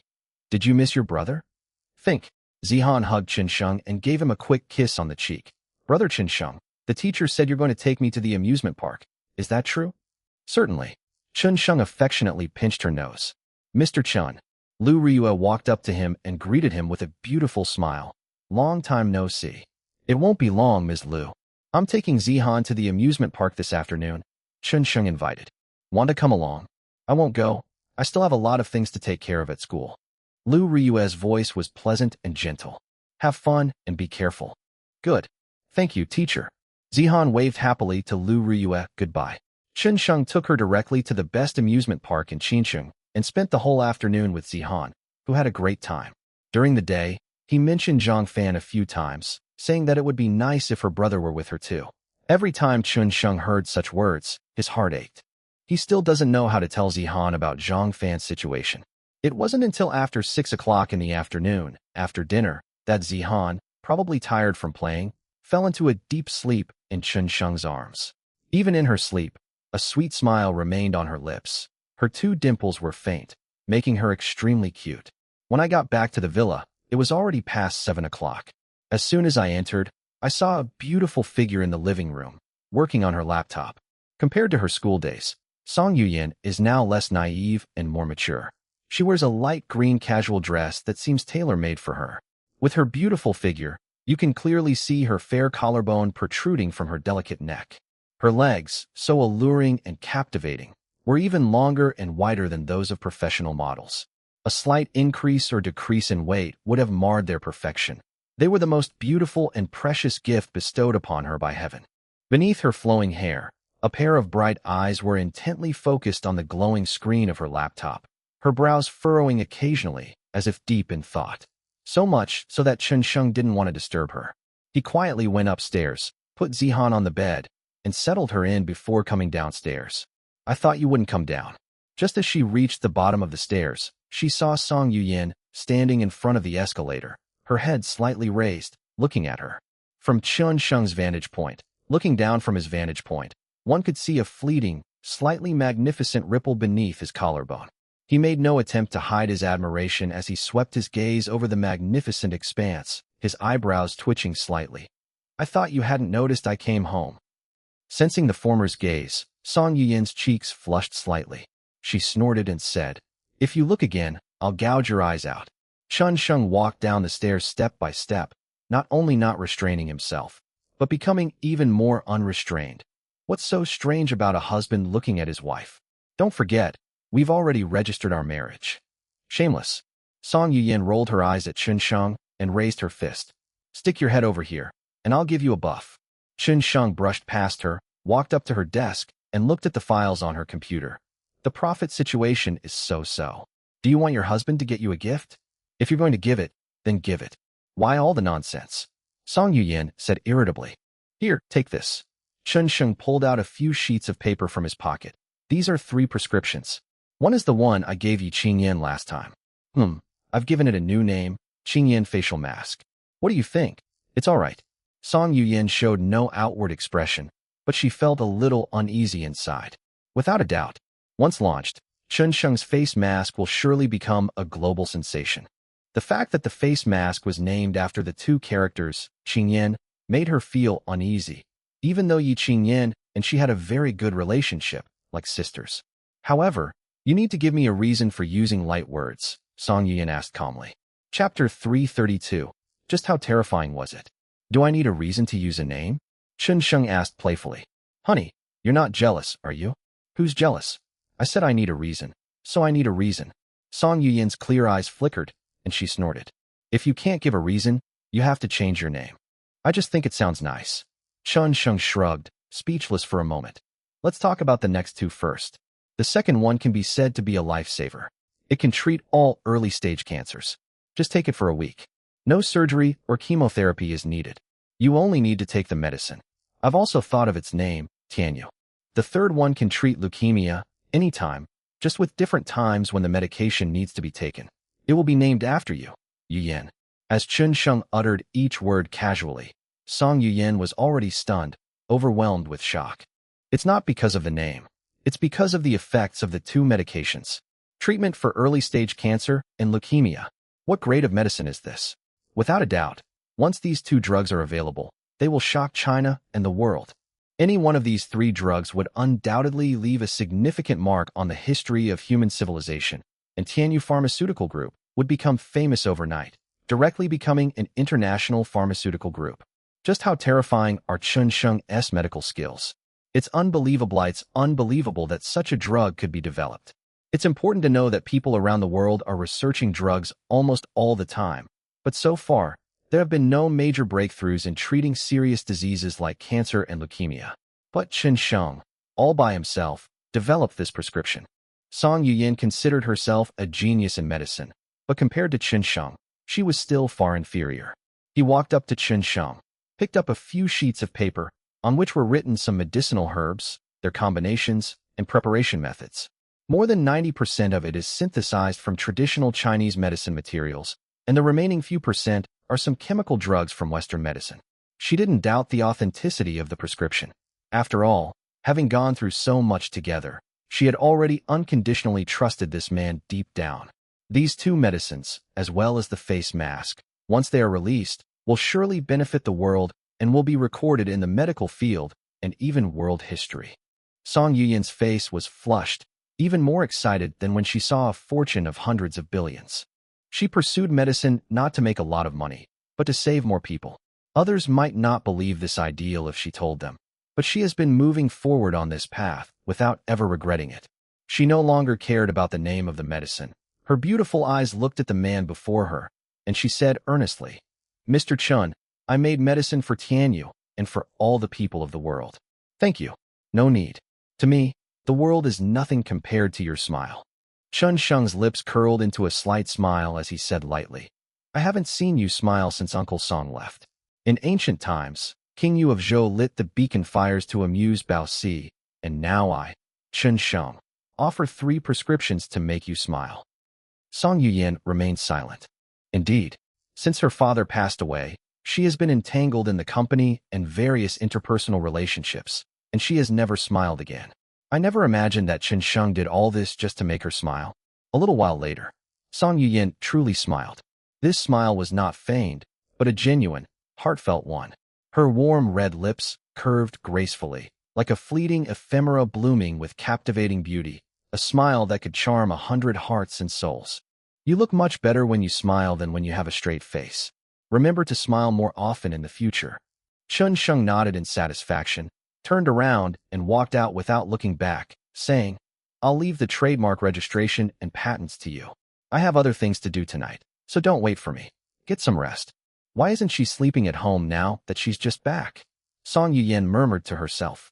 During the days Chun Sheng was away, she had been taking care of Zihan and treating this place as her own home, but she always felt that something was missing.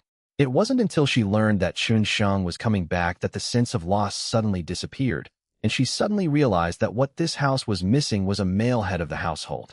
Feeling empty inside, Song Yuyin returned to her computer and continued working, recording the 3 prescriptions and formulas into a heavily encrypted hard drive. Then she worked out the deductions on her own, preparing to improve some of the shortcomings. However, she was surprised to find that there were almost no flaws in either the formula or the combination of traditional Chinese and Western medicine. At least, she couldn't see any flaws. "Dad, perhaps your choice is right," Song Yuyin murmured to herself, lost in thought. Now, she felt more and more that Song Tianyu had keen insight and a discerning eye for talent. As night falls and the lights come on, Tianxiang Bridge remains a unique scenic spot in Qingqing's nightscape, with its dazzling lights illuminating the night scene. The river flows gently, cruise ships pass by, a gentle breeze blows, and as night falls, the number of young men and women in the bars along the river gradually increases. As time went on, the number of luxury cars parked along the street increased, and the street was filled with people dressed in revealing and scantily clad nightclub outfits of all kinds. But Yanming had no time to appreciate any of this. She walked quickly, not even glancing at handsome men, beautiful women, or luxury cars, heading straight for the place she remembered. The dark alley was one of the few places near Tianxiang Bridge that was not illuminated by lights. It was only a little past 9 o'clock, and she had already arrived at her destination at the agreed 10 o'clock. Wearing a beautiful long dress, with her straight legs and newly bought, shiny high heels, her already delicate features were made up with special makeup. Tonight was the most beautiful and radiant day of her life. She spent the entire day getting ready, so that she could look her best when she saw the person she could never forget, even in death. I took out my phone more than 10 times to check the time, and finally it was 10 o'clock. Yanming's heart grew increasingly excited. A pair of eyes, fixed intently on the darkness ahead. Not long after, abruptly, a figure appeared out of thin air. No one knew when he appeared. When Yanming saw him, he was already standing there. The two were no more than 5 meters apart.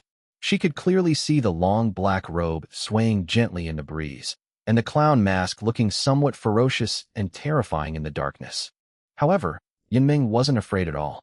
She was so excited that she cried, 2 lines of tears streaming down her face. She sobbed with joy. You finally arrived. Did Chunsheng send you? Chapter 333, I don't mind. Yes. Chunsheng lowered his voice, trying to match it as he had when he saved Yanming, speaking sparingly. He said, You're lovesick? Missing me? That's right, Yanming wiped away the tears from the corners of her eyes, mustered her courage, and boldly said, I like you. I want to pursue you. Is that okay? Can't. Chunsheng resolutely refused. First, he and Yin Xingyao were already in a marital relationship. Second, he was a wanderer for many years, and given Yin Mingyao's lovelorn nature, it was really not suitable for anything to happen between them. Why? Rejected so decisively, Yin Ming's tears flowed even more uncontrollably. Do you despise me? No. Chunsheng paused for a moment, then said, I just feel that we're not a good match. It's not suitable. Why isn't it suitable? Yanming asked, feeling wronged and confused. If it's not suitable, then why did you save me that day? I would have saved anyone else too, Chunsheng said. Besides, after you see my true face, you might not only not like me, but you might hate me. No, definitely not, Yanming hurriedly said. I only like you. I don't care about your appearance, and then I also want to see your real face. I came here today to show you my true colors. As Chunsheng spoke, he turned his back to Yanming, removed the clown mask, and said, Some things are better left unseen. I'll ask you again, are you sure you want to see me? I'm sure. Yanming stared expectantly at the former's back, nodding emphatically. She had long harbored a deep curiosity about the face behind the mask, constantly wanting to know what kind of face and what kind of person was behind it. Yanming took a deep breath, filled with anticipation. All right. Chunsheng's purpose in coming today was to let Yanming know his true identity. He didn't tell her at home today mainly because he was worried that she wouldn't believe him. Now, she came here. They must have already believed it. After all, not many people knew about this that day. Are you ready? Chunsheng asked. Yes. Yanming nodded again. Good. Then, Chunsheng turned around. The movements were not fast, and even seemed somewhat slow. He wondered how Yanming would react after she found out it was him, and how he should respond. Unfortunately, he couldn't figure it out. A woman's heart is like a needle at the bottom of the sea. The hardest thing to guess in the world is a woman's thoughts. As Chunsheng turned around, Yanming's eyes gradually revealed his face. His face was chiseled, 3-dimensional, with handsome features, and a pair of eyes as black as night, unfathomable, like an ancient well, calm and undisturbed. When this face was fully imprinted on Yanming's face, Yanming was shocked. I was stunned, as if frozen in place. She stood there blankly, her clear eyes flashing with disbelief. Involuntarily, she covered her red lips, her eyes darting around. Chin, Mr. Chun, how could it be you? She never expected this. The man she longed for day and night, the man etched into her mind like a sculpture, the man who made her lovesick, was actually Chunsheng. She instinctively took 2 steps back. That's right, it's me. Chun Shing put his hands in his pockets, no longer lowering his voice, and said calmly, I've said before, some things are better left unsaid, perhaps because we don't know the truth. I'm sorry to disappoint you. In the darkness, although Chun Sheng was apologizing, his tone and expression remained unchanged. Now, he was simply acting as a doctor, treating Yin Ming's illness. To cure her lovesickness, this is the best way. Yin Ming stood there blankly, her heart filled with complex emotions. After a long while, she took a deep breath. That night, was it really you who saved me? Yes, Chen Sheng replied. You're wearing a mask just because I told you to leave that night? Yin Ming vividly remembered what happened that night. To save face, she didn't want to bring Chen Sheng along and told him to stay out of her business. Yes. Chen Sheng nodded. I didn't want to bother with you anymore, but I happened to see someone following you, so I came up to check on you. To understand. Tonight, Yin Ming arrived here with endless anticipation, wanting to confess her love and express her longing to the masked man. The days without seeing him felt like an eternity for Yin Ming. She never expected this. This person was actually someone close to her. It's like someone searching for something, looking all over their home, city, and country, only to find that what they're looking for is within themselves. That feeling was absolutely awful. Yin Ming remained silent. In the dimly lit alley, time seemed to stand still, without a single sound. 1 minute later, Chun Sheng said calmly, I'm sorry, because of me, you've suffered these past few days. No, I didn't suffer. Yin Ming lowered her head. Her thoughts were in turmoil. After another 2 or 3 minutes of silence, suddenly, she looked up and stared blankly at Chen Sheng. Actually, I may not be as disappointed as you think. Chen Sheng asked, puzzled. I mean, Yin Ming gritted her teeth and clenched her fists, but in the end she couldn't say what was on her mind. Instead, she said, the two of us are destined to be apart. In those few short minutes, Yin dreamed of many, many things. Actually, there's nothing wrong with Chen Sheng. On the contrary, he is better than most people. From cooking to physical strength and connections, he surpasses 90% of men in the world in both ability and appearance. She had never really liked Chen Sheng, and she knew perfectly well why. Because, that day, she witnessed Chen Sheng and his mother Yin Xingya doing something intimate and shameful, yet perfectly normal, between a woman and a man, right there in their kitchen. She pretended not to see it at the time, but after leaving the house, she was in turmoil and couldn't accept it. But, during this time, Chen Sheng has been constantly proving himself and helping her and her mother time and time again. In fact, deep down, she has gradually accepted Chen Sheng. He even developed a special feeling for him, though it was faint. He thought more about the clown in black. Now, the clown in black is Chen Sheng. After a brief period of confusion, she could only accept this fact. The two were destined to be together, but ultimately separated. She is not yet capable of loving someone unconditionally, nor can she challenge her own bottom line. What did you say? Chen Sheng asked, puzzled, as he hadn't quite heard him. I said we two are ultimately destined to be apart. Yin Ming repeated again, the disappointment in her heart, known only to her. Chapter 334 Unquestionable. Chen Sheng was taken aback. Such a response was exactly what he had expected. If Yin Ming had actually done something against moral principles, he would have felt uncomfortable. You're right. Some things, some destinies, are predetermined. Chen Sheng said firmly and frankly. Besides, you may not know, but your mother and I know. Before he could finish speaking, Yin Ming interrupted Chen Sheng.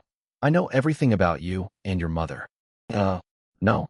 After a brief moment of surprise, Chen Sheng finally understood why Yin Ming had always been unhappy with him and disliked him. I never knew what it felt like to love someone before. I thought the vows of eternal love and the idea of going through life and death together in TV shows and movies were fake.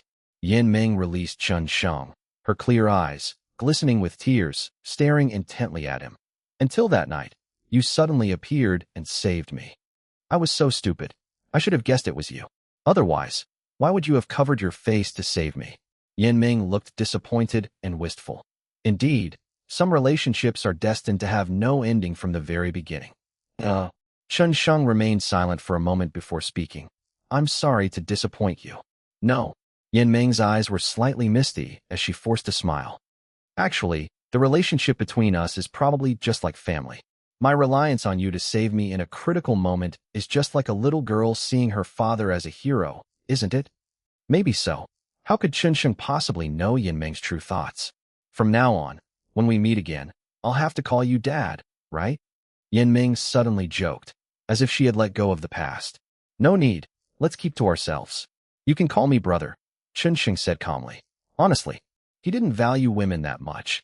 He preferred alcohol to women. Women can be without, but alcohol cannot. Oh. As soon as Chunsheng finished speaking, sudden, Yin Ming let out a scream. Her body went limp, and she was about to fall to the ground. Chunsheng reacted quickly and caught him. At the same time, within a tenth of a breath, a sword suddenly appeared in the space, gleaming with a faint blue light, heading straight for Chunsheng. Quick, that's too fast. Since he began practicing martial arts, Chunsheng had never seen such a fast figure, much faster than a sword. He couldn't even see who was holding the sword. In that instant, he unleashed the ninefold extreme shadow technique, taking Yin Ming with him and forcing her to retreat 3 steps. Buzz! The sword tip grazed past Chunsheng, leaving a tear in his shirt as the blade sliced through it. That was close. Chunsheng felt a chill run down his spine. Before he could stop, the sword swept towards him again. This time, he lost 3 strands of hair. So fast, Chunsheng felt a chill run down his spine. He knew that he had used the ninefold extreme shadow technique. Before this, even experts like Chung Kueifeng and Lu Feng couldn't catch a glimpse of him. The person who came was able to tear his clothes and cut his hair. Who is it? Chunsheng's speed increased even more. He held Yin Ming in his arms, his figure flashing constantly, as if he were teleporting. The sword followed him like a shadow, clinging to his bone like a maggot, without missing a beat. Chunsheng had to be cautious. His eyes narrowed slightly, and he activated his X-ray vision. Everything around him gradually became clear and understandable. Finally, he saw the man with the sword. This is a woman. Wearing a traditional white dress, she resembled a pure white lotus flower. With delicate features and a perfectly proportioned figure, she was as beautiful as a fairy descending to earth. However, his face was cold and aloof, keeping people at arm's length. Buzz! Upon seeing the opponent's movement and target, Chunsheng flipped his hand, and the dragon roar sword appeared, emitting a hiss, and shot straight towards the tip of the sword. Buzz! In an instant, a dazzling light burst forth, blinding and scorching. Amidst the flashing sparks, a terrifying and boundless spiritual energy spread in all directions, stirring up layers of eerie ripples. Roar! The 2 swords resonated strangely, producing a sound like the roar of a true dragon. At the same time, Chunsheng, carrying Yin Ming, staggered backward, retreating 12 or 20 steps before finally stopping. And that woman, but it was not affected in any way whatsoever. That's incredible. Unless it's a desperate fight, Chunsheng is probably no match for her. Fortunately, after that strike, the woman stopped. Standing in the dimly lit alley, her white dress fluttered in the wind, her long black hair cascading down to her waist. Her face was cool and beautiful, and she held a long sword in her hand. She stood there quietly, opposite Chunsheng, like an iceberg. You are Yi Si-ling. Staring at her, Chunsheng said with heavy breathing. His tone, this is not a question. It's definitely true. 100% certain. First, he sensed the aura of the dragon's roar sword from the other party's sword. Second, the woman in front of him bore a striking resemblance to Yi Qingyu, about 7 or 8 out of 10 times. The only difference is, she was more aloof, more elegant, and more beautiful than Yi Qingyu. She was also more ethereal than Yi Si-ling, probably because she had been practicing martial arts for many years and was surrounded by spiritual energy, untouched by the mortal world. Even though she was standing right in front of him, it was as if they were separated by a world. Chunsheng, you are indeed quite good. There aren't many young people who can withstand even 1/10 of my strength. Yi Si-ling's eyes swept coldly over Chunsheng, giving this indifferent evaluation. 1/10. Chunsheng felt a chill run down his spine. The power you just felt was only 1/10. He was extremely surprised. She couldn't help but recall the introduction Yi Qingyu had given her. A prodigy, a genius, he was taken away by Kunlun Mountain when he was only 3 years old. No matter how strong he is, no matter that he is an alchemist, many people praise him, admire him, and hope to defeat him and become him. But when it comes to Yi Si-ling and the Yi family, there is only one sentence. Perhaps maybe barely maybe worthy of it. Previously, he always felt that the Yi family was exaggerating and praising Yi Si-ling. Until this moment. Chun Shinkai realized then that he truly understood the difference between the two. That's only 1/10 of the power. Even with only 1/10 of the force, he was forced to use almost all his strength to barely hold on. Chun Sheng was deeply shocked. Not a blow. It's an impact.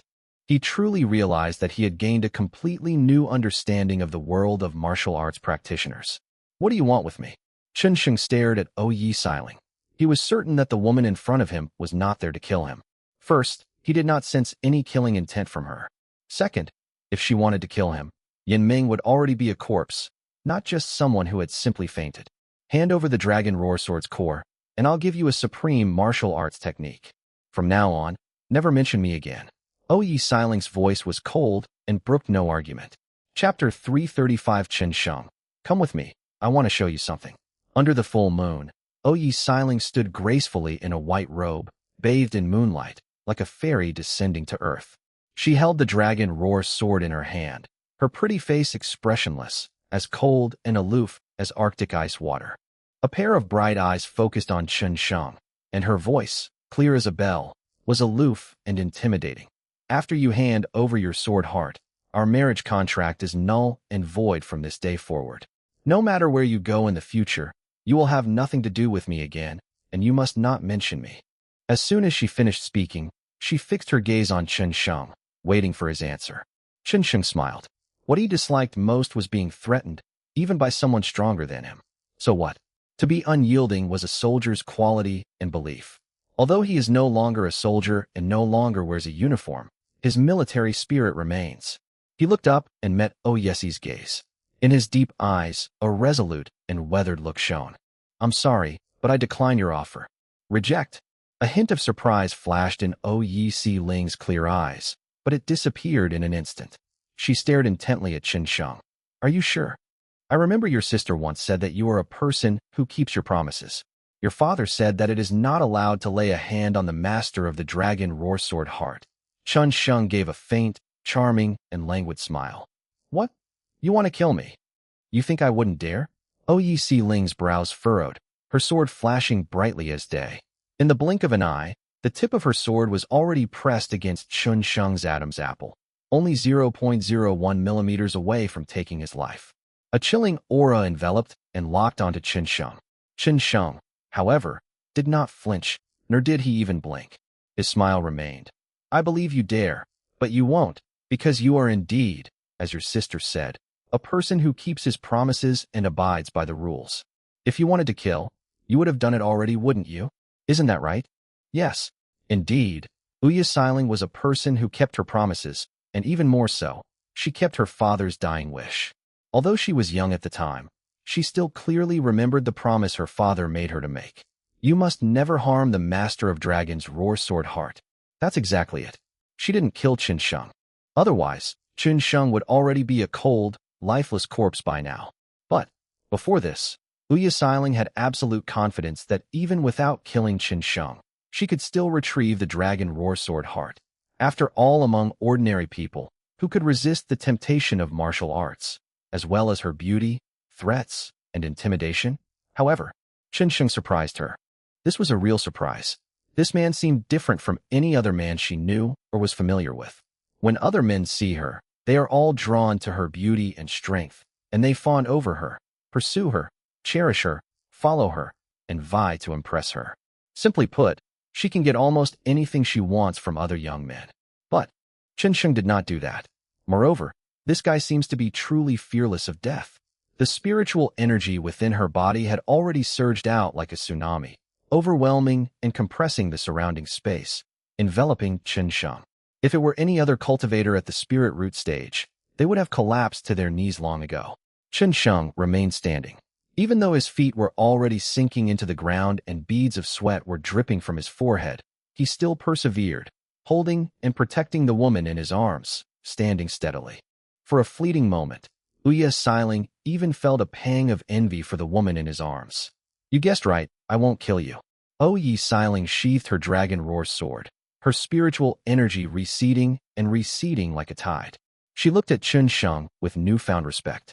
If Chen Sheng had handed over the Dragon Roar sword heart from the beginning, she would have kept her promise and given him a set of martial arts techniques. However, She would only categorize Chun Sheng with most men. From that day forward, I was no longer worthy to associate with her.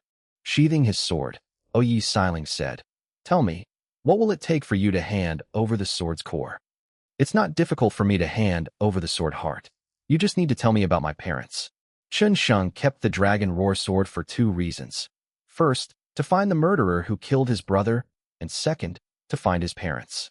The murderers who killed his brother are not all dead yet. Similarly, the parents were not found either. Their fate is unknown. How could he possibly hand it over? "Do you think you have the right to ask me questions right now?" Yi Xiling's voice was cold, devoid of any emotion, as if she were a heartless person. Chun Sheng was speechless. Wasn't she asking how to hand over the dragon roar sword heart? A woman's mind is a mystery. Therefore, you cannot obtain the dragon's roar sword heart now. Chun Sheng's gaze was sharp. Even if you die and destroy it, you still cannot obtain it. Yi Xiling didn't expect Chun Sheng to be so stubborn. She snorted and said, "Whether I give it to you or not, whether I destroy it or not, is not up to you. I'm willing to give you a chance. 1 year. I'll give you 1 year. If you can withstand 3 of my moves after 1 year, I'll tell you what I know. If you can't, and you still don't hand over your sword heart, then you'll only die." Yi Xiling was not joking. She can only wait a year, although she didn't think Chun Sheng would be able to withstand 3 of her moves a year later. But a year was the limit of how long she could wait. Chun Sheng still refuses to hand over the goods a year later, then someone will kill him. She didn't ask Chun Sheng if he agreed, because Chun Sheng was too weak. The weak have no choice. With a leap, Yi Xiling's figure flickered, her movements like a butterfly or dragonfly, soaring higher and higher until she disappeared in the blink of an eye. So strong. Watching the woman's departing figure, Chun Sheng was filled with emotion. This was the first time he had ever met someone so powerful, and most importantly, she was a woman about his age. He is indeed a genius. However, a year? 3 moves? You overestimate yourself.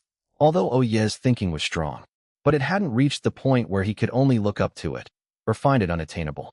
After all, the former was taken away by Kunlun Mountain when he was 3 years old. Even if he only started practicing martial arts at the age of 8, he has been practicing martial arts for more than 10 years now. And Chun Sheng. All told, it's been less than 4 years since I met Ugly Master. It took him less than a month to go from the earthly origin level 3 to the heavenly origin level 3 spiritual root stage. He was absolutely confident that he could surpass Yi Xiling in a very short time. A year is too long. Chun Sheng, only need 1 month. Chun Sheng carried Yan Meng and disappeared into the night, returning to Yan Qingya's home. Yan Qingya was anxiously waiting in the living room. When the two returned, she hurriedly opened the door. "What happened? What's wrong with Meng Meng?" "It's all right. She just needs to sleep for a while. Maybe she'll feel better after she wakes up." "Really? That's great." Yan Qingya trusted Chun Sheng unconditionally and was finally relieved. She helped Chun Sheng put Yan Meng back on the bed and closed the door. Yan Qingya smiled sweetly and said, "Chun Sheng, come with me. I have something to show you." Chapter 336. See, that's why he can go in and you can't understand? After Yan Qingya finished speaking, she went into her room first. "What is that?" Chun Sheng was stunned for a moment, then followed in confusion. He found a sexy pink lace dress in Yan Qingya's boudoir. What was most shocking was that the dress did not cover up any of the parts that should be covered. After Yan Qingya changed into the nightgown, she looked completely different from her usual conservative and homely self. Her voluptuous figure was fully encased in the nightgown, and despite her age, she still maintained a beautiful, almost golden ratio figure. Seeing Chun Sheng's slight surprise, Yan Qingya smiled lightly, swayed gracefully as she walked towards him, and embraced him. "This was specially prepared for you." Her breath was sweet and her posture alluring. That night, the two did almost everything they should and shouldn't have done. At 2 a.m., Chun Sheng finally left and returned to the villa. The lights were on inside the villa. Chun Sheng opened the villa door and found Song Yuyen had changed into a cute set of pajamas and was asleep, slumped over her computer desk.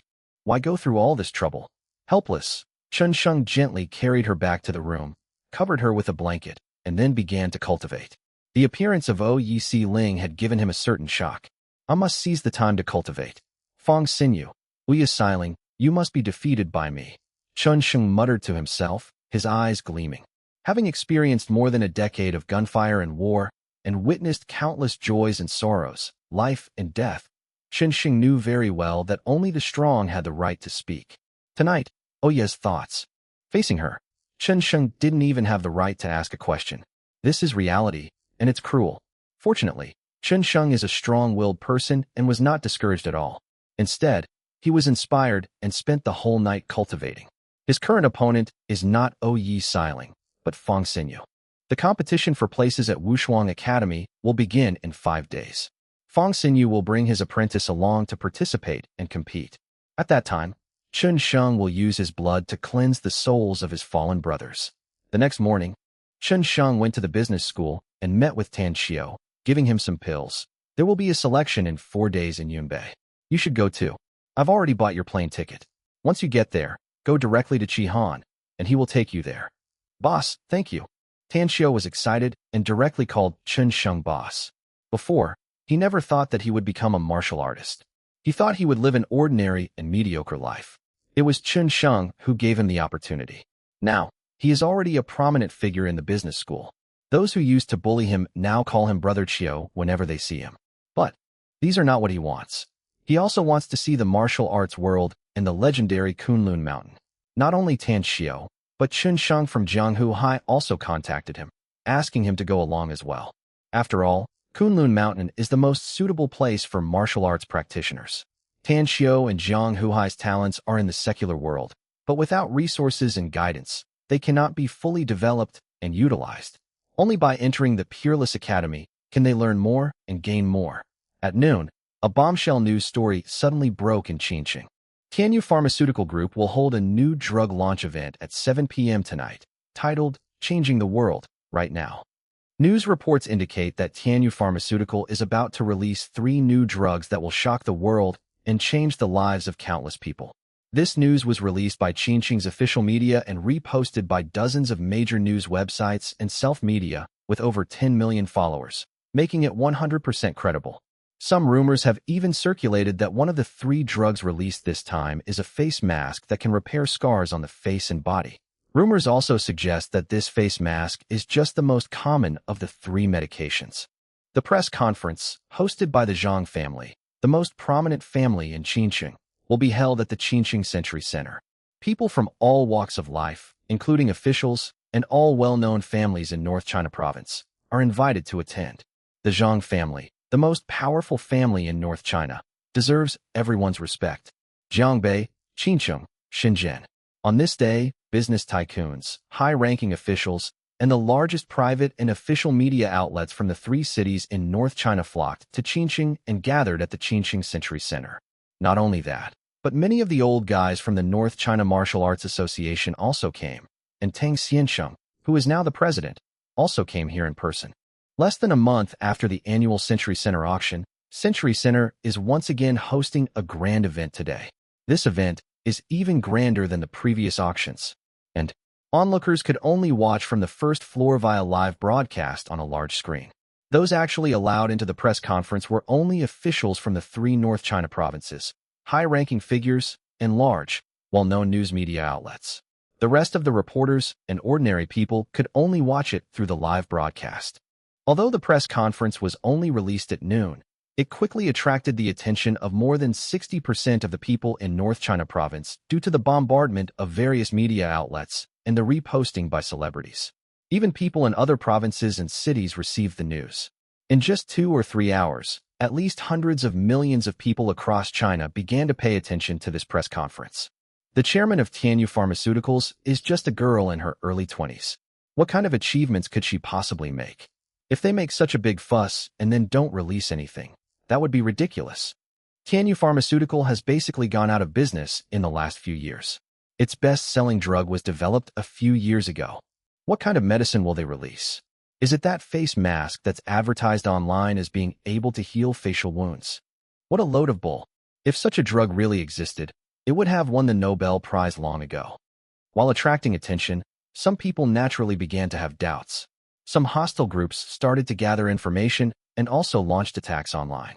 Instead of rising, Tianyu Pharmaceuticals' stock price plummeted to its daily limit within an hour due to public panic. The clock hands point to 6 in the afternoon. Security personnel at the Century Center were all in place. The venue was set up, and people began to arrive one after another. Many tycoons from all walks of life, who could only be seen on television, the internet, and in advertisements, came to this place, causing one exclamation after another. Chun Sheng also arrived, but he seemed out of place compared to the other big shots. He was alone, dressed simply, and walked there instead of driving. He stepped out of the crowd, walked to the door marked with a red string, showed his invitation, and headed straight for the Century Center. Holy crap, who's that kid? How did he get in? How can someone get in dressed like that? That doesn't make sense. Let's go, let's try it too. Some people saw Chun Sheng go in and assumed he had sneaked in, so they tried to slip in as well, but they were quickly stopped by security personnel. Why can that kid go in, but we can't? That's right. In what way are we inferior to him? That's right, get out of the way. Humph. The security guard sneered. He has an invitation. Do you have one? If not, step back. Master Huang. No sooner had the security personnel finished speaking than a middle-aged man in front of the Century Center saw Chun Sheng, suddenly shouted, and then jogged towards Chun Sheng. He is a fortune teller, Lu Tianqing. His shout immediately attracted the attention of many more people. The bigwigs who were chatting and exchanging ideas around him also perked up, their eyes sweeping in Chun Sheng's direction, and then they all gathered around him. Master Huang, you've arrived. Master Huang, it's been a long time. How have you been? Master Huang.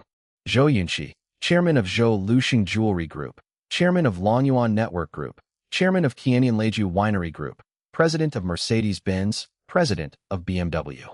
One by one, tycoons approached him with extreme humility to greet him. The oldest among them was already in his 60s or 70s, but in front of him, they still addressed him as master with the utmost intimacy. Those outside the Century Center, kept at bay by the red line, were dumbfounded and staring blankly. Although the security personnel were inwardly surprised, they remained outwardly calm and scoffed. See? That's why he can go in and you can't understand. Chapter 337. Damn. Who is he? Those who had caused trouble in the crowd were surprised, astonished, and horrified by Chun Sheng's identity, and they obediently retreated. Who exactly is that guy? I've never seen him before. Even Niu Yu, a top internet industry leader in Qincheng, greeted him. That wasn't a greeting at all. Didn't you notice? Niu Yu was very careful when speaking to him. He wasn't as arrogant as he is on TV or in the show. Holy crap, I noticed it too, it really is. Look, Li Quanchuan is there too. The head of Baidu's search. Why is he being so respectful? And Lu Ruoxi too. Why? People were shocked to find that the young man was surrounded by more and more people. Niu Yu, who once said the famous quote, "I have no interest in money," Lu Ruoxi, who said, "I don't know, my wife is beautiful," Li Quanchuan, who said, "I have a bottle of mineral water on my head," Wang Jianshu, who said small goal, and other internet bigwigs and top real estate tycoons all centered around him. Most importantly, these people could only stand on the periphery, following like followers. The people closest to the young man were the heads of several top families in North China Province. Master Huang, you've arrived. At this moment, a gasp rang out, and Zhang Tianyang, the #1 man in North China Province, personally came out to greet him, his face full of eagerness and without any hesitation, and naturally walked to the man's side. Outside the police cordon, a group of ordinary citizens were completely bewildered. Oh my God, what kind of treatment is this? Even Zhang Tianyang also personally greeted him, addressing him as Master Huang. Many girls were drooling with envy, while the men scoffed, feeling both admiration and jealousy. What's with the swagger? He's definitely the rich kid. Exactly, these high-profile second-generation rich kids are bound to get into trouble sooner or later. What's with the arrogance? Some people murmured among themselves. Among the crowd, some students from Qincheng Business School sighed with emotion upon seeing Chun Sheng. Back then, Chun Sheng was just a countryman. In just 1 or 2 months, he had become someone who was with the upper class. How did he do that? A sports car engine roared to life as a Land Rover sped towards them from a distance. The Land Rover stopped, and someone immediately went to open the door. Then, a woman with a powerful aura stepped out, surrounded by a group of people. She wore sunglasses and a long dress, looking elegant and capable. Her red lips were like fire, and her fair face was serious. She was so beautiful that she attracted the attention of the men who were originally paying attention to Chun Sheng as soon as she appeared. Yin Shenyang. Why is she here too? Someone recognized the woman. There was no way around it. She had been too influential lately. She had completely monopolized the underground forces in Qinsheng and managed them very well, in a disciplined and orderly manner. Legend has it that even the top official in Qinsheng has to consider her feelings when doing certain things. She is absolutely, positively, and undeniably the most powerful underground ruler in China right now, without a doubt. Even as she walked casually, she exuded an aura of menace and killing intent. She was the epitome of a powerful woman. Brother Chen Sheng. However, the next second, the dignified Yin Shenyang actually took off her glasses and ran towards Chen Sheng like a little girl, giving him a light kiss on the cheek in front of everyone. Holy crap! Holy crap! Holy crap! A series of holy crap sounds rang out simultaneously, and everyone, regardless of gender, was completely stunned. They didn't know Chen Sheng and the others. But most people know Yin Shenyang. In the past 2 months, she has frequently appeared in the news and given interviews. She associates with big shots and high-ranking officials, and she has been enjoying great popularity. The only woman in nearly a century to bring underground power to the forefront. This strong woman, this queen, actually took the initiative to kiss that young man. Even someone as strong as her showed a little woman's side in front of a man. As expected, it's not about whether she's a woman or not. It's just that you couldn't win her over. Just who is that guy? His name is Chen Sheng. A little over 2 months ago, he was studying at Qinsheng Business School. He's a guy from the countryside. Finally, someone revealed Chen Sheng's identity and name, but no one knew how he had gotten to where he was today in such a short time. After all, most of the people standing outside the cordon were ordinary citizens, with the highest ranking being ordinary millionaires with a net worth of just over 100 million or tens of millions. They had no chance to learn what was happening in high society or what figures were emerging. Not long after, 3 more women arrived: Miao Shaoqing, who had now been promoted to president of the Zhang Group, and Xia Qinxue, the owner of Qinxue Bar. Even Lin Yao, whose home is in Ning'an City, came. She stepped out of a luxury sports car, dressed in a graceful gown, her large breasts partially exposed, their snow-white skin alluring. Today, she was dressed very differently from before, appearing as a true lady of high society, in a formal gown and surrounded by bodyguards and attendants. Several women were stunningly beautiful. In terms of temperament, image, appearance, and figure, they were in no way inferior to the top-tier female celebrities of today, and in fact, they were even more beautiful than most of the current celebrities. To everyone's astonishment, these people also walked towards Chen Sheng at the same time, surrounding him in the center. Xia Qinxue and Lin Yao, in particular, unabashedly linked arms with him, one on his left and the other on his right. This scene truly stunned everyone. Chen Sheng was a little confused. Why did they all come? He glanced at Zhang Tianyong, who gave an awkward smile. Today is Yu Yan's big day, and I think the more people the better, so. You old rascal, Chen Sheng muttered. These women are incredibly bold. Aren't they afraid of making headlines tomorrow? Chen Sheng sighed. Fortunately, compared to the drug that was about to be released today, his matter was nothing. Otherwise, he would definitely become famous. The group entered the Century Center and headed straight for the press conference, finally escaping the crowd of onlookers and pointing fingers. As for these upper-class people, apart from being somewhat envious of the women's looks, they seemed quite ordinary. Who among them didn't have a few wives? Some people even rent out an entire residential complex, where all the couples live together. Their happiness is beyond the imagination of most people. 10 minutes before the press conference was scheduled to begin, the venue, which could accommodate hundreds of people, was packed to capacity. Any one of these people could be worth billions. Chapter 338. Chen Sheng, get out here. The press conference was hosted by Song Yuyan herself. She wore a formal suit with black stockings and high heels, her long, perfect legs particularly eye-catching. Her long, flowing hair was styled in a high bun, and she wore black-rimmed glasses, perfectly embodying the image of a mature and sophisticated woman. Compared to her previous youthful naivete, she is now much more mature. Distinguished leaders, business leaders, political leaders, ladies and gentlemen, good evening. First of all, thank you all for taking time out of your busy schedules to attend the Tianyu Pharmaceutical Group's new drug launch event. I, Yu Yan, would like to express my sincere gratitude. After the launch event, a banquet will be held at the Century Center. I look forward to your presence. Song Yuyan was graceful and poised, neither arrogant nor humble. Her only flaw was the lack of a smile on her face. However, even so, she was captivating enough. She stood in the center of the stage, like a black rose, unique and distinctive. Yuyin knows that everyone is busy, so I won't waste any more time, and we'll get straight to the point. The first drug we released this afternoon has already been rumored on the internet. It is a face mask called Qingyan face mask. As Song Yuyin spoke, an image of a face mask and its packaging appeared on the big screen. This face mask is different from ordinary face masks on the market. It can repair facial scars and body scars. I believe everyone knows what this means. Song Yuyin said calmly. Simply put, after using it, regardless of gender, there will be no scars left on your body after a certain period of time. Whether it's acne marks, acne pits, or other marks, they will all disappear.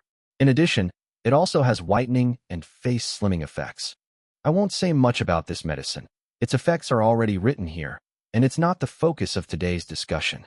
This face mask will be officially launched on the 1st of next month. It has already passed trademark registration, patent application, and other procedures. Huaxiao will be among the first to enjoy it. Song Yuyin slowly introduced the Qingyan facial mask, and everyone, whether in the audience or watching the live broadcast, was stunned. Real. I never imagined that the information circulating online was true. This is simply an amazing face mask. Although there is no actual drug yet, they believe that a large group like Tianyu Pharmaceutical would not joke about such a thing or make irresponsible remarks. Moreover, the top officials of Qinsheng, Jiangbei, and Shenzhen, as well as the top official of the entire North China province, were also present at the press conference. They would never have sat there if they had not undergone rigorous screening and oversight. The release of the Qingyan face mask caused an uproar. Both men and women who love beauty are full of anticipation. Once this face mask is officially launched, China will have a huge number of beautiful women. The face mask is priced at 999 yuan per sheet, with 12 sheets in a box. When the number 999 appeared on the big screen, the crowd immediately erupted in excitement. 999 is probably very, very expensive compared to a regular face mask. However, its effects are absolutely worth the price. You know, in the past, you had to go to the hospital to get hyaluronic acid injections or Botox injections to achieve things like whitening and slimming your face. But now, all you need to do is apply a face mask. How much does hyaluronic acid injection for facial slimming cost? The prices of these two items are so high that ordinary people simply dare not touch them. Compared to this, Qingyan face masks are not expensive at all. It's even incredibly cheap. Regarding the Qingyan facial mask, Song Yuyin didn't say much, but the moment she finished speaking, thunderous applause erupted from the audience. Some wealthy women's eyes lit up with excitement, and they couldn't wait to ask Song Yuyin for some of the internal products to try. The first drug exploded like that. People are increasingly looking forward to the two drugs to be released next. After the applause subsided, Song Yuyin, facing the upcoming drug announcement, appeared somewhat excited. The second product will be epic making. To commemorate my deceased father, I named it Tianyu. It is a drug for treating cancer. As Song Yuyin finished speaking, the entire venue, even the outside world, it immediately became completely silent. Cancer? Treating cancer? That's right, you heard me correctly. It is a drug for treating cancer. This drug will be officially launched in 3 months. However, I must apologize to everyone that this drug cannot cure late-stage cancer. Song Yuyin calmed herself and said slowly and deliberately, taking it can cure all early-stage and mid-stage cancer patients directly without chemotherapy, surgery, or other methods. It can also control the disease and prolong life. Oh my God, a cure for cancer. Did I hear that right? As soon as Song Yuyin finished speaking, the outside world erupted in an uproar and commotion. If the Qingyan mask had only surprised people, this Tianyu mask had caused a sensation. Many patients diagnosed with early-stage cancer are filled with excitement and radiate hope at this moment, reversing their previous despondency. Immediately, major media outlets reposted the news about this drug, and within 10 minutes, it spread throughout China and abroad, shocking the world.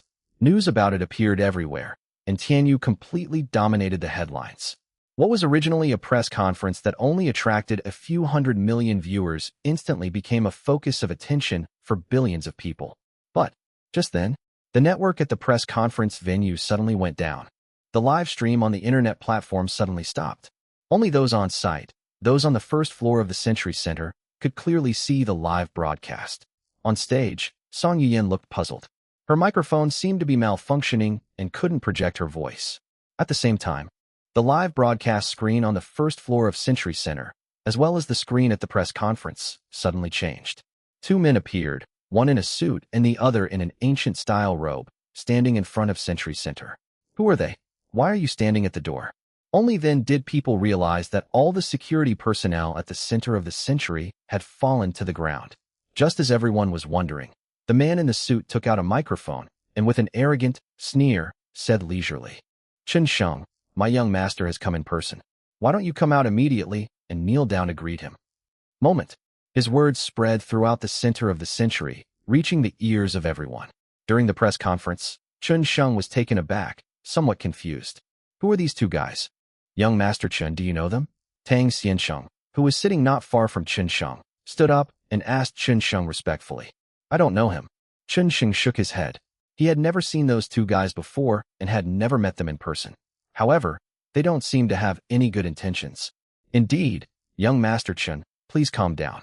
I'll go see where this little punk came from, daring to cause trouble in the center of the world.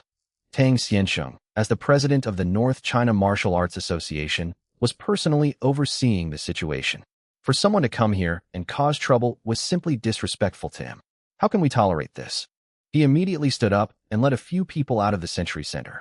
Chapter 339. What is his background? Brother Tang, please wait. At this moment, Zhang Tianyang, as the host, stood up and said, This place is my territory after all. I'll go and take a look. There's no need for you, Elder Tang, to deal with two young people.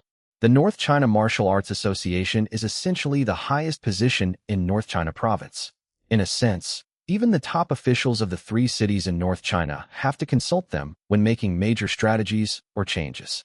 Ordinary people have no idea of their existence. They are people of high status and real power. For them to attack two young people is like using a sledgehammer to crack a nut. All right, Chairman Zhang, we'll go with you. If anything happens, we'll step in, Tang Xianxing said. Those two guys are no ordinary people. Zhang Tianyang was slightly taken aback, but immediately understood what Tang Xianxing meant. All right, then I'll trouble Brother Tang to accompany me. Soon, Zhang Tianyang and his group went outside. With Tang Xianxing and a few other members of the Martial Arts Association present, he did not call for bodyguards and arrived at the entrance of the Century Center. As soon as he appeared, instantly, this caused an uproar. Isn't that Zhang Tianyang? He actually came in person. The head of the #1 family in North China Province. TSK. Those two young people are doomed. Coming here to cause trouble, the outcome is already obvious, okay? There were at least 2,000 or 3,000 onlookers, all mocking and ridiculing Zhang Tianyang. In their eyes, Zhang Tianyang was the king of Qincheng, the top boss in Qincheng. Daring to cause trouble on his turf is simply courting death. These damned ants. The man in the suit with the crew cut was furious. Young master, I'll just grab a couple and kill them to shut them up. Beside him, a man in his 30s, dressed in a brown ancient-style robe, smiled and said, Since you know they are ants, why bother with them? Gulin, didn't my brother tell you not to bother with ants? Yes, Gulin responded and had no choice but to give up. At this moment, Zhang Tianyang had already walked up to them, smiling politely. Gentlemen, I am Zhang Tianyang from the Zhang Group. Today is a momentous day for our group, and indeed for the entire nation of China. May I ask your esteemed names, and whether you are here for a press conference, or... My name is Gu Lin, and my young master is Gu Tongtian. We're not here to attend this bullshit press conference of yours. Gu Lin picked up the microphone and said arrogantly and recklessly. I'll say it again. We're here to see Chen Sheng and tell him to get out here. Gu Lin was extremely arrogant and did not take Zhang Tianyang and his group seriously at all. Or rather, not only Zhang Tianyang, but he didn't care about anyone in the secular world. He didn't care about the Zhang family or the press conference that would affect the world.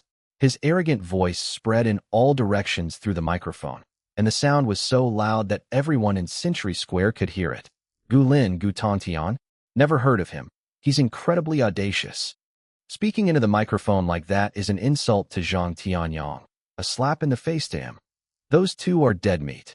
Gu Tongtian, you two get out of here. This is not a place for you to run wild. Some people mocked, and some people shouted. One person even threw the iron walnut he was playing with at them. Grass. Gu Lin cursed under his breath, raised his hand, and caught the iron walnut in his palm in the next second. Then, he squeezed hard with his palm, and the solid iron walnut was instantly deformed. All of a sudden, the people fell silent. A wave of surprise and silence ensued. They stared at the scene in astonishment. What the heck? Those are iron walnuts. How did you manage to deform it? However, that wasn't the most shocking thing. The next second, the deformed iron walnut in Gu Lin's hand actually shattered.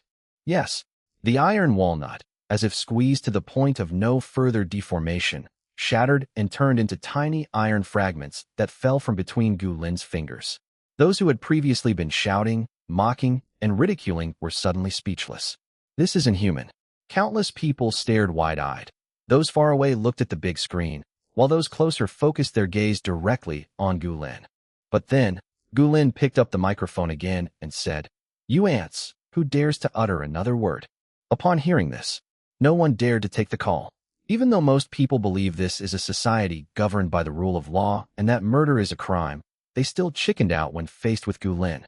Gu Lin's aura was incredibly powerful, as if he truly meant what he said. With a satisfied chuckle, Gu Lin turned his gaze to Zhang Tianyong. "Old man, are you deaf, or what? If you're deaf, I'll shout for you. Chen Sheng, I know you can hear me, so why don't you get out here right now? What are you doing hiding behind her like a coward? With your looks, you think you can be Yi Ling's fiancé?" "Shut up."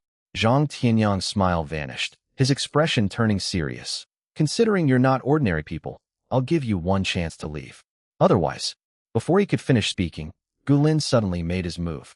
He was incredibly fast, grabbing Zhang Tianyong by the collar in an instant. The 100-pound Zhang Tianyong was lifted up by him, his feet off the ground. "How dare you?"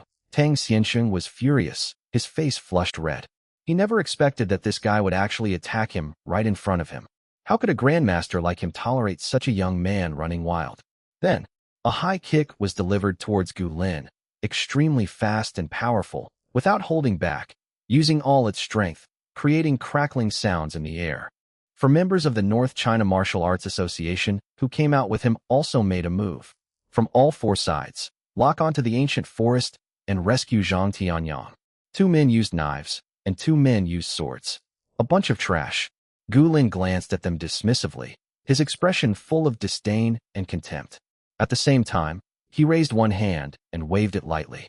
The next second, jingle bells. A metallic sound rang out. But then they saw that all the knives and swords in the hands of the 4 men were broken, cut in half. At the same second, Tang Xiansheng was thrown out, flying more than 3 meters away before crashing to the ground. It was clear that a large patch of blood and some deformity had appeared on his lower leg. And Gu Lin, still standing in the same place. He did not move an inch. Holding Zhang Tianyong by the arm, his eyes filled with contempt and disdain, he mocked. "What did you just say? You're giving us face? My God, you have so much face to give, it's terrifying." He patted his chest as if feigning fear, but his expression was far from scared. It was downright arrogant to the extreme. He completely disregarded the head of the #1 family in North China Province, and even the North China Martial Arts Association. At the press conference, the top figures from the 3 cities in North China were all dumbfounded and astonished. Just who was this ancient forest? Chapter 340. Not as good as Gu Lin's one hand. The elites and tycoons of high society were well aware of Tang Xiansheng's strength and had witnessed it firsthand. As the president of the North China Martial Arts Association, he alone is capable of fighting against 100 or 200 bodyguards. No one expected this. That's how strong Tang Xiansheng is, plus the 4 people from the Martial Arts Association. He was no match for Gu Lin's single hand. Most importantly, Gu Lin was just a servant, nothing more. Throughout the entire encounter, he addressed Gu Tongtian as young master, implying that Gu Tongtian, without even making a move, was stronger than him. Everyone was shocked, and at the same time looked in Chun Sheng's direction. However, they discovered that Chun Sheng, as well as Xiao Mani, Xia Qinxue, Miao Shaoqing, Lin Yao, and even Song Yuyin, had all disappeared and were no longer in the venue. At the same time, on the big screen, in front of Century Center, their figures then appeared. Chun Sheng walked in front, with 5 breathtakingly beautiful women following behind him like stars surrounding the moon. It was impossible not to notice him. As the only man among the 6, he was simply too eye-catching and glaring. After Chun Sheng left, The business tycoons and high society figures at the press conference also got up and followed him out. A moment later, in front of Century Center, hundreds of big names appeared together, creating a grand and spectacular scene. As they gathered together, they created an invisible, authoritative pressure, causing the onlookers in the distance to fall silent involuntarily. You were looking for me, weren't you? Here I am. At the forefront, Chun Sheng glanced at Gu Tongtian and Gu Lin and said softly, "Release them." "Are you Chun Sheng?" Gu Lin stared at Chun Sheng and asked. "Good." Chun Sheng nodded and admitted. "What? Are you two going to threaten me with an ordinary person?" "Humph, who would threaten you with this old dog?" Gu Lin disdainfully released his grip, and Zhang Tianyang staggered to the ground, retreating to Chun Sheng's side. "Young master, I apologize, I failed in my duty." "Fine." When the other party mentioned the name, Ouya Siling, Chun Sheng had already anticipated this outcome. Those who know Ouya Siling. So, these two guys must be from Shangwu province at least. Or perhaps, it came from Kunlun Mountain? Why are you looking for me? Chun Sheng glanced at the two of them, his tone indifferent, cold, and aloof. "Hey, Chun Sheng, someone wants you to kneel down, kowtow 3 times, and say to the camera that you were wrong, that you shouldn't have made a move on Ouya Siling, that you're a pig and don't deserve her." Gu Lin said arrogantly and wantonly into the microphone. "Only in this way can you survive." While speaking, Gu Lin took out a mobile phone, turned on the camera, and prepared to record a video, pointing it at Chun Sheng. Chun Sheng raised an eyebrow. Too lazy to pay attention to Gu Lin, he glanced at Gu Tongtian. "Did you want me to kneel down?" "No," Gu Tongtian denied, his eyes revealing arrogance and domineering. "If it were me, I would cut off your 3rd leg, so that you would never be able to touch a woman for the rest of your life." "All right, then tell me, why should I do as you say?" Chun Sheng laughed. Now that things had come to this, he roughly understood that someone saw him as a rival in love, named Gu Lin. Gu Tongtian came here specifically to humiliate him. "Why?" Gu Lin said arrogantly. "Because we come from Xiangjiang City, Shangwu Province, the Gu family. Because the person who wants you to kneel is named Gu Xinghua." Gu family. Chun Sheng was stunned. He had indeed heard of this name before. During his time in Ning'an City, he had specifically researched the 36 earthly fiends. The Gu family ranked 2nd among the 36 earthly fiends. This is an absolutely super clan. In Shihan's words, there aren't many members of the Gu family, but any one of them, even a servant or lackey, is stronger than Qi Shuama. Chun Sheng was also quite familiar with the name Gu Xinghua, the Wulong list compiled by Shangwu Province. Gu Xinghua, it seems, is also ranked 2nd? That's interesting. In fact, not only Chun Sheng had heard of the Gu family, but many people in the upper echelons of Qin City had also heard of it. This family was simply too powerful. Not many people. However, the combined wealth and fortune of all the people who came to the press conference today might only amount to half of the Gu family's wealth. In comparison, the Gu family are the real business tycoons and business moguls. Upon hearing the words Gu family, Tang Xianqing's heart pounded wildly, nearly leaping out of his chest. He was filled with utter terror. The Gu family, it's actually the Gu family Gu Tongtian. Could it be cold it be? Suddenly, Tang Xianqing seemed to remember something, and a chill ran down his spine. Gu Tongtian, the name of the president of the Huaxiao Martial Arts Association, comes from the Gu family, and his name is Gu Tongtian. He never expected that the president of the Chinese Martial Arts Association was just a young man in his 30s. He finally understood why he had lost so easily. "Young master, the Gu family has a very powerful background. That Gu Tongtian is unfathomable. He is the president of the Chinese Martial Arts Association. Perhaps we should have a proper talk." Tang Xian was terrified, his voice trembling with fear. In his eyes, Chun Sheng was strong. However, compared to the Gu family and the president of the Chinese Martial Arts Association, they are still too weak. As for those in the upper echelons, some regretted running away with Chun Sheng. After all, offending the Gu family was not a wise choice, as many of them had shares in the Gu family in their companies, groups, and families. It's fair to say that for the Gu family to wipe out these so-called upper-class tycoons is as easy as crushing ants. It's even easier than crushing an ant. One by one, the tycoons showed fear and apprehension on their faces. "That's right, young Master Chun. Invite them in for a few drinks and a good chat. Maybe, for the sake of us, they can let this matter go." "Young Master Chun." Voices came from behind, advising Chen Sheng. Although they were not explicitly stated, the meaning was clear. He should submit and do as Gu Lin said. Seeing the fear and dread on Tang Xiansheng and the business tycoons' faces, Gu Lin smiled smugly. As expected, the Gu family's name is always effective and useful. Then, emboldened, he said arrogantly, Mr. Chun, I wonder if the reasons I gave are enough to make you kneel down? Well, is even a servant of the Gu family this superior? From beginning to end, Gu Tongtian didn't say much. It was Gu Lin who kept babbling on. Chen Sheng was speechless and remained silent. To outsiders, it seemed as if he was listening attentively to the advice of the people behind him and seriously considering it. Before he could respond, Gu Tongtian suddenly spoke, his eyes greedy and his tone domineering. Chen Sheng, you don't have to kneel. I've taken a liking to the 5 women behind you.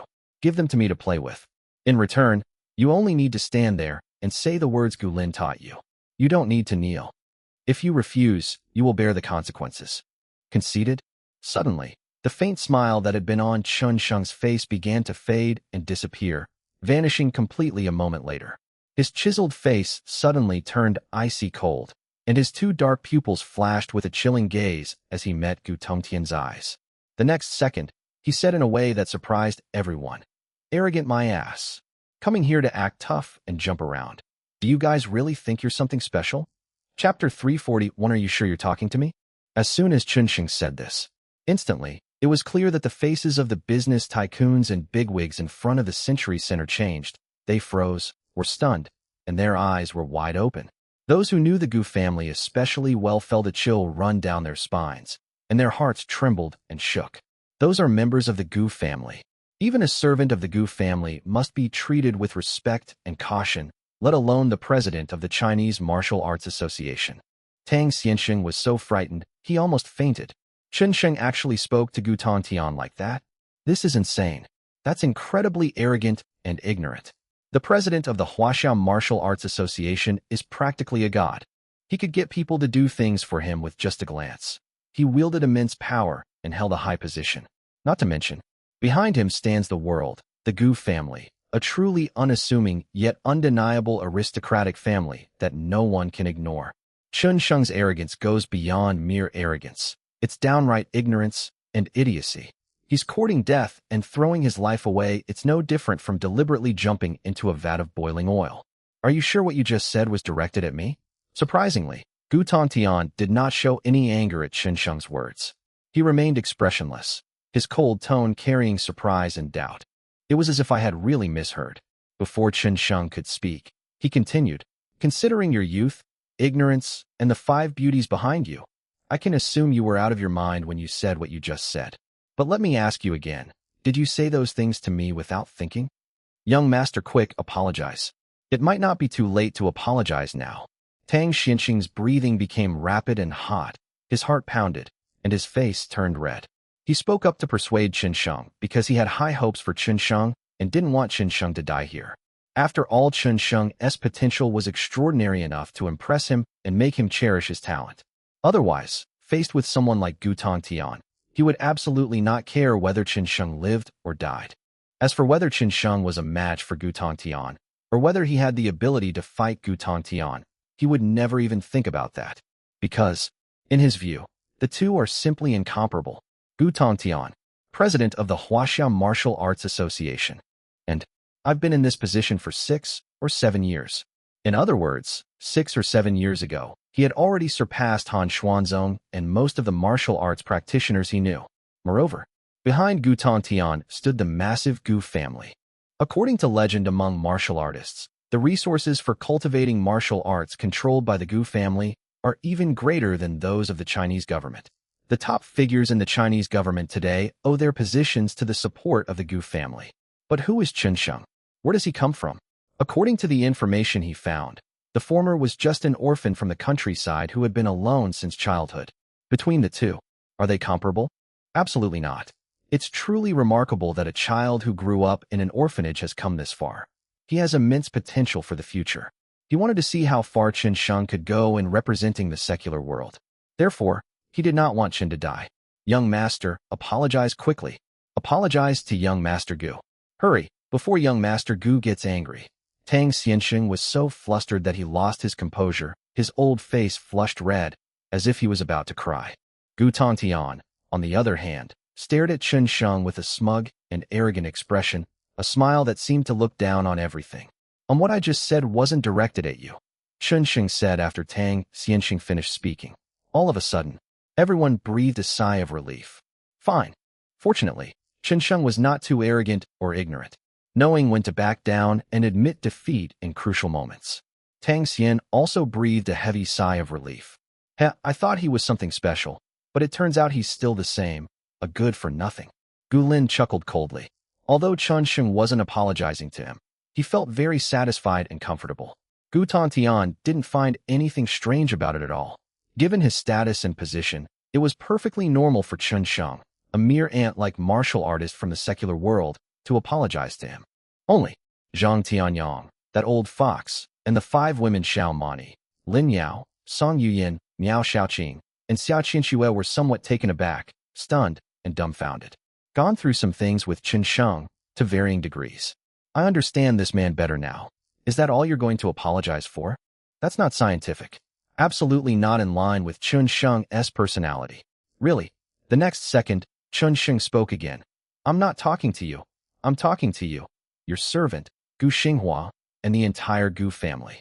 Listen carefully, I'll say it again. You're all trash, idiots, coming to my turf to show off, trying to act tough in front of me, Chen Sheng. Have you eaten shit? Did a donkey kick your heads? You want me to kneel down? You want to steal my women? Who do you think you are? I'd rather steal your women. A smile appeared on Chen Sheng's frozen face, a playful, dazzling smile, even more arrogant than Gu Tongtian's. Gu Tongtian, did you hear what I said? If you're not satisfied, you can come at me, bite me. Chen Sheng considered himself a very cultured person. He rarely criticized others, and even swearing was extremely rare. Unless you can't help it. Gu Tongtian and Gu Lin are such idiots. The strongest one, Gu Tongtian, isn't even at the spirit root stage yet, but he dares to act arrogantly in front of him and even tries to steal his woman. Are you kidding me? After unleashing a string of profanities, Chen Sheng didn't say another word. Instead, he stared at Gu Tongtian's face, watching his expression change from calm to surprise, then to shock, and finally to shame and anger. He found it particularly amusing. Everyone around, inside and outside the Century Center, whether they were tycoons, upper-class people, or ordinary onlookers, was utterly astonished. They racked their brains, but never expected Chen Sheng to spew such insults. Tang Xianxing felt as if he had been poured with cement, frozen in place. His heart trembled violently, as if he had been kicked hard, and he spat out a mouthful of blood on the spot. Young Master courting death. Tang Xianxing cried out in fear, trembling and lamenting repeatedly. At the same second, Gu Tongtian's face had become extremely ugly, so gloomy it was almost dripping with water. From birth until today, no one had ever dared to curse him like that before. His face was completely drained of color, and a sharp glint flashed in his eyes. Staring at Chen Sheng, after 3 breaths of silence, he said coldly, Gu Lin, make him kneel down before me. He had barely finished speaking when Gu Lin moved, his figure as ghostly as a phantom, his 5 fingers bent into claws, sweeping through the space. The entire space seemed to become distorted, extremely terrifying. Chapter 342. 1 finger, 1 broken sword. Whoosh! A gust of wind swept up as the 5 fingers swept across the palm. Gu Lin's speed was too fast, and nearly 10,000 kilograms of force gathered in his palm. Even though they were far apart, the tycoons behind Chen Sheng also felt a sense of danger and pressure. Tang Xianxing was almost in despair. Gu Lin underestimated Chen Sheng, using only one hand. However, this one hand alone made Tang Xianxing feel as if he were facing a mountain that he could not resist or withstand. Let alone someone like him who's an expert. Even an ordinary person could feel how terrifying and horrifying it was. Boy, kneel down. With a grab, it crashed down on Chen Sheng's head, like Mount Tai pressing down, or like a steel claw descending from the sky. Boom! The next second, Gu Lin's hand fell. It landed squarely on Chen Sheng's head. It was quite obvious that everyone felt the space around them tremble at that moment. However, the scene of Chen Sheng kneeling down, which everyone had imagined, did not occur. He remained standing, steady as an old pine tree, firm as a rock. Click! At the same second, a sound of bones breaking was heard. Everyone was horrified to find that Gu Lin's 5 fingers, which had fallen, had been deformed, twisted, and then broken at an unbelievable angle. It was as if his 5 claws had landed not on his head, but on an incredibly hard piece of steel. A sudden scene. It left everyone stunned. What happened? What exactly happened? Gu Lin himself was utterly horrified. He actually couldn't break through Chun Sheng's defenses. It was precisely because of this that he was backfired by his own power, breaking 5 of his fingers. Kneel? If you like kneeling so much, then kneel down. After half a breath, Chun Sheng moved. He grabbed Gu Lin's arm and squeezed it hard. Click-clack, that arm twisted instantly. "Ah!" Gu Lin screamed, his scalp tingling with pain, his eyes wide with fury. Bang! Instinctively, Gu Lin bent his knees and knelt heavily on the ground. The sound was deafening and ironic. "Useless thing, can't even take down a little bastard," Gu Tongtian said expressionlessly, making a mocking remark. At the same time, he also made his move. He drew a sword from somewhere, a long, slender, purplish-black blade. The sword hummed and hissed. Waves of spiritual energy rippled across its surface. That sword seemed to have a soul, its piercing whistling sound filled with killing intent and magic, its white shadows appearing one after another, swirling and swirling, constantly gathering momentum and power. You might not believe it, but two saw black lightning. Someone in the crowd muttered to themselves, as if they had seen a ghost. I saw it too. It wasn't just him. Everyone in the arena clearly saw that as the purplish-black longsword flashed, black lightning truly appeared. That was a combination of sparks and malevolent energy. What kind of divine power and spiritual energy would it take to do that? A martial artist of Tang Xianxing's level simply couldn't imagine that someone could wield a sword like that. Xiao Mani, Lin Yao, Miao Shaoqing, and the other women were also stunned.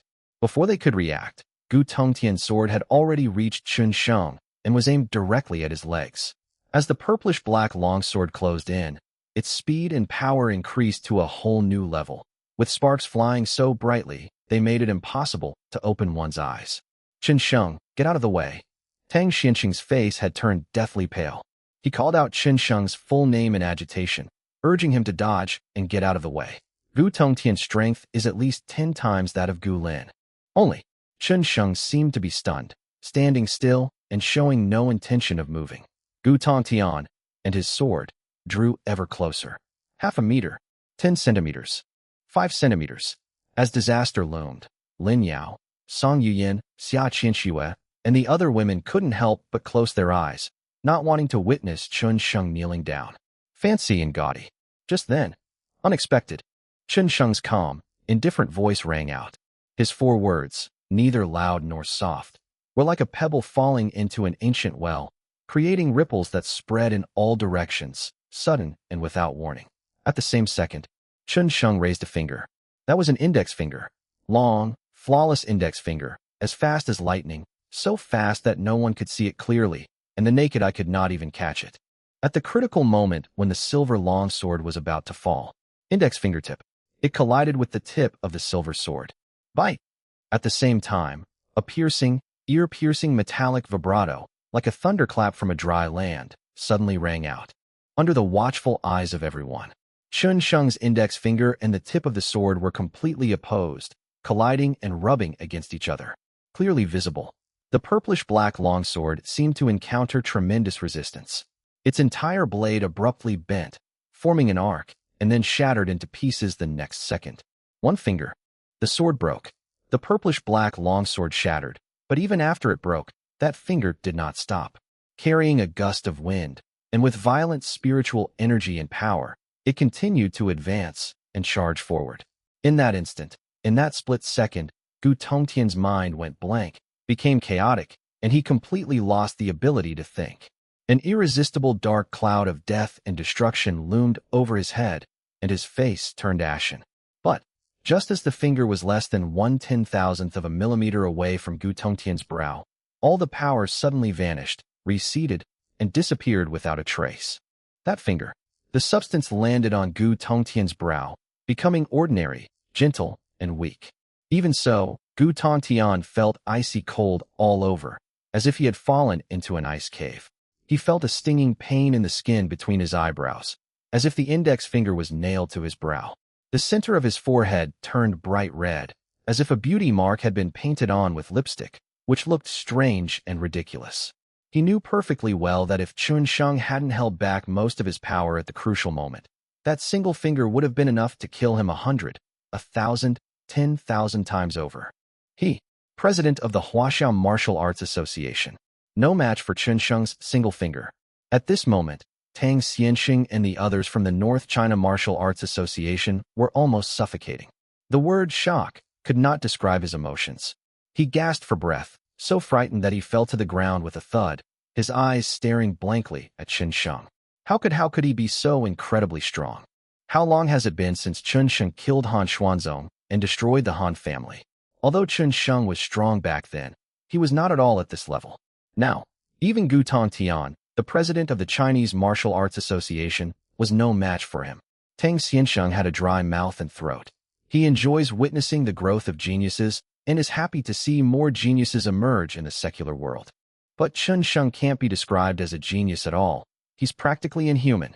Lin Yao, Song Yuyan, Xia Qinxue, Miao Shaoqing, and Xiao Mani, the 5 women, breathed a long sigh of relief, finally no longer so nervous. Those business tycoons and bigwigs have fallen completely silent, utterly at a loss for words.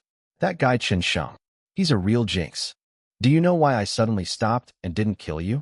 In the deathly silence, Chun Sheng spoke again, asking slowly. Chapter 343, You're acting a little strange today. Gu Tongtian was already stunned, standing there like a statue, dumbfounded, his mind blank, completely unable to think. How could he know why Chun Sheng didn't kill him? At that moment, only 3 words were on his mind. Why? Why is Chun Sheng so strong? Wasn't he just a martial artist in the secular world? He has never taken secular martial artists seriously. Because, in the eyes of reclusive families, the term secular world is synonymous with weakness. Now, however, he was defeated by Chun Sheng with just 1 finger. Just 1 finger. How powerful is this? Gu Tongtian knew very well that this time, he had kicked a hornet's nest. After several breaths, he gradually calmed down and answered, You didn't kill me because you're afraid of my brother, afraid of the Gu family, right? You really think highly of your Gu family. Chun Sheng's smile remained unchanged, with a slight upturn at the corners of his mouth. There are 2 reasons why I won't kill you. First, go back and tell Gu Xinghua that Ouya Xiling is my fiancé. What's wrong with that? You don't like it? If you don't like it, come and bite me. Secondly, today is a major event for Qingqing and for Tianyu Pharmaceuticals. I don't want anyone to die, but, changing the subject, Chun Sheng said, I'm asking you, just now, didn't you say that if you were Gu Xinghua, you would have broken my 3rd leg? Upon hearing this, Gu Tongtian suddenly jolted, as if he had realized something. Deep fear flashed in his eyes, and he subconsciously shouted, Chun Sheng, you dare. Bang! Chun Sheng didn't say anything, but answered his question with actions, kicking him in the groin. Immediately, Gu Tongtian's body flew backward like a cannonball, more than 10 meters away. When he landed on the ground, he was in a sorry state and could hardly get up. There was a patch of blood on her lower body. Oh! Gu Tongtian screamed in agony, curled up on the ground, cold sweat pouring down his face. Even as a martial artist, he couldn't bear that kind of torturous, excruciating pain. The men present gasped in shock upon seeing this, instinctively shrinking their legs. On one side, Gu Lin, kneeling on the ground, was utterly terrified, his eyes filled with disbelief. He couldn't believe that anyone in the secular world would dare to lay a hand on the Gu family. This is simply unbelievable. Is Chun Sheng a madman?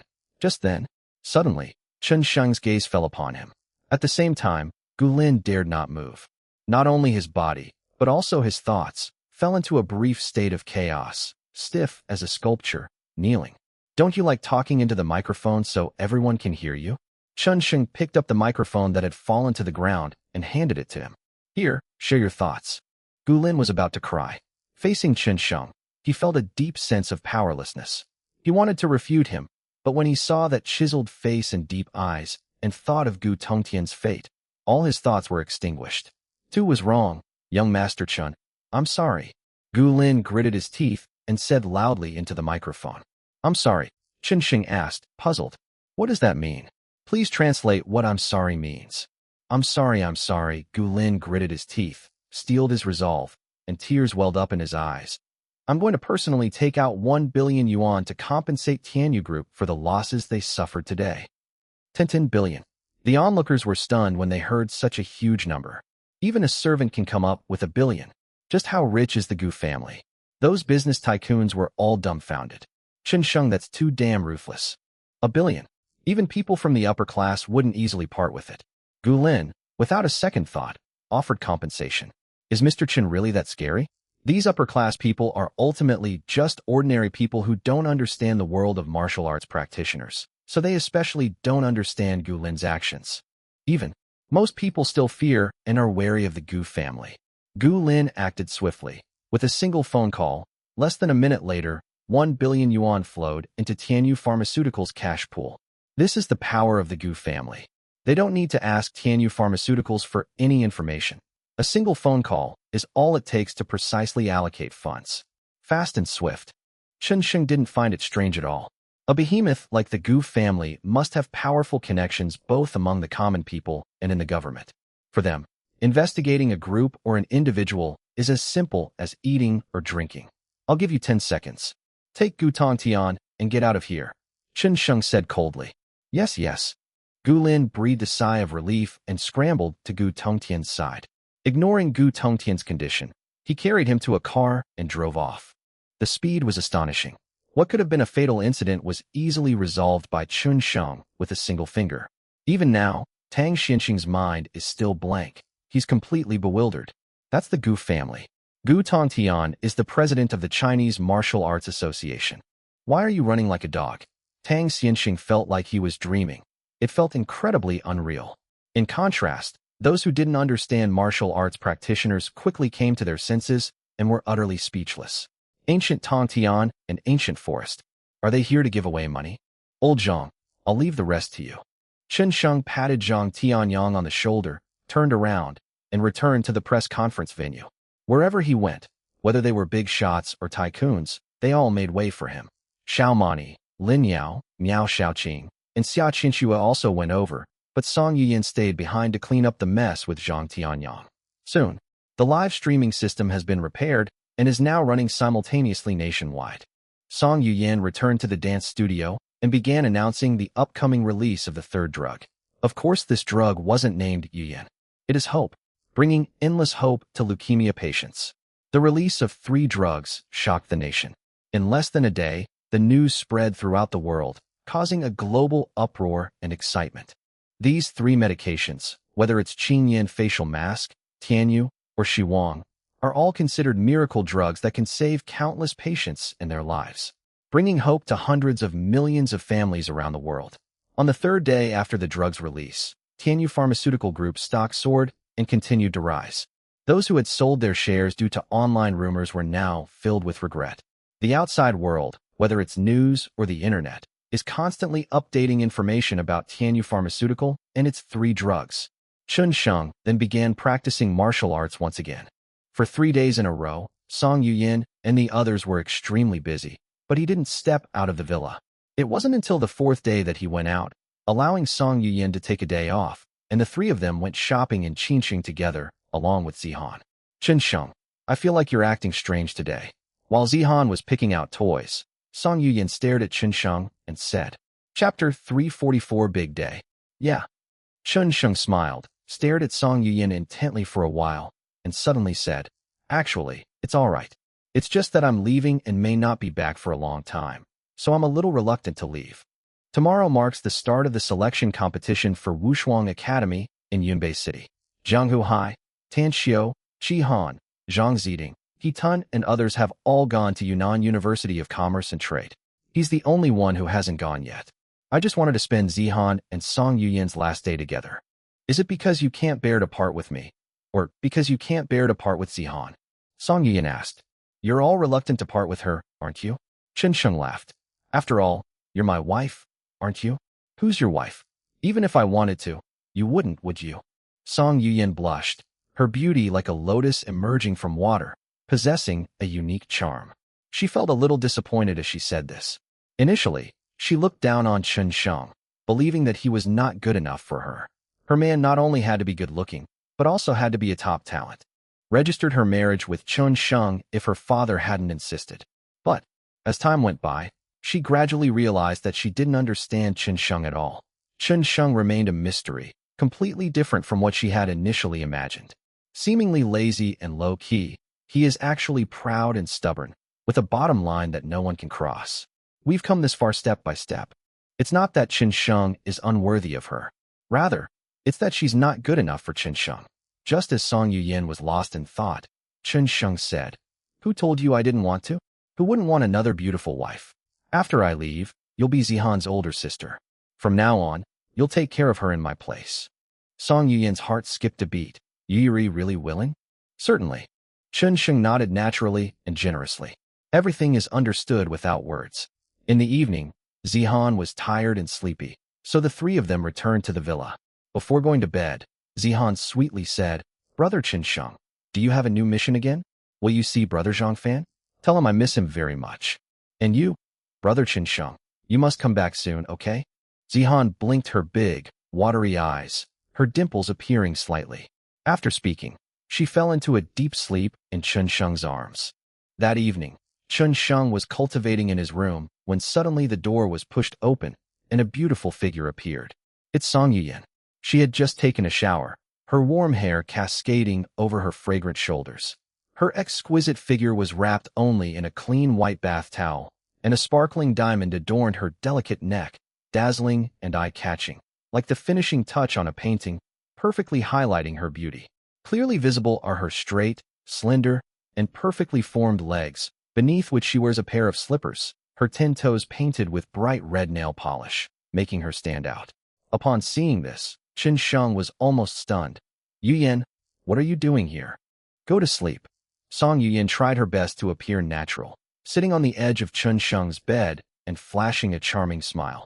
Shouldn't husband and wife sleep together? Chun Sheng was speechless, but what he said seemed to make a lot of sense. Only, after being married for so long, when has Song Yuyin ever slept with him? Not to mention sharing a bed, they've never even shared a room. "Do you have a fever?" Chun Sheng asked in surprise. Yes. There is a little. Aren't you a miracle doctor? Take a look at me." Song Yuyin's pretty face was slightly flushed, and her faint fragrance filled the entire room. Chun Sheng remained motionless. He had never seen Song Yuyin like this before, and he was greatly shocked and taken aback. Now, he understood perfectly well what this girl meant. If outsiders were to see the domineering CEO and the icy goddess Song Yuyin in this charming state, they would probably be shocked, and it would be a trending topic tomorrow. "What? You don't dare?" Song Yuyin blinked and laughed. "I never thought there was anything you, Chun Sheng, wouldn't dare to do." "Why wouldn't I dare?" Chun Sheng laughed. He had been with at least 8,000 women, if not 10,000. There was nothing he wouldn't dare to do. As Chun Sheng spoke, the temperature in the air rose significantly. Just as Chun Sheng's hand was about to touch Song Yuyin subconsciously shrank back. After all, it was her first time experiencing something like this. She had prepared for an hour or two before mustering the courage to come here and say these words. But when she was actually facing Chun Sheng, she was still nervous and shy. "Looks like it's not me who's afraid." Chun Sheng's lips curled into a smirk, but he didn't make any further moves, his expression playful. "It's too late, go back to sleep." Snort. But then, the next second, abruptly, Song Yuyin grabbed Chun Sheng's hand. Her action was extremely bold. Even Chun Sheng was startled. "Oomph. Bring it on then. Who's afraid of who?" Song Yuyin refused to give up and pounced on him. The two embraced, and the room was filled with a joyful atmosphere. However, at the last step, Chun Sheng stopped and did not continue, because he had already observed Song Yuyin. This woman is somewhat special. Among the inheritance he received were many cultivation techniques, but only one of them was suitable for Song Yuyin to cultivate. Ice Heart Technique. Before reaching a certain level in this kind of cultivation, one must absolutely, positively avoid sexual relations between men and women. Once touched upon, one can no longer practice martial arts.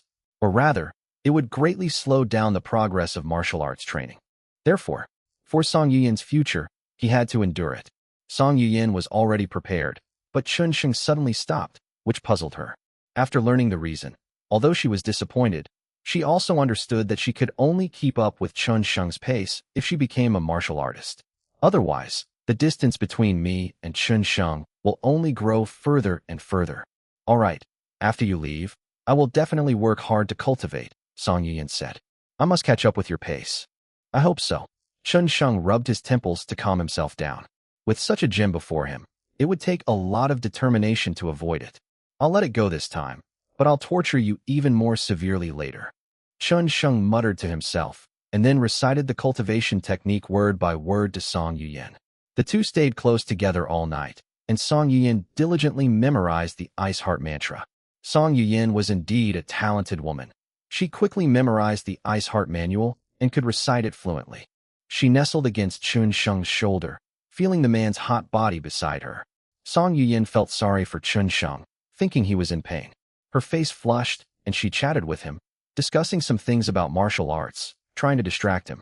As the sun rises, with Song Yuyan, Zhang Tianyang, and others seeing him off, Chun Sheng boarded a plane and headed straight for Yunnan.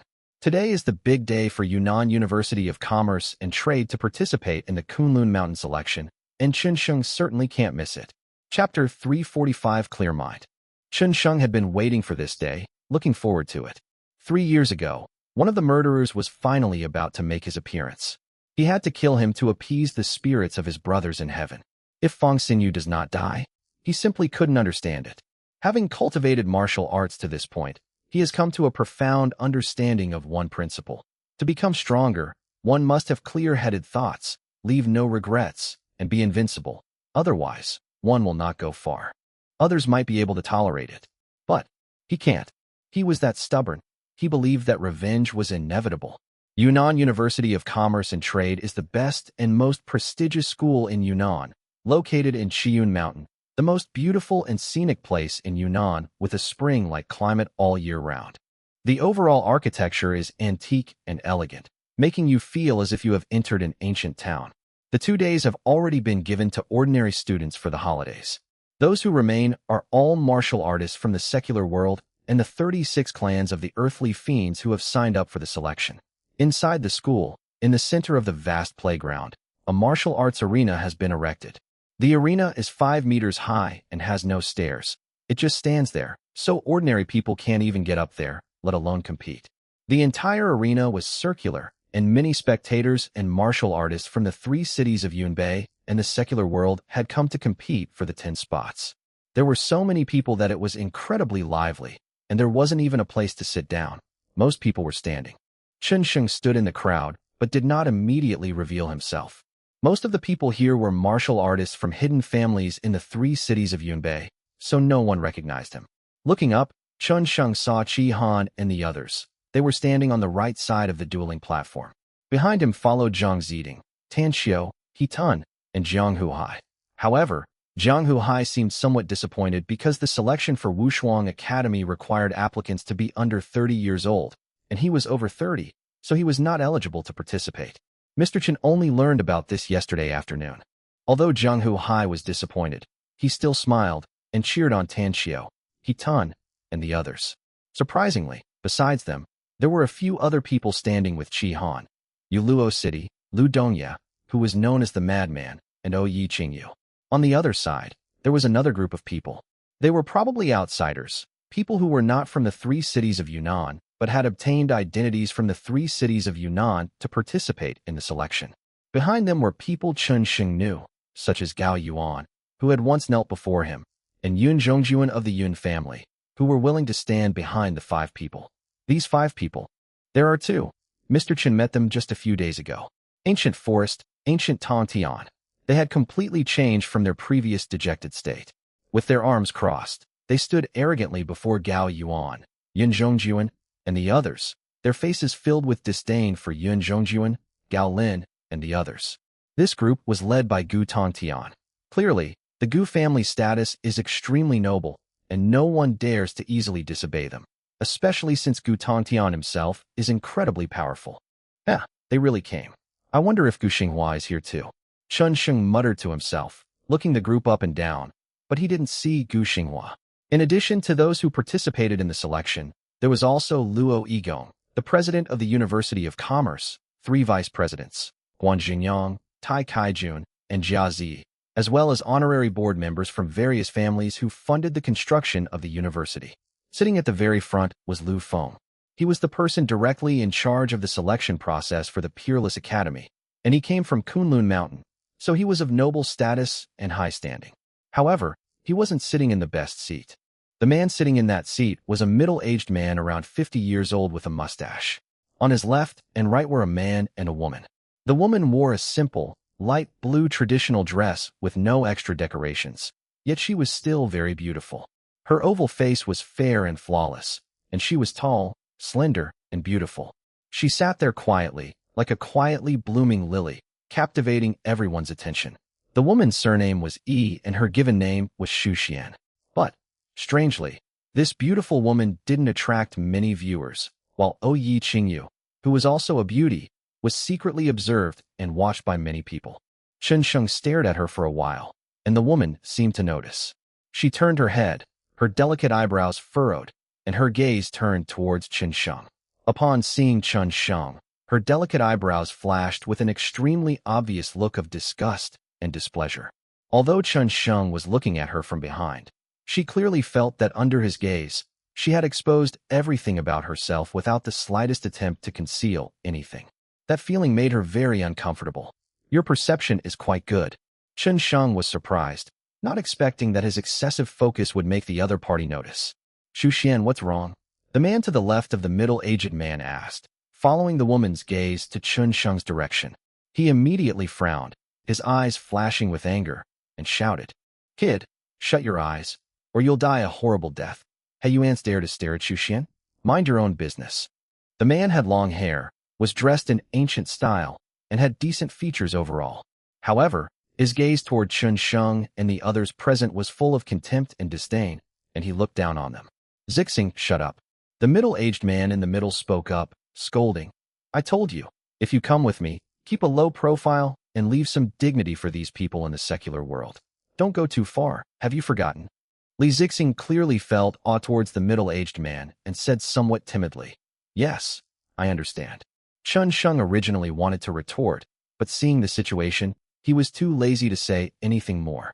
However, he was still not quite sure who those three people were, and why even Lu Feng was willing to sit to the side with such a respectful expression. Almost simultaneously, Lu Feng also met Chen Sheng. Immediately, he said to the middle-aged man, Teacher, that is the young prodigy I mentioned to you, Chen Sheng, who killed Cheng Kueifeng and defeated the Cheng family. It's him. Chen Yuanping glanced at Chen Sheng again, then looked disappointed. Isn't he only at the early stage of spiritual root cultivation?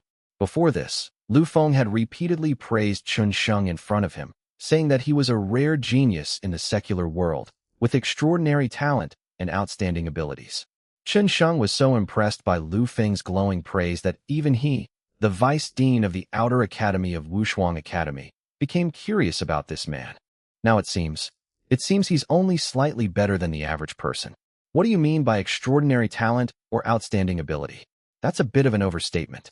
Yi Xuxian had previously held a slight expectation for Chen Sheng, but after learning that this person was the so-called Chen Sheng mentioned by Lu Feng, that expectation completely vanished, replaced by disappointment.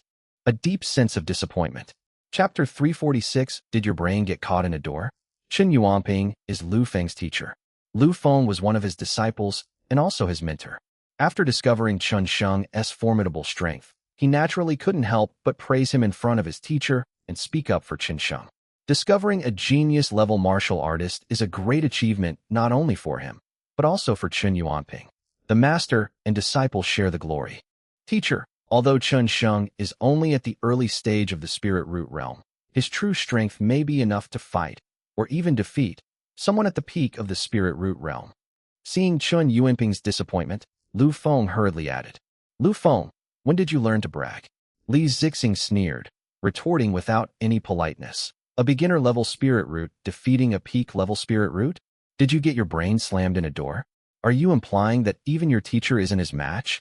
Do you really think the mortal world can produce any top-tier geniuses? Lu Feng remained silent, keeping quiet.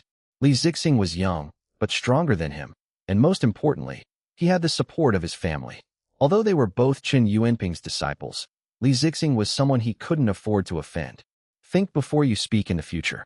I don't want my disciple to say such stupid things again. Clearly, Chen Yuanping also felt that Lu Feng was bragging, and his tone was not very good. Lu Feng felt aggrieved, and his face turned red. He was clearly telling the truth, so how could it be called bragging? 2.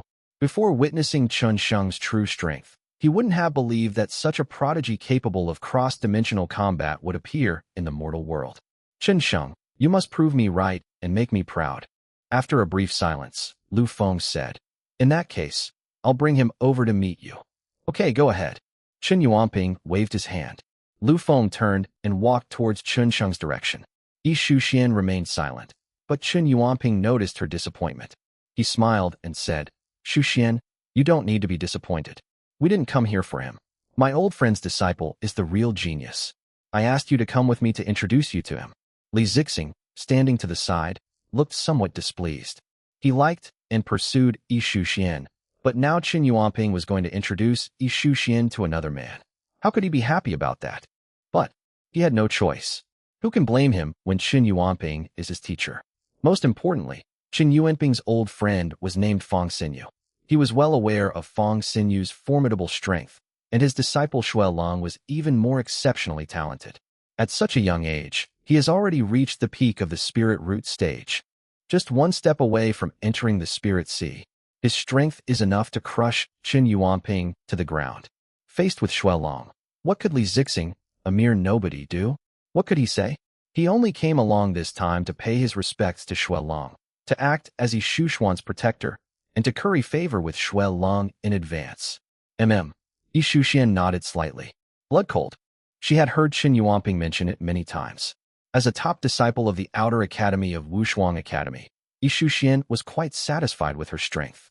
However, Chen Yuanping said that there was a young man in the secular world who was even better than her, and he wanted to introduce him to her. So, she had just come from Kunlun Mountain to this business university. She is now 23 years old, which is the age to get married. Her family has been urging her to marry into a good family or a decent person for the past 2 years, and they have been making arrangements for her future marriage. She was annoyed, feeling that she should choose her own husband, and Chen Yuanping had mentioned this cold-blooded man to her many times. According to Chen Yuanping, Xuelong's strength was fully up to the standard for entering the inner academy, making him a true, rare, and unparalleled genius. But seeing is believing. She was very curious about Xuelong and came here to see him for herself, as well as to witness the selection process of the Peerless Academy in the mortal world. She considered it a matter of curiosity. Chen Sheng, there's something I need to remind you. Lu Feng approached Chen Sheng, informed him of the identities of Chen Yuanping and the other two, and added, the Fang Xinyu and Xuelong you're after are indeed coming today, but Fang Xinyu is my teacher's friend. Both he and Fang Xinyu are very strong. I hope you won't make a big fuss today. As long as you don't take the initiative, I can definitely protect your life and prevent Fang Xinyu from having a chance to harm you. Also, Xuelong's strength should not be underestimated. You may not be his match. Oh, Chen Sheng responded casually, his thoughts unreadable. Before Lu Feng could speak further, he walked straight towards Chen Yuanping and the other two. Nothing else. There are so many people at the business university today, it's overcrowded. So far, only the 2 seats next to Yi Shuxian are still empty. The selection process has only just begun, and he's not in a hurry to go on stage. He has to wait. We'll talk about it when that formidable Xuelong and Fang Xinyu arrive. Right now I just want to sit for a while. Lu Feng followed closely behind, and, upon arriving at Chen Yuanping's side, immediately introduced him. Teacher, this is Chen Sheng. Chen Sheng, this is Chen Yuanping, the Vice Dean of our Wushuang Academy. Hello, Dean Chen. Chen Sheng greeted him with a smile. Regardless of whether this guy and Fang Xinyu were old friends, at least for now, the other party was not his enemy, but an elder. Although Chen Yuanping was somewhat disappointed in Chen Sheng, he still smiled slightly. The mortal world is not comparable to the 36 clans of earthly fiends, much less to Kunlun Void. It is already quite good that a cultivator at the spirit root stage can emerge. Li Zixing and Yi Shuxian glanced at Chen Sheng indifferently, without saying a word, completely ignoring him. Lu Feng was in a particularly awkward position. Chen Sheng remained calm and composed, seemingly unaffected. Then, he walked over to Yi Shuxian's side and, naturally, plopped down lazily. As soon as I sat down, I was greeted by a delicate fragrance, faint and reminiscent of jasmine. It smells so good. Chen Sheng sniffed twice and asked curiously, Beautiful lady, what brand of perfume are you using? It smells nice. Light and thin. Yi Shuxian frowned, her disgust for Chun Sheng growing stronger. She subtly shifted her body, moving further away from him. In fact, she wasn't wearing perfume. That fragrance was her natural body scent. It is innate. However, no one had ever spoken so directly to her before, nor had they ever sniffed so brazenly. What was even more infuriating was that Chun Sheng's eyes were constantly fixed on her. But the look in his eyes wasn't that of someone looking at a woman. It was more like he was admiring some plaything, a vase. Seeing this, Li Zixing was furious. The reason those 2 seats were empty was because they were reserved for Fong Xinyu and his disciple Xuelong. Otherwise, with so many people, the seats would have been filled long ago, and he certainly wouldn't have missed the opportunity to sit next to Yi Shuxian. To everyone's surprise, Chun Sheng sat down as soon as he arrived at the seat that had been reserved for so long. How the hell can I tolerate this? A toad trying to eat swan meat? Damn toad, you'd better stand up. Is that a place for you to sit? Li Zixing glared at Chun Sheng, stood up, and angrily rebuked him. Chapter 347 Self-Righteousness. Cough. Chen Yuanping glanced at Li Zixing and coughed heavily, his meaning clear. Tell him not to mess around. Apart from him, Lu Feng, and several principals and board members of the business school, the remaining seats here were assigned on a first-come, first-served basis. Those 2 positions were reserved for Fong Xinyu and Xuelong by default, simply because everyone respected Chen Yuanping and Kunlun Su. Chun Sheng sitting down, at least on the surface, was normal. Although Chen Yuanping was also unhappy, for the sake of Kunlun Mountain's reputation, he didn't want to stoop to the level of an ignorant worldly youth. If all else fails, we can just add another seat later. Chen Yuanping reminded him again, so Li Muxing had no choice but to endure it. Lu Feng was in an increasingly awkward position. Neither Qin Sheng nor his teacher were people he could afford to offend. Having witnessed Qin Sheng's strength firsthand, he knew very well that if he really angered him, things would escalate and become difficult to handle. Yi Shuxuan's eyes showed increasing disappointment and disgust towards Qin Sheng, and she completely ignored him. She wouldn't even look down on a martial arts practitioner from the secular world, even if they had just a tiny bit of talent. This is like a primary school student.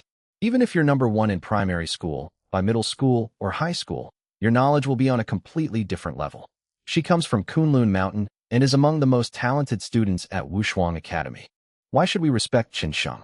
Besides, Lu Feng had exaggerated Qin Sheng's abilities to an incredible degree, but after meeting him, he turned out to be nothing special. In comparison, she was actually more looking forward to Xuelong. Qin Yuanping is a low-key and pragmatic person who rarely exaggerates facts or boasts about someone like Lu Feng. He said that if Xuelong is strong, then Xuelong must be extremely strong. Chun Sheng seemed oblivious to everyone's attitude, sitting calmly in his chair, still admiring Yi Shuxian, who was quite beautiful and no less attractive than Yi Qingyu. She is indeed beautiful. Of all the women Qin Sheng had been with, the only truly beautiful women he considered to be of the caliber of Yi Qingyan, Song Yuyan, and Xia Qianxua. It's easy to imagine just how beautiful Yi Shuxian must be. Only, this woman is too arrogant and self-righteous. He was admiring her completely, as if she were a vase, without any other thoughts or ideas. Under his undisguised gaze, he slowly noticed a blush rising on Yi Shuxuan's collarbone and neck. Damn it! Yi Shuxian remained outwardly calm, but inwardly, she grew increasingly disgusted with this martial artist from the secular world. Her face was cold, and she didn't even glance at Qin Sheng out of the corner of her eye. Time passed second by second. Suddenly, a commotion arose in the crowd. Immediately afterwards, not far away, Gu Tongtian and Gu Lin, along with several people behind them, rushed towards the entrance of the playground. But there, he was about 28 or 29 years old, with a knife at his waist. Japanese sword. Without a scabbard, it lay quietly at his waist, curved like a bright moon. He exuded an icy, chilling aura. His features were cold, aloof, and arrogant, looking down on everyone with disdain. As soon as he arrived, he attracted the attention of many people. Even several members of the school's board of directors rushed up to greet him warmly. This is what cold-bloodedness is all about. Originally, he was supposed to participate in the assessment in the 3 cities of Hong Kong. Although it was against the rules for him to come here, it was a great honor for Yunnan University of Commerce and Trade. Sending talented geniuses and monstrous martial artists to Wushuang Academy is a reward not only for people like Lu Feng, but also for their school. Therefore, the school board members and the principal were exceptionally attentive. Despite their high positions, they acted like servants and subordinates in front of Xuelong, adopting an extremely humble posture. However, even so, they were met with indifference. Xuelong didn't even give them a second glance. They walked straight toward the arena. Brother Xuelong, Gu Tongtian and Gu Lin led a group of people forward to greet Xuelong. Xuelong nodded to Gu Tongtian. Gu Tongtian's older brother, Gu Xinghua, is already a student at Kunlun Su Wushuang Academy. The two were friends in their early years. This time, he promised Gu Xinghua that he would help Gu Tongtian, Gu Lin, and the others enter Kunlun Mountain. Brother Xuelong, could you please get 2 more spots this time? These 2 friends of mine also want to go to Kunlun Mountain. They are both quite strong. Gu Tongtian respectfully introduced Gao Yuan and Yun Zhongjuan to Xuelong. Xuelong didn't even glance at them and said indifferently, "It's nothing." Gu Tongtian, Gu Lin, and the others led the way, surrounding Xuelong and guiding him towards the martial arts arena. "Xu Xian, this is Xuelong." Chen Yuanping leaned over and whispered to Yi Xu Xian. "Yes, it's really good." Yi Xu Xian sighed inwardly. As a fellow expert, she could clearly sense that Xuelong had done his best to conceal his aura. But, even so, she still couldn't completely conceal it. She could sense the other party's overwhelming power and terrifying, dreadful spiritual energy fluctuations. This guy is getting stronger and stronger. After observing Xuelong for a while, Chen Yuanping became increasingly alarmed. When I met him a few years ago, he was no match for me, but now I'm afraid I wouldn't last 10 moves against him. What? Li Zixing and Yi Xu Xian were both startled. They were well aware of Chen Yuanping's strength. He was almost at the peak of the spirit root stage. So, they can't even last 10 moves? Li Zixing had initially held a sliver of hope for Yi Xu Xian, but after hearing Chen Yuanping's evaluation, even that tiny bit of hope vanished completely. What does he have to compare with Blood Cold? Someone like him is only good enough to be Xuelong's lackey at best. Is this Fang Sinyu's disciple? Chen Yuanping's voice was not low, so Chen Sheng, who was sitting next to him, naturally heard it as well. He glanced at Xuelong without the slightest surprise or astonishment. After witnessing Yi Si Ling's abilities, Xuelong realized that so-called geniuses and prodigies were nothing but a fart. At the same age, Yi Si Ling is 100 times better than Xuelong, okay? As for comparing it to oneself, although Xuelong was strong, Chen Sheng was still 100% confident that he could easily defeat him. Chen Sheng's gaze remained fixed on Xuelong's back and surroundings. He was searching for Fang Xinyu. Pity. It was not found. Xuelong, long time no see. You've become much stronger. Where's your teacher? Why isn't he here? As Xuelong approached the arena, Chen Yuanping personally stood up to greet him. Upon seeing Chen Yuanping, Xuelong's aloof and arrogant face softened slightly, and he said calmly, "He went to Tianjian Peak." Heavenly Sword Peak. Chen Yuanping was shocked. "Well, it seems he's about to break through again." Shui responded coldly, showing no kindness to his teacher's old friend. "He didn't come, but he'll watch the game through your internal live stream channel." Chapter 348. He didn't come. Beside him, Chen Sheng frowned. His eyes were filled with disappointment. Originally, we were supposed to wait for Fang Xinyu. Fang Xinyu didn't come? He summoned Lu Feng and asked curiously, "What is Heavenly Sword Peak, and where is it?" Tianjian Peak is located within Kunlun Void. It is a uniquely advantageous place for training. People who are about to break through usually go there to draw upon its power, Lu Feng explained to Chen Sheng in a low voice. "All right, it seems that to kill Fang Xinyu, a trip to Kunlun Mountain is the only option." Faced with the cold indifference of Xuelong, Chen Yuanping felt somewhat embarrassed, but he didn't feel uncomfortable or annoyed at all. In his view, this was how a strong person should act. "Xuelong, I came here specifically to see you and introduce you to his senior sister." Chen Yuanping beckoned Yi Xu Xian over. "Her name is Yi Xu Xian. She is a disciple with good aptitude in our outer academy. She will be your senior sister when you enter Wushuang Academy." Oh, Xuelong glanced at Yi Xu Xian, his eyes brightening slightly. Indeed, Yi Xu Xian is an excellent piece of art. Normally, if Xuelong wanted or needed something, he could have any woman he wanted, and countless women would even throw themselves at him. Because they have no shortage of women, they naturally don't care about them or are not interested in them. But Yi Xu Xian's beauty still attracted him. One can imagine how charming Yi Xu Xian is. A slight smile finally appeared on Shui Long's cold lips. His aggressive gaze swept over Yi Shuxian as he greeted her. Hello. This was the only person he greeted first. Hello. Yi Shuxian smiled as well. So far, she was quite satisfied with Shui Long. His strength was undeniable. She wouldn't say she was attracted to him, but at least she didn't feel any aversion or dislike. As for his cold-blooded aggression, even more direct than Chun Sheng's gaze, she simply ignored it. First, the two are not comparable. Secondly, Chun Sheng's gaze was as if he were admiring her as an object, showing that he genuinely cared about her. She always felt that Chun Sheng was faking it, deliberately using that kind of gaze to try and attract her attention.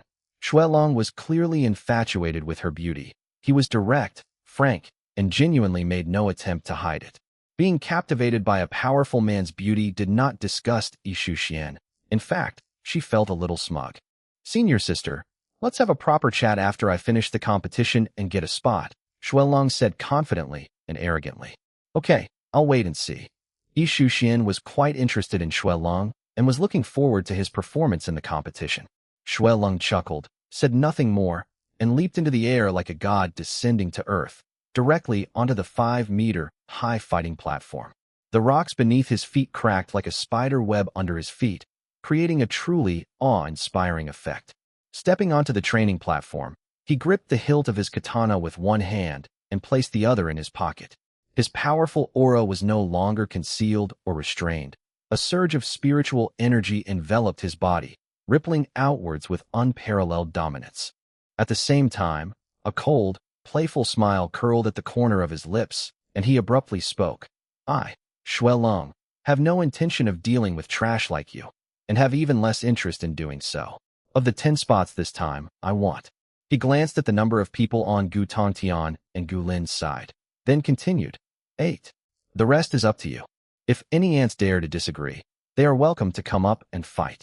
As Shui Long uttered each word, his spiritual energy, pressure, and aura rippled through the crowd. The powerful aura was so overwhelming that many people could not withstand it, experiencing difficulty breathing and retreating repeatedly. Only Qi Han, Lu Dongya, and other outstanding members of reclusive families were able to barely hold on. But even so, they still felt Shui Long's overwhelming power. Blood Cold is really too arrogant. In front of hundreds or thousands of people, he directly called the other contestants trash and ants. His eyes and tone were full of arrogance, domineering, and disregard for everyone. But, even so, no one could refute it. His strength speaks for itself. So what if he's arrogant? So what if he's cocky? 10 spots available, 8 needed. They may be a bit arrogant, but who dares to say no? Anyone who dares to challenge him is practically committing suicide. Even Qin Yuanping couldn't refuse this request. He could only be thankful that Shui Long hadn't taken all 10 spots, leaving some room for maneuver. So strong, feeling the aura around him, Li Zixing was completely stunned. He was considered quite good in Wushuang Academy, but compared to Shui Long, he was still no match. He was very close to the arena, sitting in the first row. The sharp spiritual energy there was like a knife against his neck, ready to take his life at any moment. Yi Shuxian was shocked, and she also felt the domineering and wild aura that filled the air. This cold-blooded person seems a bit too arrogant and looks down on others. But, in the world of martial arts practitioners, character and morality are meaningless in judging a person. Everything must be earned through strength. If you are weak, even if you speak the truth, no one will listen. With such power, even a fart smells sweet. The strong rule. It's a very realistic situation. Shuxian, Shui Long is indeed a little arrogant, but this temper is absolutely harmless. Those with strength should be like this. Qin Yuanping explained to Shui Long, worried that Yi Shuxian would be offended. Yes, I know. Yi Shuxian's gaze remained fixed on Shui Long. Although Shui Long was arrogant, there was still a tiny bit of admiration for him in her eyes. On the dueling platform, Shui Long glanced at Yi Shuxian out of the corner of his eye, feeling smug. Really, no matter how outstanding a woman is, there is no woman he cannot conquer. He deliberately exuded powerful spiritual energy and pressure in order to show Yi Shuxian his strength and prove how powerful he was. Woman, especially women in the martial arts world. Most people prefer assertive men, don't they? Shuxian, after he enters Wushuang Academy, you two should communicate well and try to get together. Qin Yuanping continued to matchmake the two. saying, "With your talent and strength, if you really get together, you will definitely be an enviable couple in the future." Puff. Sudden. Chen Sheng, who was standing next to him, smiled. No way. He simply couldn't resist. Zhang Yang's loud laughter immediately caught Yi Shushuan's attention. She turned her head and asked unhappily, "What are you laughing at? You want to be a perfect couple with him?" Chen Sheng suppressed his laughter, seemingly genuinely curious. "Yes, so what?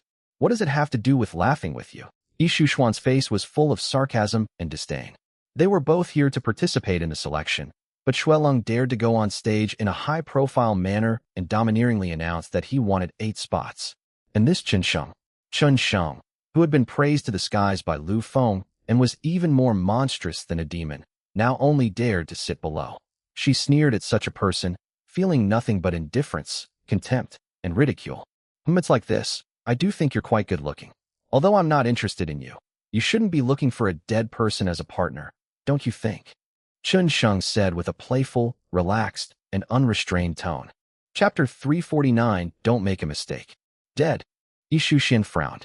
This Chen Sheng was really absurd. Xuelong was still alive and well, so how could he be a dead man? This candidate, please watch your words. Chen Yuanping frowned and reminded him in the manner of an elder. Although we share the same surname, if Xuelong hears what you say, the outcome will not be good. With your strength, you still have a good chance of competing for the remaining 2 spots. Don't ruin your life. The remaining 2. Chen Sheng's lips twitched. Judging from the situation, Chen Yuanping had already tacitly approved giving it to Xuelong. This kind of operation was a bit suffocating. Ignoring Chen Yuanping, he looked at Lu Feng and asked, "Xuelong, can we just ask for 8 spots?" Lu Feng hesitated for a moment, then said, "In principle, it's not possible. In principle, it is not possible. That's fine." Just as Yi Shushin was wondering why Chen Sheng was asking this question, Chen Sheng suddenly stood up from his chair and stretched languidly. "Hey, you upstairs, you wanted 8 spots. Did you even ask me?" "Sorry, all 10 spots are mine." Chen Sheng's voice was not loud, but this sudden statement was like a thunderclap in the dead of summer night. Everyone heard it and was stunned. On the dueling platform, Xuelong appeared taken aback and surprised. With his abilities, he wouldn't be considered weak even in Macau, Hong Kong, and southern Taiwan. Under normal circumstances, he could participate in the selection process directly in Hong Kong or Taiwan. "We came here for more spots." Otherwise, he wouldn't even bother to glance at the tiny city of Yunbei. Coming here would be beneath his dignity. "I thought, the people here will behave obediently and do as she wishes." Now, who actually dared to resist? In an instant, his gaze focused and locked onto Chen Sheng. At the same time, Qi Han, Jiang Huhai, Lu Dongya, Tan Xiao, Zhang Ziding, Gu Tongtian, Gu Lin, everyone who came to participate in the selection of Wushuang Academy noticed Chen Sheng immediately. "Young master." It was him. Qi Han's reaction was completely different from that of Gu Tongtian. Qi Han, on the other hand, was excited. On Gu Tongtian's side, resentment was palpable, especially Gu Tongtian himself, who wished he could kill Chen Sheng, because his manhood is ruined. Although Chen Sheng's kick that day didn't kill him, he could never touch a woman again after that. Now, he's a eunuch. Enemies meeting are bound to be furious, and Gu Tongtian was about to make a move when Gu Lin stopped him in time. "Young master, we are no match for him. Don't be hasty. He's so arrogant. Xuelong will definitely teach him a lesson." "Not bad." Gao Yuan's eyes were sinister. "Today is the day he dies. How dare he provoke Xuelong? Haha. Young master Chen." Qi Han, Zhang Huhai, Lu Dongya, and the others came to Chen Sheng's side, as if he were their backbone. Seeing him gave Qi Han and the others confidence. "No need to say more, just wait downstairs." After saying this indifferently, Chen Sheng lightly leaped onto the dueling platform, as light as a swallow, and looked directly at Xuelong. "It's you." Upon seeing Chen Sheng, Xuelong flashed a hint of surprise. These days, he has been in seclusion cultivating and pursuing strength, so he knows nothing about what is happening outside. In his mind, Chen Sheng has long been killed by the Cheng and Zhou families. But the surprise was brief. So what if he didn't die? He'll just be jumping around for a few more days. "Chen Sheng, you repeat what you just said." Xuelong's eyes grew colder, his gaze like a wolf staring at its prey, locking onto Chen Sheng, his overwhelming aura surging towards him, chilling and intimidating. "Sorry, I don't like to say things a second time, and I'm not used to talking too much to dead people. Facing the former's coercion, pressure, and chilling gaze, Chun Sheng seemed oblivious, remaining calm and composed. At this time, Yi Shuxian, standing below, finally understood what Chun Sheng meant by being a couple with a dead person. Her clear eyes showed even more disgust, and she was speechless. Whether it's Chun Sheng or Xuelong, to her, they were all strangers. When both appeared before her at the same time, she naturally couldn't help but compare them. Yes, in the secular world, Chun Sheng's young age and early-stage spiritual root strength is quite remarkable. He can barely be considered a genius and belongs to the top tier of people in the secular world. Only, in her eyes, they were far from being the exceptionally talented, monstrous, extraordinary, and top-tier martial artists that Lu Feng boasted about. Moreover, this year, they also have a cold-blooded one. Comparing yourself to others is a recipe for disaster. Comparing goods is a recipe for disaster. Comparing the two, it's clear that Chun Sheng is the one who deserves to die and should be thrown away. Xuelong's strength is undeniable. How can Chun Sheng possibly compare? The two are practically incomparable, like heaven and earth. If it were just a matter of lacking strength, Yi Shuxian wouldn't have disliked or hated Chun Sheng. After all, she felt that while strength was important, a person's character and integrity couldn't be ignored. But Chun Sheng, that guy, sat next to her the moment he arrived. His behavior was lewd and frivolous, especially the way he pretended to admire her, not care about her, and showed no interest in her, which really annoyed her. Even so, she could tolerate it, which is still within the range of a normal person. But at this moment, he is still so reckless and arrogant as to challenge Xuelong, claiming that Xuelong is a dead man. Hee. Chun Sheng, is he probably an idiot? Being weak is not scary. What's scary is not recognizing your own limitations, being arrogant, and not knowing your place. Lu Feng, you genius. You seem a bit arrogant and foolish. Yi Shuxian couldn't help but say. You should persuade him to come down quickly and not go to his death. Lu Feng, I think he's just like you. His brain has been kicked by a donkey. One of them dares to boast, and the other dares to fight. Li Zixing said, his face full of mockery and contempt. He not only cursed Chun Sheng, but also Lu Feng. I can't persuade her. Lu Feng's face was grim. He was telling the truth. Given Chun Sheng's personality and the grudges between him, Xuelong, and Feng Xinyu, he truly couldn't persuade him. Most importantly, he didn't want to persuade him. Although it must be admitted that Xuelong is very strong, having reached the terrifying level of the peak of the spirit root stage. But Chun Sheng is no pushover either. He held strong and positive expectations for Chun Sheng.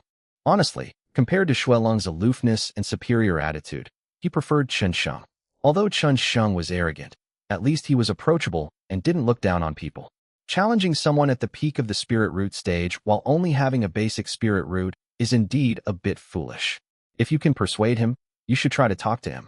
It's not easy for someone like Chun Sheng to emerge in the mortal world, Qin Yuanping added.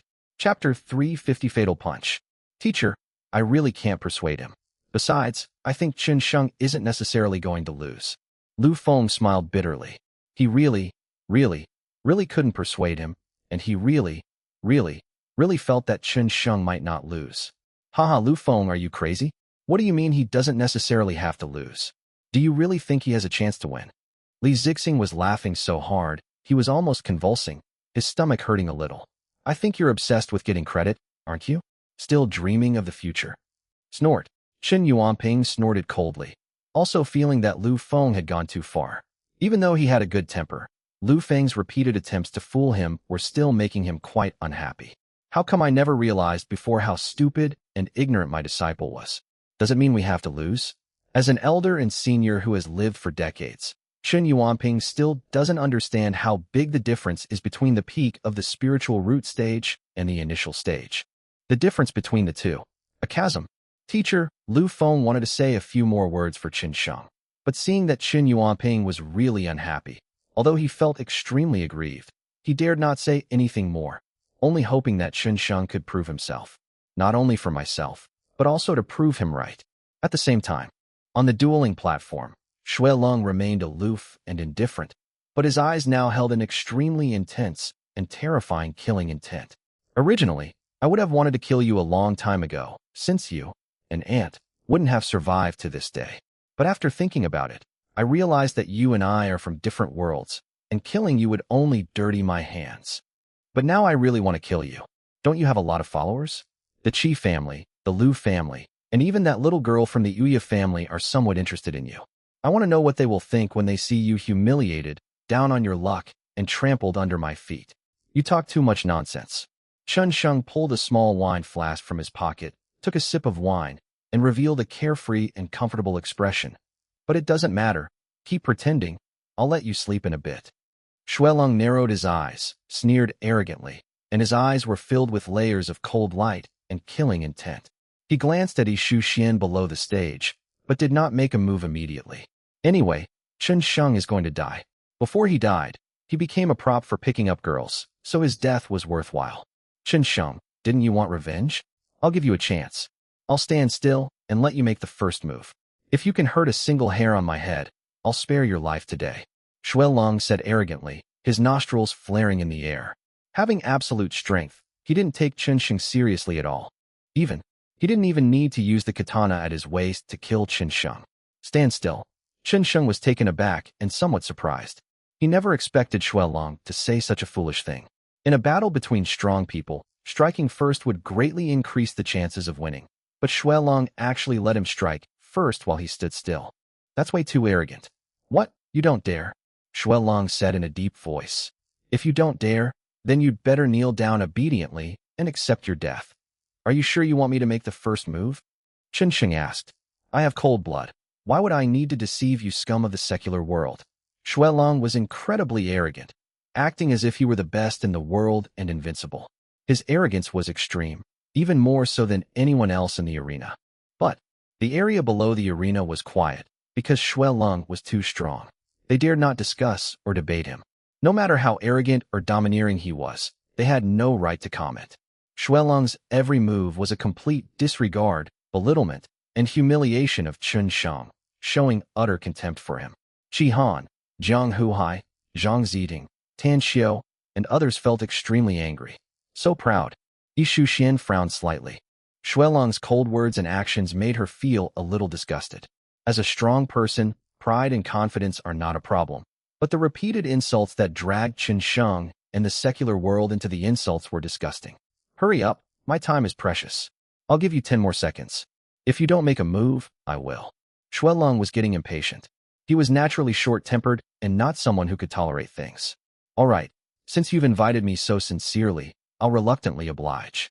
Chun Sheng seemed oblivious to the insult directed at him. Without wasting any more time, he swiftly arrived in a few steps, his 5 fingers clenching into a fist, and smashed it toward Shuelong's head. This punch looked extremely ordinary, and there wasn't even a trace of spiritual energy fluctuation.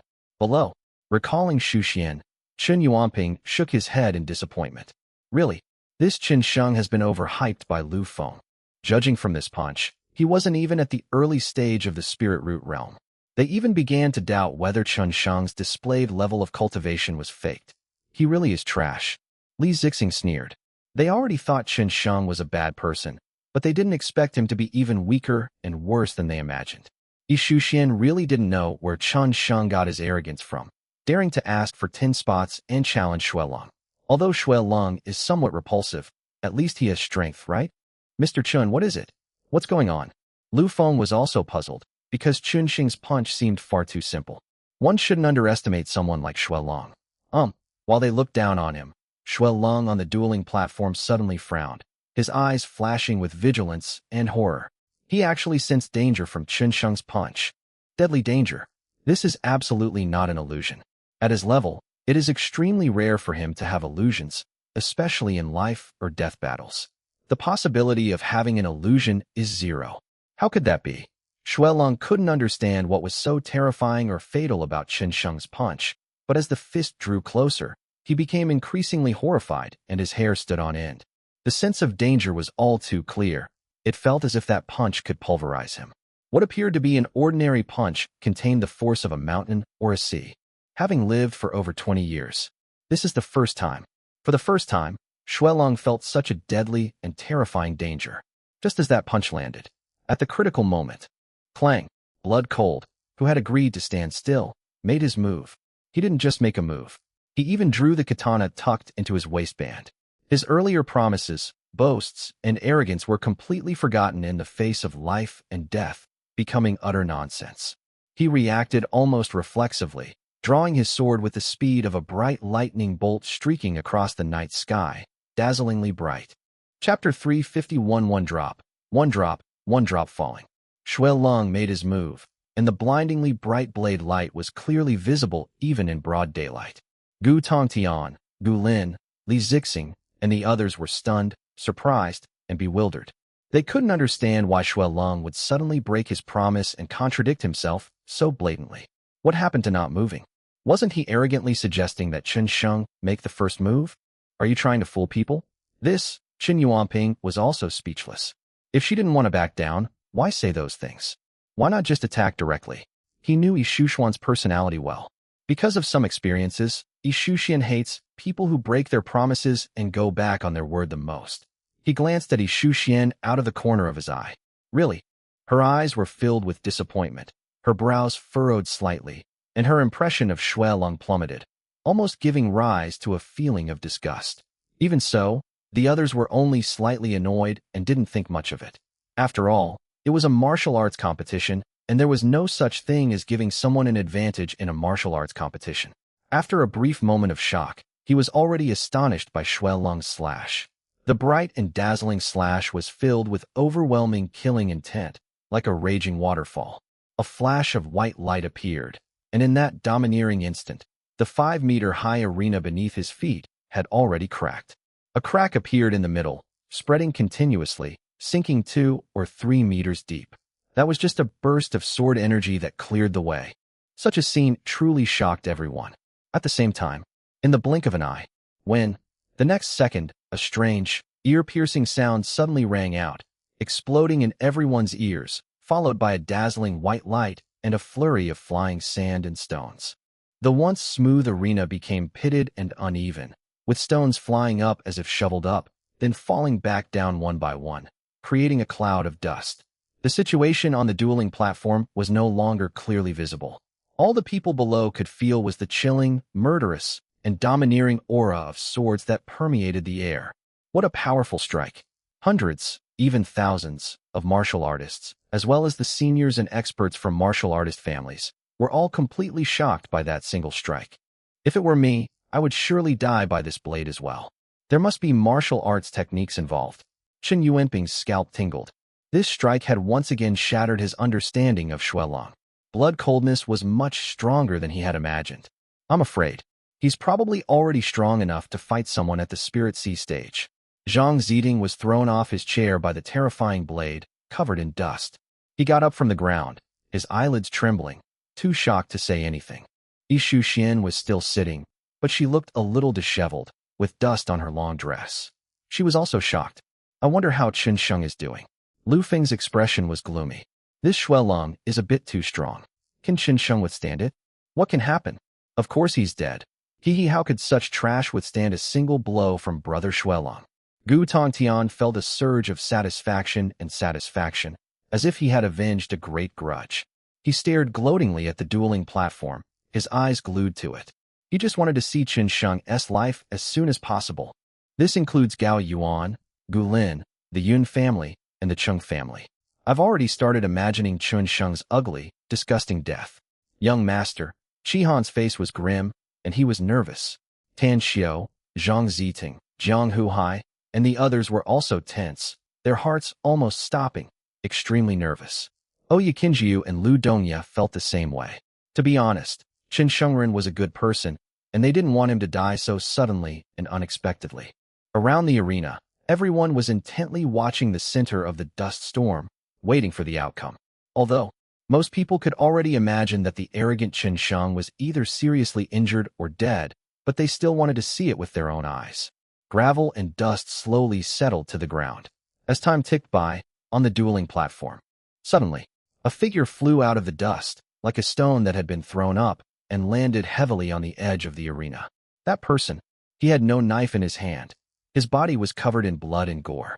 A knife wound on his chest left a shocking, deep gash that revealed the bone. As his body fell, blood instantly spread to the ground. After landing, he didn't stop there. Rather, the momentum was too strong, so strong that it was impossible to stop, and he slid wildly toward the edge of the arena, leaving trails of drag marks in his wake. Bang! In less than a second, the figure fell directly off the 5-meter-high fighting platform. The floor tiles shattered instantly. The figure came to a stop just in time. Just right. It landed in front of Yi Xian. He was less than a meter away from her. Everyone instinctively assumed it was Chen Sheng. Excitement and elation appeared on the faces of Gu Tongtian, Gu Lin, and the others, and they were about to make a few sarcastic remarks. Only, the next second, when they saw that face, their smiles, smugness, and arrogance froze instantly. Not only them, but also the martial artists below the arena showed surprise and shock on their faces, their eyes filled with disbelief. Because of that figure, it's cold-blooded. No, I must be seeing things. Gu Tongtian rubbed his eyes, then opened them again. The person hasn't changed. Still, blood is cold. But, his knife. That's all. I don't know where they went. Where's the knife? This is what everyone is wondering. Where did the katana he kept at his waist, which he valued so highly, go? The answer was revealed the next second.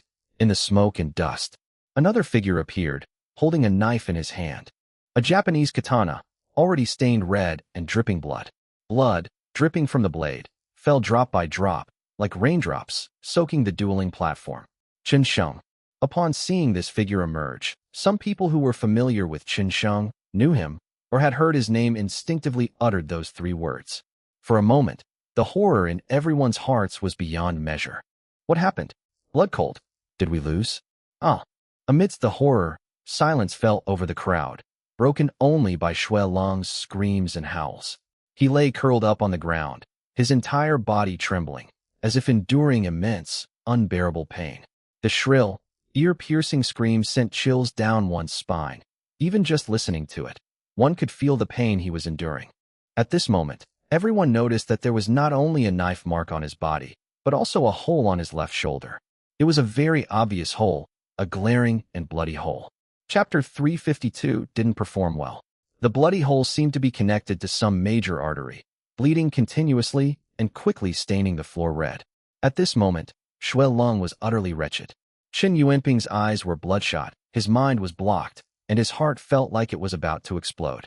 He stared intently at the tragic and pitiful Xue Long, his body stiff and petrified as if it had been poured with cement. Yi Shuxuan's pretty face was also filled with shock, fear, horror, and coldness as he collapsed in front of her. She could clearly see his wounds and smell the pungent, unpleasant smell of blood on his body. Her jade hands gripped the armrests of the chair tightly, and the expression on her face was completely frozen. Li Zixing was blushing, dumbfounded, his mind completely blank, as if it were about to explode. This outcome was far, far, far away from what he had imagined. Gu Tongtian, Gu Lin, and the others were so frightened that their faces turned pale. They trembled along with Xue Long, their expressions incredibly varied. What exactly happened? A cold-blooded knife. Why did it end up in Chen Sheng's hands? How could the domineering and powerful Xue Long be defeated so miserably? Chen Sheng had already walked to Xue Long's side, his face expressionless, his eyes filled with a chilling depth. Xue Long was no match for him at all. The instant he drew his sword, Chen Sheng snatched it away. What the audience saw below the stage, the shattered arena, the flying sand and stones, was not caused by Xue Long, but by Chen Sheng. Although Xue Long moved quickly, compared to Chen Sheng, he was like an ant. The entire process only involved drawing the knife from his waist. That's all. Your time is precious, but I'm sorry, I can't kill you with one strike. Chen Sheng gripped his katana, stepping slowly through the blood on the ground, until he reached Xue Long's side. His tone was calm and quiet, as if he were talking about something mundane, without the slightest fluctuation. But, if you look closely, you will find that beneath the calm and indifferent face, deep in those eyes, there is a ruthless and chilling killing intent that sweeps, boils, and rages like a storm. It's hard to imagine why he, who is usually calm and composed in the face of adversity, would experience such explosive and terrifying emotions. The knife in his hand. It's so familiar. Although he had never seen this knife before, he remembered Zhang Fan and the deaths of his 2 other brothers. He clearly remembered the way Zhang Fan looked when he saw him. At that time, his face was a bloody mess and almost unrecognizable. All 10 fingers were separated from his palms, and his arms were cut into 4 pieces. I still vividly remember the scene. The moment he saw this katana today, he immediately thought of the scene from back then. Upon careful comparison, those marks matched the shape and trajectory of the katana perfectly. It is obvious that, 3 or 4 years ago, his brothers died by this very katana. Only, then, the one wielding the knife is Fong Xinyu. Young Master Chun. When Lu Dongye, Qi Han, Tan Xiao, He Tun, Zhang Ziding, and the others saw that Chun Sheng was unharmed, they were extremely excited. Their tense hearts relaxed instantly, and they were overjoyed, their faces flushed. Of everyone present, they were the most excited and happy. Xue Lung gritted his teeth, trembling and roaring. He took out a pill from his body, swallowed it, and the surging blood on his body finally stopped. Not only that, but the pain in my body also seemed to disappear. Chun Sheng. He was furious. The anger in his heart was like a volcano about to erupt, constantly surging and crashing within his chest. Chun Sheng not only made him lose face in front of so many people, but also caused him to lose a priceless elixir that he had treasured for 3 years. How could he not be furious? He admitted that he had underestimated Chun Sheng and shouldn't have let him take action. Therefore, they lost the initiative. But this will not happen again. I'm going to kill you. Staring intently at Chun Sheng, without uttering any unnecessary words or making any unnecessary movements, he made his move directly. Gritting his teeth, his face pale, his spiritual energy surging, he rose from the ground with the speed of wind. Without his knife, he used his fists directly, his fists unleashing a powerful force like thunder and lightning. Mountain-suppressing fist. With a low shout, his hands were forming hand seals and gathering power. With each swift movement, one could clearly feel his strength increasing layer by layer as he approached Chun Sheng. His fist exuded a strong, murderous aura, and the thick stench of blood added to his ferocity, sending chills down one's spine. Even from a distance, one was terrified and trembled. The mountain-suppressing fist is an extremely powerful martial art. A single punch can shake mountains. This is not an exaggeration or a joke. Chen Yuanping, who was very close by, had already felt its terror. Even he felt a threat from the force of the fist, a deadly threat that could kill him. Regardless of what just happened, it seems that Xue Lung just made a mistake. Chen Yuanping nodded appreciatively. A brief defeat is not terrible. The one who laughs last is the winner. Clearly, Xue Lung was still the same Xue Lung he knew. Invincible bloodlust. Although, according to the rules, stepping off the fighting platform means you've lost. But Chen Yuanping did not call a halt. The rules of the 3 cities in Yunbei were set by Lu Feng. He was Lu Feng's teacher and had a higher status than Lu Feng. All the messy rules here were decided by him. He intended to bring Xue Lung and Yi Shuxian together, so of course he couldn't stop it. Click. Suddenly, a sound like shattering glass echoed in the air. Chen Yuanping had thought that Xue Lung had reached his limit, that his punch possessed the force of tens of thousands of tons. Unexpectedly, after that sound, the power increased to a whole new level. Suddenly, beneath the force of his punches, cracks seemed to appear in the air, rippling in layers. With each swing of his fist, the rock wall of the arena in front of him resonated, loosened, and pieces of stone fell off. Looks like I really made a mistake just now. Chen Yuanping became increasingly certain of his judgment. He was certain that if it were him, he absolutely could not have withstood Xue Lung's punch. The mountain-suppressing fist is the famous martial art of his teacher, Fang Yushan, when he was young. He had already reached his limit just now, but he actually broke through the limit and reached a completely new level. Chen Yuanping said to Yi Shuxian beside him, intentionally praising her. A glint of surprise flashed in Yi Shuxian's eyes. As a martial artist, and a talented one at that, she naturally understood what breaking through the limits of martial arts meant. This requires strong comprehension, talent, strength, and a solid foundation. Xue Lung is able to do this, which makes her a true genius and worthy of the title. At this moment, she also believed that Xue Lung's injury earlier was simply due to underestimating his opponent, which led to an unexpected situation where he was unable to unleash his full strength. Chapter 353 was devoid of any emotion, tone, or feeling. How could someone who can break through the limitations and constraints inherent in martial arts techniques lose so casually and easily? In Yi Shuxian's mind, that was impossible. Faced with a punch as heavy as Mount Tai, Chun Sheng stood rooted to the spot. as if he hadn't seen the punch at all, his eyes lost in memories, motionless. Chen Sheng. Lu Feng called out anxiously, and even Qin Yuanping felt a little sorry for him. To be honest, even if Xue Long made a mistake just now, Chen Sheng had still proven himself. If Chen Sheng is really weak, so what if Xue Long makes another mistake? Like an elephant and an ant, even a slight mistake by the elephant, even an unintentional movement, can crush an ant. Qin Yuanping is a person who cherishes talent and really doesn't want Qin to die. However, Chen Sheng remained motionless. He seemed dazed and terrified. I don't know what she's thinking. Like a wooden stake. In contrast, Xuelong's punch, a raging, domineering surge of spiritual energy was rapidly approaching his head, drawing ever closer. They're almost so close there's nowhere left to hide. Chen Sheng died. His expression was cold and sinister, calm and collected. He showed no mercy, giving it his all. Each chilling word tumbled from his throat. What? Yi Shuxian, Qin Yuanping, and Lu Feng almost wanted to close their eyes and get as far away as possible. If that punch landed, Chen Sheng's head would explode like a watermelon, and they didn't want to see that scene. Oh, sudden.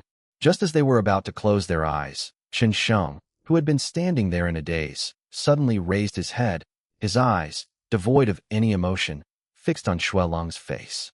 At the same time, he raised the katana in his hand. That's incredibly fast.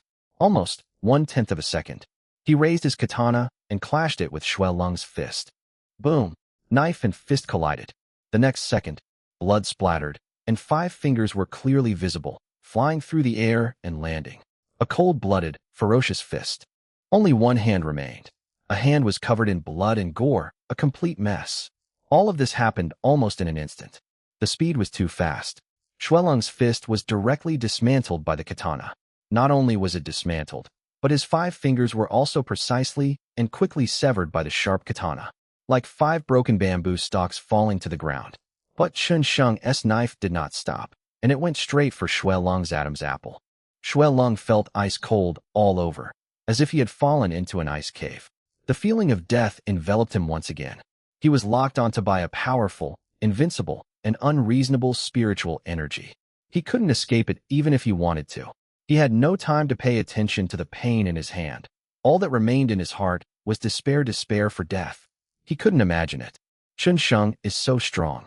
In his eyes, Chen Sheng had always been nothing more than an ant he could crush or toy with as he pleased. Now, this ant could actually kill him. His mind went blank with terror. He let the katana come crashing down on his head, just when he thought he was going to die. Abruptly, the katana stopped.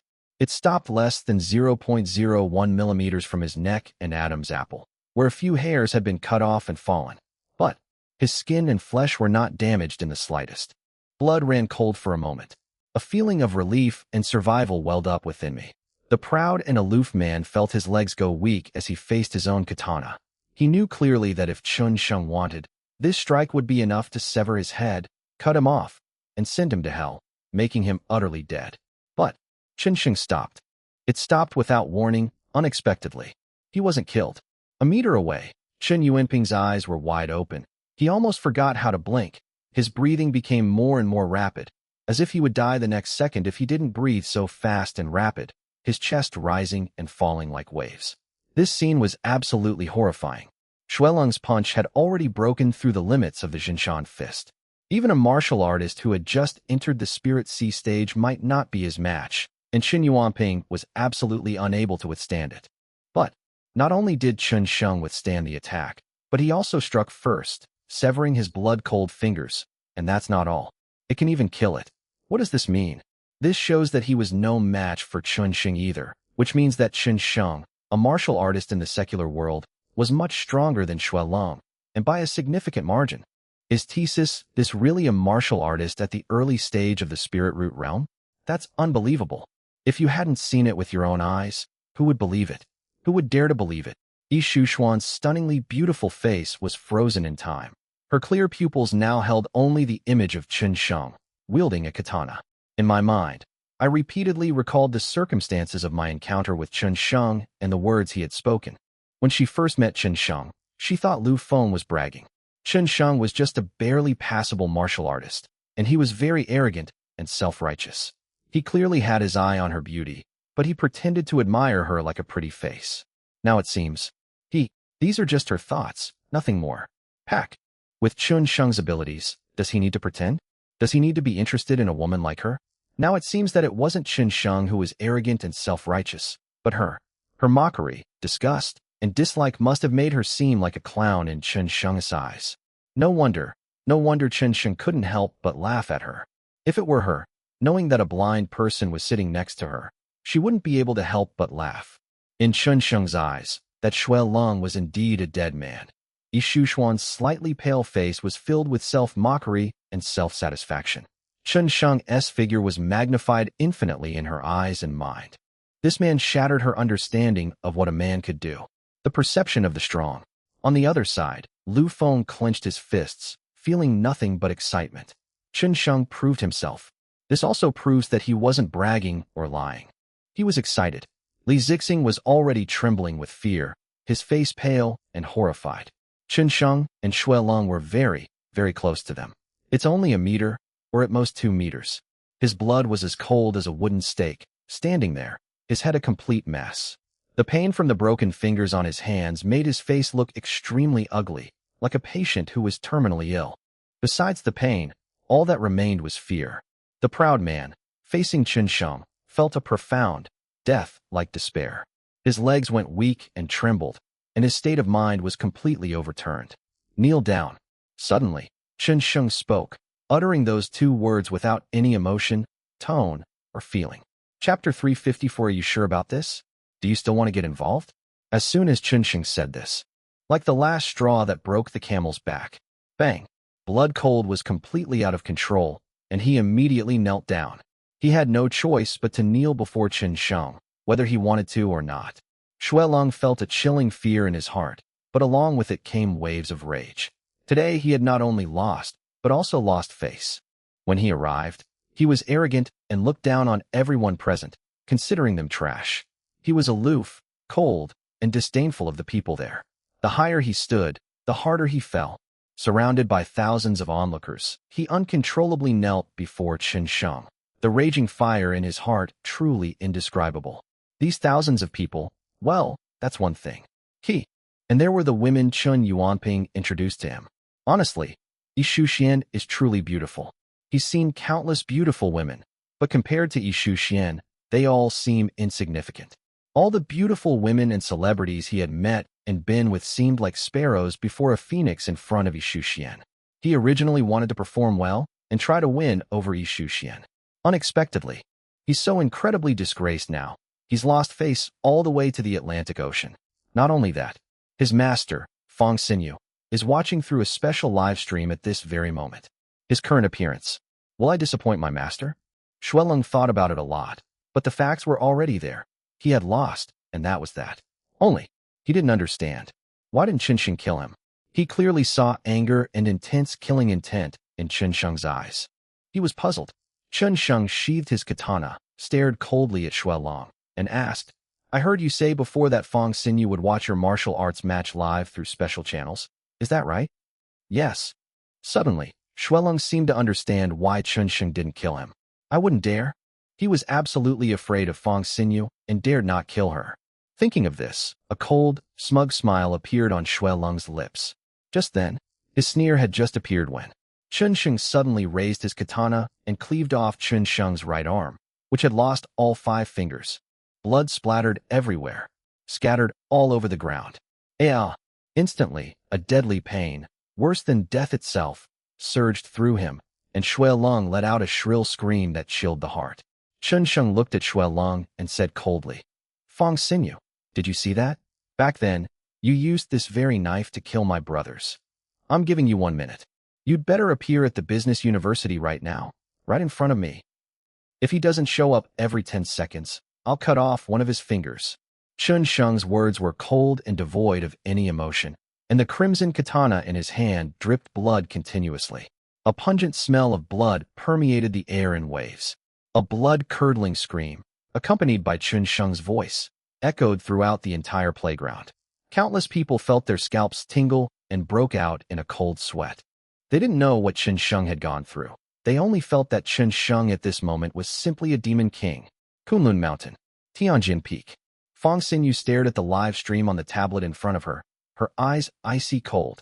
He had just arrived at Tianjin Peak when he immediately turned around and ran back.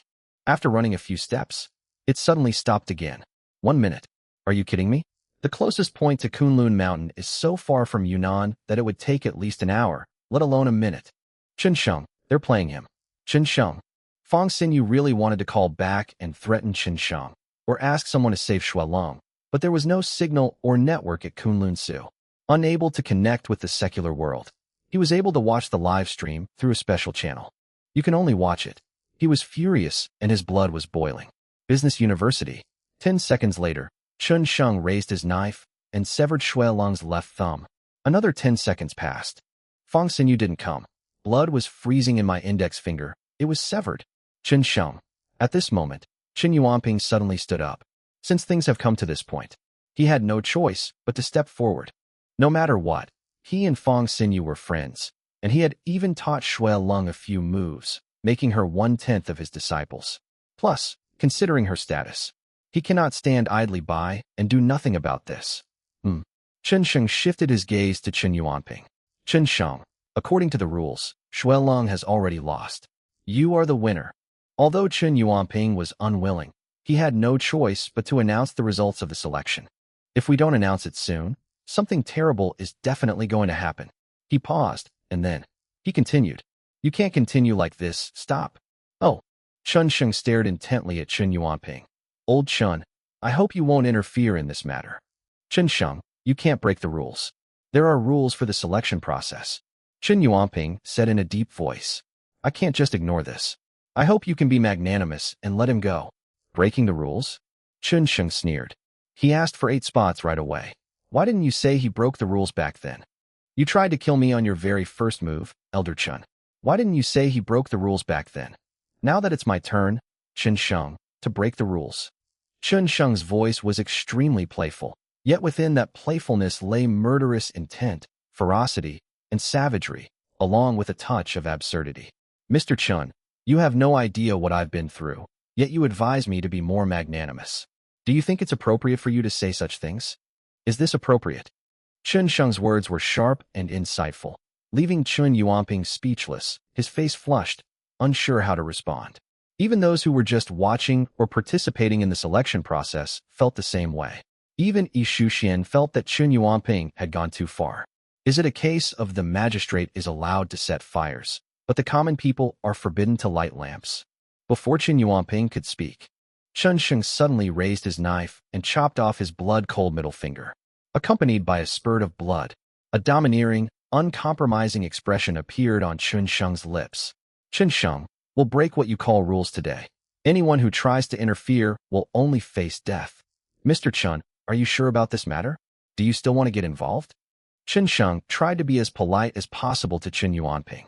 After all, Qin Yuanping was a member of Wushuang Academy, and with the selection process imminent, it would be unwise to offend someone from Wushuang Academy. Furthermore, when Shuelong punched him earlier, he saw the reluctance and appreciation for talent in Qin Yuanping's eyes, which proved that Qin Yuanping was still a good person.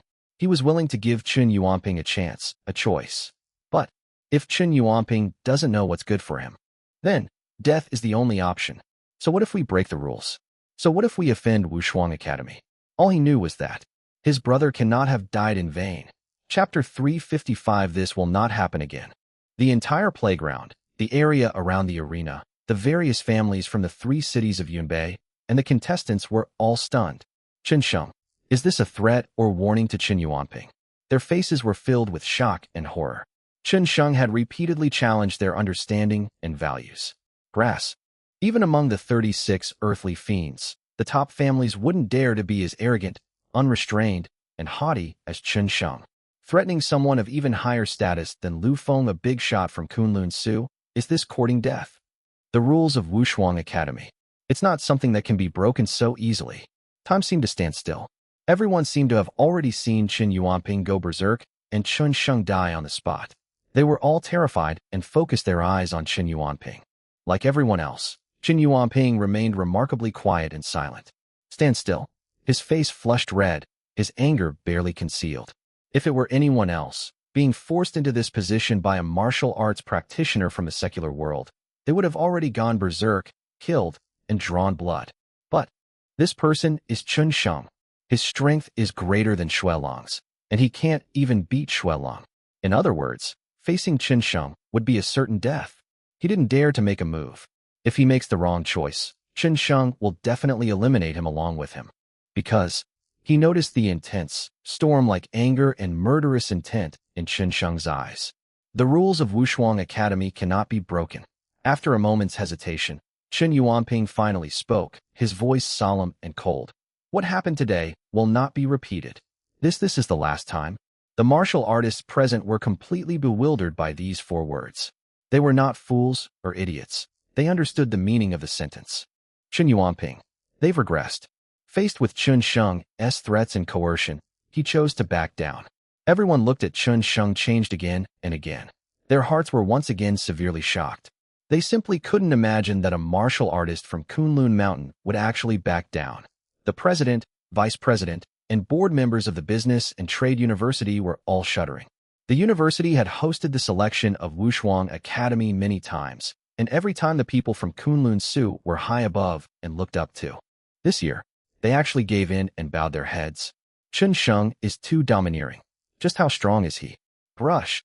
As everyone was lost in thought, a flash of light appeared, and the blood-cold ring finger snapped off, fell to the ground, and trembled with blood, creating a chilling scene. Blood-cold was pale and bloodless, as white as a dead man in a morgue. He was covered in cold sweat, his body trembled and shook constantly, and his eyes were filled with terror and despair. The boundless pain made him let out a piercing scream. Does it hurt? Are you scared? Are you desperate? Chun Sheng sneered, staring at Xuelong, and said coldly, Back then, your teacher did the same thing to my brother, didn't he? A white light flashed. The last finger. It was cut off by Chun Sheng again. Bastard, bastard, bastard.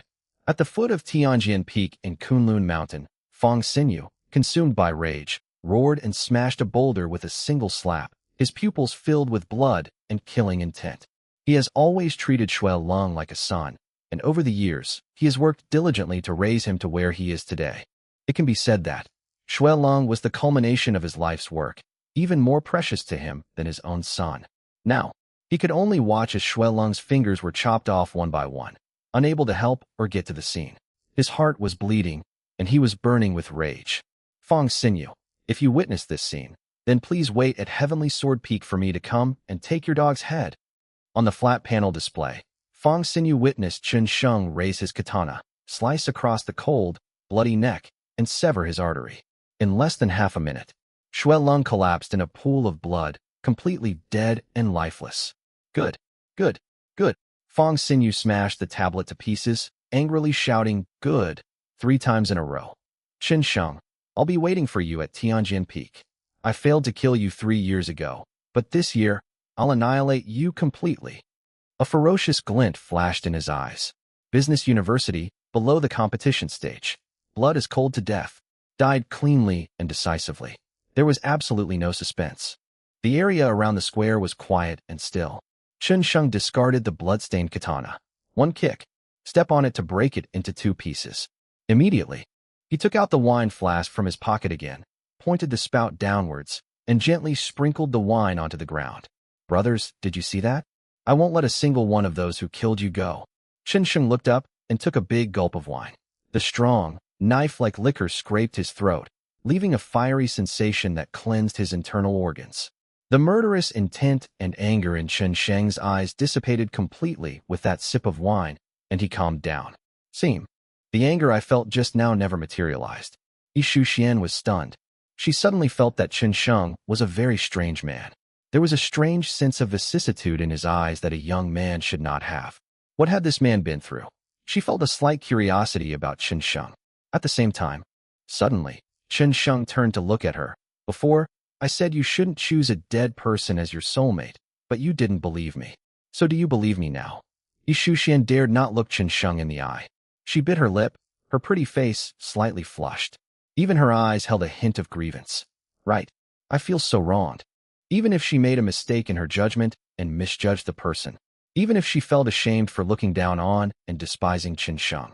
There's no need to be so direct, asking her okay, as if it's a slap in the face. Strictly speaking, what did she do wrong? Before today, she didn't know Chen Sheng at all. Chen Sheng, okay?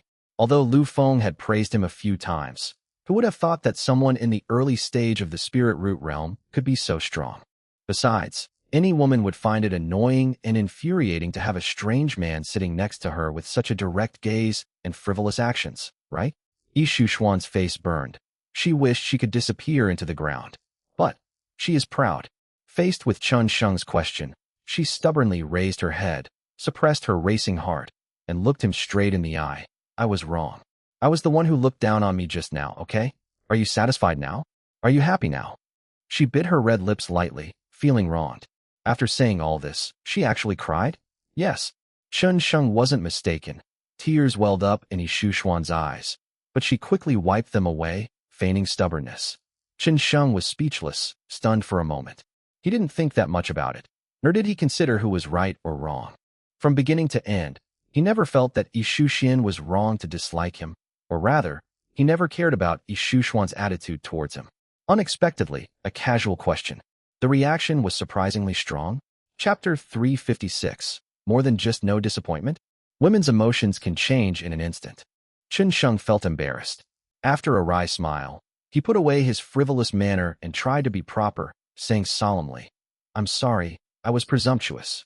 Although I don't know exactly what went wrong. But admitting your mistake is the right thing to do. The two had no deep-seated hatred for each other, and admitting a mistake wouldn't hurt them. Faced with Chen Sheng's sudden 360-degree change in attitude, Yi Shushuan was slightly stunned, gave him a deep look, and felt a faint, strange fluctuation in her heart. It seems to be a sense of loss. Yes, it's disappointing. A strange, inexplicable sense of loss. Women are such complex and elusive creatures.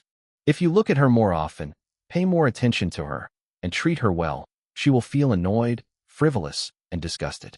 When you don't pay attention to her and are indifferent to her, she may feel that she has lost her charm, thus feeling lost and insecure.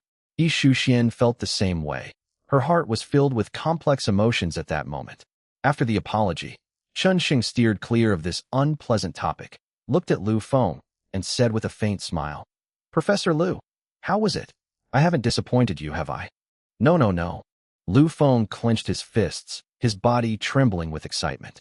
Chen Sheng had not only proven himself, but also his judgment, proving that he had not boasted or lied. It's more than just not disappointed. Chen Sheng's performance was far beyond his expectations. In just a few days, he had become even stronger than before. With such terrifying talent, once he entered the Peerless Academy, his growth rate would surely be astonishing. And he will be the first person to discover and get close to Chen Sheng. The rewards you will receive in the future will be substantial. A bright future awaits. Lu Feng's eyes gleamed with excitement, while Li Zixing on the other side was almost silent, like a mute, not uttering a word. He was filled with lingering fear when he thought that if Chun Yuanping hadn't stopped him, he would have attacked Chen Sheng. If they really take action, his fate won't be much better than Shui Long's, will it? Thinking of this, Li Zixing felt a surge of relief, but also a chill ran down his spine. Young Master Chen, at this moment, Chen Yuanping stood up, no longer addressing Chen Sheng by his full name, but instead calling him Young Master. His attitude towards him changed drastically, filled with apology, and he said respectfully, I also apologize to you for my previous rudeness. It's okay, it's all over now. Chen Sheng is not a petty person who likes to fuss over every little thing. Strictly speaking, Lu Feng and Chen Yuanping are already quite good people. The former, despite having nearly 1,000 caddies of spirit stone stolen from him, never showed any murderous intent towards him. The latter, at least, did not truly stand up to stop the feud between him and Shui Long.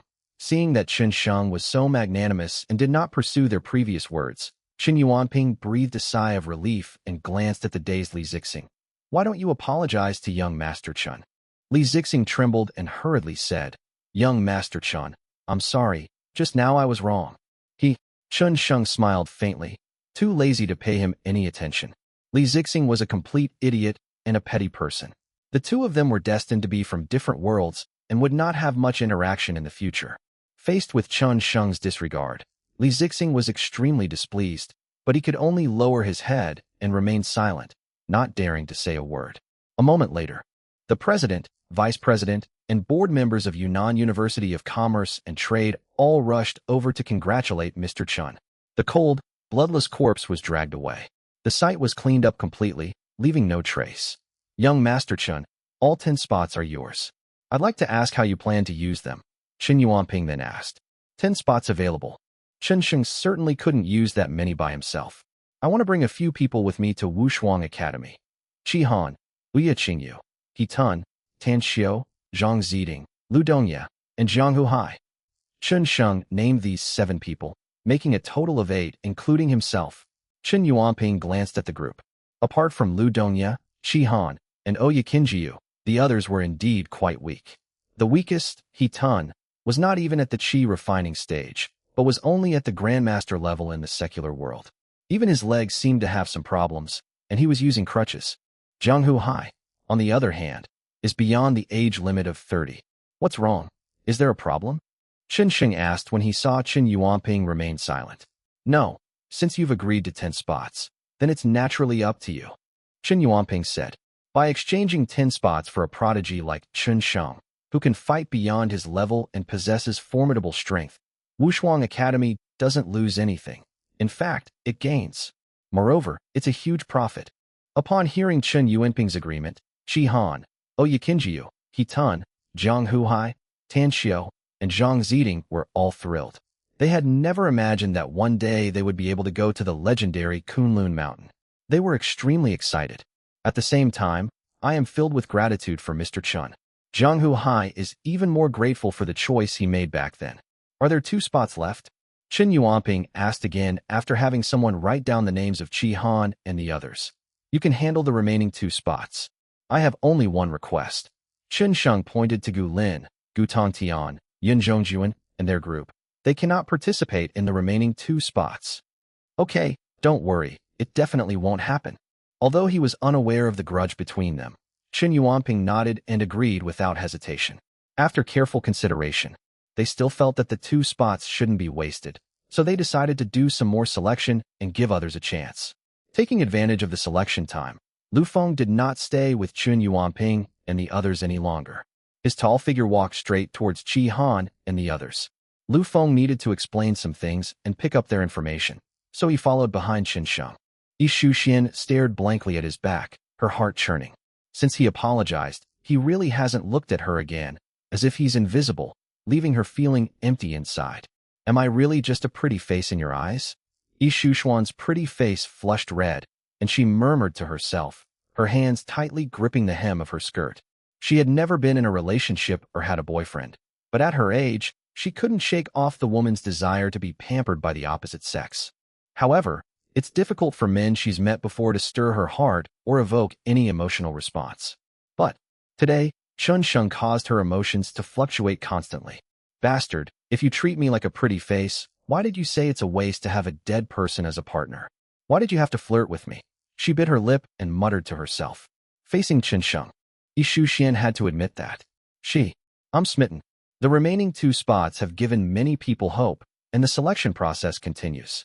However, the truth is, after seeing a prodigy like Chen Sheng, everyone else seemed so ordinary, so mediocre, so worthless. No one could even catch their eye. The final 2 spots will remain unfilled.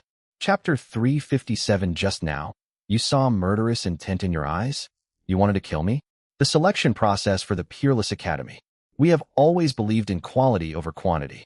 The selection is held once every 10 years, and although there are 10 slots each time, it is not surprising that the selection has never been completed since the first session. A grand selection process has come to an end. Whether by coincidence or not, the arrogant Shuai Long, who initially requested 8 spots, ultimately had them all taken by Chen Sheng. While everyone was shocked, there was also a collective sigh. Instructor Liu, the new students of Wushuang Academy will be gathering in 8 days. Can I have these 8 days to arrange as I please? That evening, a celebration banquet was held, and Chen Sheng asked at the banquet, Young Master Chen, what's this? Lu Feng asked, as if he had just thought of something. Do you want to go to Heavenly Sword Peak? Right. Chen Sheng had always kept Feng Xinyu in his heart. He had to find Feng Xinyu, kill him, and avenge his brothers. Also, ask about your parents from back then. You have 8 days to arrange as you please, but on the 8th day, You must arrive at Wushuang Academy, otherwise your spot will be revoked, and even I, your teacher, will be unable to reinstate it. Lu Feng cautiously and earnestly reminded him. Also, are you really sure you want to go find Feng Xinyu? If you don't come back, I'm afraid your spots with these friends will also be gone. Lu Feng stopped there, because what he was about to say was hurtful. The reason why Lu Dongye, Qi Han and others were able to go to Kunlun Mountain was entirely because of Qin Sheng. Wushuang Academy was very happy to exchange several spots for a prodigy like Qin Sheng. If anything were to happen to Qin Sheng, their days, it will be very difficult. Don't worry, I will definitely come back, Qin Sheng replied earnestly. Next, Lu Feng took Qin Sheng and spoke with Qin Yuanping, informing him that they were going to Tianjian Peak. Although Qin Yuanping wanted to stop them, after all, he and Feng Xinyu were friends. But Qin Sheng had already made up his mind, and he had already learned about some of the grievances between the two of them, so he could only turn a blind eye. Back at the banquet, Qin Sheng sat down at a table with Qi Han, Lu Dongye, Oya Qinjiu, and the others. Kunlun Void is not like our secular world. It is full of martial arts practitioners. I was not there when we first arrived, so please be careful and keep your eyes open. If anything happens, stay calm and do not act rashly. Young master, please rest assured. Qi Han promised Qin Sheng, and the madman Lu Dongye did the same, indicating that he knew Kunlun Void was full of powerful experts and would definitely keep a low profile. Late that night, Qin Yuanping led Qi Han, Lu Dongye, Oya Qinjiu, and the others away, heading directly to Kunlun Mountain. The next day, Qin Sheng visited the Qi family and the Oyi family respectively, leaving them some pills. At the same time, in exchange, both families would need to go to Qinsheng to protect Song Yuyan, Yi Qingyan, Lin Yao, Xia Qianxue, Zihan, and the others, as he requested. The Qi family naturally agreed without hesitation. After some hesitation, the Yuya family agreed. After all, the pills that Qin Sheng gave them were extremely precious and rare in their eyes. It could be said that these things were basically unseen in the secular world. Then, Qin Sheng took Zihan sightseeing and said goodbye to Zhang Tianyang, Miao Shaoqing, Song Yuyan, Xia Qianxue, Yi Qingyan, Lin Yao, and others, telling them that he would not be gone for long and would return as soon as possible.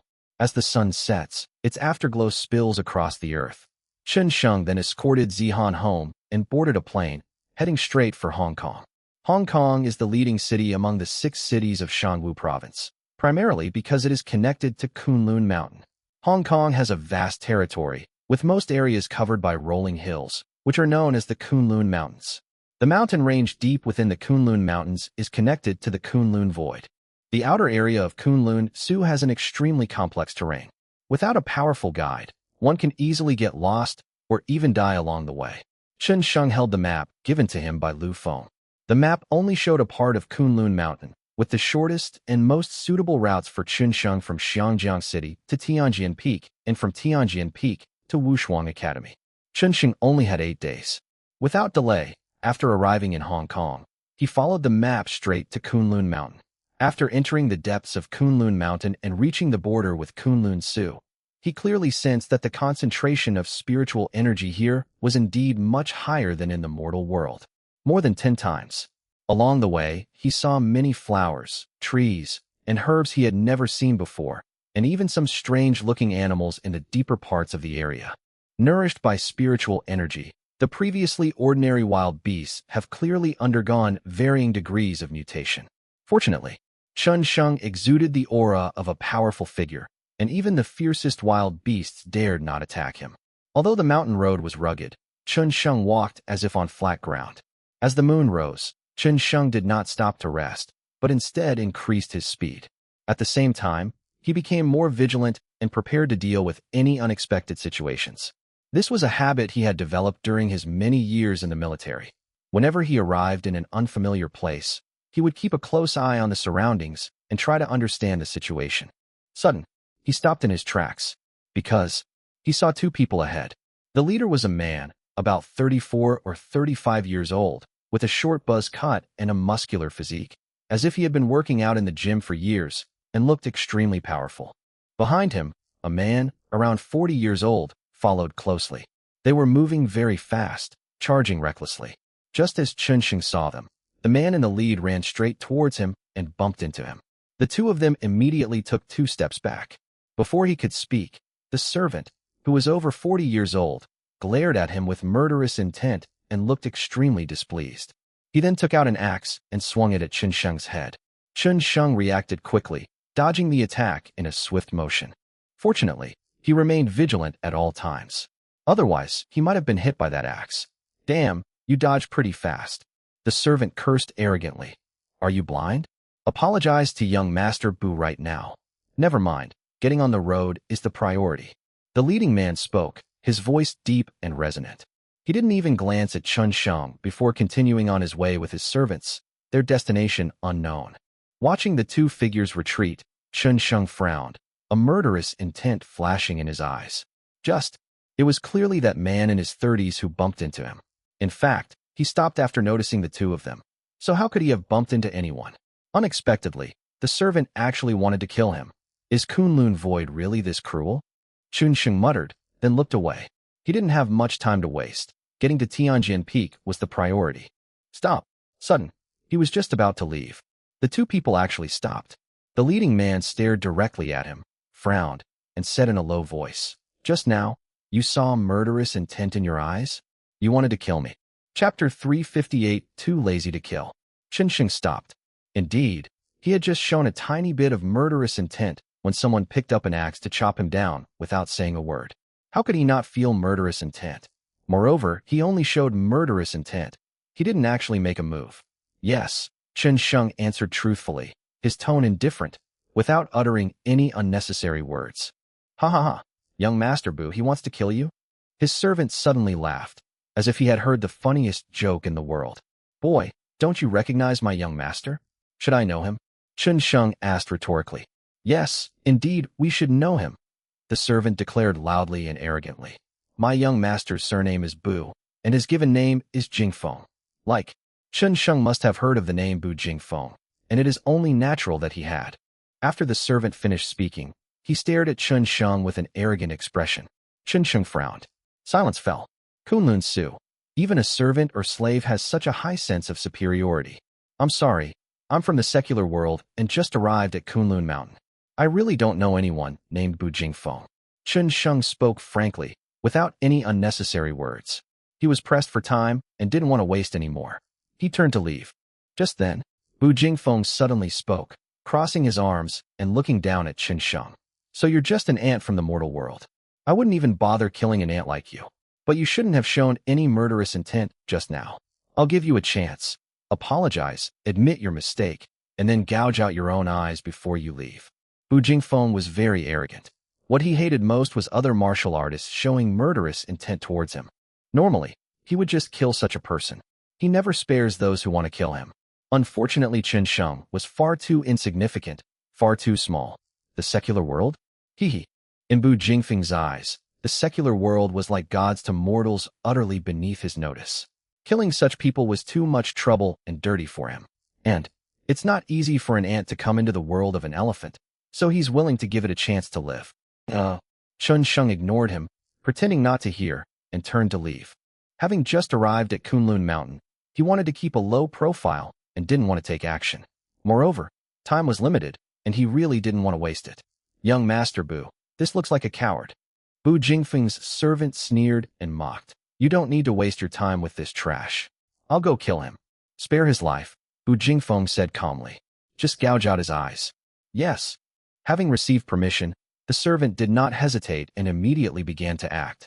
The black axe in his hand sliced through the night sky as he sped toward Chun Sheng, arriving behind him in an instant. Scum of the secular world, huh? The servant sneered, his voice chilling. He swung his axe without hesitation, aiming directly at Chun Sheng's shoulder. His move was extremely casual. In his view, crushing an ant required little effort. Rubbish. Chun Sheng stopped, raised his hand, extended a finger, and flicked it lightly. Buzz. Immediately, the axe in the servant's hand trembled violently. A tingling sensation ran through his arm, and his face changed drastically, utterly disbelieving. How is this possible? When? Are people in the secular world this powerful too? Could it be that? Are they among the top-ranking members of the 36 earthly fiends? He was terrified. His hair stood on end. Boom. At the same time, in his shock, Chun Sheng raised his fist and slammed it cleanly and decisively onto the black axe. Click. Then, the axe cracked. The axe, forged from fine iron, shattered like a broken mirror, cracking and exploding instantly. Chun Sheng's punch did not stop. It was still waving. Bang! The next second, it landed squarely on the servant's head. Not much power. The timing was perfect. He wasn't killed, but rather sent flying high into the air before crashing down, landing right at Bu Jingfeng's feet, utterly disheveled and unconscious like a dead dog. Interesting. Bu Jingfeng remained calm. A mere servant, a slave, being defeated couldn't cause him the slightest psychological fluctuation. Still standing there with his arms crossed, he said, "A slave who can defeat me must be considered one of the best in your area, right? Originally, I wasn't planning on killing you. Unfortunately, I've changed my mind now. You have to consider the owner before you beat a dog. If you dare to touch him, you're touching me. To die by my hand is a blessing, because I, Bu Jingfeng, never kill nameless people." In conversation, Bu Jingfeng has already walked forward. His speed was not fast, but extremely steady and powerful. After 3 steps, the rhythm abruptly changed. His figure surged forward with lightning speed, and a terrifying pressure swept across the land like a giant wave, roaring and surging, as if a mountain were moving. In the blink of an eye, accompanied by afterimages left by his rapid movement, his figure was infinitely close to Chun Sheng. At the same time, he began to frantically gather spiritual energy in his hands, his muscles surging, spiritual energy surging, and he unleashed his fist technique, directly locking onto Chun Sheng. Bang, bang, bang. The shadow of a fist swept through the space, making a popping sound like popping beans. Spiritual energy gathered in the 5 fingers, and the fist was thrown out directly. Instantly, the surrounding grass, trees, and rocks creaked and rattled, resonating with his fist. Some of the weaker branches even snapped and collapsed. The unrestrained and domineering power spread and rippled outwards from Bu Jingfeng's fist, almost compressing and deforming the space around him. Such power was so rapid that even Chun Sheng was slightly surprised. Indeed, this Bu Jingfeng is very strong. He was many times stronger than his servants. The way he swung his fists instilled a sense of fear and dread. He is 2 or 3 levels stronger than Xuelong. Most importantly, he did not surpass the spirit root stage, but was at the peak of the spirit root stage, just like Xuelong. That's terrifying. This at least proves that this person's talent far surpasses that of Xuelong. Moreover, the martial arts technique he used was also a fist technique, which was more advanced and precise than Xuelong's Jinshan fist, making it an extremely good fist technique. "You dare to get distracted while fighting me?" Bu Jingfeng was furious. He clearly saw that Chun Sheng was distracted, which was disrespectful to the enemy and made him very unhappy. In an instant, the power in his fist increased once again, unleashing a tremendous force without reservation, 120% of his strength. Phew! A fierce wind howled, and a punch aimed straight for Chun Sheng's brain. But, the next second, just as his fist was about to strike, Chun Sheng vanished. Bu Jingfeng was stunned, his pupils wide open. He simply couldn't believe what he was seeing. To date, he's never missed a punch. Where are they? Distracted? Simply because you're too weak. As Bu Jingfeng pondered this, a voice drifted from behind him. Bu Jingfeng subconsciously turned around. However, what he saw was a punch. Chapter 359. Her whole body bristled. Bu Jingfeng's hair stood on end.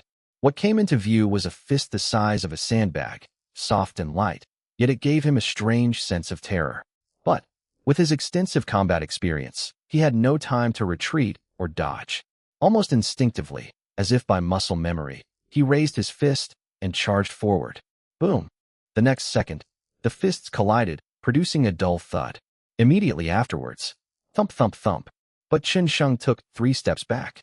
5 fingers, some blood seeping out, skin broken, flesh exposed. Bu Jingfeng stumbled backward more than 20 steps, crashing into an old tree. He managed to stop by using the tree as a foothold. His fist was almost ruined. All 5 fingers were completely broken, a bloody mess, with bone visible beneath. His face was as pale as paper. Startled, she looked up in horror at Chun Sheng, her heart filled with dread. Although Chun Sheng's punch was suspected of being a sneak attack, but he could clearly sense that the opponent had used at most 70% of their power. Good. That's 70%. His punch, delivered with absolute force and 120% effort, was easily dodged by the former. Overall, he lost. This guy in front of me can kill him. Bu Jingfeng felt a chill run down his spine and came to this conclusion. When did such a powerful person emerge from Kunlun Mountain? As the 10th ranked youth on the Kunlun Void ranking, he actually didn't know? As for the secular world mentioned earlier, he rejected it outright. How could there be such a powerful person in the secular world? Not to mention him, even his servants would be virtually invincible in the secular world, unless they encountered a select few. He knew all those people. He looked up, gazed at Chen Sheng, and asked once more, "Who exactly are you?" "My surname is Chun, my given name is Sheng, and my courtesy name is Chun Sheng." Chun Sheng said his name slowly and deliberately, and then added, "I come from the secular world." Chun Sheng. Bu Jingfeng pondered for a moment, realizing that he had indeed not found such a person in Kunlun Su. Is he really from the secular world? "You're distracted while fighting me?" As Bu Jingfeng was lost in thought, a mocking, light-hearted voice suddenly reached his ears. At the same time, he saw Chen Sheng's face. It was a clean, comfortable, warm, and peaceful face. And a palm strike. He instinctively shivered, a deathly fear instantly engulfing him, his body feeling as if it had fallen into an ice cave, completely unable to move. Boom! Chen Sheng's palm strike grew larger and larger, getting closer and closer. Extremely fast. Bu Jingfeng had no chance to dodge, nor did he have time to do so. His eyes were filled with horror as he stared at the palm strike, awaiting his death. Deep in my heart, I felt immense regret. If he had known this would happen, why did he stop and question Chen Sheng? They were clearly leaving safely and smoothly, but they had to stop and court disaster. Whoosh! A strong wind howled, its shrill cry piercing the ear. Bu Jingfeng thought he was going to die. However, abruptly, that palm strike, it stopped. It stopped abruptly less than a millimeter away from him. The unrestrained power and spiritual energy instantly subsided and vanished without a trace. Even so, Bu Jingfeng was still so frightened that beads of cold sweat seeped out, and his face looked as pale and ugly as if it had been painted with white paint. Why didn't you kill me?" Bu Jingfeng asked, puzzled and surprised. "Do I, Chen Sheng, need a reason to kill or not kill?" Chen Sheng said calmly, as if he were talking about something insignificant. "But there are indeed reasons for this. Bu Jingfeng, he's taken a liking to her. First, the fact that Bu Jingfeng could make him bleed is enough to demonstrate the former's potential and strength. Second, judging from his clothing, appearance, and behavior, it was immediately clear that Bu Jingfeng was no ordinary person. And from beginning to end, Bu Jingfeng never mentioned his family. They did not use their background to intimidate people. Chen Sheng appreciated this. Third, having just arrived at Kunlun Mountain, I know nothing about it and have no understanding of it, so it is not advisable to kill anyone for the time being. Chen Sheng was never a talkative person, and even if he had a reason, he wouldn't say it. Too lazy to explain. Bu Jingfeng's heart pounded, a feeling of relief and lingering fear welling up inside him. "Thank you for sparing my life, young Master Chun." Bu Jingfeng was not a coward. On the contrary, he was quite brave and intelligent, and he guessed some of the reasons why Chen Sheng didn't kill him. He quickly regained his composure. "Young Master Chen, what happened today was entirely my fault, Bu Jingfeng's fault. I apologize to you. I, Bu Jingfeng, owe you my life." Bu Jingfeng knew the whole story of what had happened today. He didn't apologize before. It's because he felt that Chen Sheng was too weak to deserve an apology from him, let alone have any murderous intent towards him. The weak have no voice. Just as humans wouldn't apologize to an ant, a pig, or a dog for their mistakes. Not only will they not apologize, but they might also be in a bad mood and eat them. But, Chen Sheng now. Yes, you are qualified. When dealing with qualified individuals, Bu Jingfeng always acted with integrity and uprightness. Moreover, Chen Sheng is not only a qualified person, he's someone who could kill him. After a pause, Bu Jingfeng continued, "If young Master Chen ever needs anything in the future, just go to the Bu family and mention my name, and I will do my utmost to help you." Hee, I enjoy dealing with smart people. Chen Sheng admired Bu Jingfeng more and more. This guy had a good eye. "All right, you can go now. I have other things to do." "All right, but, young Master Chen, there's something I'm not sure if I should say it," Bu Jingfeng asked hesitantly. "It's not appropriate to talk about it," Chen Sheng said calmly. Bu Jingfeng, what's going on? Normally, shouldn't we let him speak? After thinking about it, Bu Jingfeng still spoke up, taking the initiative to say, "Young Master Chun, I still have to remind you that this is Kunlun Mountain, not the mortal world. Many things cannot be explained by reason. Not everyone is like me.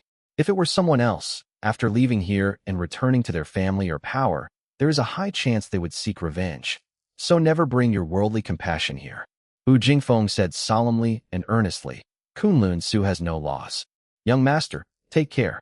Leaving behind these words, Wu Jingfeng departed with his servants, for he had important matters to attend to. "Do you need to tell me?" Chun Sheng curled his lip as he gazed at the other's retreating figure. From the moment Wu Jingfeng's servant tried to kill him for no reason, he knew it. Kunlun Mountain. No rules, no reasoning. Everything must be judged by one's own strength, just like Wu Jingfeng's apology must be based on merit. After quickly cleaning the wounds on his hands, Chun Sheng continued towards Tianjin Peak. Under the bright moonlight, he moved nimbly and swiftly, making the most of his time to rush towards Tianjin Peak. Chapter 360 Mulan. Early morning. As the sun rises. Chun Sheng was very fast. According to the coordinates on the map, he was very close to Tianjin Peak. At most, it would take him another day or half a day to reach it. Therefore, he stopped. He was about to face Fang Xinyu, a powerful figure who had lived for decades. He had to be cautious, avoid arrogance, and always maintain peak condition. Leaping onto an ancient tree, Chun Sheng sat cross-legged on a branch, circulating his yin-yang scripture to wash away the decadence of the past few days. Sudden, Chun Sheng opened his eyes and stared straight ahead. Almost simultaneously, a lion's roar rang out, and Chun Sheng became alert. But in the jungle, a male lion emerged, enormous, its entire body covered in long, brownish-yellow fur, weighing at least 200 or 300 kilograms. The lion breathed in and out, emitting grunts, and a sense of oppression spread outwards, incredibly intimidating. On the back of the lion, there was a person sitting. The majestic, rugged lion beneath him was like a docile horse, carrying him steadily and smoothly. This is a young man in his 30s, not yet 40. As he appeared, 6 or 7 more people walked over. They appeared to be his servants. "Young Master Mu, is it worth all this trouble to come all this way just to pick up Lu Shushue?" A subordinate asked beside the man. "Hee, of course it's worth it. If it weren't for the Lu family, what would our Mu family be? Do you remember? Back then, Lu Fu from the Lu family always said I was wicked, but now he's come to beg me. Tell me, how am I supposed to treat him when we meet later?" The man sat on the lion, beaming with pride, a smile playing on his lips. "Hate hat's true," the servant beside him said smugly. "Times have changed. In the past, Lu Fu always prevented you, young Master Mu, from seeing Lu Shushue. Today, you can have a proper exchange with Lu Shushue in front of him. Anyway, it's still several days' journey to the Lu family. If you can manage to get your hands on her along the way, the Lu family might just be yours in the future." The servant emphasized the word communication heavily, his tone strange. "Smart." Mu Xiao chuckled smugly, praising his servant before continuing. "Let's go. Let's wait for them up ahead." Yes. A group of people walked across the ground and disappeared into the distance. Chun Sheng stood on a tree branch, concealing his presence, so the others didn't notice him at all. Not long after, about 5 minutes, 2 more figures appeared. This time, it was a man and a woman. The man was in his 50s or 60s, an elderly man, dressed conservatively, and his right arm was only half of its length remaining. It was obvious that he had just been slashed. Despite the simple bandage, there was still a thick layer of blood. His face was as pale as paper, his breathing was unsteady, and his condition was extremely poor. The woman was dressed in purple, which was also stained with blood. There were several cuts in her clothes, and her snow-white skin was sometimes visible and sometimes hidden beneath them. He looked rather disheveled. The sword that should have been on his person was now being used as a crutch to support his body as he walked step by step. "Miss, let's hurry. We'll be safe soon once we see Mulan and the others." The old man's voice was filled with joy and excitement.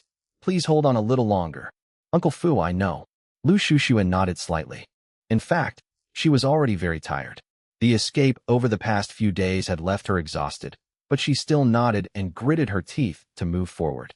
"You two are about to die, and you're still struggling. Aren't you tired?" Just then, a voice suddenly came, and a dark shadow rapidly descended behind them. It landed steadily in front of Lu Shushue and Lu Fu. Upon seeing him, Lu Shushue and Lu Fu simultaneously became wary. Miss, please step back. Almost instinctively, Lu Fu pulled out a short knife from his person, gripped it tightly in his hand, gritted his teeth, and said fiercely, Mang Song, you are also members of the Lu family, so why must you kill us? Back then, Master treated you well. Why are you so heartless and ungrateful? This was a man dressed in black, with a square face, exuding a strong, murderous intent. He was cold and ruthless. He glanced at Uncle Fu's severed right arm and the blood on Lu Shushua's body, and instead of answering Lu Fu's question, he said, It seems that my 3 companions have all been killed by you, haven't you? Yes, but we also paid a heavy price. Lu Shushua's fair face showed some despair. They had killed 3 people in succession and were exhausted, with Lu Fu having lost an arm. Now, facing Mongsong, they are definitely no match. Was she destined to die here? She sighed. Lu Shushua had absolutely no confidence in facing a master like Python Pine, who was at the mid-stage of the spirit root realm. Lu Fu, out of consideration for the kindness the master showed me back then, I can allow you to commit suicide. You know, no one who dies by my hand ever leaves with a complete corpse, Mang Song said coldly. Don't accuse me of being ungrateful. This is the last thing I can do for you. Oomph, if you want to hurt miss, you'll have to step over my dead body first. Uncle Fu moved, his knife flashing. Only, the next second, bite. A crisp sound rang out. The knife in Lu Fu's hand broke. Python Pine only has one hand left. He broke Lu Fu's knife in 2. Mang Song remained expressionless, revealing no emotion. Why bother with futile resistance? Since you're so foolish, I'll send you on your way. With his other hand, Mang Song caught part of the knife tip and thrust it towards Lu Fu's stomach. Don't want. Lu Shushua panicked and screamed as she saw that Lu Fu was about to die. It was at this moment that, almost at the same second, roar. Suddenly, a lion's roar echoed from the jungle. Then, in the distance, a majestic lion leaped up, carrying Mulin, and descended from the sky, arriving behind the Python Pine in an instant. Puff! Mulin held a dagger, which he plunged directly into Mongsong's vest. A white knife goes in, a red knife comes out. The python stiffly and painfully turned around, its lips moving slightly as if it wanted to say something, but it had already collapsed to the ground, spitting blood. Kill him. In an instant, Mulin's servants rushed out from behind him and killed Mongsong instantly. Not far away, perched on a tree branch, Chun Sheng silently watched all of this, without going out. First, he knew Mullen would make a move because this group of people had been watching from a distance from the beginning. Secondly, in this unfamiliar and unreasonable place, he didn't want to meddle. He just wanted to quietly wait for these people to leave. Mullen. Below, upon seeing the newcomer, Uncle Fu, whose life hung by a thread, was instantly excited, and his weathered face relaxed considerably. He plopped down on the ground, panting heavily. Mullen, thanks to you. If it weren't for you, Uncle Fu would have died here. Just 1 second off. If Mullen appeared even a second later. So, the person who is dying now is probably not Mang Song. It was Lu Fu. Chapter 361 Forced to bow down. Uncle Fu, there's no need for that. Back then, you watched me grow up, didn't you? Mu Lin looked down at Lu Fu from his high position, still sitting on the lion statue, a sneer of undisguised mockery playing on his lips. Regardless, I still want to thank you. Lu Fu, of course, heard the sarcasm in Mu Lin's words. Mu Lin has always been wicked, and Lu Fu often scolded him when he was still with the Lu family. Even now, Lu Fu still dislikes Mu Lin. Only, circumstances dictate that you have no choice but to yield. Mulin, it's only been 2 or 3 years since I last saw you, and you've become so strong. You're truly a force to be reckoned with. Lu Fu said with warmth and approval. Lu Fu, is that how you address Mu Lin? A servant beside Mu Lin snapped. Call him young Master Mu. Don't be rude. Mu Lin was secretly pleased.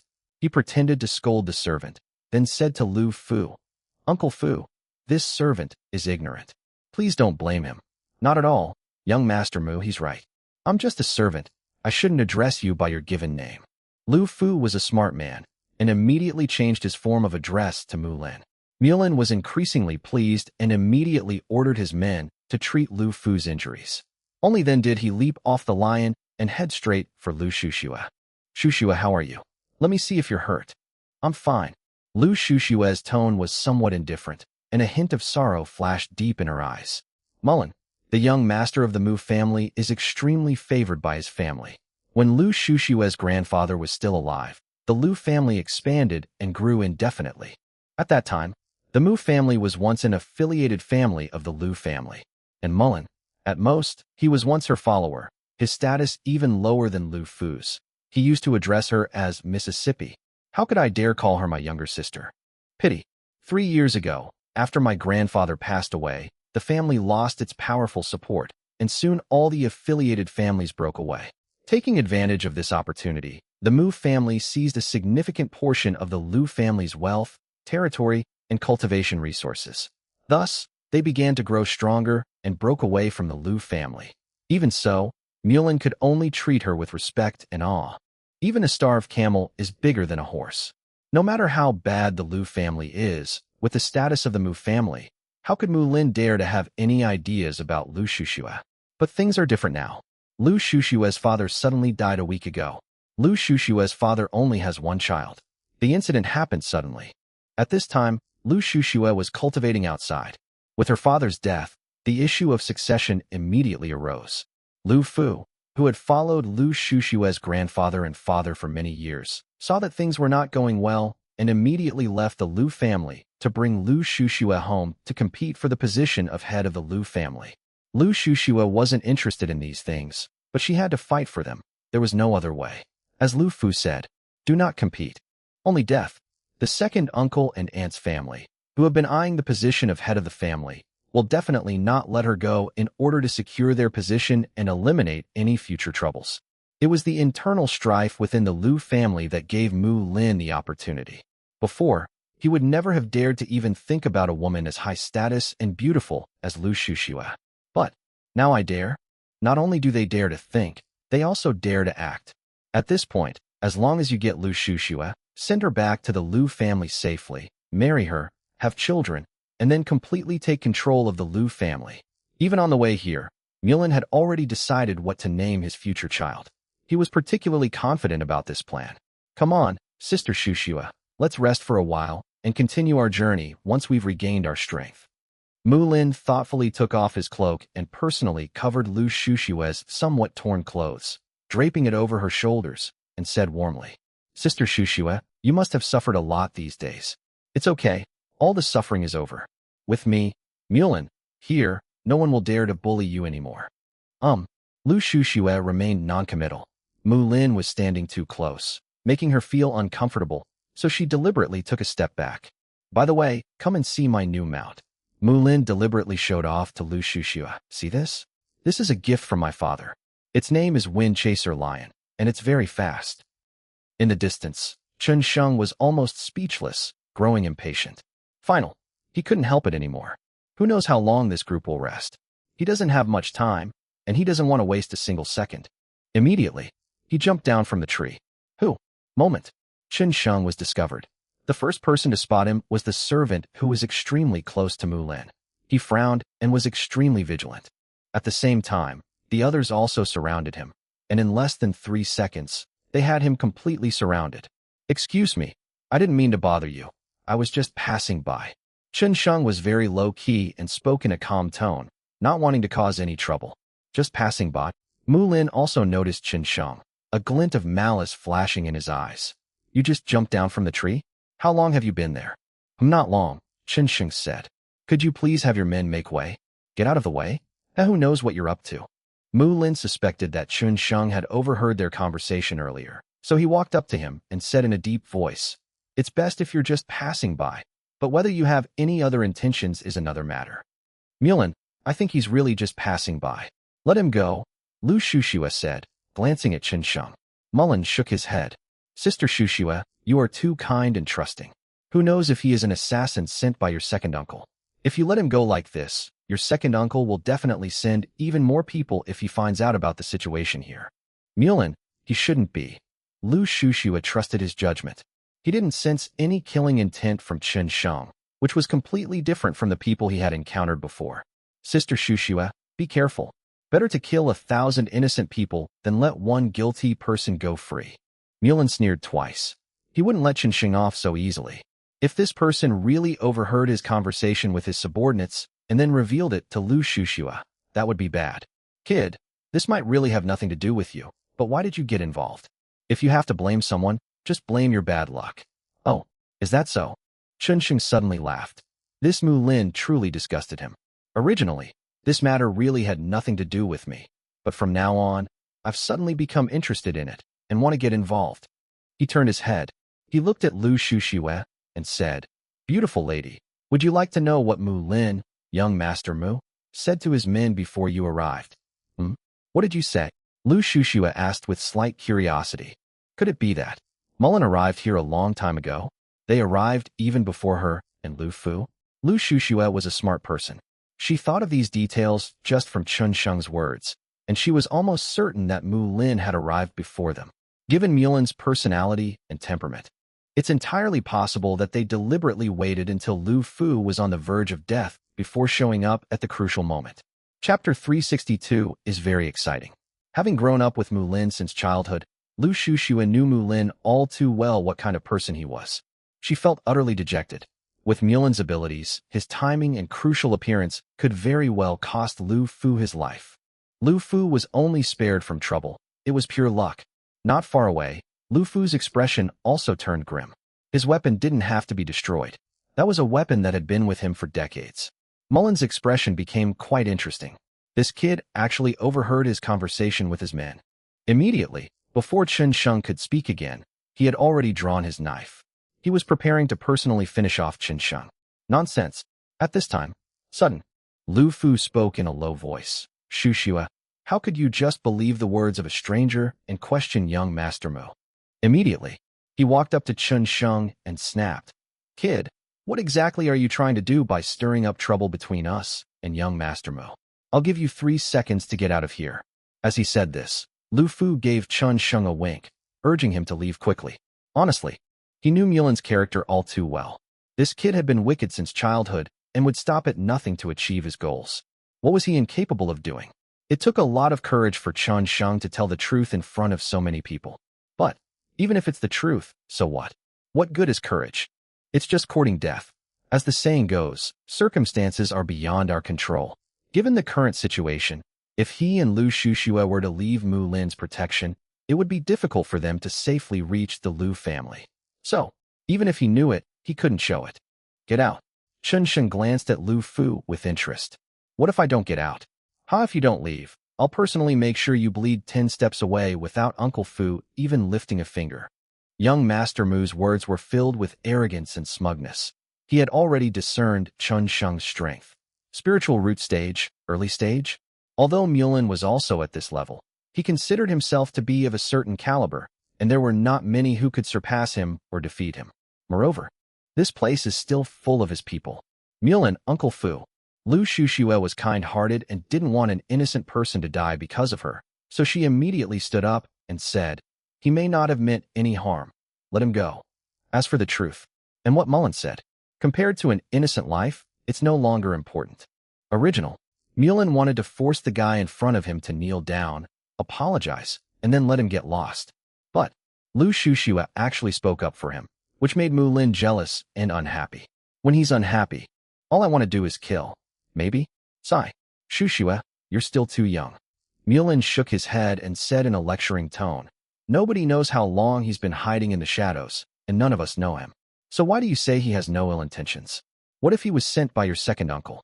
Letting him go would be like releasing a tiger back into the mountains. Uncle Fu was more farsighted. He knew that this kid had ulterior motives, so he killed him to end it all. Mulin didn't care what Qinxing thought at all. He was just a piece of meat on a chopping board. He could kill him or slaughter him as he pleased. As he spoke, Mullen has already drawn his sword. The gleaming knife was particularly dazzling and blinding in the morning sun. No. Lu Shuxiue frowned, stubbornly walked in front of Chen Sheng, and shielded him behind her. Mu Lin, if you want to kill him, kill me first. Shuxiue, what are you doing? Lu Fu frowned, panicked, and said anxiously, Come back quickly. It's dangerous to have your back to a stranger like that. If it really is someone sent by the Lu family, Lu Shuxiue is currently completely powerless to resist. I don't. Lu Shuxiue was stubborn. She trusted her intuition and sixth sense, staring firmly at Mu Lin. If you touch him, I won't live anymore. Shuxiue, Is it worth doing this to a complete stranger? Mu Lin's eyes flashed with murderous intent, as if he wanted to devour Chen Sheng whole. He and Lu Shushue had known each other for so long, even growing up together, but he had never received such treatment. I just don't want innocent people to lose their lives in vain. Lu Shushue bit her red lips lightly, her tone resolute. Okay. Mu Lin was so angry that he said good 3 times in a row. Kid, you're lucky, but you can't leave our group. You can only stay with us until we reach the Lu family. Mullen had no choice. Lu Shushue was too determined. He didn't want to hurt her too much. He had no choice but to compromise in order to achieve his own plans. The only saving grace is that this guy is a weakling and can't affect his plans, and he still has plenty of opportunities to get rid of him. I'm sorry, I don't have time to spend with you, Chen Sheng said leisurely. My goal is Heavenly Sword Peak, not your Lu family. Kid, you're asking for it, aren't you? Mu Lin's expression changed instantly. Believe me or not, I'll kill you right now. Friend, don't be ungrateful, Lu Fu said. Tianjin Peak is on our way. If you don't agree to his request, you might really die. Lu Shushue turned around and whispered her advice. If he really wants to kill you, I might not be able to stop him. Lu Shushue understood that this was Mu Lin's last line. Given her current condition, she couldn't stop Mu Lin from killing her if he wanted to. After several days of running, fighting, and fleeing, she was very weak. On the way, Chen Sheng thought for a moment and nodded. All right, then I'll go with you for a while. Lu Shushue is a kind girl.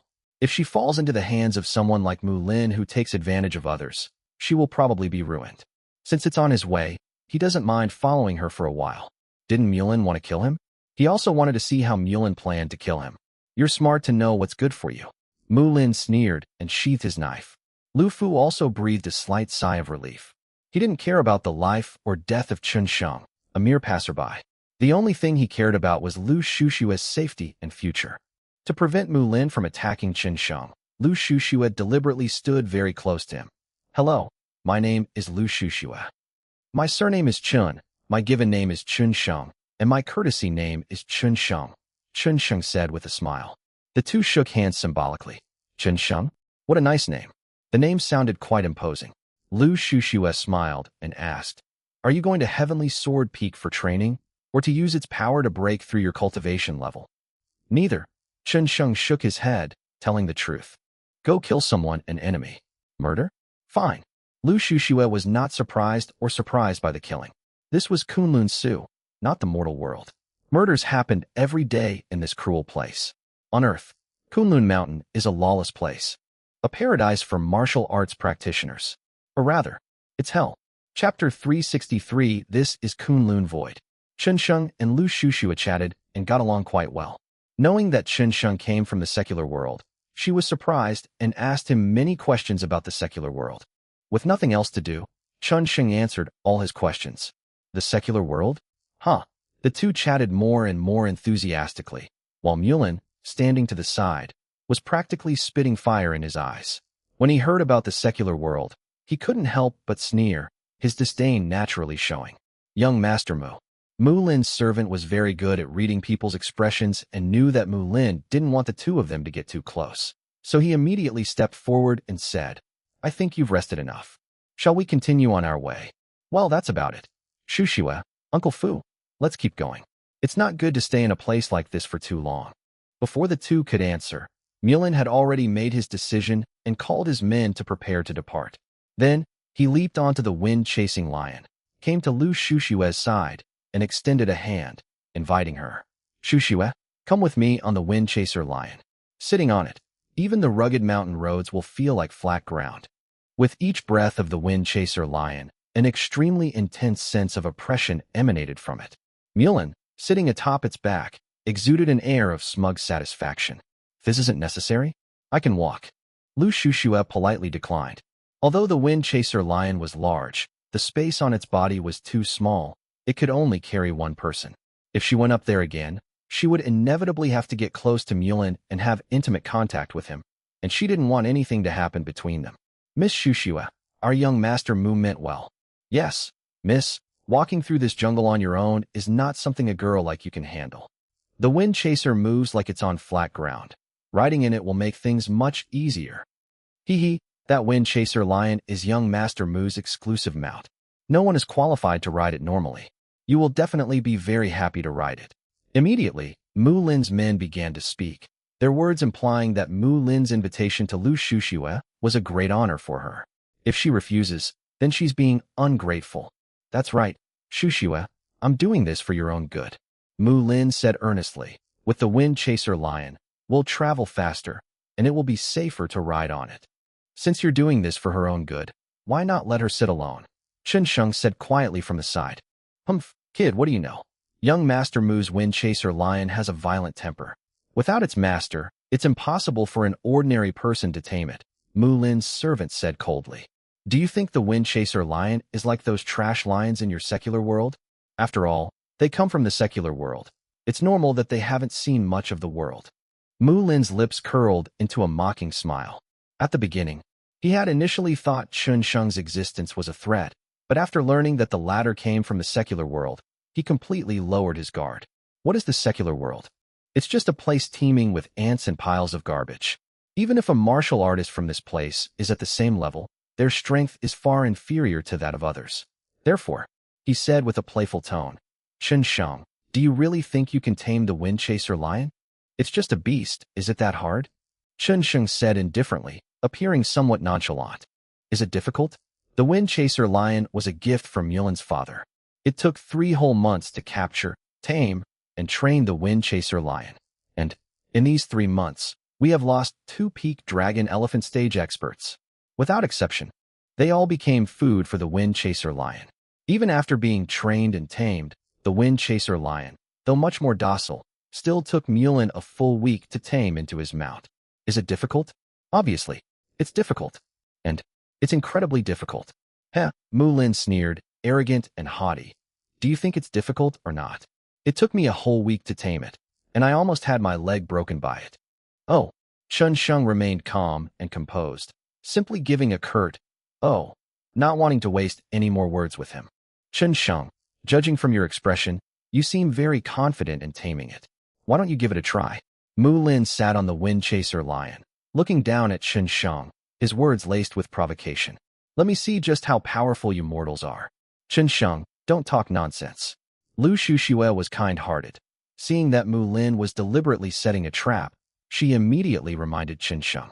She was well aware of the Wind Chaser's brutality. Even if a fully grown Wind Chaser Lion has been trained, taming it is not something that can be done overnight. With Chen Sheng's strength at the early stage of the Spirit Root realm, and given his background in the mortal world, he would be crippled if he didn't die. Chen Sheng was a good person. He stood up for her at a crucial moment and reminded her of Mu Lin's thoughts. She was very grateful. At the same time, being kind-hearted, she did not want to see anyone die because of her. Mulin, Wind Chaser Lion. Shushue. Just then, Lu Fu suddenly spoke, saying in a deep voice, you should ride the Wind Chaser Lion with young Master Mu. This way, it will not only be safer, but you can also get to the Lu family faster. Mulin was taken aback. Then a surge of joy welled up inside him. Even Lu Fu spoke up, making him even more confident in his plan, and his heart began to beat faster.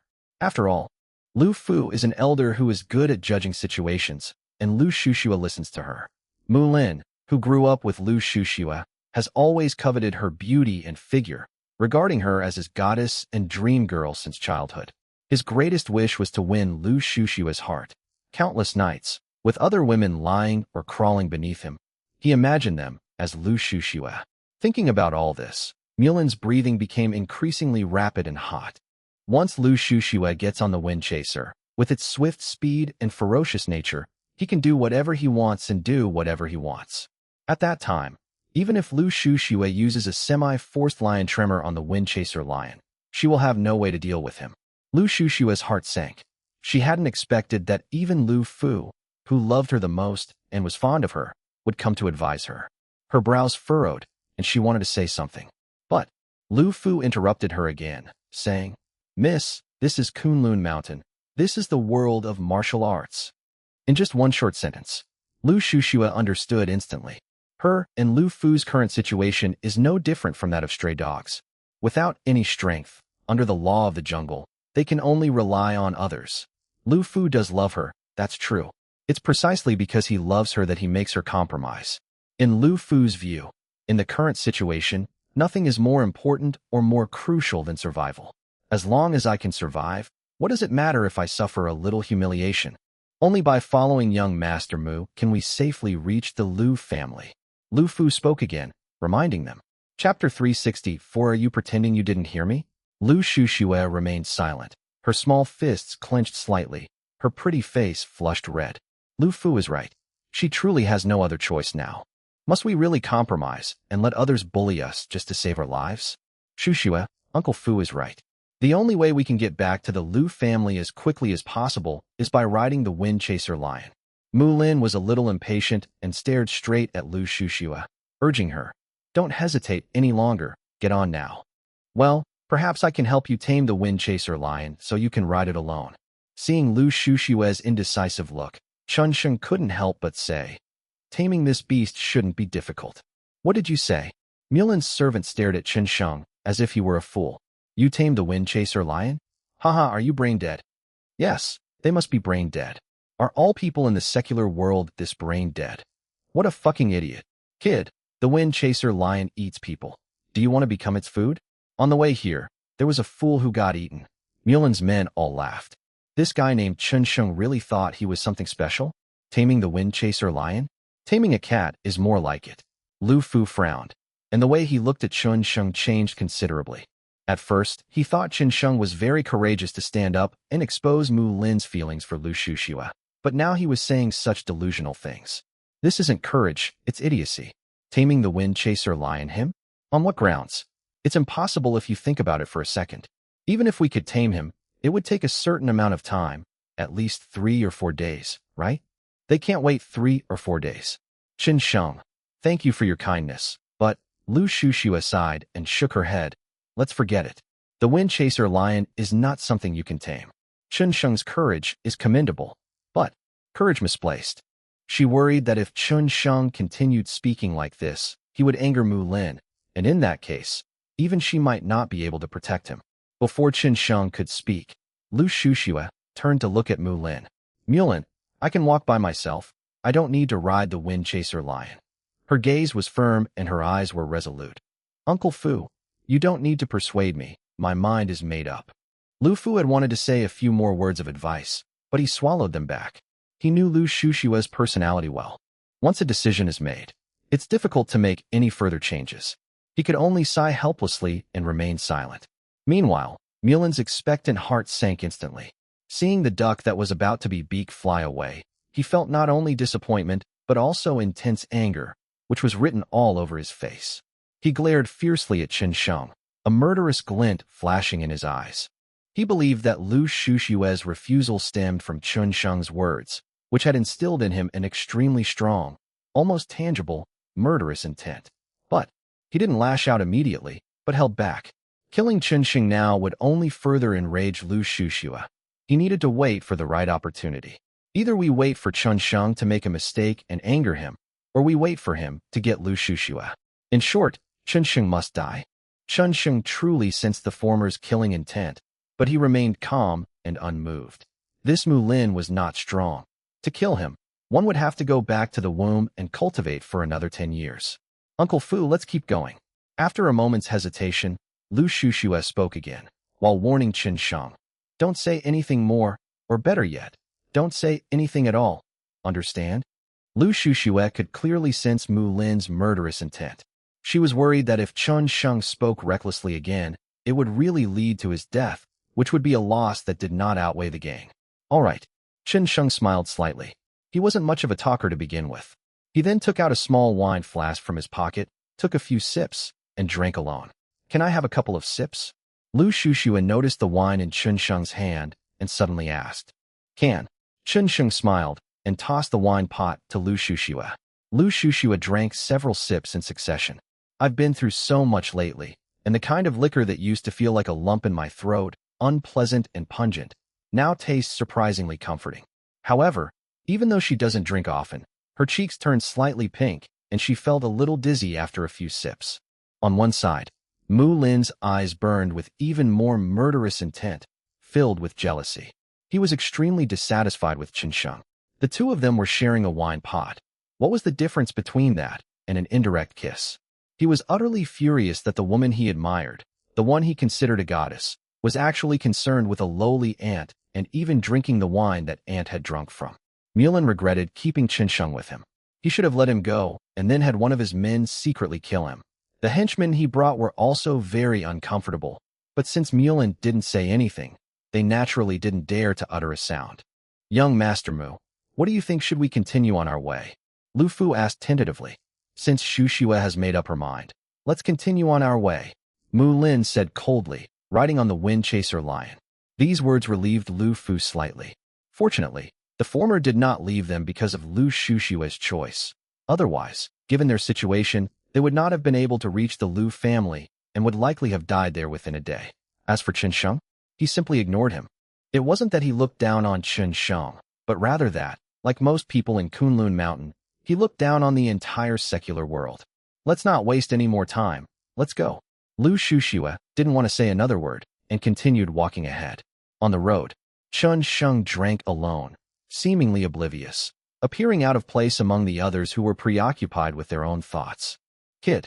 Chinsheng remained low-key and silent, but Mu Lin rode up to him on his wind chaser lion, walking alongside him, deliberately looking for trouble. I'm very curious, are all people in the secular world like you now, unable to understand their own status, liking to show off recklessly and daydreaming? Chinsheng remained silent, completely ignoring Mu Lin and not even bothering to glance at him. As if, Mulan is like air. Lu Xusue, however, answered on Chinsheng's behalf. Mu Lin, he meant well and didn't mean anything by it. Can you please stop causing him trouble?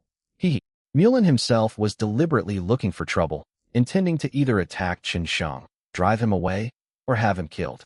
Therefore, even if Lu Xusue spoke, it would be useless. He chuckled, intensified his actions, and spurred the wind chaser lion to step forward, blocking Chinsheng's path and standing in his way. You fucking idiot, kid, you think you're so tough? I'm talking to you, and you're pretending you didn't hear me? Chapter 365. You can protect him for a while, but not forever. Mulan rode high above Chinsheng on the wind chaser lion. His nostrils flared, his face dark and displeased. Chinsheng drank his wine as if nothing had happened, but his eyes had turned somewhat cold. Mulan, what are you doing? Do you really have to bully him? Lu Xusue stepped in front of Chinsheng to block his path. Don't you know how difficult it is for people from the mortal world to come to Kunlun Mountain? As a martial artist, you've worked so hard to get to where you are today. Why do you keep making things difficult for him? Xusue, he's just a stranger, while I'm your childhood sweetheart. I was the first to rush to your aid when you were in danger. Why do you always side with him? Mulan was very unhappy, his jealousy evident on his face. He questioned, You've repeatedly defended a mere ant in the mortal world. What do you mean by that? Do you have fallen for him? Beside Mulan, several servants, henchmen, and lackeys immediately shouted. Miss Xusue, our young Master Mu came immediately after learning you were in danger. You can't let him down. That's right, Miss Xusue, you need to understand the current situation. He's nothing but worldly trash. Defending him won't do you any good. Mulan, what do you want me to do to let him go? Lu Xusue bit her lip, her pretty face flushed. Humph, then I'll be blunt. Tell him to get lost right now, Mu Lin said unhappily. A piece of trash like him doesn't deserve to walk with me. In this team, it's either me or him. That's right, he doesn't deserve to be with us. Get him out of here. Who does he think he is, and why should he be associated with our young Master Mu? Mulan's henchmen chased Chinsheng away, hurling insults at him. Young man, you should leave. Just then, Lu Fu spoke up, glaring fiercely at Chinsheng. It's not that we don't want to protect you, but we can't. Lu Fu spoke calmly. There is no room for negotiation. Even if Chinsheng had been very courageous in exposing Mu Lin before. But what good is courage? In this world, strength reigns supreme. If he hadn't shown up, none of this would have happened. Damn it. Lu Fu only had Lu Xusue in his heart. Her life and safety were more important than anything else. As for others, he couldn't be bothered to care about them and didn't want to care about them. Moreover, a person without strength, once they die, is simply gone, isn't that right? If you stay here, you will only be a burden to Mississippi. Now that young Master Mu has taken pity on you and is letting you go, it is your honor, Lu Fu said. If we don't leave now, we might not have another chance. Uncle Fu, Lu Shushue was about to say something, but Lu Fu interrupted her. Miss, you are good in every way, but you are too kind. Sometimes kindness is misplaced and only brings bad things. In this world, strength always prevails. You can protect him for a while, but not forever. We have no responsibility, much less an obligation, to protect him. After saying that, Lu Fu looked at Chun Sheng again. If you want to retain even a little bit of dignity, then leave on your own. Don't make us use force to drive you away. After hearing this, Lu Shushue fell silent. Sometimes, there are things she can't control, especially now that she's living under someone else's roof. I can't protect Chun Sheng anymore. Oh, okay, I'll go. Chun Sheng was with them only because it was on his way. Whether he went or not was irrelevant to him. However, before I leave, I want to ask one question. Miss Shushue, would you like to come with me? I can escort you to the Lu family. Chun Sheng spoke in a very calm tone, as if he were recounting something so normal it couldn't be more so. Lu Shushue made a good impression on him. Kind, beautiful, generous. It's such a waste that this kind of woman has fallen into the hands of someone like Mu Lin. Since it's on his way anyway, Chun Sheng doesn't mind protecting her for a while. Puff. Who knew? He had barely finished speaking when one of Mullen's servants laughed. Is this kid suffering from delusions? Do you really like talking in your sleep that much? Ha ha, that's hilarious. He'll protect you? With his abilities? Upon hearing this, Lu Fu became completely enraged. Boy, you'd better get out of here, or you'll endanger our young lady. Did you hear that? Uncle Fu told you to get lost, so why aren't you leaving? Mu Lin said smugly, riding on the wind chaser lion. And Chun Sheng. But he kept looking at Lu Shushue, waiting for her answer. Just then, get out? And none of you are getting out, because this is your burial ground. A voice suddenly rang out, and then a person wearing a black mask, about 1.4 meters tall, appeared out of nowhere in everyone's sight. The moment he appeared, the entire atmosphere seemed to become oppressive, and a terrifying killing intent permeated and rippled through the air. With his appearance, in an instant, from the jungle, one figure after another leaped out. At a glance, 30 or 40 men in black completely surrounded Mu Lin, Chun Sheng, and their group. Without exception, all of these people wore masks, except for the short man, the masks of the others were white. Who are you? The moment Lu Fu saw him, his eyes widened, and terror and horror filled his pupils. His expression changed drastically. Dwarf Black Cloud. Hey, old man, you have a good eye? The dwarf Black Cloud stood with his hands behind his back, his mask contorted and terrifying, which, combined with his sinister voice, gave off a chilling feeling. What? Dwarf Black Cloud. Upon hearing this name, Mu Lin, sitting on the wind chaser lion, turned pale instantly, as if he had seen a ghost. Black Cloud, the dwarf, is one of the few assassins in Kunlun Mountain, and it's a top-tier assassin organization. None of the people they killed were left with intact bodies. Their methods were extremely cruel. I never expected the Lu family would even invite you. Lu Fu's breathing became rapid. His face looked extremely pale. The dwarf Black Cloud is not someone that can be hired by ordinary people. He charges 10 times more than a regular assassin, simply because he had been an assassin for 20 years and had never failed a mission. He was different from other assassins. Others would ambush and kill in secret using various means, but he would openly appear in front of his enemies every time he killed someone, crushing and killing them with overwhelming strength. If there's something that moves me, I'll come. The dwarf Black Cloud sneered twice, his words chilling. Lu Fu was somewhat desperate. Dwarf Black Cloud. This person is said to have reached the late stage of the spirit root realm. With his strength, killing our group would be very easy and simple for him. Moreover, he even brought 30 or 40 men with him. Oh, right. Suddenly, from beneath the mask, the dwarf Black Cloud's gaze swept across the crowd, finally settling on Mu Lin. Are you Mu Lin from the Mu family? Chapter 366 Betrayal. It sits me. Mu Lin's words clearly revealed fear and apprehension, and his voice trembled slightly. Oh, Second Master Lu said if he sees you, he'd like me to ask you a question, said the short, dark-skinned man, Black Cloud. What did you say? Master Lu is asking you. Do you want a woman or your life? The dwarf Black Cloud's calm words were nothing short of a soul-searching question, instantly silencing Mu Lin and leaving him speechless. They were facing a dwarf, a dark cloud. At this point, if he makes the wrong choice, he will truly face certain death. He was very clear about Black Cloud's strength. He didn't expect that the second son of the Lu family would actually invite this person. It seems that he really wants Lu Shushua dead. We didn't intend to leave her any way out. Young Master Mu, Lu Fu panicked. If Mu Lin chose to leave them, he and Lu Shushua would surely die. In desperation, he immediately said, Young Master Mu, please choose Mississippi, don't worry. As long as you choose Miss, she will marry you and become your woman after this matter is over. Lu Fu didn't want to die, and he especially didn't want Lu Shushua to die. Mulin himself still possesses considerable strength, along with some servants and the Wind Chaser Lions. If they use Mulin's men and the Wind Chaser Lions as cannon fodder to help them, then they might have a chance to break through. At least, there's still a glimmer of hope. Uncle Fu, Lu Shushua was about to cry, her beautiful eyes brimming with tears. Shut up, Lu Fu scolded him, forbidding him from speaking.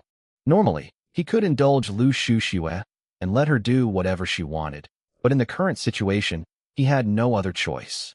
His rebuke. Already feeling wronged, Lu Shushua immediately shed a tear, looking pitiful. Was she really going to spend the rest of her life with someone she didn't like? She felt extremely sad.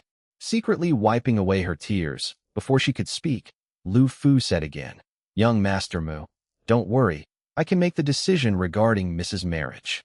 On the Wind Chaser Lion, Mulin's heart pounded. He was truly moved by Lu Fu's choice, extremely moved. In a moment of impulse, I almost agreed. But, when the short, dark-skinned man's cold gaze fell upon her, her excitement and fever instantly cooled down. He calmed down.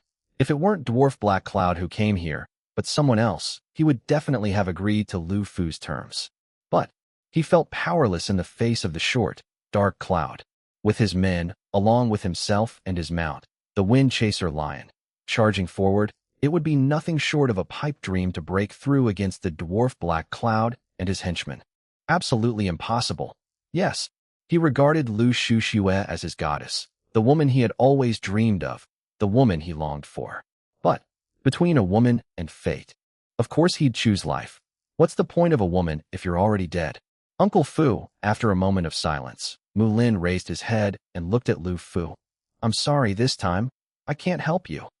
Then, ignoring Lu Fu's suddenly grim expression, he dismounted the Wind Chaser Lion, and together with his men and the Wind Chaser Lion, walked to the Dwarf Black Cloud, clasped his hands, and said, Senior Heiyun, please rest assured, and please rest assured, Second Master Lu. The Mu family used to be an affiliated family of the Lu family, and has received great favors from the Lu family. Therefore, we will absolutely not betray the Lu family or Second Master Lu. Young Master Mu is indeed clever. He understands the situation and knows when to advance and retreat. This will allow him to live a few more days.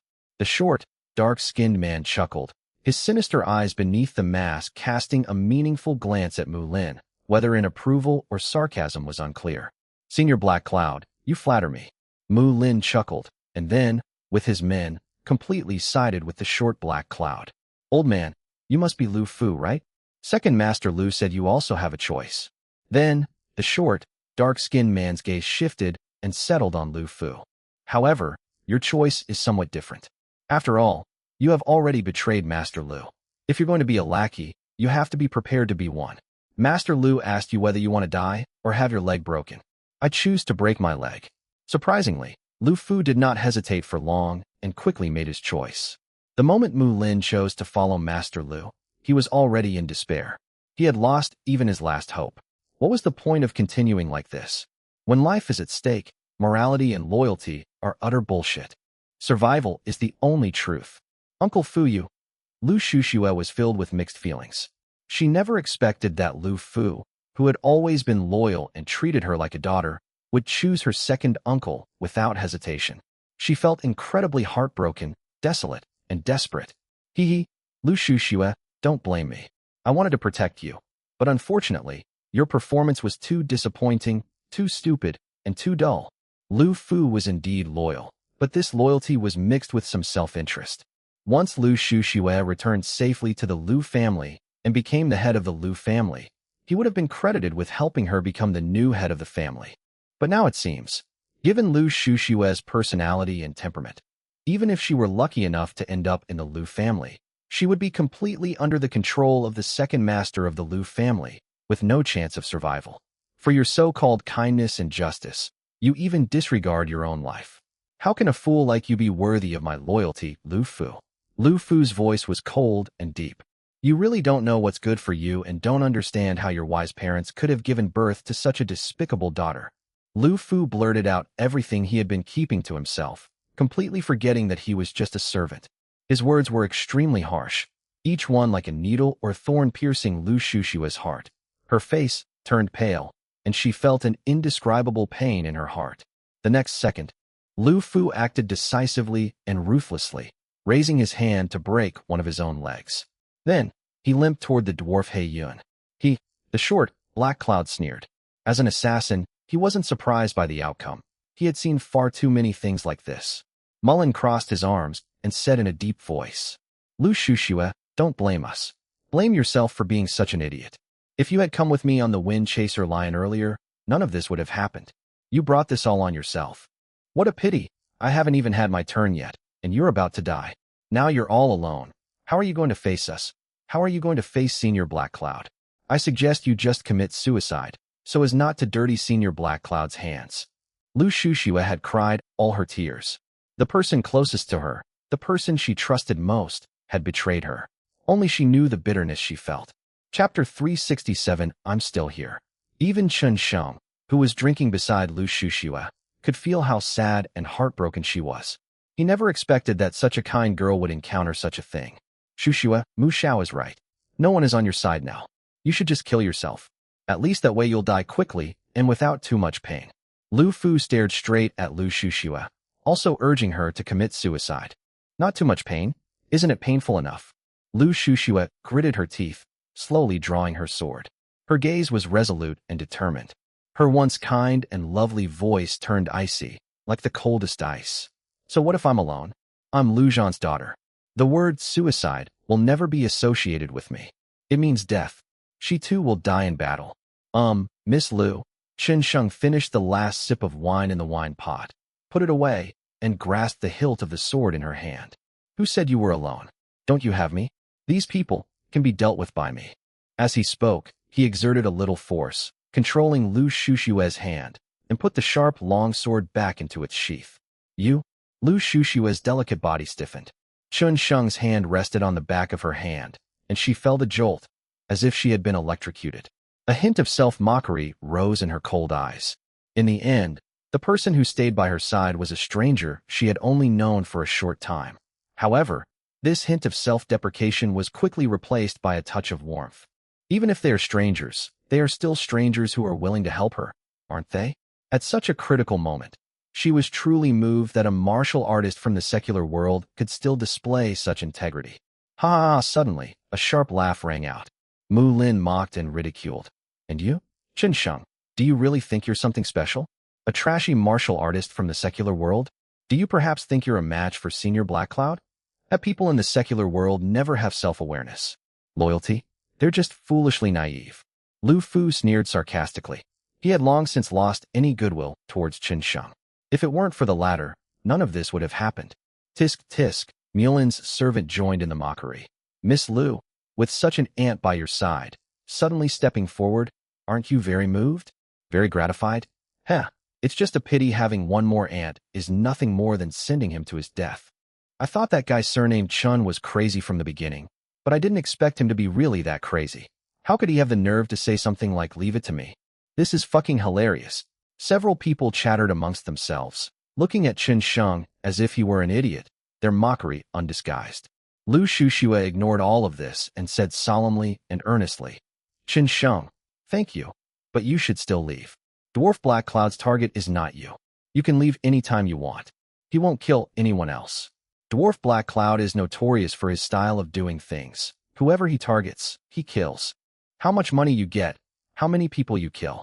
He won't mess with people who aren't involved, as long as they don't offend him. Unless the other side is sending themselves to their deaths. I'm not leaving. A faint smile appeared on Chen Sheng's lips. We'll die if we don't leave. Lu Shushua was a little anxious. Even at this moment, she still didn't want to kill an innocent person who was unrelated to her. Die? Why would I die? Chen Sheng said with a smile.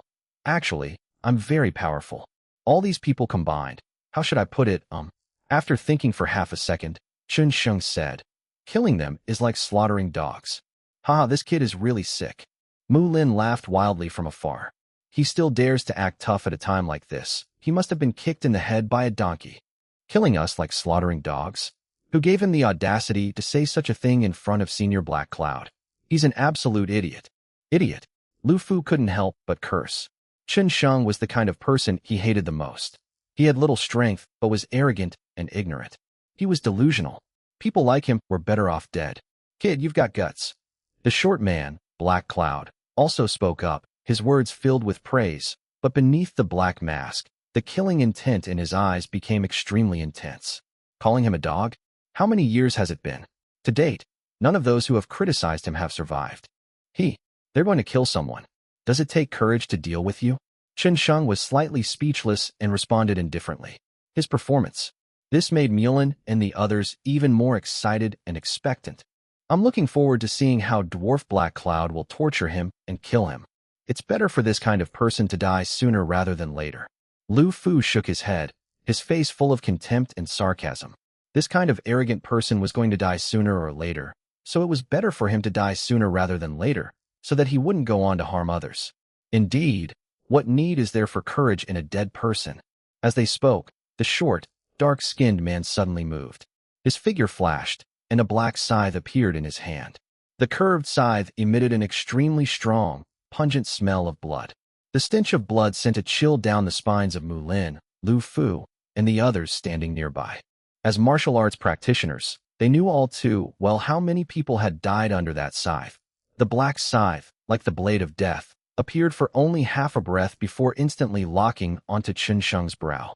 It was as if the scythe's toughness had pierced through his brow, penetrated his skull, and shredded his brain, nerves, and blood vessels, slicing through his entire head. Laugh! A piercing whistling sound rang out, and the Dwarf Black Cloud's hands flickered left and right, carrying an eerie light, like the flickering shadows of death, impossible to detect with the naked eye. His speed was truly incredible. Wherever he went, a cold wind suddenly arose, killing intent intertwined, and blood splattered everywhere. Clearly visible beneath the scythe of death, lightning crackled, and malevolent energy raged, dazzling and blinding. Mu Lin, Lu Fu, and the others felt an immense chill run down their spines, a deep fear rising within them, and they instinctively took a step back. It really was the short, dark cloud. That's so incredibly powerful. Cruel, ruthless. They were determined to kill with a single strike, and they had no doubt that with that one scythe, Chun Sheng's entire head would instantly turn to pieces and cease to exist. He is even more powerful than Lu Fu, Mu Lin, and the others imagined. The two were very fortunate that they had sided with Dwarf Black Cloud and Second Master Lu. Otherwise, even with Wind Chaser Lion and a few lackeys, they would never have been able to escape from Dwarf Black Cloud. The two were both horrified but also relieved. Looking at Chun Sheng again, he remained motionless, the smile from before still lingering on his lips. His expression remained calm, elegant, and slightly nonchalant, quite serene. But, to everyone else, it was clear they hadn't realized the Dwarf Black Cloud had already made his move. They were still lost in their daydream, or rather, are you already terrified? Chapter 368 What to Do? The short, dark-skinned man, wielding a black scythe, floated like a ghost, accompanied by a gale and a piercing whistling sound, and arrived in front of Chun Sheng in an instant. His eyes flashed with intense killing intent. He did not underestimate the ants that Mu Lin, Lu Fu, and the others had described. Even a lion uses its full strength to hunt a rabbit. He, too, never holds back when killing. A surging killing intent, boiling and relentlessly pressing towards Chun Sheng's brow. And Chun Sheng, it remained motionless.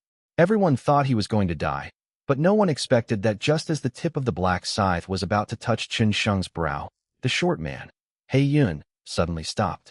It's like a movie that was playing smoothly, or even at a faster playback speed, suddenly being paused. In an instant, the scythe stopped, the gale ceased, and the terrifying spiritual energy around it vanished in a single breath. Then, to everyone's bewilderment, the black scythe was sheathed. He stopped. The imagined scene of a head exploding and shattering did not occur, leaving Mu Lin, Lu Fu, and the others extremely puzzled. Who is it? Come out. Just as they were wondering, The short man Black Cloud suddenly looked into the dense jungle in the distance. Just now, in that split second, he realized there were other people here. Moreover, this person is quite strong and could definitely take his life during the moment when he was distracted. He even felt a killing intent locking onto him. "Heh, you shorty Black Cloud, you want me to come out?" At the same time, two figures emerged from the jungle.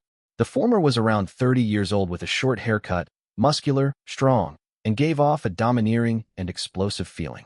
The latter, a middle-aged man in his 40s, followed closely behind the man. Judging from his appearance, he was probably his subordinate or servant, Bu Jingfeng. Upon seeing the two, Mu Lin called out a name almost simultaneously. The one walking in front was none other than Bu Jingfeng, whom Chen Sheng had encountered before.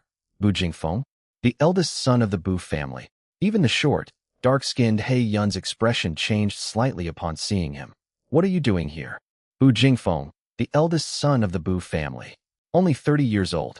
He's ranked 10th on the Kunlun Void Youth ranking. Although he ranked 10th, that was the result from the Kunlun Void Martial Arts Tournament 3 years ago. 3 years have passed, and he has become even stronger. Peak of the Spirit Root stage. With such strength, he could at least rank in the top 5 among the youth. The short man, Black Cloud, was horrified. These extremely talented juniors might have already surpassed them, the old guys. Bu Jingfeng ignored them. His gaze locked onto the tall, majestic, and ferocious Wind Chaser lion. "Is this the beast?" "Yes, young Master Bu." The servant beside him nodded. "It was him who ate Aegon." "Good." The next second, Bu Jingfeng's figure moved violently, his fist like Mount Tai, pressing down horizontally and hitting the head of the Wind Chaser lion. Bump! In an instant, a dull thud suddenly rang out, and the hundreds of kilograms, as big as a small mountain, crashed to the ground without even a howl, dying instantly and kicking up a cloud of dust. It was clearly visible that a large hole had appeared in the head of the Wind Chaser lion where it had been hit. Bu Jingfeng's punch had gone straight through the Wind Chaser lion's head. Blood stained Bu Jingfeng's fist, and drops of blood dripped from his fingers onto the ground. The terrifying stench of blood spread in all directions, assaulting everyone's nostrils. Mu Lin was stunned. He never expected Bu Jingfeng to attack the Wind Chaser lion. Only when the Wind Chaser lion fell to the ground and died did he react and look at Bu Jingfeng in horror. "Young Master Bu, why did you kill it?" As Mu Lin spoke, Bu Jingfeng instantly fixed his gaze on him. "Its master is you?" For no apparent reason, Mu Lin shivered, but still mustered his courage. "It's me. My name is Mu Lin, young master of the Mu family. The Wind Chaser lion was a gift from my father." "Young Master Bu, why did you kill it?" Since you're so eager to know, I'll mercifully tell you." Bu Jingfeng's voice was cold and sinister. "I had a servant who came to the mountains to gather herbs for me 2 days ago, and as a result, he was eaten by it just yesterday." "Huh?" Mu Lin was stunned. "Indeed. Not long ago, the Wind Chaser lion ate a person. At the time, he didn't care. It was just eating a person, right? So what if he ate them?" "The Wind Chaser lion is a man-eating creature. It's nothing special." He never expected that the person who ate it was Bu Jingfeng's servant. Bu Jingfeng. He's someone you can't afford to mess with. Not only is it impossible to mess with Qi Jingfeng himself, but the Bu family is absolutely, positively untouchable. At this moment, Mu Lin was furious and extremely frustrated. The Wind Chaser lion was his precious mount, and killing it was like slapping him in the face. But he was powerless to do anything about it. The one who killed the Wind Chaser lion was Bu Jingfeng. Even if he was furious and wanted to kill someone, he could only endure it and suppress it, not daring to show it in the slightest. "You are the master of this beast, and in fact, you deserve to die."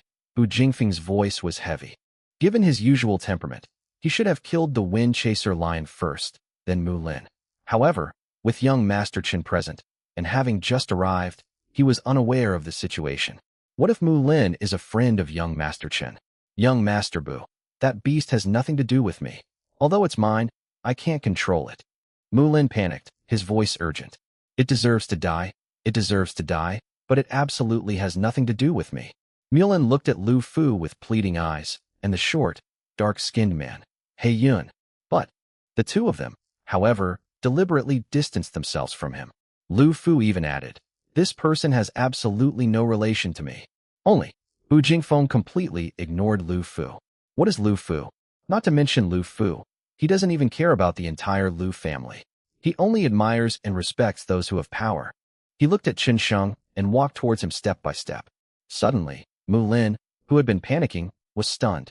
Was Bu Jingfeng going to kill that brat Qin Sheng? The fear in his eyes turned into anticipation that Qin Sheng would die immediately. Lu Fu also scoffed, staring at Qin Sheng with amusement. This kind of fool, this idiot, has absolutely no chance of surviving against a master like Bu Jingfeng, right? Dwarf Black Cloud was puzzled. What was Bu Jingfeng doing? Why was he walking towards an ant? Both being cultivators at the peak of the spirit root stage, they naturally knew each other somewhat. The short, Black Cloud, knew very well that Bu Jingfeng was extremely arrogant and stubborn. Generally speaking, he wouldn't personally kill an ant like this. After all, he found it dirty. Chapter 369, I Will Protect You. Most people don't know how arrogant Bu Jingfeng is, but Dwarf Black Cloud knows very well. As an assassin, he has studied and researched anyone with a decent level of skill and exceptional strength. Given Bu Jingfeng's personality, he would never personally deal with trash like Qin Sheng. It was very quiet all around. No one spoke. Seeing Bu Jingfeng approaching, Lu Shushua gripped her sword hilt, ready to fight him to the death. Qin Sheng, when you find an opportunity, run immediately. Don't worry about me, understand? Miss Lu, you don't need to be afraid. I will protect you. Lu Shushua was very kind, which touched Qin Sheng deeply, but he remained calm and composed on the surface. He and Bu Jingfeng were only nodding acquaintances and not familiar with each other. Unsure of what the other party wanted to do, he did not immediately reveal his identity. However, Qin Sheng was certain that Bu Jingfeng would never dare to lay a hand on him. After all, who would willingly seek their own death? In this oppressive atmosphere, Bu Jingfeng, step by step, led by his servants, finally approached Qin Sheng, his attitude solemn, cautious, and respectful. Young Master Chun. Young Master Chun. His servant bowed deeply, showing the utmost respect. The master and servant were indeed very respectful. They had witnessed Qin Sheng's strength firsthand, and had even personally experienced it. What was even more astonishing was that after just one day apart, Bu Jingfeng was horrified to discover that Qin Sheng had become even stronger. Although his cultivation level was still at the early or middle stage of the spirit root realm, Bu Jingfeng could clearly sense that Qin Sheng's strength had advanced further. As one of the geniuses of Kunlun Mountain, Bu Jingfeng knew very well what this meant. Qin Sheng's talent for martial arts is even greater than his. We meet again. Qin Sheng's smile remained unchanged, and he responded familiarly, as if meeting an old friend. Yes, young Master Chun, I didn't expect it to be such a coincidence. Bu Jingfeng smiled, showing great respect for Qin Sheng. His purpose in coming here was to find the wind chaser lion that had devoured his servants. He never expected that by following the clues, the two of them would meet again. Qin Sheng and Bu Jingfeng in front of them, speechless. They could hardly believe what they were seeing. Their minds went blank for a moment, as if an incredibly terrifying earthquake or a terrifying tsunami had struck. Their minds were buzzing and almost exploding. How could this happen? How is this possible? That's Bu Jingfeng. Bu Jingfeng, ranked 10th on the Kunlun Mountain youth ranking. The family behind him was an even more formidable force, the Bu family, whose reputation resounded throughout Kunlun Mountain. Very few people dared to provoke or offend them. Faced with a mere youth from the secular world, he actually acted like this? From his attitude, everyone could clearly sense awe, respect, and fear. Even addressed Qin Sheng as Young Master. This title is extremely rare in places like Kunlun Su. For example, Mu Lin, his servants, and even Lu Fu all call him Young Master Mu, not Young Master Mu. It's not that he likes the title Young Master Mu. It's that he doesn't deserve it. His strength is not yet at the level to warrant the title of Young Master. The crowd's minds were reeling. They could hardly believe what they were seeing. Young Master Chun, just as everyone was in shock, Bu Jingfeng spoke again, pointing at Mu Lin. Is that guy your friend? Bu Jingfeng's purpose in coming here was to kill the wind chaser lion and its master. His servants must not have died in vain. But if Mu Lin is Chun Gongzi's friend, then this is the end of it. He doesn't want to be Qin Sheng's enemy. Friends, Qin Sheng said with amusement, looking at Mu Lin with a mocking expression. He said himself that someone like me, a trash ant, is not worthy of being with him. It's either me or him. It's either me or him. So, he and I are probably not friends. Young Master Chun, Mulin panicked. Facing life and death, he quickly snapped out of his shock and pleaded in a desperate voice. Young Master Chun, how can we not be friends? We've traveled together for so long. We're friends, companions. Please save me, save me. Mulin was really anxious. He clearly felt that the moment Chen Sheng denied that the two were friends, Bu Jingfeng's killing intent became incredibly fierce, locking onto him tightly. The heavy, oppressive aura was like a mountain pressing down on him, making it hard for him to breathe, as if his heart was about to stop. It was terrifying. Pity. Bu Jingfeng has gotten the answer he wanted. In the blink of an eye, whoosh, he moved. Upon reaching Mulin suddenly knelt down uncontrollably. Immediately afterward, Bu Jingfeng struck him on the head with a palm strike. Bang! Mulin instantly bled from all 7 orifices, letting out a blood-curdling scream, and looked at Lu Fu beside him. Save me, Uncle Fu. Save him. How dare Lu Fu? Even if he were at his peak, he wouldn't last 3 moves against Bu Jingfeng, let alone be completely exhausted now. How could he possibly save Mulin?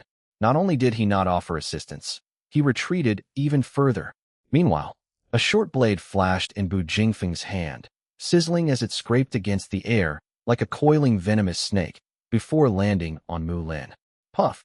Puff! The next second, all of Mulin's limbs were severed, torn apart by the short blade. Mulin was not dead yet. Bu Jingfeng deliberately did not kill him, letting him enjoy the pain before death, letting out a pig-like, chilling howl and scream. His servants didn't dare to move. They just watched, their faces pale with fright, their bodies trembling and shaking, instinctively backing away. Forrest Gump, I've avenged you. Bu Jingfeng uttered these words in a low voice, and then the short blade in his hand fell into Mulin's head. Mulin died. They died in terror, fear, shock, and horror, falling into pools of blood. He did not retrieve the dagger, because it belonged to his servant Agam. Leave the rest to the younger one. Bu Jingfeng's servants also moved, and within a few breaths, they killed all of Mulin's men, leaving none alive. Young Master Chun, let me take care of this trash for you. Bu Jingfeng returned to Chen Sheng's side, glancing at the short man He Yun and the dozens of people he had brought. Bu Jingfeng, do you want to be my enemy? The short, dark-skinned man, He Yun, suddenly retreated, putting distance between himself and Bu Jingfeng, and returned to his own side. Do you really think you can kill me? It's true that Dwarf Black Cloud was wary of Bu Jingfeng, but the two were evenly matched. He wasn't without the ability to fight Bu Jingfeng, so he didn't flee immediately. Lu Shushue is not dead. If he runs away now, it would be tantamount to breaking the contract. If he misses today, not only will his reward be halved, but his reputation will also be greatly damaged. So what if I'm your enemy? Bu Jingfeng didn't take the short, dark-skinned Black Cloud seriously at all. Although killing someone like him was troublesome, it wasn't impossible. If we kill him, do you think the assassin group behind him will dare to seek revenge? Thank you for your kindness, but I'll handle this. Chen Sheng declined Bu Jingfeng's offer. Chapter 370 This. With Bu Jingfeng's strength, he simply couldn't defeat the dwarf He Yun in a short time. Mr. Chen valued his time and didn't want to waste it, so he chose to do it himself. All right, young Master Chun, then I'll watch from the sidelines. Bu Jingfeng stood aside, his eyes gleaming with anticipation, eager to witness Chen Sheng's true strength. The short, dark cloud laughed. Is Chen Sheng going to take action personally? What made him make such a foolish decision? How could a martial artist at the early stage of the Spirit Root Realm dare to face someone at the peak of the Spirit Root Realm? Was he stupid or an idiot? What a fucking idiot. Lu Fu couldn't help but curse. Although he was shocked by Bu Jingfeng's performance in the face of Chen Sheng, in fact, deep down, his contempt and disdain for Chen Sheng had not diminished in the slightest. In his view, Bu Jingfeng's attitude must be because Chen Sheng has some special identity that even Bu Jingfeng has to treat with caution. But what use is such an identity? No matter how high the identity is, if one's own strength is lacking, isn't one still just trash? Instead of using a master like Bu Jingfeng, they insist on taking matters into their own hands. It's even more idiotic than being stupid. How are they going to deal with an assassin like Dwarf Black Cloud? If you keep pretending at a time like this, you won't even know how you died. Lu Fu scoffed inwardly, as if he could already see Chen Sheng's death. Are you ready? I'm about to make my move. At this moment, Chen Sheng looked at the short man, He Yun, and kindly reminded him. Lu Fu was utterly speechless. What on earth made Chen Sheng so arrogant? He attacked without warning, and then had to remind the other party? He'd seen people courting death, but never anyone this reckless. Prepare? Heh. I, Dwarf Black Cloud, am a peak expert in the spirit root stage. Do I need to prepare for an ant like you? Dwarf Black Cloud said he didn't need to prepare, but his hands were anything but hesitant. The scythe in his palm drew strange, black ripples and marks. Worried that Bu Jingfeng would take action to rescue Chen Sheng, Dwarf Black Cloud directly used his strongest martial skill. His goal was to severely injure and capture Chen Sheng, and he would not allow any accidents to happen. Once he is captured, Bu Jingfeng will be hesitant to act rashly, and then killing Lu Shushue will be a piece of cake. Death Scythe. The next second, the Dwarf Black Cloud roared, and spiritual energy gathered on the black scythe. The space around the scythe began to distort and surge. The scythe was like the chains of the black and white impermanence, which were extremely terrifying and chilling. At the same time, he moved. Quick. That's really fast. The short, dark-skinned man was incredibly fast. With just a few steps, he left several afterimages in the air he passed through. His speed was so fast that he was almost invisible, crackling and popping. The space erupted with a sound like popping beans, crackling and popping.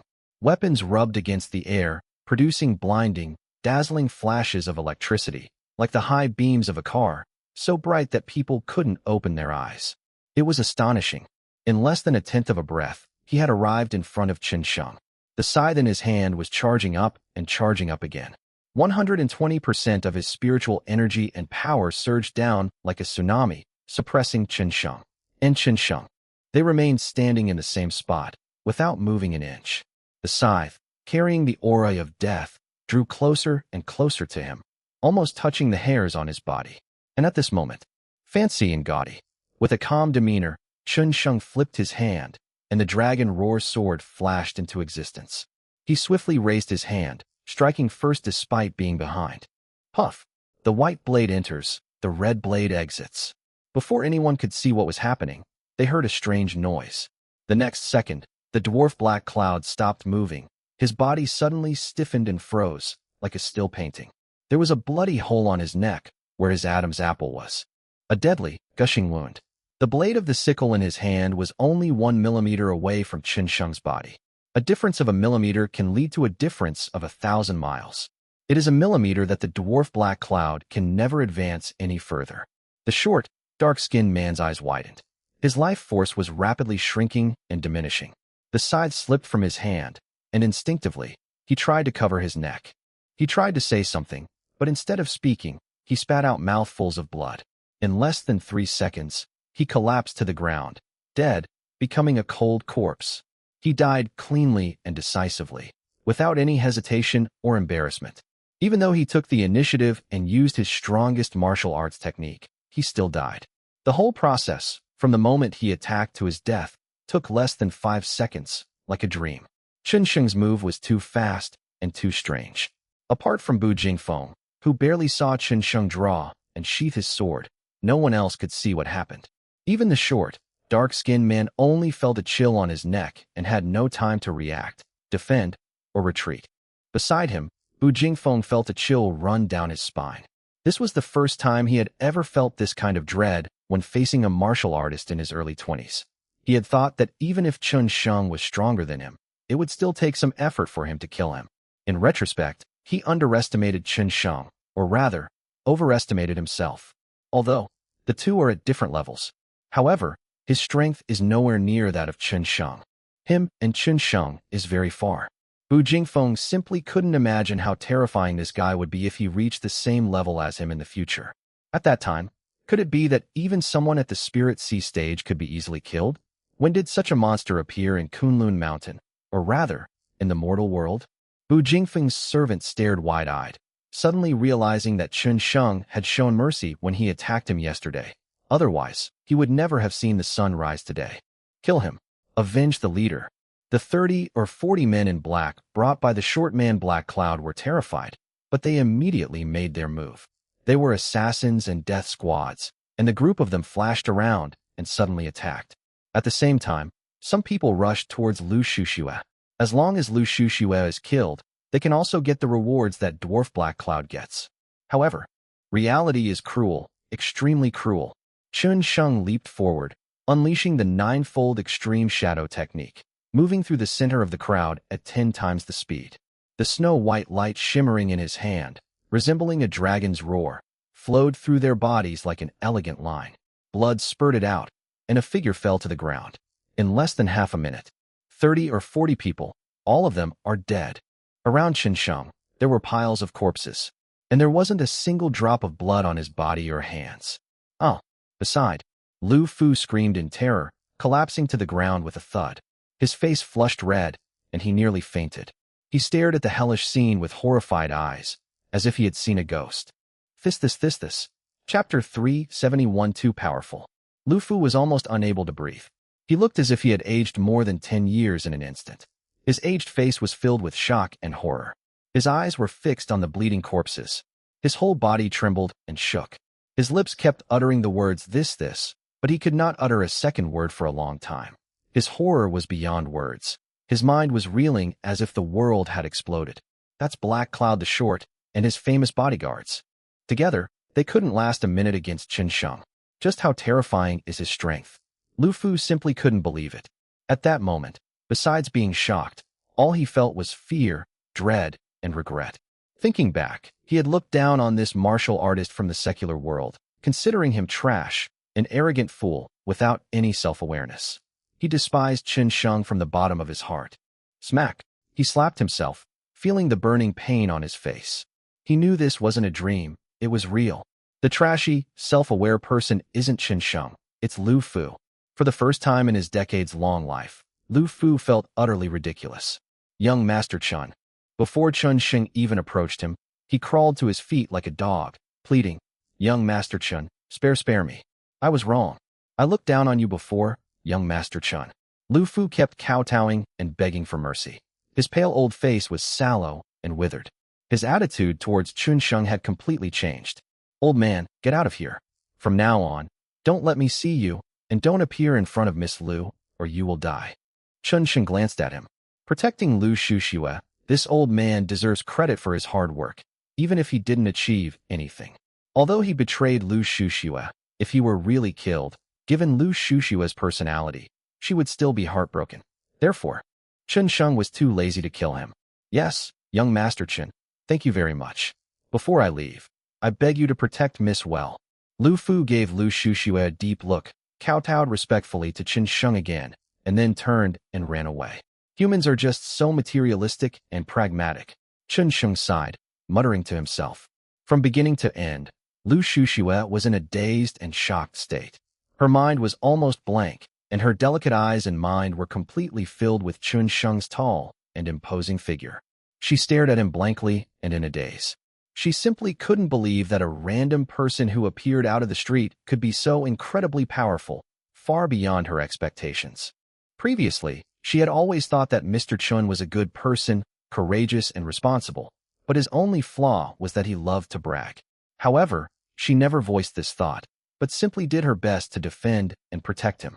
But, thinking about it carefully now, from the moment Chun Sheng appeared until now, it wasn't her protecting the former, but rather the former who had been protecting and guarding her.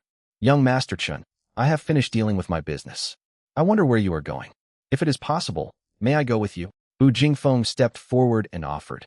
"Anyway, besides avenging my servant, I am also out here to gain experience." Chun Sheng was too outstanding and too mysterious. Bu Jingfeng wanted to follow him, observe him more, and learn some knowledge about martial arts from him. "I'm going to kill someone at Tianjin Peak. If you don't mind, you can come." Chun Sheng did not refuse. "Heavenly Sword Peak, huh? All right. It's been a long time since I've been there. I wonder how much of the Heavenly Sword Peak's power it can withstand now," Bu Jingfeng said with a smile. Then he told his servant to go back first, while he prepared to follow Chun Sheng for a while. Lu Shushue remained in a daze. Everything that had happened today was beyond her expectations, and she couldn't process it in a short time. She stood there blankly. "Miss Lu, don't worry. Now that I've killed these people, I'll send you back after I've dealt with the matters at Tianjin Peak." As he approached her, Chun Sheng said, "Okay, thank you, Mr. Chun." Lu Shushue nodded dazedly, and her way of addressing Chun Sheng also changed. The three traveled together, and during this time, Chun Sheng did indeed give Bu Jingfeng some pointers on martial arts cultivation. Each pointer was of great benefit to Bu Jingfeng, and in just half a day, he showed signs of an imminent breakthrough. While Bu Jingfeng was pleasantly surprised, he also felt even greater respect and awe for Chun Sheng. A day later, the three finally approached Tianjin Peak. Even from a great distance, one could already see a solitary, towering mountain peak in the distance. The peak was 2,000 or 3,000 meters high, like a sword falling from the sky and piercing into the earth's core, standing alone on the plain, its shape steep and smooth. Heavenly Sword Peak is said to have been formed from a sword that fell from the sky 1,000 years ago. There's a tearing force on the mountain that can help people strengthen their muscles and bones and improve their strength. Therefore, people who are about to break through will come here to train and cultivate. Bu Jingfeng explained, knowing that Chun Sheng came from the mortal world and wasn't familiar with Heavenly Sword Peak. Tianjin Peak is only a little over 2,700 meters high, but due to the strong winds, climbing to the top is not so easy. That's true. There's another point. Due to geographical reasons, the area around Tianjin Peak is occupied by 4 families: the Wang family, the Zhao family, the Nan family, and our Lu family. People from these 4 families often train here. If we go there rashly, we might provoke them. Although Lu Shuxue is the eldest daughter of the Lu family, before she arrives at the Lu family and finds someone to support her, even if she were there, it wouldn't guarantee that Chun Sheng could reach Tianjin Peak smoothly. It's all right. Let's keep a low profile and not provoke them. Chun Sheng must go up Tianjin Peak. The enemy who killed his brothers is right there on Heavenly Sword Peak. How could he let him go so easily? Miss Lu, Brother Bu, let's go. Wait, Lu Shuxue suddenly called out to Chun Sheng. What's wrong? Young master, from now on you don't need to call me miss, just call me Shuxue. A blush rose on Lu Shushue's face, with a hint of shyness, and she quickly lowered her head after speaking. Okay Shuxue. Chun Sheng and his 2 companions continued on their way. Soon, we arrived at the foot of Tianjin Peak. As Lu Shuxue said, there were indeed many martial artists around Tianjin Peak, both young and old, but Chun Sheng did not find any particularly strong ones at a glance. Hey, you 3, stop right there.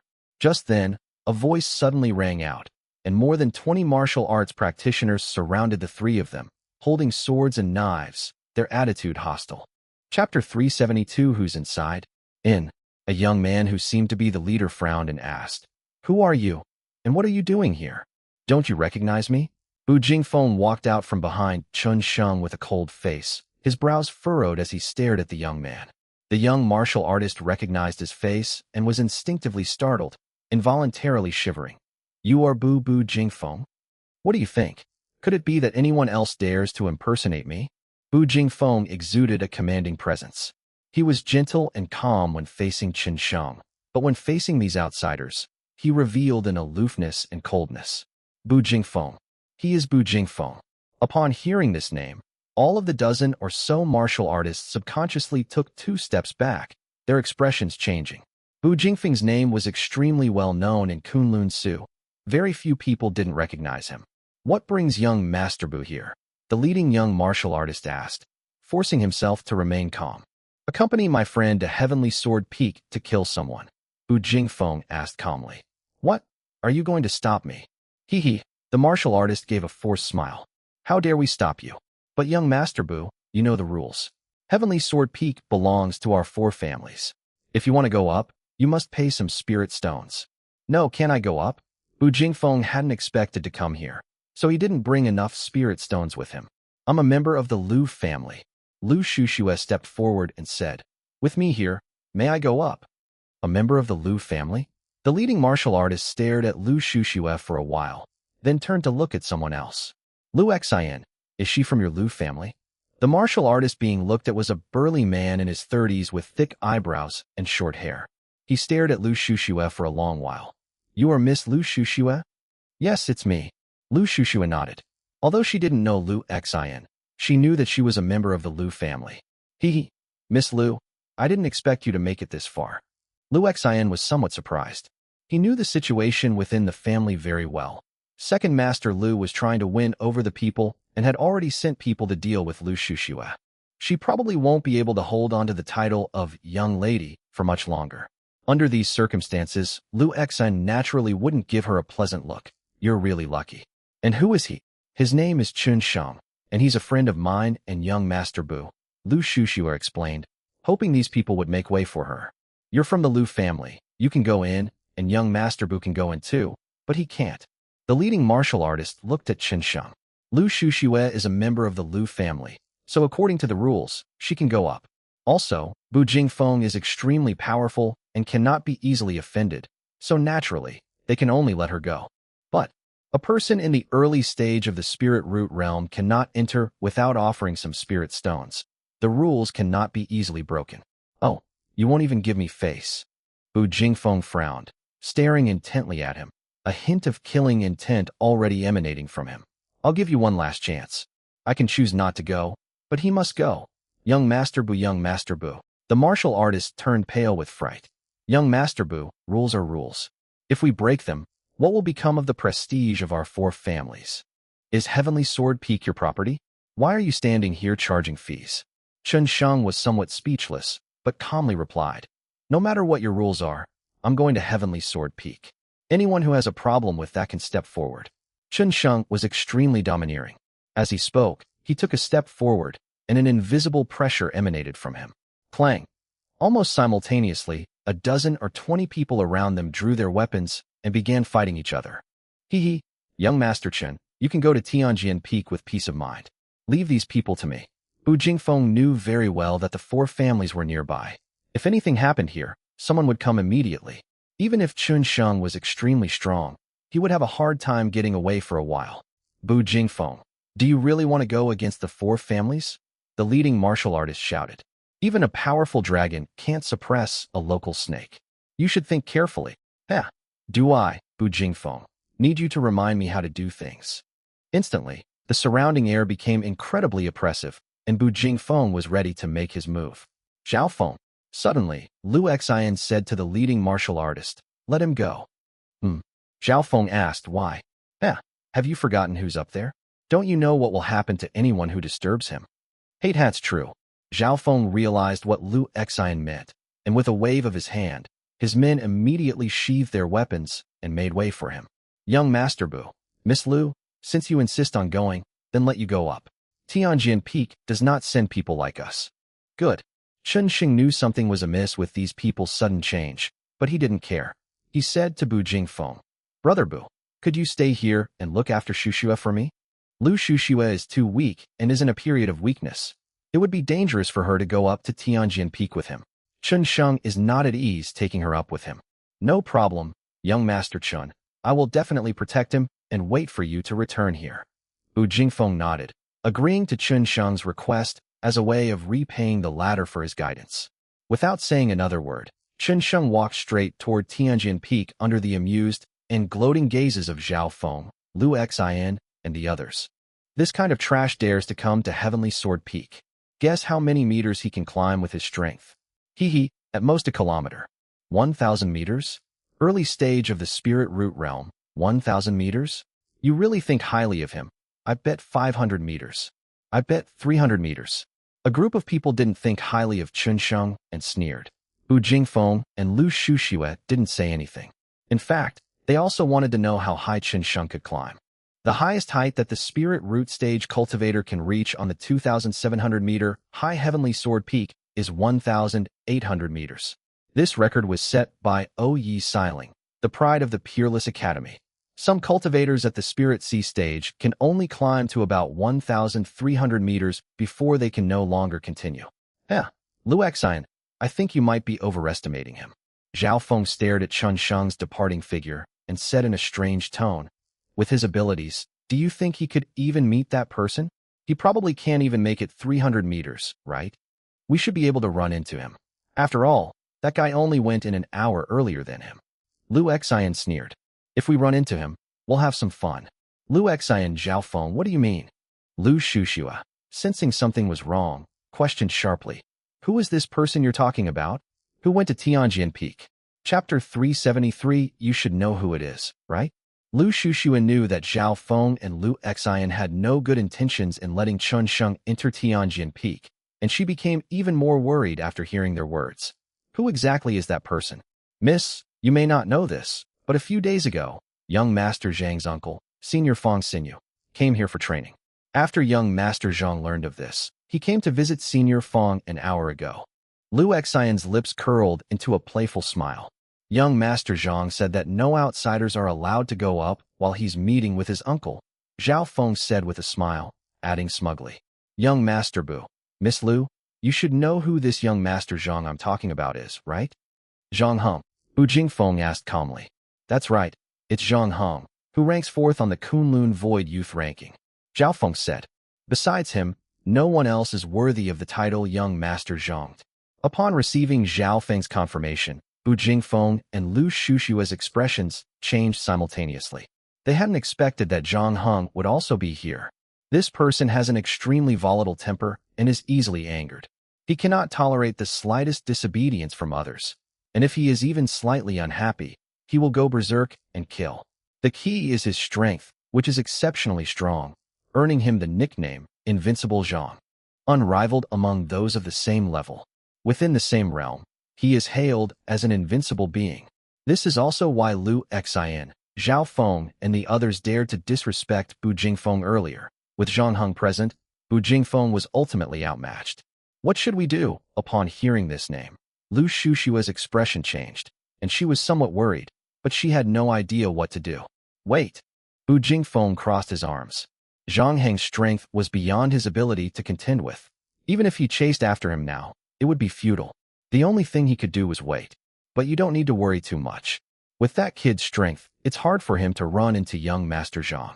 In an hour, young Master Zhang will have climbed to at least 800 meters, while he might not be able to climb that high. Lu Xian said sarcastically.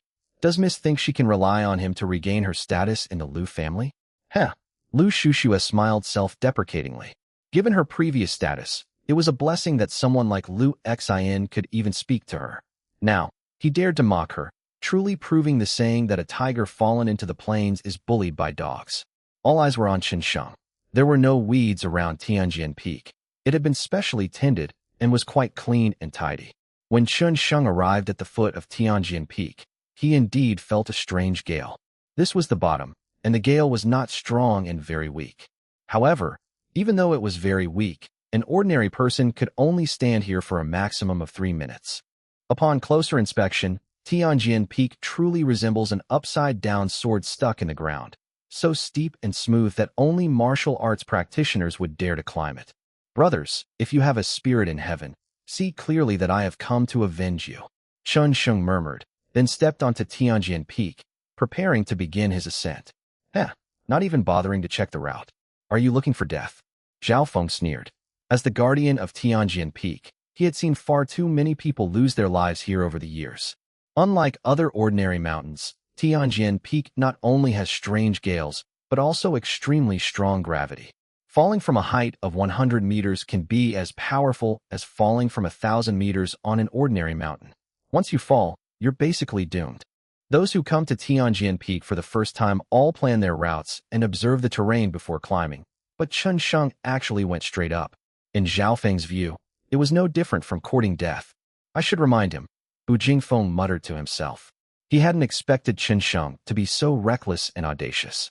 You're pretty fast, but what's the use of being fast at the beginning? It just wastes your energy. Lu Xian stared straight at Qinsheng's figure on Tianjian Peak. He was agile, like an old ape in the mountains, and in a few leaps, he had already climbed more than 10 or 20 meters. The faster he went, the more obvious the sarcasm on Lu Xian's lips became. Tianjian Peak was too special. For every 10 meters it increased, the intensity of the gale would gradually increase. Climbing too fast at the beginning only wastes energy. Such people will definitely fall to their death when they reach 40 or 50 meters. As for the rescue? There are indeed people from the 4 major families here ready to rescue Qinsheng at any time, but will they save him? Obviously, this is impossible. Bu Jingfeng and Lu Shushua were a little nervous. They regretted not telling Qinsheng more about the precautions. Lu Xian, Zhao Feng, and the others were hoping that Qinsheng would fall and die. After more than 10 minutes, Qinsheng had climbed to a height of nearly 100 meters. His speed is indeed very fast. But at that moment, sudden, he stopped and remained motionless against the rock face. Couldn't hold on any longer? Looks like we all overestimated him, Zhao Feng said jokingly. It's not even 100 meters yet, haha. Yeah, looks like he's really done for. I thought he was so awesome. Lu Xian shook his head in disbelief. He thought that someone who was with Bu Jingfeng wouldn't be too weak, but he didn't expect him to give up after only 100 meters. This kind of trash doesn't even deserve to run into Zhonghang. What is he doing? Bu Jingfeng's eyes narrowed as he stared blankly at Chun Sheng on the rock wall. Unlike Lu Feng and Zhao Feng, he was not ignorant and knew that with Chun Sheng's strength, a mere 100 meters could not stop him at all. Is he insane? Lu Shushua exclaimed in shock the next second. But then, on Heavenly Sword Peak, Chun Sheng's hands began to slowly loosen their grip on the rock wall. The instant he released his grip, his entire body immediately began to slide down rapidly. As expected, they couldn't hold on any longer. It looks like there will be another corpse at the foot of Heavenly Sword Peak. Before Zhao Feng could finish speaking, his pupils suddenly narrowed. This is impossible. Holy crap, Lu Xian was equally shocked. How is this possible? Tianjin Peak. Chun Sheng, who was sliding down just a second ago, has now stopped and is standing steadily on Tianjin Peak. That's right, not crawling, but standing. A pair of feet seemed to be drawn to the rock face, firmly attached to it, standing at an almost right angle to Tianjin Peak. The next second, he took a step forward. 2 steps. 3 steps. After taking 3 steps, he suddenly started running. As if walking on flat ground, they rushed swiftly and rapidly toward the top of Tianjin Peak. That speed was simply too fast. They could even vaguely see the afterimages left behind where Chun Sheng ran. With each step he took, a deep, unique footprint would be left on the rock wall. It seems that the incredibly sharp and piercing winds on Tianjin Peak, strong enough to split a human body, have no effect on him whatsoever. Chapter 374. A sound like muffled thunder. Zhao Feng, Lu Xian, and the 20 or so martial artists guarding the area behind them were all stunned and stammering, staring blankly at Chun Sheng's figure, speechless for a long time. They have been guarding Tianjin Peak for several years and have never seen anyone climb or ascend the peak like this. This is hardly a summit climb. It's clearly walking, running, okay? The steep Tianjin Peak was like an asphalt road under Chun Sheng's feet, and in a short time, they had already rushed more than 100 meters forward. He has already climbed to a height of over 200 meters, and his speed is 4 or 5 times faster than when he started rock climbing. In fact, it wasn't that Chun Sheng didn't know to conserve his energy and observe the terrain from the beginning. What seemed fast to Lu Xian, Zhao Feng, and others at the beginning was actually not fast to him at all. In fact, it was quite slow. During the first 100 meters of slow climbing, he had already roughly planned out the route for the rest of the climb. From now on, all you need to do is keep going upwards. I've heard my elders say that over the years, only the prodigy Yi Siling from Wushuang Academy has been able to reach such a peak. Zhao Feng's chest heaved, his breathing heavy. Lu Xian echoed, yes, I've heard about it too. Is it really true? The 2 people, along with the 4 families behind them, could not believe what they were seeing. How could a martial artist at the early stage of the spirit root realm possibly climb the Heavenly Sword Peak in this way? Their understanding was greatly impacted. Even a martial arts genius like Bu Jingfeng trembled slightly, feeling incredulous. You should know that climbing Tianjin Peak is not just about rock climbing. You also have to endure the fierce gales. When he was in the middle stage of the spiritual root stage and came here for training, he could barely hold on after climbing to the 500-meter mark. And what about Chun Sheng? He has now climbed to a height of 700 or 800 meters. And his speed did not slow down as he gained altitude. In fact, it increased steadily and became fast, yet stable. Lu Xian and Zhao Feng's faces burned. Chun Sheng's speed and steadiness were like a hard slap in the face, catching them off guard. He must be carrying some kind of secret treasure. Zhao Feng was extremely displeased, not believing that Chun Sheng had acted so swiftly. That's right, a martial artist at the early stage of spiritual root cultivation could not possibly climb Heavenly Sword Peak like that. Lu Xian nodded in agreement after being reminded of this. He must have brought some kind of treasure to resist the gale. Yes, that's the only way to explain why he was so steady and fast. What's the point of climbing Heavenly Sword Peak with the help of external forces? You won't get any training at all. Yeah, he's a real liar. The people guarding Tianjin Peak started discussing and mocking, directly denying the possibility that Chun Sheng climbed the peak on his own strength. In their understanding, It was impossible for someone at the spirit root stage to do that. Even Bu Jingfeng and Lu Shushua felt that what Zhao Feng and the others said made sense. Chen Sheng didn't come here for training. He came to kill, since it's murder. So it's understandable that he would have made preparations, carrying a treasure to protect against the strong winds. They weren't entirely convinced that Chen Sheng could run like that in such strong winds. Could it possibly be compared to Oyi Siling? At this speed, we might run into young Master Zhang soon. Then there will be a good show. Lu Xian was very unhappy with Chen Sheng and was looking forward to watching the show. That's right. If nothing unexpected happens, young Master Zhang is resting on the rock 1,000 meters up, replenishing his strength. Zhao Feng's eyes gleamed with schadenfreude. Young Master Zhang said no one is allowed to disturb him. Who knows what will happen if we see him? Almost there, only 50 meters left. Whoever's down there, get out of here right now. Almost as soon as Zhao Feng and the others were discussing, a loud shout rang out, like a thunderclap from a clear sky, suddenly exploding. This roar even caused some pebbles on Tianjin Peak to loosen and roll down. At the foot of Tianjin Peak, Zhao Feng, Lu Xian, and the others' expressions changed. A sharp shout made them shiver. Zhang Heng was indeed angry. Just his voice was enough to make them feel unbearable.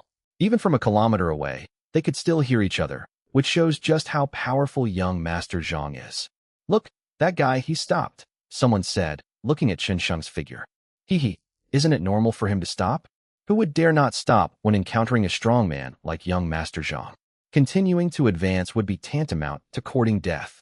Lu Xian's face turned pale from the sharp shout just now. He had witnessed Zhang Heng's power and was extremely afraid of his strength. As expected, even the most arrogant person can only stop and retreat in the face of young Master Zhang. Zhao Feng's eyes were cold and his tone was playful, expecting Chen Sheng to turn back like a dog or be beaten up by Zhang Heng. 1,000 meters from Tianjin Peak, Chen Sheng did indeed stop.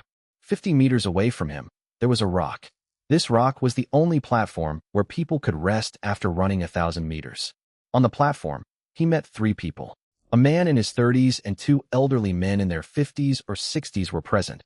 They were likely the man's servants. Of the 3, the man was quite strong. However, it's only not bad. At that moment, the 3 of them were also looking at him. The man in the lead stood with his hands behind his back, looking down at him with an unfriendly gaze. Friends ahead, I have important business here and would like to ask for passage. Before meeting Fang Xinyu, Chen Sheng did not want to cause any trouble, so he remained calm and polite, and continued walking forward as he spoke. Zhang Heng noticed that Chen Sheng had actually walked up, and a hint of surprise appeared in his eyes. He knew that even he would never have been able to walk up so easily. Suddenly, he and Zhao Feng had the same idea. Chen Sheng possesses a treasure. But that's not important. What's important is that the former dared to ignore his words and continue walking forward. I told you to get back. I'll give you 3 breaths, or you're dead. Zhang Heng was extremely irritable. Chen Sheng ignored his words, but Zhang Heng was instantly enraged. He roared in fury, his voice like a tiger's roar, deafening and rolling like muffled thunder, arrogant and domineering. Such a terrifying sound filled Lu Xian, Zhao Feng, and the others at the bottom of Tianjin Peak with dread. No wonder Zhang Heng ranked 4th on the youth list. The sound alone contained a strong sense of malevolence and killing intent, making people fearful, afraid, and terrified. How many people would it take to generate this kind of bloodlust? They simply couldn't imagine. And Chen Sheng was still moving forward? That kid's dead meat, someone said. He'll definitely die a horrible death. Chapter 375, didn't you hear me? On the summit of Tianjin Peak, Chen Sheng walked forward step by step. 50 meters was not a long distance for him. Soon, we climbed to the only platform at a kilometer mark. The platform isn't big. It can only hold about 7 or 8 people. The moment Chen Sheng stepped onto the stage, a man dressed in a fiery red robe, with red hair and an earring, stood in front of him. It was Zhang Heng. His attire was almost identical to his personality. A red robe, red hair, even his eyebrows were dyed a light red, and he wore conspicuous earrings. His entire appearance was extremely unrestrained and high profile. Didn't you hear what I just said?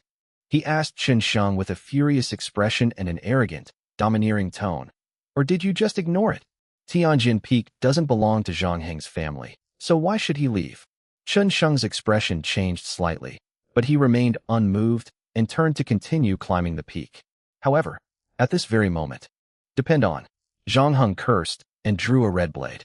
Without uttering a single word of nonsense, his spiritual energy surged like a whirlwind, instantly closing in on Chen Sheng. His murderous intent, like a tidal wave, made the atmosphere in the space even more oppressive, and his two attendants could hardly breathe.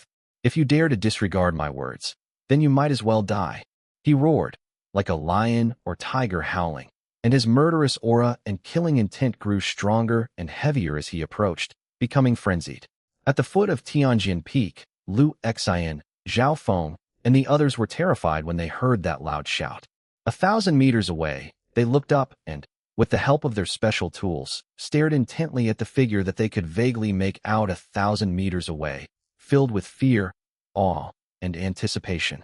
Zhang Heng is truly powerful. Within the spirit root stage, he is invincible among those of the same level.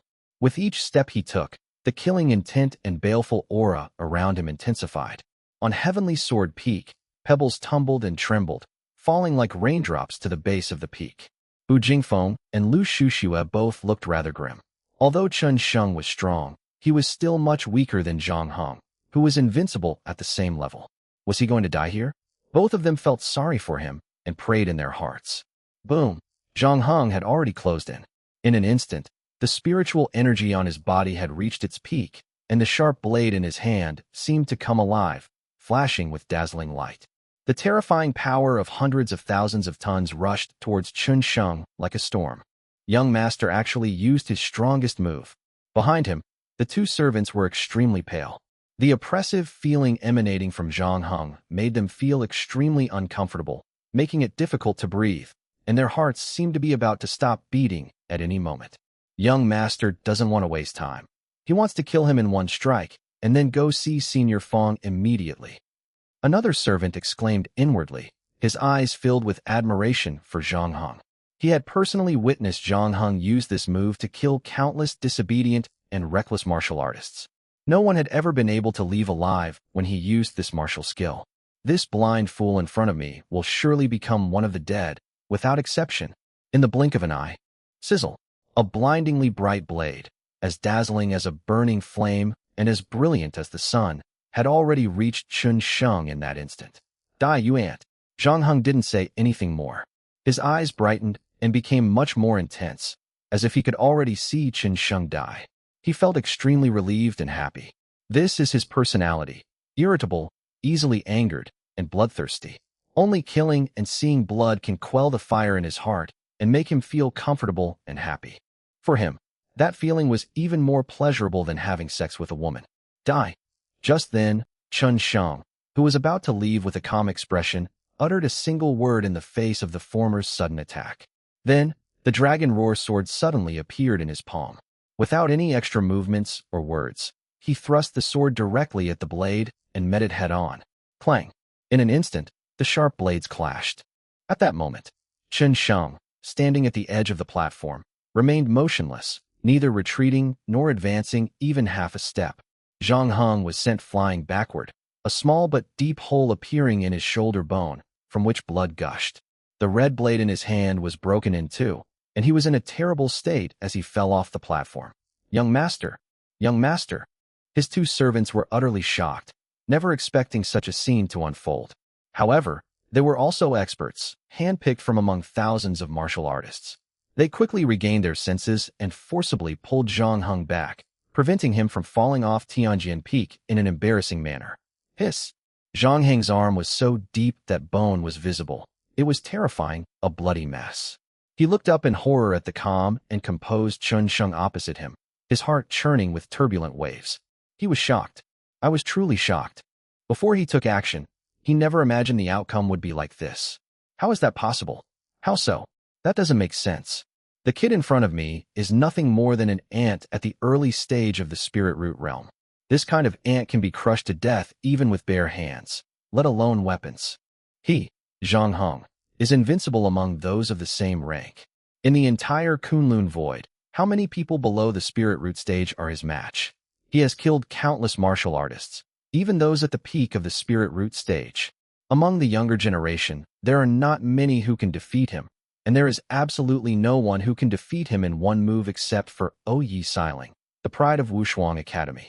In fact, he knew very well that if Yi Xiling were still in the early stage of the spirit root realm, it would be absolutely impossible for her to defeat him. What kind of monster is this guy in front of me? When did such an astonishingly powerful young expert appear in Kunlun Mountain? No, he must have used some kind of treasure to hide his strength, but even so, it's terrifying enough. Could there be someone in this world more monstrous than Yi Xiling? Zhang Heng's shock was beyond words. He even disregarded his injuries and kept staring intently at Chen Shang, wanting to know just how strong this guy was. I heard what you said, but do you think you have the right to tell me to get lost? Just as Zhang Heng was filled with shock, disbelief, and horror, Chen Shang spoke, his words calm and indifferent. Now, I'll give you 3 breaths. Get out of my sight immediately and get out of Tianjin Peak, unless you want to die. As soon as he finished speaking, Chen Shang didn't look at Zhang Heng again. Instead, he turned around, took a step, and continued climbing up Tianjin Peak. Chapter 376. Damn it. Zhang Heng is indeed good, even a bit better than Bu Jingfeng, but for Chen Shang, he can only be described as good. Damn it. Zhang Heng stared at Chen Shang's departing figure, gritting his teeth, his body trembling, his face pale, his eyes filled with anger and rage.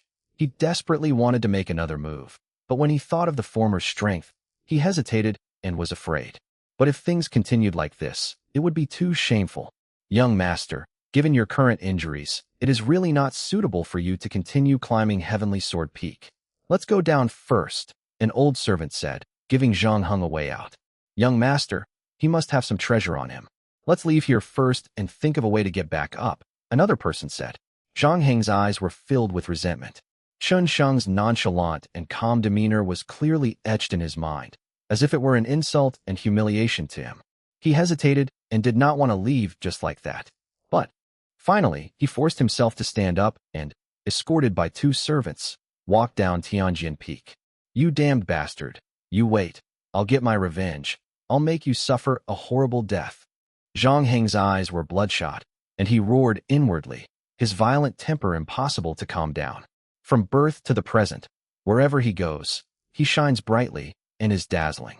Among the younger generation, apart from a few individuals who can compare to his brilliance, it can be said that from childhood to adulthood, he held a prestigious position and no one failed to respect him. Even some old folks doted on him immensely. He has never let himself down and has never been defeated among those of the same level. Today marks the first time he has lost to someone at the spirit root stage, and to such a humiliating defeat. How could Zhang Heng possibly bear this disgrace? Although he left Tianjin Peak, all he could think about was revenge. We absolutely cannot let this go. That kid must have some treasure on him. He must take revenge, kill him, and steal the treasure. As Chen Shang turned to leave, he sensed the intense killing intent emanating from the former and frowned slightly. However, he did not stop, but continued forward. He only wanted to find Feng Xinyu as soon as possible. Zhang Heng's life was none of his concern. Of course, if Zhang Heng insists on coming up to his death, he wouldn't mind sending him on his way. In the blink of an eye, Chen Shang had reached a height of 1,300 meters. At this point, he could no longer run and could only climb. The fierce wind was more than 100 times stronger than before. Every gust of wind felt like a knife cutting through him. Despite the harsh conditions, Chen Shang's pace did not slow down. He steadily continued climbing upwards. Chen Shang clearly noticed that, stimulated by this strong wind, his strength seemed to be slowly increasing. No wonder this is a treasure trove for training.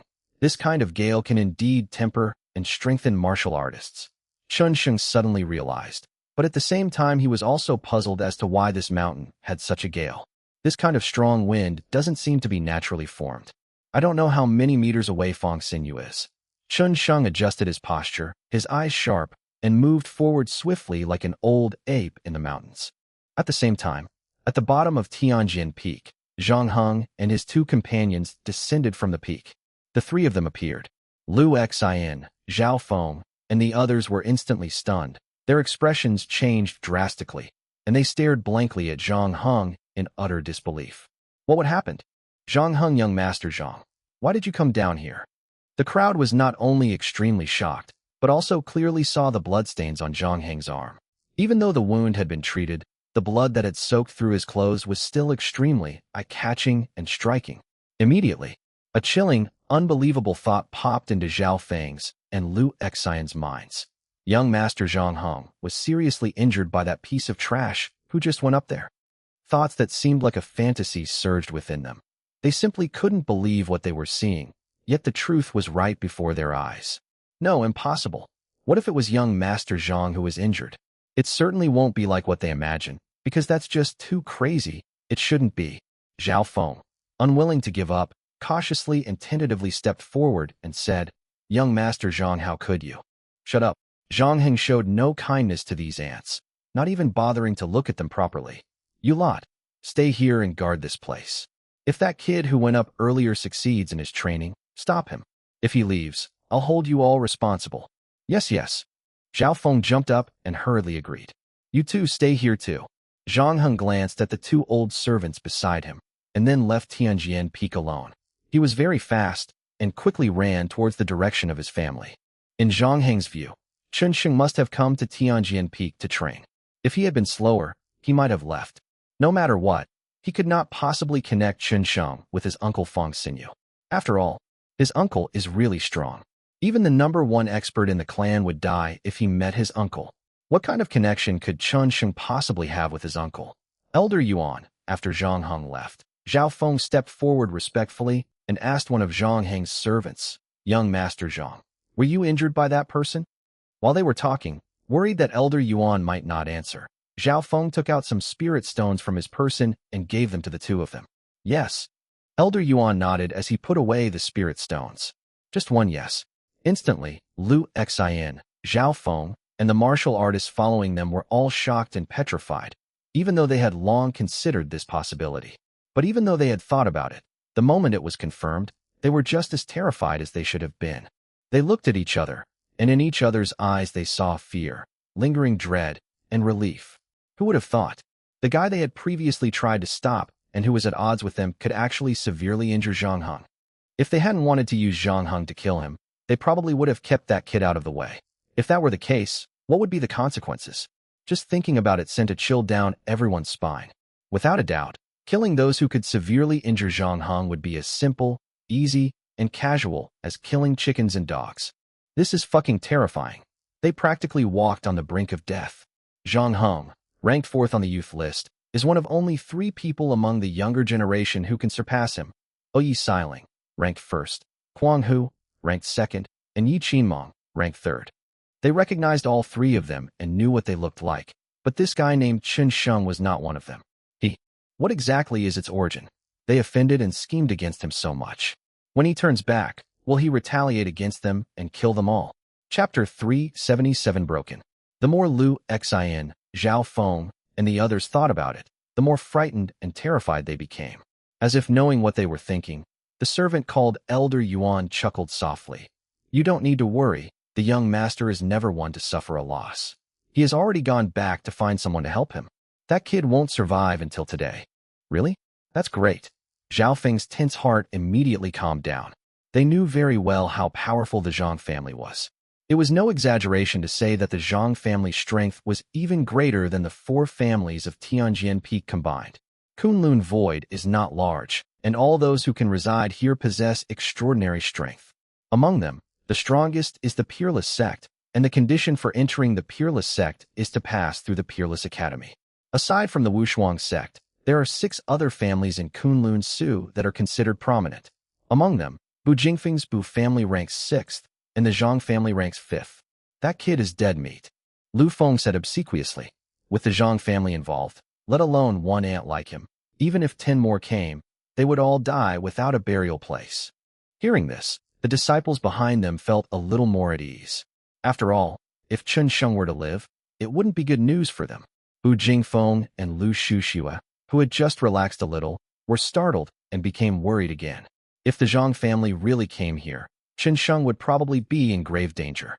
The Bu family is too far away, and Bu Jingfeng is powerless to help even if he wants to. The two could only wait cautiously. "That kid has already reached 1,600 meters," Zhao Feng exclaimed, staring at the figure on Heavenly Sword Peak that had become extremely small, almost invisible. 1,600 meters. This level of achievement is something that not everyone can reach. In the early stages of the spirit root realm, only a handful of people can reach this level. Is he going to break Ouya Siling's record? One person gasped. Ouya Siling had once walked 1,800 meters when she was in the early stage of the spirit root realm. Chen Sheng, you're only 200 meters away from 1,800 meters. What are you kids thinking? After 1,300 meters, the gale will increase exponentially with every meter you go. Even if he has treasures on him, he won't be able to go 1,800 meters, Old Yuan said calmly. Didn't you see that his pace is getting slower and slower, almost stopping? It's not almost, it's already stopped, said another of Zhang Heng's servants. Yeah, treasures are ultimately just external possessions.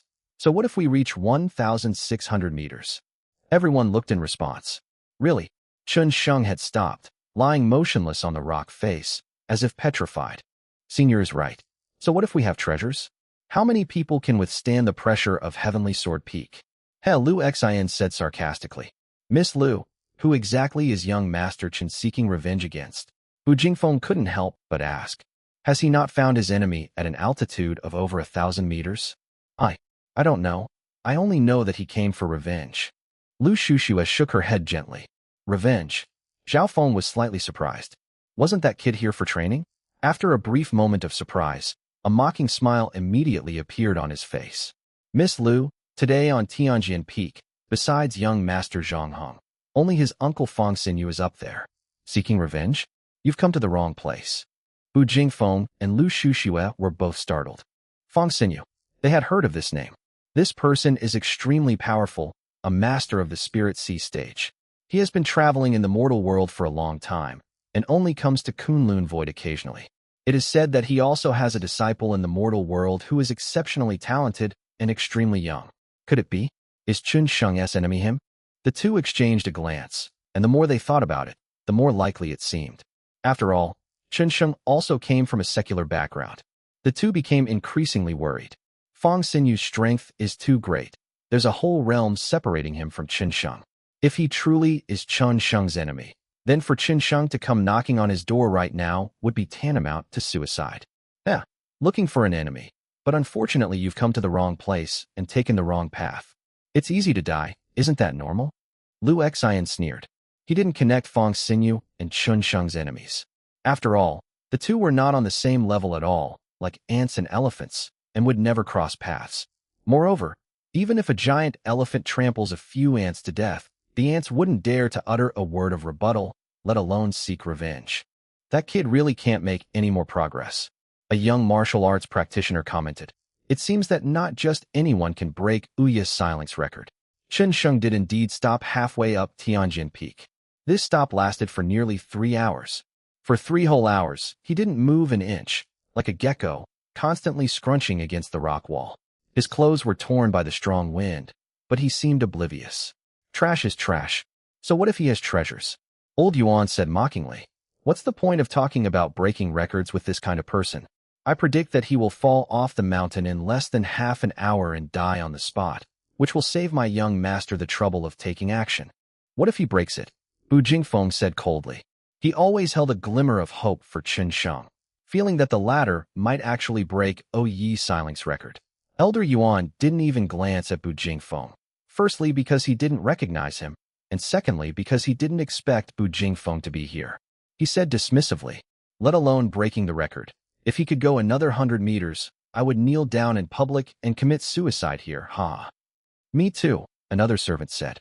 Unfortunately, he probably won't have the chance to take our lives in this lifetime.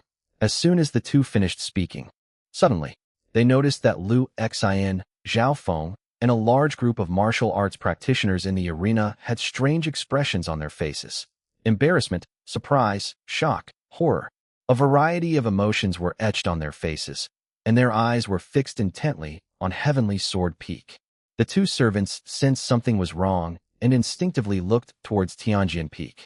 Almost simultaneously, their faces changed, becoming incredibly pale and flushed, as if they had swallowed flies. Chen Sheng. It moved. Not only did it move, but it has already reached a height of 1,700 meters. Not only that, He didn't stop. Still climbing. The pace was neither fast nor slow. It was moving upwards in an orderly manner. 1,710 meters. 1,720 meters. 1,730 meters. 1,780. 1,790. 1,799 meters. Everyone watched Chen Sheng intently, their eyes following him as he took the final step. 1,800 meters. The record created by Yi Siling, a record of nearly 10 years. It's broken. Chapter 378, etc. 1,800 meters. 1,900 meters. 1,910 meters. Below, Zhao Feng, Lu Xian, and the others were completely dumbfounded, their hearts filled with immense shock and horror as they stared at the figure that had become extremely small, almost invisible. Even though Lu Shuxue and Bu Jingfeng knew Chen Sheng was strong, they never expected him to be this strong. That's a record set by Yi Siling nearly 10 years ago. Over the past decade, how many cultivators at the spirit root stage have tried to break this record? At least 8,000, if not 10,000, and countless of them brought treasures with them. But what good are treasures? For nearly a decade, the record of Yi Siling, this prodigy, has remained unbroken, which is enough to prove just how incredibly difficult it is. The dozen or so people below, along with Zhang Heng's 2 servants, were all dumbfounded, their eyes wide open, unable to believe what they were seeing. Horrifying. It's nothing but horror. Chen Sheng is not only breaking records, he's creating new ones. In less than 15 minutes, he had already reached a height of 2,000 meters, improving the record by a full 200 meters. And it's still moving forward. Because of the great height, Chen Sheng's figure grew weaker and smaller, and soon disappeared from everyone's sight. They knew very well that it would take at least 2,300 meters to disappear from their view. Below Tianjian Peak, the air fell silent for a moment. Who was it that said they would kneel down and commit suicide if he could break the record? Suddenly, in the silence, a slightly amused and gloating voice drifted out, and Bu Jingfeng looked at the 2 old servants with a mocking expression. The 2 old servants froze, their faces turning bright red, instantly becoming incredibly embarrassed. Suicide was out of the question. They wanted to live for decades to come. They ignored Bu Jingfeng's words and pretended not to hear them. Lu Xian, Zhao Feng, and the others in the room also dared not mention this matter. After all, not everyone has Bu Jingfeng's courage, status, and strength. Suddenly, several powerful auras appeared nearby. The entire space suddenly became oppressive, as if a pack of wild beasts were rapidly approaching and coming towards this place. Some martial artists with low strength could hardly breathe. Zhang Heng is back. He also brought 6 people with him. There were 6 elderly men, each over 60 or 70 years old, with gray beards. Even from 200 or 300 meters away, one could feel the terrifying spiritual energy fluctuations emanating from them, which were oppressive and intimidating. The 6 supreme elders. As the 6 people entered, Zhang Heng's 2 servants turned pale and immediately stepped forward, kneeling sincerely on both knees. "Welcome, Supreme Elder."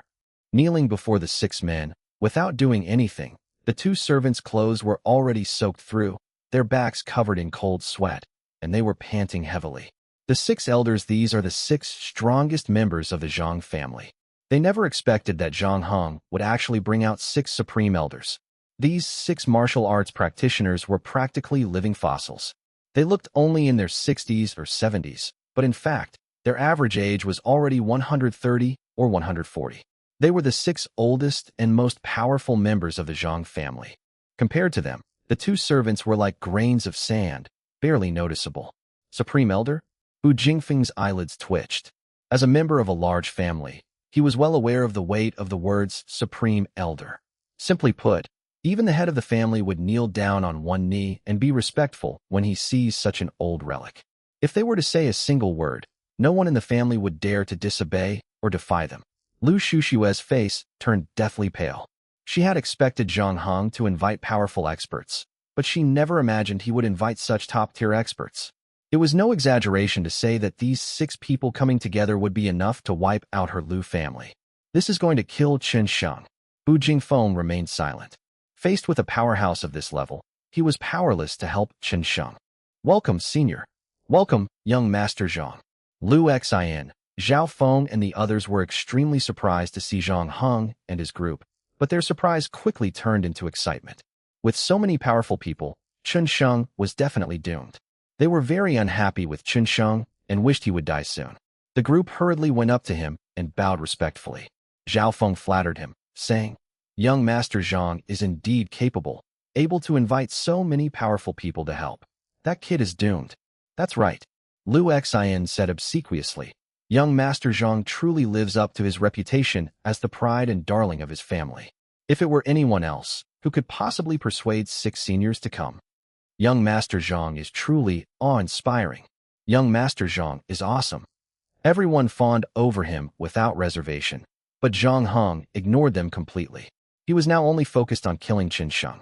In the past 20 years, no one at the same cultivation level had ever been able to defeat him. Today, however, he was defeated in a single move. He was very unhappy and angry. His anger roared repeatedly in his chest. "Qin Sheng, you can't live. They must die. And they must kneel and die before him. Where did that kid go?" Zhang Heng looked up at Heavenly Sword Peak, only to find it empty and devoid of any sign of life. He frowned and angrily berated his 2 servants. "Didn't I tell you 2 bastards to keep an eye on him? Where is he?" At the same time, Zhang Heng drew his katana and casually swung it at a servant. Puff! In an instant, the servant's head hit the ground, rolled over, and stared wide-eyed, dying with his eyes wide open. The remaining old servant was splattered with blood. He had just stood up when he was so frightened that he knelt down again, saying anxiously, "Young Master, spare me. Young Master, spare me." "He's still on Heavenly Sword Peak." Zhang Heng frowned. "Are you sure? You should know what happens if you lie to me." "Young Master, it's true. He's already climbed over 2,300 meters and is heading towards the top of Tianjin Peak." The old servant, fearing for his life, kowtowed and said urgently, "Young Master Zhang can ask them. They saw it with their own eyes." "Is that so?" Zhang Heng turned his gaze to Lu Xian, Zhao Feng, and the others. Lu Xian, Zhao Feng, and the others were already terrified by Zhang Heng. Their lips were dry, and they nodded stammeringly, indicating that it was indeed the case. Zhang Heng's gaze was micrometers. This was somewhat unexpected. He really didn't expect Chun Sheng to break the record. You should know that the maximum height he can climb on Tianjin Peak today is probably 1,800 meters. After reaching 1,800 meters, his Uncle Feng Xinyu must come to pick him up before he can continue. Unexpectedly, that guy has already surpassed 2,300 meters. "My child, do you need us to go up?" an old man asked, his voice weathered and worn. He was Zhang Heng's ancestor. "Ancestor, there's no need." Zhang Heng chuckled coldly. "Elders, let's wait for him here. When he comes down, he will surely be exhausted. That way, we can save our energy, right?" Chapter 379 Kneeling. Chun Sheng's strength surprised and horrified Zhang Heng. With only the strength of the early to mid-stage of the spirit root realm, he was able to climb over 2,000 meters, breaking the record set by Yi Siling. What does this mean? This means that the strongest person in the spirit root stage has changed hands and is no longer Zhang Heng. Zhang Heng was filled with murderous intent. To him, this was a humiliation and an insult. It was only one meeting, and the only one, but Chun Sheng had become his inner demon. If he didn't kill him, his mind would not be at peace, and he would probably be unable to make any progress in this life. Wait. All he has to do now is wait. Wait until Chun Sheng is born, and when he is exhausted, he will personally kill him. The 6 Supreme Elders were naturally not in a hurry. They waited quietly at the foot of Tianjin Peak. The 6 living fossils stood there like 6 towering mountains, making people feel extremely oppressed and not daring to breathe. Over 2,000 meters, I doubt he'll stay there long. He might even run into my uncle. He'll kill him then. Zhang Heng was brimming with confidence. Even if Chun Sheng was exceptionally talented, he didn't believe the former could stay at such a height for long. 10 minutes at most. He was certain that Chun Sheng would be tumbling down the mountain in a sorry state within 10 minutes at most. At this time, Tianjin Peak, at 2,700 meters. Chun Sheng's speed has slowed down a bit, not because he wanted to, but because the pressure, gale, and gravity here are more than 10,000 times greater than at the bottom of Tianjin Peak. His clothes were tattered to the point of being strips of cloth, and beneath the tears, glimpses of his exquisite, bronze skin shimmered with a dazzling luster. As the strong wind blew, even his skin, which was as hard as steel, was covered in patches of crimson, as if it had been scraped by a blade. 100 meters to the summit. Fong Sinyu's strength seems to be stronger than I imagined, Chen Sheng muttered to himself. As he climbed, he constantly observed his surroundings, but still couldn't find Fong Sinyu. This is already 2,700 meters high. The entire Tianjin Peak is only 2,800 meters high. Fong Sinyu is very likely on the summit. Chen Sheng continued climbing, without a moment's rest. For the remaining 100 meters, the fierce winds blew over him time and time again. Chen Sheng could clearly feel his body becoming stronger and more resilient as he increased in altitude, and the effect was very obvious. 10 meters left. With 10 meters to go before reaching the summit, Chen Sheng took out 2 pills from his already torn clothes and swallowed them. Instantly, the injuries on his body caused by the gale began to heal at a visible speed, and his physical strength and spiritual energy also gradually gathered, thickened, and climbed to their peak state. Fong Sinyu, I'm here. Chen Sheng's eyes flashed with a sharp light. Then, he pushed off with his feet and leaped high into the air like an old ape. He jumped up the last 10 meters. Boom! With a loud thud, Chen Sheng landed steadily on the top of Tianjin Peak. At the same time, he felt a pair of eyes lock onto him instantly. Looking up, not far from him stood a man in his 50s or 60s, dressed in tattered clothes. He had a 10-centimeter beard, upright ears, thick eyebrows, phoenix eyes, and a hooked nose. His overall features looked extremely incongruous. Fong Sinyu.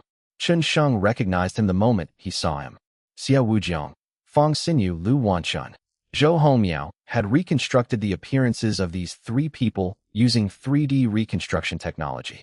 Having only seen them once, Chen Sheng had already memorized them deeply. Chen Sheng. Fong Sinyu stood with her hands behind her back, recognizing Chen Sheng as well.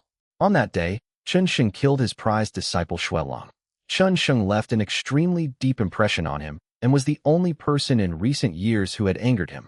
These past few days, he has been training, attempting to leverage the unique features of Heavenly Sword Peak to break through the barriers of the early stage of the Spirit Sea realm and reach the middle stage. But whenever he closes his eyes to begin cultivating, the image of Xuelong dying and Chen Sheng's face immediately pops into his mind and appears before his eyes, making him restless and unable to enter a meditative state or break through. Although his strength has increased somewhat over the past few days, however, his strength has never improved. S gloomy eyes locked onto Chen Sheng, and she said in a low voice, Chen Sheng, you have a path to heaven but choose not to, and a gate to hell but choose to walk right into it. Do you think you're so loyal and righteous because you came here for the sake of those who have died? Heh!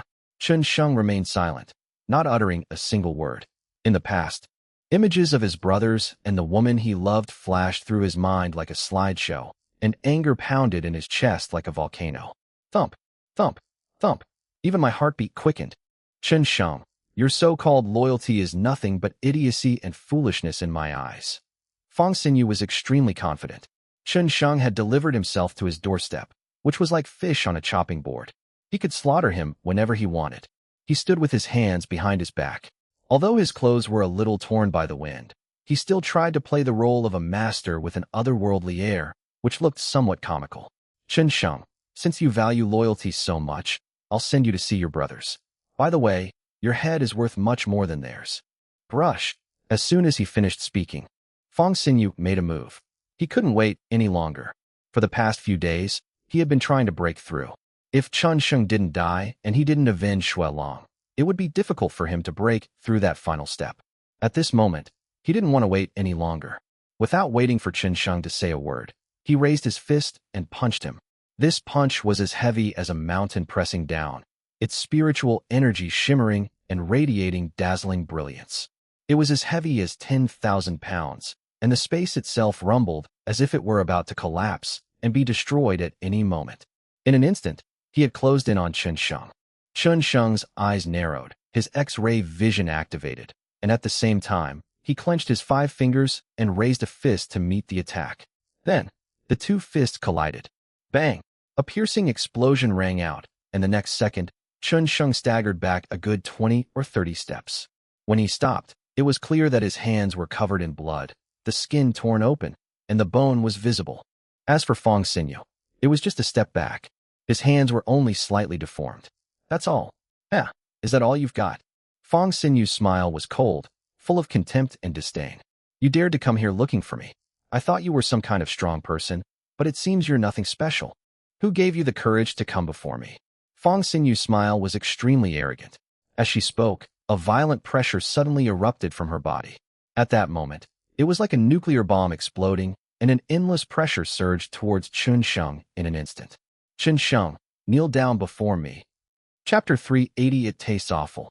Fong Xinyu roared, like a lion or tiger howling, like an airplane roaring, or like a tank firing its cannon.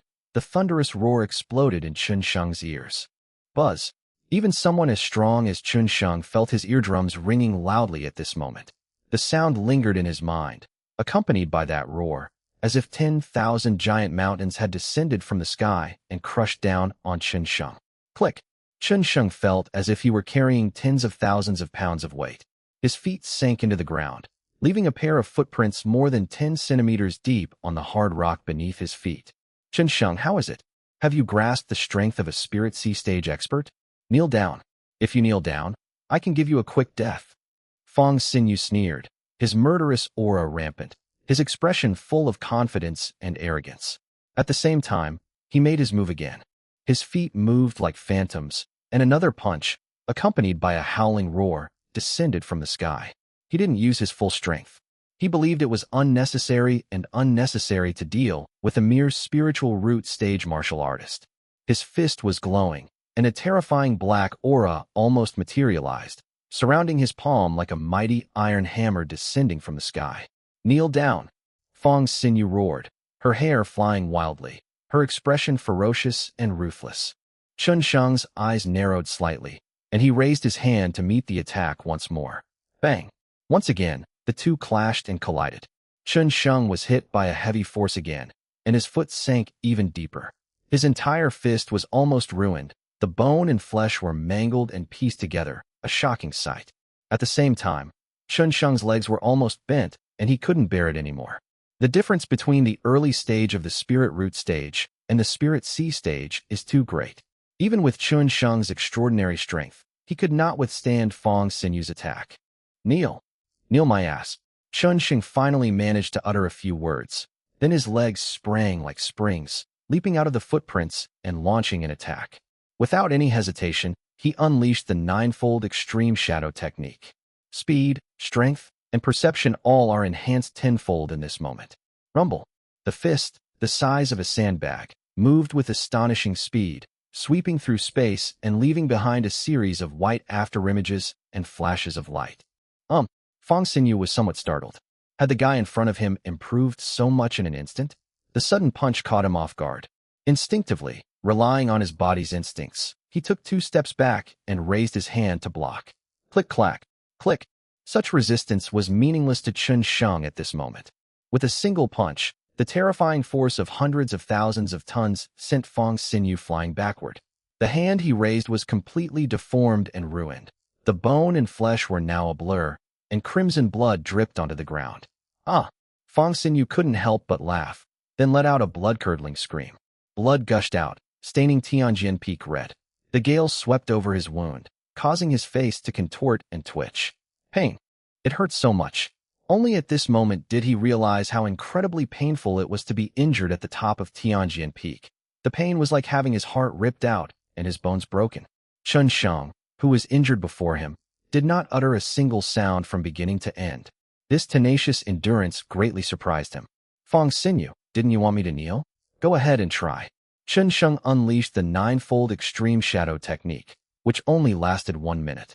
He didn't waste a single second, and in an instant, he was back in front of Fong Xinyu. However, Fong Xinyu showed no fear, or rather, no terror. The moment Chun Sheng approached, a mocking smile appeared on his lips, a cruel, disdainful smile, as if he were looking at an idiot. He stared at Chun Sheng, sneering repeatedly. Chun Sheng, although I don't know what method you used to suddenly improve so much, but if you think that this is enough to defeat a Spirit C stage martial artist, you are being too naive. Tortoise shell technique. Fong Xinyu gave a low shout, forming a hand seal. At the same time, The spiritual energy within his body circulated even more terrifyingly. Dense spiritual energy seeped out from his body, gradually condensing into a solidified, transparent white armor that enveloped his entire body. When, at the same time, Chun Sheng attacked, landing a palm strike on Fong Sinyu's shoulder. But that palm strike didn't even break through the armor. Chun Sheng, how about my tortoise-shell technique? Fong Sinyu grinned maliciously, and at that moment, launched a counterattack, extending an arm. Boy, come and try my crimson flame hand again. The moment Fong Sinyu's arm was extended, it turned bright red, unleashing a surge of intense heat. The temperature in the space suddenly rose, as if flames were burning within. At the same time, with a grab, it aimed for Chun Sheng's left shoulder. Uft! Sizzle! Chun Sheng did not dodge or flinch, letting the hand enter his left shoulder like a sharp sword and pass through his ribs. He didn't even blink. With a flick of his palm, the dragon roar sword appeared and, almost at the same moment, stabbed towards Fong Sinyu's arm. Fong Sinyu was surprised, not expecting Chun Sheng to use such a self-destructive fighting style. This meant he had no way to dodge that sword strike. However, this surprise only lasted for less than half a second before the mocking whistle said, "Yeah, you think you can break through my defenses by using this self-harming method and a broken sword?" Laugh. No sooner had Fong Sinyu finished speaking than, in the blink of an eye, the dragon's roar sword easily pierced his armor and disappeared into his arm, as if cutting through tofu. Is it not possible? Chun Sheng asked expressionlessly, twirling the dragon roar sword in his hand and pulling it back. Puff! Fong Sinyu's arm, which was used to unleash the crimson flame hand, along with her shoulder bone, was slashed, cut off, and eventually detached by the dragon roar sword. The dragon roar sword was simply too sharp and pointed. It broke through Fong Sinyu's armor without any effort. In fact, after Fong Sinyu's arm was separated from his body, he did not feel any pain. He was just stunned and surprised. A full second passed. He then let out a horrifying scream. How could this be? Fong Sinyu stared blankly at his missing arm, completely dumbfounded. Chun Sheng, a mere early-stage spirit root cultivator, had actually managed to break through his tortoise shell? His lips twitched, bloodshot veins appeared in his eyes, veins bulged, and his gaze was fixed intently on the sword in Chun Sheng's hand. It's mine, and your life is mine too. As a cunning old fox, how could Fong Sinyu not see that the dragon roar sword was a treasure? His ferocious eyes were filled with greed and bloodlust. Having lost an arm, he was almost driven mad and insane. How could he have lost an arm to a martial artist at the early stage of the spirit root realm? If word gets out, how will he maintain his position? Chun Sheng must die. My life is right here, come and take it. Chun Sheng grinned, a cold smile spreading across his face, and pulled Fong Sinyu's arm away from her shoulder. Then actually put it in his mouth, tore off a large piece of meat, chewed it, and with the collision of his teeth, his lips and his once white teeth turned scarlet and sinister, like a demon crawling out of hell, which was extremely terrifying and horrifying. Chun Sheng had never thought about revenge, about eating his enemy's flesh, tearing out his tendons, and grinding his bones to dust. Now the opportunity was right in front of him. How could he miss it? Pooh! However, after chewing a few times, Chun Sheng suddenly spat out all the meat in his mouth, saying indifferently with disgust, "Your old dog's meat is really damn disgusting." Chapter 381, using the same trick again. Immediately, Chun Sheng threw Fong Sinyu's arm away with disgust and stepped on it. Click-clack, the arm was completely turned into a pool of blood and mud under Chun Sheng's foot. The wind blew, and the blood was blown all over the ground. Chun Sheng. Fong Sinyu's face was extremely pale, ashen, and so gloomy it seemed to drip water. Her features were tightly twisted together, and her eyes were fixed on Chun Sheng, her pupils bloodshot and throbbing. "I will tear you to pieces." Without uttering a single word, Fong Sinyu, unable to bear such humiliation any longer, unleashed her full power at the Spirit Sea stage, and with her remaining hand, drew a katana from her waist. Clang! The katana was dazzlingly bright, like a bright moon, and in an instant it slashed forward. Wherever the blade passed, it even cleaved the air, creating a vacuum in that area, with visible ripples spreading outwards. Whoosh! Chun Sheng seemed to have anticipated this, and with lightning speed, he retreated, the knife grazing past him and falling to the ground. Click! Instantly, even Heavenly Sword Peak cracked under this strike, with rubble flying up and being churned into dust by the gale, scattering everywhere. Fong Xinyu was even more surprised. Chen Sheng was able to dodge this attack, even while taking the hit of his crimson flame hand. Just how strong was the former's talent and strength? It should be noted that Chen Sheng was merely a martial artist at the early stage of the spirit root realm. In the past, a martial artist at this level could be killed with a single slap from Fong Xinyu. And today, not only did he lose an arm, but he also struggled so much to fight. This boy must die, or he will cause endless trouble, Fong Xinyu thought with a chill. At the same time, he dared not underestimate Chen Sheng anymore. Enduring the intense pain brought by the gale, he raised his knife and once again pressed towards Chen Sheng. Thunder! He roared and unleashed another martial technique. At the same time, the pristine white blade crackled with lightning, the sparks swirling around it, dazzlingly bright. His sword speed also increased several times over in that instant, becoming almost a blur. Chen Sheng's face was tense. He could clearly feel Fong Xinyu's improvement and felt a chill in his heart. This old man was really too strong, stronger than any opponent he had ever encountered before. This was the most arduous battle he had ever fought since he began practicing martial arts. The blood hole in his arm was still bleeding profusely, and his entire upper body was almost completely stained red. In the blink of an eye, Fong Xinyu has arrived. Right in front of him, giving him no chance to catch his breath, a lightning-fast blade, accompanied by the crackling sound of thunder, came straight at him in the waist. Boy, die! Fong Xinyu's eyes were ferocious. Chen Sheng had no way to dodge this slash. He was 1000% confident that he could kill him. Even if a god descended, he couldn't save him. Knife, falling continuously, getting closer and closer. Chen Sheng didn't dodge. He knew he couldn't, but he made no attempt to defend himself or resist. He calmly watched the knife fall straight down. Fong Xinyu, are you sure you can kill me? Damn it, why not? I can kill you like slaughtering a dog. Fong Xinyu's eyes were mocking, as if he could already see Chen Sheng being cleaved in two. His eyes were filled with ferocity and excitement, and he was extremely bloodthirsty. However, suddenly, Fong Xinyu felt a sudden, inexplicable soreness in his chest. That soreness acted like a fuse, and the next second, the meridians in his limbs suddenly became blocked. The spiritual energy, which was flowing wildly, suddenly encountered a blockage, much like cars speeding along a highway only to be suddenly confronted by a roadblock. Moment. His spiritual energy is in disarray. It surged and raged in all directions, and not only that, his internal organs and blood were racked with unbearable pain at this moment. Puff! Fong Xinyu suddenly spat out a mouthful of blood. The knife in his hand stopped. It was only a few centimeters away from Chen Sheng's waist. He gripped the knife, still moving forward. However, the lightning on the blade had vanished like an extinguished match.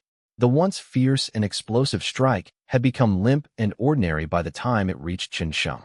Chen Sheng grinned, then reached out and flicked it lightly. Bite! A crisp sound rang out as the long sword broke in two, leaving only the hilt, which Fong Xinyu held in her hand. How could this be? In that instant, Fong Xinyu was horrified and frightened. He discovered something extremely deadly. Whenever he circulated his spiritual energy, he would experience insane and unbearable pain within his body. Moreover, the blood he vomited was black, like a drop of ink. These symptoms clearly indicate poisoning. After briefly assessing her internal condition, Fong Xinyu looked at the area where the dragon's roar sword had pierced her body. There, within the skin and flesh, a needle was inserted, very thin and small, so fine that it was extremely difficult to spot if one didn't look closely, as it was embedded in the flesh and bone. Or rather, it's not a silver needle. It's not silver, but black. The poison needle that ugly master left for Chen Sheng. Fong Xinyu wanted to reach out and pull it out. I advise you not to pull it out. If you do, you'll die even faster. Chen Sheng grinned. I don't want you to die like that. Fong Xinyu abruptly stopped moving. He wasn't sure if Chen Sheng was telling the truth or not. This concerned his life, and he dared not gamble. He said in a low voice, "You're so cruel." At this moment, Fong Xinyu understood what was going on. Before, Chen Sheng's self-harm was not really about dislocating his arm, but about poisoning him. She even went so far as to deliberately take a hit from his crimson flame hand, and then use the dragon roar sword to dislocate his arm in order to distract him and successfully insert the silver needle into his body. It must be said, this move was very successful. If he hadn't been poisoned, he would never have noticed. Fong Xinyu felt a chill run through her heart. This kid is far too ruthless. Chen Sheng could definitely have dodged his Crimson Flame hand move. It's not that I'm ruthless, it's that you're stupid. Chen Sheng's words were icy cold. He had used this tactic before against Yun Xin Song Kong, and today he was merely repeating the same trick. This kind of move could only deal with those who were careless, arrogant, and looked down on everyone. Only they would ignore the details and think they can control everything. As he spoke, Chen Sheng struck, slapping Fong Xinyu across the face without any resistance. Snap! Fong Xinyu was sent flying. Unable to use his spiritual energy, he was like an ant in front of Chen Sheng. Chen Sheng. Fong Xinyu was furious and wanted to fight. But as soon as he used his spiritual energy, he felt an unbearable pain. He had no doubt that if this continued, his limbs and meridians might explode. Smack! Another slap landed, deforming Fong Xinyu's face. Her skin was torn and bleeding, leaving her completely disfigured. And this was just the beginning. How could Chen Sheng let go of his enemy, whom he had longed for day and night? Chen Sheng stopped using his spiritual energy, and, like an ordinary person, punched and kicked him repeatedly. Chapter 382: An Immense Opportunity. Chen Sheng went mad. Facing the enemy he had longed for and hated to the core, he showed no mercy whatsoever, beating Fong Xinyu with as much brutality as possible, unleashing one set of military boxing moves after another. Even with Fong Xinyu's skin of copper and bones of iron, she could not withstand such torture and beatings. Her skin snapped, and she screamed and wailed in agony, her eyes filled with ferocity. Chen Sheng, stop! Stop! Fong Xinyu was pleading. He was terrified. Chen Sheng was now a complete madman. His only remaining hand had been torn apart and crushed. At this moment, he was just like a stray dog being trampled on, with no chance to fight back. Finally, at his pleading, Chen Sheng stopped and said calmly, "Two choices, live or die." Live, I choose to live." Fong Xinyu answered hastily, afraid that if she hesitated even a second, Chen Sheng would attack again. "Chen Sheng, I know you have many questions. Ask whatever you want, and I will answer to the best of my knowledge." Fong Xinyu outwardly submits, but secretly, quietly and slowly, she is trying to detoxify and expel the toxins from her body using special methods. As long as he wasn't poisoned, even if he lost both arms, he was still confident he could kill Chen Sheng. "Do I need to ask? You should know what I want to know." Chen Sheng's gaze was cold as he looked down at Fong Xinyu, his eyes filled with murderous intent. He could kill Fong Xinyu at any time if he wanted to. "Let's start from the death of your brothers 4 years ago." Fong Xinyu secretly detoxified himself while using his spiritual energy to seal the meridians near the black needles to prevent secondary poisoning. He slowly said, "At that time, we originally went to kill you, but unfortunately, you weren't there. We asked your brothers about your whereabouts, but they were too stubborn. We had no choice but to kill them. In order to avoid attracting the attention of the Chinese government, we contacted an overseas family to act together. That family has already been wiped out by you." Fong Xinyu sighed with emotion. For years ago, Chen Sheng was just an ordinary person, while that overseas family had 2 martial arts practitioners. Those 2 martial arts cultivators were personally delivered to that family by him. Although they were only level 2 martial arts cultivators, they were far beyond the capabilities of ordinary people. However, he still died at Chen Sheng's hands. When they arrived at the family's residence, they found corpses everywhere, and 2 martial arts practitioners, one of whom was already dead and the other was on the verge of death. "That martial arts practitioner told me that your limbs have been crippled and you absolutely cannot survive. Even if you do survive, you will only be a cripple in the future." As Fong Xinyu felt the toxins gradually being expelled from her body, a hint of excitement flashed deep in her eyes. But on the surface, she still maintained a pleading expression. "After you left your family overseas, we tried to find you, but we found that you had disappeared. Unexpectedly, for years have passed, and you have not only not become a waste, but have become a true martial arts practitioner." Even Fong Xinyu was terrified when he heard this. Only he knew that Chen Sheng had gone from an ordinary person to a spiritual root stage martial artist in just 4 years. What incredible talent! Simply put, even Yi Xiling, the most monstrous young talent known to date in Kunlun Mountain, cannot reach this terrifying level. Yi Xiling is already a genius that is rare to see in the entire Kunlun Mountain.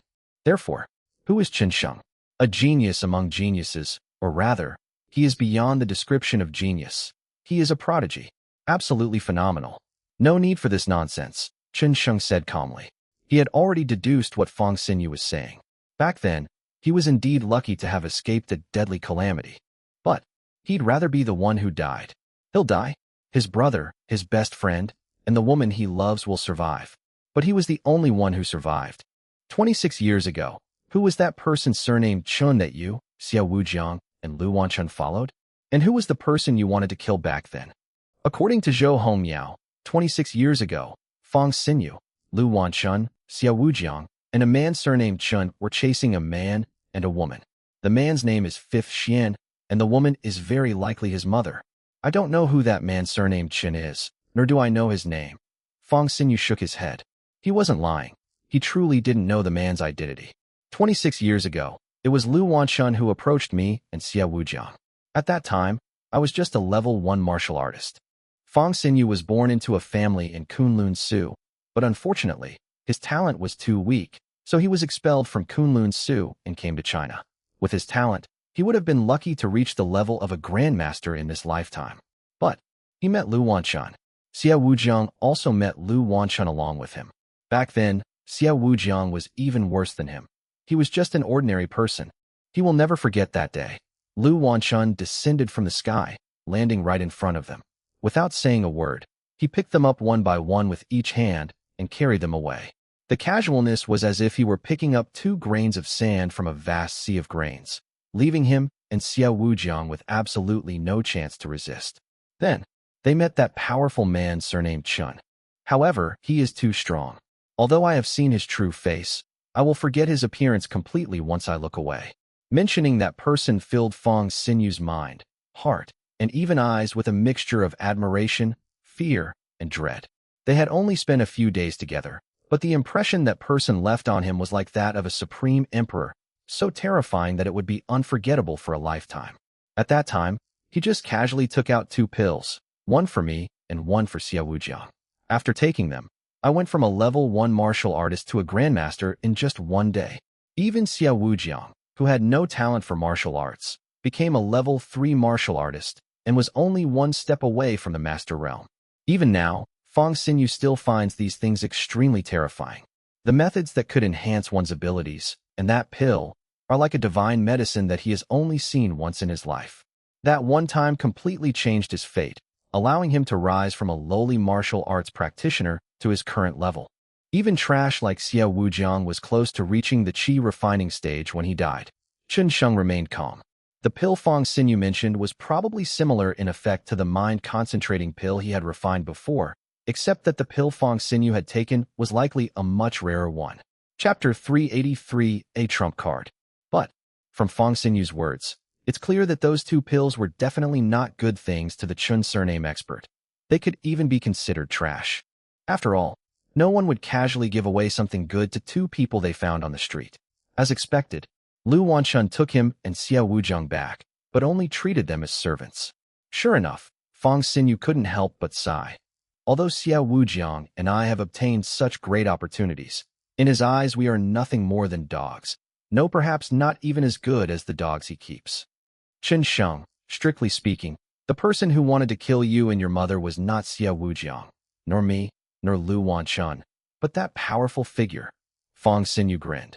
4 years ago, the reason we were the ones to take action was simply because that powerful figure left behind a message before he left, instructing us to find you and kill you.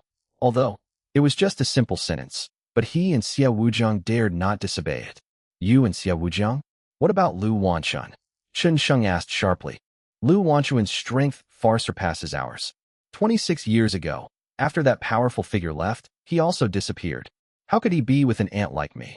As Fong Xinyu felt the toxins gradually being expelled from her body, her heart filled with overwhelming joy.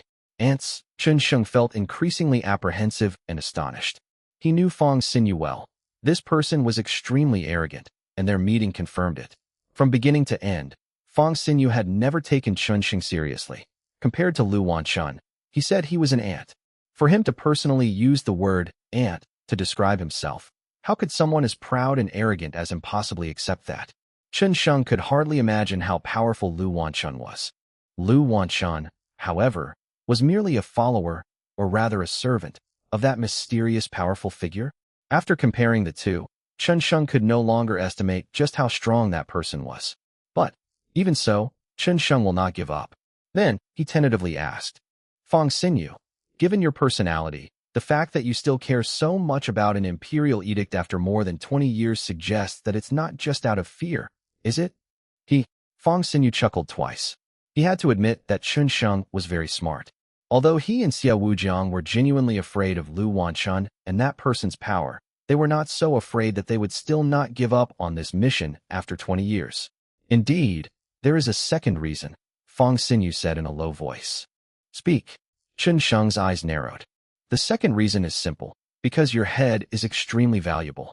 With your head, you can exchange it for an opportunity with Lu Wanchun, one that is no less valuable than the one you had back then. With 8 or 9 out of 10 toxins already eliminated from her body, Fong Xinyu began to gradually circulate her spiritual energy.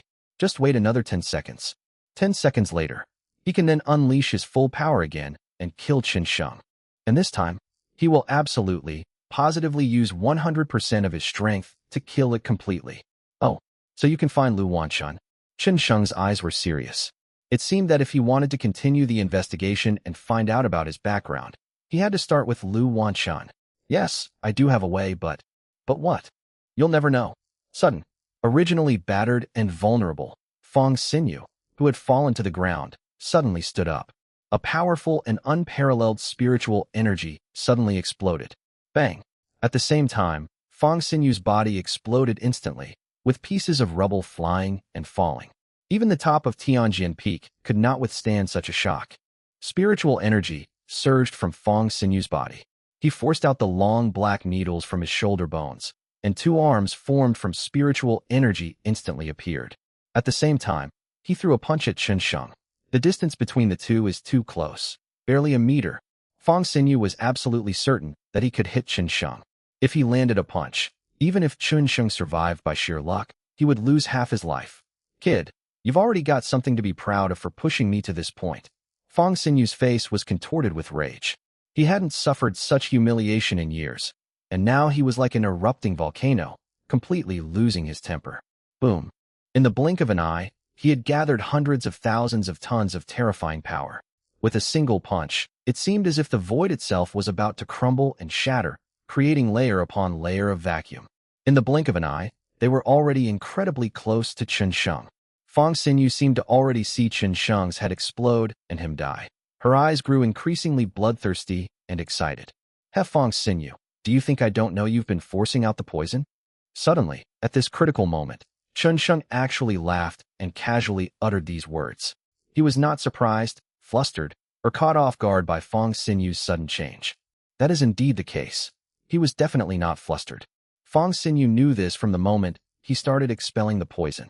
Only, he neither exposed nor revealed it. He had to give Fong Xinyu hope of turning the tide. He had to make him mistakenly believe that he still had a chance to survive. Otherwise, did he really say that much? Obviously, that's impossible. A man like him, knowing he was going to die, would never tell Chen Sheng so many things.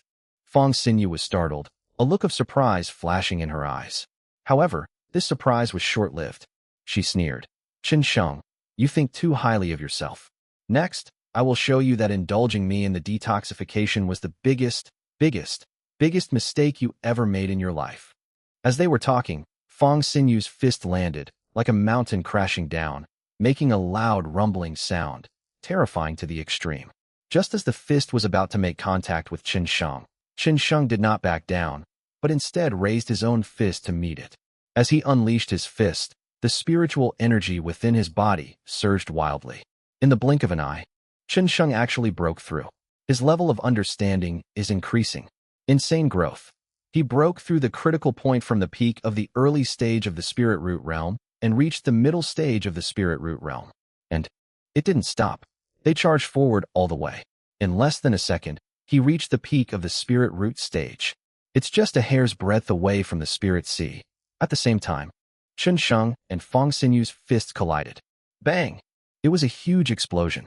Around the two, the stones of Tianjian Peak vibrated, shattered, and fell off, while the gusts of wind that had been blowing became extremely chaotic and howled incessantly. Puff! The next second, Fong Xinyu seemed to be struck by a huge shock. His hand, which had gathered spiritual energy, collapsed and crumbled in an instant. He spat out a mouthful of blood and flew backward like a cannonball. A protruding hill was smashed by his body and scattered in all directions. Chapter 384 Corpses Turned to Mud. Intense pain shot through Fong Xinyu's face. His expression contorted in agony. He was in a state of utter misery, worse than before, his entire body writhing as if every bone in his body was breaking. His screams echoed through the heavens. Almost no part of his body was intact. His entire body was covered in blood, and the strong smell of blood wafted in all directions with the strong wind, assaulting people's nostrils. Looking at Chun Sheng again, his only injury was to his fist. All 5 fingers were broken and somewhat twisted. Aside from that, he was otherwise unharmed. Although he was in pain, he didn't make a sound and remained extremely calm. How could this be? How could this happen? Fong Xinyu's face was extremely ferocious, and his whole body was trembling. Chun Sheng's punch had almost shattered his internal organs, and blood was flowing wildly from his body, flowing out of his 7 orifices. How could someone at the mere spirit root stage defeat me? Fong Xinyu was unwilling and filled with hatred. Blood tears streamed from his eyes. In his more than 20 years of dominance, he had never felt so terrified and desperate as he did today. He had actually been defeated by someone who had only been practicing martial arts for 4 years, and by a martial artist at the spirit root stage. Chun Sheng's strength completely exceeded his expectations, and a chilling sensation swept through his mind like a tornado, making it buzz. He clearly sensed Chun Sheng's sudden improvement, but the gap between the spirit root stage and the spirit sea stage is enormous, and Chun Sheng actually defeated him despite being a level above him. This heavy blow was truly difficult for Fong Xinyu to accept. Poisoning you was just a backup plan. Did you really think I would challenge you without any chance of winning? Chun Sheng's voice was cold, calm, and indifferent. Using the poison needles left behind by the ugly master was just one part of his plan. His real trump card was not the poison needles, but his own strength. He had long known he would have to face Fong Xinyu. Before this, he had been cultivating diligently. He had already been able to break through to the mid-stage of the spirit root realm by consuming thousands of caddies of spirit stones. However, he had been suppressing his realm and consolidating his foundation. This suppression is like a spring. The longer it is compressed, the lower it goes. But the moment it is released, it will leap up and unleash astonishing fighting power. With his strength, he was already capable of putting up a fight against Fong Xinyu, who was in the spirit sea stage. After the instant upgrade, it would not be difficult for him to cripple Fong Xinyu, whose body was already badly damaged, with a single punch. Fong Xinyu trembled, her eyes filled with despair, blood continuously flowing from her 7 orifices, and soon she completely lost her breath in this agony. Dead. A powerful figure, hailed as the strongest in Yunbei, has been utterly annihilated. Staring coldly at Fong Xinyu, Chun Sheng felt no pity. Images of his former brothers flashed through his mind, and his eyes were filled with vicissitudes and sorrow. Taking a deep breath and exhaling slowly, Chun Sheng looked up in the direction of the former military camp with sorrow. Brothers, can you see it? Yashi, can you see it? A man doesn't easily shed tears, unless he's truly heartbroken. Fong Xinyu died, but Chun Sheng felt no excitement. His longing for his brothers grew stronger, and 2 tears streamed from the corners of his eyes. A gust of wind blew by, and they were quickly evaporated and disappeared. Overwhelmed with longing, Chun Sheng stood there for a long time before finally gathering his thoughts and approaching Fong Xinyu to begin searching him, hoping to find any treasures on his person. Unfortunately, there was nothing else besides 3 worthless pills. Fong Xinyu, you caused my brother's body to be torn apart back then, and today, I will repay you in full. Chun Sheng's words were cold, and he gathered spiritual energy, raising 1 foot. Bang! Fong Xinyu instantly flew to the edge of Tianjin Peak, and like a stone, fell to the bottom more than 2,000 meters away. The corpse flew over a height of 2,000 meters, and the gale-force wind swept over it like brushes. In no time, the corpse was unrecognizable, a bloody mess. The base of Tianjin Peak. A group of people were waiting quietly, the silence heavy with tension. Sudden, bang! A loud explosion rang out, and everyone's eyes instinctively turned towards the direction from which the sound came. What they saw completely stunned them. At the top of Tianjin Peak, a corpse fell down. The moment the corpse hit the ground, it tore into pieces, almost turning into a puddle of mud. The pungent blood, along with pieces of bone and flesh, splattered everywhere, soaking Lu Xian, Zhao Feng, Zhang Heng, and 6 elders from the Zhang family who were standing at the front. The pungent, foul smell of blood pierced their nasal passages and throats like knives, making them feel extremely nauseous. 2 female martial arts practitioners even turned pale and vomited, although they often kill people, but they had rarely seen a corpse so badly torn apart. That's disgusting. Bu Jingfeng and Lu Shushue's hearts skipped a beat, and their faces turned extremely ugly. Could it be? Is that pile of flesh and blood Chen Sheng? That was the only guess they could make, because there were only 2 people on that day's Sword Peak. One is Feng Xinyu. The other one is Chen Sheng. The corpse was clearly not Feng Xinyu's. With his strength, it was neither possible for him to fall from Tianjin Peak. Is Chen Sheng dead? They weren't the only ones who thought this way. Zhang Heng, the 6 elders of the Zhang family, as well as Lu Xian, Zhao Feng, and others all thought the same. As expected of trash. Zhang Heng sneered twice, his expression seemingly showing some regret. What a pity he didn't die by my hand. Young master, judging from this situation, that boy must have been killed. An elder glanced at the shattered corpse, found signs of a struggle, and made his judgment. That's not surprising. My uncle is on Heavenly Sword Peak. If he encountered my uncle, what choice did he have but death? Zhang Heng's gaze was flippant and arrogant. Suddenly, he shifted his gaze to Lu Shushue's face. What's your name? He had noticed Lu Shushue long before. After all, Lu Shushue was really beautiful. She was slender, had long legs, and a beautiful face. She was definitely one of the few beauties he had ever seen, and he would give her at least an 8 or 9 out of 10. From the moment Zhang Heng saw her, he had an idea. Previously, he had prioritized killing Chen Sheng, but now that Chen Sheng was dead, he naturally wouldn't let go of such a beautiful woman. Young Master Zhang. Her name is Lu Shushue, and she is the eldest daughter of our Lu family. Before Lu Shushue could speak, Lu Xian spoke up first, revealing her identity. The Lu family? Upon hearing the Lu family, Zhang Heng suddenly laughed. If it were an ordinary woman, he might not have been able to get her so easily. After all, she might have argued back and even threatened to die to prove her innocence. But women from small families would never do that. Chapter 385. You got off easy. Because women in such families are destined to be deprived of freedom from birth. Their right to mate and marry is always in the hands of the family, with the family's interests taking precedence.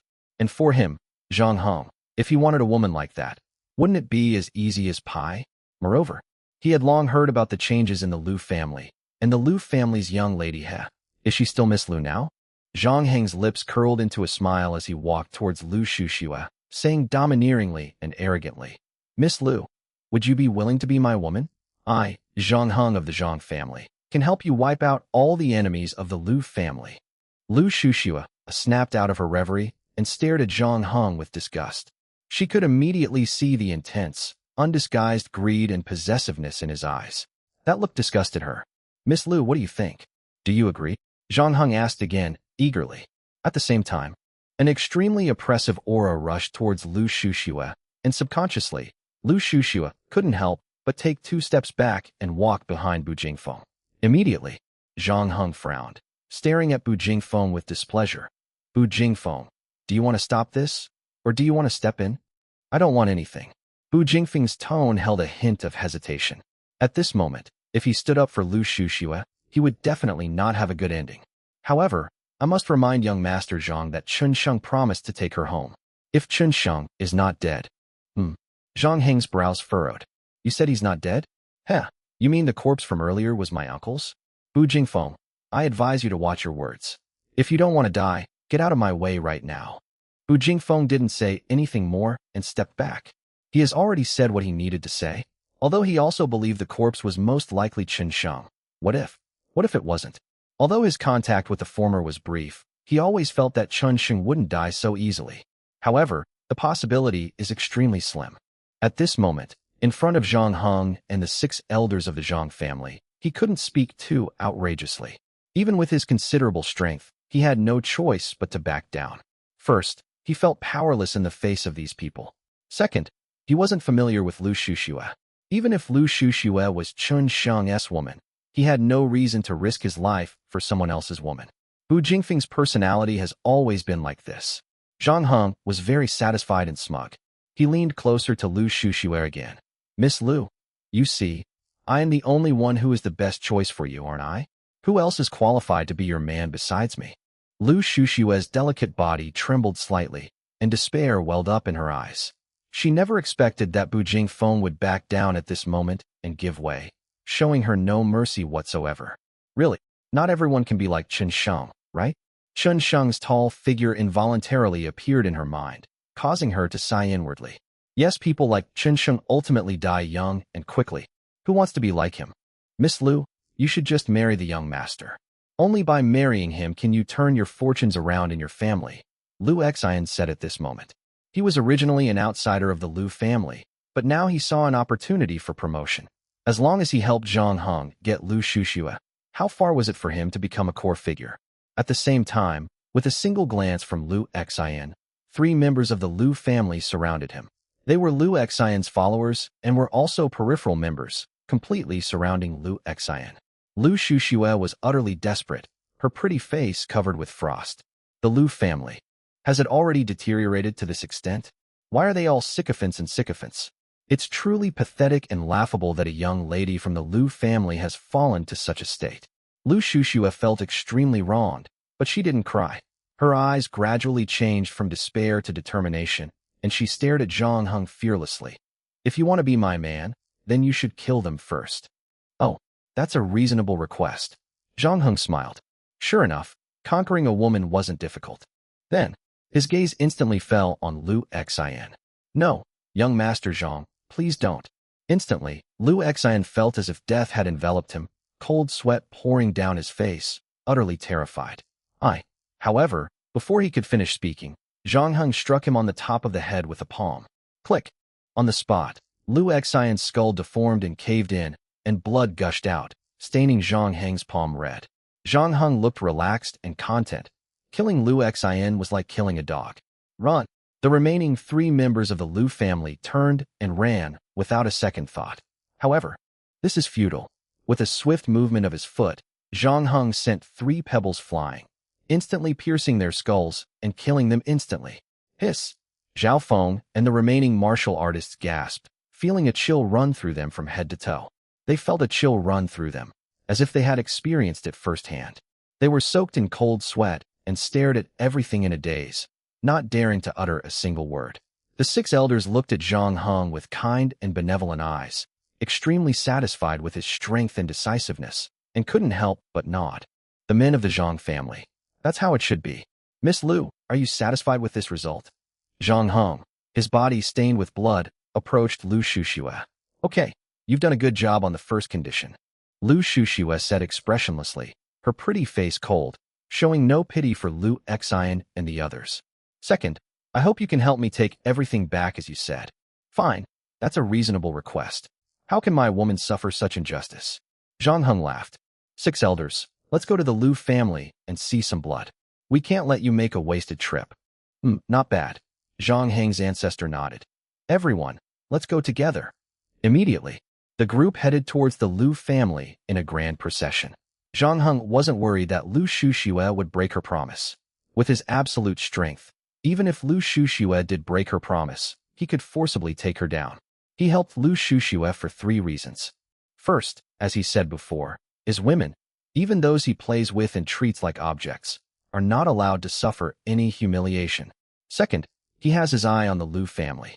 Although they are not large, it would be extremely good if he could get his hands on their resources. Thirdly, he harbored a deep resentment, a grudge left by Chen Sheng. He needed to kill even more people to feel satisfied and vent his anger. Damn Chen Sheng, you're getting off easy by dying like this. Zhang Heng spat and turned to leave, glaring fiercely at the pile of blood and rotten flesh not far away. As for visiting his uncle, it's not too late to come back after dealing with the Lu family and winning over Lu Shushue. Bu Jingfeng stayed where he was, paused for a moment, and then followed. I didn't mean to help. Instead, I want to wait. What if Chen Sheng isn't dead? Before leaving, he called Zhao Feng over. If Chen Sheng is still alive and comes down, Tell him what happened here. Yes, young Master Bu, rest assured. Zhao Feng agreed repeatedly. Although he did not believe that Chen Sheng was still alive, he dared not disobey Bu Jingfeng's words. Chapter 386. It turns out to be Miss Liu. Once Bu Jingfeng was out of sight, Zhao Feng's respect and fear vanished, and he said disdainfully, "Tisich, what's the point of telling him? If he were still alive, I'd use my head as your toilet." Exactly how rotten is he? How can you still think he's alive? I didn't expect Bu Jingfeng to also like to dream and say such stupid things. That piece of trash died, and he died in such a disgusting way. Now we have to clean up after him. Behind Zhao Feng, a group of martial arts practitioners were extremely displeased. They were the ones who protected Tianjian Peak, and now that someone had died there, they were the ones who had to clean up the body. At the top of Tianjian Peak, Chen Sheng did not leave immediately, but sat on the edge of the cliff, using the strong gale to cleanse his body. This battle with Fang Xinyu was the most arduous battle he had ever fought since becoming a martial artist. If Fang Xinyu hadn't been holding back some of her strength, and if it weren't for the poison needles left by the ugly master that injured her in the early stages, it would have been hard to say who would have won or lost this battle. What kind of person is Lu Wanchun? And how strong is that man surnamed Chun? Chen Sheng had to be fully prepared. Once Lu Wanchun found out that he was still alive, he would definitely come to kill him. Before that, he must make thorough preparations. The yin-yang meridian circulated, and Chen Sheng sat down on the spot to begin his cultivation. Gusts of wind blew across Chen Sheng's skin. At first, he couldn't bear it, but as time went on, the incredibly fierce wind blowing on him felt like a spring breeze, and he even felt a sense of comfort. Chen Sheng was immersed in that comfort, and gradually, he became intoxicated by it, frantically absorbing that exhilarating feeling. He didn't notice at all that a trace of fiery red liquid appeared in the rock beneath him, seeping into his meridians through his skin. It was this fiery red fluctuation that made him feel comfortable, tempered his precious body, and brought him amazing cultivation results. His body, tempered in this way, gradually became more solidified and resilient over time. This guy seems to be absorbing fire spirit, true fire attribute physique. Just as Chen Sheng was immersed in cultivation, at the top of Tianjian Peak, a shadowy figure slowly appeared from a crack in the stone. This is a person, a woman, alluring and graceful, with exquisite curves. Every move she makes is infinitely seductive. But that is not a real human body, but a transparent, ethereal soul, like a ghost or a spirit. She appeared silently, right next to Chen Sheng, but he didn't notice her at all, still engrossed in his cultivation. The spirit floated around Chen Sheng, carefully examining the man before him. He's quite handsome. The woman muttered to herself, a hint of resentment in her eyes. My fire spirit, accumulated over 1,000 years, has been completely drained by you. What will I use in the future? She was full of complaints, and in the end she turned into wisps of white mist, which entered Chen Sheng's mind through his 7 orifices. Since that's the case, since you also have a true fire attribute physique, you can stay in your sea of consciousness for a while. Your speed is too slow. It will take 2 or 3 years to absorb it all, right? Although the soul was very resentful, since Chen Sheng had started absorbing spiritual essence and was receiving tremendous benefits, he would not awaken until he had absorbed it all. Fine, since we are destined to be together and have created karma, I will help you out. As soon as she finished speaking, a strange light suddenly appeared beneath Chen Sheng, shimmering with various patterns and designs. The next second, Chen Sheng vanished from the summit of Heavenly Sword Peak. When he reappeared, he was in a stone chamber where a howling wind raged, even more fiercely than the gale at the top of Heavenly Sword Peak. In the center of the stone chamber was a circular pool filled with a thick, fiery red liquid, like magma, which churned and splashed as the strong winds blew. At this very moment, Chen Sheng was sitting in the center of the pool. Upon arriving here, Chen Sheng no longer felt comfortable. His steel-like body was once again in pain. However, he did not open his eyes, but instead endured this tempering. Pain. Excruciating pain. At this moment, Chen Sheng felt as if his whole body was being burned by flames. The burning pain was unbearable for him, but every time the burning sensation passed, he felt that his meridians and body had reached a higher level. Therefore, he endured the pain, and beads of sweat began to appear on his forehead and brow. His skin turned bright red, and you could even see the veins, like blue dragons, writhing beneath his skin. Sizzle sizzle. The crackling of burning echoed through the air, and Chun Sheng's eyebrows twitched, but he didn't utter a sound. He silently endured the extreme pain, and each time the limit was passed, he was greeted by a comforting feeling. At the same time, the Liu family of Kunlun Mountain, Zhang Heng and his group didn't move fast. They traveled at a leisurely pace. After more than an hour, they finally arrived at a town-like city. This is the Liu family's residence. The Liu family owns tens of thousands of acres of land and has built such a city, constructed layer upon layer of ancient bricks, shining brightly. The buildings within the city are in an ancient style, with pavilions and towers connected by mountains and water. This is not just a family, but clearly a super luxurious manor, with beautiful scenic spots everywhere. This is Kunlun Mountain. Even a random small family is 100, 1,000, or even 10,000 times more noble than the so-called wealthy and powerful families in China. However, Zhang Heng and the others were not surprised by these things. They had long been accustomed to them. At the city gate, two martial arts practitioners guarding the gate saw Zhang Heng and his group and asked loudly, "Who goes there? Stop immediately. This is the territory of the Liu family. What is the purpose of your visit?" "It's me." Liu Shushua stepped out of the crowd with a stern face. "I am Liu Shushua. Don't you recognize me?" "So it's Miss Liu?" The two men recognized Liu Shushua at a glance, and a mocking look flashed across their faces. "I'm sorry, Miss Liu. The head of the family said that you cannot go back. This is no longer your home." "Patriarch." Liu Shushua frowned, her voice turning completely cold. "The patriarch you're talking about. Is it my second uncle or my second aunt?" "Hee, of course it's your second uncle, Liu Linkai. Now, besides him, who else in the Liu family is qualified to be the head of the family?" the man said smugly. "Miss Liu, for the sake of the former head of the family, I advise you to leave quickly. This place is not a place for you. If you are discovered by others, you will die." "Miss Liu, why waste your breath on two ants?" Zhang Heng was impatient. He had no intention of talking to such trash and security guards. It would only lower his status and waste his time. After Zhang Heng finished speaking, he led the 6 supreme elders straight toward the city gate. Chapter 387 Can't Wait. Liu Shushua's heart was already dead. Only a coldness remained deep within her. After Chen's death, she had completely lost hope and faith in this world. What was the use of being enthusiastic in this dog-eat-dog world? How many people are like her and like Chen Sheng? She swore, starting today, be a cold and ruthless person.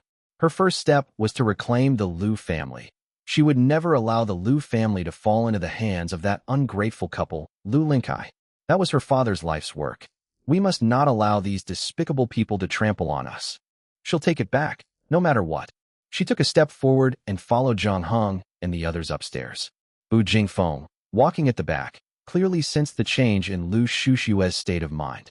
Surprised and somewhat regretful, he couldn't help but sigh. "I'm warning you, stop right now, or you'll be dead. The Liu family isn't a place anyone can just barge into," a gatekeeper shouted. "So noisy." Zhang Heng spoke indifferently, and at the same time flicked his hand, a small knife slicing through the air and piercing the man's throat, causing blood to spurt out. The guard had no time to react.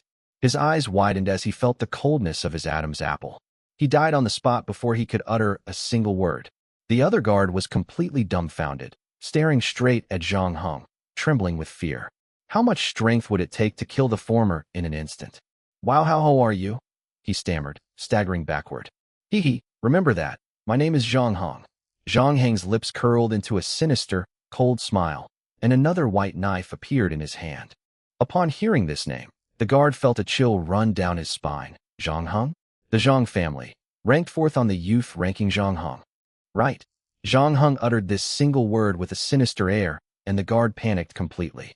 He dropped his weapon, turned, and fled, intending to ring the alarm bell not far away. Unfortunately, he had just reached the alarm bell when a knife pierced his head, killing him instantly. "Miss Liu, dealing with this kind of trash requires decisiveness. Once you become my woman, you won't need to talk to them. Do they even deserve to?" Killing the two men was as easy and carefree as stepping on two ants, without the slightest psychological burden on Zhang Heng. This city gate is really in the way. Looking at the city's towering gates, Zhang Heng frowned. Then, raise your fist. The next second, boom! The punch, as heavy as a 1,000-pound hammer, landed on the city gate. Instantly, The thick iron gate collapsed and shattered, and even the entire city wall cracked open. This? Wu Jingfeng shuddered, staring at the scene in fear. That city gate was made entirely of steel. It weighs at least tens of thousands of kilograms. Just one punch and it shattered. Although Bu Jingfeng could also do that, he could never do it as easily and casually as Zhang Hong. Judging from Zhang Heng's appearance, he probably didn't even use 1/10 of his strength in that punch. Chen Sheng, I hope you are still alive, Bu Jingfeng murmured to himself. He thought of Chen Sheng.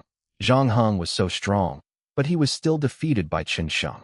The city gate collapsed with a tremendous noise, immediately attracting the attention of the Liu family, and the entire Liu family was completely alarmed. In no time, one by one, figures emerged from the various pavilions and gathered together, quickly forming 200 or 300 people. Who dares to trespass on the Liu family's property? A roar like a lion's roar rang out, and then a middle-aged man stepped out from the crowd. He had a beard, a high nose, and tiger-like eyes, exuding an extremely powerful aura. Beside him was a woman who looked to be in her 30s. She was dressed in a flamboyant and beautiful manner, had a good figure, and wore heavy makeup, making her look obviously vulgar. Master, mistress. As soon as the two appeared, the people around them immediately bowed respectfully and knelt on one knee. This man is none other than Lu Shushua's second uncle, Lu Linkai. Get up, everyone. Lu Linkai raised his hand slightly, and the Lu family members then stood up. Then, Lu Link glanced at Zhang Hong and the others. Although he knew the Zhang family and Zhang Hong, he had never seen them before. His gaze then fell directly on Lu Shushua. Who do we have here? It's Shushua. Where did you find this person? You smashed the city gate as soon as you got home. Is this how you treat the Lu family and your second uncle? After saying this, Lu Linkai soon saw the two dead gatekeepers again, and was immediately filled with rage. What Lu Shushua smashed wasn't the Lu family's door. This is a slap in the face for him. Lu Shushua, what a vicious woman. How dare you slaughter your own clansmen and disgrace the Lu family? Although Lu Linkai was somewhat angry, he was secretly overjoyed. He had always wanted to get rid of Lu Shushua, but he had never found a legitimate way to do so. Now, at this moment, Lu Shushua had actually presented him with the opportunity. Lu Shushua, your second uncle and I have missed you day and night, and we have been waiting for you to come back so that we could hand over the position of head of the family to you. You are really too disheartening. The woman beside Lu Linkai looked at him with a disappointed expression, seemingly extremely regretful. Miss Lu, you've gone too far. Miss Lu, I never expected you to be so ruthless, actually slaughtering your fellow disciples. How can someone like this be the head of our Lu family? That kind of despicable woman would be better off dead. With just a few words from Lu Lin, the Lu family members immediately launched into a verbal battle against Lu Shushua, spewing out all sorts of offensive and insulting language. Lu Shushua's heart grew colder and colder. She stepped forward and looked directly at Lu Linkai. What a vicious woman. That phrase couldn't be more fitting for you two. How did my father and mother treat you back then? After they passed away, you tried to kill me, and you couldn't wait to become the head of the family. My father's sudden death must be related to you and your wife, right? Upon hearing this, a strange glint flashed in Lu Linkai's eyes. This glint was precisely what Lu Shushua noticed. How clever was Lu Shushua? She immediately understood that her father's death was most likely related to Lu Linkai. And you all too. Lu Shushua's clear eyes swept coldly over the crowd. Did my grandfather and father wrong you back then? Now that my father has just passed away, his body is barely cold, and you're already in such a hurry to pledge allegiance to a new master. These people were so disappointing and disheartening to Lu Shushua. Some of the people she thought would support her were now cursing her the most viciously and wishing she would die immediately. Fine. The only thing that comforted her was that these people were not all of the Lu family. Some of them did not show up. Lu Zhongyang, back on the battlefield. You were on the verge of death, and it was my father who saved you and brought you home. Don't you remember? If my father were alive today, what would he think? Lu Shushua casually glanced at the person standing in front of her, her expression full of mockery. Lu Shushua, stop talking nonsense. The man's face flushed slightly, and he was furious. As if to show his loyalty, he immediately knelt down before Lu Linkai. Patriarch, this boy is talking nonsense and has slaughtered my clansmen, damaging the reputation of my Lu family. I beg you to send me to clean up the mess. Chapter 388 To survive, to live well, The only way is to kill you. Very good. After all, she is a member of the Lu family. Zhongyang, give her a quick death, understand? Lu Linkai nodded in satisfaction, his cunning eyes fixed on Lu Shushua, full of smugness and sarcasm. Did you see that? This is the person your father saved. So what if he saved your life? He still has to kneel before me and do my bidding. They might even kill you to prove their loyalty. Have you given up? Are you in despair? A cruel, unrestrained smile appeared on Lu Lin's lips. I obey the master's orders. Upon receiving the instruction, Lu Zhongyang stood up and extended his hand. A subordinate beside him immediately handed him a knife. At the age of 30, Lu Zhongyang had already reached the mid-stage of the spirit root realm, making him one of the best in the entire Lu family. He took the knife. He walked towards Lu Shushua. Miss Lu. Yes, I admit that your father saved me back then, but I didn't ask him to save me. He saved me of his own volition. What does it have to do with me? Since he saved me, I should cherish my life even more and continue to live well. Only in this way can I repay him, right? Lu Zhongyang's voice was extremely deep, his face filled with ruthlessness and coldness. In just a few steps, he was standing in front of Lu Shushua, face to face, inches apart. Now, the only way to survive, to live well, is to kill you. Your life will not only allow me to continue living, but also grant me a lifetime of wealth and honor. Lu Shushua stared at him coldly, her eyes filled with utter indifference, as if she were looking at a beast. Since you've already made up your mind, why waste words? Beast, do it. Well said. No need for further words. Miss, please forgive me. A fierce glint flashed in Lu Zhongyang's eyes, and a stern look appeared on his face. The long knife in his hand flashed with a dazzling light. Whoosh! One cut. He slashed directly at Lu Shushua's neck. The blade flashed so fast it arrived in the blink of an eye. My dear niece, goodbye. Lu Linkai's eyes flashed with gloom and excitement. As long as Lu Shushua was alive, there would always be some people in the Lu family who opposed him. Once Lu Shushua was dead, his position would be completely secure and rightful. You little bitch, you still want to be the head of the family? Wishful thinking. Beside Lu Linkai, his wife Fong Billion looked amused, as if she could already see Lu Shushua's death. A group of Lu family members watched coldly and indifferently, not one of them speaking up for Lu Shushua. Everyone was waiting for Lu Shushua to fall to the ground and die. However, Lu Shushua did not die. She's still standing. Not only did he stand there, but his gaze and movements remained unchanged. Abruptly, as Lu Zhongyang attacked, he felt a chill in his throat, and then his movements stopped abruptly, as if time had stood still and space had frozen. The next second, everyone could clearly see a blade tip suddenly appear from the back of Lu Zhongyang's neck. The tip of the knife was blood red. Drops of blood dripped down the edge of the knife like tap water. At the same time, Lu Zhongyang fell to the ground, his eyes filled with terror. He covered his neck with one hand, his lips moving as if he wanted to say something. But when he opened his mouth, it was filled with blood, and he could not say anything. His other hand held a knife. The knife is broken in half.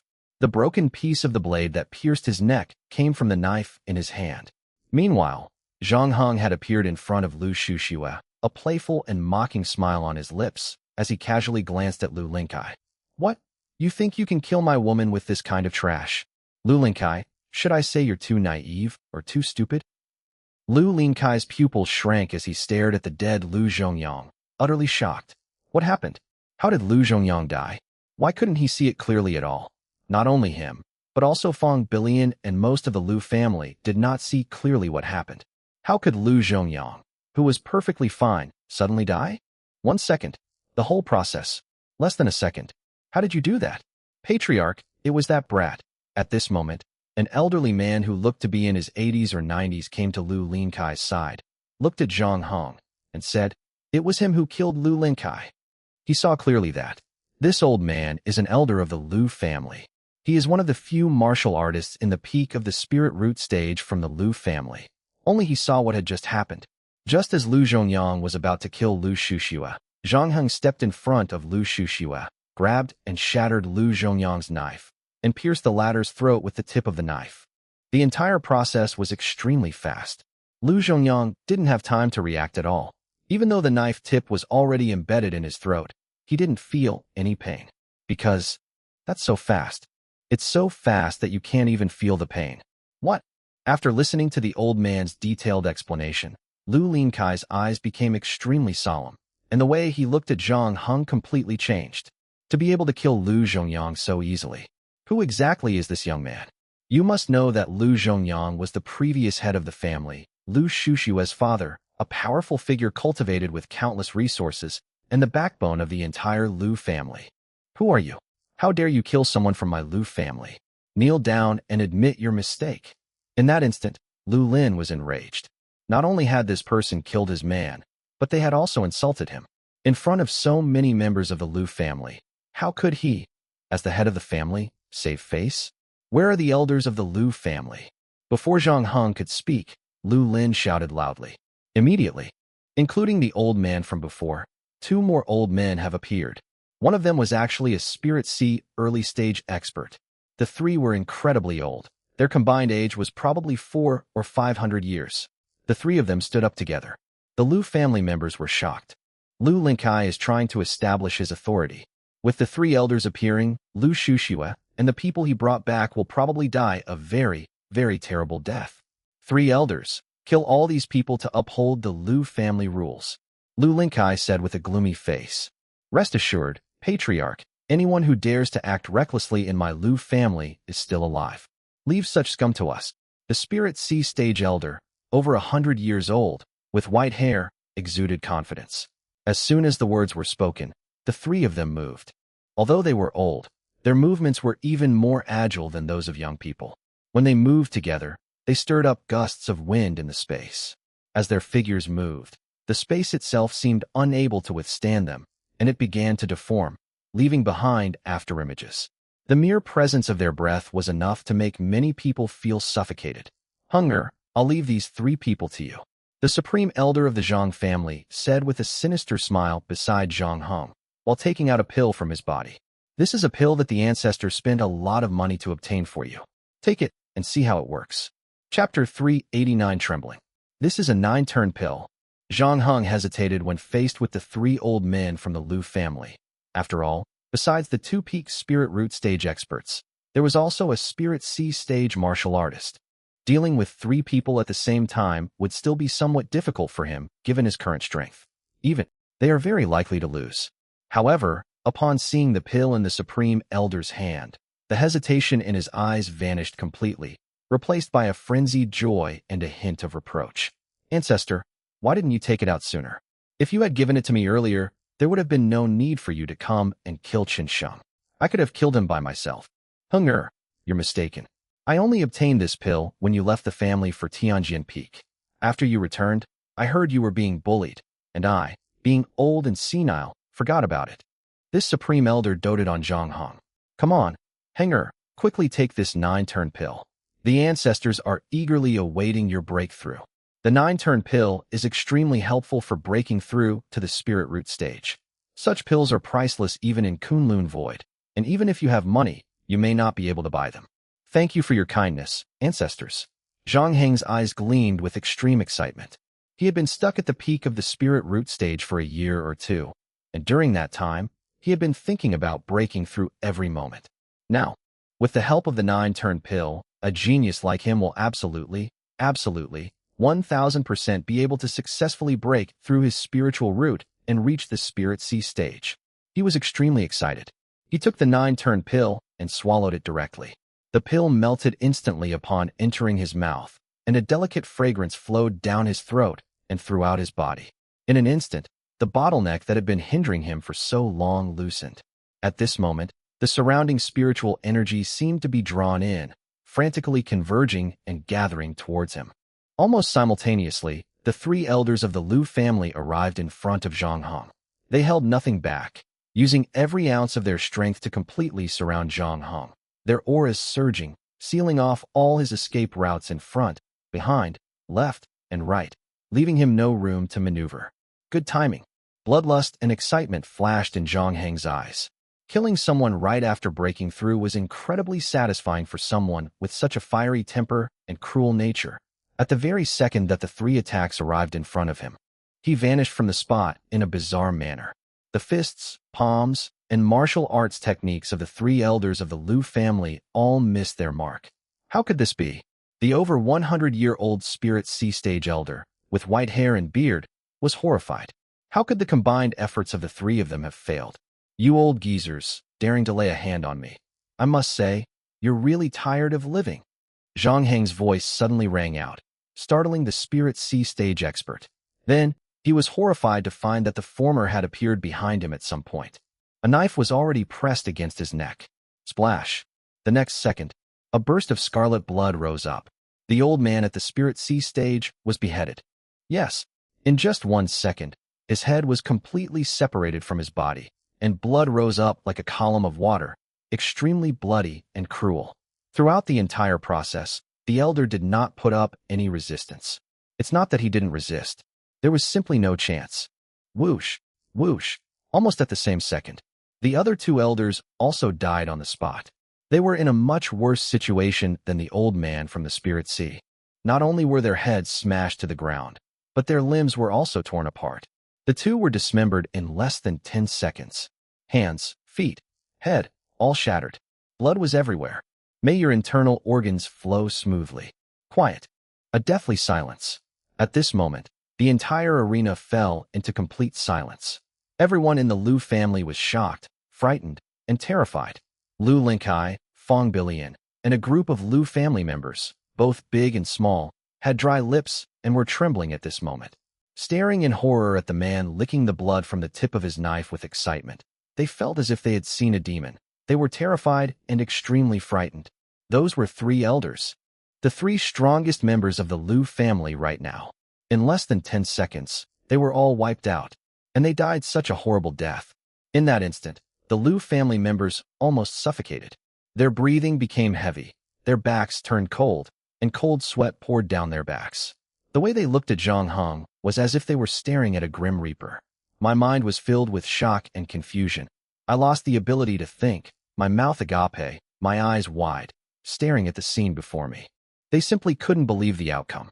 But the truth is, it's right in front of you. The 3 strongest members of the Liu family couldn't even touch a hair on that man's head. That's terrifying. The bloody and cruel scene made even Bu Jingfeng, who had been in Kunlun Mountain for many years, feel nauseous. At the same time, he gained a new understanding of Zhang Heng's strength. After taking the 9-turn pill, I'm afraid even if Chun Sheng appears, he won't be his match anymore, right? Bu Jingfeng sighed inwardly. He might have been able to put up a fight against Zhang Heng before, but now, Zhang Heng could probably kill him with just one hand. No, perhaps all it takes is one finger? Lu Shushue's eyes were filled with complex emotions, and her pretty face turned pale. The scene before her made her feel nauseous and disgusted with Zhang Heng's actions. In contrast, Zhang Heng was filled with excitement and bloodlust. Staring at the scene before him, he was arrogant and smug, leisurely admiring his masterpiece after his breakthrough. Deep within his eyes, gloom and anger flickered. Chen Sheng, I must say, you were really lucky. You died so cleanly and decisively. If you had fallen into my hands, I would have made you wish you were dead. The 6 elders nodded with satisfaction. As expected of Zhang Heng, as expected of their descendant, such strength was enough to make them proud.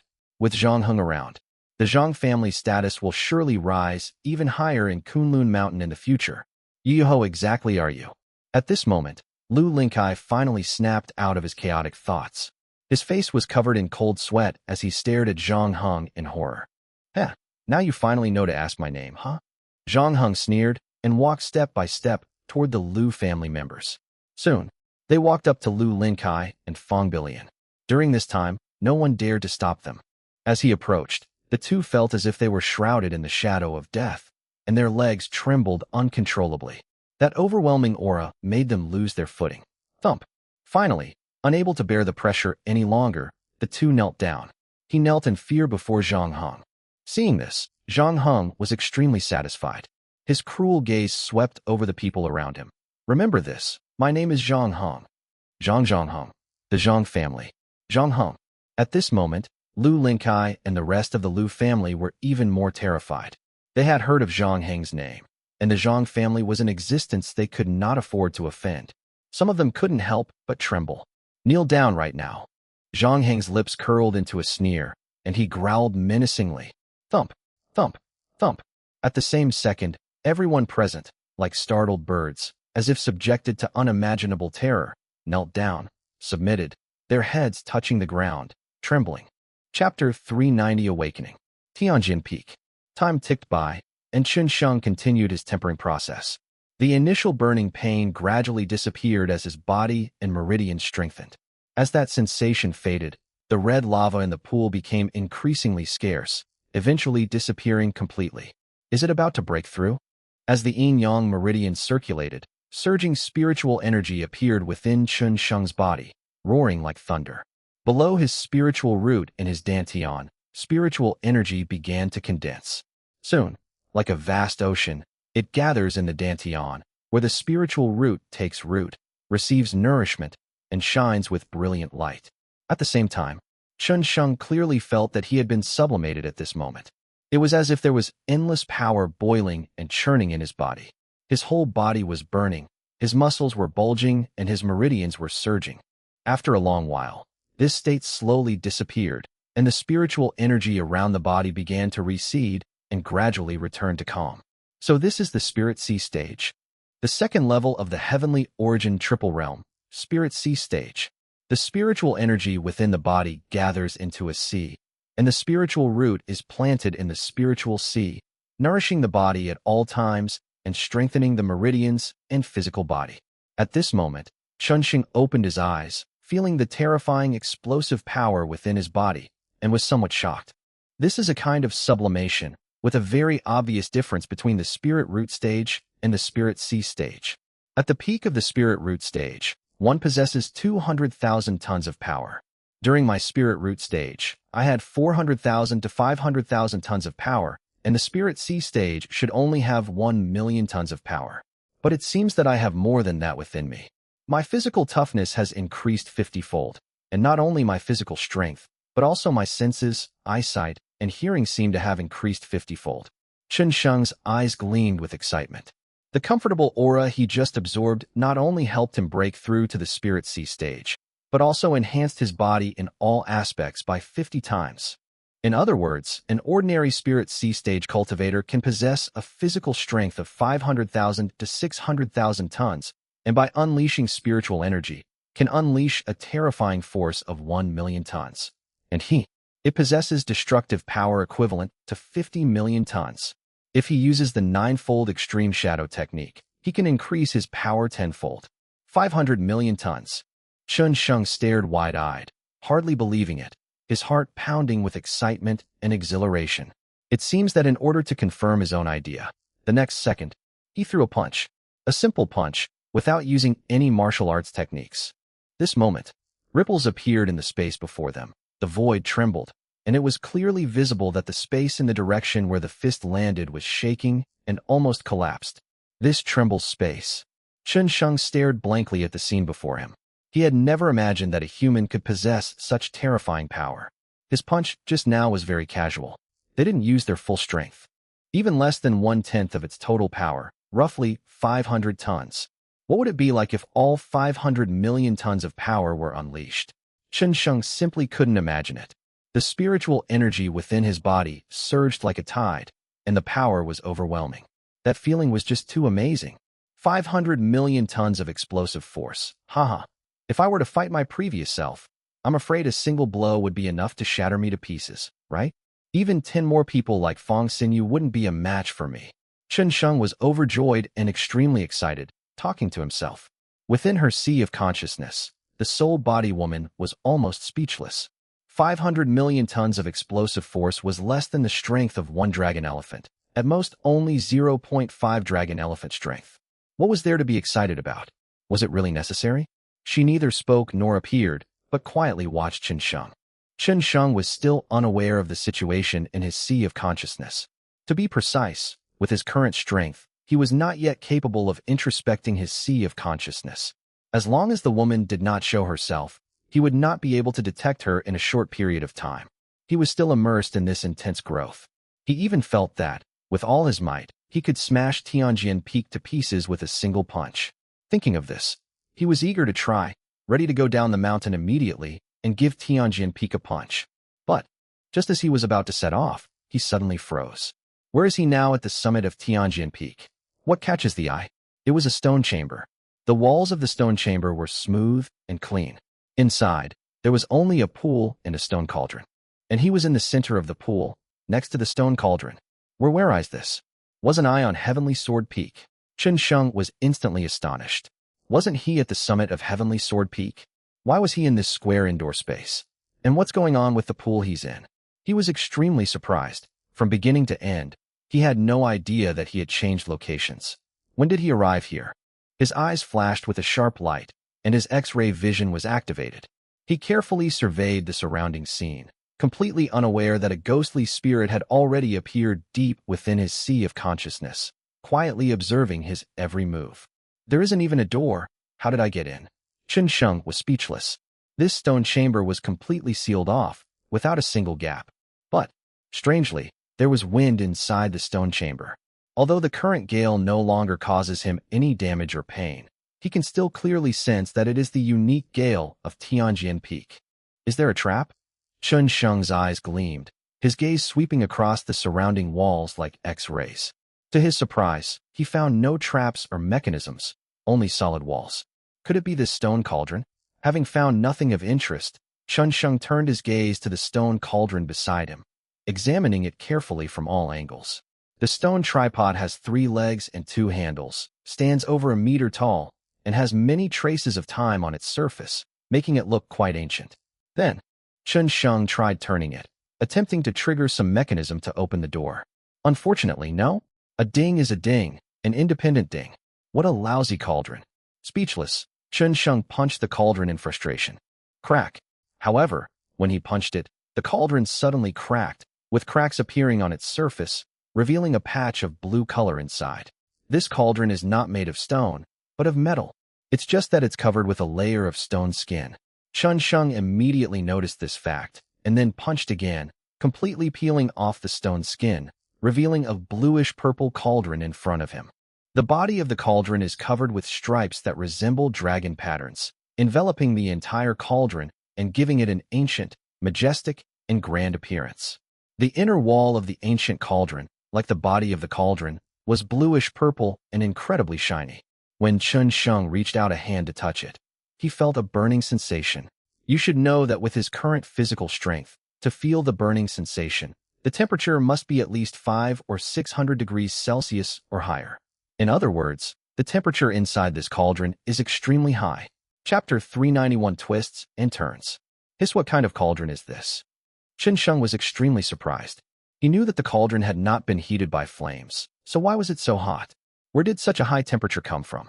No matter what, it's definitely a treasure. Take it first. Chun Sheng held onto the cauldron's handle with one hand and gripped its legs with the other, while simultaneously exerting force with both arms. Oh!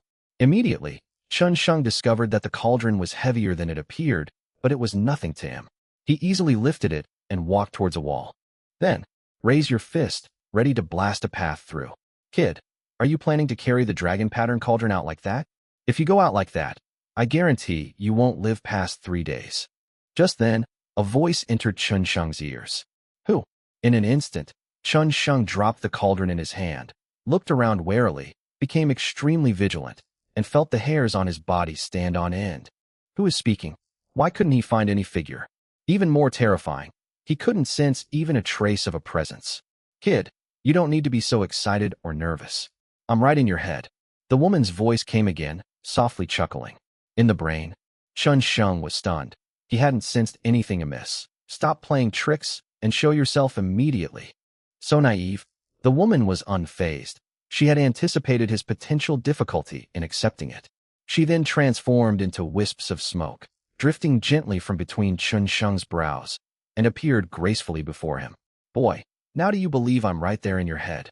Chun Sheng was stunned, dumbfounded, staring straight at the transparent, ghost-like woman in front of him. The woman was very beautiful as a demon, with a devilish figure and an angelic face. Her body was hazy and indistinct, and she had a perfect oval face that was almost flawless. Upon seeing this being, which resembled a legendary ghost, Chun Sheng nearly exploded with rage. Fortunately, he remained resolute, having witnessed much in his life over the years. He forcibly suppressed his inner fear, ready to act at any moment, and asked, Are you a human or a ghost? What is a human and a ghost? I am the master of this heavenly sword peak. You can call me Linglong. You're really lucky. Although I don't understand what's going on yet, it's a fact that you absorbed my treasured true fire essence that I've kept for many years. And I was originally a soul residing in the true fire essence. Do you understand? In the future, when you become stronger, you will also be able to separate your soul, or rather, your consciousness, from your body. Speaking of this, Linglong was full of complaints. She had been collecting those true fire essences for a very long time, but in just over an hour, this guy had absorbed them all. It was really hateful. But she couldn't kill the boy, since he had a true fire attribute constitution, which made him a perfect second place for her to reside. Overall, it's better inside his body than inside the true fire essence. If Chun Sheng is killed, she, having lost her home, will also quickly dissipate and die. Chun Sheng stood there dumbfounded, digesting Linglong's words. He had truly learned something new once again. He never imagined that such a person existed in the world. So, you're currently residing in my brain. Are you a parasite? Are you living in my brain by sucking my blood, my spiritual energy, or something else? Also, can you know what I'm thinking at any time? Pa, what parasite? Little brat, don't talk nonsense. Believe me, I'll teach you a lesson. Linglong's eyes widened. She hadn't expected to be called a parasite. I wouldn't bother absorbing what's inside you. And don't worry, I won't pry into what you're thinking unless you want me to know. Forget it, this won't explain anything. I'll show you what's going on. Close your eyes.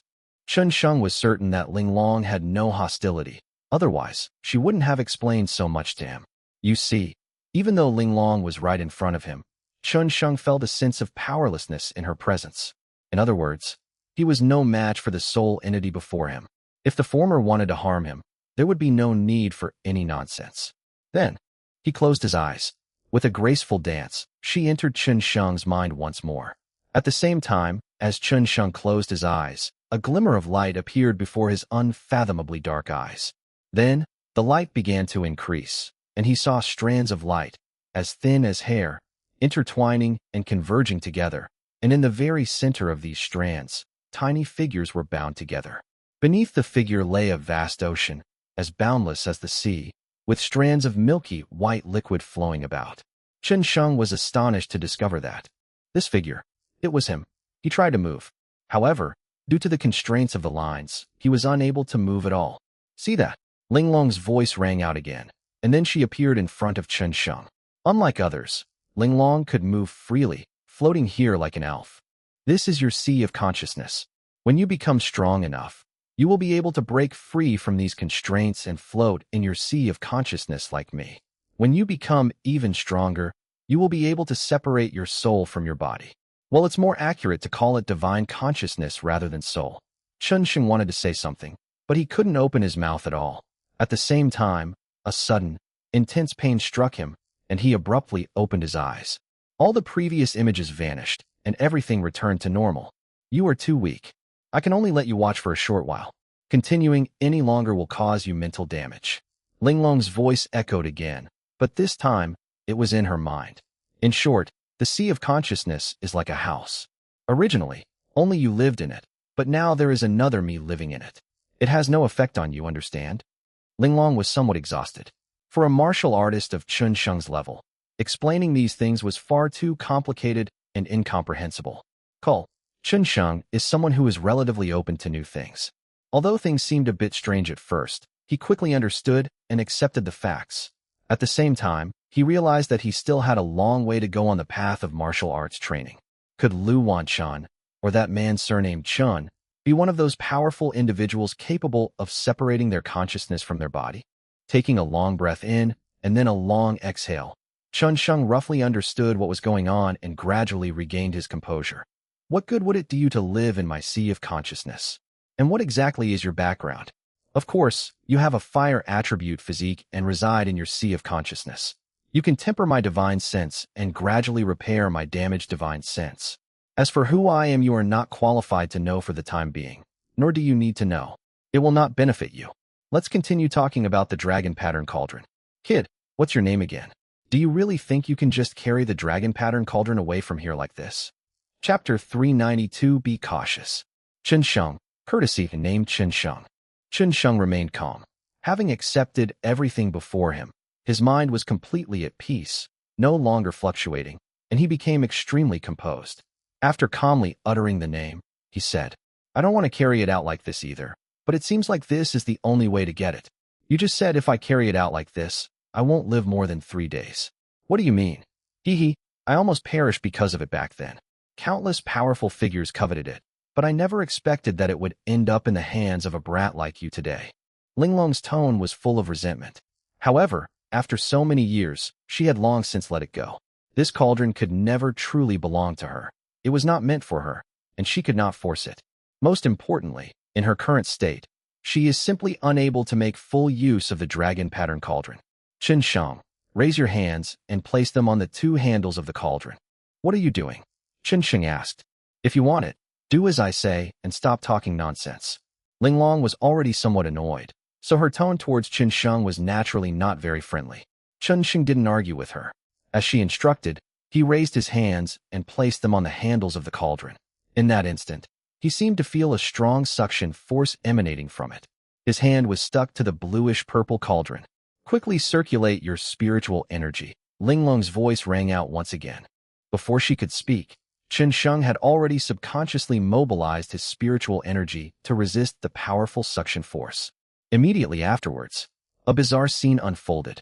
The cauldron, which was a meter tall, vanished in an instant. This, Chen Shang stared in disbelief, his face filled with astonishment. Where did this cauldron go?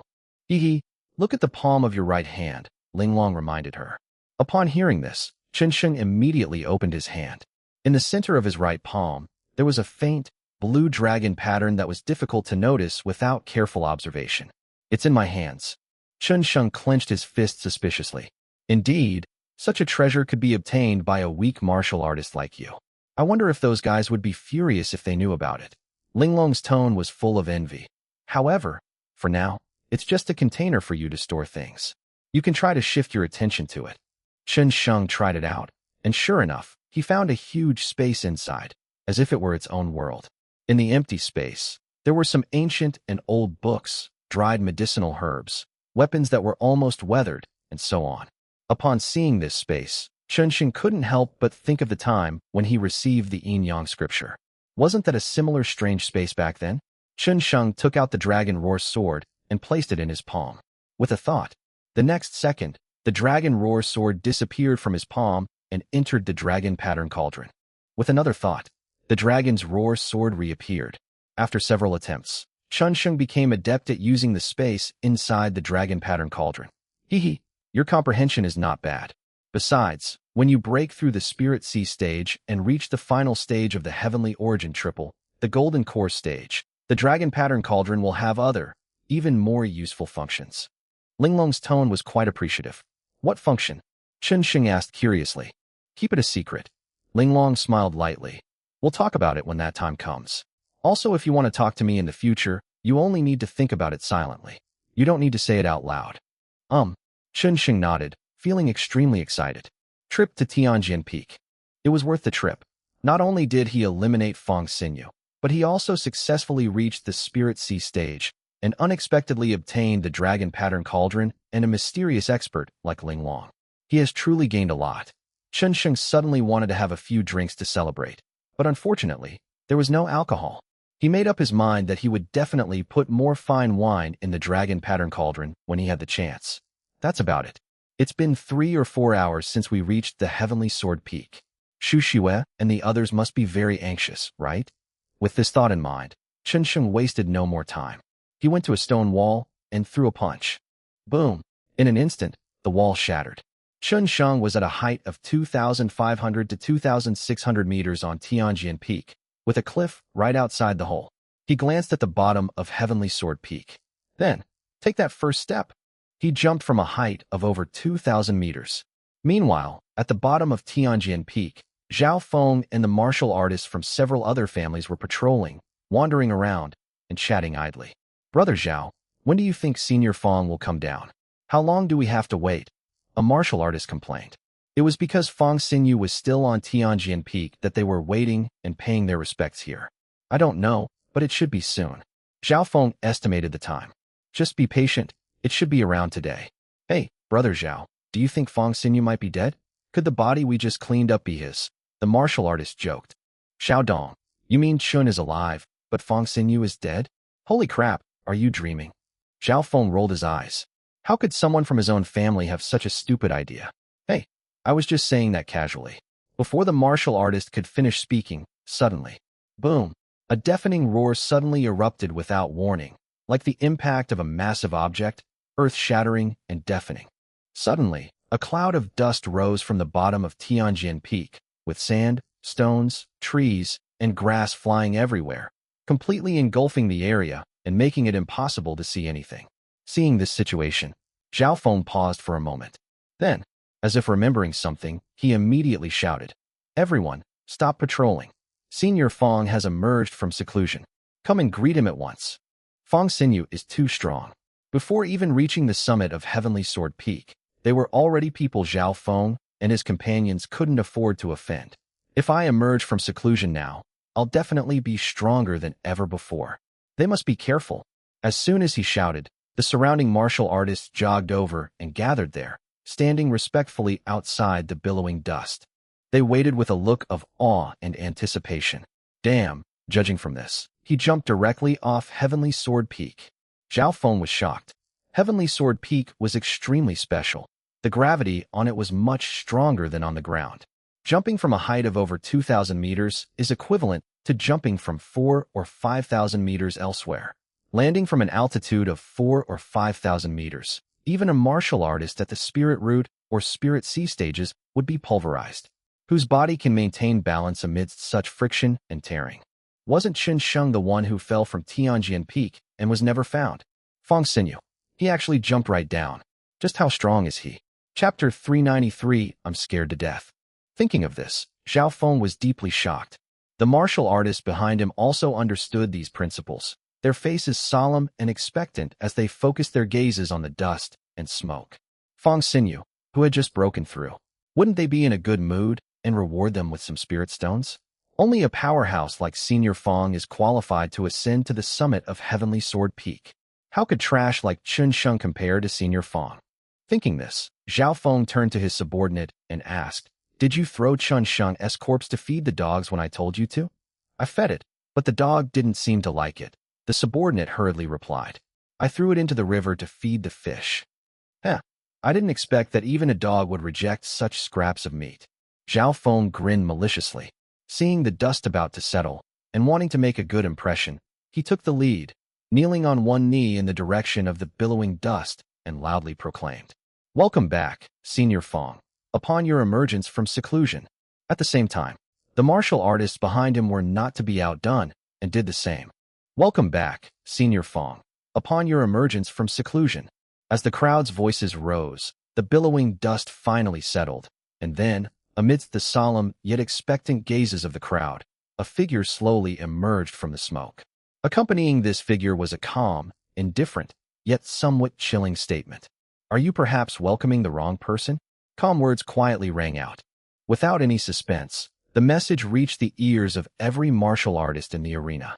In an instant, like a thunderclap from a clear sky, it exploded in their minds, and their expressions became extremely strange. That sound. Zhao Feng's expression hardened, and his eyelids twitched violently. Then, the pupils trembled incessantly. No, impossible.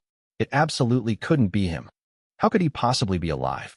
Zhao Feng roared inwardly, and lines of bloodshot eyes appeared in his pupils as he stared intently ahead.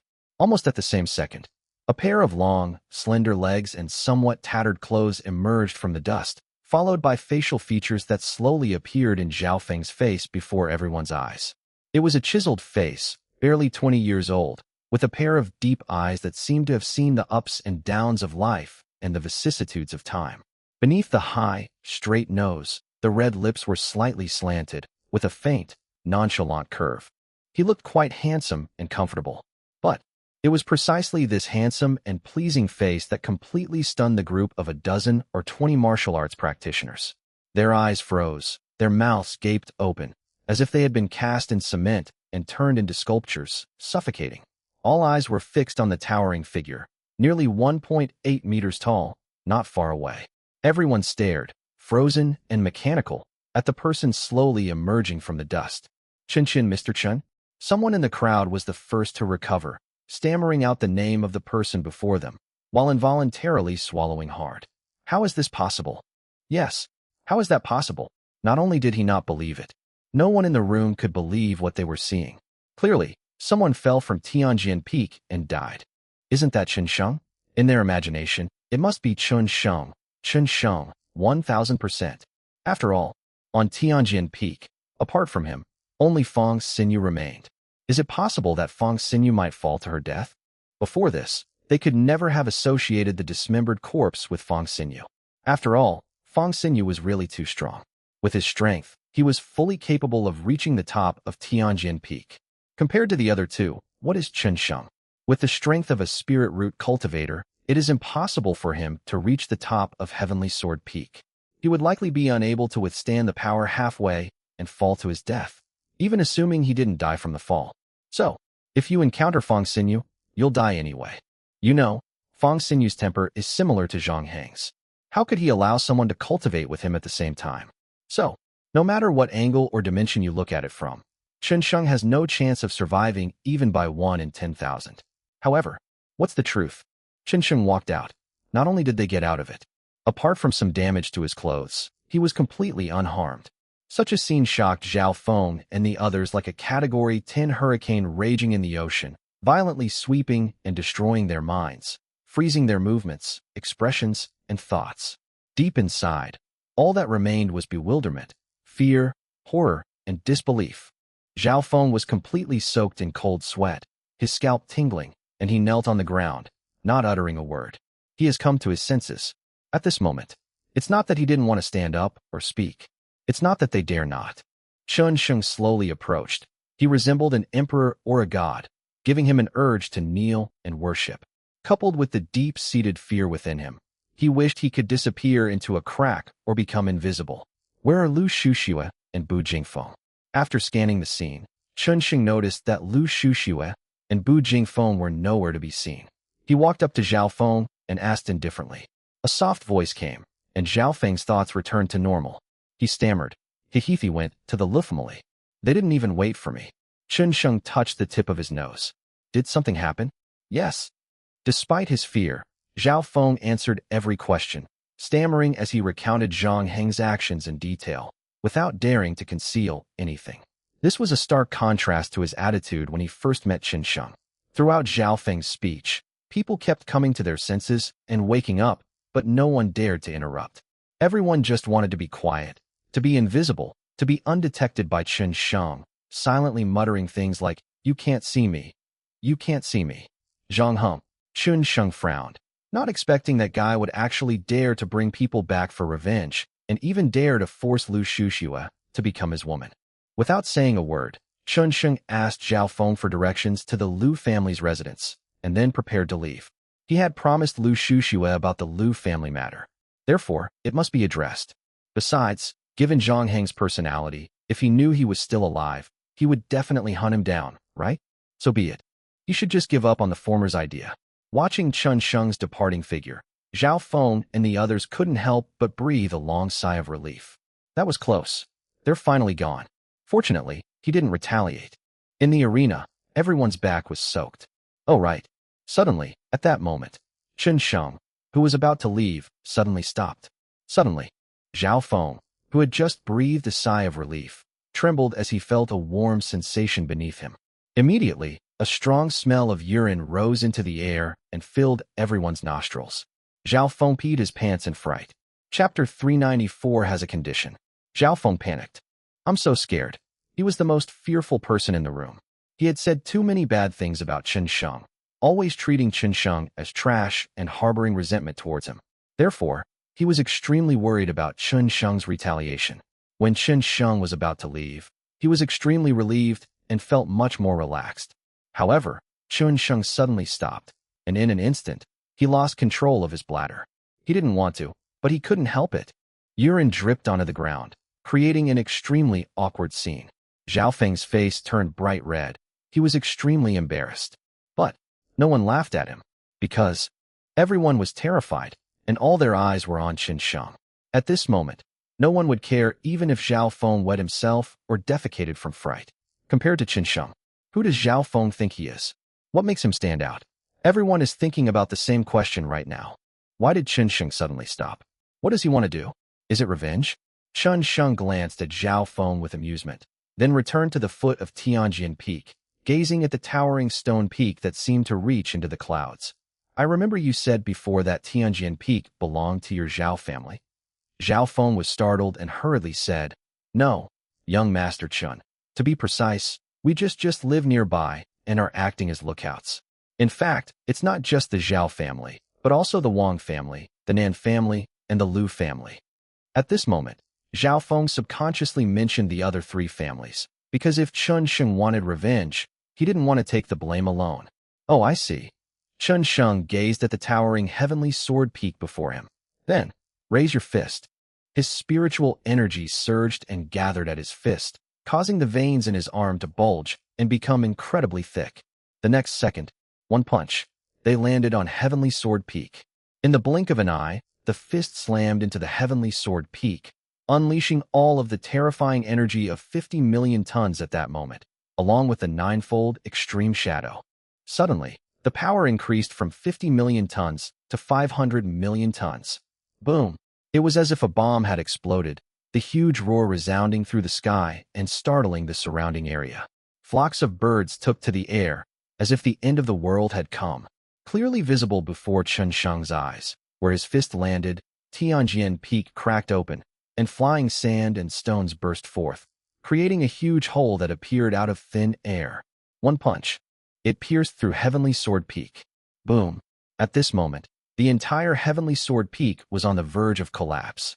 It is obvious that it is about to collapse, to topple. This. Zhao Feng was almost dumbfounded, staring blankly at the scene before him, at a loss for words. His mind went blank once again, and his red lips trembled. Then, she subconsciously looked to her side, and then to Qin Sheng. But, where is anyone else with him? Qin Sheng had already reached several hundred meters away, leaving only his back view. And Tianjin Peak. The shaking intensified, and boulders continued to tumble down from the mountain peak. "Brother Zhao, run." Just then, someone shouted, jolting Zhao Feng back to his senses. Without thinking, he took off running, sprinting away without daring to look back. He could only hear the sounds of the mountain collapsing and rocks tumbling behind him. Every now and then, a pile of stones would fall on him, but he didn't dare to pay any attention to it. His survival instinct drove him to flee frantically and recklessly. Finally, he ran 2 or 3 kilometers before stopping, still shaken, and turning around to look behind him. It's okay if you don't watch it. Upon closer inspection, he was shocked once again. Hundreds of meters away, at this very moment, billowing smoke and dust obscured everything, the sky filled with smog. Trees and grass clippings were all buried in dust. In the haze, one could vaguely see that Tianjin Peak was collapsing and completely destroyed. Thump! Zhao Feng knelt on the ground, staring in horror at everything before him. He didn't know how to describe his feelings at that moment. All he could see was the swirling dust and Qin Sheng's nonchalant face. Not far from him, the rest of the crowd were in much the same state, each one terrified. Heavenly Sword Peak. That's Heavenly Sword Peak. One punch knocks him down. This show much. How terrifying. How earth-shattering power does this require? Is this something human beings can accomplish? If you hadn't seen it with your own eyes, who would believe it? The martial artist guarding Heavenly Sword Peak could no longer stand and sat on the ground, staring blankly at the collapsed peak. And Qin Sheng. He didn't pay attention to what was happening behind him. Without wasting any more time, he continued on his way to the Lu family. At this time, in the main hall of the Lu family, Zhang Heng was sitting in the head of the family's seat, drinking tea. The 6 elders of the Zhang family also sipped their tea with relaxed and serene expressions. The one who poured tea for them, it was none other than Lu Linkai, the head of the Lu family, and Feng Billionaire, the matriarch. The lobby door was tightly closed. There were only a few of them in the lobby. The rest of the people, including Lu Shushue, were waiting outside. "Lu Linkai, you let us in. What do you want to say? If you can't convince me, you know very well what will happen to you." Zhang Heng downed his tea in one gulp, his tone icy and chilling. Seeing that the tea was almost empty, Feng Billionaire hurriedly stepped forward to refill his cup. But She had just walked up to Zhang Hong when he kicked her in the stomach. You think you're qualified to stand up and pour me water? Yes, I didn't. Fong Billion trembled with fright, then knelt down and crawled to Zhang Heng's side to pour him water. The whole process.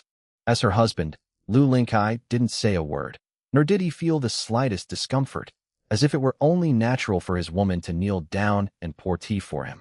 In fact, Fong Billion thought so too. Not only is it a matter of course, it would be an honor for her to pour tea for Zhang Hong, even if she had to kneel. Young Master Zhang, please allow me to explain. Lu Linkai knelt down naturally and asked, You have come to the Lu family this time because you have taken a fancy to my niece, Lu Shushua, right? Yes, Zhang Hong answered directly. Very well, young Master Zhang. It is her great fortune to have won your favor. But I know that girl. She has always been very stubborn. Even if you kill us, she may not obey you. She may just be using you as a tool to bring you to the Lu family. As soon as Lu Linkai said this, he immediately sensed a faint anger and clearly realized that Zhang Hong was somewhat irritable. Lu Lin was overjoyed. He had long heard that Zhang Hong was easily angered, and this was exactly the effect he wanted. So, he pressed his advantage and said, Young Master Zhang, if you kill us, she will definitely lead those stubborn old men from the Lu family to rebel against you, and then you will get nothing. And I, Lu Linkai, can state to you definitively right now that I and the Lu family under my command are willing to be your dogs for all eternity, serving you. And I can help you win over Lu Shushua.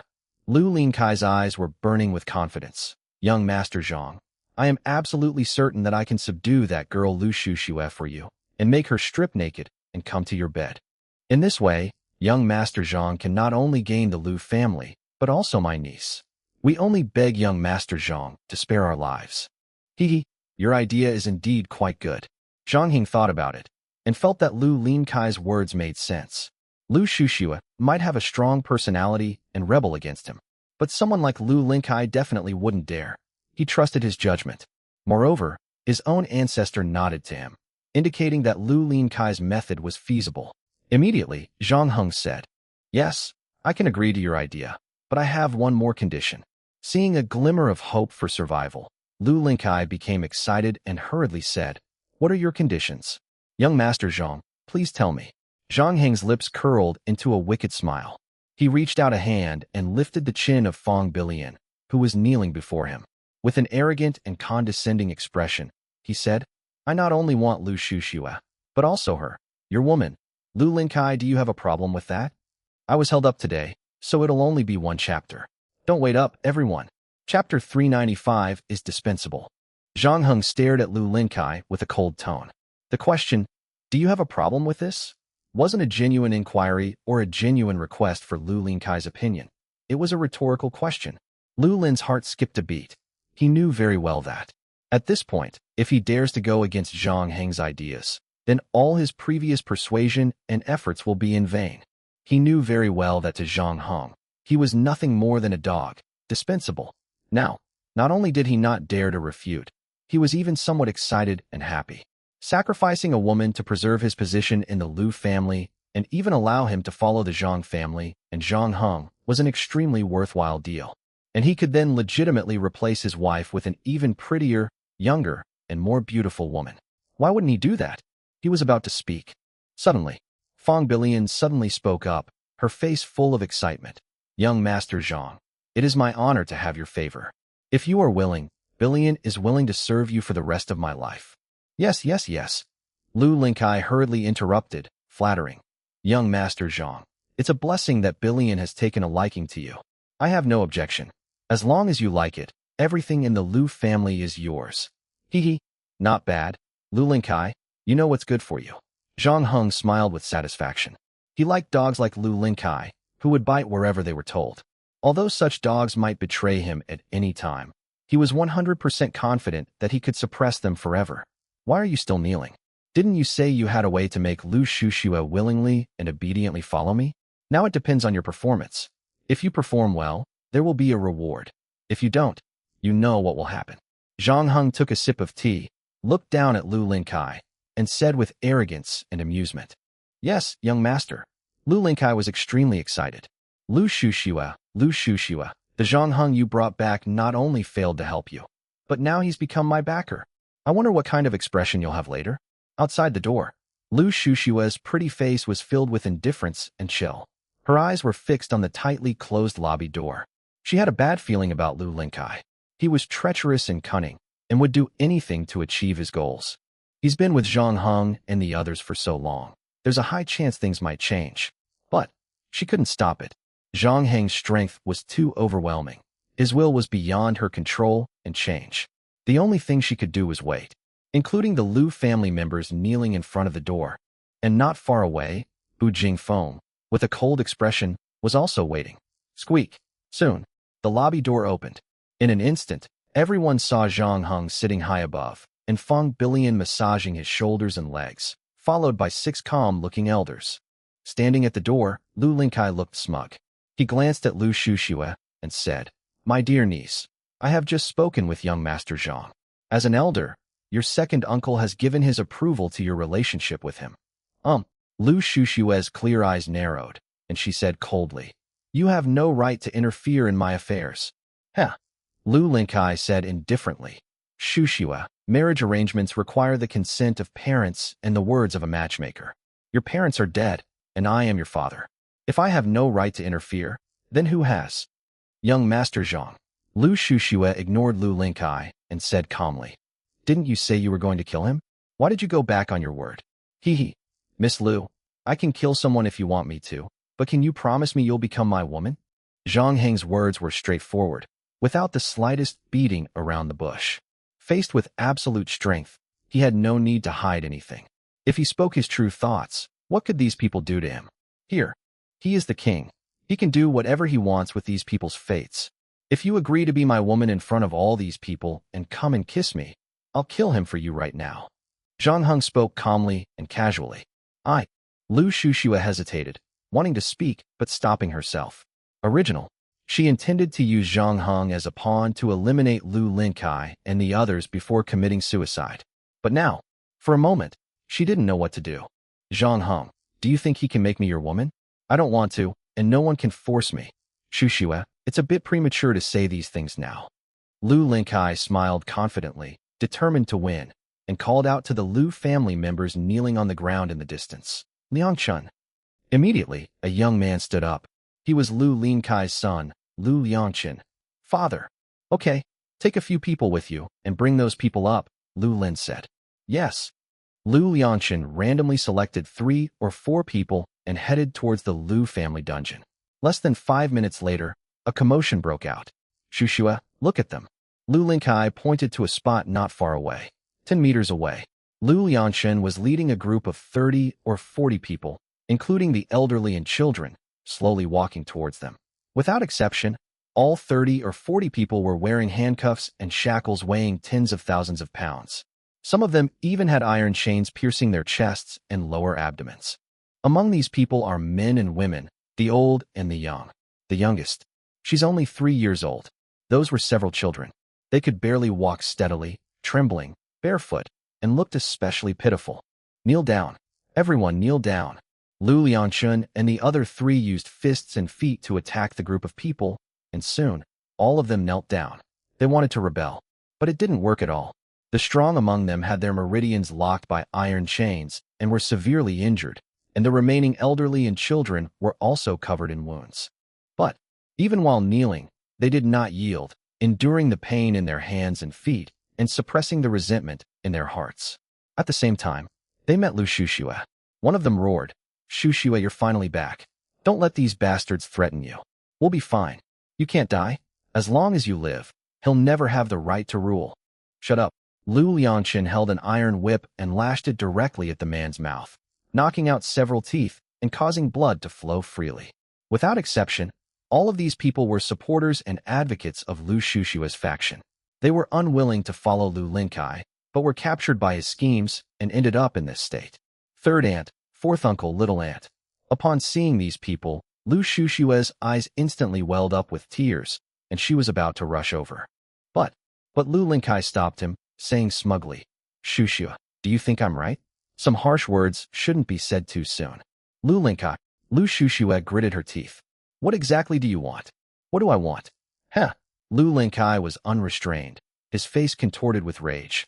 I want to be the head of the Liu family. I want to follow the Zhang family, young Master Zhang, and I want you to become Zhang Heng's woman, to voluntarily strip naked and go to his bed. Chapter 396 Humiliation. Someone come here. Lu Linkai, with a smug look on his face, growled. Go and clean up the Liu family sage's room and prepare it for young Master Zhang. What? Lu Shushue was filled with resentment. Saint's room. That used to be his parents' room. Lu Linkai is deliberately humiliating her. Lu Linkai, don't go too far. Lu Shushue gritted her teeth, clenched her fists, and dug her nails into her palms, feeling a piercing pain, but she seemed to feel nothing. Excessive? I am excessive, so what? Lu Linkai was fearless, his cunning expression undisguised. If you really want to do something to me, just do as I say and crawl to young Master Zhang's feet. Maybe he'll be happy and help you kill me. Lu Shushue stared intently at Lu Linkai, her eyes red-rimmed. What if I say no? No. Lu Linkai's lips curled into a cruel smile as he shouted. Lu Shushue, do you see that? Those are all your supporters.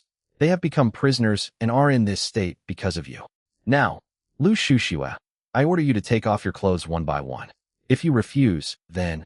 Lu Lin raised his hand. The next second, oh! A scream rang out as Lu Liangqin used the whip in his hand to strangle a man on the spot. The whip was so sharp that it pierced the man's throat, killing him instantly. In the main hall, seated at the head of the family, Zhang Heng sipped tea while watching the spectacle with a playful and amused expression, seemingly oblivious to everything around him. He simply watched quietly. He was very satisfied with what Lu Linkai had done. Your relatives and supporters will suffer the same fate. Now, their destiny is in your hands. Lu Lin narrowed his eyes and stared at Lu Shushue. Lu Shushue's face was pale, she was uneasy, and her eyes were filled with despair. She was struggling. Since birth, she has been pure and innocent, chaste and innocent. When has she ever been so humiliated and disrespected? But now, the lives of dozens of people. It was all in a single thought of hers. What should she do? Lu Linkai didn't give him time to think, and said calmly, Since you're unwilling, then. Before he could finish speaking, Lu Liangqin grabbed another person. This time, she is a little girl. He looks only 5 years old. Lu Liangqin forcibly took her away from her parents. The little girl cried loudly, tears streaming down her face. She was terrified and cried loudly. What an adorable little girl. She looks quite a bit like you when you were little. Oh, by the way, Lu Linkai said in a gloomy tone. If I remember correctly, she's your current brother's child. It's normal that she looks like you. This time, Lu Liangqin didn't use a whip. Instead, he took a sword, placed the blade against the little girl's neck, and gently stroked it. A trickle of blood began to flow down the blade. The little girl's parents were heartbroken, but they remained silent, shedding tears in silence. They are Lu Shushue's uncle and aunt, who have stood by Lu Shushue's side from beginning to end. Even at the cost of their lives, they are unwilling to go against her wishes or abandon the greater good. Lu Shushue's chest heaved, her breathing became rapid, and she clenched her teeth, seeing the blade sink deeper and deeper. Finally, she made her choice. I'll take it off. In the end, a compromise was made. That's just how reality is.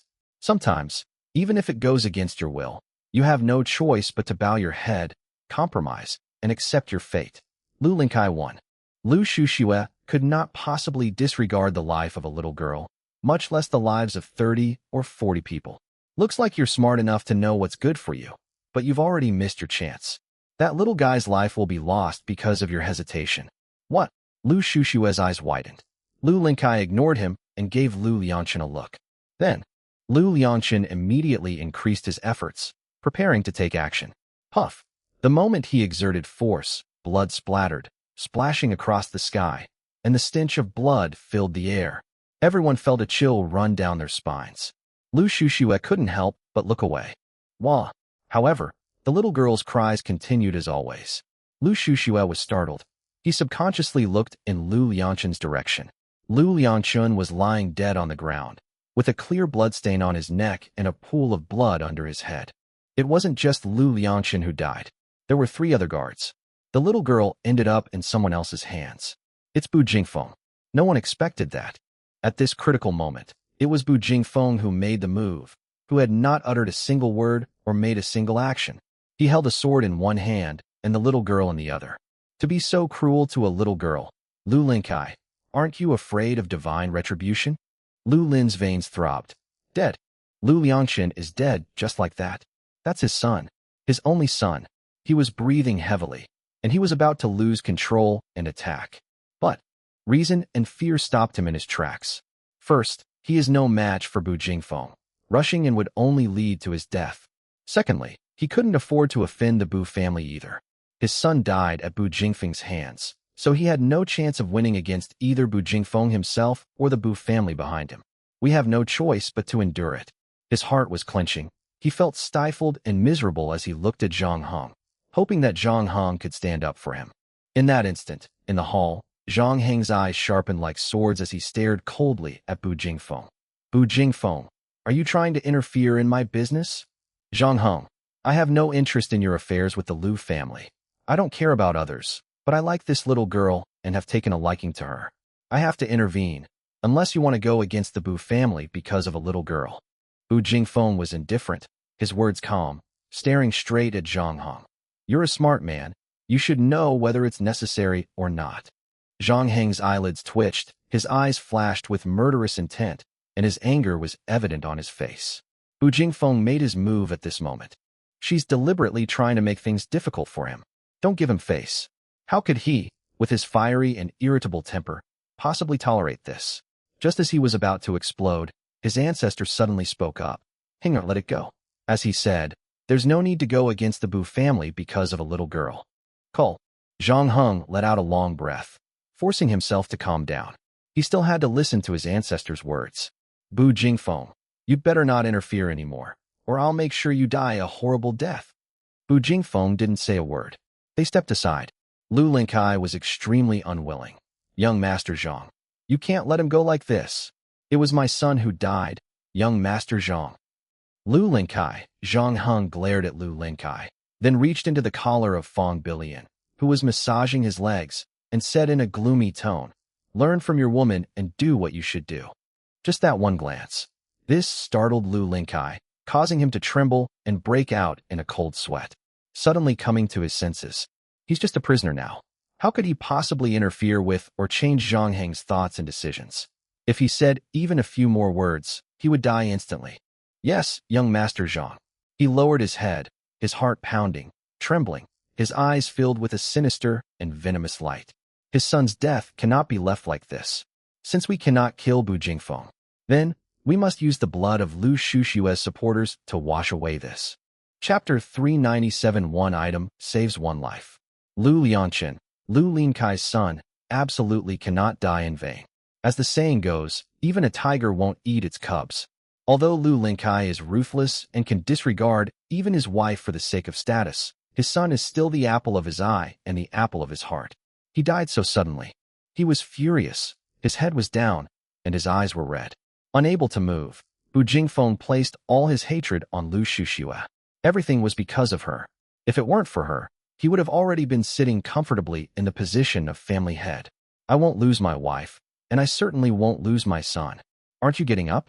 Want to continue with your work? Don't worry, no one will bother you from now on.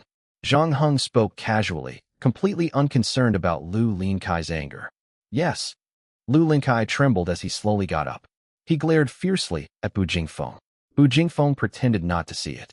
Lu Shushue also gave Bu Jingfeng a grateful look. He and Lu Shushue were not related, and had only known each other for a few hours. I have absolutely no obligation to help. However, he still risked being killed by Zhang Heng to act righteously. Even if only one person is saved. That's enough. My dear niece, are you satisfied with the result now? Lu Lin stood up, staring at Lu Shushue with a sinister look, his voice extremely vicious. Lu Linkai, this is the consequence of your own actions. Lu Shushue's tone was icy, showing no pity or sympathy for Lu Linkai. Caught in their own trap, Lu Lin laughed, then laughed in anger. Men, take my chain blade. As soon as he finished speaking, one of the Lu family members, holding a knife, came to Lu Linkai. Lu Lin swung his broadsword and walked straight to Lu Shushue's supporters, his eyes flashing with ferocity. Lu Shushue, you still have 36 people supporting you. 36 lives are at stake. Now if you take off one piece of clothing, you can only save one person. I want to know, who will you choose to save? As they were speaking, his knife was already at someone's neck. This is a woman. It was the mother of that little girl from earlier, Lu Shushua's aunt. Then let me ask you, are you willing to save her? If you are, then you can take a piece of clothing.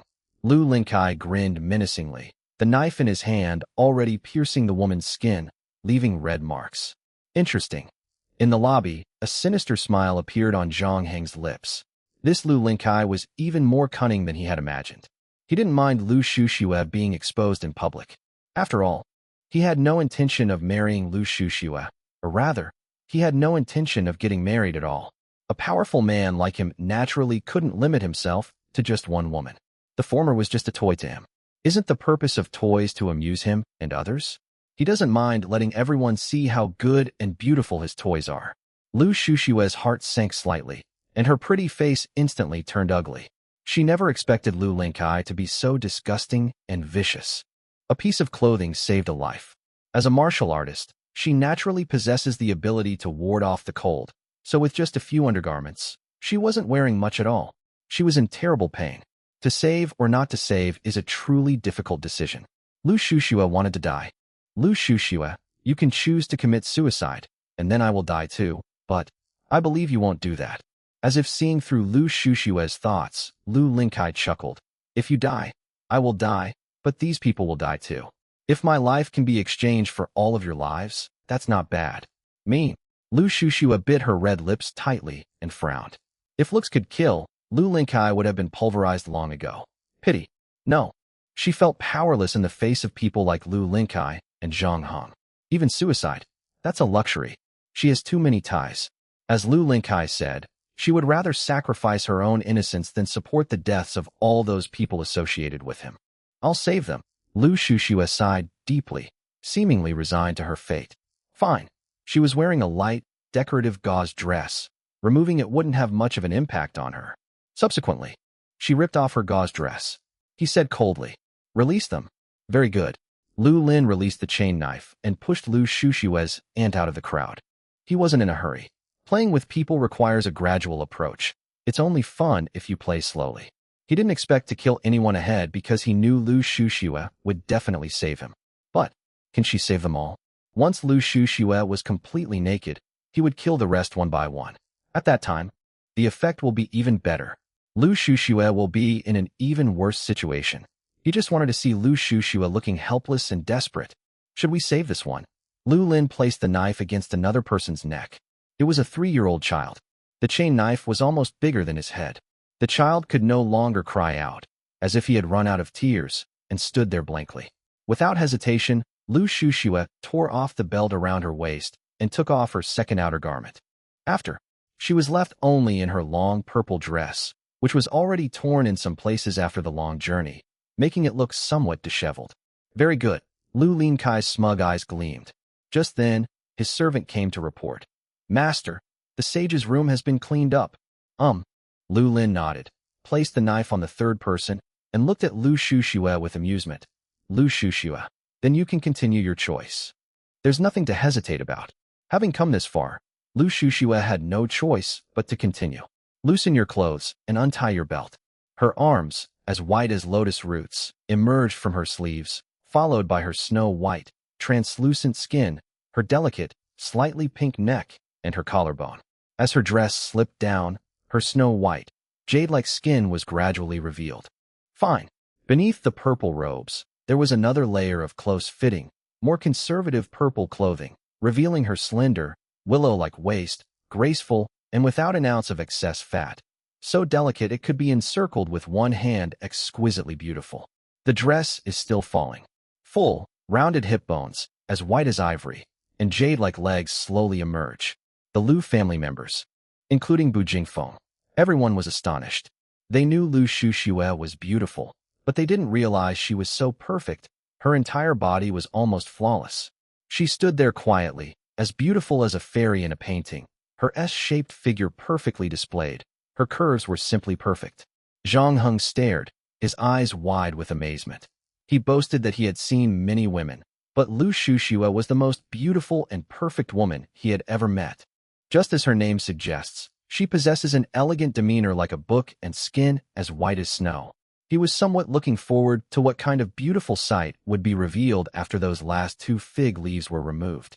To the others, Lu Shushue's current state wasn't considered too revealing. Some women in Kunlun Mountain dressed much more provocatively, so they didn't feel any shame about it. But if this continues, that would truly be crossing a woman's bottom line. Chapter 398, He's a Real Mad Dog. Lu Shushue is very beautiful. She possessed a beauty that could shame the moon and flowers, and a grace that could make fish sink and geese fall from the sky. But Lu Linkai had no interest in appreciating it. Not even the slightest thought arose. Firstly, because he only had a desire for power in his heart. Secondly, no matter how beautiful or pretty Lu Shushue was, she was Zhang Heng's woman, and he had no right to have any thoughts about her. Therefore, after Lu Shushue took off her purple dress, he pointed the knife at a new person almost without hesitation. My dear niece, I must admit, you are really beautiful, but to be noticed by young Master Zhang is still the greatest honor of your life.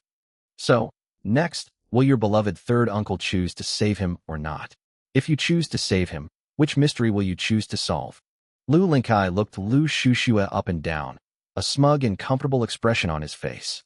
He wanted to drive Lu Shushue to a dead end, humiliate her in public, and forever disqualify her from competing for the position of head of the Lu family. In order for Lu Shushue to continue, this time, he pointed his chainsword at. It was none other than. He is Lu Shushue's third uncle, his younger brother. Lu Linfeng. Fuck Lu Linkai, I'll take you down with me. Lu Linfeng's eyes widened like a ferocious beast. His chest and dantian were pierced by chains, and his body was covered in blood. In that instant, he suddenly burst out with amazing power and rushed forward to bite Lu Linkai's ear. Sizzle. In an instant, he bit off Lu Linkai's ear, chewed it a few times, and then swallowed it. Ugh! Lu Linkai screamed in pain and kicked Lu Linfeng in the chest. Lu Linfeng's ribs broke one after another with a cracking sound, and he fell to the ground. Kill me, Lu Linkai, you fucking have the guts to kill me. Lu Linfeng was extremely bloodthirsty. His mouth was covered in blood, some from Lu Linkai and some from himself. He would rather die. I also don't want to see Lu Shushue humiliated. No. Lu Shushue cried anxiously, tears streaming down her face, feeling both wronged and heartbroken. Lu Linfeng, you want to die like this? You must be dreaming. Lu Linkai endured the pain in his ears and stopped the bleeding, saying venomously, Didn't you always treat Lu Shushue like a daughter? I don't want you to die. I want you to watch your daughter being naked in public. Of course, unless she doesn't want to save you. Lu Linkai stomped on Lu Linfeng's head, showing no mercy to his own brother, even more ruthless than he would to others, who told him he was also one of the potential rivals for the position of family head. Lu Shushue, your third uncle, your beloved, loving, and protective third uncle, will you save him or not? Lu Linkai's eyes were bloodshot, filled with jealousy, hatred, and excitement, a mix of emotions, but devoid of pity and affection. Help, I'll help. Lu Shushue was almost powerless, as if she had collapsed. Her voice was weak, and tears streamed down her face. Others can choose not to save them. But her third uncle must be saved. From a young age, her third uncle treated her like a second father, as if she were his own daughter. How could she not save him? Shushue. No, Lu Linfeng twisted and struggled. His voice was so faint that no one could hear it. Or rather, even if someone hears him, they won't pay any attention to him. Why? Hu Jingfeng sighed deeply and turned away. He didn't want to see Lu Shushue remove her last clothes. He only wanted to preserve that last shred of dignity for her, which was the only thing he could do. Given the current situation, even if he wanted to help, he was powerless to do so. Ever since he rescued the little girl who was crying softly, Zhang Hong, and even the 6 elders of the Zhang family, have been keeping an eye on him from time to time. If he makes any move, he will likely die on the spot before he even gets a chance to act. There was a prior agreement between the two parties, and by then, even the Bu family would be unable to get an explanation for him. At this moment, he could only watch. It's not that he's indifferent. This is Kunlun Mountain. It's said to be a paradise for martial arts practitioners, but it's 1,000 times, 10,000 times more cruel than the secular world. Hurry up, I can't wait any longer. Just then, Zhang Heng urged, his eyes filled with greed, as if he wanted to possess Lu Shushue immediately. Lu Shushue raised her lotus root-like arm and slowly unbuttoned her inner garment. The button came undone, but she held it tightly in her hand, preventing it from slipping off. She was filled with resentment. A sense of despair followed. This strip. Her name will be known throughout Kunlun Mountain. I'm afraid the entire Kunlun Mountain will know what she did that day. She'll lose face throughout Kunlun Mountain and will never be able to live a normal life again. But what can be done? How could she not save that person? Chun Sheng's image involuntarily appeared in her mind. If she had known she would end up like this, she would have preferred to give her virginity to that hot-blooded guy. Is he still alive? If she were still alive, would she come to save her? Her clear eyes gazed in the direction of Heavenly Sword Peak, and all she could vaguely see were dust and gray mist in the distant sky. However, she didn't think much of it. Instead, he let out a long sigh. Lu Shushua, what are you dreaming of? With his strength, how could he possibly survive if he ascended Heavenly Sword Peak and encountered Fong Xinyu? Even with incredible luck, surviving that 1 in 10,000 chance. Why would they come here to save her? The two of them. However, it was just a chance encounter. Furthermore, if they really come, facing Zhang Heng and the 6 elders of the Zhang family, what difference would it be from sending them to their deaths? Lu Shushua, you'd better stop dawdling. Lu Linkai applied slight pressure with his foot, and Lu Linfeng let out a painful groan beneath him, causing Lu Shushua's heart to tremble. Subconsciously, it means to loosen your 5 fingers. Subsequently, under everyone's watchful eyes, the purple bra began to slip down. Besides Bu Jingfeng and Lu Shushua's supporters.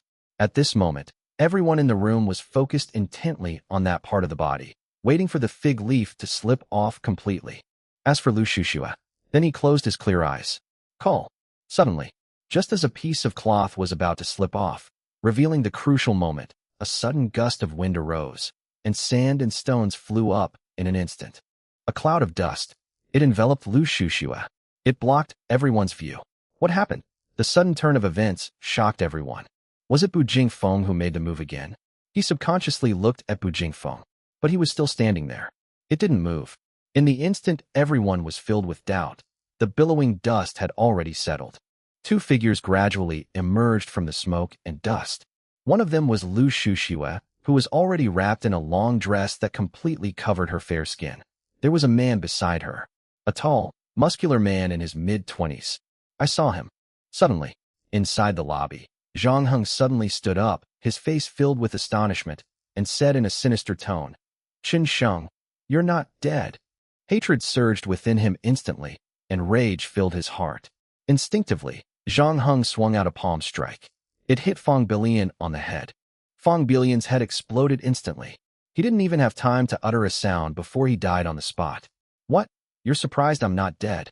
Chun Sheng glanced at the dead Fong Billion and sneered. What a mad dog. She even kills her own people when she's in a rage. Chapter 399. Sorry, I'm a step too late. Mad dog. The entire Lu family, young and old, were staring at Qin Sheng with deathly intensity. Who is this guy? How dare they call Zhang Heng a mad dog? Are you crazy? Don't you know Zhang Heng's strength and status?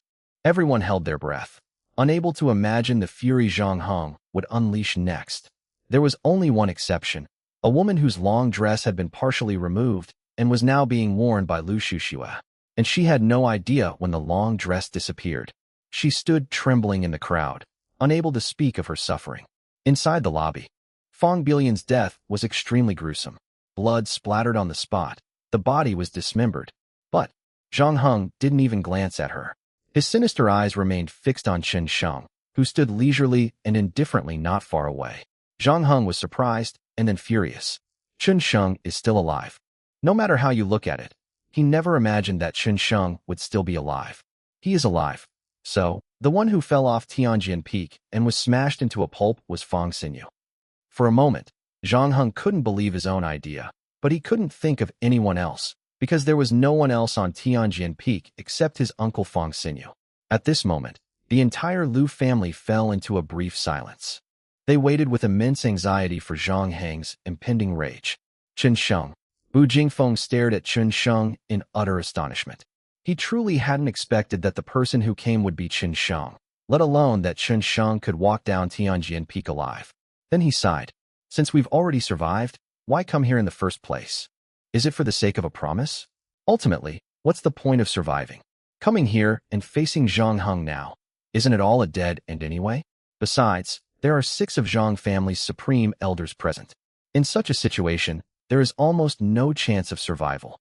Feeling the warmth on her body, Lu Shuxue stared blankly at Qin Sheng, her clear eyes sparkling with a strange light, and a blush appeared on her cold cheeks. Qin Sheng actually came. She was extremely surprised. Staring at Qin Sheng, her eyes welled up with tears. In front of this man, she felt like a little girl, overwhelmed with grievances, wanting to confide in him and cry her heart out. "I'm sorry I'm late, and I'm sorry you had to go through this." Seeing Lu Shushue's appearance, Qin Sheng smiled warmly and comfortably, and his magnetic and charming voice came out from his throat. Fortunately, nothing serious happened. Well, Lu Shushue came back to her senses and sighed softly. She was very pleased, happy, and excited that Mr. Chun was able to come. "But you shouldn't have come, Qin Sheng. You should leave. This is a matter for the Lu family. It's none of your business," Lu Shushue said softly, her eyes filled with complex emotions.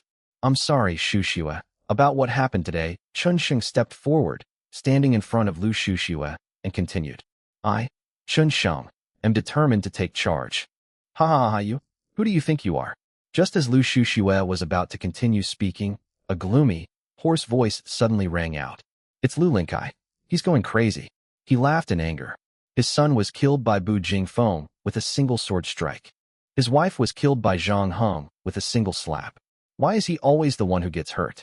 Even a day as husband and wife is worth 100 days of kindness. After all, Fong Billion had been with him for over 10 or 20 years, and they had feelings for each other. His wife and child dead, he was consumed by rage, with nowhere to vent it but his anger, which he directed entirely at Lu Shushue and the man called Qin Sheng, who had come to cause trouble. "Kid, who do you think you are? Do you even know where you are? You dare to cause trouble and pick a fight here?" Qin Sheng looked at Lu Linkai and frowned. "You are? He is my second uncle, Lu Linkai," Lu Shushue said angrily. "Oh." Qin Sheng nodded slightly. Then he turned his head and, without even glancing at Lu Linkai, stared directly at Zhang Heng. "So, are you going to have your dog do it? Or are you going to do it yourself? Kid, you think too highly of yourself. Are you delusional? You think you can get young Master Zhang to take action?" Lu Linkai sneered, dragging his chained sword on the ground with a hissing sound. "The patriarch is mighty. Kill him. Let him know that not just any trash can come to the Lu family." In the oppressive atmosphere of the Lu family, among Lu Linkai's followers, someone shouted, and many others echoed the same sentiment. From the moment Zhang Heng arrived, they had been living in a state of suppressed repression. At this moment, they desperately need some kind of emotional comfort. Lu Linkai needs to show them with his actions that it's not that he or the Lu family is too weak, but that Zhang Heng is too strong, and that their submission is only temporary. This kind of solace could only reach their hearts if Lu Linkai killed people, drew blood, burned corpses, and shattered bones. Qin Sheng. Obviously, she is very suitable to be such a person. Lu Linkai also clearly understood this principle. Therefore, he was the strong one and couldn't wait to kill people while also venting his anger. He was, after all, a mid-stage spirit root realm expert. Why be afraid of a kid in his early 20s? Qin Sheng? Where did these random cats and dogs come from? I've never even heard of them. He dared not kill Bu Jingfeng. He could not kill Lu Shushue, so why couldn't he kill this kind of trash? The chain sword scraped against the ground, sparks flew, and a clearly visible crack appeared in everyone's eyes as the chain sword was dragged along. If you have someone to blame, blame yourself for coming to the wrong place. Blame yourself for walking into the line of fire. Qin Sheng, is that it? A place like the Lu family is not a place for an ant like you. Lu Linkai was already truly enraged. He walked very quickly to Qin Sheng's side. One cut.